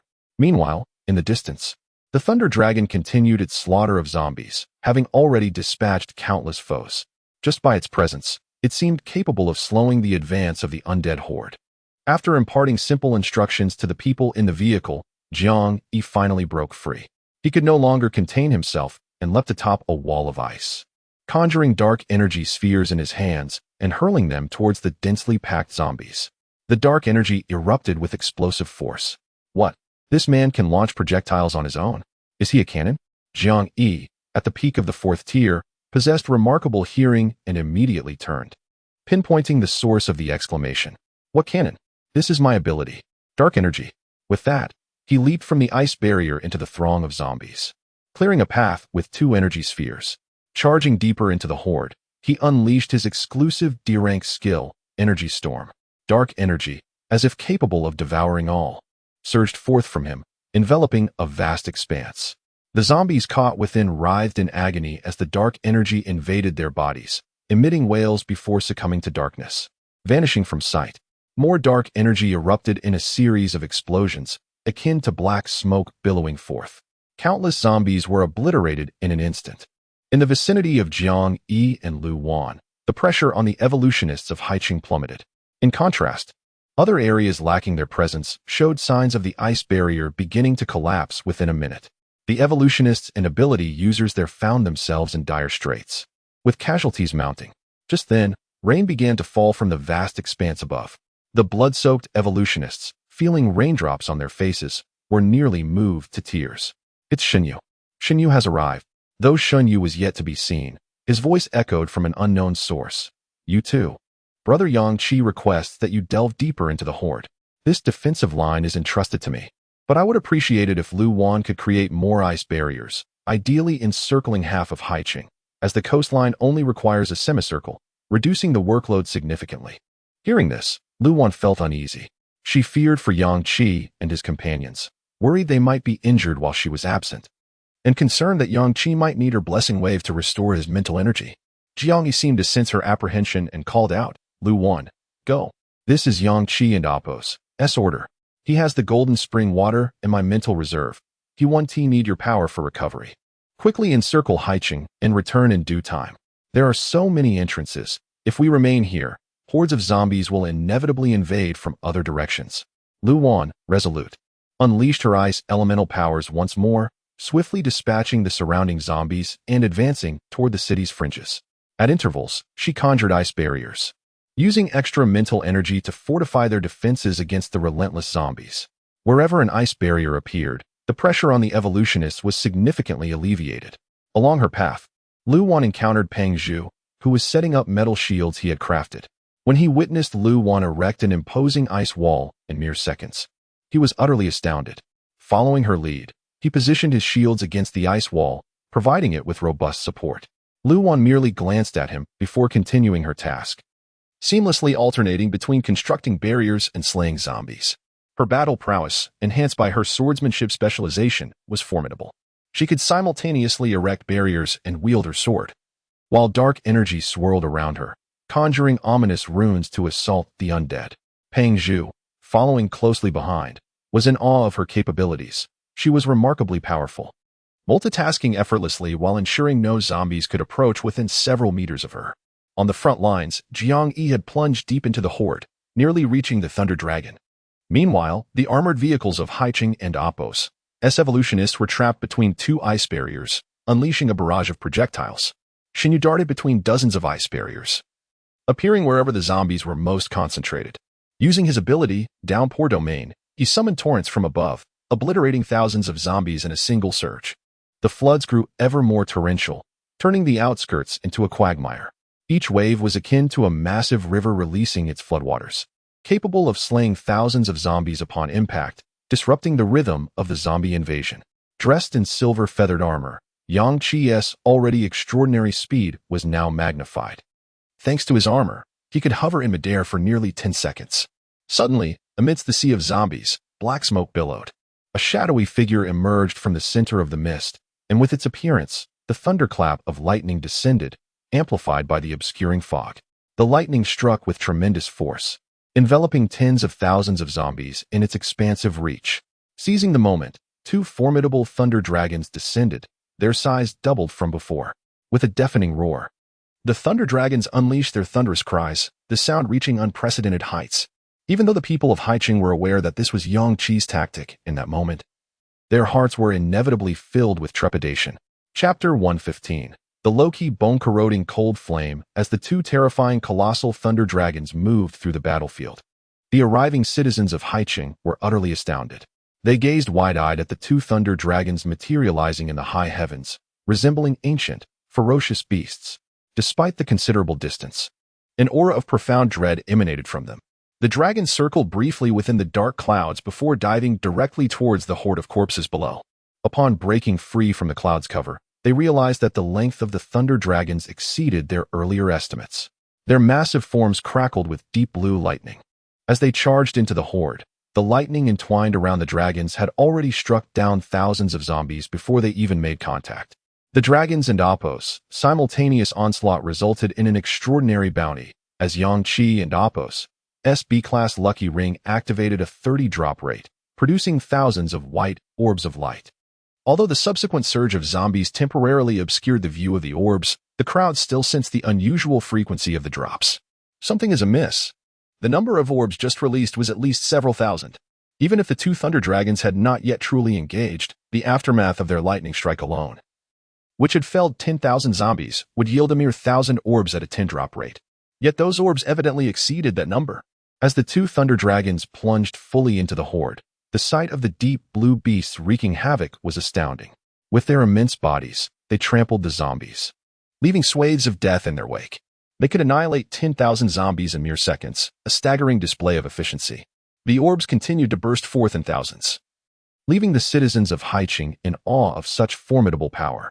The advance of the horde toward their defenses slowed considerably. With their armored vehicles positioned strategically, they unleashed cannon fire where the zombies were most concentrated, effectively decimating the horde at a drastically reduced pace. It was unfathomable to think that just 10 minutes prior, they had been the ones fleeing from the relentless tide of corpses. Newcomers to the battlefield struggled to grasp the unfolding events, their astonishment fixated on the three thunder dragons in the distance. Is that Zhao Shun? Nonsense. Zhao Shun had been dispatched by Shen Yu to an entrance over 10 kilometers away. This was another adept of lightning abilities. But besides Zhao Shun, there exists such an impressive wielder of lightning powers in Haicheng. This individual appears far superior to Zhao Shun. Just the presence of these thunder dragons could likely outmatch him 20-fold. Yang Qi had just unleashed a thunderous calamity, decimating nearly 10,000 zombies.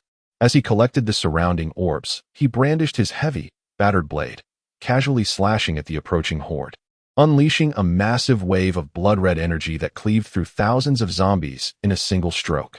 Observers stationed on the icy barricades, attacking from a distance, had long noted the appearance of this crimson energy, capable of bisecting hordes of zombies with ease. Each time the red energy manifested, they could almost smell the intense stench of blood, causing their hairs to stand on end and deterring them from looking in Yang Qi's direction. After a moment, someone discerned that the red energy was, in fact, the result of Yang Qi's blade slicing through the air, rather than an energy-based ability. That individual, startled, seized his companion's wrist, pointing at the reappearing crimson aura in sheer terror, exclaiming, "Brother, this isn't an energy ability. It's the blade energy he produces with his strikes." The companion, upon closer inspection, was also taken aback. Blade energy. Good heavens, while his blade may be large, it couldn't possibly be 2 meters long. Yet, with a swing of a blade less than 2 meters, he could generate a red energy wave extending dozens of meters? This was terrifying. His mastery over lightning abilities was already formidable. Who would have thought his prowess with a blade could be equally impressive? Such strength must surely stem from a unique weapon. Yang Qi positioned himself at the heart of the horde, deliberately distancing himself from the thunder dragons and Jiang Yi, allowing him to unleash his full array of abilities without restraint. He aimed to elevate his proficiency with all his powers to 100 during this battle. The endless swarm of zombies served as the perfect practice targets.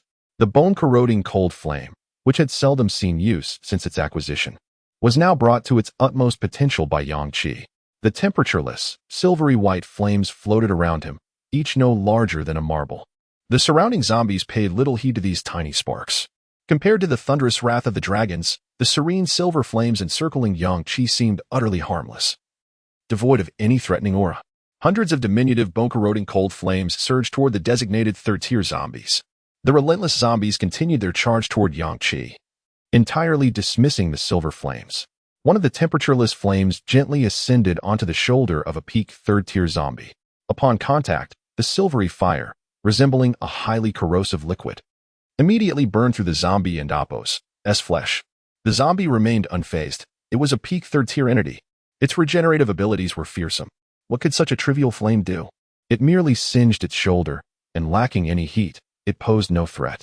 The zombie and Oppo's self-healing would swiftly restore any damage caused by this insignificant fire, merely a trivial matter. It roared with excitement, baring its fangs as it lunged at Yang Qi. But in the next instant, it felt its bones reduced to ashes in an instant. Without the support of its skeletal structure, it collapsed without warning, trampled underfoot by the zombies behind it. Unbeknownst to the horde, as it fell, its body disintegrated into ash from the inside out, vanishing entirely. This terrifying transformation did not occur solely with this peak third-tier zombie. The remaining 100 bone-corroding cold flames behaved similarly. Upon making contact with the skin of the zombies, they penetrated with fierce intensity, creating tiny openings that allowed them to enter the zombies' bodies and bones. Then, within the skeletal structure, they ignited in a raging inferno, turning the entire skeleton to ash before casually incinerating the remaining flesh, leaving only the core scattered amidst the white ashes. The bone-corroding cold flame effectively extinguished the zombies without a trace. Throughout the process, this eerie cold flame emitted no heat or killing intent. Though these zombies possessed a modicum of intelligence, their cognitive capabilities were limited, primarily focused on assessing the strength of their foes. If Yang Qi unleashed a thunderous display, the surrounding zombies would scatter in panic. However, should he cease the thunder and instead gather countless bone-corroding cold flames, the seemingly innocuous flames would instill confidence in the zombies, prompting them to charge at him without hesitation. Suddenly, amidst the horde, Yang Qi sensed an exceptionally potent aura. A faint smile graced his lips. He relished the challenge of hunting down the formidable zombies within this tide. In an instant, he unleashed a flash of lightning, propelling himself toward that enticing presence. A pinnacle fourth-tier zombie leaped rapidly amidst the horde, drawing ever closer to the defensive line. Its leg muscles had swollen to a grotesque size, reminiscent of a robust giant bullfrog. With its limbs firmly planted on the ground, it propelled itself into the air, soaring several dozen meters above. Each leap allowed it to cover hundreds of meters in an instant, crashing down upon its fellow undead and crushing them beneath its weight. Soon, the psychic stationed at the icy barricade beheld the striking figure of this fourth-tier zombie, swiftly approaching through the throng. The mere sight of its aberrant form instilled a profound sense of dread within them. Good heavens, what is that? Quick, prepare the defenses. A formidable zombie is charging forth.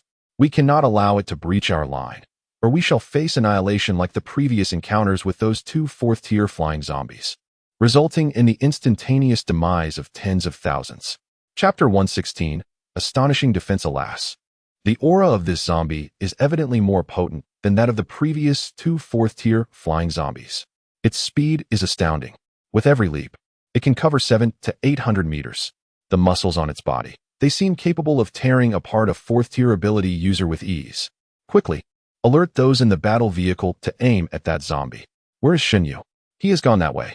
You should be able to sense the formidable presence of this zombie. Do not panic. The peak fourth-tier zombie descends again, crushing 5 other zombies beneath it, its leg muscles swelling with unimaginable strength as it leaps into the air. This time, it is gathering all its power to leap over the ice barrier and breach the defensive line of the Sea City evolutionists. At the apex of its jump, it can see nearly a kilometer away the humans behind the ice barrier. Saliva drips from its jaws. Just then, it hears a thunderous sound behind it. Unable to resist, it turns its head mid-air to see the terrifying human it has been avoiding, transforming into lightning and rapidly closing the distance. The peak fourth-tier zombie is momentarily paralyzed with fear. It is acutely aware of Yang Qi's might and seeks to bypass him to attack the evidently weaker evolutionists of Sea City, hoping to satiate its hunger. To its astonishment, Yang Qi chooses to pursue it instead of the multitude of zombies surrounding him. In an instant, the peak fourth-tier zombie contemplates fleeing. Yet, it cannot fly and cannot alter its trajectory in midair. It can only leap from one point to another. At this moment, suspended at its highest point, it is nothing more than a target for Yang Qi. The terrifying aura of thunder looms just behind it. In the next moment, under the gaze of countless onlookers, Yang Qi transforms into lightning, striking from several dozen meters behind the zombie, the lightning bolt extending over 40 meters. The massive bolt of lightning pierces the body of the peak 4th-tier zombie instantaneously. Yang Qi himself appears right before the zombie. The lightning bolt penetrates its abdomen, but it does not completely extinguish the life force of this resilient peak 4th-tier zombie. The relentless power of the lightning, however, devastates the zombie's brain in an instant. Yang Qi reaches out and extracts the 4th-tier core from the zombie's forehead, holding it in his hand to examine it closely. It feels like a power-type core, devoid of any luminous orb. Transforming into black smoke, he employs his stealth ability, vanishing into thin air. The evolutionists of Sea City, who had been standing at the ice barrier, tense and alert just moments ago, now stand agape, staring in disbelief at the spot where Yang Qi had vanished. This truly is like a dragon that shows its head, but not its tail. With a single strike of lightning, he has annihilated a peak 4th-tier zombie. Such a terrifying creature seemed capable of tearing through us. He dispatched it in an instant. No wonder Shin Yu heeds his words. Though Shin Yu is powerful, his Rain Lord ability lacks the explosive force necessary to eliminate such a zombie in one blow. Amidst the tide of corpses, Yang Qi fervently employs his still-developing abilities to slay zombies. At that moment, he senses a connection to 3 lightning dragons, and the first one vanishes. He looks up into the distance and sees the remaining 2, evidently stronger, concentrating their attacks on a singular target, appearing exceedingly enraged. The entity that could vanquish his lightning dragon is surely no ordinary zombie. Yang Qi unleashes lightning and accelerates with the speed boost from his feathered mecha, rapidly dispatching zombies as he hastens toward the center of the horde. Upon arrival, he discovers a vast space cleared amidst the tide of corpses. All surrounding zombies have been obliterated by the lightning dragons, leaving the remaining ones too intimidated to advance. One lightning dragon grips a zombie tightly in its jaws, pinning it to the ground, repeatedly slamming its head down, yet failing to kill it. The other lightning dragon anxiously watches from the side. Yang Qi notices that the zombie caught in the dragon's mouth is entirely black, resembling freshly unearthed coal, its body glistening with a stable metallic sheen.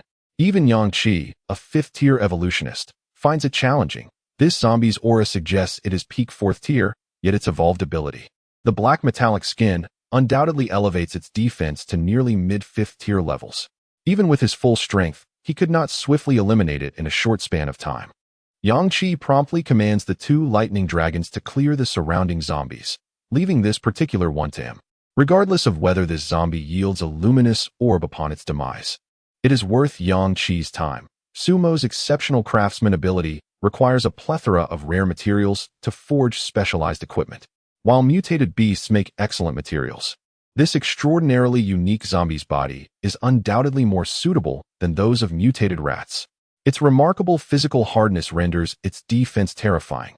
Such density could exponentially amplify its offensive capabilities, enabling it to slay one of Yang Qi's lightning dragons. Defeating this zombie and refining its body into raw materials for weaponry would assuredly yield items of exceptional quality. The lightning dragon, somewhat indignant, forcefully releases the zombie onto the ground, creating a deep crater.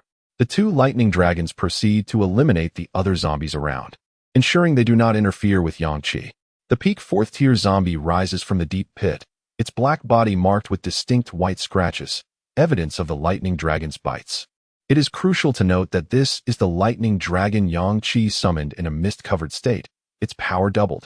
Despite having its jaws firmly clamped around the zombie, it merely left superficial white marks.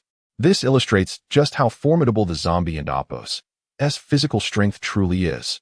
Upon seeing Yang Qi, the peak 4th tier zombie's initial reaction is not to fight, but to flee. Yang Qi smiles faintly, unleashing another bolt of lightning towards the zombie. This time, Yang Qi is taken aback. His lightning fails to penetrate the zombie's body. The lightning halts just before making contact. Yang Qi's form appears right next to the zombie. In close proximity, Yang Qi refrains from attacking immediately, for he observes the zombie's fist barreling toward his shoulder. He wishes to experience firsthand just how resilient this zombie's body is. Crack! Yang Qi does not evade. The punch lands solidly on his shoulder, the sound of cracking bones reverberating. He stumbles back 2 steps due to the power of the peak 4th tier zombie. The bones in his shoulder fracture from the impact of the punch. He is a fifth-tier evolutionist. This zombie's strength is not particularly overwhelming in his presence. What is formidable, however, is the weight of this zombie's fist and body. Akin to high-density, high-hardness metal, this punch feels as though he has been struck by solid metal. The peak fourth-tier zombie is bewildered. It can sense the human before it possesses immense strength, and its punch should never have landed, yet why did he not evade? What is this human thinking? Quickly, the not-so-dim-witted zombie realizes the truth. It sees Yang Qi's somewhat concave shoulder rapidly restoring itself.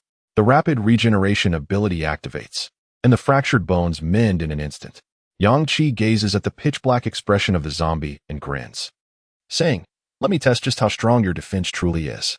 Chapter 117, The Metal Zombie, the Bone-Corroding Cold Flame. Capable of effortlessly piercing through the defenses of other fourth-tier zombies, struggled to breach the defenses of the metal zombie that stood before Yang Qi. Unperturbed, Yang Qi allowed the several tendrils of cold flame to cling to the creature's form, knowing it would eventually burn through its exterior. This fourth-tier peak zombie seemed as if it were forged entirely from solid metal, granting it astonishing defense and attack power, albeit at the cost of speed. As a fifth-tier individual endowed with lightning elemental abilities and clad in D-class aircraft armor, Yang Qi far surpassed the typical fifth-tier in velocity, let alone this somewhat cumbersome fourth-tier peak zombie. Thus, once Yang Qi had marked his target, there was no chance for the creature to elude him. With a sudden surge of stealthy assassin powers, Yang Qi transformed into a wisp of black smoke, his presence utterly vanishing. The metal zombie, momentarily pleased to see Yang Qi's sudden disappearance, mistakenly assumed he had abandoned his pursuit of this formidable foe.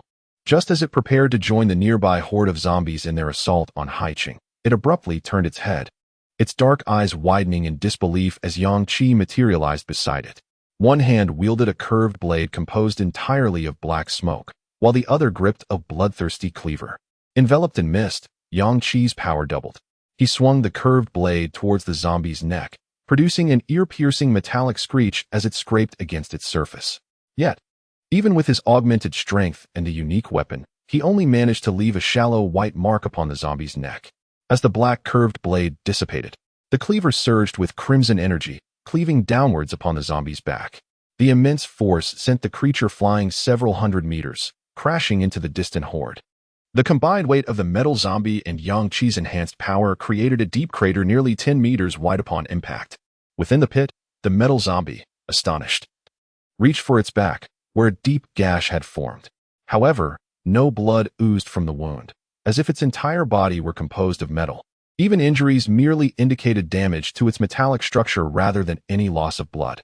Realizing it had been propelled a considerable distance, the metal zombie seized the opportunity to flee from the terrifying human. As it leapt from the pit, a chilling aura of thunder enveloped the area. The doubled effects of the mist still lingered. The lightning zone descended instantly, trapping the metal zombie and over 100 surrounding zombies within its terrifying confines. Within the small lightning zone, relentless bolts rained down with a power capable of obliterating everything in their path. The other zombies could not endure even 2 seconds within the storm, perishing instantaneously, while the metal zombie endured relentless strikes, its body twitching against the ground but refusing to succumb. Cracks appeared across its obsidian form. As the storm abated, the metal zombie attempted to rise and escape, but a far more terrifying thunderstorm erupted, shaking the heavens. A roar of defiance and agony erupted from its mouth. Yang Qi, standing a short distance away, contemplated for a moment before retracting the bone-corroding cold flame from the surface of the metal zombie. Should the cold flame fully invade its body? Even if it did not incinerate the creature's bones in short order, it would inflict irreparable damage. Yang Qi's intent in vanquishing this zombie was to acquire its remains as crafting material for Su-Mo, necessitating the preservation of its bones. As the thunderstorm concluded, the cracks on the metal zombie's surface multiplied significantly. Yang Qi resolved against further lightning assaults. He brandished the cleaver, shrouded in lightning, and instantaneously appeared behind the zombie, delivering a powerful strike to the same location he had previously attacked. The initial gash deepened further with each successive blow. Yang Qi relentlessly swung his cleaver, the metal zombie unwilling to engage in combat.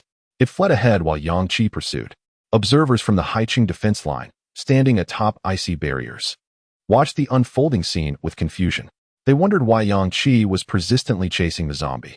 Surely, With his prowess, he could dispatch any zombie with a single strike. Look at that zombie. It appears extraordinary, entirely black and reflective. Yet it bears numerous cracks. Those must be from Yang Qi's earlier lightning strikes. Incredible resilience. I've seen Yang Qi hit it 5 or 6 times, and it's still standing. With the cleaver's formidable destructive power combined with Yang Qi's occasional bursts of stealthy assassin abilities for enhanced strength, he finally cleaved the metal zombie in 2 from behind. Yang Qi swiftly stored the lower half of the creature within his storage ring. He had merely severed its body. As long as he did not destroy its brain, he could not truly eliminate it. In the distance, Xinyu, engaged in combat against the zombie horde, chuckled softly to himself. So, Brother Yang Qi seeks the zombie's body for crafting materials. In that case, I should also keep an eye out for zombies worthy of being utilized as materials. Surrounding Xinyu were several formidable core members from Storm City, their synergy impeccable. As awakened individuals, they collectively held the line against the advancing horde. Meanwhile, Jiang Yi single-handedly repelled the onslaught within a radius of several hundred meters.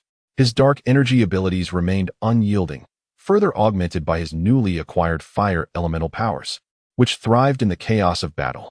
Previously, Jiang Yi had utilized mental energy storage to preserve over a dozen mental energy spheres within the psychic realm.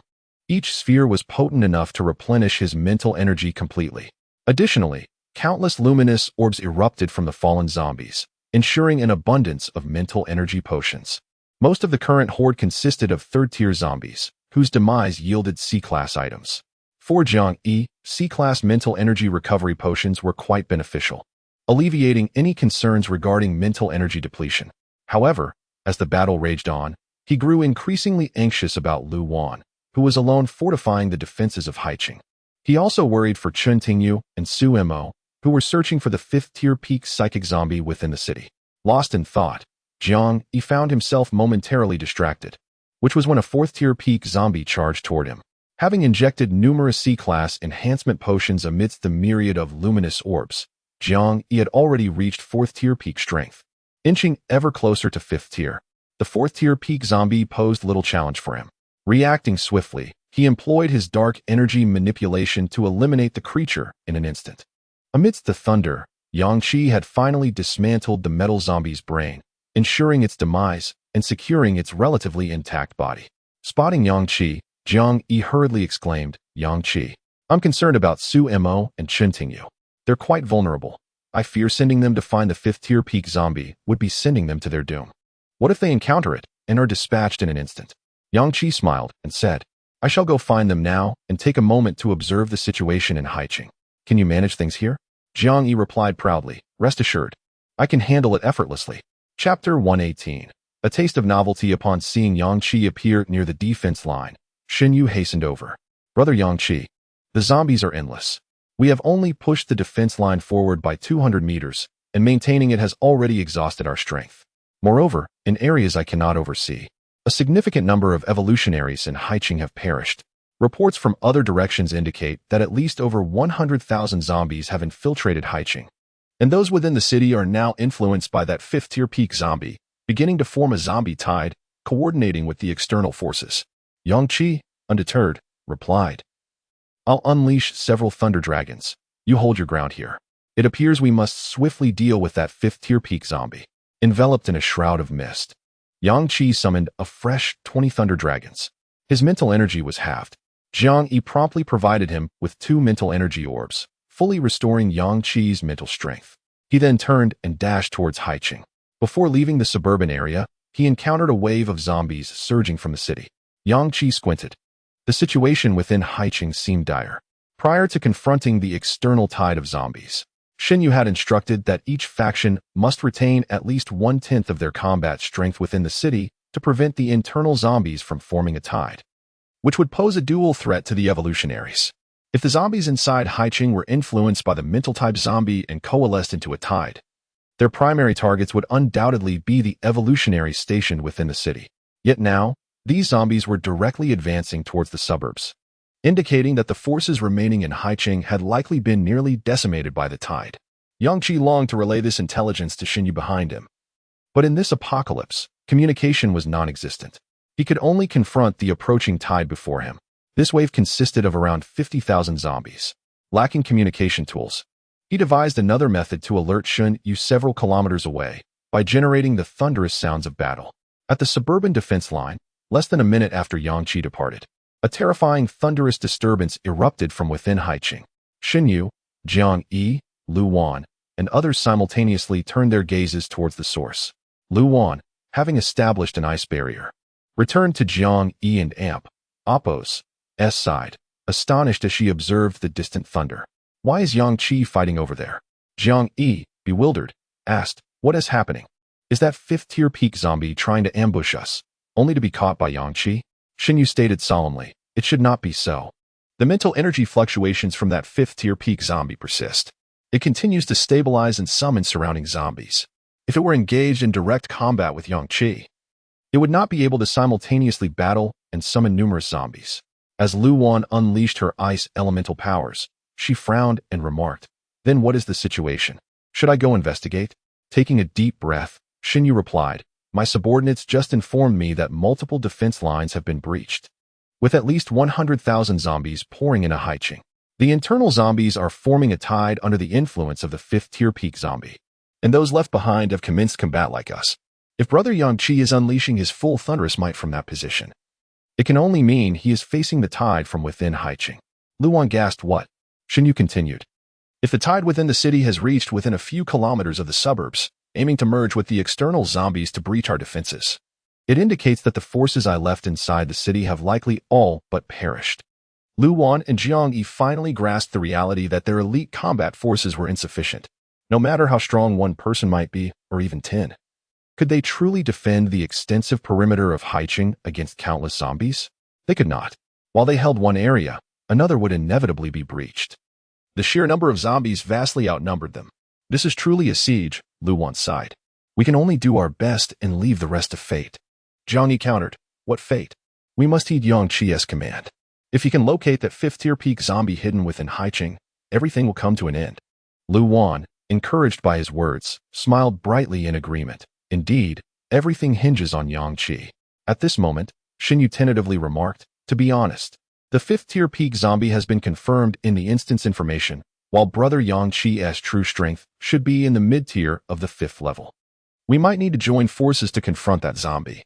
Lu Wan interrupted him with a laugh. Rest assured, the 5th-tier peak is no match for Yang Qi. Within Haiqing, Su Mo observed the city transformed into a battlefield from his otherworldly space, yearning to emerge and eliminate the zombies. Yet he refrained. He must remain concealed in the otherworldly realm, masking his presence. Should fortune favor him, he might stumble upon the 5th-tier peak zombie nearby. If he were to emerge prematurely, the peak zombie would certainly detect him, thus nullifying his efforts. Chen Tingyu tirelessly scoured Haiqing, hunting for the sources of mental energy fluctuations. Each time she utilized her abilities, she would find several sources, yet predictably, she unearthed nothing. She pressed on, fatigue unyielding as she sought the next source. Each time she moved, she unleashed her light elemental powers, striving to assist the residents of Haiqing in clearing the zombies. However, she could not afford to linger. She understood that only by locating the 5th-tier peak zombie could the chaos truly be resolved. Meanwhile, hidden in a corner beneath Haiqing, the 5th-tier peak zombie keenly sensed the myriad life forces coursing throughout the city. Yang Qi and Xin Yu, the two most formidable 5th-tier humans, had been unleashing their energy near the suburbs for over 20 minutes. Within the city, two individuals approached the peak of the 4th tier. One appeared to have vanished for an extended period, his energy undetectable and motionless towards the suburbs. Yet, it was clear that this individual possessed spatial abilities, capable of concealing himself in parallel dimensions, explaining the sudden disappearance of his energy. The only individual consistently moving, whom the 5th-tier peak zombie had been toying with, was easily detectable. This piqued the zombie's interest. The reason it was gathering a tide of zombies was simple. It sought to devour all the powerful humans within Haiqing. Those two 5th-tier beings, along with their formidable 4th-tier subordinates, especially the two currently in Haiqing, intrigued it. Though they were merely near the peak of the 4th tier, the zombie was certain they would provide a delectable feast. As a mental-type zombie, the stronger the mental energy of its prey, the more delectable they became. Why not take advantage of the absence of the two 5th-tier beings and relish a taste of novelty? Chapter 119. Flocculent Core Source. The number of zombies drawn to Haiqing has long surpassed several million, with more approaching from distant regions. The internal zombie outbreak has instigated a tide of corpses. The defensive measures of the city and Apos' inhabitants are utterly incapable of safeguarding every aspect of Haicheng and Apos' perimeter. Over 100,000 zombies have already breached its defenses, and with each passing second, more continue to invade. Among the evolved beings within the city, more than 70% have perished, leaving only 2 near the pinnacle of the 4th tier. The psychic energy emanating from these 2 has ignited the insatiable hunger of a 5th-tier zombie, grotesque and oozing with transparent blisters.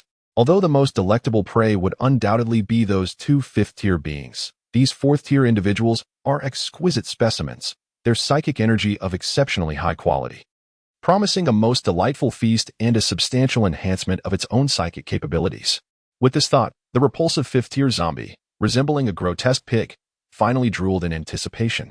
Consuming them would be effortless. Its peak 5th-tier strength could dispatch the 2 4th-tier beings in an instant. Even if this action temporarily revealed its presence, it could swiftly conceal itself after eliminating them, ensuring it vanished before any 5th-tier entities arrived to investigate. Resolved, the 5th-tier zombie rose from its hidden lair, a dark and massive figure emerging with some stiffness from the shadows of the dank sewer. Having remained concealed in the damp depths for so long, it was coated in a thick, foul-smelling slime. As it stood, murky droplets formed on its surface cascaded down its bloated form, dripping onto the dark underground floor. Its obsidian eyes fixated on a specific direction in Haicheng, that of Chentingyu.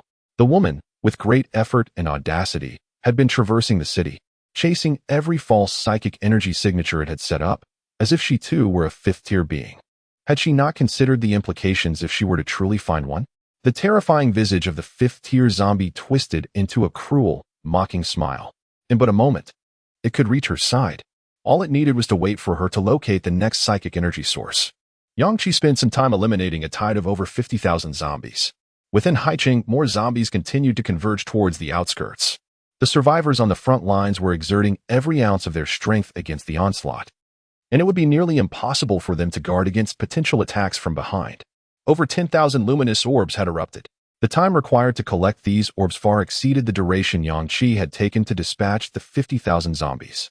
Among them were thousands of 4th-tier zombies, yielding him over 300 B-grade enhancement potions. Though B-grade potions might be somewhat less potent, they were certainly better than nothing. Yangqi swiftly injected himself with a B-grade enhancement potion and once again confronted the zombies surging from within Haicheng. After clearing this wave, he noted a marked hesitation among the zombies to emerge further. Thus, he resumed collecting the luminous orbs, core fragments, and selectively injected B-grade enhancement potions into himself. Previously, while battling countless zombies beyond the defensive line, Yangqi had not kept count of how many he had slain.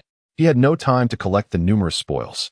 Nevertheless, the zombies he had defeated had allowed him to gather tens of thousands of luminous orbs. The quantity of B-grade and C-grade enhancement potions amounted to thousands. Upon advancing to the 5th tier, Yangqi had utilized A-grade enhancement potions, yet his strength had not reached the midpoint of that tier. Now, facing the formidable 5th-tier zombie, despite possessing an assassin and Apos' stealth ability that could double his damage output, he still felt a sense of insecurity. Ordinarily, he would not even spare a glance at the C-grade and B-grade enhancement potions, for to feel a significant enhancement, he would need to consume hundreds at once. However, Yangqi possessed a secret weapon, purification energy. Previously, the members had received rewards of purification energy for their rankings in the city dungeon, accumulating nearly 20 liters. He had tossed several second-tier core fragments into it, yielding several pure red core sources, which he and his companions had absorbed. He had not added any more core fragments to the now somewhat tainted purification energy until today, when he gathered numerous 4th-tier core fragments. Sitting on the ground, Yangqi injected 5,000 or 6,000 enhancement potions in a state of agitation, finally feeling a hint of the midpoint of the 5th tier. He retrieved the container of purification energy. Previously, he had added 5 of the strongest 4th-tier core fragments to it. At this moment, 4 of them had been completely purified, transforming into a mass resembling cotton candy, brimming with potent energy. 1 4th-tier core fragment remained only partially purified, tainting all the purification energy and rendering it ineffective. Yangqi stored the half-purified core fragment in his spatial equipment and consumed the 4 fully purified core sources. Yes, it was that simple consume. This method of absorption was far more effective. Instantly, a surge of powerful energy flooded into Yangqi and Apos' body, equivalent to the effects of 4 A-grade enhancement potions for him at this stage. His physical prowess surged significantly, and he was certain that he had genuinely attained the 5th-tier midpoint. Almost simultaneously, Yang Qi abruptly lifted his gaze towards the interior of Haiqing. He sensed an extraordinarily powerful aura. It materialized in an instant and, in the next moment, appeared directly at Chun Tingyu's location. Yang Qi was certain of her whereabouts because she had not ceased her use of the temporal light ability. Following his instructions, she continuously employed it to teleport 5 to 10 kilometers, probing every psychic energy source in pursuit of the 5th-tier zombie. Her temporal light was conspicuous, emitting a brilliant glow, while Yang Qi was intimately familiar with the auras of his companions. Even amidst the chaos of battle at the defensive line, he could discern Chun Tingyu's precise location. At that moment, an unprecedentedly powerful zombie aura manifested in a corner of Haiqing by the sea. In an instant, it then directly appeared at the endpoint of Chun Tingyu and Appos' last temporal light usage just 2 seconds prior. Chapter 120. The confrontation at Haiqing. Chun Tingyu utilized her ability, appearing atop a towering 30-story building. Before the outbreak of the apocalypse, this location served as the renowned financial center of Haiqing, surrounded by numerous skyscrapers exceeding 30 floors. The moment she materialized on the rooftop, hope felt distant. The peak tier 5 zombie of Haiqing had toyed with her like a mere plaything. Had it not been for the ample supply of spiritual energy potions she possessed, she would have long since succumbed to exhaustion. Just as she arrived and began surveying the rooftop, an overwhelmingly powerful and terrifying aura suddenly emerged. This presence was strikingly familiar to Chun Tingyu. It was the spiritual energy of the peak tier 5 zombie. In that instant, she was acutely aware that this aura was genuine. It felt as though she had always basked in sunlight, yet could never grasp the sun itself. Her attempts to reach closer had only resulted in futile efforts upon the ground. Now, however, the sun loomed above her, magnified, and with a mere outstretch of her hand, she could touch the searing, lethal beast. If she directed her ability towards that presence, she would see the face of the peak tier 5 zombie in the next moment. Yet, in the blink of an eye, Chun Tingyu found herself utterly stunned.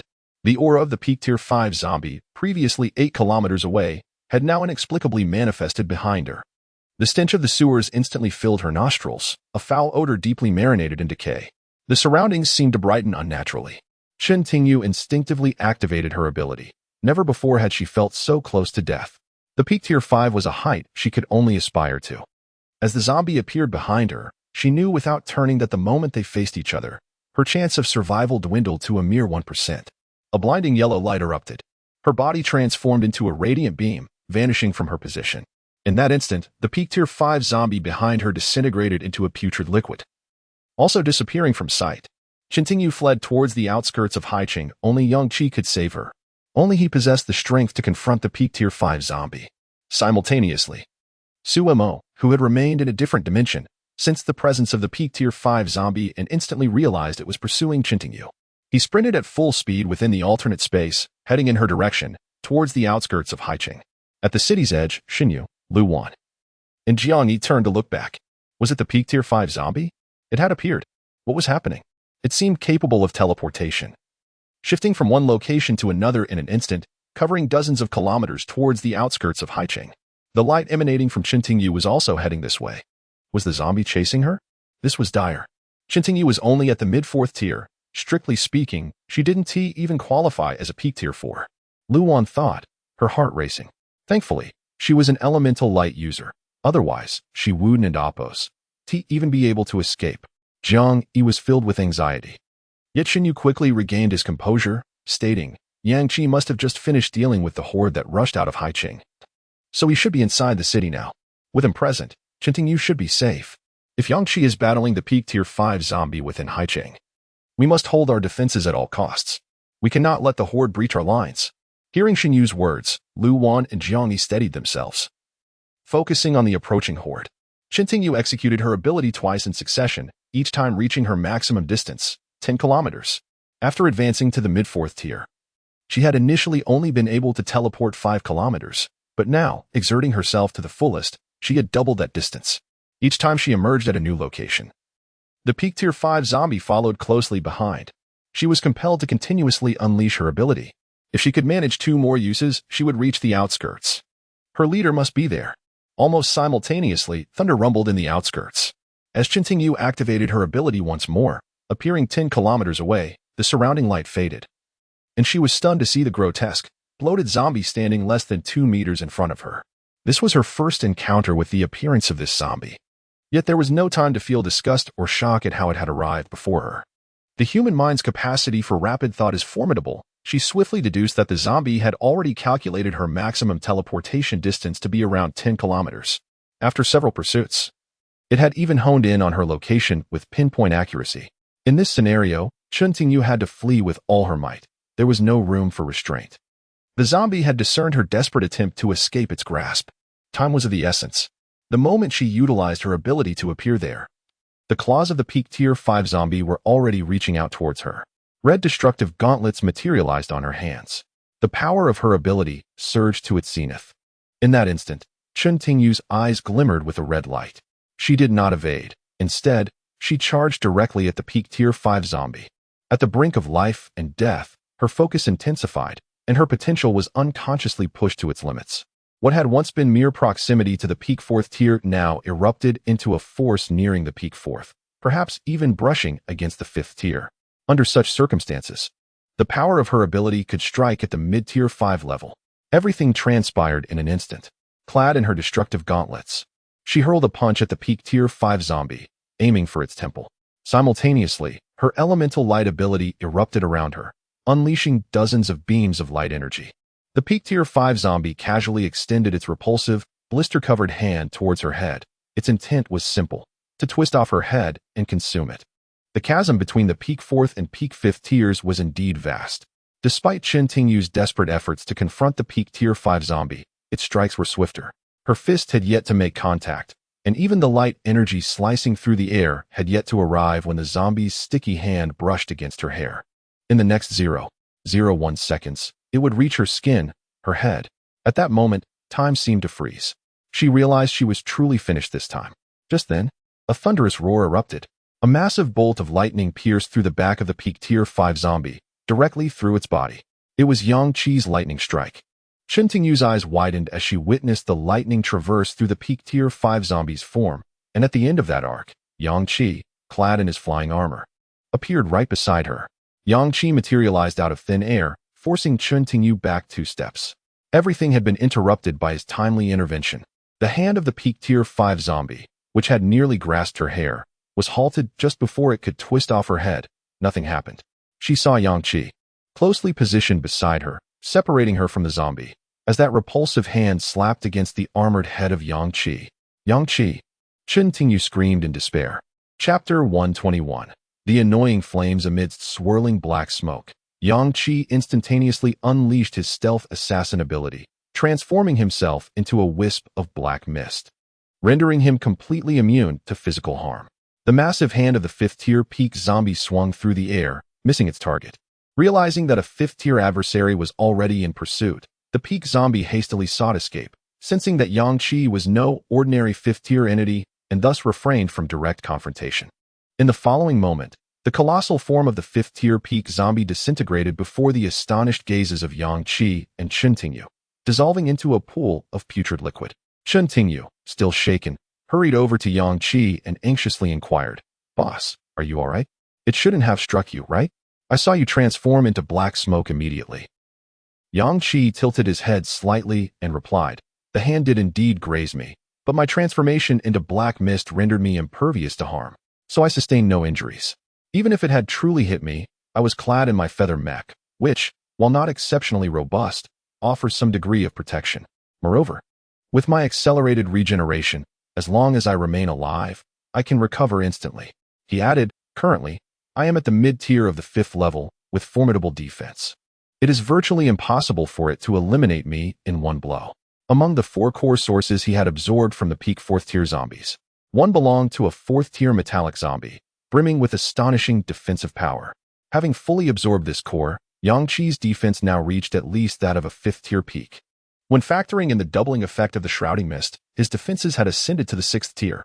At that moment, the space around them trembled, and Sumo emerged from an alternate realm, his face etched with urgency. "What is going on? Why did that 5th tier peak zombie suddenly chase after Chintingyu? Has it vanished again?" Upon hearing this, Chun Tingyu's irritation flared. Indeed, it has evaded us once more. Frowning, she continued. This zombie possesses a long-distance teleportation ability akin to mine. It transformed into a puddle of water and vanished. What exactly is this power? Now its true form has hidden away again, its genuine presence eluding us, making it exceedingly difficult to track. Suemo remarked. I half expected to find Chun Tingyu and Appo's corpse upon arrival. Chun Tingyu chuckled bitterly. Thank goodness you arrived swiftly, or I would have indeed become a corpse. With my current strength against a 5th-tier peak, I would be hard-pressed to even graze a hair on it. The two turned their gazes toward Yang Qi, silently inquiring what their next step should be. It was clear that the zombie would not continue to hide indefinitely. Once it sensed that Yang Qi and Xunyu were absent from Haiqing, it would undoubtedly reveal itself to attack Chun Tingyu or Suemo. Suemo had already deduced that he had avoided becoming the target of the 5th-tier peak zombie due to his concealment in the alternate realm, where the creature could not ascertain his location. Yang Qi, however, remained unperturbed, saying slowly, I know where it is. The two widened their eyes in astonishment. Really? How do you know? Yang Qi smiled. At the moment it transformed into foul water, I had attached my bone-eroding cold flame to it. This flame is not ordinary. It will only extinguish under 2 conditions, either by incinerating its target or by my command. Even if that 5th-tier peak zombie teleports over 10 kilometers away, I can still ascertain its precise location through the bone-eroding cold flame affixed to it. The two were left speechless. Wow, boss, your bone-eroding cold flame is truly remarkable. I've hardly seen you utilize it, and you never mentioned its special capabilities before. I had no idea it was so powerful. Where is it now? Yang Qi replied. Well, as expected of a 5th-tier peak, I attached the bone-eroding cold flame to its rear. The flame is devoid of heat and presence. Any ordinary being would never notice it unless they looked at their backside. However, it has clearly realized this and is frantically teleporting beneath Haiqing. Suemo couldn't help but quip, Boss, you really are something. You actually set fire to its backside. I can hardly imagine how furious that zombie must be right now. Yang Qi said, as it continues to teleport, I cannot catch up. Once it has moved sufficiently, we will seek it out. Have you noticed? The mental energy fluctuations it emits have noticeably weakened. Meanwhile, at the defensive line of Haiqing, Lu Wan and her companions engaged in battle with the horde of zombies, sensing the diminishing mental energy from the 5th-tier peak zombie. With its influence waning, the frenzied assault from the zombie tide lessened significantly. Many of the higher intelligence 4th-tier zombies began to retreat. If it weren't and amp, Appos, T for the mental command exerted by the 5th-tier peak zombie, they would have fled long ago. Yang Qi's Thunder Dragons rampaged uncontrollably. Unless a 5th-tier zombie stood against them, these lesser zombies were utterly helpless, falling prey to their relentless extermination. The Thunder Dragons alone had dispatched countless zombies. With 5th-tier Xinyu, peak 4th-tier Lu Wan, and Jiang Yi, alongside a terrifying armored vehicle equipped with various B-grade weaponry at the forefront, a single shell could obliterate thousands of zombies. Notably, the majority of these zombies were merely 3rd-tier. The tide of zombies composed of 3rd-tier beings was decimated by just one cannon shot. And in this battlefield, the abundance of core bodies was limitless. This rendered Yang Qi's B-grade heavy armored energy vehicle endowed with infinite firepower. Many of Haiqing's evolvers exclaimed with excitement, Look, some zombies are breaking away from the horde. Wow, really? Could it be that Yang Qi truly engaged that 5th-tier peak zombie? Underground in Haiqing, the 5th-tier peak zombie, irritated, slapped at its rear with its grotesque hands, yet could not extinguish the seemingly innocuous silver flame. This flame was remarkably peculiar. Initially, it had not noticed it, as the flame emitted no aura and possessed no warmth typical of fire. However, being powerful, it soon sensed something amiss. Yet the flame proved inextinguishable. No matter its efforts, transforming into water or teleporting 10 kilometers away, the flame stubbornly persisted, slowly burning against its skin upon reappearing. This left the 5th-tier peak zombie feeling quite vulnerable. How could a being of its caliber be thwarted by such a trivial flame? Although the flame radiated no immediate threat, the flickering silver flame in the dark sewer instilled an unprecedented sense of peril. Allowing this flame to linger could lead to unforeseen consequences. This must be the work of that 5th-tier ability user. If the flame could not be extinguished, then it must eliminate the one who conjured it. Though wary of the unfathomable strength of the 5th-tier ability user Yang Qi, it still believed itself superior. It was merely being cautious. Such caution did not imply that it could not defeat Yang Qi. Since this bothersome flame had latched onto it, it would directly confront and eliminate Yang Qi, the creator of the flame. Chapter 122. Mental Assault. Another fifth-tier entity lingered on the outskirts of Haiqing, ensnared by the horde of zombies it had summoned. Its recent appearance had attracted only one fifth-tier being, indicating that the other fifth-tier entity was unlikely to arrive to confront it. With this understanding, it felt little fear. After all, what strategy was needed to face a single fifth-tier opponent? The two nearing the pinnacle of the fourth tier were hardly a concern. It could almost disregard their presence entirely. Meanwhile, chaos reigned within Haicheng as the zombie tide surged. Two waves of over 50,000 zombies converging from within the city were intercepted by Yang Qi. The remaining zombies, having abandoned their assault on the outskirts, redirected their attack towards the survivors within Haicheng. Under Xin Yu and Appo's orders, various factions had retained considerable combat power within the city. Yet, over 200,000 defenders had been reduced to fewer than 50,000 by the relentless onslaught of zombies. Most had nearly surrendered to despair, hiding in their bases while the zombies rampaged through the city and Appo's structures. These zombies were predominantly second and third tier, exhibiting a semblance of intelligence rather than being mindless. They scoured buildings when they could not find victims on the streets. The perimeter of Haicheng continued to be breached by invading zombies. The survivors hiding within the bases wore expressions of utter hopelessness. Until today, they had believed in the formidable strength of Haicheng, bolstered by the presence of numerous mutated beasts whose cores provided pure energy for enhancement, raising the average evolutionary level of its inhabitants. However, they had underestimated the zombies of Haicheng, never anticipating that the fifth-tier apex zombie could attract at least several million zombies to the city. This was the S-rank instance of a city besieged by zombies. With Haicheng in such a dire state, it was unfathomable to consider the fate of those manning the defensive line at the outskirts. Only a handful of empowered individuals from Storm City dared to venture out to fight the zombies within the city. Moments ago, I witnessed a core member from Storm City, a third-tier apex wielder of wind abilities, surrounded and killed by over 100 third-tier zombies. Outside, the streets were littered with the bodies of evolved beings. The zombies were so frenzied that they barely paused to consume their fallen prey before seeking out more victims. It was only a matter of time before they would find us. Just as I finished that thought, the familiar and terrifying aura of the fifth-tier apex zombie re-emerged. Its overwhelming and fearsome presence enveloped all of Haicheng, leaving its inhabitants in shock. What was happening? Hadn't Appo's it just retreated? This aura felt distinctly different from before. It seemed unwilling to hide any longer. Upon reflection, why would it hide? With its fifth-tier strength and the throngs of zombies it had summoned, which were already infiltrating the city, what did it have to fear? The fifth-tier apex zombie manifested on a street in Haicheng. Those hiding within the buildings along that street were paralyzed with terror, stifled by the palpable dread emanating from the creature, too afraid even to breathe, let alone peek outside. In that moment, they felt utterly doomed. On the back of the apex zombie flickered an inconspicuous silver flame. Simultaneously, several kilometers away, thunder erupted. Yang Qi executed a series of lightning flashes, appearing on the street moments later, followed closely by Chen Yu and Su Imo. The fifth-tier apex zombie dripped with a viscous, black, unidentified liquid, its body covered in translucent blisters. Yang Qi furrowed his brow, scrutinizing the grotesque appearance of the zombie, particularly the blisters that could invoke a phobia of clusters. The blisters not only rendered the creature repulsive, but also induced a dizzying sensation when stared at for too long, creating a blinding glare that obscured vision. Yang Qi averted his gaze momentarily, instructing Chen Yu and Su Imo, do not fixate on it. Those blisters are troubling. Step back. I will handle it. The two nearing the pinnacle of the fourth tier were ill-equipped to confront this fifth-tier apex zombie. Just as Yang Qi prepared to engage, the zombie unexpectedly roared in fury, stammering, "Fire! Fire!" This revelation left Yang Qi and his companions in stunned silence. It was speaking. Chen Yu stared in shock at the creature, while Su Imo exclaimed, "Fire? Is it referring to the boss and Appo's bone-eating cold flame? Incredible! It can talk? Zombies can talk?" Yang Qi, equally bewildered, asked, "You can speak?"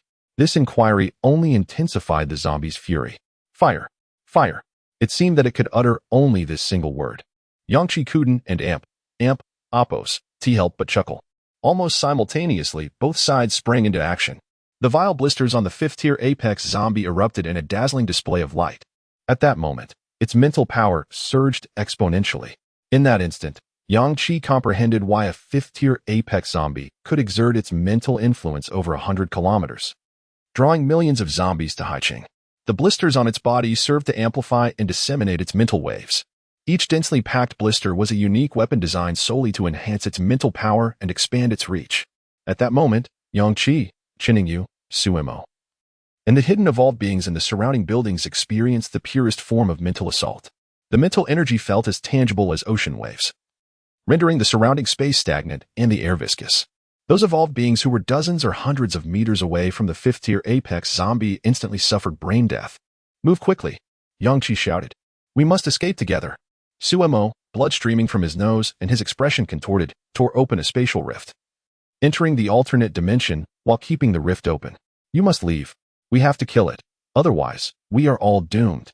Yang Qi and Amp, Oppos, S words rang true. At the moment the fifth-tier apex zombie unleashed its full mental assault, everyone within a 5-kilometer radius, aside from Yang Qi and his 2 companions, perished. Chapter 123. The zombie patent in that moment. Within a 5-kilometer radius, only Yang Qi and 2 others remained alive. All other survivors and zombies had their mental worlds utterly destroyed, resulting in instant death. Suemo finally closed the spatial rift, while Qintingyu vanished into thin air using her special ability. Yang Qi, whose power had reached the mid-level of the 5th tier, was now suffering immensely from the terrifying mental assault of a peak 5th tier zombie. It felt as though an entity had breached his mental realm, attempting to invade and wreak havoc. This force was overwhelmingly dominant, exceptionally skilled in manipulating mental energy, compelling Yang Qi to exert all his strength to barely fend off the invasion. This peak 5th tier psychic zombie could directly launch mental attacks. It was utterly terrifying. Had it not been for Yang Qi and Amp, Oppos' exceptional mental fortitude, he might have succumbed to confusion and been eliminated in an instant. Observing that Qintingyu and Suemo had safely retreated, Yang Qi ceased to hold back. In the next moment, black fog enveloped the surrounding space as he activated the exclusive skill, Misty Cloak, of an assassin. Yang Qi transformed into smoke, vanishing from sight. During the activation of Misty Cloak, even if he materialized, he could withstand most damage. In his smoky form, he was nearly immune to all physical and supernatural harm. Once he fully became smoke, the relentless mental assault from the peak 5th tier zombie lost its target, alleviating the throbbing pain in his head. However, remaining on defense and hiding was not Yang Qi's style. To completely resolve the crisis in Haicheng and complete this S-rank dungeon, he had to eliminate the peak 5th tier zombie before him, utilizing the complete state of black smoke to relieve the intense strain on his mental realm. Yang Qi and Amp, Oppos' figure reappeared in the next instant. His attack power, defense, and speed all doubled. As he became visible, thunderous calamity, lightning fields, thunder dragons, bone-eroding cold flames, and rapid strikes all activated. A deafening roar echoed as unprecedentedly terrifying thunder descended, casting a pall over Haicheng. The dense lightning rained down, striking the body of the peak 5th tier zombie. Numerous bone-eroding cold flames affixed themselves to various parts of the zombie and Amp, Oppos' form. Yang Qi transformed into a bolt of lightning, charging directly at the peak 5th tier zombie. The massive thunder dragon tore through the zombie's body in an instant. Yang Qi appeared behind the zombie, while the fearsome thunder from the lightning fields continued to hammer down relentlessly. The zombie erupted in furious, agonized howls. The transparent bubbles adorning its body shattered under Yang Qi's full-throttle lightning assault, with nearly half of them destroyed, with half of its bubbles ruptured. The mental energy attacking Yang Qi significantly weakened. Enraged, the zombie realized that those bubbles were essential to its psychic abilities. They amplified its mental power many times over and allowed its psychic waves to reach farther afield.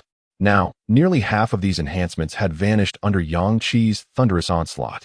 In a fit of rage, the zombie could not comprehend why its mental attacks had failed to eliminate Yang Qi. Even his 2 peak 4th tier companions had not perished immediately. Why? What was so special about the 3 of them?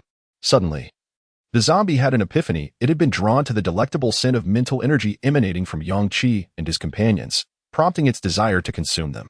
The quality of their mental energy far exceeded that of other ability users of the same rank. Thus, while everyone else within a 5-kilometer radius had perished, only they remained alive. The peak 5th tier zombie charged toward Yang Qi with ferocity. It possessed 2 abilities, one pertaining to mental energy and the other to water. It used its water ability solely for escape. Its psychic powers were for controlling and attracting other zombies to its cause, or directly launching mental assaults to obliterate the mental realms of its enemies. Now, having deployed both of its psychic abilities, the zombie was left with no choice but to resort to its final tactic, brute force. The body of the peak 5th tier zombie was its most lethal weapon, boasting immense strength and astonishing self-healing capabilities. Yang-Chi, a mid-tier 5th level entity, could be torn asunder with ease. As the zombie bore down on him, Yang-Chi did not evade, enjoying close combat, believing in its overwhelming strength, thinking it could heal rapidly from any wounds. Such attributes were not exclusive to zombies. The blade of rupture appeared in his grasp. Since gaining sentience, this heavy sword had remained silent, yet at this moment, it quivered with excitement in Yang-Chi and Amp, Appo's hand. It was not fear, but exhilaration. Finally, it could cleave a formidable opponent. In an instant, the enormous, weighty blade of rupture pulsed with bloodlust. The peak 5th tier zombie, too, was determined and unleashed its most powerful state. Despite its large and corpulent form, in combat, its speed was a testament to its 5th tier pinnacle prowess. In a heartbeat, its massive body loomed before Yang-Chi. A punch and a strike collided with ferocious intensity. Boom. The clash of raw power generated terrifying shockwaves that reverberated outward. Instantly, the nearby buildings trembled ominously, as if on the verge of collapse. Windows shattered, and cracks formed in the walls. After the brief exchange, both combatants were forced back a few steps by the immense recoil. In that moment, the expression on the peak 5th tier zombie and Amp, Appo's face was one of astonishment. It had discovered that Yang-Chi and Amp, Appo's power was not inferior to its own. It was a peak 5th tier entity. How could this be? Moreover, relentless thunder continued to rain down upon it. If not for its terrifying self-healing speed, it would have been reduced to dust long ago.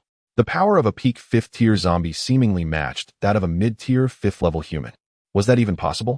Upon Yang-Chi and Amp, Appo's entry into Haiching, the zombie had fixated on his aura, firmly believing that this newcomer was merely a novice who had recently attained the 5th tier. Now, Yang-Chi was indeed a mid-tier 5th level entity, perhaps bolstered by the numerous zombies he had vanquished and the potent enhancement potions he had acquired. Yet even so, a mid-tier 5th level being could not possibly rival its peak 5th tier strength. The zombie, belatedly realizing the magnitude of the thunderous power descending upon it, felt an urge to curse. Damn it! This human and Amp, Appo's lightning was unmistakably imbued with the aura and might of a peak 5th tier entity, nearing the threshold of the 6th tier. An ordinary 5th tier zombie would have been obliterated in an instant. At this moment, the peak 5th tier zombie lamented its inability to communicate like a human. It wished to berate Yang-Chi, to demand an explanation for why, despite being merely a mid-tier 5th level entity, all of his powers resonated with peak 5th tier intensity. How could that be? Yang-Chi, however, had no time to regard the astonishment etched on the zombie and Amp, Appo's face. Gripping the bloodthirsty blade of rupture, he unleashed another ferocious slash. The zombie attempted to evade, yet could not withstand the onslaught of Yang-Chi and Amp, Appo's relentless barrage, suffering 2 deep gashes upon its body. Yet in the next moment, those horrific wounds began to heal at an observable rate. Simultaneously, the incessant lightning strikes that had marred the zombie's form seemed futile, as the wounds closed almost instantaneously. Witnessing this, Yang-Chi began to contemplate how to deliver a decisive blow to this remarkably self-healing zombie. Chapter 124. The retreat of the zombie tied. The most straightforward and brutal method was to utilize the black hole of the swallowing star to directly consume the zombie and Amp, Appo's head. However, doing so would also mean the simultaneous consumption of the pinnacle core body of the 5th tier. Yang-Chi was oblivious to the whereabouts of the entities he had devoured, which naturally rendered him incapable of obtaining the pinnacle core body of the 5th tier that had been swallowed into the black hole. The core body resided on the forehead of the zombie.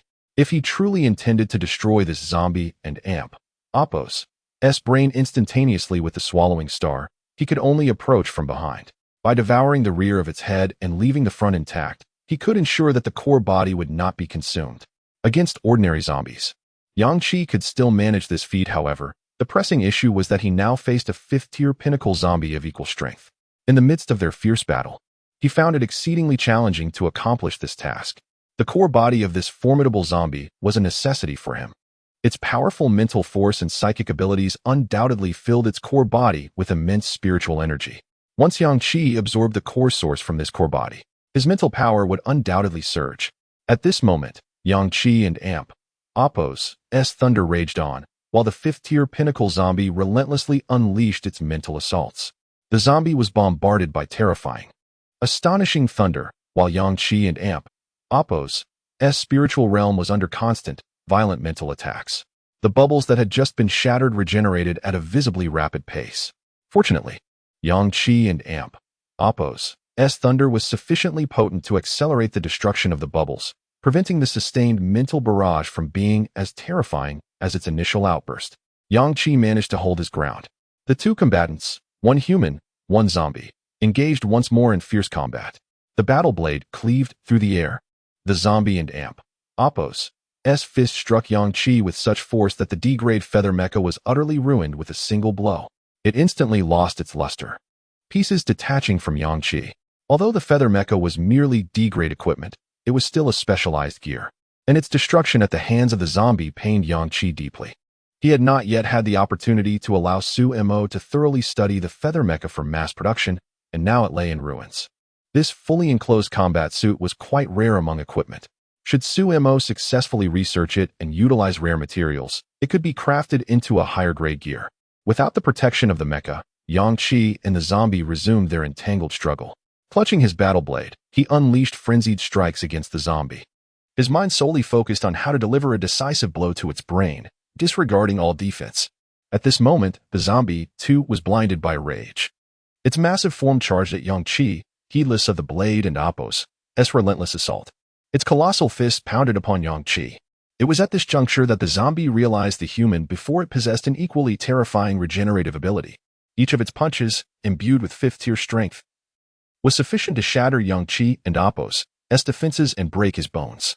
Yet, each injury Yang Qi sustained healed at a visibly alarming rate, even the broken bones mending instantaneously, let alone the superficial wounds that bled. At that moment, the fifth-tier zombie began to suspect that Yang Qi and Amp, Appo's regenerative capabilities surpassed its own. It questioned who, indeed, was the true fifth-tier entity. In the city of Haiching, two terrifying fifth-tier beings engaged in a brutal melee. The thunder and Appo's onslaught never ceased. Nor did the horrific fluctuations of mental power abate. Everything existing beyond these two was rendered lifeless. The terrifying combat waves directly reached the defensive line on the outskirts of Haiching. The fifth-tier zombie and Appo's psychic abilities were finite, and nearly half of the bubbles enveloping it had been destroyed by Yang Qi, coupled with its unwavering focus on attacking Yang Qi's mental realm. Its control over the surrounding zombies was weakening. These third-tier zombies, with heightened intelligence, awakened from their stupor and no longer responded to the zombies' commands, retreating in fear. For standing at the defensive line was an exceedingly formidable fifth-tier esper, accompanied by a fearsome war chariot. While dozens of terrifying thunder dragons left by Yang Qi wreaked havoc upon the zombies. In an instant, hundreds of thousands of zombies fled, significantly alleviating the pressure at the defensive line. At this moment, many turned in astonishment towards the expanse of Haiching, where deep blue dominated the sky. And terrifying thunder coursed through the dark clouds, striking down in an instant. The thunderous roar resounded, shaking the earth.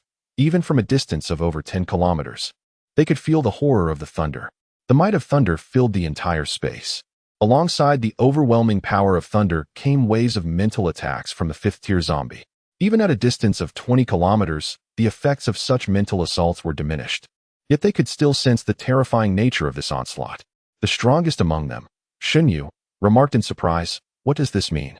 Is this mental power directly transformed into an attack? Why do I feel as if this mental assault drifting here is probing my mental realm?" Jiang Yi, equally astonished, shouted, "I feel it too. This mental attack seems to be targeting my mental realm. Although the effects are not pronounced from such a distance, it is indeed directed at my mental world. How can such an attack exist? The psychic strength of this zombie is astonishing." A flash of yellow light appeared, and Chen Tingyu materialized directly at the defensive line of Haiching.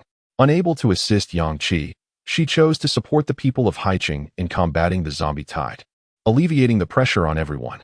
After all, she could not merely observe the battle between Yang Qi and the zombie from a distance of several kilometers. She had to contribute in any way she could.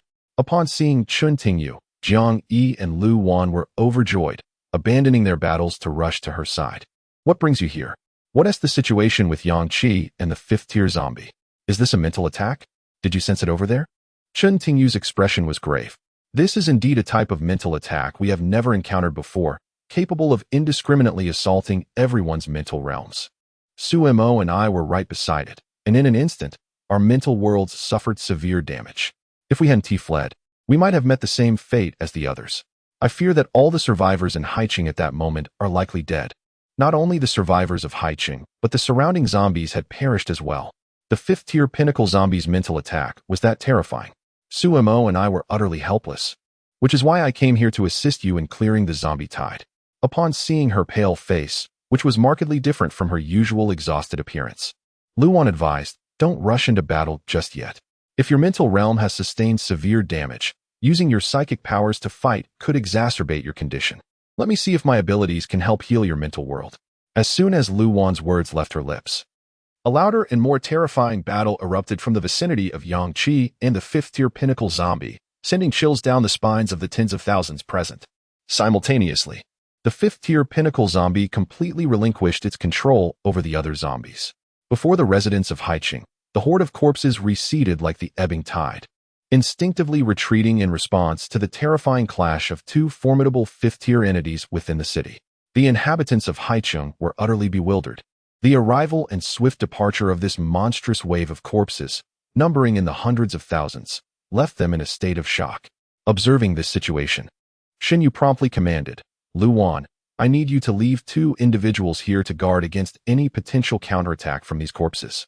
I shall hasten back to Haiqing at once to see if I can assist Yang Qi. Chapter 125. Clash. The horde of zombies outside the city has retreated.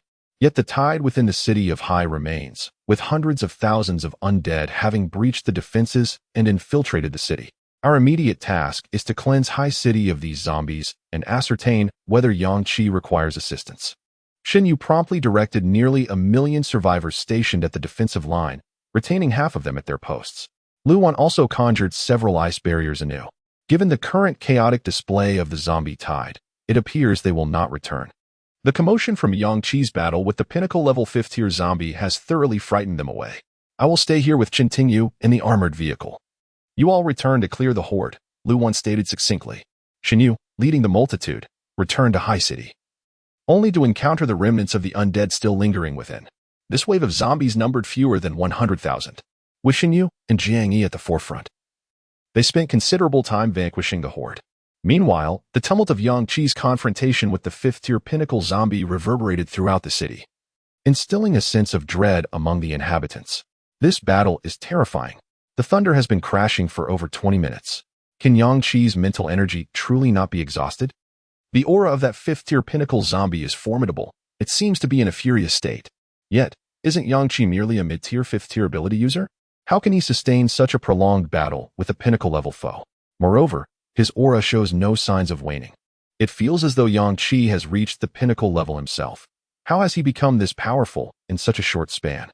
Surely, it must be due to the luminous orbs he acquired amidst the horde. He has undoubtedly slain countless zombies. And those thunder dragons he summoned are still pursuing the fleeing undead outside the city. After clearing this wave of zombies and collecting the spoils, Shen Yu hurried toward Yang Qi and Apos' direction. Along the way, he encountered several zombies, but he noted that they were no longer congregating into a horde. Clearly, the 5th-tier pinnacle zombie had lost its control over the undead in the city, focusing all its efforts on combating Yang Qi. Realizing this, Shen Yu felt a measure of relief. If the zombie could still command others while fighting Yang Qi, it would indicate that it had not exerted its full strength. The fact that the 5th-tier pinnacle zombie was employing all its power against Yang Qi suggested that Yang Qi and Apos' prowess surpassed everyone and Apos' expectations, including that of the 5th-tier pinnacle zombie. After another 10 minutes, Shen Yu finally approached the vicinity of Yang Qi and the 5th-tier pinnacle zombie with the majority of his forces. However, he hesitated to draw near, fearing that his presence might provoke unforeseen consequences. Moreover, having only recently attained the 5th tier, Shen Yu and Apos' strength had yet to reach the mid-tier level. If he recklessly joined the fray, he risked hindering Yang Qi. His Storm Lord ability lacked the explosive damage that Yang Qi and Apos' thunder could deliver. To gain a clearer view of the battle between Yang Qi and the fifth-tier pinnacle zombie, Shin Yu and his men ascended a tall building, allowing them to observe the fierce confrontation at the center of a street. Dark clouds loomed overhead, and thunder cracked ominously. The fluctuations of mental energy surged, waves of intensity rising and falling. At the heart of this terrifying battlefield were Yang Qi and the fifth-tier pinnacle zombie. They had anticipated witnessing a flurry of abilities unleashed. Yet what unfolded before them was a relentless exchange of blows, with Yang Qi wielding a battle knife against the zombie, which possessed no weapon beyond its massive fists. Yang Qi charged forward, hacking wildly at the fifth-tier pinnacle zombie, while the zombie retaliated with powerful strikes. Both combatants seemed to have lost their senses, neglecting defense in favor of unbridled aggression. The onlookers could see Yang Qi being pummeled, his body sustaining horrifying dents from each blow, his bones shattered under the impact. Yet he appeared utterly unfazed, his strikes growing ever more forceful and his movements increasingly agile, driven by an indomitable resolve. Miraculously, the horrific indentations on his body healed at an astonishing rate, leaving everyone in awe. What is happening? How can Yang Qi and Apos' injuries heal so rapidly? This recovery speed rivals that of the fifth-tier pinnacle zombie. No wonder they have battled for so long. This regeneration is extraordinary. Is it part of Yang Qi and Apos' abilities? How formidable he is. Just how many powers does he possess? Thunder, rapid healing, and those white flames clinging to the zombie. What purpose do they serve? Why Dawn and Apos? They ignite the zombie and Apos' body. Shin Yu and Apos' heart was overwhelmed with astonishment. He had never anticipated that such a powerful Yang Qi would possess such terrifying self-preservation methods. His healing ability, his speed of recovery, was indeed on par with that of the fifth-tier pinnacle zombie. With such formidable offensive capabilities, coupled with an equally fearsome recovery rate, who could hope to defeat him? Moreover, the aura emanating from Yang Qi had unmistakably reached the pinnacle level, likely one of his abilities that enabled a temporary surge in power, doubling his might in an instant. At this moment, Shin Yu and Apos' admiration and reverence for Yang Qi soared to unparalleled heights. Had he not witnessed this extraordinary battle firsthand, he would have found it hard to believe such a powerful human could exist in this world. Yang Qi continued to strike fiercely with his blood-red blade, each blow leaving deep, bone-exposing gashes on the massive form of the zombie. The undead and Apos' formidable healing ability worked tirelessly to mend these injuries. Yet gradually, the onlookers discerned that Yang Qi and Apos' onslaught grew ever more ferocious. He fought with increasing vigor. In a brief moment, he delivered 3 consecutive strikes. And before the terrifying wounds could fully close, he created new ones. The zombie began to falter, and the crowd felt a surge of elation. Unable to fathom that a mid-tier fifth-tier ability user was so thoroughly overwhelming a fifth-tier pinnacle zombie. That was a fifth-tier pinnacle zombie, a creature whose healing capabilities could frustrate even second- and third-tier zombies. Yet now, Yang Qi was inflicting damage at a rate surpassing the zombie and Apos' self-repair. They could see the blade in Yang Qi and Apos' hand generating larger and more potent arcs of crimson energy. The blood hue intensifying, swirling with a terrifying aura of slaughter as he relentlessly struck at the fifth-tier pinnacle zombie. Everyone was profoundly shaken and invigorated by the spectacle before them. No one uttered a word. They simply stared wide-eyed, transfixed by the scene unfolding in the distance. They observed the zombie and Apos' healing speed diminishing, indicating that its strength was nearing depletion under Yang Qi and Apos' relentless assault. Meanwhile, Yang Qi and Apos' ferocity showed no sign of abating. If anything, it grew more fearsome. The thunder crashing from above retained its awe-inspiring power, resonating with an unparalleled horror. Conversely, the fifth-tier pinnacle zombie weakened with each passing moment, nearly driven to desperation. Its body was drenched in blood, dozens of massive gashes crisscrossing its form. On its pitch-black skin, the telltale scorch marks left by countless strikes of lightning were unmistakable. At that moment, the hearts of countless observers raced with anticipation. Even the onlookers understood that with just one more strike, Yang Qi could utterly extinguish the life of this zombie. It was hard to believe that Yang Qi was truly poised to single-handedly vanquish this peak fifth-tier zombie. Yet at that moment, to their astonishment, they witnessed Yang Qi sheathing his battle knife. Suddenly, a black sphere materialized in the palm of Yang Qi and Apos' right hand. The enigmatic black devouring sphere of the swallowing star emanated an incomparably powerful and mysterious aura. From several kilometers away, they gazed at the black orb, as if their very souls were on the verge of being drawn in. Chapter 126. S-rank equipment. At the moment the Star Devourer appeared, the light surrounding Yang Qi and the peak 5th-tier zombie seemed to be completely devoured. The 5th-tier zombie stared at the Star Devourer in Yang Qi and Apos' hand with overwhelming terror. This was the first time it had witnessed the Star Devourer, an entity that instilled a greater sense of danger than any of Yang Qi and Apos' previous abilities.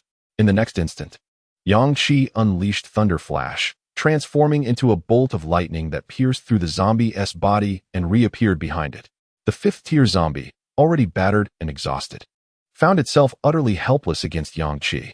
Even the penetrating wound inflicted by Thunder Flash in its abdomen was beyond its capacity to heal. After enduring such a protracted battle, its stamina and mental energy were nearly depleted, leaving it with no energy for recovery. This perplexed the zombie. It could not fathom how Yang Qi could continue fighting with such apparent vigor. Concealed beneath Yang Qi's black coat, the golden spring quietly emanated a glow. Throughout the battle, this B-rank golden spring had been the source of Yang Qi's relentless mental energy replenishment. As for his physical stamina, he had been battling various hordes of zombies since the outbreak began, honing his endurance to a level that even the 5th-tier peak zombie could not rival. Behind the zombie, Yang Qi's right hand wielded the Star Devourer, aimed directly at the back of its head. Yet, at the precise moment, he abruptly halted his motion. The Star Devourer consumed the entirety of the zombie's skull, leaving only its face and the core of its 5th-tier peak behind. The S-rank dungeon, the zombie siege, had officially concluded. Player Yang Qi successfully eliminated the source of this dungeon, the 5th-tier peak zombie, and received his completion rewards. Just as Yang Qi grasped the core of the 5th-tier peak zombie, he felt several items materialize in his spatial equipment, accompanied by a mechanical voice that only he could hear. Congratulations, player, for successfully defeating the 5th-tier peak zombie and receiving the unique rewards for this dungeon. Reward 1. 5 ability upgrade scrolls. Reward 2. 100 liters of purification energy.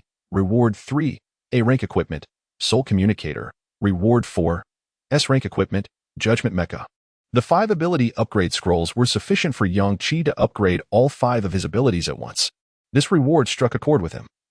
As treasure hunting dungeons were rare, and only by completing such dungeons could one obtain ability upgrade scrolls. The 100 liters of purification energy was notably generous previously. Yang Qi's first-place dungeon reward had only been 10 liters of evolution energy, making this a substantial increase. This amount was enough for him to purify a significant number of high-tier cores and subsequently absorb them. If utilized entirely, this 100 liters of purification energy could potentially cleanse around 24th and 5th-tier cores. 20 cores equated to 20 A-rank enhancement potions, which should suffice for Yang Qi to elevate his strength to the 5th-tier peak, with a possibility of breaking directly into the 6th tier. The third reward was an A-rank special equipment, the Soul Communicator. This item was of great significance, akin to a smartphone in the post-apocalyptic world, enabling seamless communication among its users. As long as one was on this planet, the Soul Communicator could connect instantly, surpassing the functionality of traditional cell phones. During the Zombie Siege dungeon, which was fraught with complexity and urgency, the team needed to split into 2 groups to manage the situation effectively.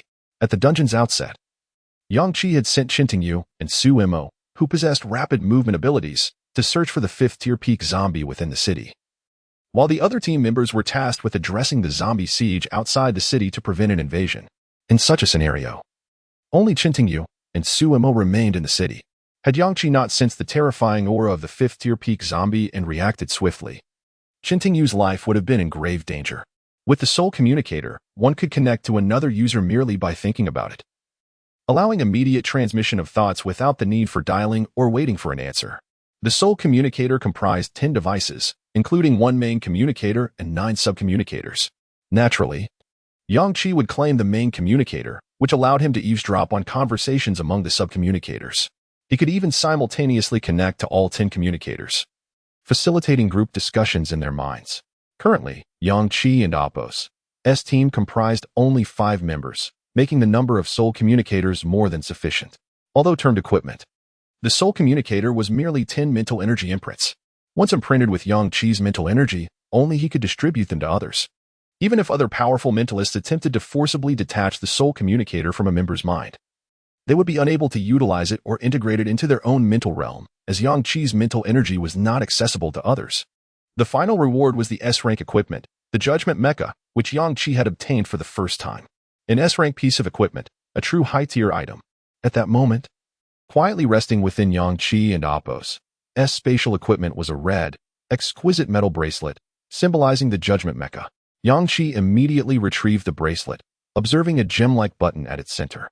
This button, also red, radiated a brilliant light and was referred to as the Mecha Spatial button. The S-rank Judgment Mecha was entirely different from the D-rank Feather Mecha Yang Qi had acquired earlier. The Feather Mecha resembled a combat suit worn by Yang Qi, while the S-rank Judgment Mecha was an authentic war machine. By pressing the Mecha Spatial button, a colossal 10-meter mecha would materialize.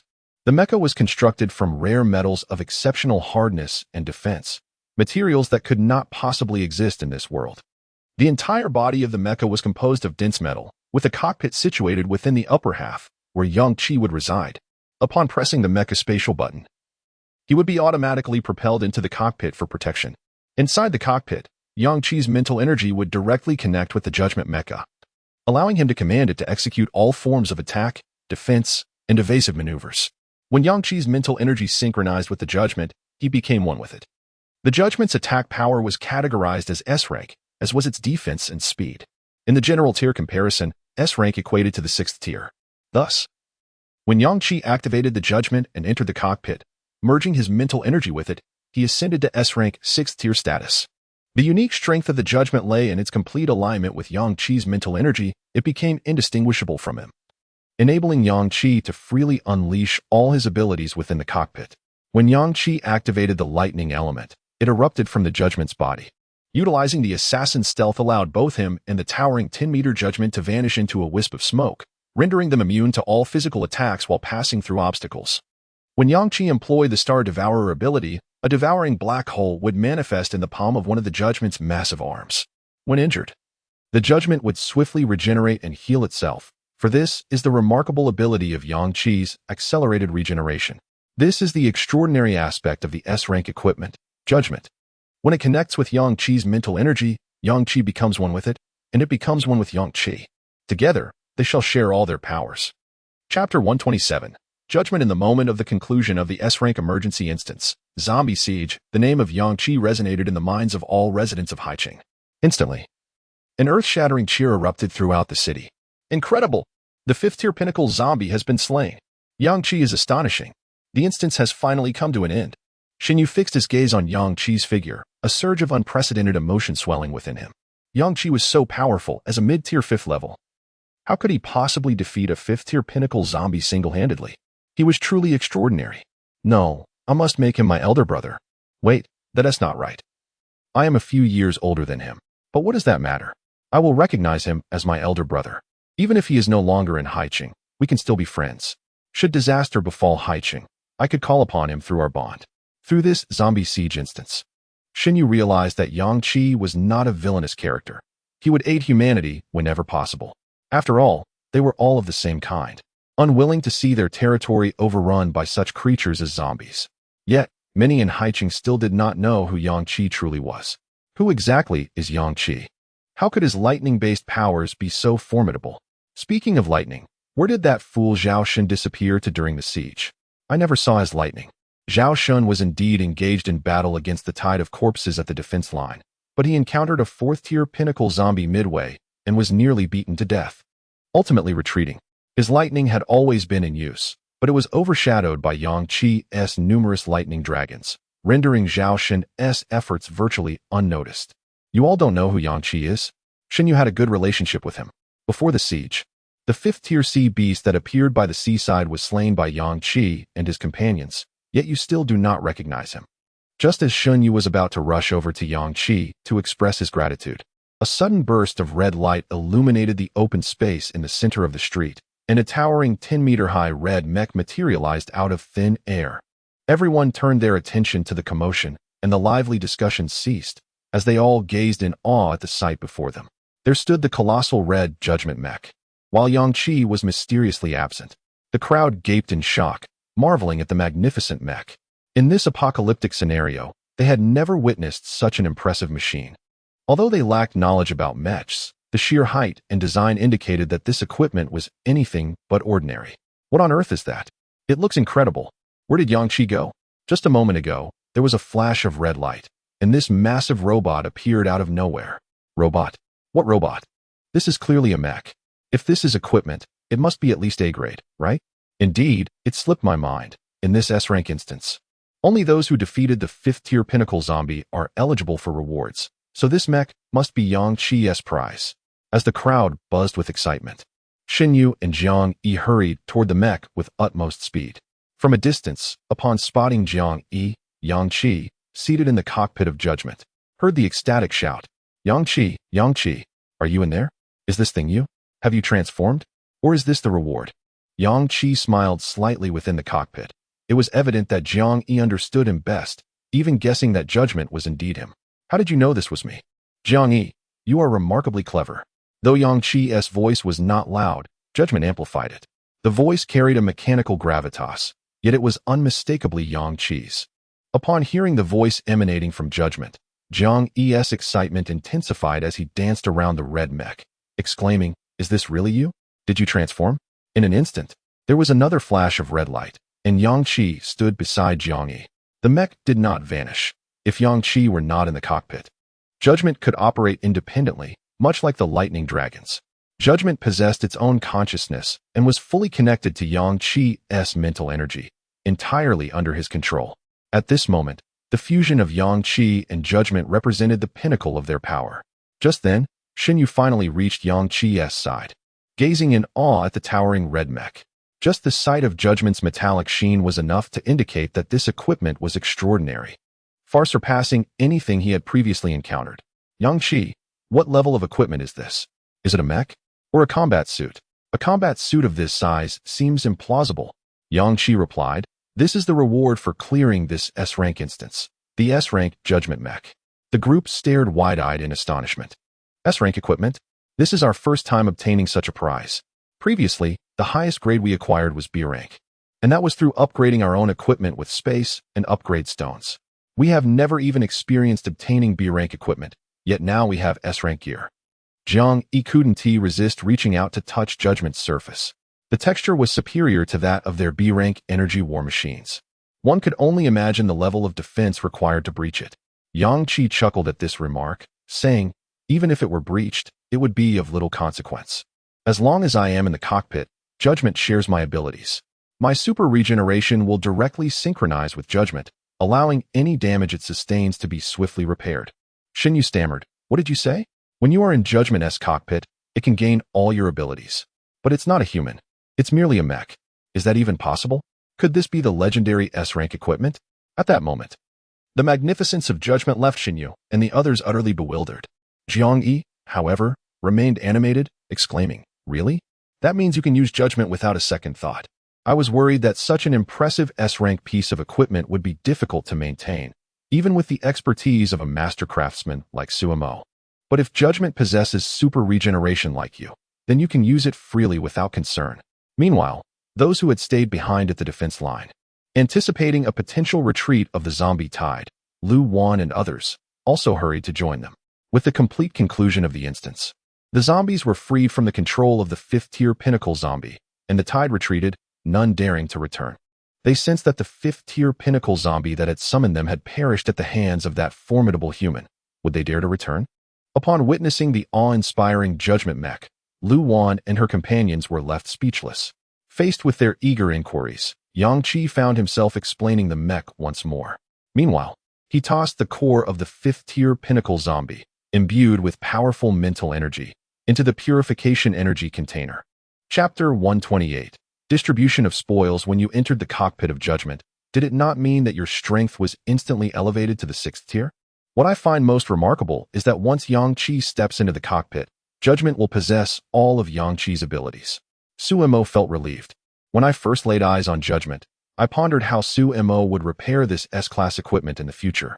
But now it seems unnecessary for him to take the stage at all. Upon hearing Jiang Yi's words, Suemo felt a twinge of annoyance but refrained from voicing it. Given his current status as a special-grade craftsman, He indeed lacked the capability to repair S-Class equipment once it was damaged. Moreover, this was a complex mech he had never contemplated before. He struggled even to create a special knife, let alone a gigantic mech with an intricately detailed internal structure that surpassed the technological imagination of this world. He feared he might inadvertently ruin the S-Class equipment. Unexpectedly, Yang Qi, upon hearing Jiang Yi mention Su-Mo, declared, "Who says Su-Mo cannot be of use? We have a ready-made S-Class mech here. And with Sumo's special-grade crafting abilities, this presents an excellent opportunity for him to learn how to create mechs. Furthermore, this mech is entirely different from my previous feather mech. The feather mech, while named a mech, merely served as a combat suit, whereas Judgment is a true mech, allowing one to enter the cockpit and connect mentally to engage in battle." Sumo's eyes widened in disbelief as he exclaimed, "Boss, you overestimate me. I haven and Oppos. He even crafted a single special piece of equipment, and you want me to learn how to create Judgment, an S-Class piece?" Yang Qi frowned and replied, "Did we not discuss your need for rigorous practice? The entire city was gathering materials from mutated beasts to assist you. Unfortunately, the sudden outbreak of the S-Class zombie siege dungeon interrupted your progress. Now, you should take this time to solidify your skills in Haiching. You need not worry about materials. Our leader, Xinyu, will assist you. Begin with crafting the C-Class broken/heavy sword and the Twin Moons swords. And once you can produce these 3 items in bulk, you can then attempt to create Judgment." Xinyu, listening in, interjected, "Let us not forget the B-Class heavy energy battle chariot. Jumping from C-Class directly to S-Class is too hasty. After you can produce C-Class items in bulk, you should attempt the B-Class battle chariot first, and only then the S-Class Judgment." Xinyu had his own motives in this suggestion. He wished for Su-Mo to create some heavy energy battle chariots, as even subpar chariots would significantly enhance Haiching and Oppos as defenses against the zombie tide. Yang Qi chuckled and patted Xinyu on the shoulder, saying, "Right, I almost forgot. Let us have him learn those C-Class weapons first. Then move on to the energy chariots, and only after that tackle Judgment. One cannot expect to achieve greatness instantaneously."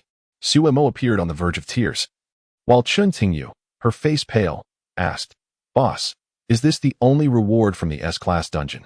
Are there no other rewards?" "Indeed, there are 5 ability upgrade scrolls, 100 liters of purified energy, and an A-Class piece of equipment, the Soul Communicator." "The Soul Communicator? What is that?" It sounds rather abstract.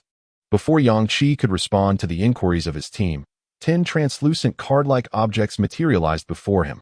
These were the spiritual imprints of the Soul Communicator. He quickly infused his mental energy into each of the 10 communicators.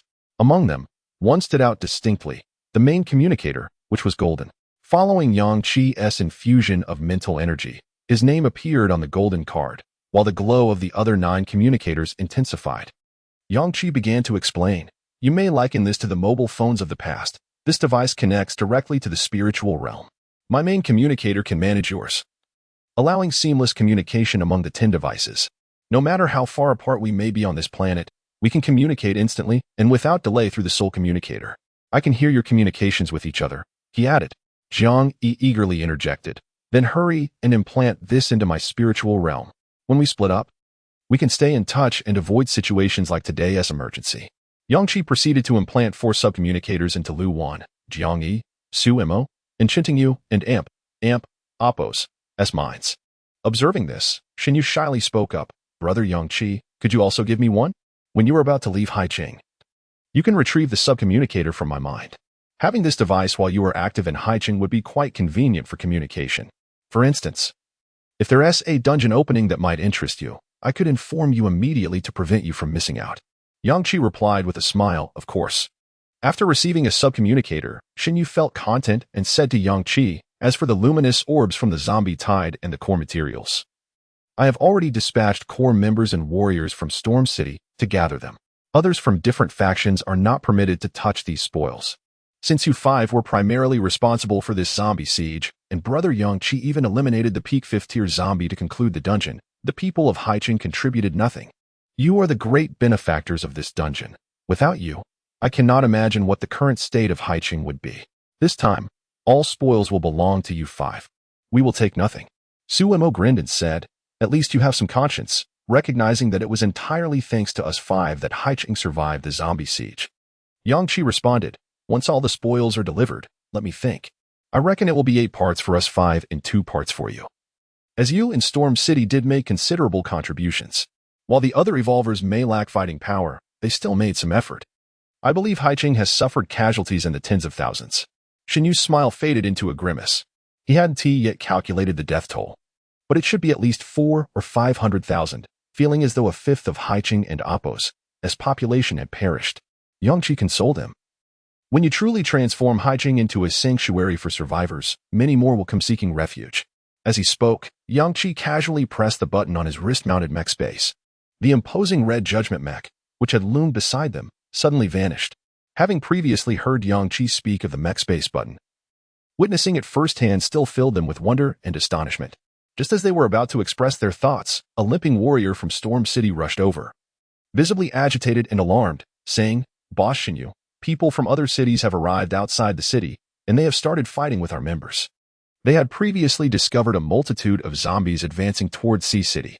When calamity struck Sea City, they refrained from offering assistance. However, upon witnessing the retreat of those hundreds of thousands of zombies, they surmised that we possessed a significant number of nuclear cores and luminous orbs, and promptly descended upon us with tens of thousands to seize our spoils. I sense that it resembles a singular city, with numerous organized factions acting in concert. Yet I have yet to ascertain from which city they originate. Nonetheless, the cities surrounding Sea City are limited in number. The warriors of Storm Rain City are largely in a state of injury, and half of the core members have perished or been wounded in the great battle. We are presently in a state of vulnerability, and they have taken advantage of this opening. In an instant, the warriors of Storm Rain City suffered devastating casualties, and a significant portion of our plunder was seized by them. Chapter 129. Unwelcome visitors. Before Yangqi and his companions could react, Shinyu dashed out without uttering a single word. The young warrior from Blizzard City was overwhelmed with emotion upon witnessing this scene. The residents of Ocean City and Storm City held Shinyu in such high regard not only because of his formidable strength, being the sole 5th-tier ability user in Ocean City prior to Yangqi, but also due to his genuine concern for the lives of others, differentiating him from other leaders of various factions. Lu Wan employed her sacred sorceress abilities to heal the injured warrior's leg in an instant. The warrior stared in disbelief at his suddenly restored leg, hopping in place with joy. Overflowing with gratitude, he exclaimed to Lu Wan, "You must be the renowned healer everyone speaks of. I cannot thank you enough. You are a savior to all of us in Ocean City. If it weren't for your presence during this zombie siege instance, we would have surely lost hundreds of thousands of lives to withstand the overwhelming tide of the undead. Thank you, truly." Yangqi was concerned about Shinyu's solitary venture to the outskirts of the city. The audacity of their opponents to come to Ocean City and brazenly seize the spoils after the zombie tide indicated they were undoubtedly prepared. Yangqi seized the young warrior and inquired, "How many of them have arrived?" The warrior replied earnestly, "There are quite a few. I estimated at least several thousand, if not more. They all seem exceptionally strong, almost as if every one of them is an ability user. But that seems too incredible. How could thousands of them all be ability users? Did they rally every ability user in the city just to snatch our spoils?" Suemo scoffed. "What is so unbelievable about that? We're talking about over 1 million zombies, and there are at least 100,000 light orbs involved. In the face of such immense profit, it's entirely plausible for them to summon every ability user in a city to seize those light orbs and countless core bodies. You, young warrior, are still too naive." Shintingyu, her complexion pale, added, "This is a substantial fortune. Everyone would be tempted by such treasures. If they truly have thousands of ability users, it wouldn't be surprising at all. The question remains, what are their levels like? Boss, should we go take a look?" Yangqi affirmed, "Of course, we must investigate, but I believe this matter can be resolved adequately by Shinyu and myself." Suemo and Shintingyu, still recovering from the mental assault by the 5th-tier peak zombie, should allow Lu Wan to treat them. Jiang Yi interjected, "What about me? I want to accompany you. If they are indeed all ability users, it could prove to be quite tricky. Humans are much more cunning than mere zombies." Yangqi agreed, "Very well. We shall go together." Meanwhile, at the outskirts of Ocean City, amidst a vast battlefield drenched in blood, remnants of the ice barrier left behind pools of water that darkened the land. The bloodshed from both zombies and survivors stained the ground in patches of crimson. Countless bodies, both human and undead, lay intertwined, many of which were mangled beyond recognition.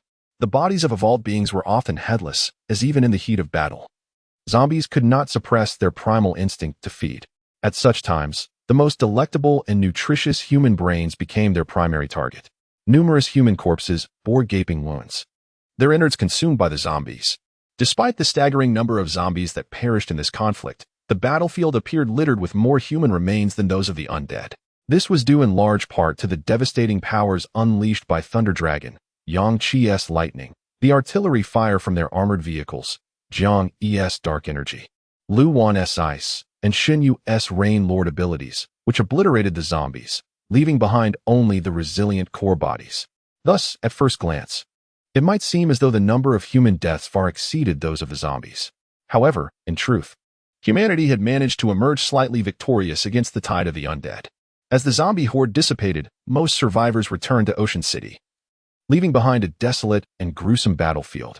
Scattered across this brutal tableau were numerous white light orbs, along with countless core bodies buried beneath the blood and flesh or deeply embedded in the earth. At this moment, a group of seemingly arrogant individuals stood at the center of the battlefield, frantically scavenging the nearby light orbs and digging through the viscera of the fallen, eager to uncover the core bodies beneath. Having endured the apocalypse for so long, they had never encountered such a wealth of light orbs and core bodies, driving them to the brink of madness. I told you coming to Ocean City at this time would yield a bounty. Who knew these people would be so effective at slaughtering? Look at how many light orbs and spoils remain. One exclaimed in astonishment. Just how many zombies did they kill? But look, the ground is littered with the bodies of Ocean City's residents. They paid a hefty price, yet they will never enjoy these spoils. Let us help them enjoy their bounty instead. Wow, these light orbs are filled with enhancement potions. With our unique powers, once we return and inject ourselves with these potions, our strength will. A few dozen meters ahead of them lay the bodies of hundreds of Storm City members, including 2 powerful third-tier peak ability users, core members of Storm City and trusted aides to Shenyu. Although Storm City initially had over 1,000 members remaining, they had not met a tragic fate.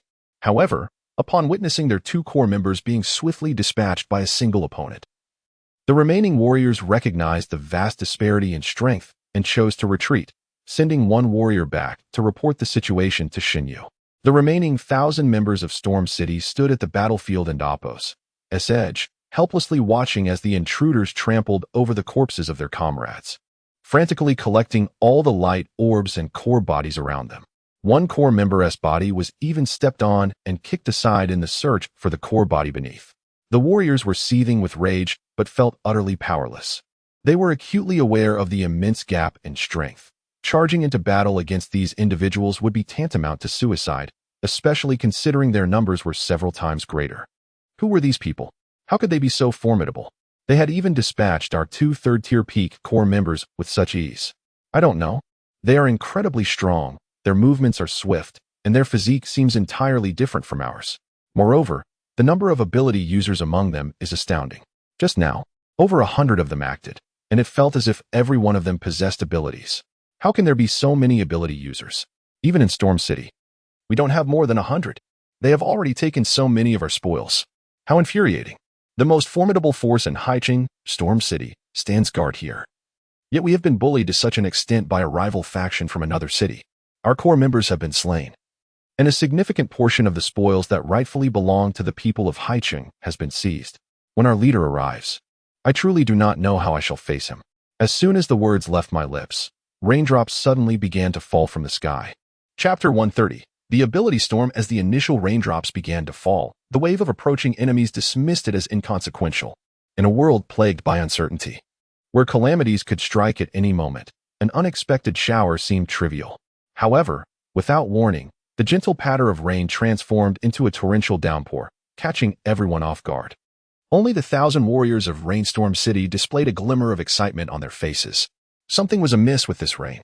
Among the enemy ranks, a long-haired woman looked up at the sky, her demeanor shifting to one of caution. Amidst the dense curtain of rain, a figure silently materialized before the crowd. Someone spotted the suddenly appearing Shenyu and shouted, "Be careful."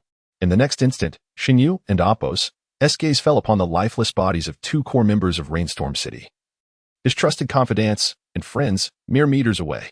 An overwhelming fury surged within Shenyu and Appos' heart. More than blaming the culprit before him, he blamed himself.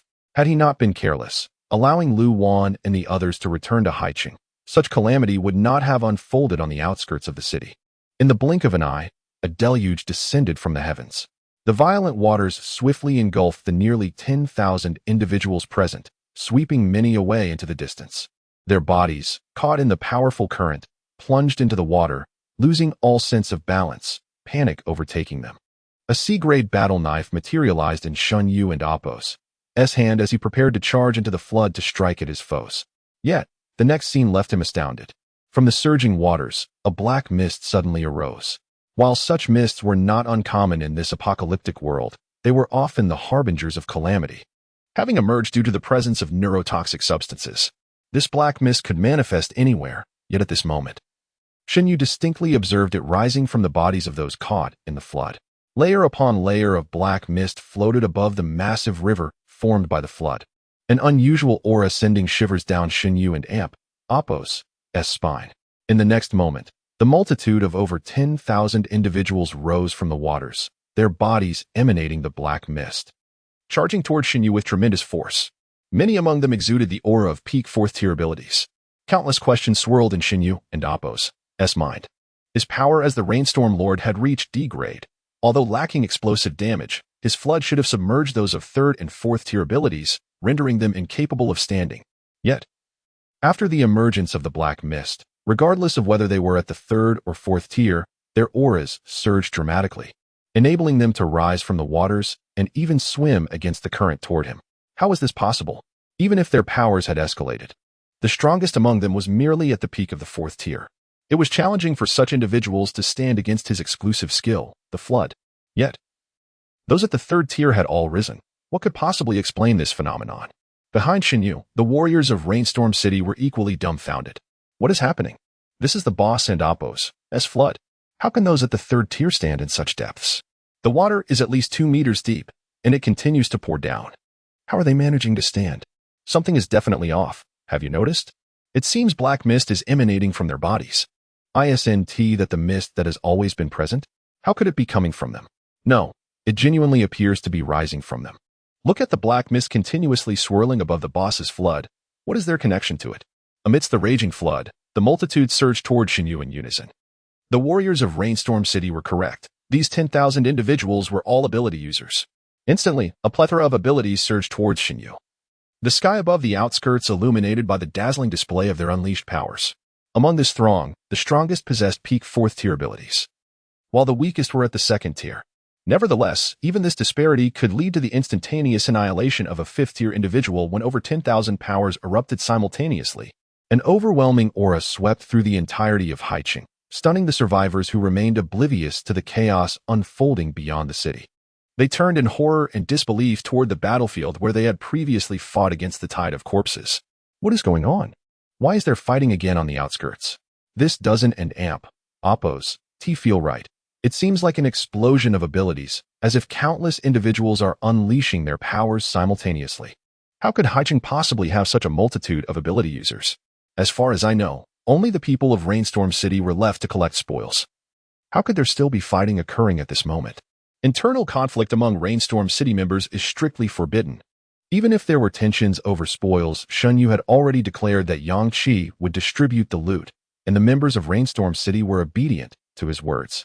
How could they possibly resort to fighting over spoils? This is all wrong. It's far too strange. Could the tide of corpses have returned? But I sense no trace of zombies. Only the presence of ability users, countless ability users. What on earth is going on? Where did so many ability users come from? Enough talking, let us hurry over to see. If Rainstorm City is under attack, we must assist them. On the outskirts, Shun Yu exerted every ounce of his strength as the Rainstorm Lord, attempting to counterbalance the overwhelming force of 10,000 ability users with the pouring rain and cascading flood. However, mere seconds later, he found himself at a disadvantage. Alone, he faced the combined power of thousands, an arduous struggle indeed. Among the multitude were numerous peak fourth-tier individuals. As their powers converged, Shun Yu realized the sheer terror of their collective strength. The warriors of Rainstorm City, sensing Shun Yu's power faltering, wore expressions of despair. We cannot hold. The combined force of over 10,000 is simply too formidable. Ability users, hurry to assist our leader. Just as the vibrant energies of abilities began to erode Shun Yu's flood, threatening to overwhelm him, boom. Dozens of thunder dragons appeared out of thin air. These colossal thunder dragons charged fearlessly into the tempest of abilities, and upon contact with the collective energy unleashed by the multitude, a significant portion of their power dissipated. But the onslaught had not ceased. A torrent of thunder rained down. It was Yang Qi, come to aid. Xinyu, taken aback, witnessed Yang Qi neutralizing a considerable amount of the ability attacks, prompting him to once again unleash his Rainstorm Lord powers. The arrival of the thunder calamity momentarily quelled the terrifying storm of abilities. Following closely behind Yang Qi, Jiang Yi conjured 5 energy spheres, propelling them towards the opposing storm of abilities. 3 powerful ability users united, disregarding the toll on their mental fortitude, striving to counter the explosive might of 10,000 unleashed abilities.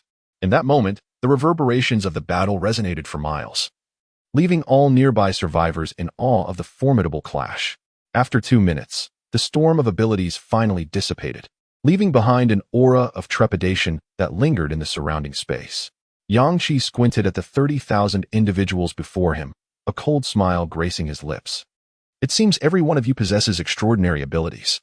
The fact that over 10,000 of you wield such powers implies that you must have vanquished at least that many black mist aggregates. Is that truly feasible? A woman with long black hair stepped forward, her gaze fixed on Yang Qi with an air of disdain. What is impossible about that?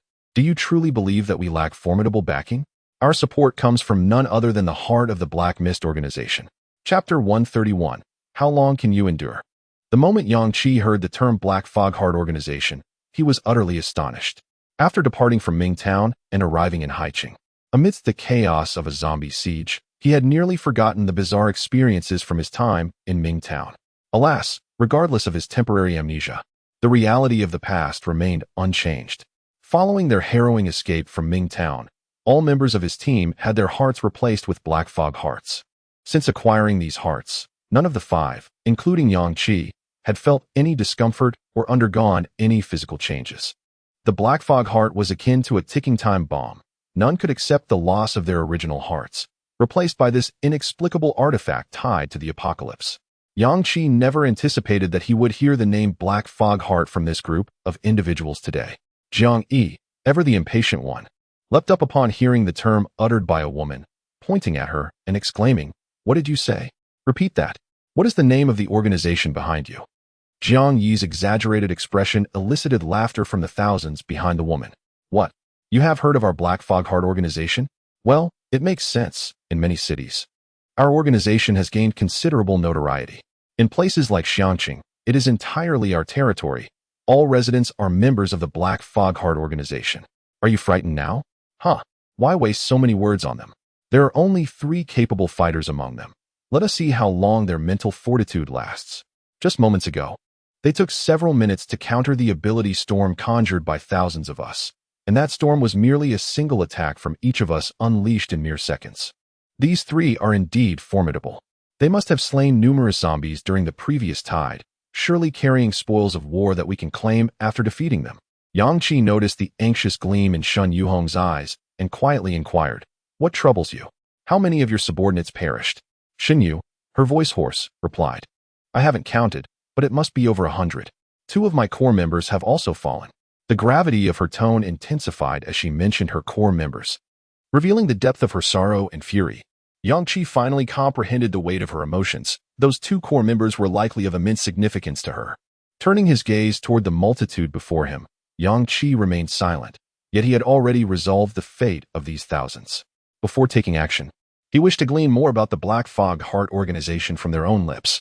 Such coincidences could not exist in this world. The organization sharing the name Black Fog Heart must be intrinsically linked to the Black Fog Hearts within him and his companions. At that moment, Xinyu recalled something and whispered to Yang Qi, "These individuals are peculiar. Just now, I utilized my exclusive skill, Flood, against them. As you know, the force of my Flood can easily handle a zombie tide, yet some among this crowd, despite being near peak 2nd tier, managed to withstand my Flood and even charged at me against its current. At the moment of their counterattack, I witnessed black fog emanating from their bodies, floating atop my Flood. The intelligence Xinyu provided was undoubtedly invaluable. The organization behind these individuals was called the Black Fog Heart, and as their strength surged, black fog manifested within them. This could imply. Yang Qi glanced at the woman with long black hair and smiled, the Black Fog Heart. Indeed, I have heard of this organization. However, as far as I know, it is hardly a benevolent one. The woman scoffed, her expression remaining haughty and disdainful. Hardly a benevolent one. In the apocalypse, how does one define a good organization? As long as we join the Black Fog Heart, they provide us with abundant resources for survival, food, water, and enhancements beyond your wildest imagination. And we need not pay any price. Joining their organization grants us these benefits. In Xiangqing, countless survivors are members of the Black Fog Heart organization, which is expanding at an unimaginable pace. Upon hearing her words, Yang Qi retorted, "No price to pay. You say? That black fog that emerged from you earlier must be the price you paid, correct?" The expressions of the crowd shifted momentarily. Undeterred, Yang Qi continued, "I suspect that all of your hearts have now been transformed into Black Fog Hearts, have they not?" At this declaration, the crowd of over 10,000 from Xiangqing erupted in astonishment. They stared at Yang Qi, shocked by his accuracy.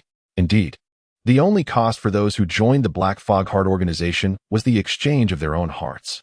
The higher-ups of the Black Fog Heart had transformed their hearts into Black Fog Hearts.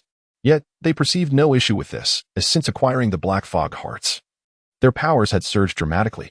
Just as those peak second-tier individuals had withstood Shin Yu's flood, they had not only endured, but had also retaliated with newfound strength. The advantages did not end there. Since obtaining the Black Fog Hearts, they found that injecting a strengthening serum equated to the effect of 2 or 3 doses. This accelerated their power enhancement. Most importantly, the reason all of them were abilities users lay in the fact that after acquiring the Black Fog Hearts, when absorbing the core essence from zombie cores, they had a high probability of awakening abilities corresponding to that essence. They no longer needed to slay black fog aggregates to obtain the black ability orbs. They merely needed to kill zombies, absorb the cores, and they could effortlessly acquire abilities. It felt as though every zombie in the apocalypse was a black fog aggregate. By simply defeating them and absorbing the cores, they had a chance to gain powers. Such rapid augmentation of strength was beyond the comprehension of those who had not experienced it firsthand.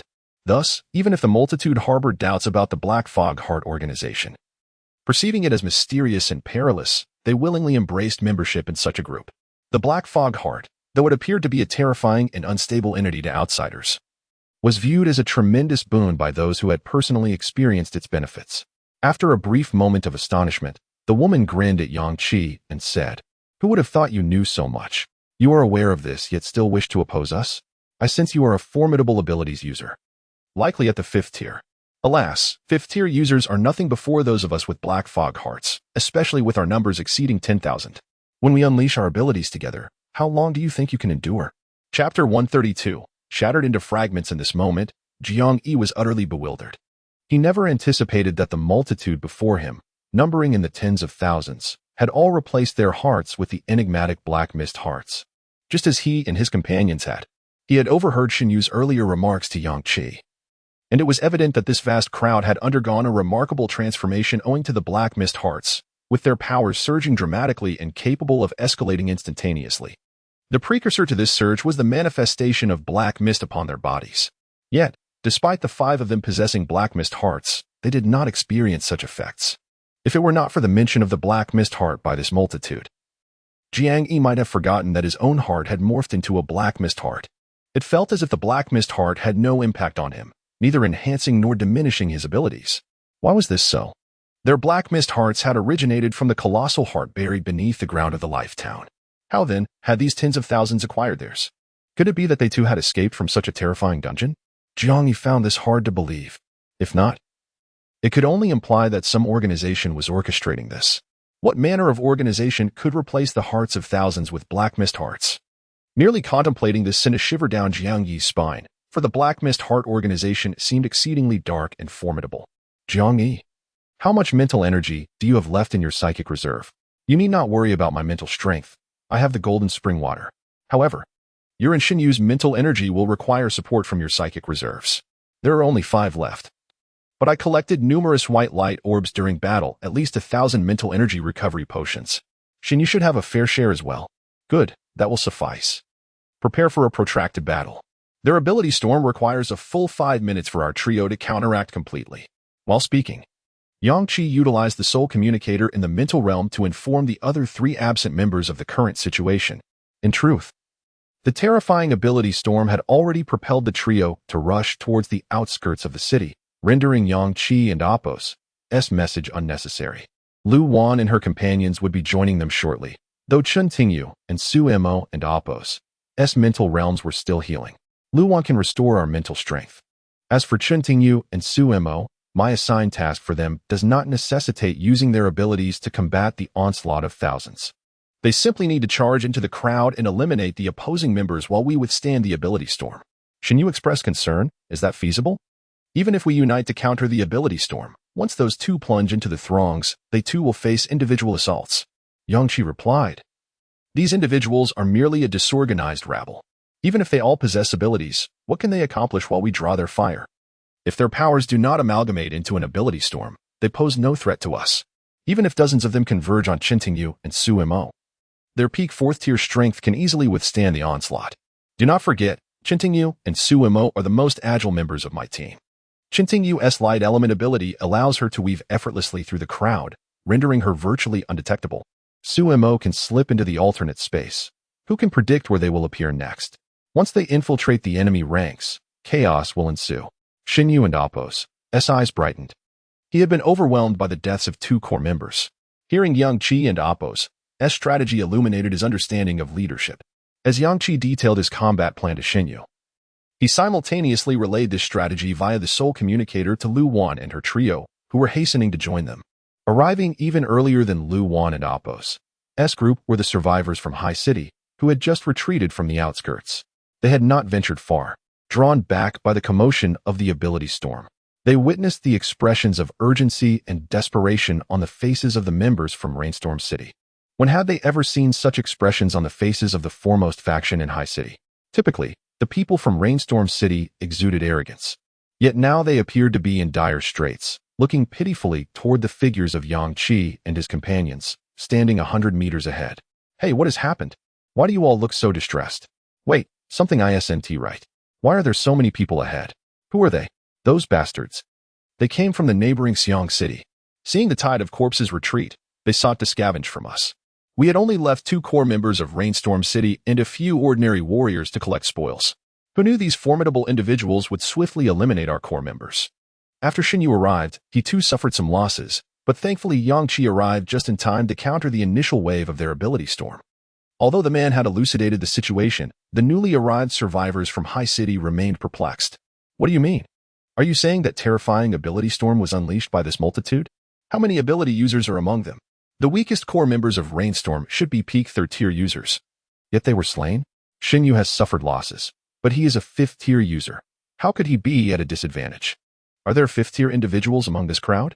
Please clarify how many ability users they possess. The warriors from Rainstorm City, growing impatient, retorted, all of them. I mean, every single one. They are all ability users. Now do you understand? This is why Shun Yu faced setbacks, because that ability storm could only erupt from the combined forces of thousands of ability users. Do you think anyone else could generate such a storm? The survivors from High City were utterly astounded. Thousands of ability users. How could it be that an entire multitude comprised solely of ability users existed? Is acquiring abilities that simple? Even a colossal organization like Rainstorm City boasts merely hundreds of ability users, not exceeding 1,000. Yet you claim that every one of these thousands possesses abilities. Is this the end? That horrific ability storm was indeed a joint eruption from this multitude. Such a cataclysmic force would obliterate even 5th-tier users. Surely, that storm was merely the simultaneous manifestation of all their powers. How could they possibly contend with this? But each ability is unique. Even if several fire element users simultaneously unleash their powers, they could not fully merge to form an ability storm. How could this multitude accomplish that? At that moment, Lu Wan and her companions arrived, bypassing the survivors of High City and the warriors of Rainstorm City to reach Yang Qi's side. The woman leading the Xiong City contingent displayed a condescending smile upon witnessing the arrival of 3 more individuals. Is this the support you have been waiting for? Very well. Shall we commence the battle now? Do not claim that I did not wait for your forces to assemble. I shall demonstrate to you the true essence of the Black Mist Heart organization and reveal just how formidable the power of the Black Mist Heart truly is.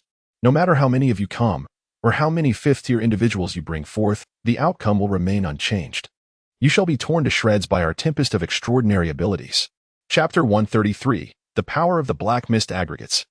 Although Lu Wan and her companions had only just arrived, Yang Qi had already conveyed the extraordinary situation of the over 10,000 individuals present through the soul communicator, along with the battle strategy.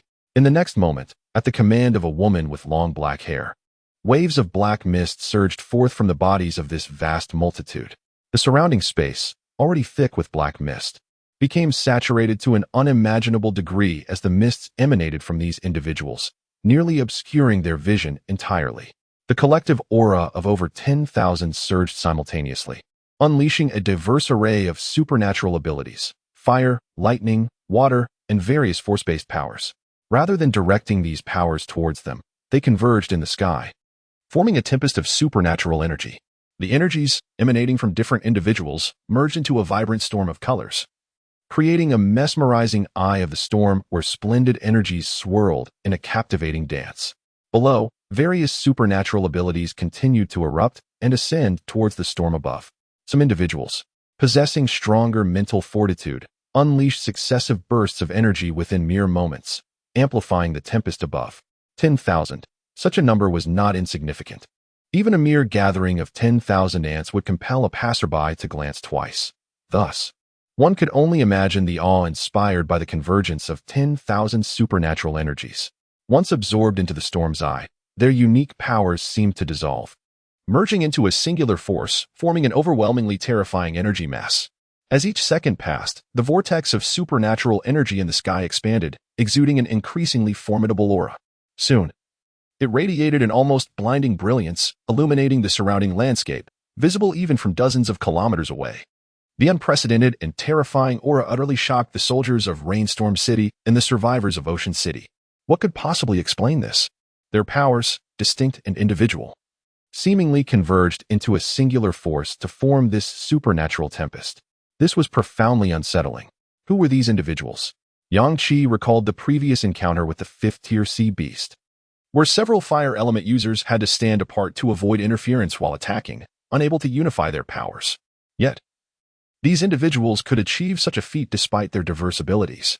Among the throng, some wielded powers that were neither elemental nor projectile in nature. Their abilities enhanced physical attributes or caused their forms to swell. Following the eruption of their powers, it appeared as if the energy had vanished from their bodies, their forms reverting as the unleashed strength merged with the overwhelming force above. This was exceedingly peculiar. Yang Qi silently observed the astonishing energy storm above and commanded, "Now, charge in." Chen Tingyu transformed into a beam of yellow light, vanishing instantaneously. She reappeared at the heart of the throng, where blazing rays descended like yellow blades, cleaving through the bodies of hundreds around her. "Someone's breached our defenses. Quick, defend yourselves." What kind of power does she possess? Just a moment ago, she was in the front lines, and now she's among us. Chen Tingyu intended to unleash her light elemental abilities to swiftly eliminate surrounding adversaries, but once again, waves of dense black mist surged from the individuals nearby. As her radiant energy sliced towards them, she discovered their defensive capabilities had multiplied exponentially.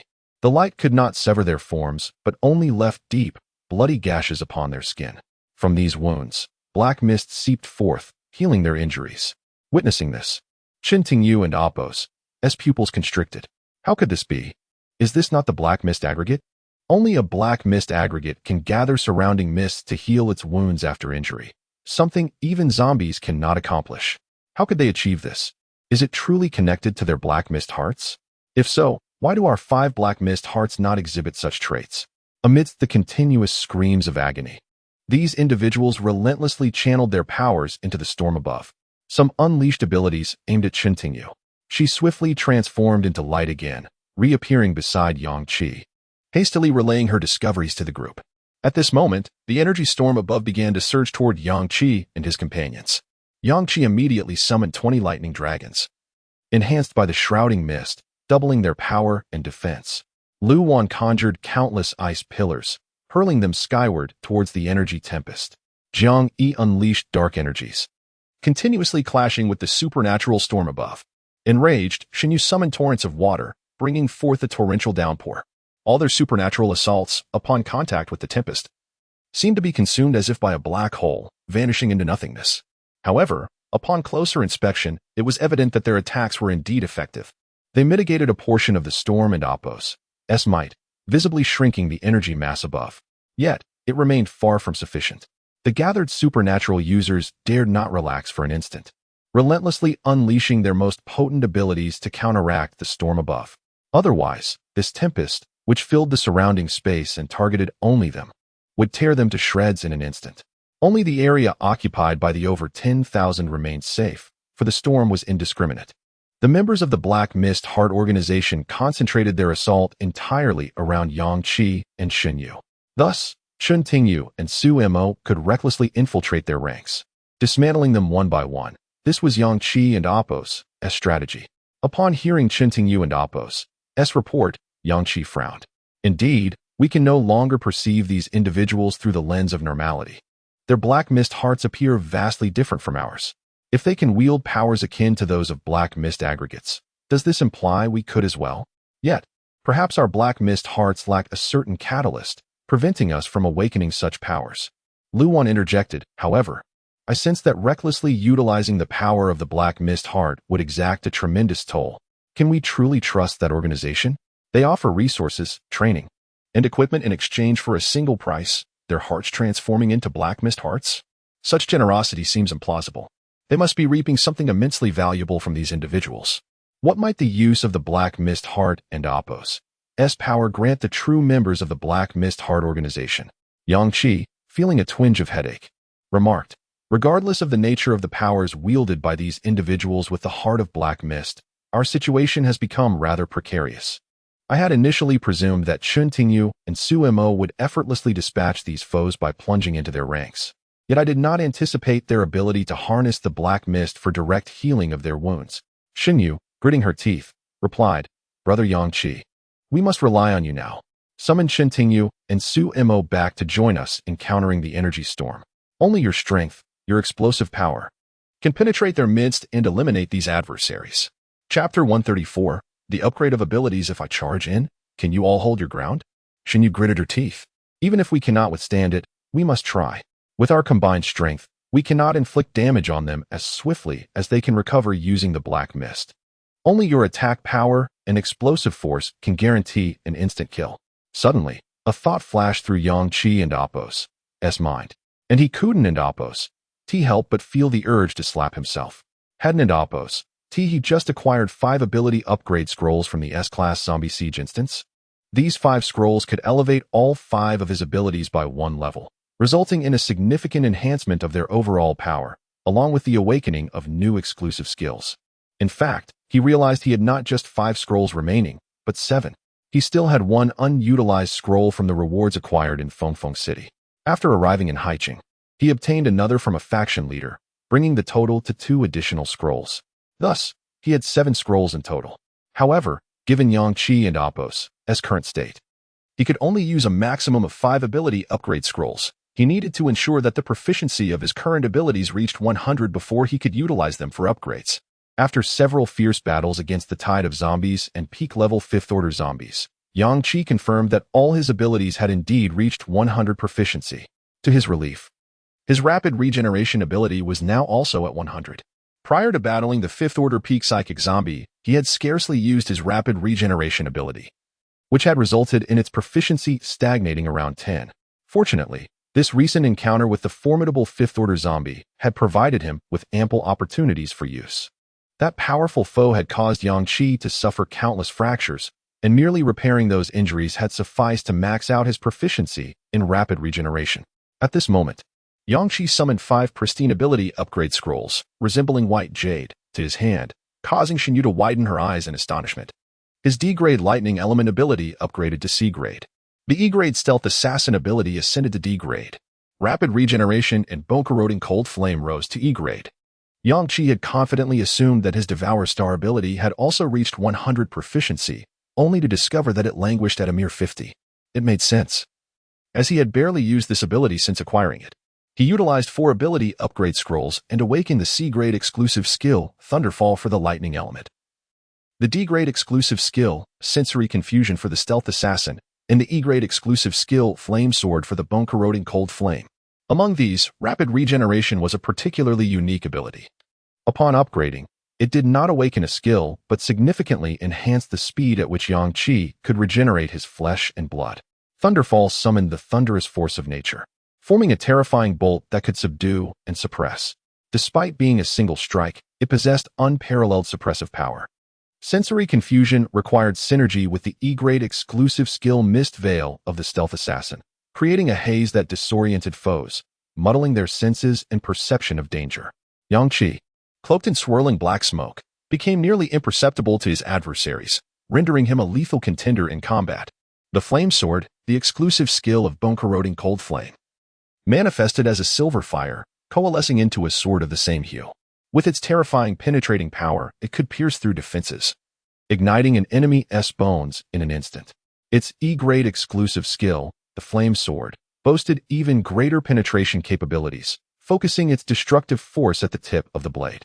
For instance, had Yang Qi possessed the Flame Sword during his earlier confrontation with the Fifth Order Peak Zombie, he would have dispatched it with relative ease. At this moment, all his abilities, except for Devour Star, had been upgraded, and he had awakened 3 exclusive skills, significantly enhancing his combat prowess. Facing the multitude of over 10,000 foes wielding the Heart of Black Mist, Yang Qi felt increasingly confident in his odds. He turned to Xinyu and Lu Wan, asserting, "I will eliminate these 10,000 foes in the shortest time possible. You must exert every effort to combat the aerial energy storm. Before I advance, I will unleash the Thunder Dragon to assist you in mitigating the energy storm." Meanwhile, despair filled the hearts of the people in Haicheng. Previously, after experiencing the zombie siege instance, they had believed Yang Qi to be the mightiest individual they had encountered, convinced that no enemy could possibly defeat him or even inflict harm upon him. Yet now, confronted by this legion of over 10,000 ability users, even with Xinyu and Appo's assistance, they realized they could not breach the energy storm unleashed by their adversaries. They had witnessed Yang Qi and Appo's subordinates charge in, only to emerge after slaying a few hundred foes, indicating a drastic shift in the battlefield dynamics. The energy storm, initially weakened by their combined efforts, surged once more, its terrifying presence palpable even from dozens of kilometers away.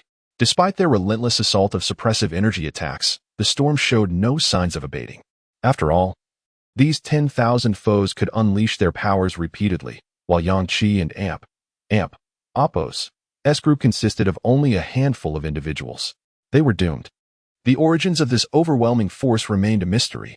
It seemed that Yang Qi, despite his formidable prowess, was no match for the collective strength of the masses. The notion that such a vast assembly of ability users could simultaneously withstand the onslaught of all 4th Order Peak and 5th Order ability users from Yang Qi and Appo's side was a staggering revelation. They were not the aggressors but rather the passive defenders, as the terrifying energy storm threatened to engulf them entirely. Once they were consumed, the next target would inevitably be the others. Yang Qi and his companions had become utterly passive. Just as the battle reached a fever pitch, everyone suddenly beheld a brilliant red light illuminating the horizon. Almost immediately, a towering figure of 10 meters, resembling a judgmental entity, erupted from the ground. At the moment of its emergence, a fearsome aura enveloped the surroundings. The black-haired woman leading the charge from Xiangqing felt her pupils contract involuntarily upon witnessing the manifestation of this judgment. The aura emanating from the mechanized entity was utterly terrifying. It was as though this machine possessed a life of its own. Yet, in an instant, her shock transformed into exhilaration and greed. This was undoubtedly equipment of at least A-grade. They had to seize it. It belonged to them. Her expression twisted with fervor as she shouted madly. The throng of over 10,000 behind her responded to her voice, their excitement escalating. They disregarded the mental toll and unleashed their abilities into the air. The vibrant aura of the energy storm visibly expanded. However, in that very moment, an unexpected event unfolded that took everyone by surprise. Crimson judgments adorned the surface of the metallic exoskeleton, where patches of flickering lightning emerged. Chapter 135. The Wrath of Judgment. The leading woman with long black hair widened her eyes in astonishment. The crowd from Xiangqing behind her was equally alarmed. What was happening? How could the surface of that mech be enveloped in thunder? It felt as though the mech possessed the elemental power of lightning. Not to mention, the size of the mech was staggering, at least 3 stories tall. Why were they merely staring at the mech? Shuden and Appo's they be harnessing their abilities to strengthen the elemental storm? How infuriating. Why were these few individuals so difficult to eliminate? The elemental storm triggered by our thousands of ability users failed to shred them to pieces in an instant. Lightning coiled around the Crimson Judgment. Its awe-inspiring aura surged like waves, rippling through the surrounding space, instilling a sense of unease in the hearts of the Xiangqing crowd. The overwhelming presence emanating from Judgment was simply unfathomable. How could such an aura possibly radiate from a mech? Typically, mechs are just battle suits worn by individuals. But who could possibly don this 10-meter-tall behemoth? This mech was evidently unlike any we had ever encountered. It was not meant to be worn by a person, but rather appeared to be a colossal robot. A robot, yet it emanated an aura akin to that of a human. I could even sense that the mech and Oppo's presence seemed to exceed the 5th tier. Inside the Judgment cockpit, Yang Qi experienced a genuine, complete mental connection with Judgment for the first time. It took him at least 10 seconds to acclimatize to this novel process. Once his mental energy fully intertwined with Judgment, he felt as if Judgment were a part of his own body. He could precisely control any movement of Judgment through his mental energy. All his strength could be unleashed through Judgment without any diminishment. Judgment was him. In the blink of an eye, the lightning that had previously danced across the surface of Judgment suddenly surged forth. Boom! Above the magnificent and bizarre colorful elemental storm, dark clouds and thunder converged within a second. In the next moment, Yang Qi unleashed his new skill, the C-tier exclusive skill of the lightning element, Thunderfall. A massive, deep blue bolt of lightning cascaded from the heavens, spanning several meters in width and connecting the earth and sky with its formidable presence. This bolt, akin to a gigantic sword of thunder, pierced through the heart of the elemental storm, striking the ground with divine retribution. Boom! The elemental storm instantly shrank to half its size. Before Thunderfall appeared, the abilities unleashed by Yang Qi and his companions into the storm seemed to vanish without a trace, barely managing to withstand the storm and Oppo's onslaught. Now, however, the vast colorful elemental storm was ensnared by lightning. At its center, Thunderfall pierced through, exerting a powerful suppressive force that quelled the once mighty storm. The storm's volume visibly diminished by half. At the heart of the elemental storm, centered around Thunderfall, a massive void emerged, as if the surrounding elemental energy were retreating in fear of Thunderfall. Any contact with it would lead to utter annihilation. The reduced volume of the storm was not at its periphery, but right at its core, where Thunderfall had penetrated, obliterating all surrounding elemental energy. In that moment, every face was filled with unprecedented shock. Lu Wan stared wide-eyed at the descending Thunderfall, exclaiming, "Is this an exclusive skill? Yang Qi's lightning element has upgraded to C-tier. What terrifying power!" Su Mo, amidst a furious burst of energy, exclaimed excitedly, "You fools truly believe that summoning 10,000 useless beings will defeat us? Just look at who my boss is." Chen Tingyu, overwhelmed by the oppressive force of the bolt resembling a giant sword, murmured, "What an immense sense of pressure. This aura feels capable of suppressing everything in existence. What is the name of this skill? It's incredible." Jiang Yi unleashed dark energy while mockingly observing the flustered expression of the long-haired woman at the forefront, grinning. "Heh, are you starting to feel afraid now?" At that moment, the members of the Black Mist Heart organization truly felt fear. They stood aghast, staring incredulously at the elemental storm. As Thunderfall continued to stretch across the sky, the void at the storm and Oppo's center expanded. That was the eye of the storm. With the eye compromised, their ability transmission would become futile. Indeed, the abilities of the individuals below attempted to rejoin the elemental storm above, yet they were visibly met with substantial resistance. How could this be? They could not integrate. This move of his was too powerful. It had directly pierced through the elemental storm, shattering its eye. How was his lightning element so formidable? What terrifying power! This was an elemental storm created by thousands of us working in unison. How could he have single-handedly destroyed the eye of the storm? The aura of this skill felt wrong. I acknowledge he is at the 5th tier, but even with the enhancement of an awakened skill, it should not have been possible to directly obliterate our storm's eye. Unless the power of this strike had already reached the 6th tier. He was right. Judgment was an S-tier equipment, a 6th tier entity. Yang Qi, connected to Judgment with his mental energy, naturally unleashed a power that was 6th tier. The 6th tier might of the thunder, manifested as the C-tier awakened skill Thunderfall, doubled in intensity. Thus, with one strike, it shattered the stalemate. Shin Yu stared blankly at the silhouette of Judgment, as if she could see Yang Qi and Amp, Apos, S figure within the cockpit through the mech and Amp, Apos, S exterior.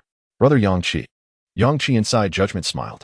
He had initially intended to unleash his lightning element one last time to aid Shen Yu and the others against the elemental storm before charging into the crowd. Little did he know, the C-tier lightning element skill Thunderfall was so astonishingly potent. Combined with Judgment and his 6th tier strength, it had obliterated the eye of the elemental storm. With the eye destroyed and the core lost, the abilities of those below could no longer merge seamlessly as before. The victory was assured. This was the power of S-tier equipment. The Crimson Judgment emitted a dull, somewhat mechanical voice, yet it bore a distinct tone of Yang Qi. I shall leave one of you alive. In these 3 seconds, think carefully about who will survive to answer my questions. As the words fell, the throng of thousands descended into chaos. Billowing black mists surged from their human forms. The dense black mist swiftly engulfed the figures of the multitude. A massive and eerie aura erupted. The black mist formed a barrier of oppressive wind, slamming against each person and Amp, Apos, S face. What the hell? Why is the black mist so thick? I can't see anything. Are those thousands of people really human? I witnessed the dense black mist emanating from their bodies. The black mist was so thick it filled the surrounding space, obscuring all visibility.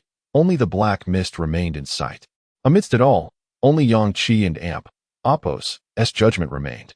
Its mechanical arm raised, sweeping away the black mist like a hurricane before plunging into the crowd. Chapter 136. Black Hole amidst the swirling black mist. Shen Yu and Lu Wan, along with their companions, found their senses almost entirely lost. Shen Yu, a 5th tier, and Lu Wan, along with others at the pinnacle of the 4th tier, should have been impervious to the overwhelming darkness of the post-apocalyptic fog. Yet, the black mist they faced now was undeniably extraordinary, emanating from the bodies of over 10,000 individuals who identified themselves as members of the Black Mist Heart organization. It enveloped them like smoke, plunging them into unprecedented chaos. In a moment of panic, Jiang Yi conjured 2 spheres of dark energy in his hands, instinctively hurling them into the surrounding void.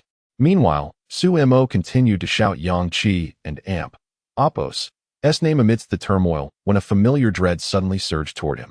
In an instant, he tore through a spatial rift to escape. Outside the sealed rift, dark energy erupted violently. Mad Jiang Yi, Su Mo roared in the alternate space. Determined, he traversed this alien realm, intent on locating Yang Qi and discerning the actions of the multitude. Before long, he reached the boundary of the Thunderfall domain. Here, there was no black mist, as though a separate space had been carved out. It seemed that the black fog feared the Thunderfall, even when it appeared near the storm. It was suppressed and obliterated by the fearsome lightning. Even from a distance, Su Mo dared not gaze long at the Thunderfall, its oppressive aura instilling a sense of dread. Suddenly, a thought struck him. He opened the channel to the upper alternate space and ascended into the air. His eyes widened in astonishment. The energy storm was no more. No wonder the Thunderfall had appeared diminished. It had been unleashing residual power, utterly dismantling their energy storm. Su Mo and Amp, Apos, S expression was one of exhilaration, filled with admiration for Yang Qi. His leader was truly remarkable. Even if these individuals united to conjure a new energy storm, they need not fear. For Yang Qi could summon the Thunderfall once more. Their strategy had been rendered futile. Yet, what purpose did this black mist serve? It posed no harm to them. Within the dense black fog, unseen by others, Yang Qi piloted the Judgment, plunging into the throng of over 10,000 beings, each consumed by the surging mist. The broadsword of rupture appeared in the mechanical hand of Judgment. In Yang Qi and Amp, Apos, S grasp, the massive blade seemed substantial, but in Judgment and Amp, Apos, S grip, it resembled a mere toy. In the next heartbeat, a crimson exoskeleton began to envelop the broadsword, transforming it into a colossal mecha blade measuring 7 to 8 meters in length. The mecha's embrace did not diminish the original might or aura of the broadsword. Blood-red energy surged forth, and with a single slash, the blade's arc extended 100 meters. In an instant, it cleaved through the bodies of over 1,000 members of the Black Mist Heart organization, severing them in twain. As an S-class equipment, Judgment possessed extraordinary vision. Yang Qi could clearly observe the wounds of these individuals, where the black mist writhed feverishly. Flesh and blood squirmed beneath its influence, regenerating. Indeed, They possessed abilities akin to that of the Black Mist Amalgam. The vast outpouring of black mist must have been their means of facilitating bodily regeneration. Even when severed, they did not perish, resembling zombies and black mist amalgams, endowed with a grotesque capacity for rebirth. Simultaneously, those frenzied individuals unleashed a myriad of abilities, hurling them toward the imposing target that was Judgment. Yet, an astonishing scene unfolded. Just as dozens of energy attacks converged upon Judgment, the colossal figure transformed entirely into a flash of lightning, vanishing from sight. The tremendous bolt obliterated hundreds across a span of dozens of meters, leaving no trace of flesh behind. They had no chance to utilize the black mist for regeneration. Recalling that the proficiency of Star Devourer was not yet maxed, Judgment and Amp, Oppo's other mechanical hand, devoid of a weapon, manifested the devouring black hole. The moment the black hole appeared, the surrounding mist recoiled as if sensing an unfathomable threat, dispersing rapidly away from its vicinity. The gravitational force of the black hole was irresistible, drawing the black mist into a swirling vortex at an astonishing pace. Thus, wielding the Star Devourer black hole, Judgment surged toward the remaining thousands. Upon contact with an enemy's body, that part would seemingly vanish into thin air. It began with the head, followed by a sweeping motion of the mechanical hand, devouring whole bodies from head to toe. Even as the black hole remained unchanged in size, it could effortlessly consume an entire person. As the black hole drew near, the flesh of their bodies deformed and twisted under the immense gravitational pull. Before they were entirely absorbed into the void, Yang Qi found no trouble in this endeavor. These thousands were precisely the means to enhance his proficiency with the Star Devourer. As the black hole enacted its power, the dense, roiling black mist gradually dissipated. Though merely an F-class ability, the Star Devourer in Judgment and Amp, Oppo's grasp possessed the might of a sixth-tier wielder. At last, Xinyu and the others could see clearly. They beheld the towering red Judgment, not wielding the mecha blade, but rather holding a black sphere, methodically approaching each individual. Those who ventured near the black hole were consumed in an instant, vanishing without a trace. Some present recognized this as the black hole Yang Qi had previously used to devour the nape of a fifth-tier opponent. At that moment, an indescribable shock flooded the hearts of all. The black hole in Judgment's hand transcended their comprehension. The last time they beheld this black hole, it had devoured the nape of a zombie with ease. This time, it required no direct contact, even from a distance. It could forcibly draw individuals within half a meter into its depths. Before the Star Devourer black hole, humans resembled malleable dolls, susceptible to transformation. Heavens, what on earth is this black hole? But was this not Yang Qi and Amp, Oppo's ability? How could his mecha perfectly replicate his powers? It was overwhelming. These individuals had no time to mend their bodies with the black mist. How could they repair themselves when their entire forms were being drawn into the void? One by one, the 10,000 vanished beneath the might of the Star Devourer black hole wielded by Judgment. In the end, only a single, dazed woman with long black hair remained. Yang Qi pressed a button on the mecha and Amp, Oppo's interface. Instantly, Judgment was retracted into the void, and he materialized on the ground. He strode toward the woman, a friendly smile gracing his face. Since you Kuden and Amp, Oppo's, decide who among you would live, I shall keep you. Now, tell me everything you know about the Black Mist Heart organization. Yet, the woman erupted in a manic shriek. Impossible. We possess the heart of Black Mist. We cannot die. Where have you taken them? Return them to me. They will not spare you. The true members of the Black Mist Heart will not let you go. Chapter 137. Nightmare. The connection between nightmares and mental strength was unexpectedly draining for Yang Qi. He glanced at Jiangyi, who promptly tossed 2 mental energy reserves to Yang Qi, restoring much of his strength. The deranged woman posed no threat to them. Her spirit seemed utterly defeated by Yang Qi. At that moment, she was not contemplating escape, but was instead muttering in disbelief. How can this be? We are all bearers of the Black Mist Heart. We are immortal. How could you possibly kill them? Where have you taken them? They cannot be dead. Most of the spoils taken by these individuals were stashed within the woman's spatial ring. Others had claimed lesser treasures, and Yang Qi had no inclination to seize their spatial equipment before eliminating them, resulting in a significant loss of spoils, devoured by the black hole. Suemo roughly snatched the spatial ring from the woman's hand, fixing her with a fierce gaze as he demanded, "Quickly tell me what the Black Mist Heart organization is. And what you mean by true members of the Black Mist Heart? Are you not one of them? Upon hearing Su Mo and Amp, Apos, S words, the woman let out a derisive snort, a contemptuous smile twisting her mad visage. True members of the Black Mist Heart organization are all high-tier superhumans, far beyond your lowly status.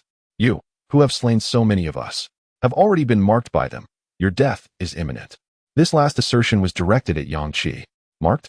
Yang Qi echoed with a smile. How does one get marked? By their black mist? Please, continue. I have yet to hear enough. How did they mark me? The woman remained silent, her eyes fixed on Yang Qi with a malevolent glare. Noticing this, Yang Qi turned to Lu Wan, saying, Your nightmare invasion targets mental attributes. See if you can frighten her into revealing useful information. If that fails, then we shall eliminate her directly. Upon hearing that one of Yang Qi and Amp, Apos, S subordinates possessed mental abilities, the woman's expression shifted, and she sneered, Mental powers? Do you think that can unearth the secrets buried in my mind? If you have the capability, then try. As her words faded, Lu Wan unleashed her nightmare invasion ability. In an instant, the woman was drawn into Lu Wan and Amp, Apos, S dreamscape, her expression becoming vacant, her pupils dilating, as though she were a soulless doll. Yang Qi and the others observed in silence, refraining from interruption. Within the dream, the woman remained unaware that she had been ensnared by Lu Wan and Amp, Apos, S nightmare invasion. Both she and Lu Wan were peak-tier superhumans. Yet Lu Wan and Amp, Apos, S mental power vastly surpassed that of the woman. Now, as the woman entered the nightmare spun by Lu Wan from her deepest fears and memories, she was oblivious to her surroundings, believing herself still in reality, having forgotten the days she had lived before the dream. Lu Wan and Amp, Apos, S nightmare invasion wove itself from the woman's most profound fears, her most indelible memories. Even Lu Wan, who wielded the ability, could not foresee the scenes that would unfold in the woman's nightmare. In this moment, Lu Wan became an invisible observer, standing in the center of a vast, abandoned shopping mall. The woman stood in the mall, facing the back of a man shrouded in darkness, his features obscured amidst the thick black mist. Obtain the Black Mist Heart, and your power will soar to unprecedented heights. You will gain immortal life and become a follower of the divine. When the apocalypse fully descends upon this world, those who possess the Black Mist Heart will enter a new realm, where they will be akin to natives, granted eternal life and residency, becoming the new humanity. This world is doomed. Obtaining the Black Mist Heart is the only path to survival for humanity. Your choice is just. Seek out more willing to acquire the Black Mist Heart. The more you unite your powers, the stronger you shall become. Rest assured, I am always watching over you. No one can harm those who bear the Black Mist Heart. The woman, head bowed, wore an expression of fervor, her words laced with utmost reverence. I understand, my lord. I will comply with your every command. The man in the shadows seemed quite pleased, nodding with a soft chuckle. In that fleeting moment of his nodding, Lu Wan caught a glimpse of his face through the interplay of light and shadow, feeling an unsettling familiarity as if she had encountered him before. In the next instant, she witnessed a surge of black mist emanating from the man. The mall was instantly engulfed in a thick shroud of black mist. Lu Wan's vision was swallowed by darkness. She wished to reach out and disperse the mist to discern the situation of the woman and the man. However, at that moment, she heard a sound that sent chills down her spine, one she would never forget, the powerful, resonant thump of a heartbeat. Identical to that of the massive black mist heart she had heard in the town of Ming. The rhythm, the sound, it was unmistakably that of the colossal black mist heart. As her vision was consumed by the black mist, she could not see anything, yet the booming heartbeat resonated clearly in her ears. There was no doubt. It was the black mist heart.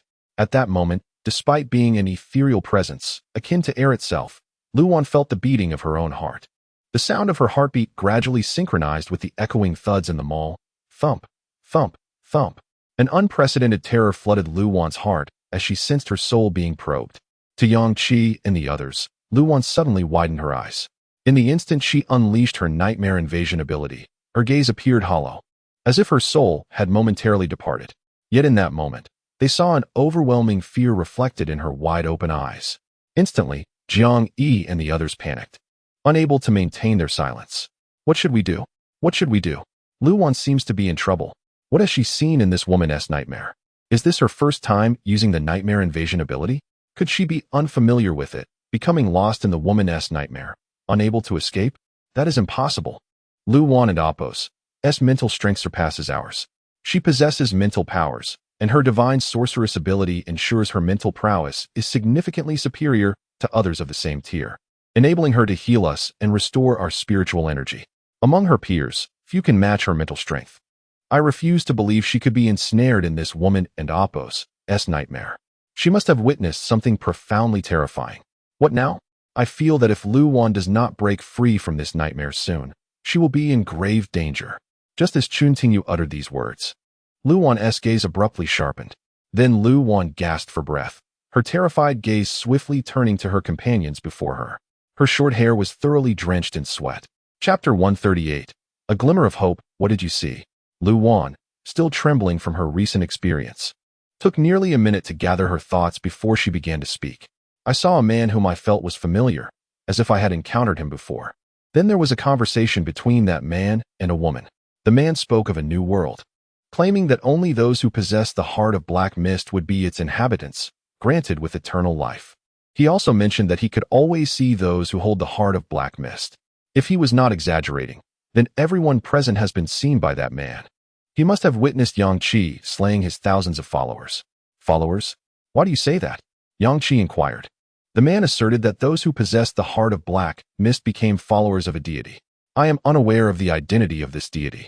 But more crucial than their dialogue is the fact that Lu Wan paused, taking a deep breath before continuing, in the woman and Apos' memories.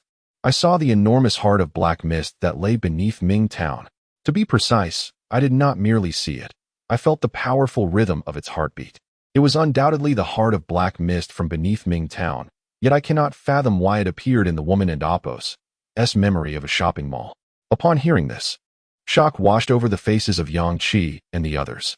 Lu Wan proceeded. Initially, I was a nonentity in the woman and Apos' nightmares, akin to mere air. I was entirely insubstantial, not truly present. However, as that heart of black mist began to pulse amidst the dense fog, I heard its heartbeat, and I felt my own heart begin to resonate and sync with it. Then, an unprecedented terror engulfed me, reminiscent of the fear I felt in Ming Town. It was profoundly frightening, as though a horrifying entity were probing into my soul, my memories, my very essence. It was utterly terrifying. It seemed that Lu Wan had experienced significant backlash after her initial foray into the woman and Apos' nightmare. Nevertheless, this should be regarded as a unique occurrence, given that the woman possessed the heart of black mist, being a member of that organization. Lu Wan and Apos' heart had also been replaced with the heart of black mist during her time in Ming Town, thus explaining this peculiar situation. Typically, utilizing the nightmare incursion ability should not result in such an outcome. It appeared that little useful information had been gleaned, except for the identity of the man who conversed with the woman. This man likely belonged to the core of the Heart of Black Mist organization, and Lu Wan felt a strange familiarity with him, as if she had encountered him before. Who could this man be? Since the onset of the apocalypse, the five of us have acted in unison. If Lu Wan recognized him, then we must have seen him too. A name suddenly surfaced in Yang Qi and Apos' mind. Zhang Ruijin. Yes, that and Apos' him, Lu Wan exclaimed. The vague image of Zhang Ruijin and Apos' ordinary face melded with that of the mysterious man in the fog of the shopping mall. Jiang Yi slapped his thigh, saying, "Indeed, it must be him. There are only a handful of individuals associated with the Heart of Black Mist, and he is yet another man we encountered in Ming Town." Chun Tingyu added, "That makes sense, and when we entered the sanatorium, only Zhang Ruijin seemed to know everything about the Heart of Black Mist, the conditions underground, and he hindered our attempts to locate it. Furthermore, when the Heart of Black Mist began to unleash its power, manifesting numerous Black Mist entities intent on destroying us, he vanished without a trace, never engaging in battle against the Black Mist entities." Su Mo remarked. So, Zhang Ruijin left Ming Town and became a member of the Heart of Black Mist organization? Did the Heart of Black Mist exist before Zhang Ruijin obtained some opportunity to create such a monstrosity, or did he establish the organization afterward? Lu Wan replied, "Both scenarios are possible. Based on the information we currently possess, we cannot definitively analyze which is true. Regardless, the Heart of Black Mist within each of us is undoubtedly a ticking time bomb. If Zhang Ruijin did not deceive this woman, then all who hold the Heart of Black Mist are under his surveillance. Consequently, Everything that transpired during our journey from Mingtown to Haicheng is likely monitored by Zhang Ruijin. He knows our every move, our growing strength, the abilities we possess, and the equipment we wield. Jiang Yi expressed his displeasure. What the hell, that and Appos. S so twisted. Yang Qi narrowed his eyes dangerously, stating, how intriguing that someone can observe my every action, monitoring me at all times. Zhang Ruijin must die. Unfortunately, the information we have regarding the Heart of Black Mist organization is pitifully scant. If I could only ascertain Zhang Ruijin and Appos' whereabouts, I would pursue him to the ends of the earth to eliminate him. Xinyu had remained silent throughout the discussion, as the topics of Mingtown, the Heart of Black Mist, and Zhang Ruijin were entirely foreign to him. However, he grasped one crucial point. Yang Qi and his companions and Appos' hearts, like those of the people in Xiangqing, had all been replaced with the Heart of Black Mist. Xinyu looked anxiously at Yang Qi, saying, Boss, you must capture Zhang Ruijin.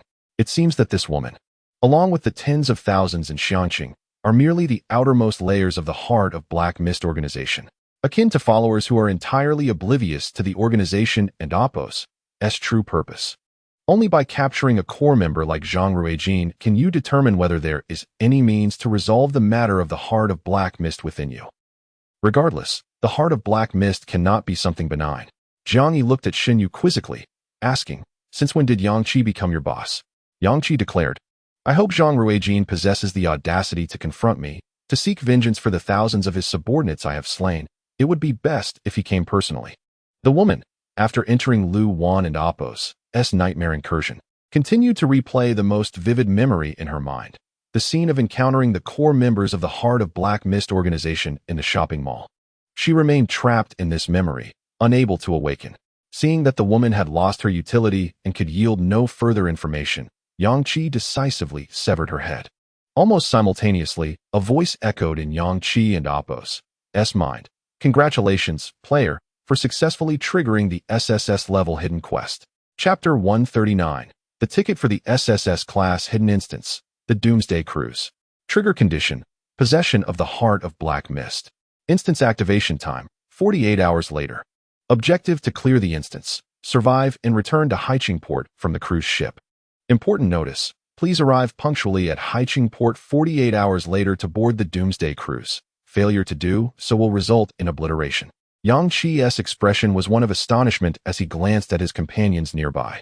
Except for Xinyu, the faces of Lu Wan, Jiang Yi, Shen Tingyu, and Su Mo were etched with the same shock. Clearly, they too had heard the announcement regarding the SSS class hidden instance, the Doomsday Cruise. Xinyu, lacking the Heart of Black Mist, exhibited no reaction at all. The requirement to trigger this instance was possession of the Heart of Black Mist. If that were the case, all members of the Black Mist organization would trigger this hidden instance. How many would converge on Haicheng Port then? Xinyu was still directing the people of Rainstorm City to hastily gather the surrounding spoils to avoid further unforeseen incidents. The expressions of the thousands of warriors in Rainstorm City as they looked at Yang Qi had transformed completely, even after experiencing the siege by zombies. Where Yang Qi single-handedly vanquished a peak-level 5th-tier zombie, they had not regarded him as a savior.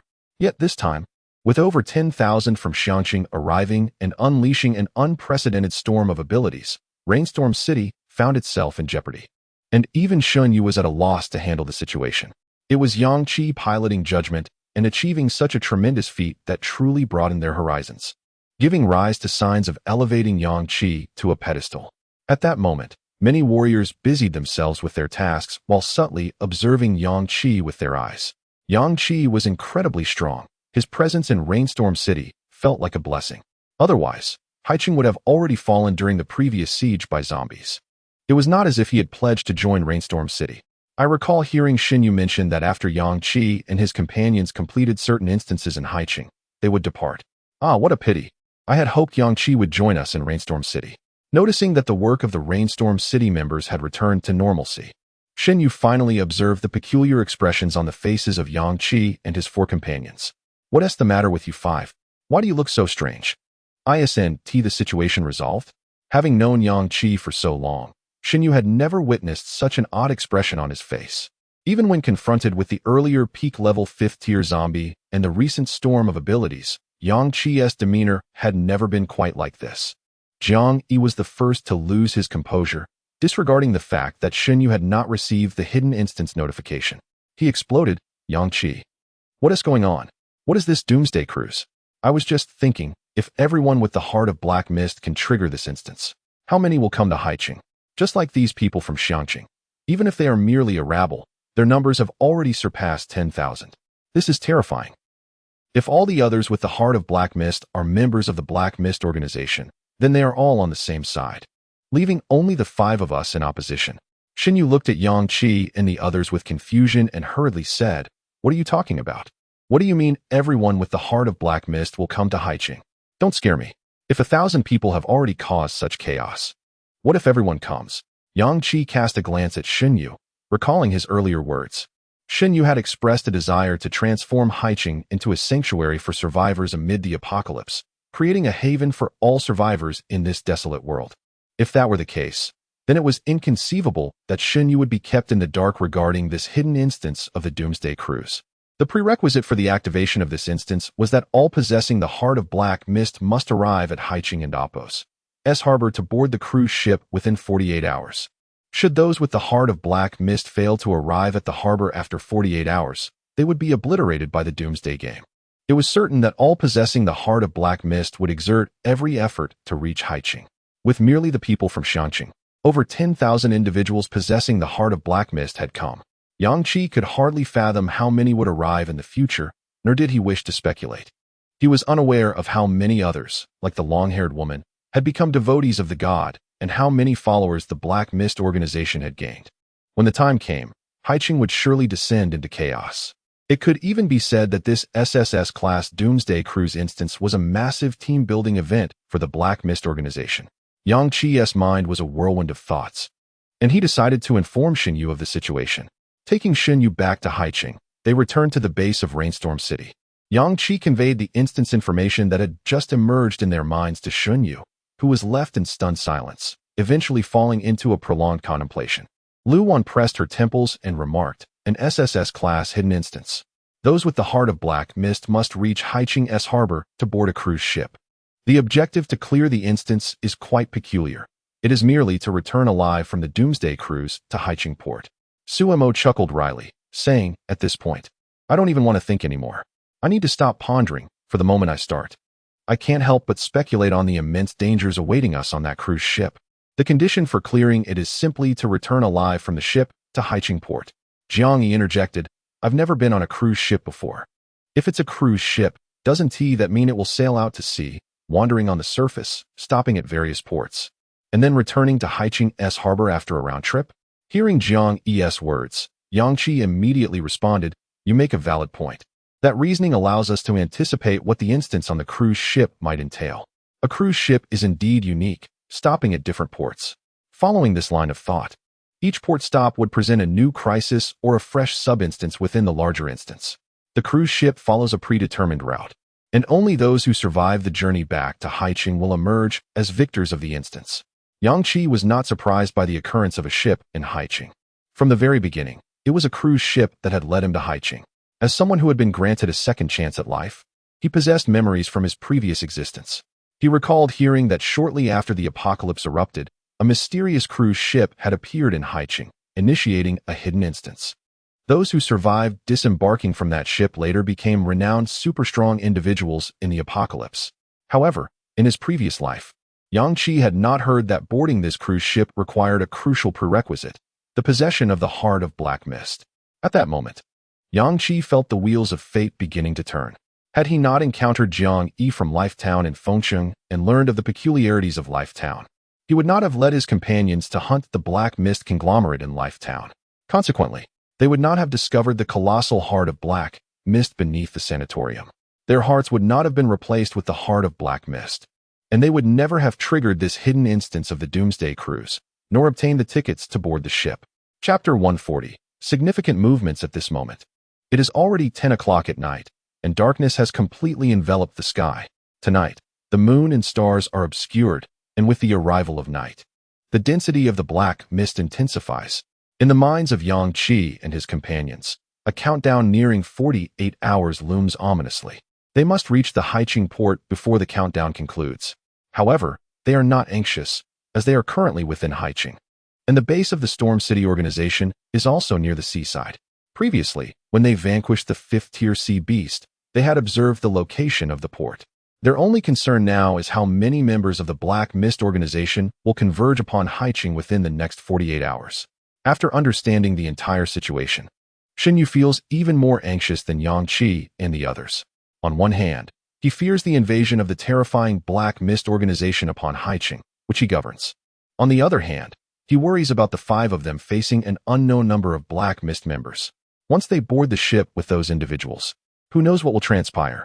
Will he still see Yang Qi and the others emerge alive from the cruise ship? Yang Qi, I believe we cannot proceed like this. Within the next 48 hours, we must take action to reduce the difficulty of your SSS-level instance, he asserts. Jiang Yi interjects, it's simple. To lower the instance's difficulty, the most straightforward method is to enhance the strength of the 5 of us as much as possible within these 48 hours. If our strength increases, won't the instance's difficulty decrease? True. That's the simplest and most direct method, Shenyu replies. However, I believe this alone won't significantly lower the instance's difficulty, as the challenge primarily lies in the number of Black Mist members.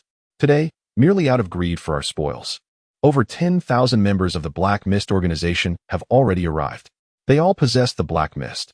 Who knows how many more exist? They will undoubtedly all converge on Haiching Port. Moreover, considering that Yang Qi has already killed tens of thousands of Black Mist members today, if that Zhang Ruijin can monitor the status of those with the Black Mist, he will certainly know it was you who did this. Zhang Ruijin must also possess the Black Mist, and he will come. If he informs the other members, you will become the target of their wrath. Yang Qi gazes at Shenyu, a glint of appreciation flashing in his eyes as he seems to discern Shenyu's intentions. So, do you have a plan? What do you suggest we do to lower the instance's difficulty? He inquires. Shenyu fixes his gaze on Yang Qi, his expression growing resolute and fervent. We should lie in wait along the path they may take, striking them down one by one, and endeavor to eliminate as many Black Mist members as possible before boarding the ship. Yang Qi smiles. I never expected us to be so in sync. This is precisely my thought as well. Jiang Yi immediately becomes animated. So, are we going to go on a killing spree? As Yang Qi and his companions receive the notification for the Doomsday cruise instance, all members of the Black Mist organization also receive the same alert. In a dimly lit, vast space, the members of the Black Mist organization gather, exhilarated by the instance notification ringing in their minds. Is this the instance tailored specifically for us? As the elders have said, I didn't expect it to come so quickly. I thought we would have to wait several months. Haicheng, it seems not far from here. I can hardly wait to meet the other members of our organization. Our branch has over 3,000 members. But I have heard there is another branch in Xiangqing, led by a highly capable leader who has gathered over 10,000 members and successfully converted them. Wow, that leader is incredible. To develop over 10,000 members, just imagine the chaos they could unleash. One exclaims, I feel like they could easily demolish an entire city. I hope there won't be conflicts between the branches. The elders said that regarding the Doomsday cruise instance, it all depends on our own fortune to enhance our strength. Whatever, with so many members, if conflicts arise, we will simply defend our own branches. Do you think there might be others outside our organization who have also acquired the Black Mist? Ha ha ha. If such people exist, they are truly unfortunate, for aside from them, everyone else here is a member of the organization. They would be easy prey if they venture in. Chief, we are not far from Haiching, and we must arrive within 48 hours.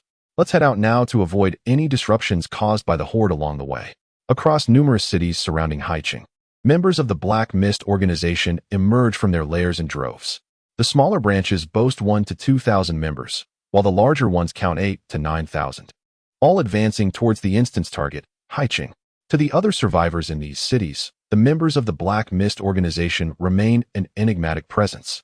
Thanks to their existence, the zombie hordes typically fail to pose a significant threat. When the undead multiply, these mysterious individuals unleash their powers in unison, creating incomprehensible storms of abilities to combat the hordes. Generally, the zombie waves cannot withstand these forces. Moreover, these individuals rarely engage in conflict with other survivors. They possess formidable strength yet maintain a low profile, often displaying kindness towards other survivors and occasionally enticing them to join their ranks. Witnessing the organization's power, many survivors willingly seek to become part of it. Thus, the Black Mist branches, residing in other cities, swiftly expand from small groups of dozens or hundreds into large organizations of 1,000 or 2,000 members within just a few days. To those survivors who have yet to join the Black Mist organization, it appears as a powerful and mysterious entity, mysterious enough to instill a sense of trepidation, as they perceive the recruitment efforts as a potential trap. Despite knowing the organization's strength and abundant resources, many survivors choose not to join. Consequently, the Black Mist organization becomes renowned in the cities they inhabit, with nearly all survivors aware of this enigmatic group. An organization with over 1,000 powerful members, capable of collaborating to create storms of abilities against the undead, seems both remarkable and peculiar, especially considering their lack of conflict with other survivors and their singular focus on expanding their ranks. In typical scenarios, powerful factions in a post-apocalyptic world often bully smaller groups or vulnerable survivors, seizing their resources. This is a natural occurrence in a harsh environment where survival is paramount. Yet, the Black Mist organization exudes an unsettling aura, as if shrouded in deception. At this moment, the heart of Black Mist organization from various cities emerged in full force, heading towards the outskirts, leaving the other survivors within the cities in a state of astonishment. What could be happening? This signifies a momentous event. Chapter 141. Division Du Qi, accompanied by his 5,000 subordinates, set forth towards Haiqing. As the leader of the Black Mist Heart Division in Lingqing, he was brimming with anticipation for the impending Doomsday cruise instance. When he first joined the Black Mist Heart organization, his superior had mentioned that a Doomsday instance tailored specifically for them would soon emerge. Only those with the heart of Black Mist could trigger this instance. It was imperative to perform exceptionally well within the instance to be chosen by the divine, thereby enabling one to ascend to great heights in the future. In preparation for the uncertain arrival of the cruise instance, Du Qi had tirelessly recruited followers in Lingqing. Through his relentless efforts, his numbers swelled to 5,000, all successfully transformed by the heart of Black Mist. Regrettably, his own heart had not yet awakened. Otherwise, he would not need to trouble his superiors to make regular visits to his division to assist in converting newly joined members. However, he anticipated that it would awaken soon. The moment his heart of Black Mist awakened, he would automatically become a core member of the organization, transcending the role of a mere division leader. He would then gain access to more information about the apocalypse and acquire additional resources to strengthen himself. His own heart would grow more formidable. As these thoughts crossed his mind, a smile flickered across Du Qi's face. His followers behind him were still caught up in their excitement. It was indeed a hidden quest only we could trigger, an SSS-level instance. The rewards for completion must be exceedingly generous, but it would surely be fraught with danger. This was the first time encountering a graded instance after so long since the apocalypse began, and it was immediately the highest danger grade of SSS. What is there to worry about? This instance is specifically designed for our Black Mist Heart organization. In other words, we are all on the same side. How could it be that difficult? Really, yet I still feel anxious. What are you worried about? Haven't you seen the completion condition? Simply surviving the return journey to Haiqing port from the ship is all that is required. It is that simple. There is nothing to fear. Moreover, our division boasts over 5,000 members, should we encounter formidable opponents. The combined force of 5,000 unleashing their abilities would be more than enough to vanquish anything in our path. Leading the way, Du Qi heard the incessant chatter behind him and impatiently declared, "Silence." The members seemed particularly fearful of Du Qi. With his single command, the entire throng of over 5,000 fell silent. What use is it to discuss this now? No amount of talk surpasses the clarity that will come from directly entering the instance. Indeed, the boss is right. At that moment, Du Qi's expression froze, and even his hurried pace came to an abrupt halt. His two trusted subordinates exchanged puzzled glances with him, noticing the incredulous look on his face as if he had suddenly learned something of utmost importance. They knew that as a division leader, Du Qi could communicate telepathically with the core members of the Black Mist Heart organization. His expression clearly indicated he had received some critical notification. The bearded man hurriedly inquired, "Boss, what is it? What did the superiors say?" Du Qi, his face a mask of shock, stood rooted to the spot and slowly articulated, "The division in Xiangqing has been annihilated." "What?" The bearded man was taken aback. The 5,000 behind Du Qi could scarcely believe their ears. Xiangqing? How is that possible? Their numbers had surpassed 10,000, hadn't they? This was the largest division, destroyed. Could it mean that an entire army of over 10,000 was wiped out? Impossible. We all possess the heart of black mist. When faced with formidable foes, we can unleash the power of the mist to enhance our strength and quickly heal injuries, making us difficult to kill. How could anyone obliterate the Xiangqing division? Killing a few hundred, perhaps I could believe that. The bearded man, now somewhat fearful, looked at Du Qi and probed, "Boss, what exactly did the superiors say? What did annihilated mean?" At this moment, Du Qi's complexion had completely altered. He could no longer hear the clamorous voices of his subordinates. The only sound resonating in his mind was the voice informing him, whether by coincidence or not, the conflict with Xiangqing erupted in Haiqing. The leader of the Xiangqing division contacted me moments before his demise and mentioned that the opposing leader is named Yang Qi, a formidable wielder of lightning abilities, possessing a massive mech and multiple powers. Through dialogue, it became apparent that he too seems to possess the heart of black mist. As for whether Yang Qi's group possesses the heart of black mist, that information remains uncertain. What is clear is that they are likely still in Haiqing. Should you encounter them in Haiqing, exercise extreme caution. That individual possesses the strength to eliminate you, who hold the heart, in an instant. You would not even have the opportunity to use the mist to recover from injuries under Yang Qi's command. If they indeed possess the heart of black mist, they too must have received the notification regarding the Doomsday Cruise instance, leading to the conclusion that all remaining members of the Black Mist Heart organization will arrive in Haiqing within the next 48 hours. He is powerful. Unless you are core members, the rest of you would stand no chance against him. You must now slow your approach to Haiqing, even if you are near. Do not recklessly enter the city. At the very least, establish a camp 10 kilometers from Haiqing and await the arrival of the core members, who will safely escort you into the city. After acknowledging the message, Du Qi remained dazed, absorbing the overwhelming information. It was not until the bearded man shook his arm, seeking his attention, that he snapped back to reality. "Boss, what does annihilated truly mean? Could it be?" Du Qi irritably interrupted. "Yes, it means they were all killed." In an instant, the crowd of over 5,000 fell silent. The silence lasted barely 3 seconds before chaos erupted. Impossible. Impossible. We all know how powerful the heart of Black Mist is, how fierce the storm of abilities can be. Over 10,000 in Xiangqing. How could they be completely wiped out? There must be some misunderstanding. Who were they up against? Could it be a large local faction in Xiangqing? Du Qi simplified the information he had just received and conveyed it to the group. This time, no one uttered a word. They all deeply etched one name into their minds, Yang Qi. Du Qi inhaled deeply and stated, "Thus, we must refrain from hastily entering Haiqing. However, we must continue our journey. If we do not reach Haiqing port within the time limit, we will perish. Therefore, we need to maintain a safe distance from Haiqing and wait for the core members to arrive." As he spoke, a fierce expression crossed his face. Once the core members arrive, Yang Qi will meet his end. He will only be able to bully our division, and once the core members are here, he will have no choice but to await his demise. How dare he lay a hand on those of the Black Mist Heart organization? Just then, a cold voice interrupted. "Is that so? I fear you may not wait long for the core members of the Black Mist Heart." Chapter 142. Fury. Du Qi shuddered, his heart gripped by an ominous premonition as he anxiously scanned his surroundings. A name flashed in his mind, Yang Qi. He chuckled to himself derisively, thinking, impossible to be him. The information about the cruise ship instance has only been out for less than 2 hours, and we are still over 100 kilometers away from Haiqing. How could he possibly arrive here? With that thought, a haughty disdain crossed his face, and he shouted towards the chaotic road ahead, "Who goes there?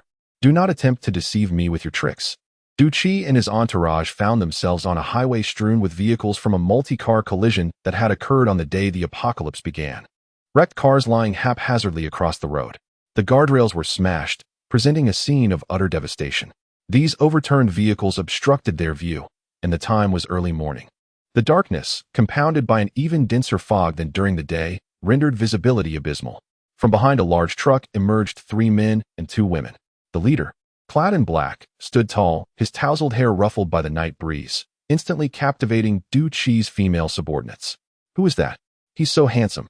Yang Qi gazed at the thousands before him and spoke with a smile. "I heard everything you just said." Du Qi, visibly irritated and contemptuous, retorted, "You pathetic fool. Daring to eavesdrop on our conversation?"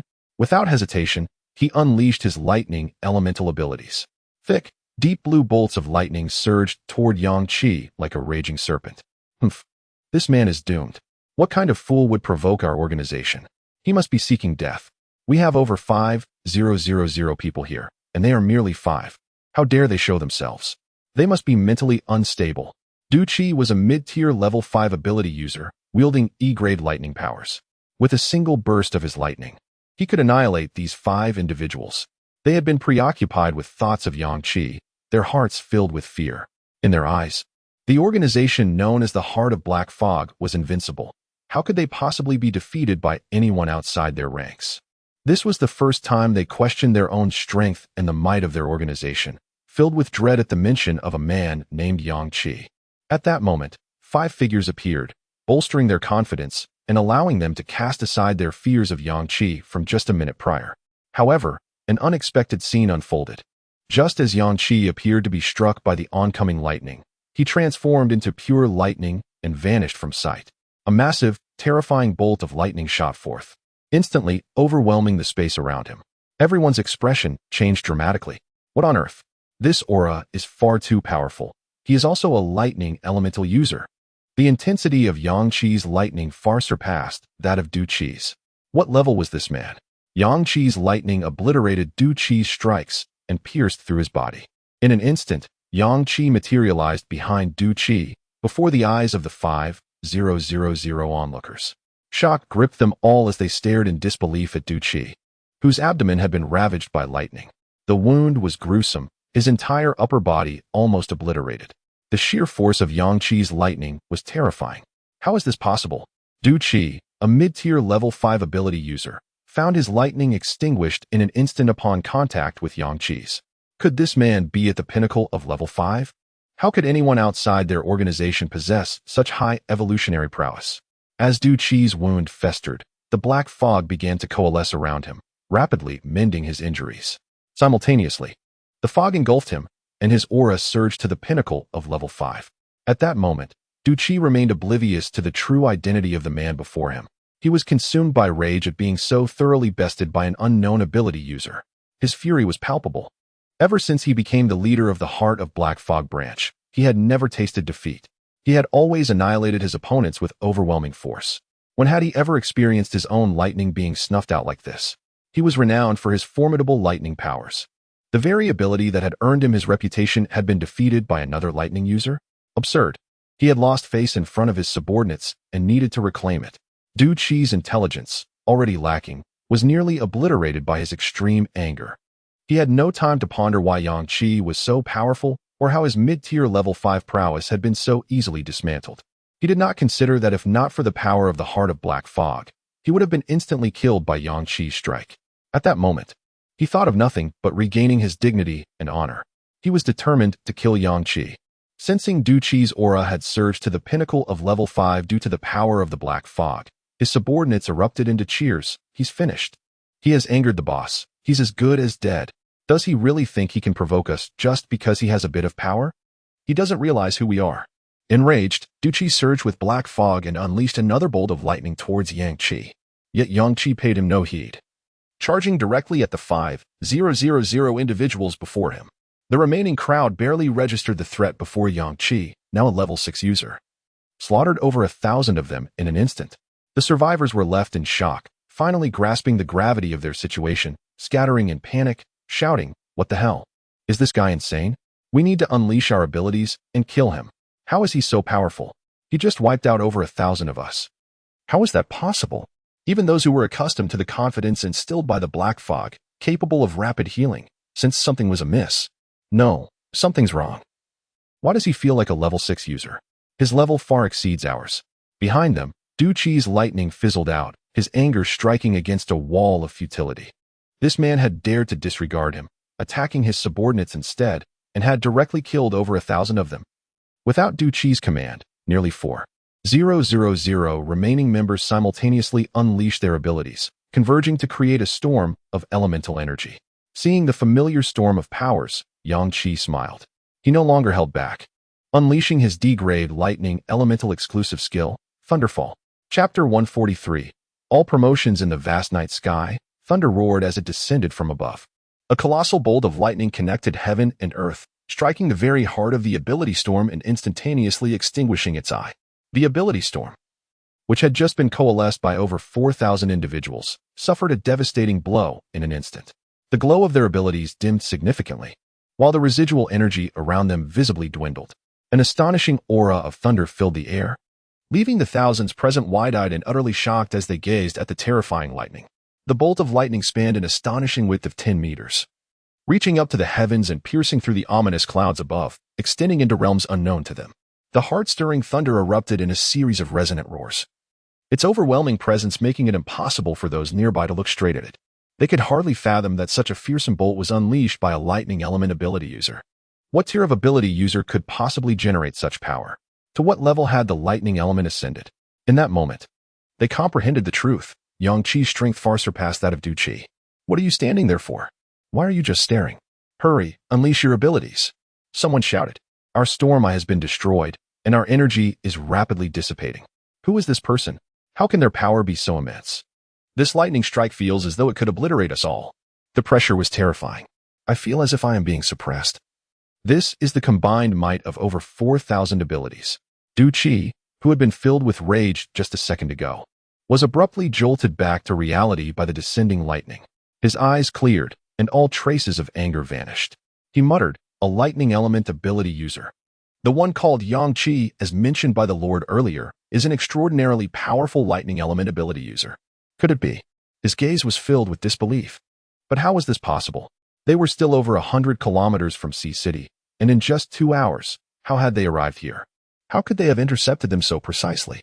No, they're far too arrogant. If they truly harbored animosity toward our organization, they could have awaited us in Sea City. We would have gone to them at the appointed time. Yet, here they are, brazenly ambushing us along the way. What grievance could warrant such a bold act? Why not wait until we reached Sea City to confront us? Behind Du Qi, Jiang Yi chuckled, what grievance? We have painstakingly slain hundreds of thousands of zombies. And Sea City has lost just as many. Yet, the moment you members of the Black Fog Heart organization arrive, you seize our spoils and slay our people. What grievance are you talking about? We have come here to intercept you not for mere show. We intend to annihilate all of you. With that, Jiang Yi turned to Lu Wan and said, it's your turn. See if you can extract any useful information from his mind. Du Qi's heart was filled with dread as he watched Lu Wan take a step closer, shouting, don't come any closer. I am the leader of the Black Fog Heart branch. Do you think I am just anyone? At that moment, Du Qi recalled the words of a core member of the Black Fog Heart organization who had contacted him 10 minutes earlier. The member had stated that aside from the core members, anyone else would have no chance of using the Black Fog to heal their injuries in Yang Qi's presence. They would be obliterated in an instant. Lu Wan ignored the nearly frantic Du Qi and directly unleashed her nightmarish invasion ability upon him. To Chen Tingyu and the others, it appeared as if both Lu Wan and Du Qi had simultaneously fallen into a stupor, standing still and motionless. Meanwhile, Yang Qi had breached the eye of the ability storm and charged directly into the ranks of the 4,000 individuals. In Sea City, Shen Yu's subordinates had already gathered all the spoils and delivered them to the base in Baoyu City. Utilizing countless enhancement potions, Yang Qi and his companions had all elevated their levels. Yang Qi ascended to a 6th-tier ability user, while Chen Tingyu and the others progressed from the peak of the 4th tier to the 5th. Among the horde of zombies, most were 3rd tier, and the enhancement potions dropped by them could not keep pace with the evolution levels of the group. Thus, they required an extraordinary quantity of enhancement potions to significantly improve their physical prowess, leaving behind many potions in the process. Along the way, they seized opportunities to inject the potions, bringing Chen Tingyu and the others close to the mid-5th tier. Now a 6th-tier Yang Qi found that he need not even employ his devouring star ability. A single strike of lightning would be sufficient to reduce these foes to ashes. Most of these individuals were 2nd to 3rd-tier ability users, placing Yang Qi 3 to 4 levels above them. Even though they possessed the restorative powers of the Black Fog Heart, Yang Qi's superiority in level was more than enough to completely dominate them. His lightning could instantaneously obliterate them, leaving not even a trace of the Black Fog behind. The power of the Black Fog Heart was rendered ineffectual before Yang Qi. Yang Qi did not need to employ his judgment ability, nor was there any need to use Devouring Star. Previously, during the encounter with the remaining 10,000 members of the Black Fog Heart outside Sea City, Yang Qi had continually employed Devouring Star, ultimately mastering its proficiency. He then used an ability upgrade scroll to elevate it to an E-tier ability. Devouring Star was a unique ability that, upon upgrading, did not awaken special skills but merely enhanced its power. As a sixth-tier Yang Qi advanced with a terrifyingly overwhelming presence. He swiftly eliminated the 4,000 members of the Black Fog Heart organization. This time, he refrained from using Devouring Star, ensuring that the storage spaces of those he vanquished were preserved, allowing him to acquire a wealth of equipment and potions. These individuals failed to comprehend why Yang Qi was so formidable as they faced their demise. They would remain oblivious to the fact that the person before them was the same Yang Qi who had annihilated the Xiangqing branch, having eradicated all his adversaries. Yang Qi returned to his companions, finding that Lu Wan had emerged from her nightmarish invasion state, while Du Qi remained ensnared in his nightmare, still unaware of his surroundings. Lu Wan shook her head and remarked, "There was no useful information to be gleaned. However, this individual as superior is not Zhang Ruijin," indicating that the core members of the Black Fog Heart organization are indeed numerous. Not disheartened by the lack of valuable intelligence, Yang Qi remained resolute. His purpose in bringing his companions forth was to eliminate as many members of the Black Fog Heart organization as possible before the onset of the Apocalypse Cruise instance. Should they gather in force, the combined might of hundreds of thousands would pose a significant challenge even for Yang Qi. Thus, he aimed to reduce their numbers and weaken their strength before boarding the cruise. With over 40 hours remaining, it was time for the hunt. Chapter 144. The moment of hunt. After elevating his Devouring Star to an E-grade ability, Yang Qi found himself in possession of 2 ability upgrade scrolls. As his 5 abilities progressed in succession, he realized that he could not master them all in a short span of time. Thus, he bestowed 1 scroll upon Lu Wan. Lu Wan's Sacred Wizardry skill ascended to E-grade, significantly enhancing her healing speed and effectiveness, while also markedly improving her ability to restore mental strength. With Lu Wan's upgrade, Yang Qi's team received a semblance of assurance for their upcoming SSS grade instance, the Doomsday Cruise. Yang Qi observed that the more formidable and rare the ability, the less likely it was to awaken a unique skill. Each upgrade merely amplified the power of the ability, even after Devouring Star evolved to E-grade. The manifestation of the Devouring Black Sphere exhibited little change, though its potency was profoundly alarming. Previously, when he decimated over 10,000 in Xiang City to rapidly enhance his proficiency, the black hole had begun to exhibit gravitational pull, ensnaring nearby objects. Following the upgrade, the mere appearance of the devouring black hole would exert immense gravitational influence on enemies within a 3-meter radius. This formidable force, even if it could not instantaneously draw a powerful foe into the black hole, would at least disrupt their physical equilibrium. The remaining ability upgrade scroll was granted to Su Mo, enhancing his master craftsman ability to a special grade. This rare ability also failed to awaken a skill. With Yang Qi's stock of upgrade scrolls depleted, the team found themselves in dire need of more.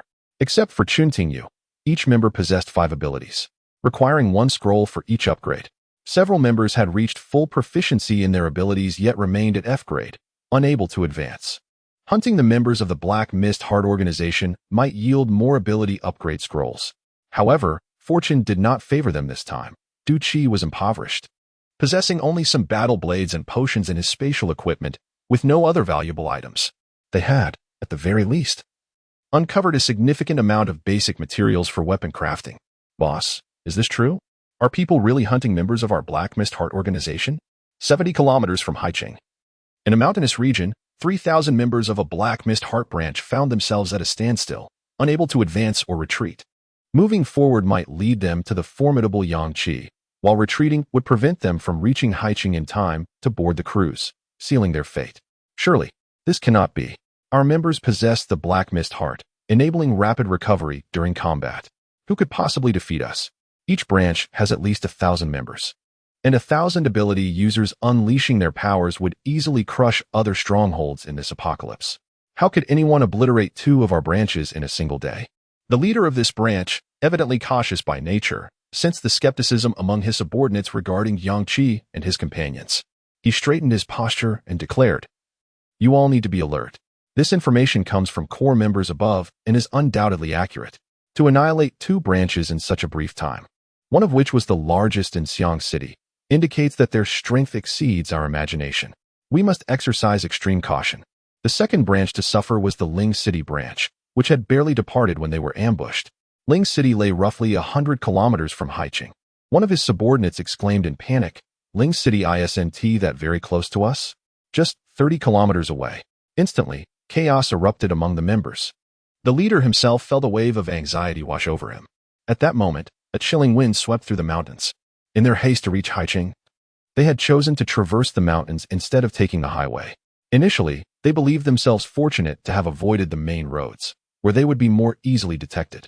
But now, this sudden and ominous wind sent shivers down their spines. The group fell silent, resembling startled birds, glancing around in fear. Why is there wind, all of a sudden? Some began to stutter in their speech. Suddenly, from above, a tremendous bolt of lightning descended. Boom! The thunderclap struck like a sword, piercing the mountain peak. The mountainside crumbled. The 3,000 members, unable to catch sight of Yang Qi and his companions, were caught unawares and were obliterated by a single strike of lightning. On the roof of a wrecked truck on the highway, Lu Wan and the others were utterly stunned by this horrifying spectacle. Goodness, the power of Yang Qi's lightning is truly terrifying. This is what it means to be 6th tier. I doubt a single one of those thousands survived. Our boss is simply incredible. At this rate, every member of the Black Mist Heart we discover will meet their demise. 10 minutes later, Yang Qi emerged from the still collapsing mountain. He shook his head at his companions and remarked, I found no ability upgrade scrolls. These penniless fools dare to claim that the Black Mist Heart organization provides ample upgrade resources, yet they possess nothing of value. Their weapons are mere trash. Another 3,000 eliminated. Let us proceed. As dawn approached, Yang Qi and his team had traversed the night, locating 6 branches of the Black Mist Heart and slaying over 20,000 members. Upon departing Haicheng, they had chosen a direction to travel far and swiftly.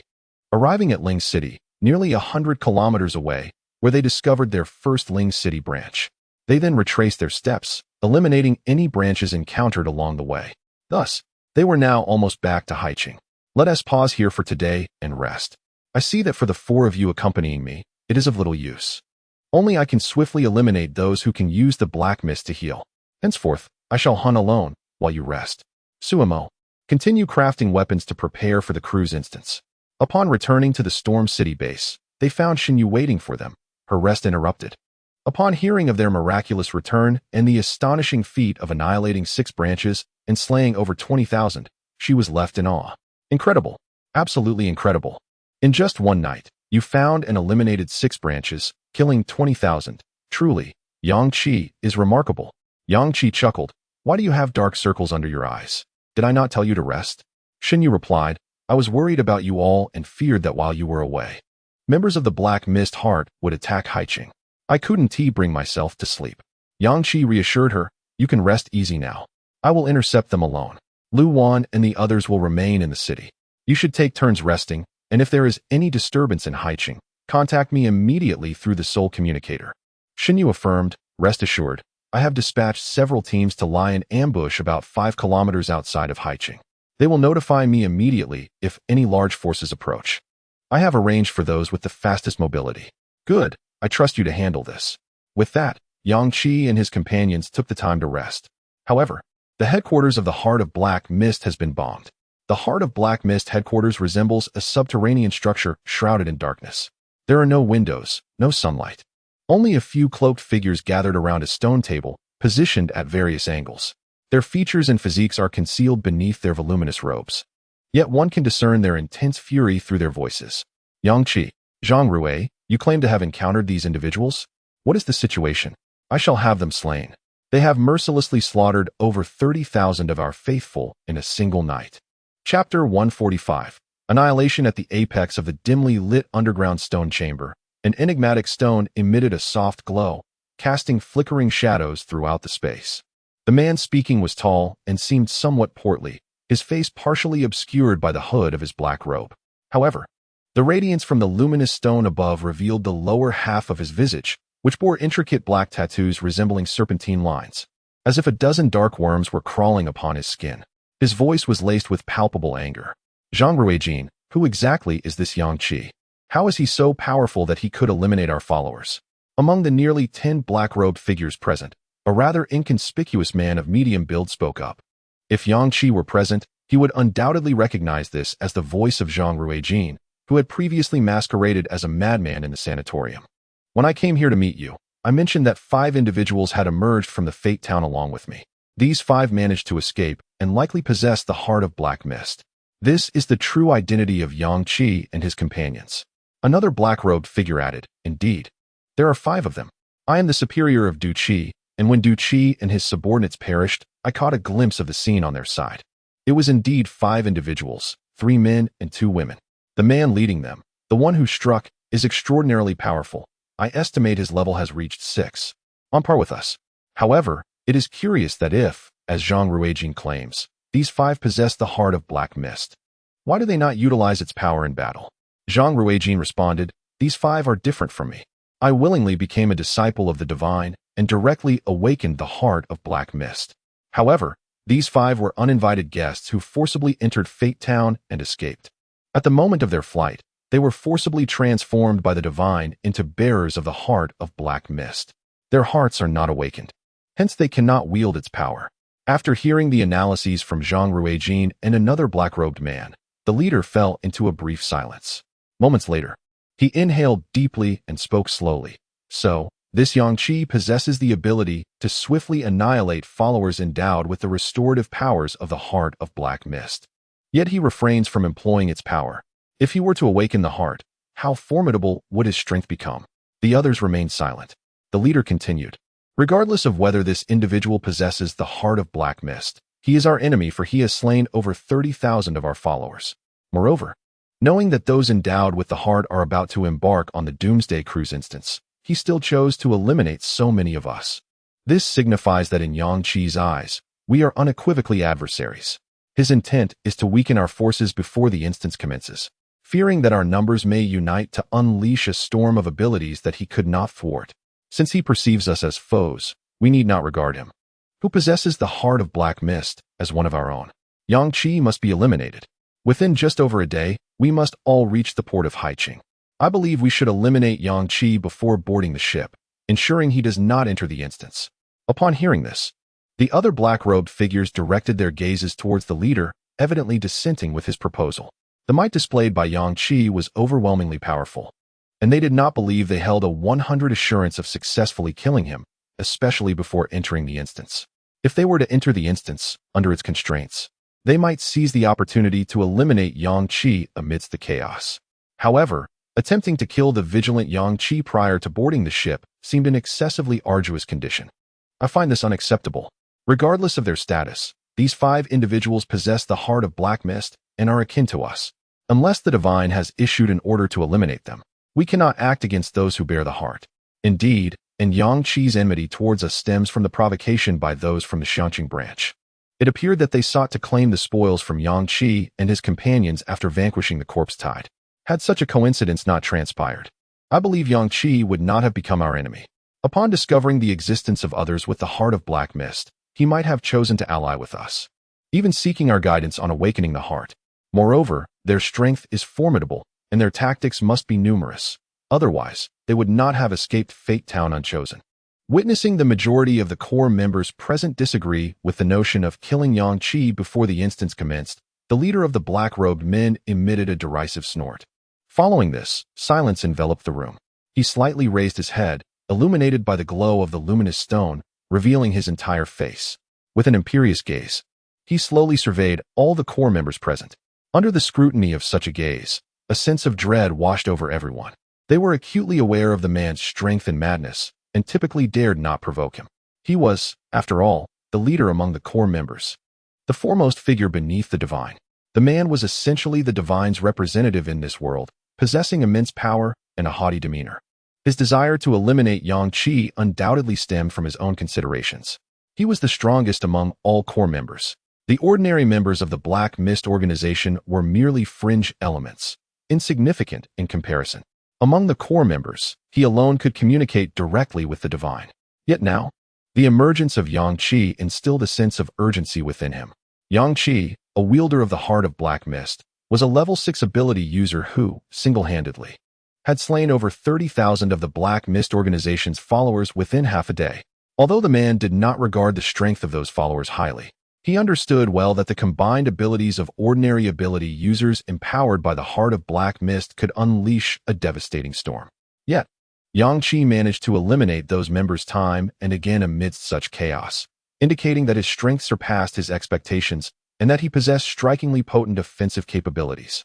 If Yang Qi were to awaken the heart of black mist, how terrifying would his power become? His strength was already formidable. Once awakened, he would boast an exceedingly fearsome regenerative ability. At that point, if the divine were to discover Yang Qi's existence, would he be discarded? Would the divine allow Yang Qi to replace him as the representative of this world? He could never permit such an occurrence. He must eliminate Yang Qi before he boards the Doomsday cruise, before Yang Qi comes into the divine's sight. Chapter 146. Join us? With the SSS level hidden dungeon. The Doomsday cruise, set to commence in just 34 hours, the time now stands at noon. The sun hangs in the sky like a blazing fireball. Since the outbreak of the apocalypse, survivors have increasingly felt as though the sun in the sky has grown larger. The daytime temperature continues to rise, while the dense black fog permeating the air appears ominously foreboding, offering no reprieve from the heat. Through the layers of thick black mist, the sun looms closer to the ground, resembling a massive disk. 20 kilometers from Sea City, the Heart of Black Fog organization, led by Zhou Qiang, is hastening towards their destination. He dismisses the warnings from core members, scoffing at the idea that someone could slay 30,000 members of the Heart of Black Fog. Surely, there has been a misunderstanding in the intelligence, or perhaps the core members have lost their wits and misinterpreted the situation. The notion that an adversary could annihilate an entire division in a single strike is preposterous. The leaders of these divisions are at least peak 4th-tier abilities, with most being 5th tier.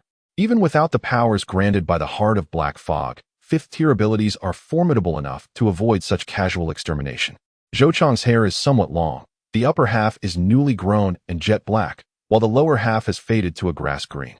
He stands nearly 6 feet tall, slender and wiry, resembling a bamboo pole. Accompanying him are several capable subordinates. One tall, short-haired woman agrees. Indeed, it must be a mistake from above. We know better than anyone the strength of the Heart of Black Fog. Who could possibly eliminate so many of our members in such a short time? It's utterly unrealistic. Another slightly shorter man furrows his brow and remarks, "What is wrong with those above? How could they make such an error? It's impossible to misconstrue something like this." A moment's thought would reveal the absurdity of the claim. Zhou Qiang, satisfied with his loyal aides, snorts and says, "They've instructed us not to approach Sea City too closely. We'll gather in town, 8 kilometers away. And once everyone has arrived, we'll proceed to Sea City together, lest anyone else falls victim to Yang Qi." At this point, Zhou lets out an exaggerated laugh and continues, "It's laughable. Who is this Yang Qi? Do we really need to fear him? Clearly, those in charge are losing their edge. No matter, once my Heart of Black Fog awakens and I ascend to a core member, I will enforce some discipline." His aides, hearing this, flatter him eagerly. "Brother Zhou, don't forget about us when you rise to power." "Yes, remember us, Brother Zhou.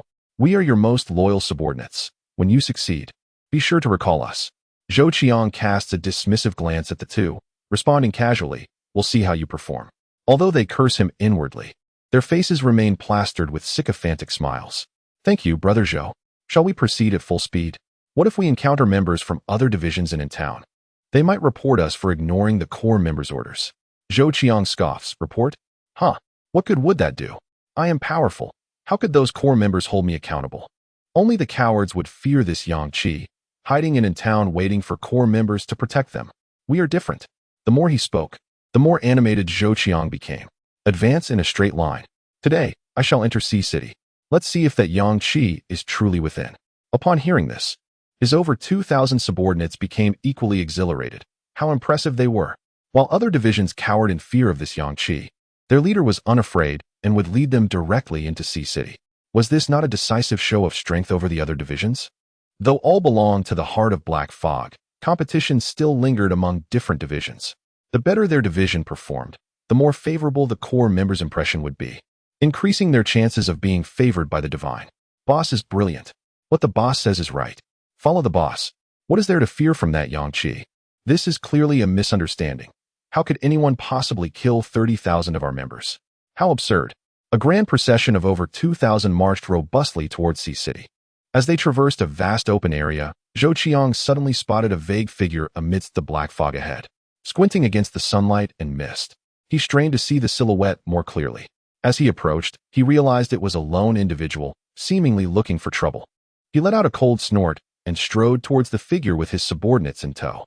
Yang Qi stood amidst the black fog, clad in a short-sleeved shirt and athletic pants, The midday heat was indeed oppressive. As Zhou Qiang drew near, Yang Qi smiled lightly and remarked, "With so many of you strutting boldly towards Sea City, aren't you afraid of attracting a horde of zombies? You must be from one of the divisions of the Heart of Black Fog, correct?" Yang Qi's words abruptly silenced Zhou Qiang's rehearsed retorts. Zhou Qiang scrutinized Yang Qi from head to toe, puzzled by how this individual could discern their affiliation with the Heart of Black Fog. No, it was more perplexing how he recognized the name of their organization at all. His aides erupted in anger. "You know we're members of the Heart of Black Fog, and yet dare to block our path? Are you seeking death? Who would have thought our organization had gained such notoriety that even random individuals could recognize our name? This is our division's leader. Who are you to speak to him in such a manner?" The other ordinary members of the division were equally astonished.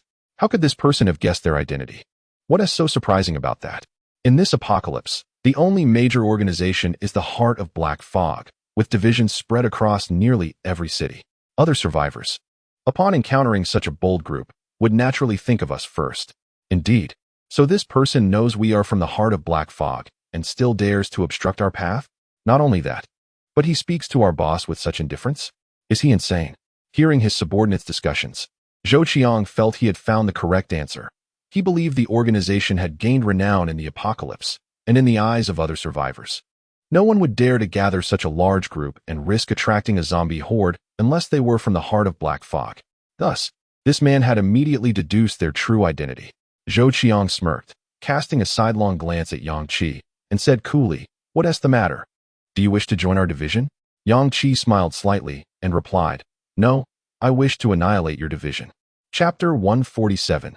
Critical intelligence. As Yang Qi's words resonated in the air, an abrupt silence enveloped the surroundings for a fleeting moment. This was swiftly followed by a cacophony of uproarious laughter. Ha! Does he even comprehend the gravity of his statement? He claims he intends to annihilate us? His expression is so earnest, it only serves to render him a more absurd figure. Has he been driven mad by the apocalypse to audaciously declare his intent to extinguish us? I have encountered countless individuals like him, deluded by the end times into envisioning themselves as formidable powerhouses. How pitiable. Surprisingly, Zhou Qiang demonstrated an unusual moment of clarity. He astutely seized upon the phrase "annihilate us." Just 20 minutes prior, he had frequently heard core members mention those very words in his mind. Thus, he became particularly attuned to their significance. Without further contemplation, he blurted out, "You are Yang Qi?" In an instant, the raucous laughter from his subordinates transformed into an unsettling silence. Their gazes towards Yang Qi morphed into something extraordinary. What? He is Yang Qi? So he genuinely intends to annihilate us? Goodness, he possesses audacity indeed. But did the boss not mention that core members generally operate in teams of 5? We were warned to be cautious upon encountering a 5-person squad. How is it that he has come here alone? His arrogance is truly staggering. I refuse to believe he has truly vanquished 30,000 of our organization. Such a feat is utterly impossible. Most individuals present harbored skepticism regarding Yang Qi's claim of having slain 30,000 members of their organization, casting glances filled with disdain in his direction. You wish to annihilate us? Excellent. There are over 2,000 of us. Let us see how you intend to achieve that. Boss, there is no need for idle chatter with him. Let us unleash our powers in a storm of abilities. Yet, Zhou Qiang remained unperturbed, scrutinizing Yang Qi with a smile, and remarked, "So you are Yang Qi. You appear rather ordinary. I fail to comprehend why core members claim you have slain 30,000 of our organization. Have you employed some form of illusion? A psychic ability? An illusionary technique? I had anticipated meeting you only upon reaching Haiqing. I did not expect to encounter you here, even before reaching Anjin." Yang Qi raised an eyebrow and inquired, "Anjin? What of it? Do you have a branch there?" Zhou Qiang scoffed, "You do not have our branch there. Anjin is nearly 8 kilometers from Haiqing. Core members have instructed all personnel from the branch to assemble at Anjin first. Once all of our several tens of thousands of members have arrived, and the core members are present, we shall proceed to Haiqing together. This is to prevent you from picking us off one by one along the way, incurring further losses. I perceive they are merely being overly cautious. How could you possibly eliminate tens of thousands of us? You must have resorted to some underhanded tactics to deceive the core members into believing you have killed many of us, instilling fear that prevents us from advancing to Haiqing. I have also heard you possess the heart of the Black Mist. That would indeed clarify matters." Zhou Qiang's gaze towards Yang Qi brimmed with arrogance and scorn. completely dismissing Yang Qi's presence. He could not fathom that anyone could achieve such feats. It is absurd to think that a mere individual could slay tens of thousands who possess the heart of the Black Mist. With the heart of the Black Mist, you would know of the apocalyptic cruise instance, and thus be aware that our tens of thousands would converge upon Haiqing. To diminish the competitiveness of the instance, you have employed such illusions to hinder our timely arrival at Haiqing, allowing you to reap the benefits unchallenged. From Zhou Yang Qi gleaned crucial intelligence. All branches of the heart of the Black Mist would not directly enter Haiqing, but would gather at Anjin, approximately 8 kilometers away, awaiting the arrival of core members before proceeding together. If that is the case, Yang Qi would spare himself considerable trouble. There would be no need to ambush them en route, which would necessitate luck. He could preemptively strike at Anjin and eliminate a significant number of branch members before boarding the cruise ship, ensuring greater safety for himself and his companions. Yang Qi, with a smile, fixed his gaze on Zhou Qiang and sincerely remarked, "Is that true? I am grateful for this invaluable intelligence you have provided. With your assistance, I shall conserve a great deal of time and energy over the next 30-plus hours." The subordinates behind Zhou Qiang exchanged bewildered glances with one another, as if observing a fool. What is he rambling about? Does he even realize the implications of his words? It seems he has truly lost his sanity. We are gathering at Anjin. What does he think he can accomplish? Does he believe he can eradicate all branch members there in one fell swoop? He is clearly deranged. At that moment, Zhou Qiang's 2 bodyguards sensed something amiss with Yang Qi. For reasons unknown, they felt an extraordinary aura emanating from him. The confidence reflected in Yang Qi's eyes was unlike anything they had ever witnessed. While they occasionally saw a kind of blind and arrogant confidence in Zhou Qiang's gaze, Yang Qi's confidence was rooted in certainty and an innate assurance that unsettled their spirits. "Boss, stop wasting time with him. Let us unleash our powers in a storm of abilities.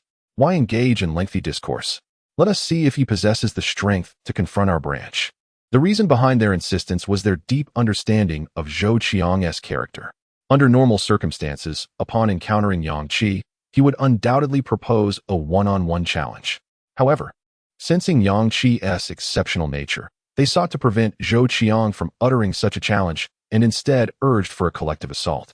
Zhou Qiang shot a fierce glare at the two, his voice cold as ice. "A storm of abilities? Do we truly require over 2,000 of us to confront a single individual? Are you both out of your minds? Does he even deserve that? I alone can eliminate him." Upon hearing Zhou Qiang's overwhelmingly arrogant proclamation, the other subordinates erupted in excitement, fervently echoing, "Indeed, the boss can handle him alone. Why make such a fuss and rally over 2,000 of us for a storm of abilities? He is simply not worthy." Zhou Qiang turned to Yang Qi, his gaze laced with provocation, and declared, "Come, I am sufficient on my own." No sooner had he spoken than Yang Qi transformed into a bolt of lightning. The wide path of thunder instantaneously pierced through Zhou Qiang's body. Zhou Qiang remained rooted to the spot, utterly oblivious to what had transpired, as he looked down in bewilderment at the mist swirling around his abdomen, witnessing the black mist rapidly mending his fatal wound, and feeling the heart of the black mist beating furiously in a desperate bid to prolong his frail existence. He finally comprehended that Yang Qi had struck. Chapter 148. In town, apart from the continuous thunderous roar produced by the lightning, the surroundings fell into an eerie silence. Everyone was utterly stunned, gazing at the figure of Zhou Qiang, whose abdomen had been pierced by the lightning, unable to comprehend the astonishing event that had just transpired. They were caught completely off guard. Yang Qi's movements had been extraordinarily swift. Almost simultaneously with Zhou Qiang's last utterance, his body was impaled by the lightning. What just happened? It was too fast. How could this be possible? Zhou Qiang was a 5th-tier ability user. How could his body be so effortlessly penetrated? Was Yang Qi truly a formidable opponent? The aura of that lightning was terrifying. His lightning element ability must have undergone several upgrades. The sheer power. Had it not been for the heart of black mist, Zhou Qiang would have perished from that single strike.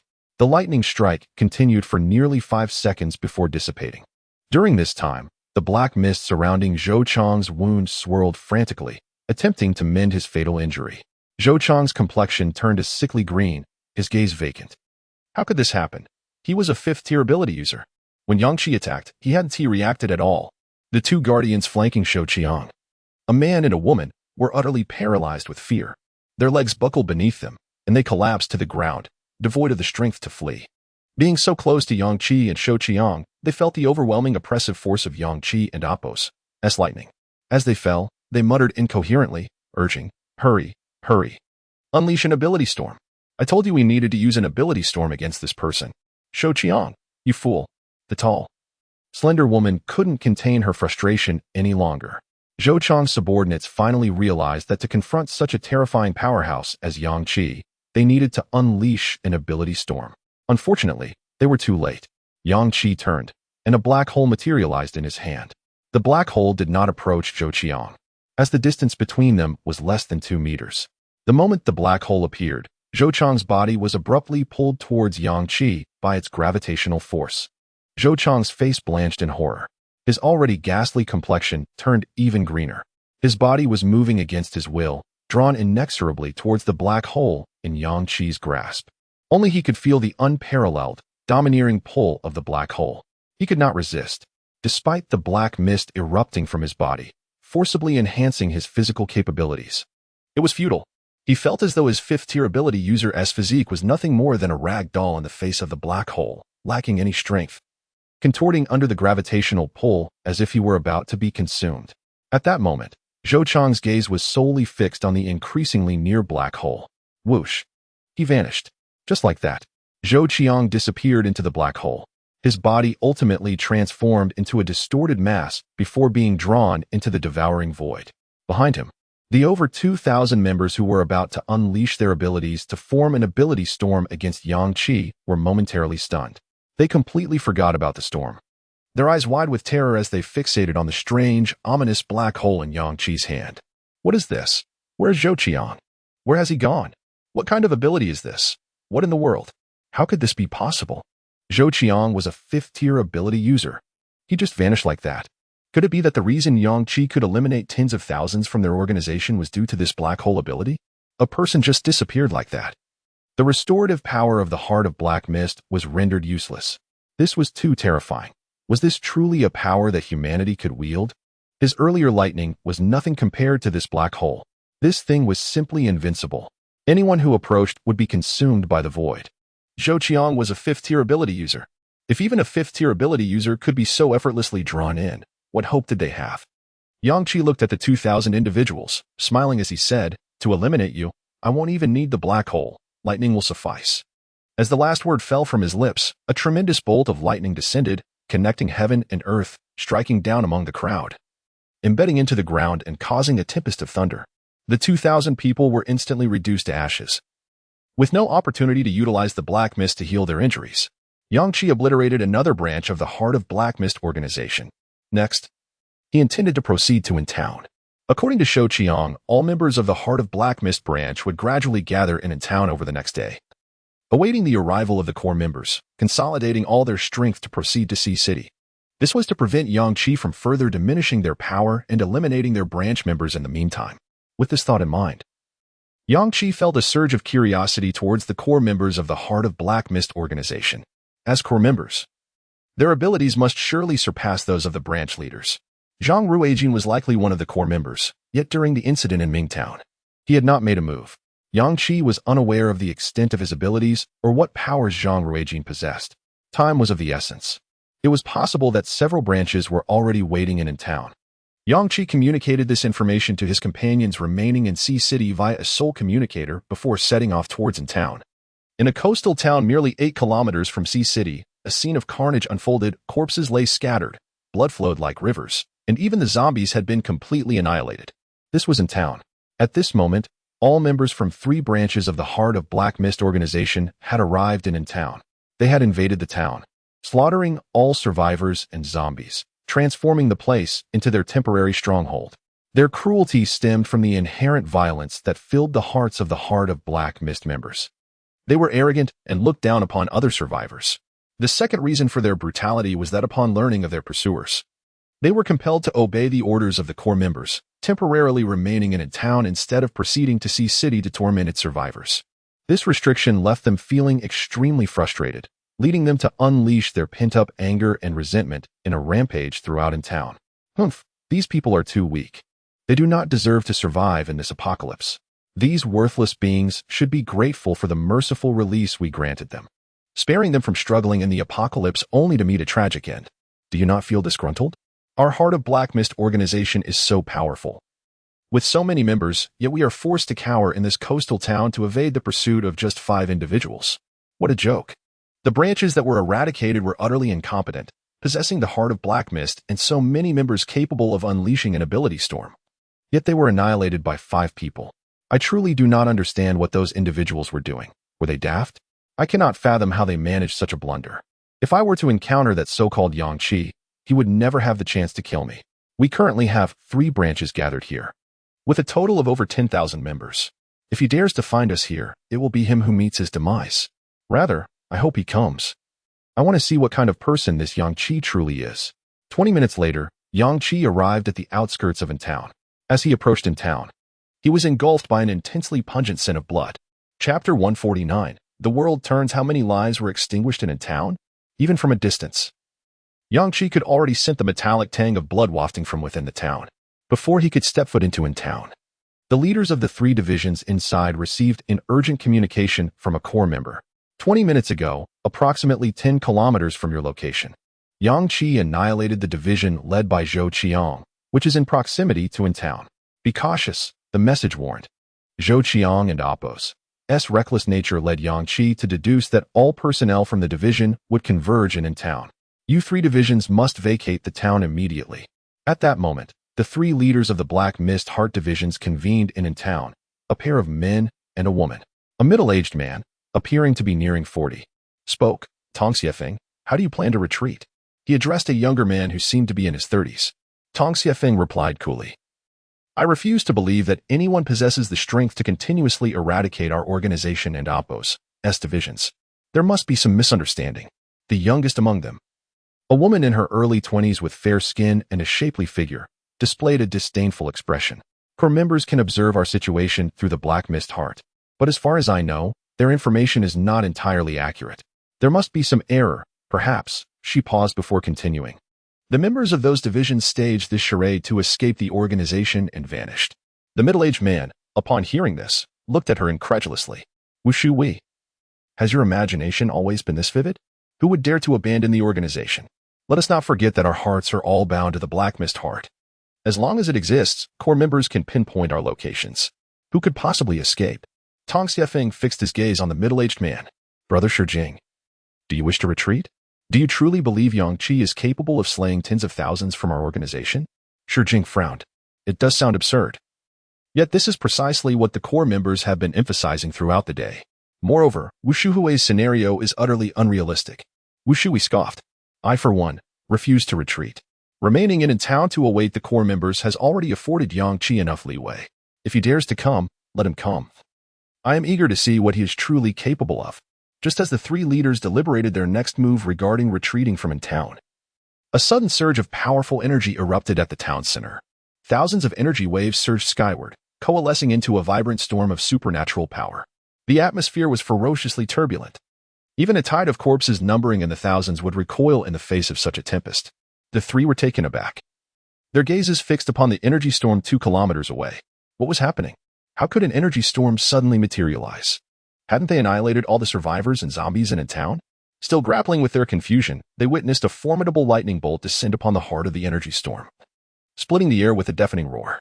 The tremendous thunderbolt struck with precision, piercing through the storm's eye and embedding itself into the earth.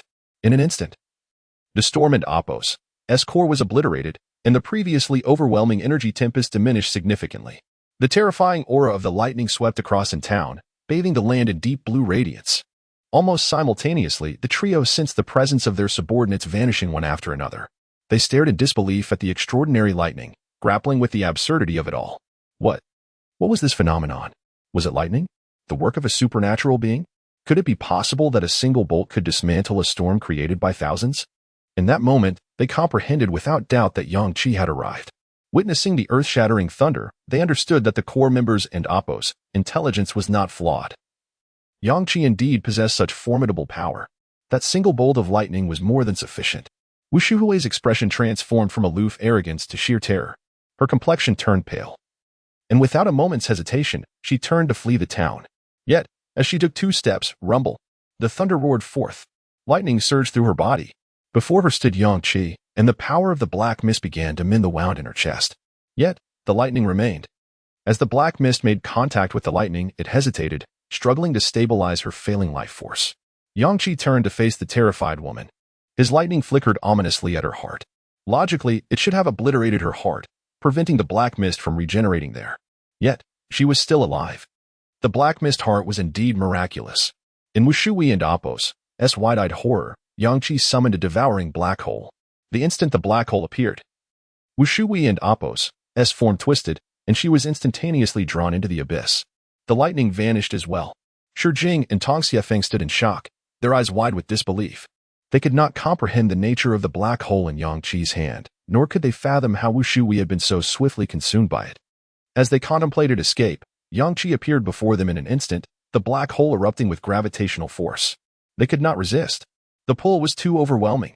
They lost their balance, their bodies uncontrollably drawn toward the black hole. It felt as though their bones were disintegrating, flesh twisting into a pulp. As if they were trapped in a blender, the world spinning chaotically. This sensation was unprecedentedly agonizing. They lost all control over their bodies and were swiftly enveloped by the black hole, disappearing from existence. In their final moments, they could scarcely believe what was transpiring. Doubting whether this was merely an illusion, Yang-Chi had appeared without warning. In under 10 seconds, he had neutralized the energy storm and the ordinary members. Then found and eliminated the 3 of them with the black hole. In the ensuing time, Yang-Chi awaited within in town. From the blazing noon until the dusk when the black mist thickened. Yet, no members of the Black Mist Heart organization arrived.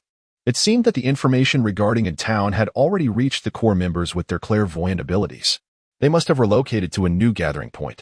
At that moment, only a mere 24 hours remained before the commencement of the SSS-level Doomsday Cruise instance.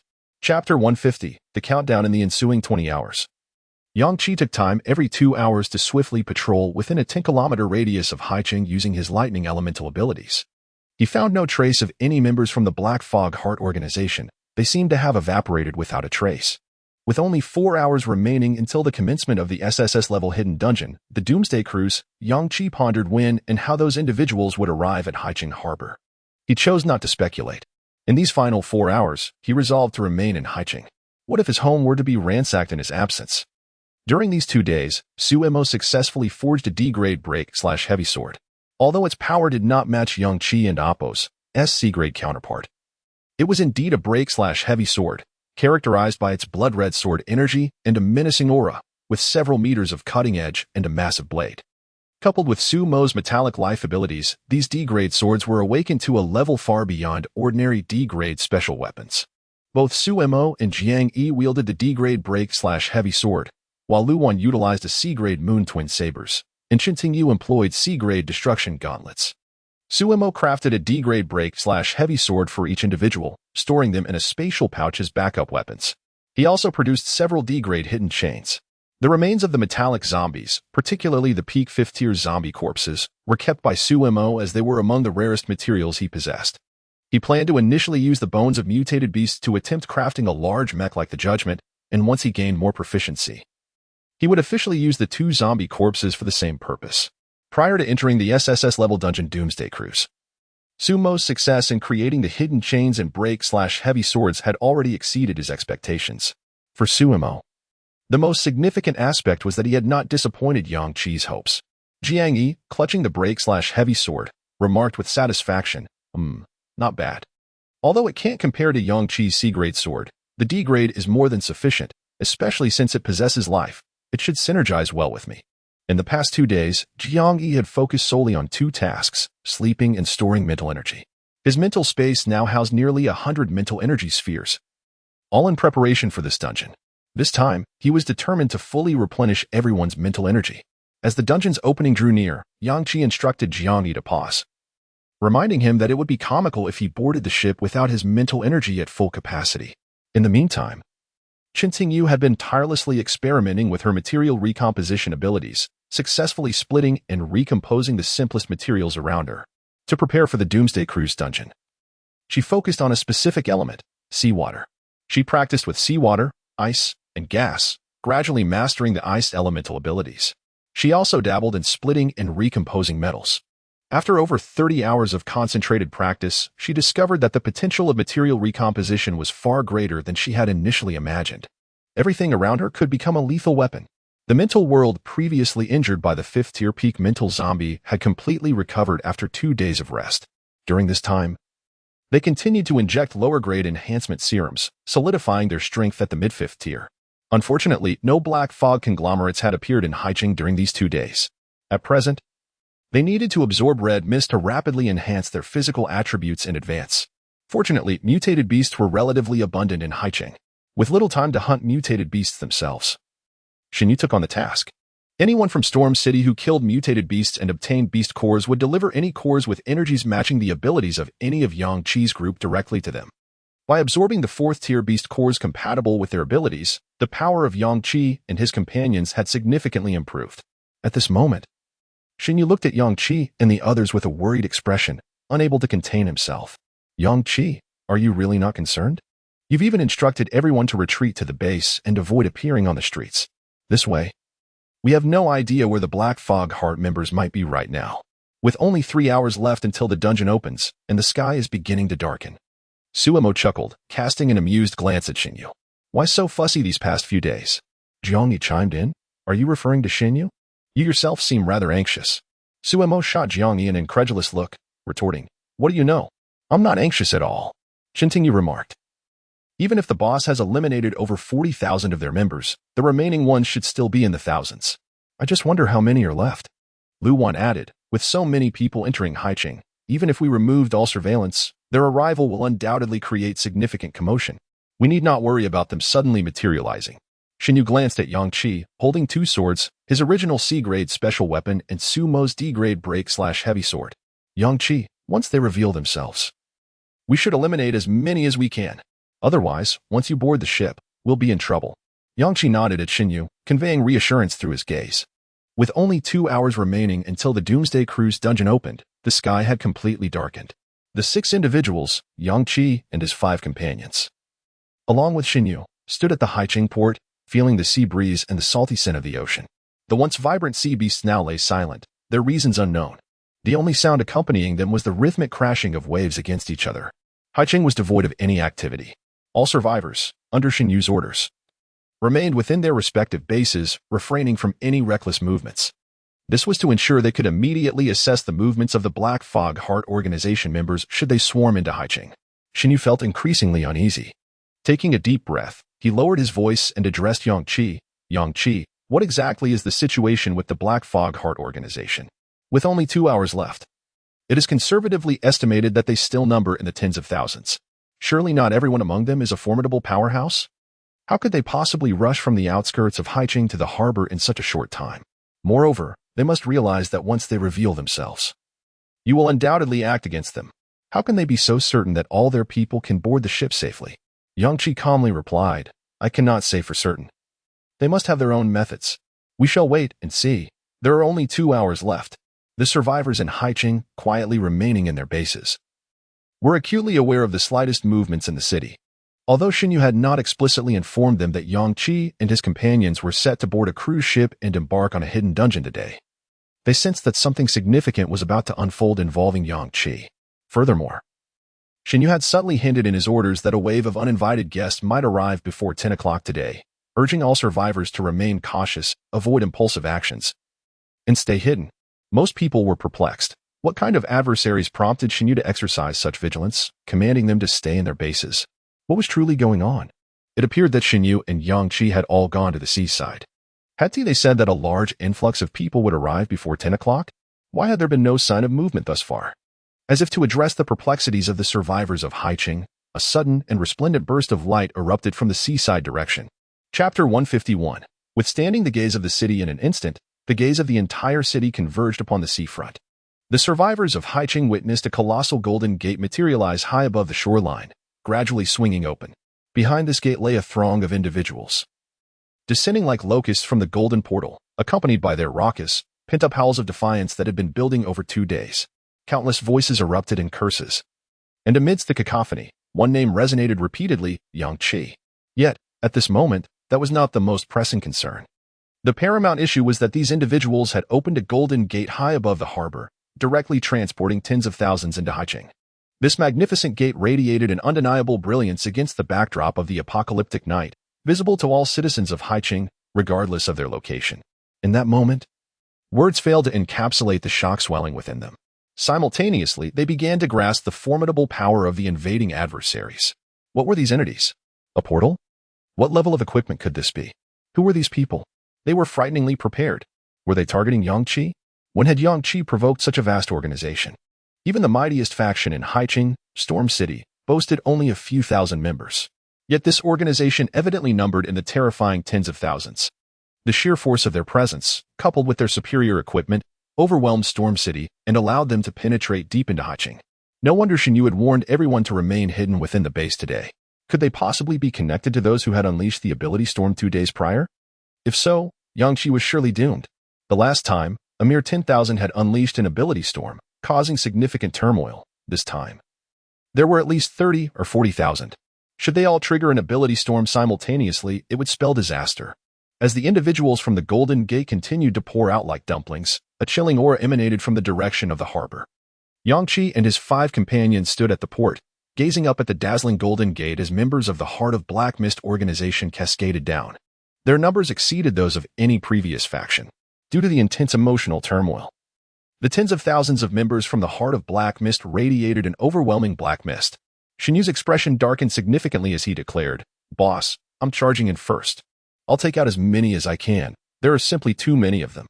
Over the past few days, Shinyu had diligently worked to enhance his power, feverishly absorbing countless beast cores to elevate himself to the pinnacle of level 5. Yangqi's spatial equipment still contained several ability orbs, which Shinyu had chosen not to take, leaving them with Yangqi. Observing that Shinyu possessed only the Storm Lord ability, which lacked explosive power, Yangqi urged him to select an ability orb.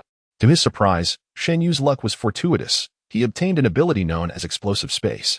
This unique ability, akin to a half-space skill, possessed heightened explosive damage. In simpler terms, it allowed Shinyu to obliterate the space surrounding him. Any enemy within his spatial range would succumb to the sudden and devastating damage unleashed by Explosive Space. Yangqi grasped Shinyu's arm, advising, "Do not rush. We have yet to identify the core members of the enemy. If you charge in blindly and collide with their main forces." At that moment, an exceptionally fierce aura erupted unexpectedly. The seawater behind Yangqi and his companions surged violently due to the unseen ripple of energy. The source of this explosive aura was undeniably arrogant, as the waves it stirred surged toward Yangqi and his group. Suemo, witnessing this, scoffed coldly, raising his hands as torrents of transparent water surged forth from him, forming a massive water curtain to shield the 6. The rippling surface of the curtain effectively absorbed the towering waves aimed at them. Suemo glared coolly at the source of the explosive aura behind the Golden Gate, saying, "You come in swinging, quite impressive, aren't you?" Without hesitation, Jiangyi unleashed 2 dark energy spheres, propelling them toward the Golden Gate. The spheres traced dark trajectories through the gate's radiance before detonating upon impact. A torrent of dark energy surged forth, overwhelming the ostentatious golden portal. However, Jiangyi's expression bore no trace of triumph. Frowning, he remarked, "They managed to deflect my attack." Shinyu gasped in astonishment, exclaiming, "Those were your energy spheres. What could possibly shield against them? I sensed no ability fluctuations from their side." As the dark energy dissipated, a massive metallic shield emerged before the Golden Gate. This shield was enormous, its defensive surface surpassing even that of the Golden Gate, entirely enveloping it. Adorned with 10 concentric patterns, the outermost circle was rapidly fading. Yangqi chuckled, remarking, "What splendid equipment. It can even withstand Jiangyi's dual energy spheres." At that moment, the thousands of members of the Heart of Black Mist who had descended were reveling in their triumph, jeering, "Are you stunned? That is our A-class equipment. Your level of ability attack cannot breach our circle shield." Upon witnessing the disappearance of the outermost circle of patterns, Yangqi surmised that this was a consumable piece of equipment, akin to his previous feather mecha. Once broken, it would be lost. The 10 patterns on the shield represented its lifespan, and with the members of the Heart of Black Mist disclosing its name, the circle shield, everything became clearer. If all 10 patterns vanished, the shield would be rendered completely inoperative. The survivors of Haicheng, positioned closer to the shore, had witnessed the initial brief clash between the 2 factions. First, the individuals from the Golden Gate unleashed their aura, stirring the waves in an attempt to assault Yangqi and his companions. Then, Suemo employed his water element ability to conjure a curtain of water, effortlessly deflecting the adversary's probing display of strength. Lastly, Jiang Yi, the most eccentric member of Yang Qi's team, unleashed his ultimate move, causing dark energy to explode in midair. Finally, the Golden Gates faction produced a remarkably impressive defensive piece of equipment, completely thwarting Jiang Yi's offensive. They stared in awe at the enormous metallic shield before the Golden Gate, their mouths agape in astonishment. What sort of equipment is that? It is truly remarkable. Jiang Yi's attack was entirely thwarted. That shield is colossal. It must be at least 10 meters in diameter. Who are they? Their equipment is astonishing. A teleportation gate and a shield capable of withstanding energy attacks. Behind the Golden Gate, the leader among the core members, Lu Zifeng, exuded arrogance. With a resonant voice, he intoned, "Yang Qi, your subordinates possess quite the temper. They resort to violence immediately.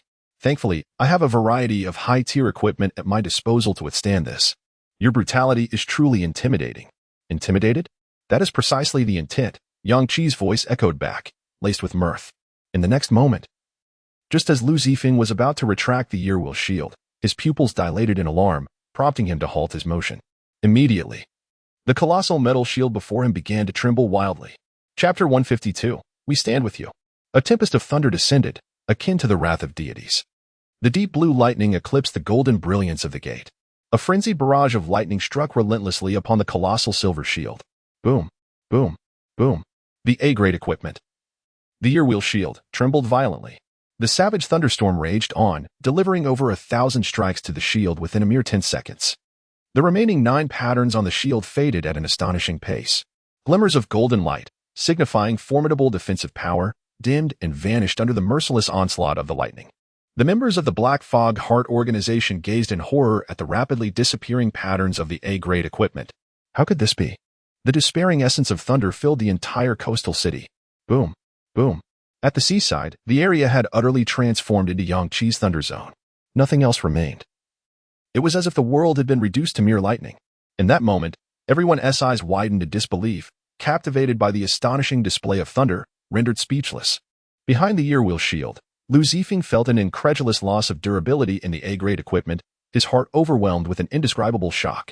Previously, he had only caught fleeting glimpses of Yang Qi and Apos' silhouette and the flashes of lightning through the veil of the Black Fog Heart and Apos' influence. He had never truly grasped the magnitude of Yang Qi's power and the ferocity of the thunder. Now he understood. It was utterly astounding, so immensely powerful.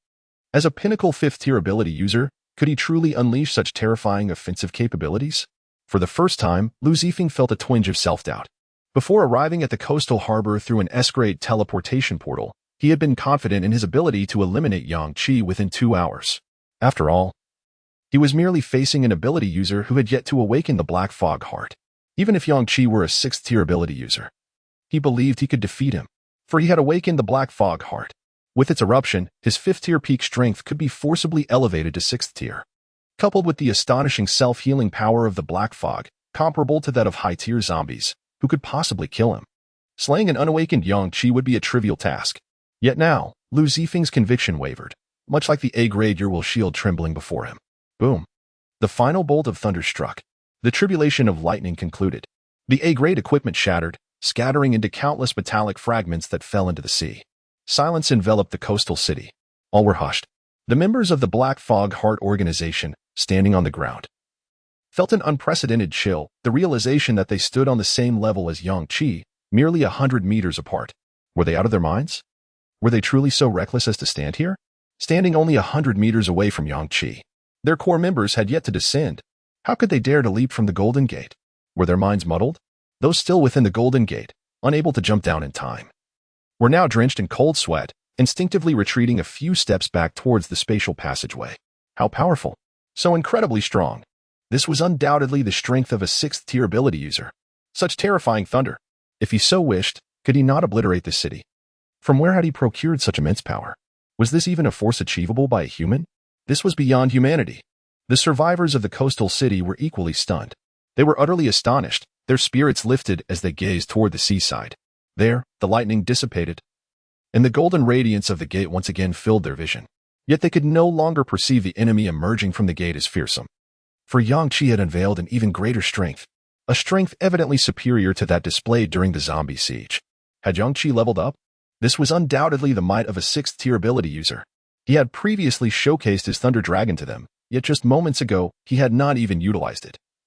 He had simply unleashed a thunderous attack that had shattered the opponent's Grand Shield. Incredible! Yang Qi was truly remarkable. How could anyone be so powerful? Meanwhile, the members of the Black Fog Heart organization below were utterly in disarray. The A-grade equipment had simply vanished. Madness, pure madness. Now, he understood why he could single-handedly annihilate their tens of thousands of members. Several branches had been systematically defeated by him. With such momentum, he could indeed wipe out thousands in a single thunderous eruption. Boss, let us ascend. Let us go. He will kill us all. That was an A-grade equipment, specifically designed for defense. Yet it had been completely obliterated in just 20 seconds. Ha. Am I dreaming? Lu Zifeng heard the disquiet among his subordinates and felt the retreat of the members behind him, his expression darkening considerably. In this moment, with the shield no longer obscuring their view and having grown accustomed to the golden glow of the gate, they could finally see Lu Zifeng at its center. Clad in a black robe, he was a bald man, tall and stout, with a robust physique. Mysterious black patterns adorned his face, intricate yet chaotic, resembling tangled black lines. Some of these lines extended onto his bald head, rendering him quite eerie. Those standing behind Lu Zifeng, both men and women, were identical black robes, their hoods raised, concealing their features. They appeared even more enigmatic than the leading Lu Zifeng, suppressing the shock and the fear he was reluctant to acknowledge. Lu Zifeng bellowed sternly, "Speak another word, and I shall have you all consumed by the black mist." This declaration proved effective. The morale of the already shaken Black Fog Heart members, despite their terror of Yang Qi, fell silent, no longer daring to suggest retreat or entering the Golden Gate. Observing the scene, Lu Zifeng's grim demeanor softened slightly. He then gazed down at Yang Qi from his elevated position, a flicker of concealed wariness flashing in his eyes. Before turning to whisper to the core members behind him, "The moment I make a move, you all must follow suit with full force, catching him off guard, preventing his companions from aiding him, and swiftly eliminating him with a thunderous strike. I want him dead. He must not board the ship alive." The core members raised their heads, gazing at him with resolute expressions, as if prepared to face death. "Brother Feng, rest assured, this man shall surely perish. He poses a tremendous threat to us, and he must be eradicated. Otherwise, within the instance we enter the instance, our subordinates may not survive his wrath. Brother Feng, you need not worry. At your command, we shall wholeheartedly support you. He has slain so many of our members, inflicting great losses upon us. If this is allowed to spread, how can our organization maintain its foothold in this apocalypse? He must be eliminated. We cannot let those around him escape either." As Lu Zifeng observed the formidable core members, he noted their apparent indifference towards his usual authoritative demeanor. In this critical moment, their support provided him with a modicum of reassurance. Yet, a flicker of guilt stirred within him once they surmounted this challenge. He resolved to adopt a more considerate attitude towards them, so as to honor their unwavering backing. He turned to gaze at Yang Qi once more, and the trepidation that once clouded his eyes had dissipated. A cold smile graced his lips as he directed his attention towards Yang Qi. In the next instant, with a flick of his hand, the storage ring on his left index finger shimmered, unleashing a torrent of corpses that cascaded down like a dark deluge. Chapter 153. Abyssal Creatures. The cascade of corpses descending from the sky was astonishingly fresh, with warm blood still splattering upon impact. It appeared that once a person had drawn their last breath, their lifeless form was immediately stowed away into spatial equipment by Lu Zifeng. The items contained within such spatial apparatus retained the state they were in at the moment of their insertion. Thus, the bodies were pristine, and the blood was still warm. The number of fallen corpses was no less than 6,000 or 7,000. Suemo and Apos, his eyes widened in disbelief as he gazed at the multitude of bodies plummeting towards them. A few droplets of blood splashing onto his right cheek. "Bodies, what is the meaning of this? Do they intend to crush us with these?" Shinyu frowned, suggesting, "Shall I detonate these corpses?" As the first wave was about to descend, just dozens of meters above Yang Qi and his companions, hundreds of corpses suddenly transformed into a crimson glow, akin to dark red flames, spiraling upwards. Following suit, the remaining thousands of bodies underwent the same metamorphosis. The air became saturated with a red luminescence, completely obscuring Yang Qi and his companions' vision. The members of the Black Mist Heart organization on the ground observed this spectacle with immense excitement. "It's the leaderess ability. They are doomed. I can hardly wait to relish their expressions." A multitude of red glimmers intertwined in mid-air, and within mere seconds, they formed a peculiar, gigantic rune. It was as if a colossal magical array had been inscribed in the sky with the blood of the deceased. The array emanated a powerful, mysterious aura, with subtle spatial fluctuations radiating from it. In the next instant, that enigmatic and formidable presence materialized. A gigantic black claw, belonging to an unknown creature, suddenly burst forth from the center of the magical array. In an instant, a wild and feral aura engulfed the entire Haiching. At that moment, everyone within the city felt the overwhelming sensation as if it were emanating from another dimension. This presence instilled a profound sense of dread, triggering an instinctive urge to flee deep within their bones. Many turned pale, drained of color. What is this? What creature is this? Just a claw. And it exudes such a terrifying aura. What manner of being is this? Is it a technique of that organization? How could this be? Its power is far too immense. It feels as if it exists on an entirely different plane from humanity. Lu Zifeng stood atop the Golden Gate, looking down with an air of superiority at the abyssal creature he was summoning. The black lines on his bald head flickered with a faint red light. Yang Qi, revel in this moment. I have sacrificed 8,000 human corpses to summon this abyssal creature. No matter how strong you are, you cannot possibly contend with it. Abyssal creature? Yang Qi gazed up at the enormous magical array in the sky, where the massive black claw was still emerging. It had been a while. Yet this creature's claw had not fully extended. Just how immense is its size? Half of its arm measures 7 to 8 meters in length. The S-class equipment, the Judgment Mech, stands at only about 10 meters tall. Half of the abyssal creature's arm is nearly the same size as the Judgment. Lu Wan and the others stared in shock at the terrifying being manifesting from the magical array. An abyssal creature? What is this entity? Its ability? Sacrificing corpses to summon an abyssal creature. This power is quite formidable. Good heavens, the aura of this thing is ominous. It feels exceedingly perilous. In the next moment, the previously unhurried arm suddenly swung down violently towards Yang Qi and his companions. A tremendous force accompanied by a tempest surged forth. The simple motion of the arm was executed with such speed that it created a sonic boom in the surrounding space. The sheer velocity left Xinyu and the others, who were peak 5th-tier abilities, unable to react. Their pupils constricted as they instantly recognized that this abyssal creature's strength far surpassed their own. They were not ordinary 5th-tier peak abilities. They had survived numerous waves of corpses and even endured the siege of S-class zombies. Battle-hardened, with multiple abilities and mental acuity exceeding that of their peers, they now faced a seemingly effortless motion from the abyssal creature, yet they could not respond. It was too fast. It was simply too fast. There was no escaping. The specter of death loomed. Instinctively, they unleashed their most potent abilities. Yet in the blink of an eye, that colossal black arm had already swung toward them. Despair filled their hearts. Just then, a flash of red light erupted. The Judgment appeared. Yang Qi was instantly thrust into the cockpit. Thunderfall. Yang Qi seldom shouted out the names of his skills, but in that moment, he could not contain himself. He roared in the cockpit. It must be said, the core members of the Black Mist Heart truly surprised him. This abyssal creature was formidable. Almost simultaneously with the appearance of the Judgment, a colossal bolt of thunder descended from the night sky with a resounding crash. It pierced directly through the center of the magical array, penetrating the enormous arm of the abyssal creature that was about to strike Chintingyu and the others. It forcibly pinned that arm to the ground. Boom. The thunder roared, deafening. The deep blue lightning was entwined with swirling black smoke. As Yang Qi unleashed the C-class exclusive skill Thunderfall, he also activated the D-class exclusive skill of the Stealth Assassin ability, Sensory Confusion. The condition for using Sensory Confusion was to simultaneously unleash the E-class exclusive skill Fog Envelop. The power of Thunderfall doubled. Witnessing the thunderbolt coiling like a serpent on the abyssal creature's massive arm, striking with unrelenting force, and Thunderfall driving itself deep into the earth, rendered the abyssal creature momentarily immobile. A torrent of black blood poured from the abyssal creature's arm, splattering onto the ground and staining it black. In an instant, everyone present was left in shock. What is happening? How can his thunder be so powerful?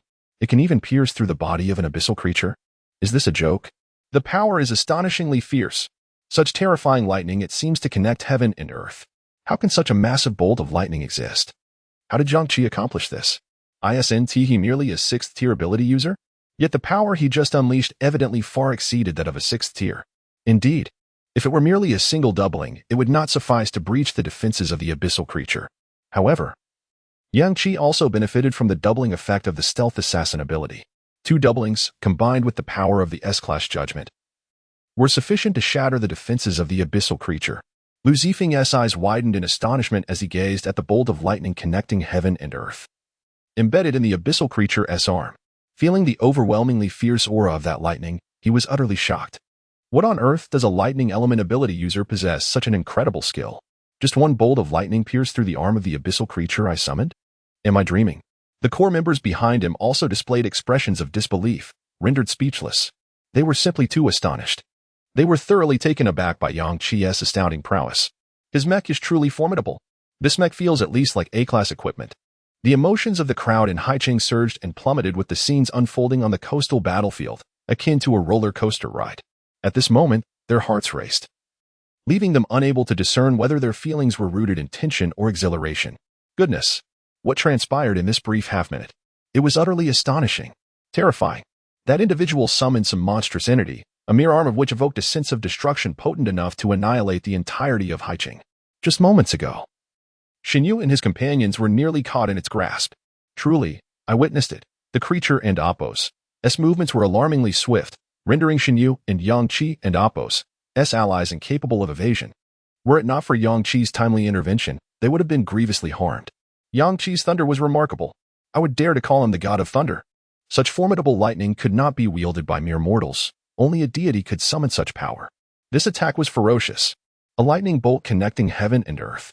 Had I not seen it with my own eyes, I would never have believed it in my lifetime. Due to the ferocity of the assault, half of the abyssal creature and Apos' body had emerged from the magical formation. As Yang Qi and Apos' lightning struck the abyssal being, it inadvertently pierced through the center of the formation, compromising its stability. The immense red magical array now trembled ominously, on the verge of collapse. Consequently, the abyssal creature, in the next moment, tore through the remnants of the shattered formation with a single claw and fully emerged. Chapter 154, The Summoning of the Abyss, a colossal creature, measuring over 30 meters in length and resembling a hellish hound, finally revealed itself to the onlookers. Yet, it appeared as a grotesque amalgamation of various biological traits. An uncanny chimera. Its overall visage evoked the image of a demonic canine, with limbs reminiscent of human arms, albeit cloaked in black skin adorned with sparse, coarse fur.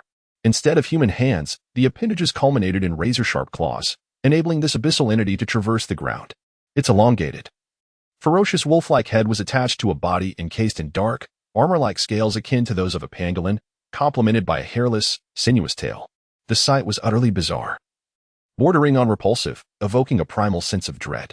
Humanity harbors an inherent fear of beings that are humanoid yet distinctly non-human. The creature's massive stature, armored form, wolfish head, lethal claws, and hairless tail were not the most terrifying aspects. Rather, it was the four limbs that resembled human arms, serving as the creature and Apos' legs, that instilled the deepest unease. At this moment, the creature's emotionless black eyes fixated on Yang Qi, while one of its forelimbs was pinned to the ground by a thunderbolt, forcing it into a half-kneeling position. The onlookers were profoundly unsettled by the creature's unsettling appearance, which emanated an aura of icy, overwhelming power. What manner of abomination is this? Why do its limbs appear thus? It is truly terrifying. Did you not feel as if the moment you laid eyes on this creature, an innate fear buried deep within your genes was awakened, making it impossible to confront such a nightmarish presence? How on earth can one hope to vanquish this monstrosity? It seems utterly impossible. The abyssal creature stared at Yang Qi for 2 seconds before clamping down on the thunderbolt embedded in its forelimb. Instantly, its razor-sharp teeth, akin to those of a shark, were met with a furious barrage of lightning, shattering a third of them in an instant. As though impervious to pain, it forcefully extracted the thunderbolt from its flesh, black blood splattering across the sandy shore. A horrific wound marred the limb, a testament to the thunderbolt's destructive power. "Leave this to me," declared the mechanized head of judgment, adorned with an exquisitely crafted red metal mask. Twin beams of piercing mechanical red light emanated from its ocular sockets. In the next instant, Judgment and the abyssal creature charged towards one another. Both colossal forms appeared somewhat clumsy, yet their movements were so swift that 95% of the spectators could scarcely discern their actions. With a crude and violent clash, the injured forelimb of the abyssal creature, oozing black blood and exposing stark white bone, did not hinder its ferocity. The impact was thunderous as the abyssal creature's massive form overwhelmed Judgment. However, as an S-class equipment, Judgment was forged from exceptionally rare metals, making its true weight comparable to that of the abyssal creature. Judgment was a construct of metal, while the abyssal creature was flesh and blood. Upon collision, both were sent hurtling backward. The enormous form of the abyssal creature plunged into the ocean, rising swiftly, with the water barely reaching halfway up its legs. In a matter of 3 seconds post-collision, Judgment regained its equilibrium mid-air, revealing a colossal blade, the Cleaver, encased in metallic armor. After a swift roll, the heavy blade plunged into the ground, forcing it to halt the inertia induced by the tremendous force. In the blink of an eye, Judgment transformed into a bolt of lightning. A path of electricity spanning dozens of meters erupted from the beach and pierced the shallow sea, striking the abyssal creature and Apos' leg, the very same leg previously impaled by the thunderbolt. The wounds aligned perfectly, with 2 massive gashes threatening to sever the limb entirely. Simultaneously, Yang-Chi and Judgment appeared beneath the creature's belly. In that moment, the metal-clad cleaver swung upward, aiming for the creature's underbelly. A cloud of black smoke enveloped the scene. Yang-Chi, harnessing his stealth capabilities, unleashed his exclusive skill, sensory confusion. This ability rendered the abyssal creature capable only of perceiving Yang-Chi as a streak of lightning piercing its foreleg. It was oblivious to the actions occurring beneath it. Given its prowess, it should have sensed Yang-Chi's presence, yet the sensory disruption led to its misjudgment. Suddenly, a powerful blow struck its abdomen. Bang, bang, bang. 3 resounding impacts echoed as Yang-Chi, connected to Judgment through mental synergy, unleashed a flurry of strikes. The speed was astonishing, delivering 3 slashes in a single second. The might of a 6th-tier ability user, combined with the power of S-Class Judgment and the amplified effects of the stealth assassin, ensured that each cut reverberated through the creature's innards. The Crimson Blade energy collided with the abyssal creature's armored belly, unleashing devastating force. To the astonishment of all, the seemingly impenetrable shell shattered under the 3 strikes, exposing the vulnerable flesh beneath, drenched in blood. Another strike followed. Bang. The Crimson Blade energy sank deep into the flesh, fracturing into countless tiny shards, wreaking havoc like a meat grinder. Blood and viscera erupted in all directions, coating Judgment in a thick layer of gore. Roaring in fury, the abyssal creature surged forward, finally escaping the range of Yang-Chi and Apos' assault. Yet, that was insufficient. It charged toward the distant coastline, forcefully creating a gap of over 100 meters before halting. In that instant, all present were left in stunned disbelief. Jiang Yi's voice rang out from afar. The creature you've summoned is hardly impressive. It fell apart after a few strikes. Su Emo retorted coldly, is your intention to eliminate us before the dungeon opens? Who do you think you are? Do you possess the strength for that? With such formidable equipment, you should have arrived 10 minutes before the dungeon and Apos' inception, not 2 hours early. Su Emo unleashed a torrent of mockery. You really think you can dispose of Yang-Chi in 2 hours? You've made me laugh to tears. Arriving 2 hours early merely grants us the time to eliminate you. Don't get it twisted. Members of the Black Mist Heart organization were utterly astounded. As affiliates of Black Mist Heart, they were acutely aware of the formidable nature of Lu Zifeng and Apos' abyssal summoning ability. Each sacrifice summoned forth a terrifying and brutal abyssal creature. In their eyes, such entities were monsters, existing on an entirely different plane from themselves. The appearance of an abyssal creature invariably heralded a bloody storm. The horrific scenes they recalled were too ghastly to bear. Yet now, mere moments ago, they stood on the shore, witnessing Yang-Chi's brutal assault on the abyssal creature. Was such a thing truly possible? Were their eyes deceived, or were they simply lost in a dream? Surely, I must be mistaken. How could this be possible? The abyssal creature summoned this time is more formidable than any that has ever been called forth before. In the days leading up to this moment, Lu Zifeng had meticulously slain numerous individuals, amassing a vast collection of corpses to summon the most powerful abyssal being to eliminate Yang-Chi. Yet, a staggering 8,000 corpses. This abyssal creature is unparalleled in its might. Its sheer size is overwhelming. And yet, after all this time, it has failed to gain any advantage over Yang-Chi. Moreover, after sustaining a few blows, the abyssal being retreated over 100 meters from Yang-Chi. Could it possibly be afraid of him? Lu Zifeng and Apos' expression had turned as dark as night. He felt as though he were a master of disguise, alternating between believing in Yang-Chi and Apos' unfathomable strength and feeling reassured by the backing of core members, convinced that with his abyssal summoning, he would surely vanquish Yang-Chi. But now, witnessing Yang-Chi standing resolute against the abyssal creature, he was thrown into utter disarray. Suddenly, a thought struck him, in a fit of rage. He turned and shouted at the few motionless core members behind him. What are you doing? Did I not just say that when I move, you must act? Why are you still standing there? Just as the words left his lips, he heard a thunderous crack. He whirled around once more to behold a colossal bolt of lightning connecting heaven and earth, piercing straight through the abyssal creature's body. Chapter 155, not included. The anguish cries of the abyssal creature have sharpened into piercing wails. Lightning descends from the heavens, penetrating its armored back, piercing through its abdomen, and embedding itself in the ground. The area of the abdomen that has been breached corresponds to the 4 strikes Yang Qi had delivered moments earlier.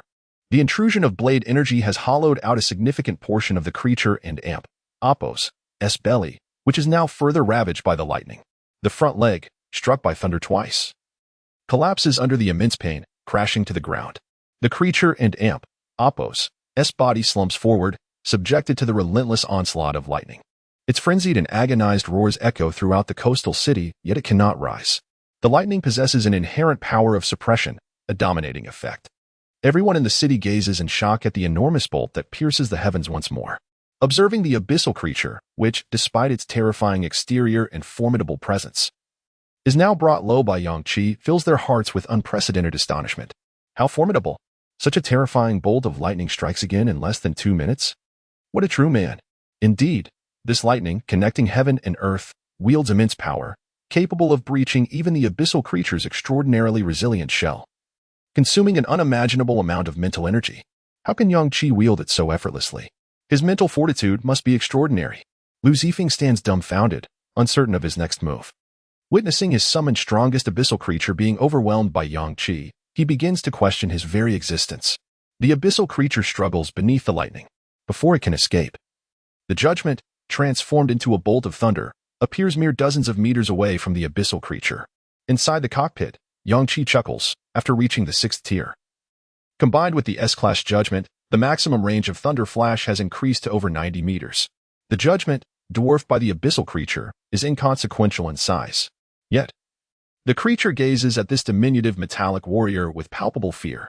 In its struggle, it raises its one remaining functional front leg and swings it towards the judgment. However, it neglects the fact that its other front leg is nearly severed, unable to support its heavy body. As it swings, it loses balance, collapsing forward, its attack direction misaligned. The judgment, wielding its colossal cleaver, steps onto the downed creature and Apos' wolf-like head and strides onto its back. For Yang Qi, the defeat of the abyssal creature is assured. Though massive and powerful, the creature lacks any special abilities. It relies solely on its physical advantages in combat. How could it possibly contend with Yang Qi? For ordinary ability users, this abyssal creature is a calamity. Even for Yang Qi and Apos' peak 5th-tier companions, it poses a significant threat. Their speed, strength, and reflexes are no match for the creature's raw power. The abyssal creature can easily suppress all other ordinary ability users with its sheer strength. Like the first time the abyssal creature attacked, Suemo and his companions could not evade. Had it not been for Yang Qi's intervention, they would have suffered grievous injuries. Unfortunately, Yang Qi is not among those who can be easily subdued. With the 6th tier, S-Class judgment, 5 abilities at his disposal, and formidable mental energy, he possesses the advantage. The assassin's stealth amplifies his strength, while the super regeneration even benefits the judgment. The lightning element provides overwhelming offensive capability, with explosive and rapid strikes. Yang Qi still has 2 abilities left that he prefers not to use. If he were to employ them, the abyssal creature would be utterly annihilated. The bone-corrosive cold flame, unleashed from the wounds Yang Qi inflicted, would swiftly incinerate the creature and Apos' bones. Yang Qi desires to preserve these bones for Suemo to craft equipment. Thus, the bone-corrosive cold flame remains in use. The Star Devourer, capable of consuming anything in its path, would strip the creature of its countless rare shells, rendering it useless. Hence, the Star Devourer is also set aside. Yang Qi has already compromised hundreds of the creature and Apos' shells, enough to cause him great distress. This battle is essentially over. There is no need to tally the MVP. Yang Qi is solely focused on his gains. Ascending the back of the abyssal creature, he examines the shape and distribution of its shells. This monster is colossal. Yet each shell is no larger than a turtle and Apos' shell, shaped like a polygon. Preserving most of them intact will be a challenge. Thus, he decides to sacrifice a portion of the shells to preserve the rest. Yang Qi selects the front half of the creature and Apos' body, delineating an area for attack. Beneath this area lies the creature's heart. By penetrating this region, he can eliminate the abyssal creature while acquiring a substantial number of its body parts. Yang Qi immediately commences his assault. With the judgment in hand, enveloped in metallic armor and entwined with lightning and dark smoke, he strikes down with all his might. Yang Qi's strength, combined with the judgment's power and the doubled force from the assassin's stealth, augmented by the might of the lightning, cleave through a large portion of the shell. Boom. The creature bellows in agony, its struggles intensifying. Yet the judgment remains steady, maintaining balance above as another strike descends. This time, there is no thunderous collision, for the blow penetrates directly into flesh. The crimson blade energy invades wildly, shredding the insides. Yang-Chi does not pause, unleashing another ferocious strike. Boom. This time, a sound resonates, for he has struck bone. The judgment and Yang-Chi plunge deep into the creature and Apos' body, as if digging a vast pit. Onlookers can only see the judgment slash twice before diving into the horrific wound. Someone in the coastal city exclaims, "Yang-Chi is utterly insane, diving into its wound to kill? How painful that must be. This is sheer brutality. Is this truly the pinnacle of their abilities?" They are utterly insufficient against Yang-Chi. Lu Zifeng and Apos' expression darkened severely. Witnessing his summoned abyssal creature pinned to the ground by lightning, a leg broken, helplessly crouching in agony. He finally recalls something and turns to glare at the core members. "What on earth are you doing? Watching a show? Have you all lost your minds? Get moving." A female voice hesitantly replies, "Boss, it's not that we don't want to go, but if we do, it would be tantamount to seeking death. Your summoned abyssal creature is no match for him. What use would we be? Better to retreat to Golden Gate and return here by boat within the first 10 minutes of the instant's opening instead of enduring this with Yang-Chi." Zhang Ruiting interjects. This is still without Yang-Chi awakening the heart of Black Mist. Lu Zifeng hesitates. He gazes downwards. From above, he can clearly see the judgment's movements. It has already penetrated deep, severing several thick vertebrae. The abyssal creature's screams grow increasingly pitiful and intense. With the breaking of its vertebrae, the abyssal creature can no longer rise. The stench of blood permeates the entire coastline. The air was thick with the scent of blood, spilling forth from the depths of the abyssal creatures. It emanated as well from the frenzied intent of the devastating blade. This sword was nothing short of a harbinger of death. I had never encountered a weapon that exuded such a formidable aura. Lu Zifeng glared fiercely at the core member who had spoken, commanding silence. "Do you still have the luxury of idle chatter?" Below, the judgment had already penetrated the monster's corporeal form. The devastating blade swung toward the pulsating heart, cleaving it asunder. With a resounding thud, the thrumming heart of the creature was split in twain, before being reduced to a mist of crimson by the blade's ferocity.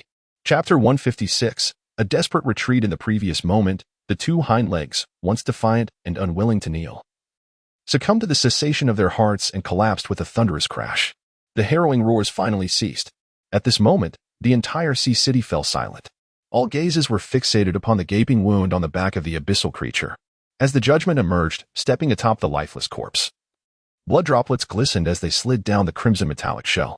The colossal, devastating blade radiated a sanguine aura, enveloped in a palpable mist of blood. From a distance, the survivors of Sea City rejoiced at the sight of their enemy and Apos' Golden Gate illuminated, allowing them to witness the formidable Yang-Chi in the judgment. In awe, they exclaimed, "Incredible! Unbelievable! How long did it take to slay this abyssal creature? Surely not even 10 minutes. Yang-Chi is astonishing." On the ground, the thousands of members from the Black Mist Heart organization, who had leaped through the Golden Gate, were now utterly panicked. "It's over. What do we do? We and Apos, redoomed. Hurry, let us escape. How is this person so powerful? His strength clearly surpasses his rank. This power, this burst, could it be of the 6th tier?" The 8,000 corpses sacrificed to summon this abyssal beast were crushed under him. Within the Golden Gate, Lu Zifeng and his core members were engulfed in silence. Without uttering a word, Yang-Chi did not retract the judgment. A black hole, the Star Eater, manifested upon his crimson metallic arm. In the next heartbeat, he transformed into a bolt of lightning, instantaneously plunging into the throng of the Black Mist Heart. Within a radius of nearly 3 meters, all those in proximity were uncontrollably drawn into the black hole, vanishing without a trace. Lu Zifeng and Apos' eyes widened in sheer panic as he fixated on the black hole in the hand of the judgment. What is this? A black hole? It can directly pull people in. What madness! Is this his supernatural ability? The core members behind him also gaped, rendered speechless by shock. After a prolonged silence, Zhang Ruijing gasped. When he was at the command town, he did not possess this ability. How could his progress be so immense? It has only been such a short time. This man is invincible. Boss, we should retreat. Those below will not survive. Even if we unleash a storm of supernatural abilities together, we may still be unable to contend with Yang-Chi. We should focus on the Doomsday Cruise dungeon. Do not dwell on eliminating Yang-Chi before the dungeon opens, or our losses will be catastrophic. We have already lost an A-grade defensive equipment. along with 8,000 corpses and a powerful abyssal creature. The thousands below will perish. We must leave. We can safely enter the dungeon, enhance our strengths, and perhaps confront Yang-Chi upon our return. Right now, we are no match for him. Lu Zifeng no longer hesitated. He promptly closed the golden gate. The golden light that enveloped the coast and the ocean vanished. The remaining members of the Black Mist Heart were plunged into despair, aimlessly fleeing. Yet, escape from Yang-Chi's grasp was futile. When Yang-Chi was within the judgment, the maximum range of his lightning strikes extended beyond 90 meters. His speed was remarkable. The lethality of the Star Eater black hole was terrifyingly efficient. In a short span, the members were decimated, leaving only a few stragglers, who were swiftly eliminated by Jiang Yi and the others. They hurried towards Yang-Chi. Before they arrived, their voices reached him first. "Boss, that was incredible." The abyssal creature was truly terrifying. Just a glance filled me with dread. Its speed, strength, and defense far exceed that of our 5-tier peaks. Had it not been for you, we would have been utterly annihilated by that creature. Where did this abyssal being come from? It is quite strange. Yang-Chi mused as he stored the judgment away. He began allocating tasks among the group. With over an hour remaining until the Doomsday Crew's dungeon opened, they could not afford to linger idly. Quickly, let us dismember that abyssal creature. Its shell is a treasure. We could forge several battle cars from it. Upon hearing this, Shen Yu's eyes sparkled with excitement. "Boss, is that true?" Yang-Chi replied with a smile, "Of course. Experience its hardness and material. It is indeed a rare find. Undoubtedly S-grade raw material." Shen Yu immediately suggested, "Boss, this creature is enormous. We may need to enlist the help of those from Storm City to assist us." Yang-Chi agreed, "Certainly. Do you wish to wear us out completely?" Jiang Yi chimed in straightforwardly, "I doubt we could tire ourselves out. Even if we let Yang-Chi pry off the shells piece by piece, he wouldn't tire out.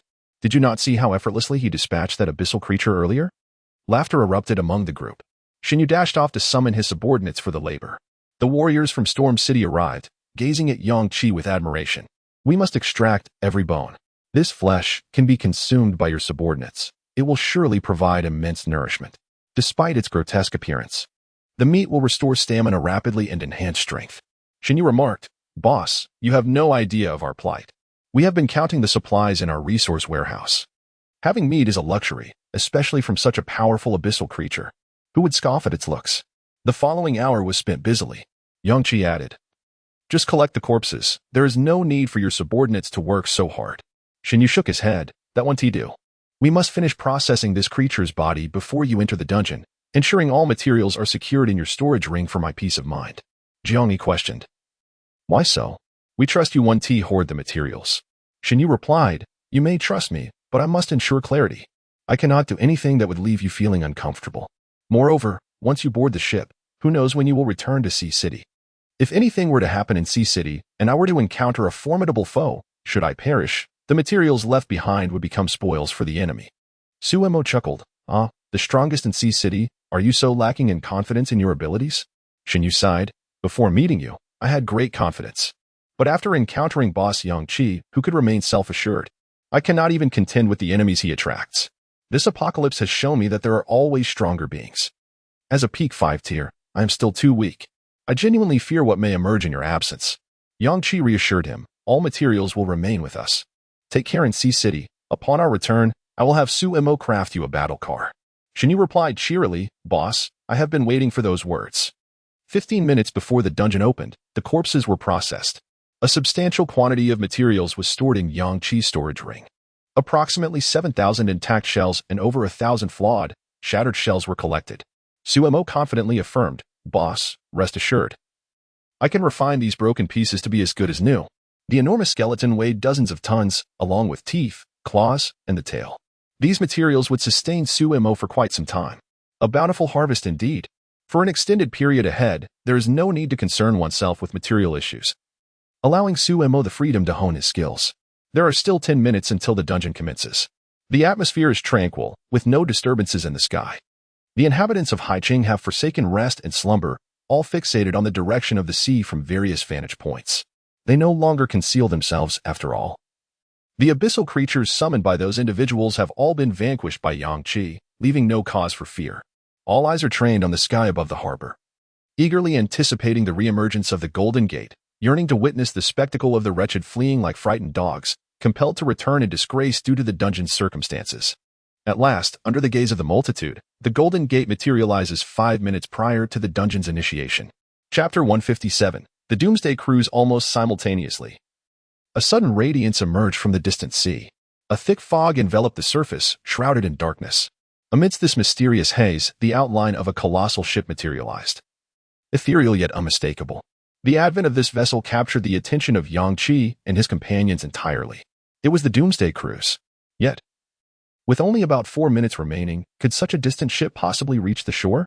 On the Golden Gate. The members of the Black Fog Heart organization had evidently spotted the massive silhouette on the water. Their hearts raced with exhilaration, akin to witnessing a savior. In their eyes, only this cruise could deliver them from their plight. According to divine guidance, those who possessed the Black Fog Heart and boarded this ship to complete the quest would undoubtedly reap bountiful rewards, significantly enhancing their powers.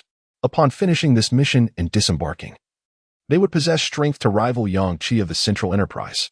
After all, Yang Qi's Black Fog Heart had yet to awaken, while the core members among them had already awakened theirs.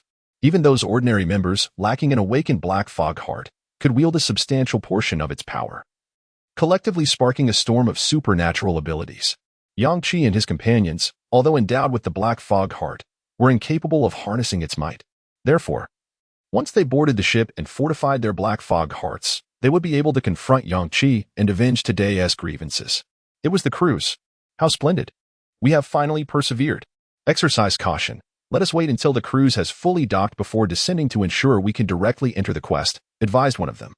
After the battle an hour prior, the members of the Black Fog Heart organization had developed a palpable fear of Yang Qi.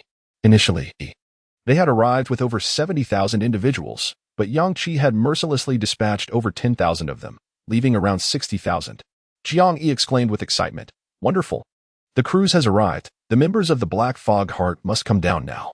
With only 3 minutes remaining, we can surely eliminate some of them. No sooner had he spoken than the scene before Yang Qi and his companions shifted dramatically. They felt an instantaneous loss of weight, and when they regained their senses, they found themselves standing on the deck of the cruise ship. Ahead, they could see the coastline of Haicheng. Xinyu gazed in astonishment at the sudden disappearance of Yang Qi and his 4 companions. Without a moment's hesitation, he swiftly departed from the shore. Understanding that the absence of Yang Qi's group might incite the Black Fog Heart members to attack him, Xinyu realized that Yang Qi and his companions had automatically entered the quest space by merely standing on the shore. The quest space was, in fact, the cruise ship, which was still a considerable distance from the coast. This manner of boarding had not crossed their minds previously. It was utterly unexpected. On the Golden Gate, Lu Zifeng and the others rejoiced at the sight of Yang Qi's group vanishing from the shoreline. So that's how it works. We need not worry about being attacked before entering the quest. Time waits for no one. Let us jump down quickly. We have only 2 minutes left. The scene resembled a flurry of dumplings being dropped, as throngs of people leapt from the Golden Gate. They barely lingered on the shore for a second before their bodies vanished into thin air, as though they had leapt not onto solid ground, but into an unseen realm that devoured them whole. Witnessing this spectacle, those remaining on the Golden Gate hesitated no longer and plunged downwards in a frenzy. Xinyu, nearly a kilometer from the shore, stared at the fog-enshrouded sea, filled with confusion and concern. With merely half a minute to go before the quest commenced, he had envisioned that as the time approached, the cruise would draw nearer to the coast, ultimately ferrying everyone away. However, the reality was that 5 minutes prior, when the silhouette of the cruise first appeared, it had been at its closest point to the shore. In the ensuing 5 minutes, it had only drifted further away. Even now, those possessing the Black Fog Heart would be automatically drawn into the cruise's space upon reaching the shore, yet the ship continued to sail away. Standing a kilometer from the coast, Xinyu could scarcely discern the outline of the cruise any longer. Brother Yang Qi, you must return safely. Though I do not know when we shall meet again, I believe in your strength to conquer the Doomsday Cruise quest. On the deck of the cruise, Yang Qi and his companions received new information regarding the quest. Congratulations, players. You have successfully boarded. The SSS-level quest, Doomsday Cruise, will commence in 4 minutes and 21 seconds. As they stood upon the deck, the rules of the cruise began to materialize in their minds. 1. No killing is permitted aboard the cruise. 2. The cruise will provide food, and each player must consume their allotted rations without waste. 3. The cruise will periodically dock at various ports, triggering specific quests that require all players to disembark and complete their tasks before returning to the ship to continue the journey. 4.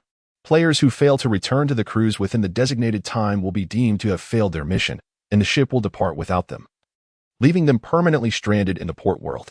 5. This voyage will pass through 7 ports. All players should prepare accordingly. As Yang Qi and his group absorbed this information, the number of people on the deck increased. Initially, the members of the Black Fog Heart organization displayed expressions of fear and trepidation upon seeing Yang Qi and his companions. Many rushed into the ship's interior, unwilling to remain on the deck.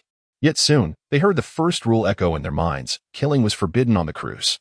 With this reassurance, they began to relax. Though their gazes towards Yang Qi were still filled with wariness, there was also a hint of arrogance, regardless. Yang Qi could not harm them now. They were intrigued to see what would transpire next. As the countdown to the quest reached its final seconds, the core members of the Black Fog Heart organization finally appeared on the deck. Chapter 158. The rules at this moment. Yang Qi and Lu Zifeng finally stood face to face. Yang Qi did not shy away, gazing intently at Lu Zifeng with a smile in his eyes. The core members were all clad in identical mysterious black robes. Faced with Yang Qi's unabashed stare, Lu Zifeng felt an overwhelming discomfort. He was at a loss as to how to express his emotions or demeanor in front of Yang Qi. Before encountering Yang Qi, he had intended to strike with a thunderous force and eliminate his opponent before the instance commenced, preventing Yang Qi from boarding the ship and meeting the deity. Unfortunately, his plan was gravely misguided. Yang Qi's strength far surpassed his expectations. He had sacrificed 8,000 fresh corpses to summon the mightiest abyssal creature, only to have it slain by Yang Qi without hesitation. When they re-emerged from the Golden Gate, the remnants of the abyssal creature had been reduced to mere scraps. Lu Zifeng immediately realized that Yang Qi had dismembered the creature, seizing its valuable body parts for himself. This realization only deepened Lu Zifeng's fury after his defeat. Not only had he failed to gain any advantage from Yang Qi, but he had also unwittingly provided him with precious materials from the abyssal creature's body. Lu Zifeng's hatred for Yang Qi had reached an unparalleled intensity. Prior to their encounter, Lu Zifeng was the supreme figure within the Heart of Black Mist organization. Among the 10 core members, he was the leader, commanding their allegiance. He was one of the few who could communicate directly with the deity. In essence, he was a being who stood just beneath the divine, yet he never anticipated that such a position would be undermined by someone like Yang Qi, who had not even awakened the Heart of Black Mist. The public humiliation he faced and the substantial losses he incurred were beyond his imagination. Now that they were aboard the ship, the deity would undoubtedly recognize the formidable power of Yang Qi, who possessed the Heart of Black Mist. The thought of being usurped by Yang Qi once the deity discovered him sent waves of uncontrollable rage coursing through Lu Zifeng. As Yang Qi continued to fixate on him with a provocative gaze, Lu Zifeng's anger flared. He had heard the first rule of the ship: killing was prohibited.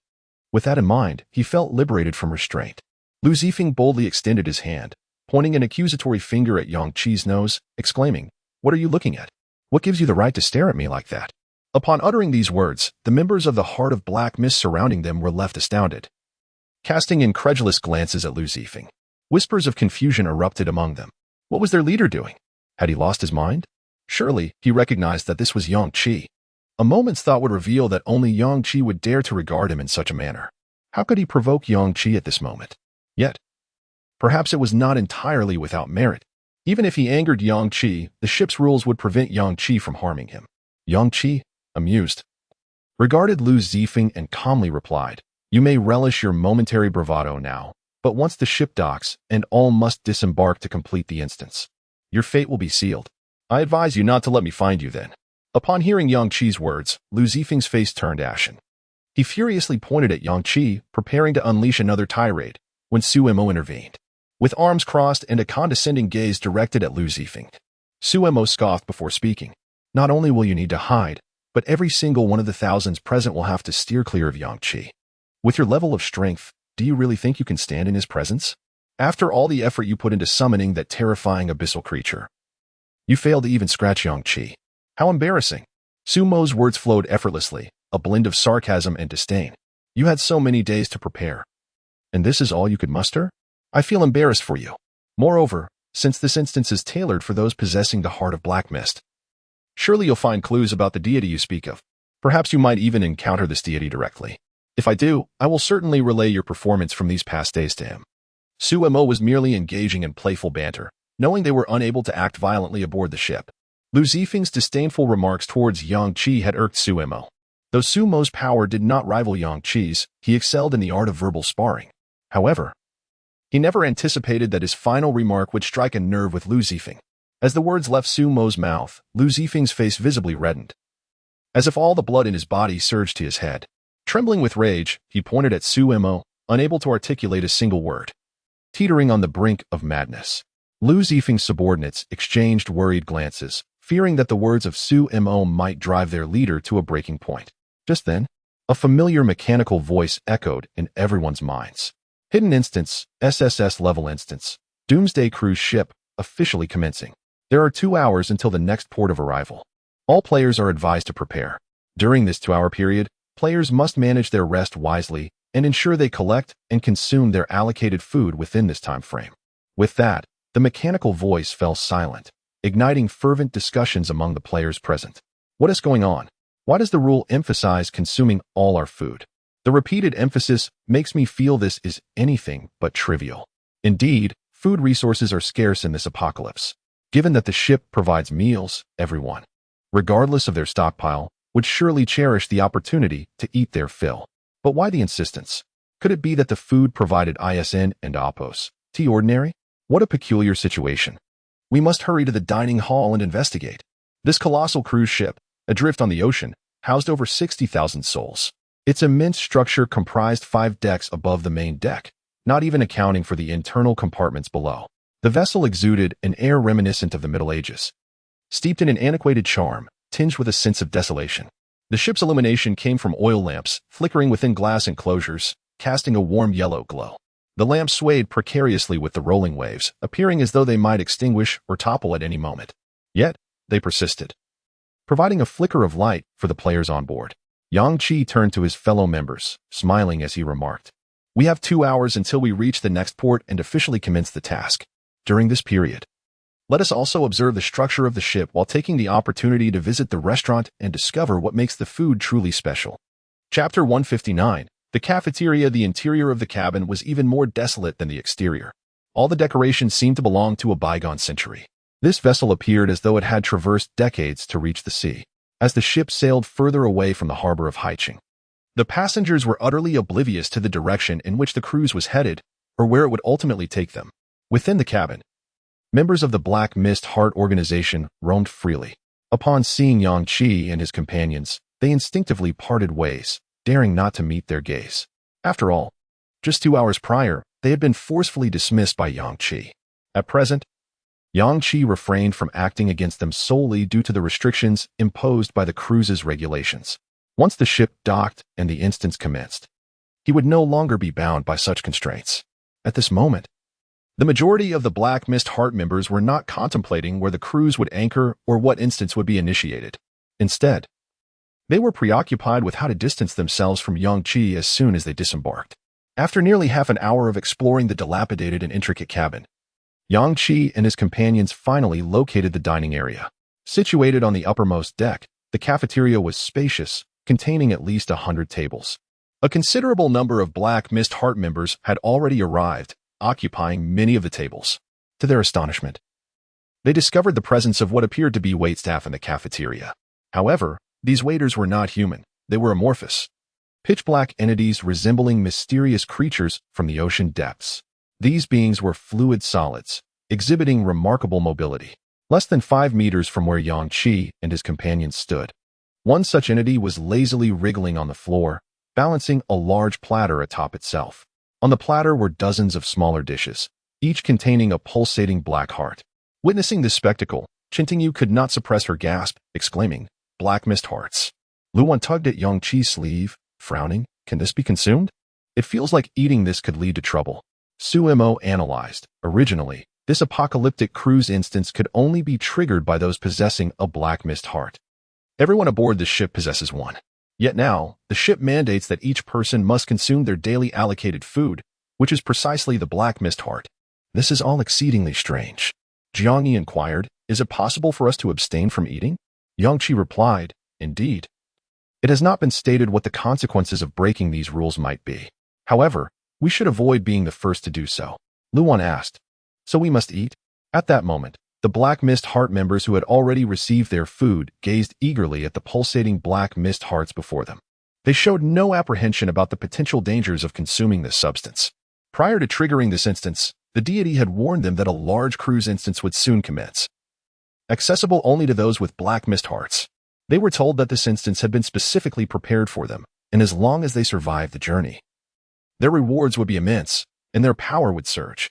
Naturally, they regarded the deity's words as divine decree. Now, upon seeing that the food provided by the ship consisted of the black mist hearts, they believed without hesitation that consuming them would directly enhance their strength. Unlike Yang Qi and his companions, they harbored no such concerns. Many began to feast ravenously, their mouths dripping with the viscous black juice. At that moment, a waiter who had just served another table crawled sticky slick across the floor to Yang Qi and his companions. Its fluid black form elongated into a thin arm, gesturing toward a nearby empty table, inviting them to take a seat. Yang Qi chuckled softly and led the way to the indicated table, with the others trailing behind him. Feeling somewhat uneasy, once seated, Yang Qi observed the individuals who had consumed the black mist hearts. To his surprise, he noticed that their auras had noticeably intensified, reminiscent of the effects of a short-term enhancement potion. Their emotions appeared to have surged as well, with some eyeing the remaining portions on others' plates with a gluttonous hunger. A somewhat portly man, having polished off his own meal, stared greedily at another's plate that still held a substantial amount of black mist heart. The latter, oblivious to the portly man's fixation, savored his food delicately. In the blink of an eye, the portly man lunged, swiftly seizing the remaining black mist heart and shoving it into his mouth.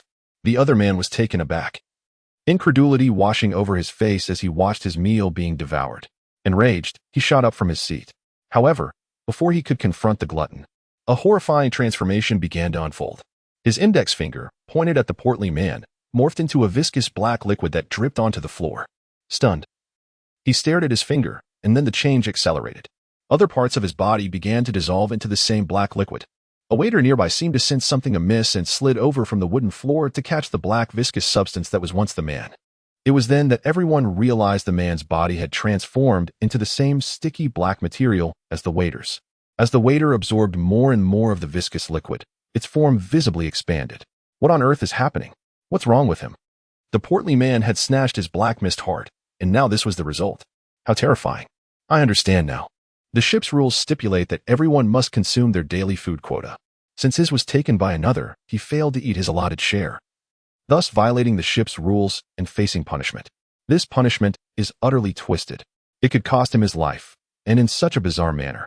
In less than half a minute, the man completely vanished, his body having transformed into black liquid, merging into the waiter.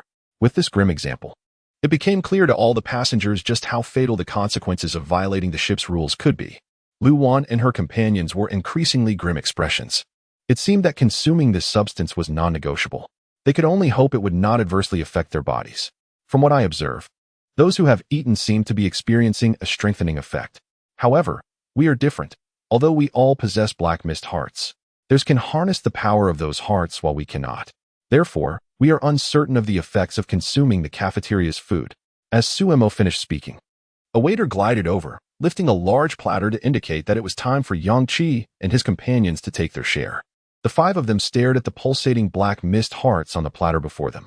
Chapter 160, Apocalypse Calendar 204. Utilizing the utensils provided by the cafeteria, Yang Qi meticulously divided the entire black mist heart before him into several dozen pieces. Despite being severed and no longer a singular entity, the fragmented portions continued to pulse in unison, adhering to their original rhythm. Yang Qi consumed the first piece, waiting for 2 minutes, yet felt no peculiar change within his body. He proceeded to eat the second and third pieces, still sensing no alteration in himself. Unlike the other members of the Black Mist Heart organization, whose auras visibly intensified, he remained unaffected. The thousands of other members in the cafeteria, though hesitant to meet the gaze of Yang Qi and his companions, were acutely attuned to their actions. Upon observing that Yang Qi and his group had consumed a significant portion of the Black Mist Heart without any noticeable change, they could not suppress their delight. Whispering among themselves, "Look at those five. They haven't changed at all. They are entirely different from us." After consuming a Black Mist Heart, I felt a surge of power, akin to the effects of a high-grade enhancement potion. It seems the core member's judgment was not mistaken. Once aboard the ship and within this crew's dungeon, our strength will increase, allowing us to confront Yang-Chi. These black mist hearts are a boon for us, yet utterly ineffective for them. Ahaha. If we spend a few more days on the ship, consuming a black mist heart daily, our power will soar while theirs stagnates. Yang-Chi paid no heed to the hushed murmurs of the cafeteria's patrons. Only one piece of the black mist heart remained on his plate. Suddenly, a thought struck him, and he closed his eyes, delving into his mental realm. Since advancing to the 6th tier, his strength had surged. By concentrating his mental energy, he could perceive the inner workings of his body and mental world. As he navigated through the layers of fog in his mind, he discovered a wisp of black mist within his previously pristine mental landscape. He refrained from immediately revealing this discovery to his companions, opting instead to focus on sensing the essence of the black mist. Indeed, it bore an identical aura to the black mist heart from beneath the command center. Although he had yet to ascertain its impact on his mental world, he knew that in the throes of battle, its effects could be unpredictable. Yet, he was compelled to consume the black mist heart provided by the cafeteria. A surge of unnamable anger ignited within him. Yang-Chi, a 6th tier ability user with many capabilities, while not claiming to be invincible, was nonetheless a force to be reckoned with. This ship, this SSS-level dungeon, had directly meddled with his mental world. Ultimately, it was the command center that had replaced his heart with a black mist heart. If participating in this dungeon exacerbated his black mist heart predicament, were there any solutions to this quandary? Yang-Chi opened his eyes and conveyed his findings to the other 4 through their mental communicator. Jiang-Yi and the others maintained a facade of calmness, yet each closed their eyes, striving to follow Yang-Chi's method to explore their mental landscapes. However, as peak 5th tier users, their strength paled in comparison to Yang-Chi's, resulting in their failure. Upon opening their eyes, the 5 exchanged no words, silently consuming the remaining black mist heart before departing the cafeteria under the watchful eyes of the Black Mist Heart organization. Once outside, Su-Mo coldly remarked, "Did you feel their gazes? At first, they wouldn't even dare glance at us when we entered the cafeteria. But once they realized their strength increased after consuming the black mist heart, while we remained unchanged, they now dare to look at us." As the 5 made their way to the railing on the deck, which appeared precariously close to collapsing into the ocean, they found solace in their isolation, allowing for a more candid exchange. This black mist heart should only be available for a single meal each day, right? If we were to have 3 meals a day, wouldn't that wisp of black mist in our mental world grow at an alarming rate? I don't know. Just thinking about the black mist heart in my body is vexing, let alone having to consume another pulsating one daily. Yang-Chi gazed at the smoke-covered, turbulent Black Sea and said, "They mentioned we would arrive at the first port in 2 hours. It must have been at least an hour and a half already. We have another 20 or 30 minutes, so let us all prepare.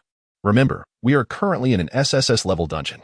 In the ensuing moments, the 5 settled into a meditative posture on the deck, closing their eyes to rejuvenate. Jiang-Yi refrained from utilizing his mental storage again, knowing that converting his mental energy into a mental sphere for storage would leave him depleted. All 5 focused on their own preparations, oblivious to the other members of the Black Mist Heart organization on the deck. During this time, they did not encounter any core members of the organization. At that moment, a long-dormant mechanical voice echoed in their minds. "There are 10 minutes remaining until the cruise ship reaches the first port. Please prepare yourself. We are now announcing the tasks for the first dungeon. First stop, the Beast World, Apocalypse Calendar 204. Player Task 1. Return to the cruise ship within 3 days. Player Task 2. Retrieve a 5th-tier beast core. Task notes. The moment players step off the cruise ship and onto the Beast World, all will be dispersed and randomly teleported to any corner of the Beast World. Players will receive a rough world map in their minds, marking their positions as well as the location of the cruise ship port. All players must return to the designated light point on the map within 3 days, and upon return, present a 5th-tier beast core to board the ship. 72 hours later, the Apocalypse cruise will depart promptly from the port. Any players who do not arrive will be deemed to have failed the task and will be left in the Beast World indefinitely.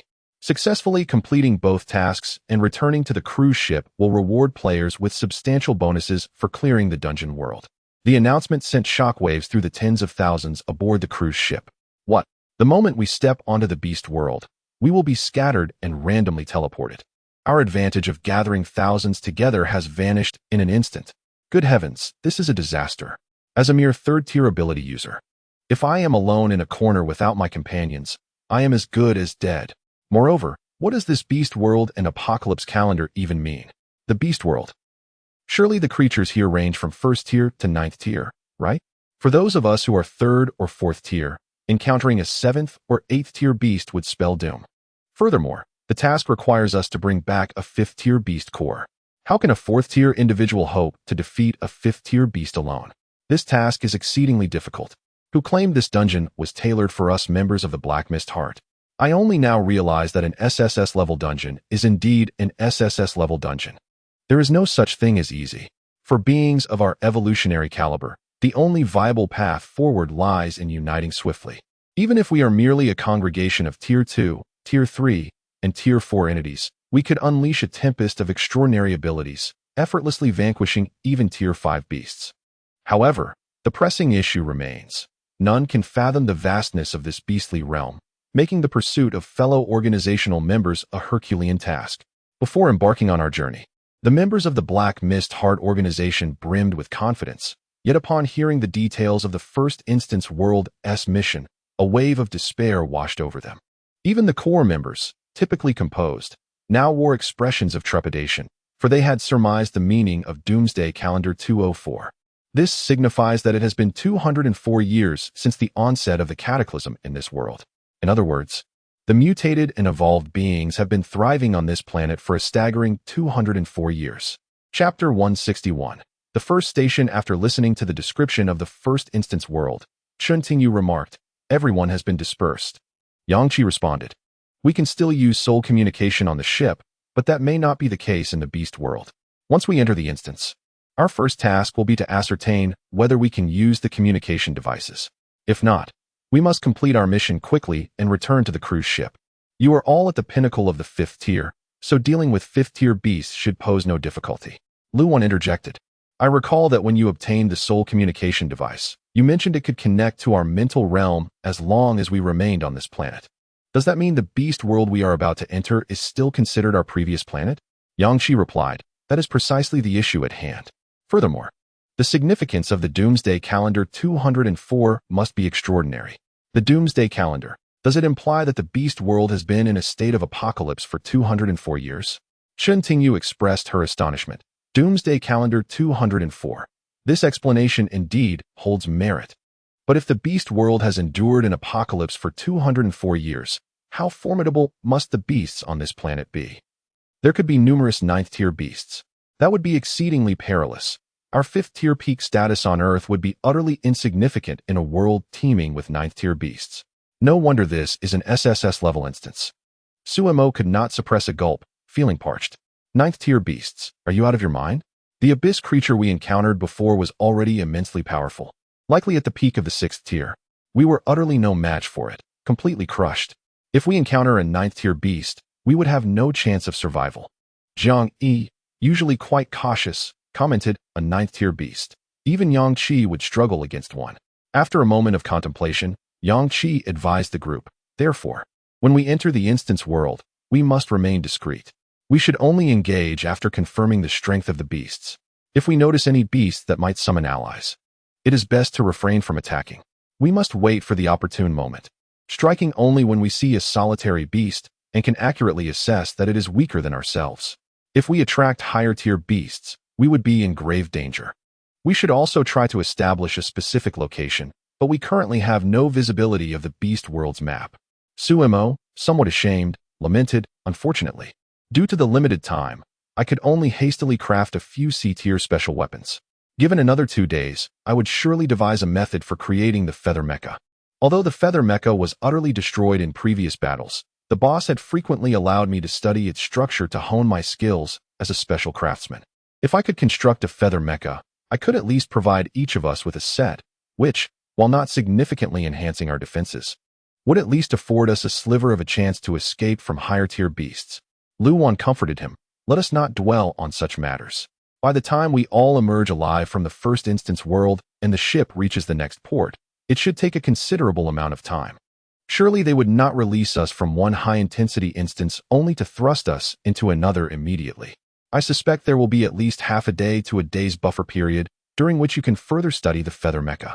Suemo replied glumly, "Mm." In the ensuing silence, Everyone gazed silently at the sea, with less than 10 minutes remaining until they reached the next port and entered the Beast Instance world. However, standing on the deck, they could see neither islands nor coastlines. Before their eyes lay an endless expanse of ocean. They watched the glowing countdown in their minds. Even the members of the Heart of Black Mist organization, who had been clamorous just 10 minutes prior, discussing how they would encounter each other in the beast world, fell silent, all concerned for their safety. Many among them were at the third tier. And for those third-tier individuals to enter a beast world that had been in a state of apocalypse for 204 years was akin to a death sentence. For the first time, they began to doubt the existence of deities. Was there truly a divine presence? Why did the gods claim that this instance was tailor-made for those with the Heart of Black Mist? They had initially believed it would be simple, only to be confronted with such a terrifying and exceedingly challenging beast world instance.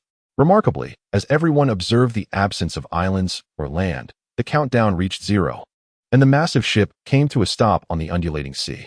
Subsequently, a mechanical voice resonated in their minds, instructing players, "Please log into the beast world by jumping directly from the ship into the sea.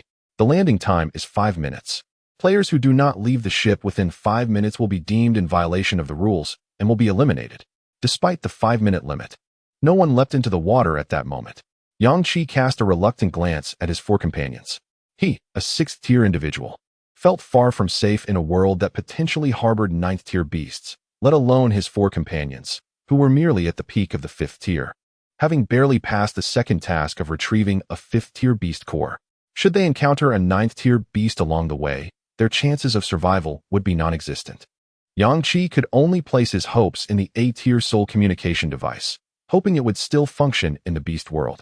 Do we have sufficient potions in our spatial equipment? Remember, if you encounter any danger, do not hesitate, just run. After providing additional instructions, Yang Qi urged, "Let us jump." The others on the deck watched the 5 of them with bated breath. Once they saw Yang Qi and his companions leap into the sea, a collective sigh of relief echoed among them. "We still have 4 minutes. There's no rush. Let us wait another 2 minutes before we jump, to avoid being sent to the same location as them." However, one person voiced a concern. "Given the current situation, even if we are teleported to the same place, I doubt they would have time to assist us. After all, we are entering a world potentially filled with apex beasts. If a battle were to erupt, creating a commotion, what would happen if those powerful beasts were drawn to us?" A particularly chilling thought crossed their minds. With tens of thousands of us entering the beast world, wouldn't that make us the outsiders? The beast world might be devoid of any humans, filled entirely with beasts. As outsiders, wouldn't we be easily detected by the other beasts? As Yang Qi leaped from the deck into the sea, he watched as the water approached him ever closer. Upon contact with the frigid surface, he sank beneath the waves, and in mere seconds, his body lost its balance. Suddenly, he found himself in a desert. Chapter 162. Sandworm. Yang Qi was still observing his surroundings. All he could see was an endless expanse of desert, devoid of any buildings or plants. Under the vast sky, he was but a diminutive figure amidst the undulating sands below. He stood still for less than half a minute when, all of a sudden, he felt the ground beneath him shift. Almost immediately, he sensed the presence of a creature. In the next moment, something erupted from the soil beneath his feet. Reacting swiftly, Yang Qi employed a thunderous leap, propelling himself several dozen meters away, fixating his gaze on the spot where he had stood. A creature resembling a sandworm broke through the surface, its grotesque, bulbous body writhing, with a diameter of approximately 2 meters. Its form was black, yet it was enshrouded in a layer of yellow sand. The creature appeared to lack eyes, with its head seamlessly fused to its body, resembling a complete entity. Atop its head, there was a massive mouth lined with concentric circles of densely packed teeth, at least 5 or 6 layers deep. Should it latch onto a person, they would suffer grave injuries, their body likely to be crushed. After failing its initial ambush, the sandworm burrowed back into the depths of the desert. Yang Qi distinctly observed the ground surging rapidly as it moved toward him. A slight smile graced his lips. Within his perception, this creature was merely a 4th-tier beast. The next time the sandworm erupted from the earth, Yang Qi was poised with his heavy blade, ready to sever its head. Yet, astonishingly, this blow did not slay the beast. Its remaining length of over 10 meters continued to writhe and advance towards him. Faced with this scenario, Yang Qi unleashed a torrent of thunder, rendering the sandworm charred yet tender. Within the severed head, he discovered a 4th-tier beast core, which, upon closer examination, radiated with potent vitality. Without hesitation, he absorbed it.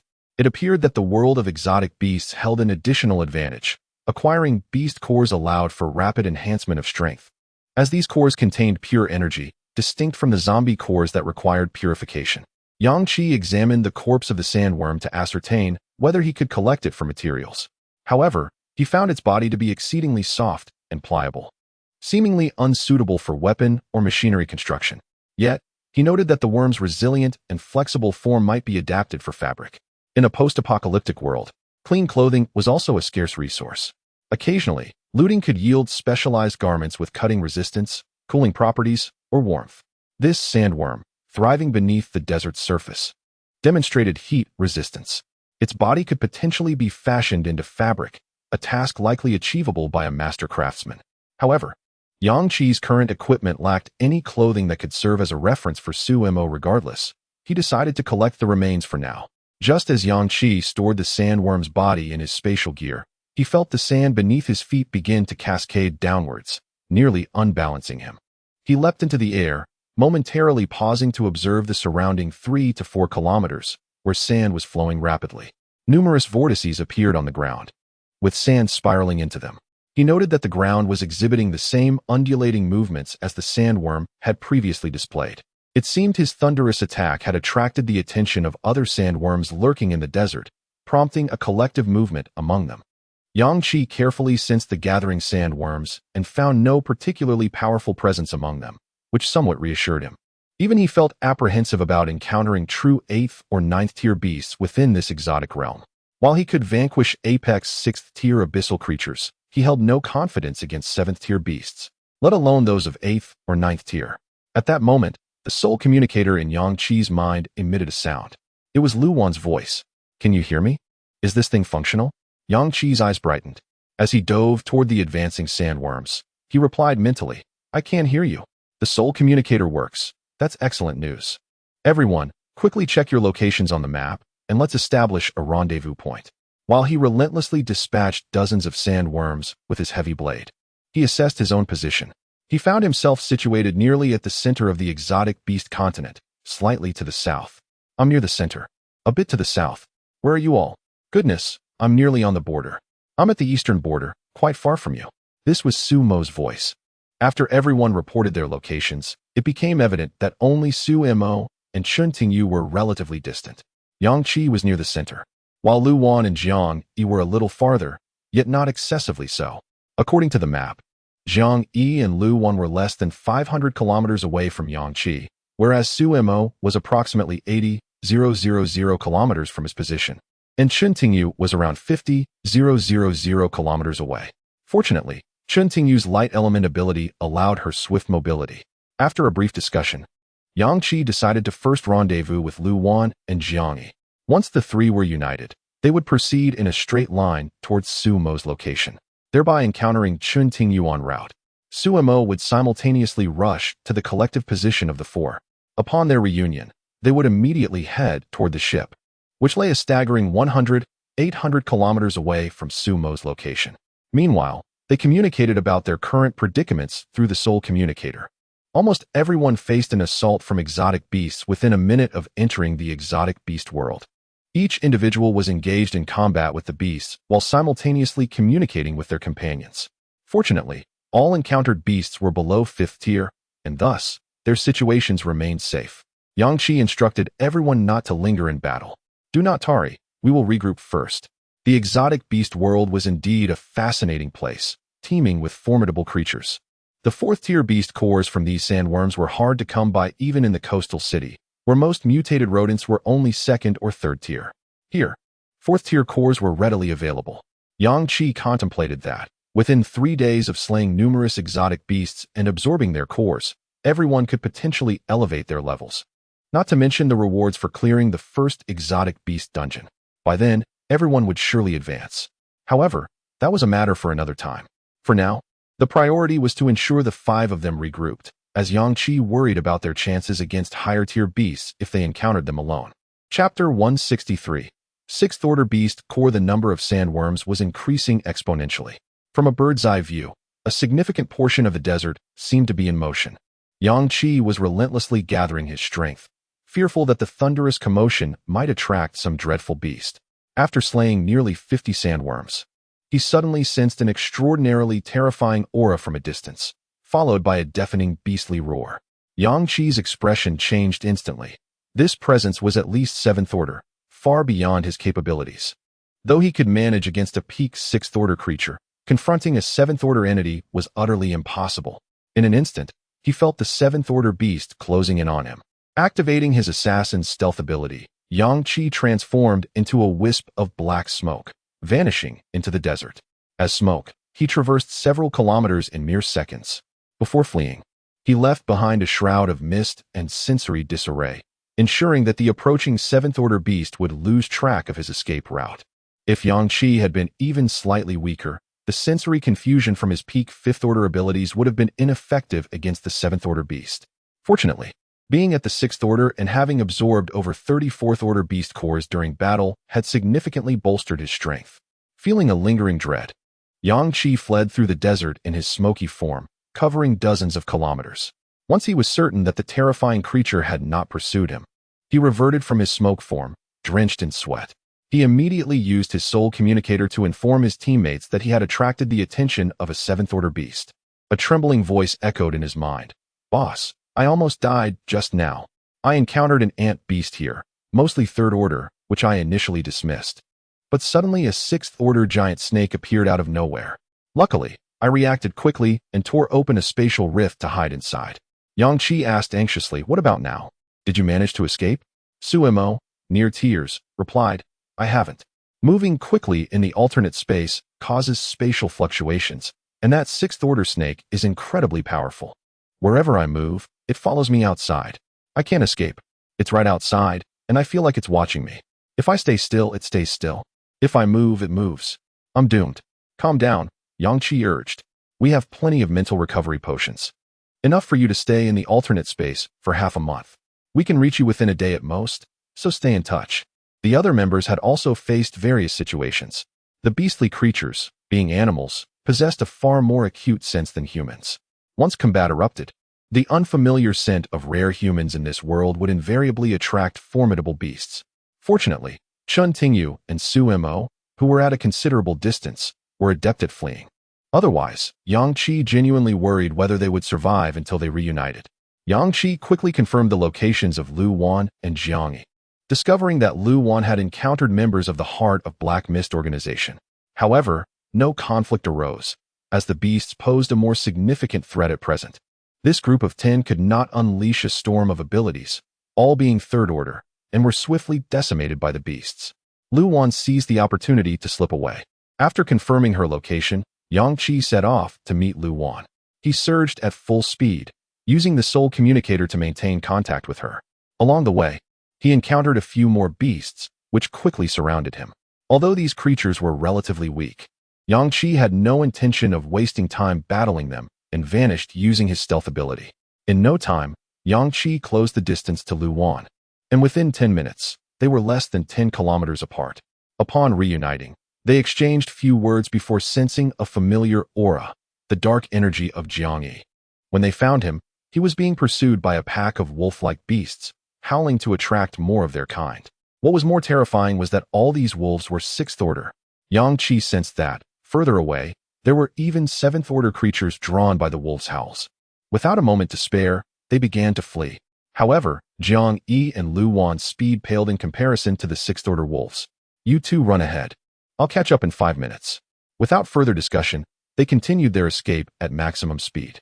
Yang Qi suddenly halted, and dozens of 6th order wolf beasts immediately surrounded him. The judgment ability manifested, and a bolt of lightning descended with tremendous force, crushing over a dozen wolves to the ground. The lightning surged through their bodies, annihilating them instantly. The remaining wolves charged toward Yang Qi from various directions. He conjured the star-eating black hole, devouring one wolf after another. The few remaining wolves hesitated, trembling as they kept their distance. Since he had already halted and delayed time, he resolved to eliminate them all. Yang Qi charged at the remaining wolves, acutely aware of the approaching 7th order wolf's aura, and aimed for a swift resolution. He gathered all the 6th order wolves' corpses and their cores into his spatial equipment. Noting that the Seventh Order wolf's presence was now less than 2 kilometers away, Yang Qi swiftly transformed into his smoky form once more, employing the same tactics of mist shrouding and sensory confusion. In a flash, he shot forward nearly a kilometer, catching up with Lu Wan and Jiang Yi in under half a minute. Hurry! The Seventh Order wolf is at the location where I just fought, he urged, distributing 10 Sixth Order beast cores to each of them. The cores contained immense power, pure strength. The effects were akin to S-grade enhancement potions. Now at the Sixth Order himself, Yang Qi found these Sixth Order enhancement potions perfectly suited for him, significantly bolstering his strength. For Lu Wan and Jiang Yi, both at peak Fifth Order, these 10 Sixth Order cores could propel them directly into Sixth Order status, even stronger than typical Sixth Order beings. As the three raced at full speed, they quickly consumed the beast cores. Yang Qi alone indulged in nearly 30 cores, instantly elevating his strength beyond mid-Sixth Order. A few more Sixth Order beast cores, and he could directly ascend to Seventh Order. Meanwhile, Lu Wan and Jiang Yi both advanced to Sixth Order. Wow, the beast realm is incredible. Killing beasts here allows us to absorb their cores directly. I feel that the beast cores here are far more potent than those from mutated beasts in our world. We upgraded so quickly, it's astounding. We've been here for less than an hour, and I'm already at Sixth Order. Yang Qi chuckled. I'm at mid-Sixth Order, and you too are now Sixth Order. Shall we take on that Seventh Order wolf together? Jiang Yi immediately perked up. I'm in. Lu Wan added with a smile, count me in too. If we kill it. Its Seventh Order core would be equivalent to an SS-grade enhancement potion, likely enough to elevate you to Seventh Order, Yang Qi. In agreement, the trio halted. The Seventh Order wolf, being highly perceptive, despite Yang Qi's sensory confusion, began to approach cautiously. At that moment, as the sensory confusion was lifted, it immediately sensed the presence of humans and charged toward them. In less than 10 seconds, the seventh-tier beast appeared within the line of sight of Yang Qi and his companions. Yang Qi chuckled and declared, unleash all firepower and engage directly. Chapter 164. Ascending to the seventh tier. The seventh-tier wolf, with its cold, indifferent gaze, locked onto the three individuals. In the next instant, it charged towards them. A shroud of mist enveloped the area, disorienting the senses. Yang Qi transformed into a wisp of black smoke. His power, defense, and speed doubled. Thunder tribulations, lightning zones, thunder dragons, and descending bolts all converged upon the scene, arriving simultaneously. A frenzied assault ensued. All thunder elemental abilities were unleashed. The seventh-tier wolf let out an enraged howl as it was struck by the onslaught. Yet, its speed was astonishing, and its defensive capabilities were formidable. Under Yang Qi's barrage of attacks, it sustained only moderate injuries. With remarkable agility, it deftly evaded the dense, descending thunder. This level of maneuverability was something even Yang Qi had never witnessed before. Such was the might of the seventh tier. With determination, over 50 black incantation symbols, infused with curse power, spiraled towards the seventh-tier wolf. The wolf roared fiercely, its razor-sharp claws shredding through Lu Wan's incantations. Dark energy erupted, and multiple energy spheres shot towards the seventh-tier wolf. The explosion of dark energy engulfed the surroundings in an infinite abyss of blackness. Yet, in the very next moment, the seventh-tier wolf charged through the dark energy's onslaught, emerging unscathed. Its bloodthirsty eyes radiated an overwhelming killing intent. The judgment appeared. A colossal, metal-clad blade descended upon the seventh-tier wolf. The wolf, moving with blinding speed, narrowly evaded the strike. In that instant, the three felt the crushing pressure of the seventh tier. However, they remained undaunted. The mist strike from the heavy blade created a massive wave of crimson energy, hurtling towards a mountain 500 meters away. Boom! Crash! The mountain crumbled. Debris cascaded, stirring clouds of dust, and the ground trembled. Two bolts of lightning struck down. One pierced through the seventh-tier wolf's body, while the other severed its tail. The howl that followed echoed with the weight of suppression.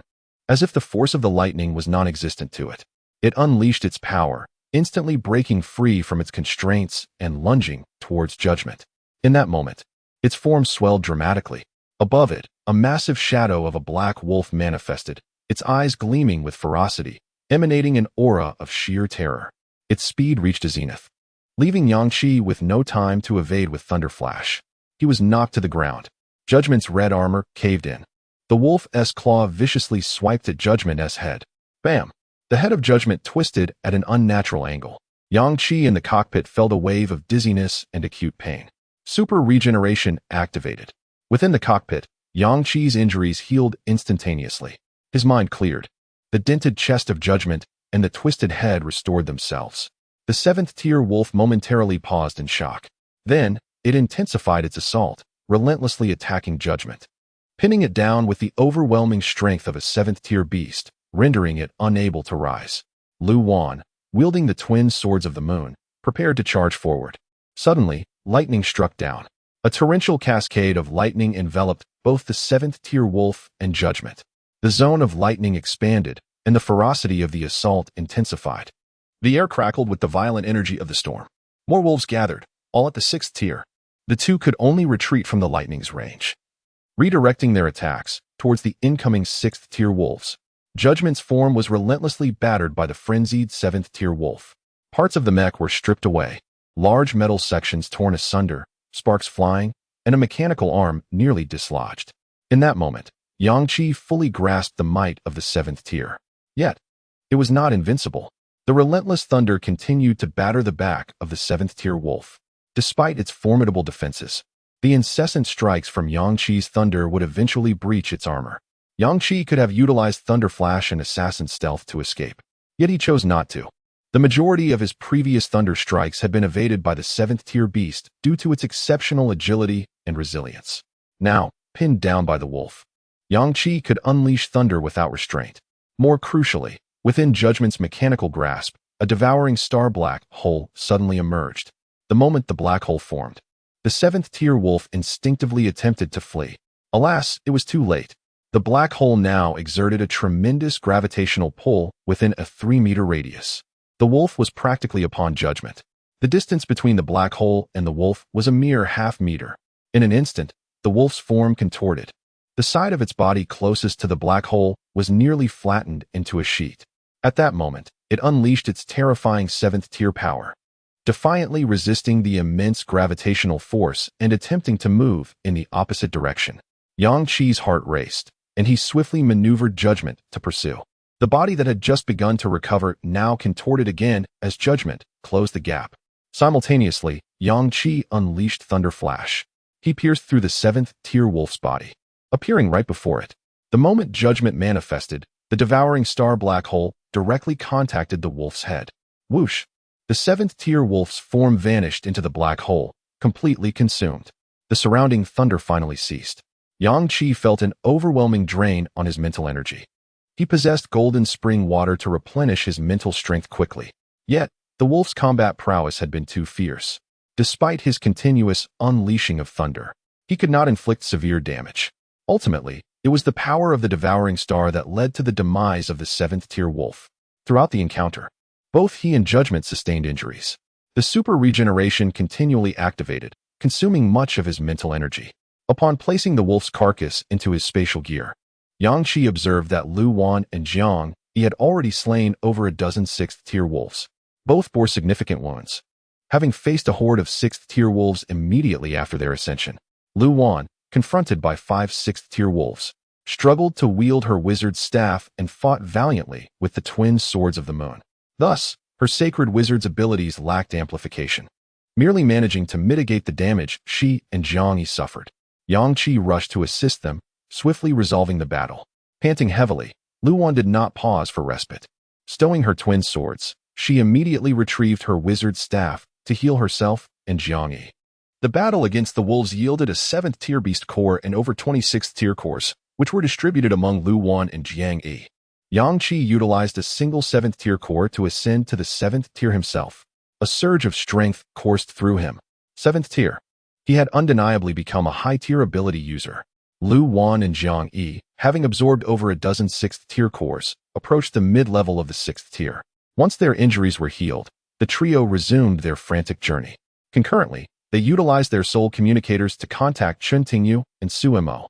They learned that Su Mo remained trapped in his alternate space, yet he was making rapid progress within, striving to reach Yang Qi's location. However, this exerted a significant toll on his mental energy.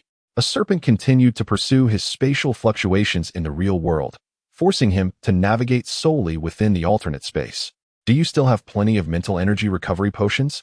Don't worry, I will reunite with you within a day at most. Suemo stated, his tone tinged with melancholy. I will endure until then. Meanwhile, Chun Tingyu encountered several unexpected circumstances, having come face to face with hundreds of members from the Heart of Dark Mist organization. My dear, these individuals must possess some method of convergence. Otherwise, how could they possibly gather in such a short span of time, with hundreds of them uniting? I surmise that their divinity has indeed granted them a secret passage. While we five are quite dispersed, it is conceivable that upon entering the realm of the beasts, they were largely congregated due to their divine influence during the teleportation process. Otherwise, even if they were aware of each other and Apos' locations, the likelihood of over 500 individuals assembling in just over an hour is improbable. Yangshi remarked, indeed, these individuals must have received the favor of the Andapos, divinity Andapos. Chun Tingyu expressed her concern. Does this imply that the beast realm we inhabit is perpetually under divine surveillance? How else could it manipulate the teleportation coordinates? Yang Qi responded gravely, perhaps, so you must exercise caution. Chun Tingyu, somewhat irate, retorted, that group of fools, upon sighting me, immediately conjured a storm of abilities to eliminate me. Fortunately, my light element powers allowed me to escape a distance of 10 kilometers. Yes, we are drawing near. Await us. Anticipate our convergence. Meanwhile, in an unknown dimension, the 5 individuals possessed a heart of black mist, yet remained unmarked by us. What could this signify? It indicates that they are not the chosen ones. No, paradoxically, it affirms their status as the chosen ones. They have not been actively selected by us. Rather, they fortuitously acquired the heart of black mist. Without our assistance, they have nonetheless evolved to such an extent in this brief period since the apocalypse, surpassing the strength of tens of thousands we have marked. They are the true chosen ones. These 5 are worthy to serve as our emissaries. Oh, are you suggesting? To directly engage with them, marking their presence. Chapter 165. The conclusion. 20 minutes later, Yang Qi and his companions reunited with Chun Tingyu. In the distance, the exuberant shouts of hundreds of people echoed. The organization known as the Heart of Black Mist, comprising over 500 members, had discovered that a woman from Yang Qi and Apos' team had become separated. They were filled with excitement, preparing to unleash a storm of supernatural abilities to eliminate her. However, the woman possessed light elemental abilities that enabled her to escape rapidly, resulting in the group failing to catch up with Chun Tingyu, who had eluded them for quite some time. She hasn't, and Apos' fled. She and Apos' stopped ahead. I told you her mental energy would eventually deplete. What a waste. If she had chosen to confront us, she might have had a chance. Instead, she squandered all her energy on fleeing. Let Apos' see how she manages now. In the world of beasts, killing this woman would leave Yang Qi unaware of our involvement. As long as she did not return to the cruise ship within 3 days, who could tell if she was slain by beasts or by us? If anything, we could blame Yang Qi for his previous arrogance. The words of the deity were correct. This instance was crafted specifically for us. Those of us capable of harnessing the power of the Heart of Black Mist possess an innate sensitivity in this beastly realm, allowing us to perceive the locations of tens of thousands of others at any given moment.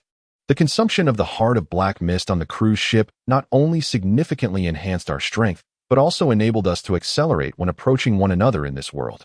The power of the Heart of Black Mist is indeed formidable. Here, the surge of strength we gain from unleashing the Black Mist surpasses anything we could achieve in our original world by several multiples.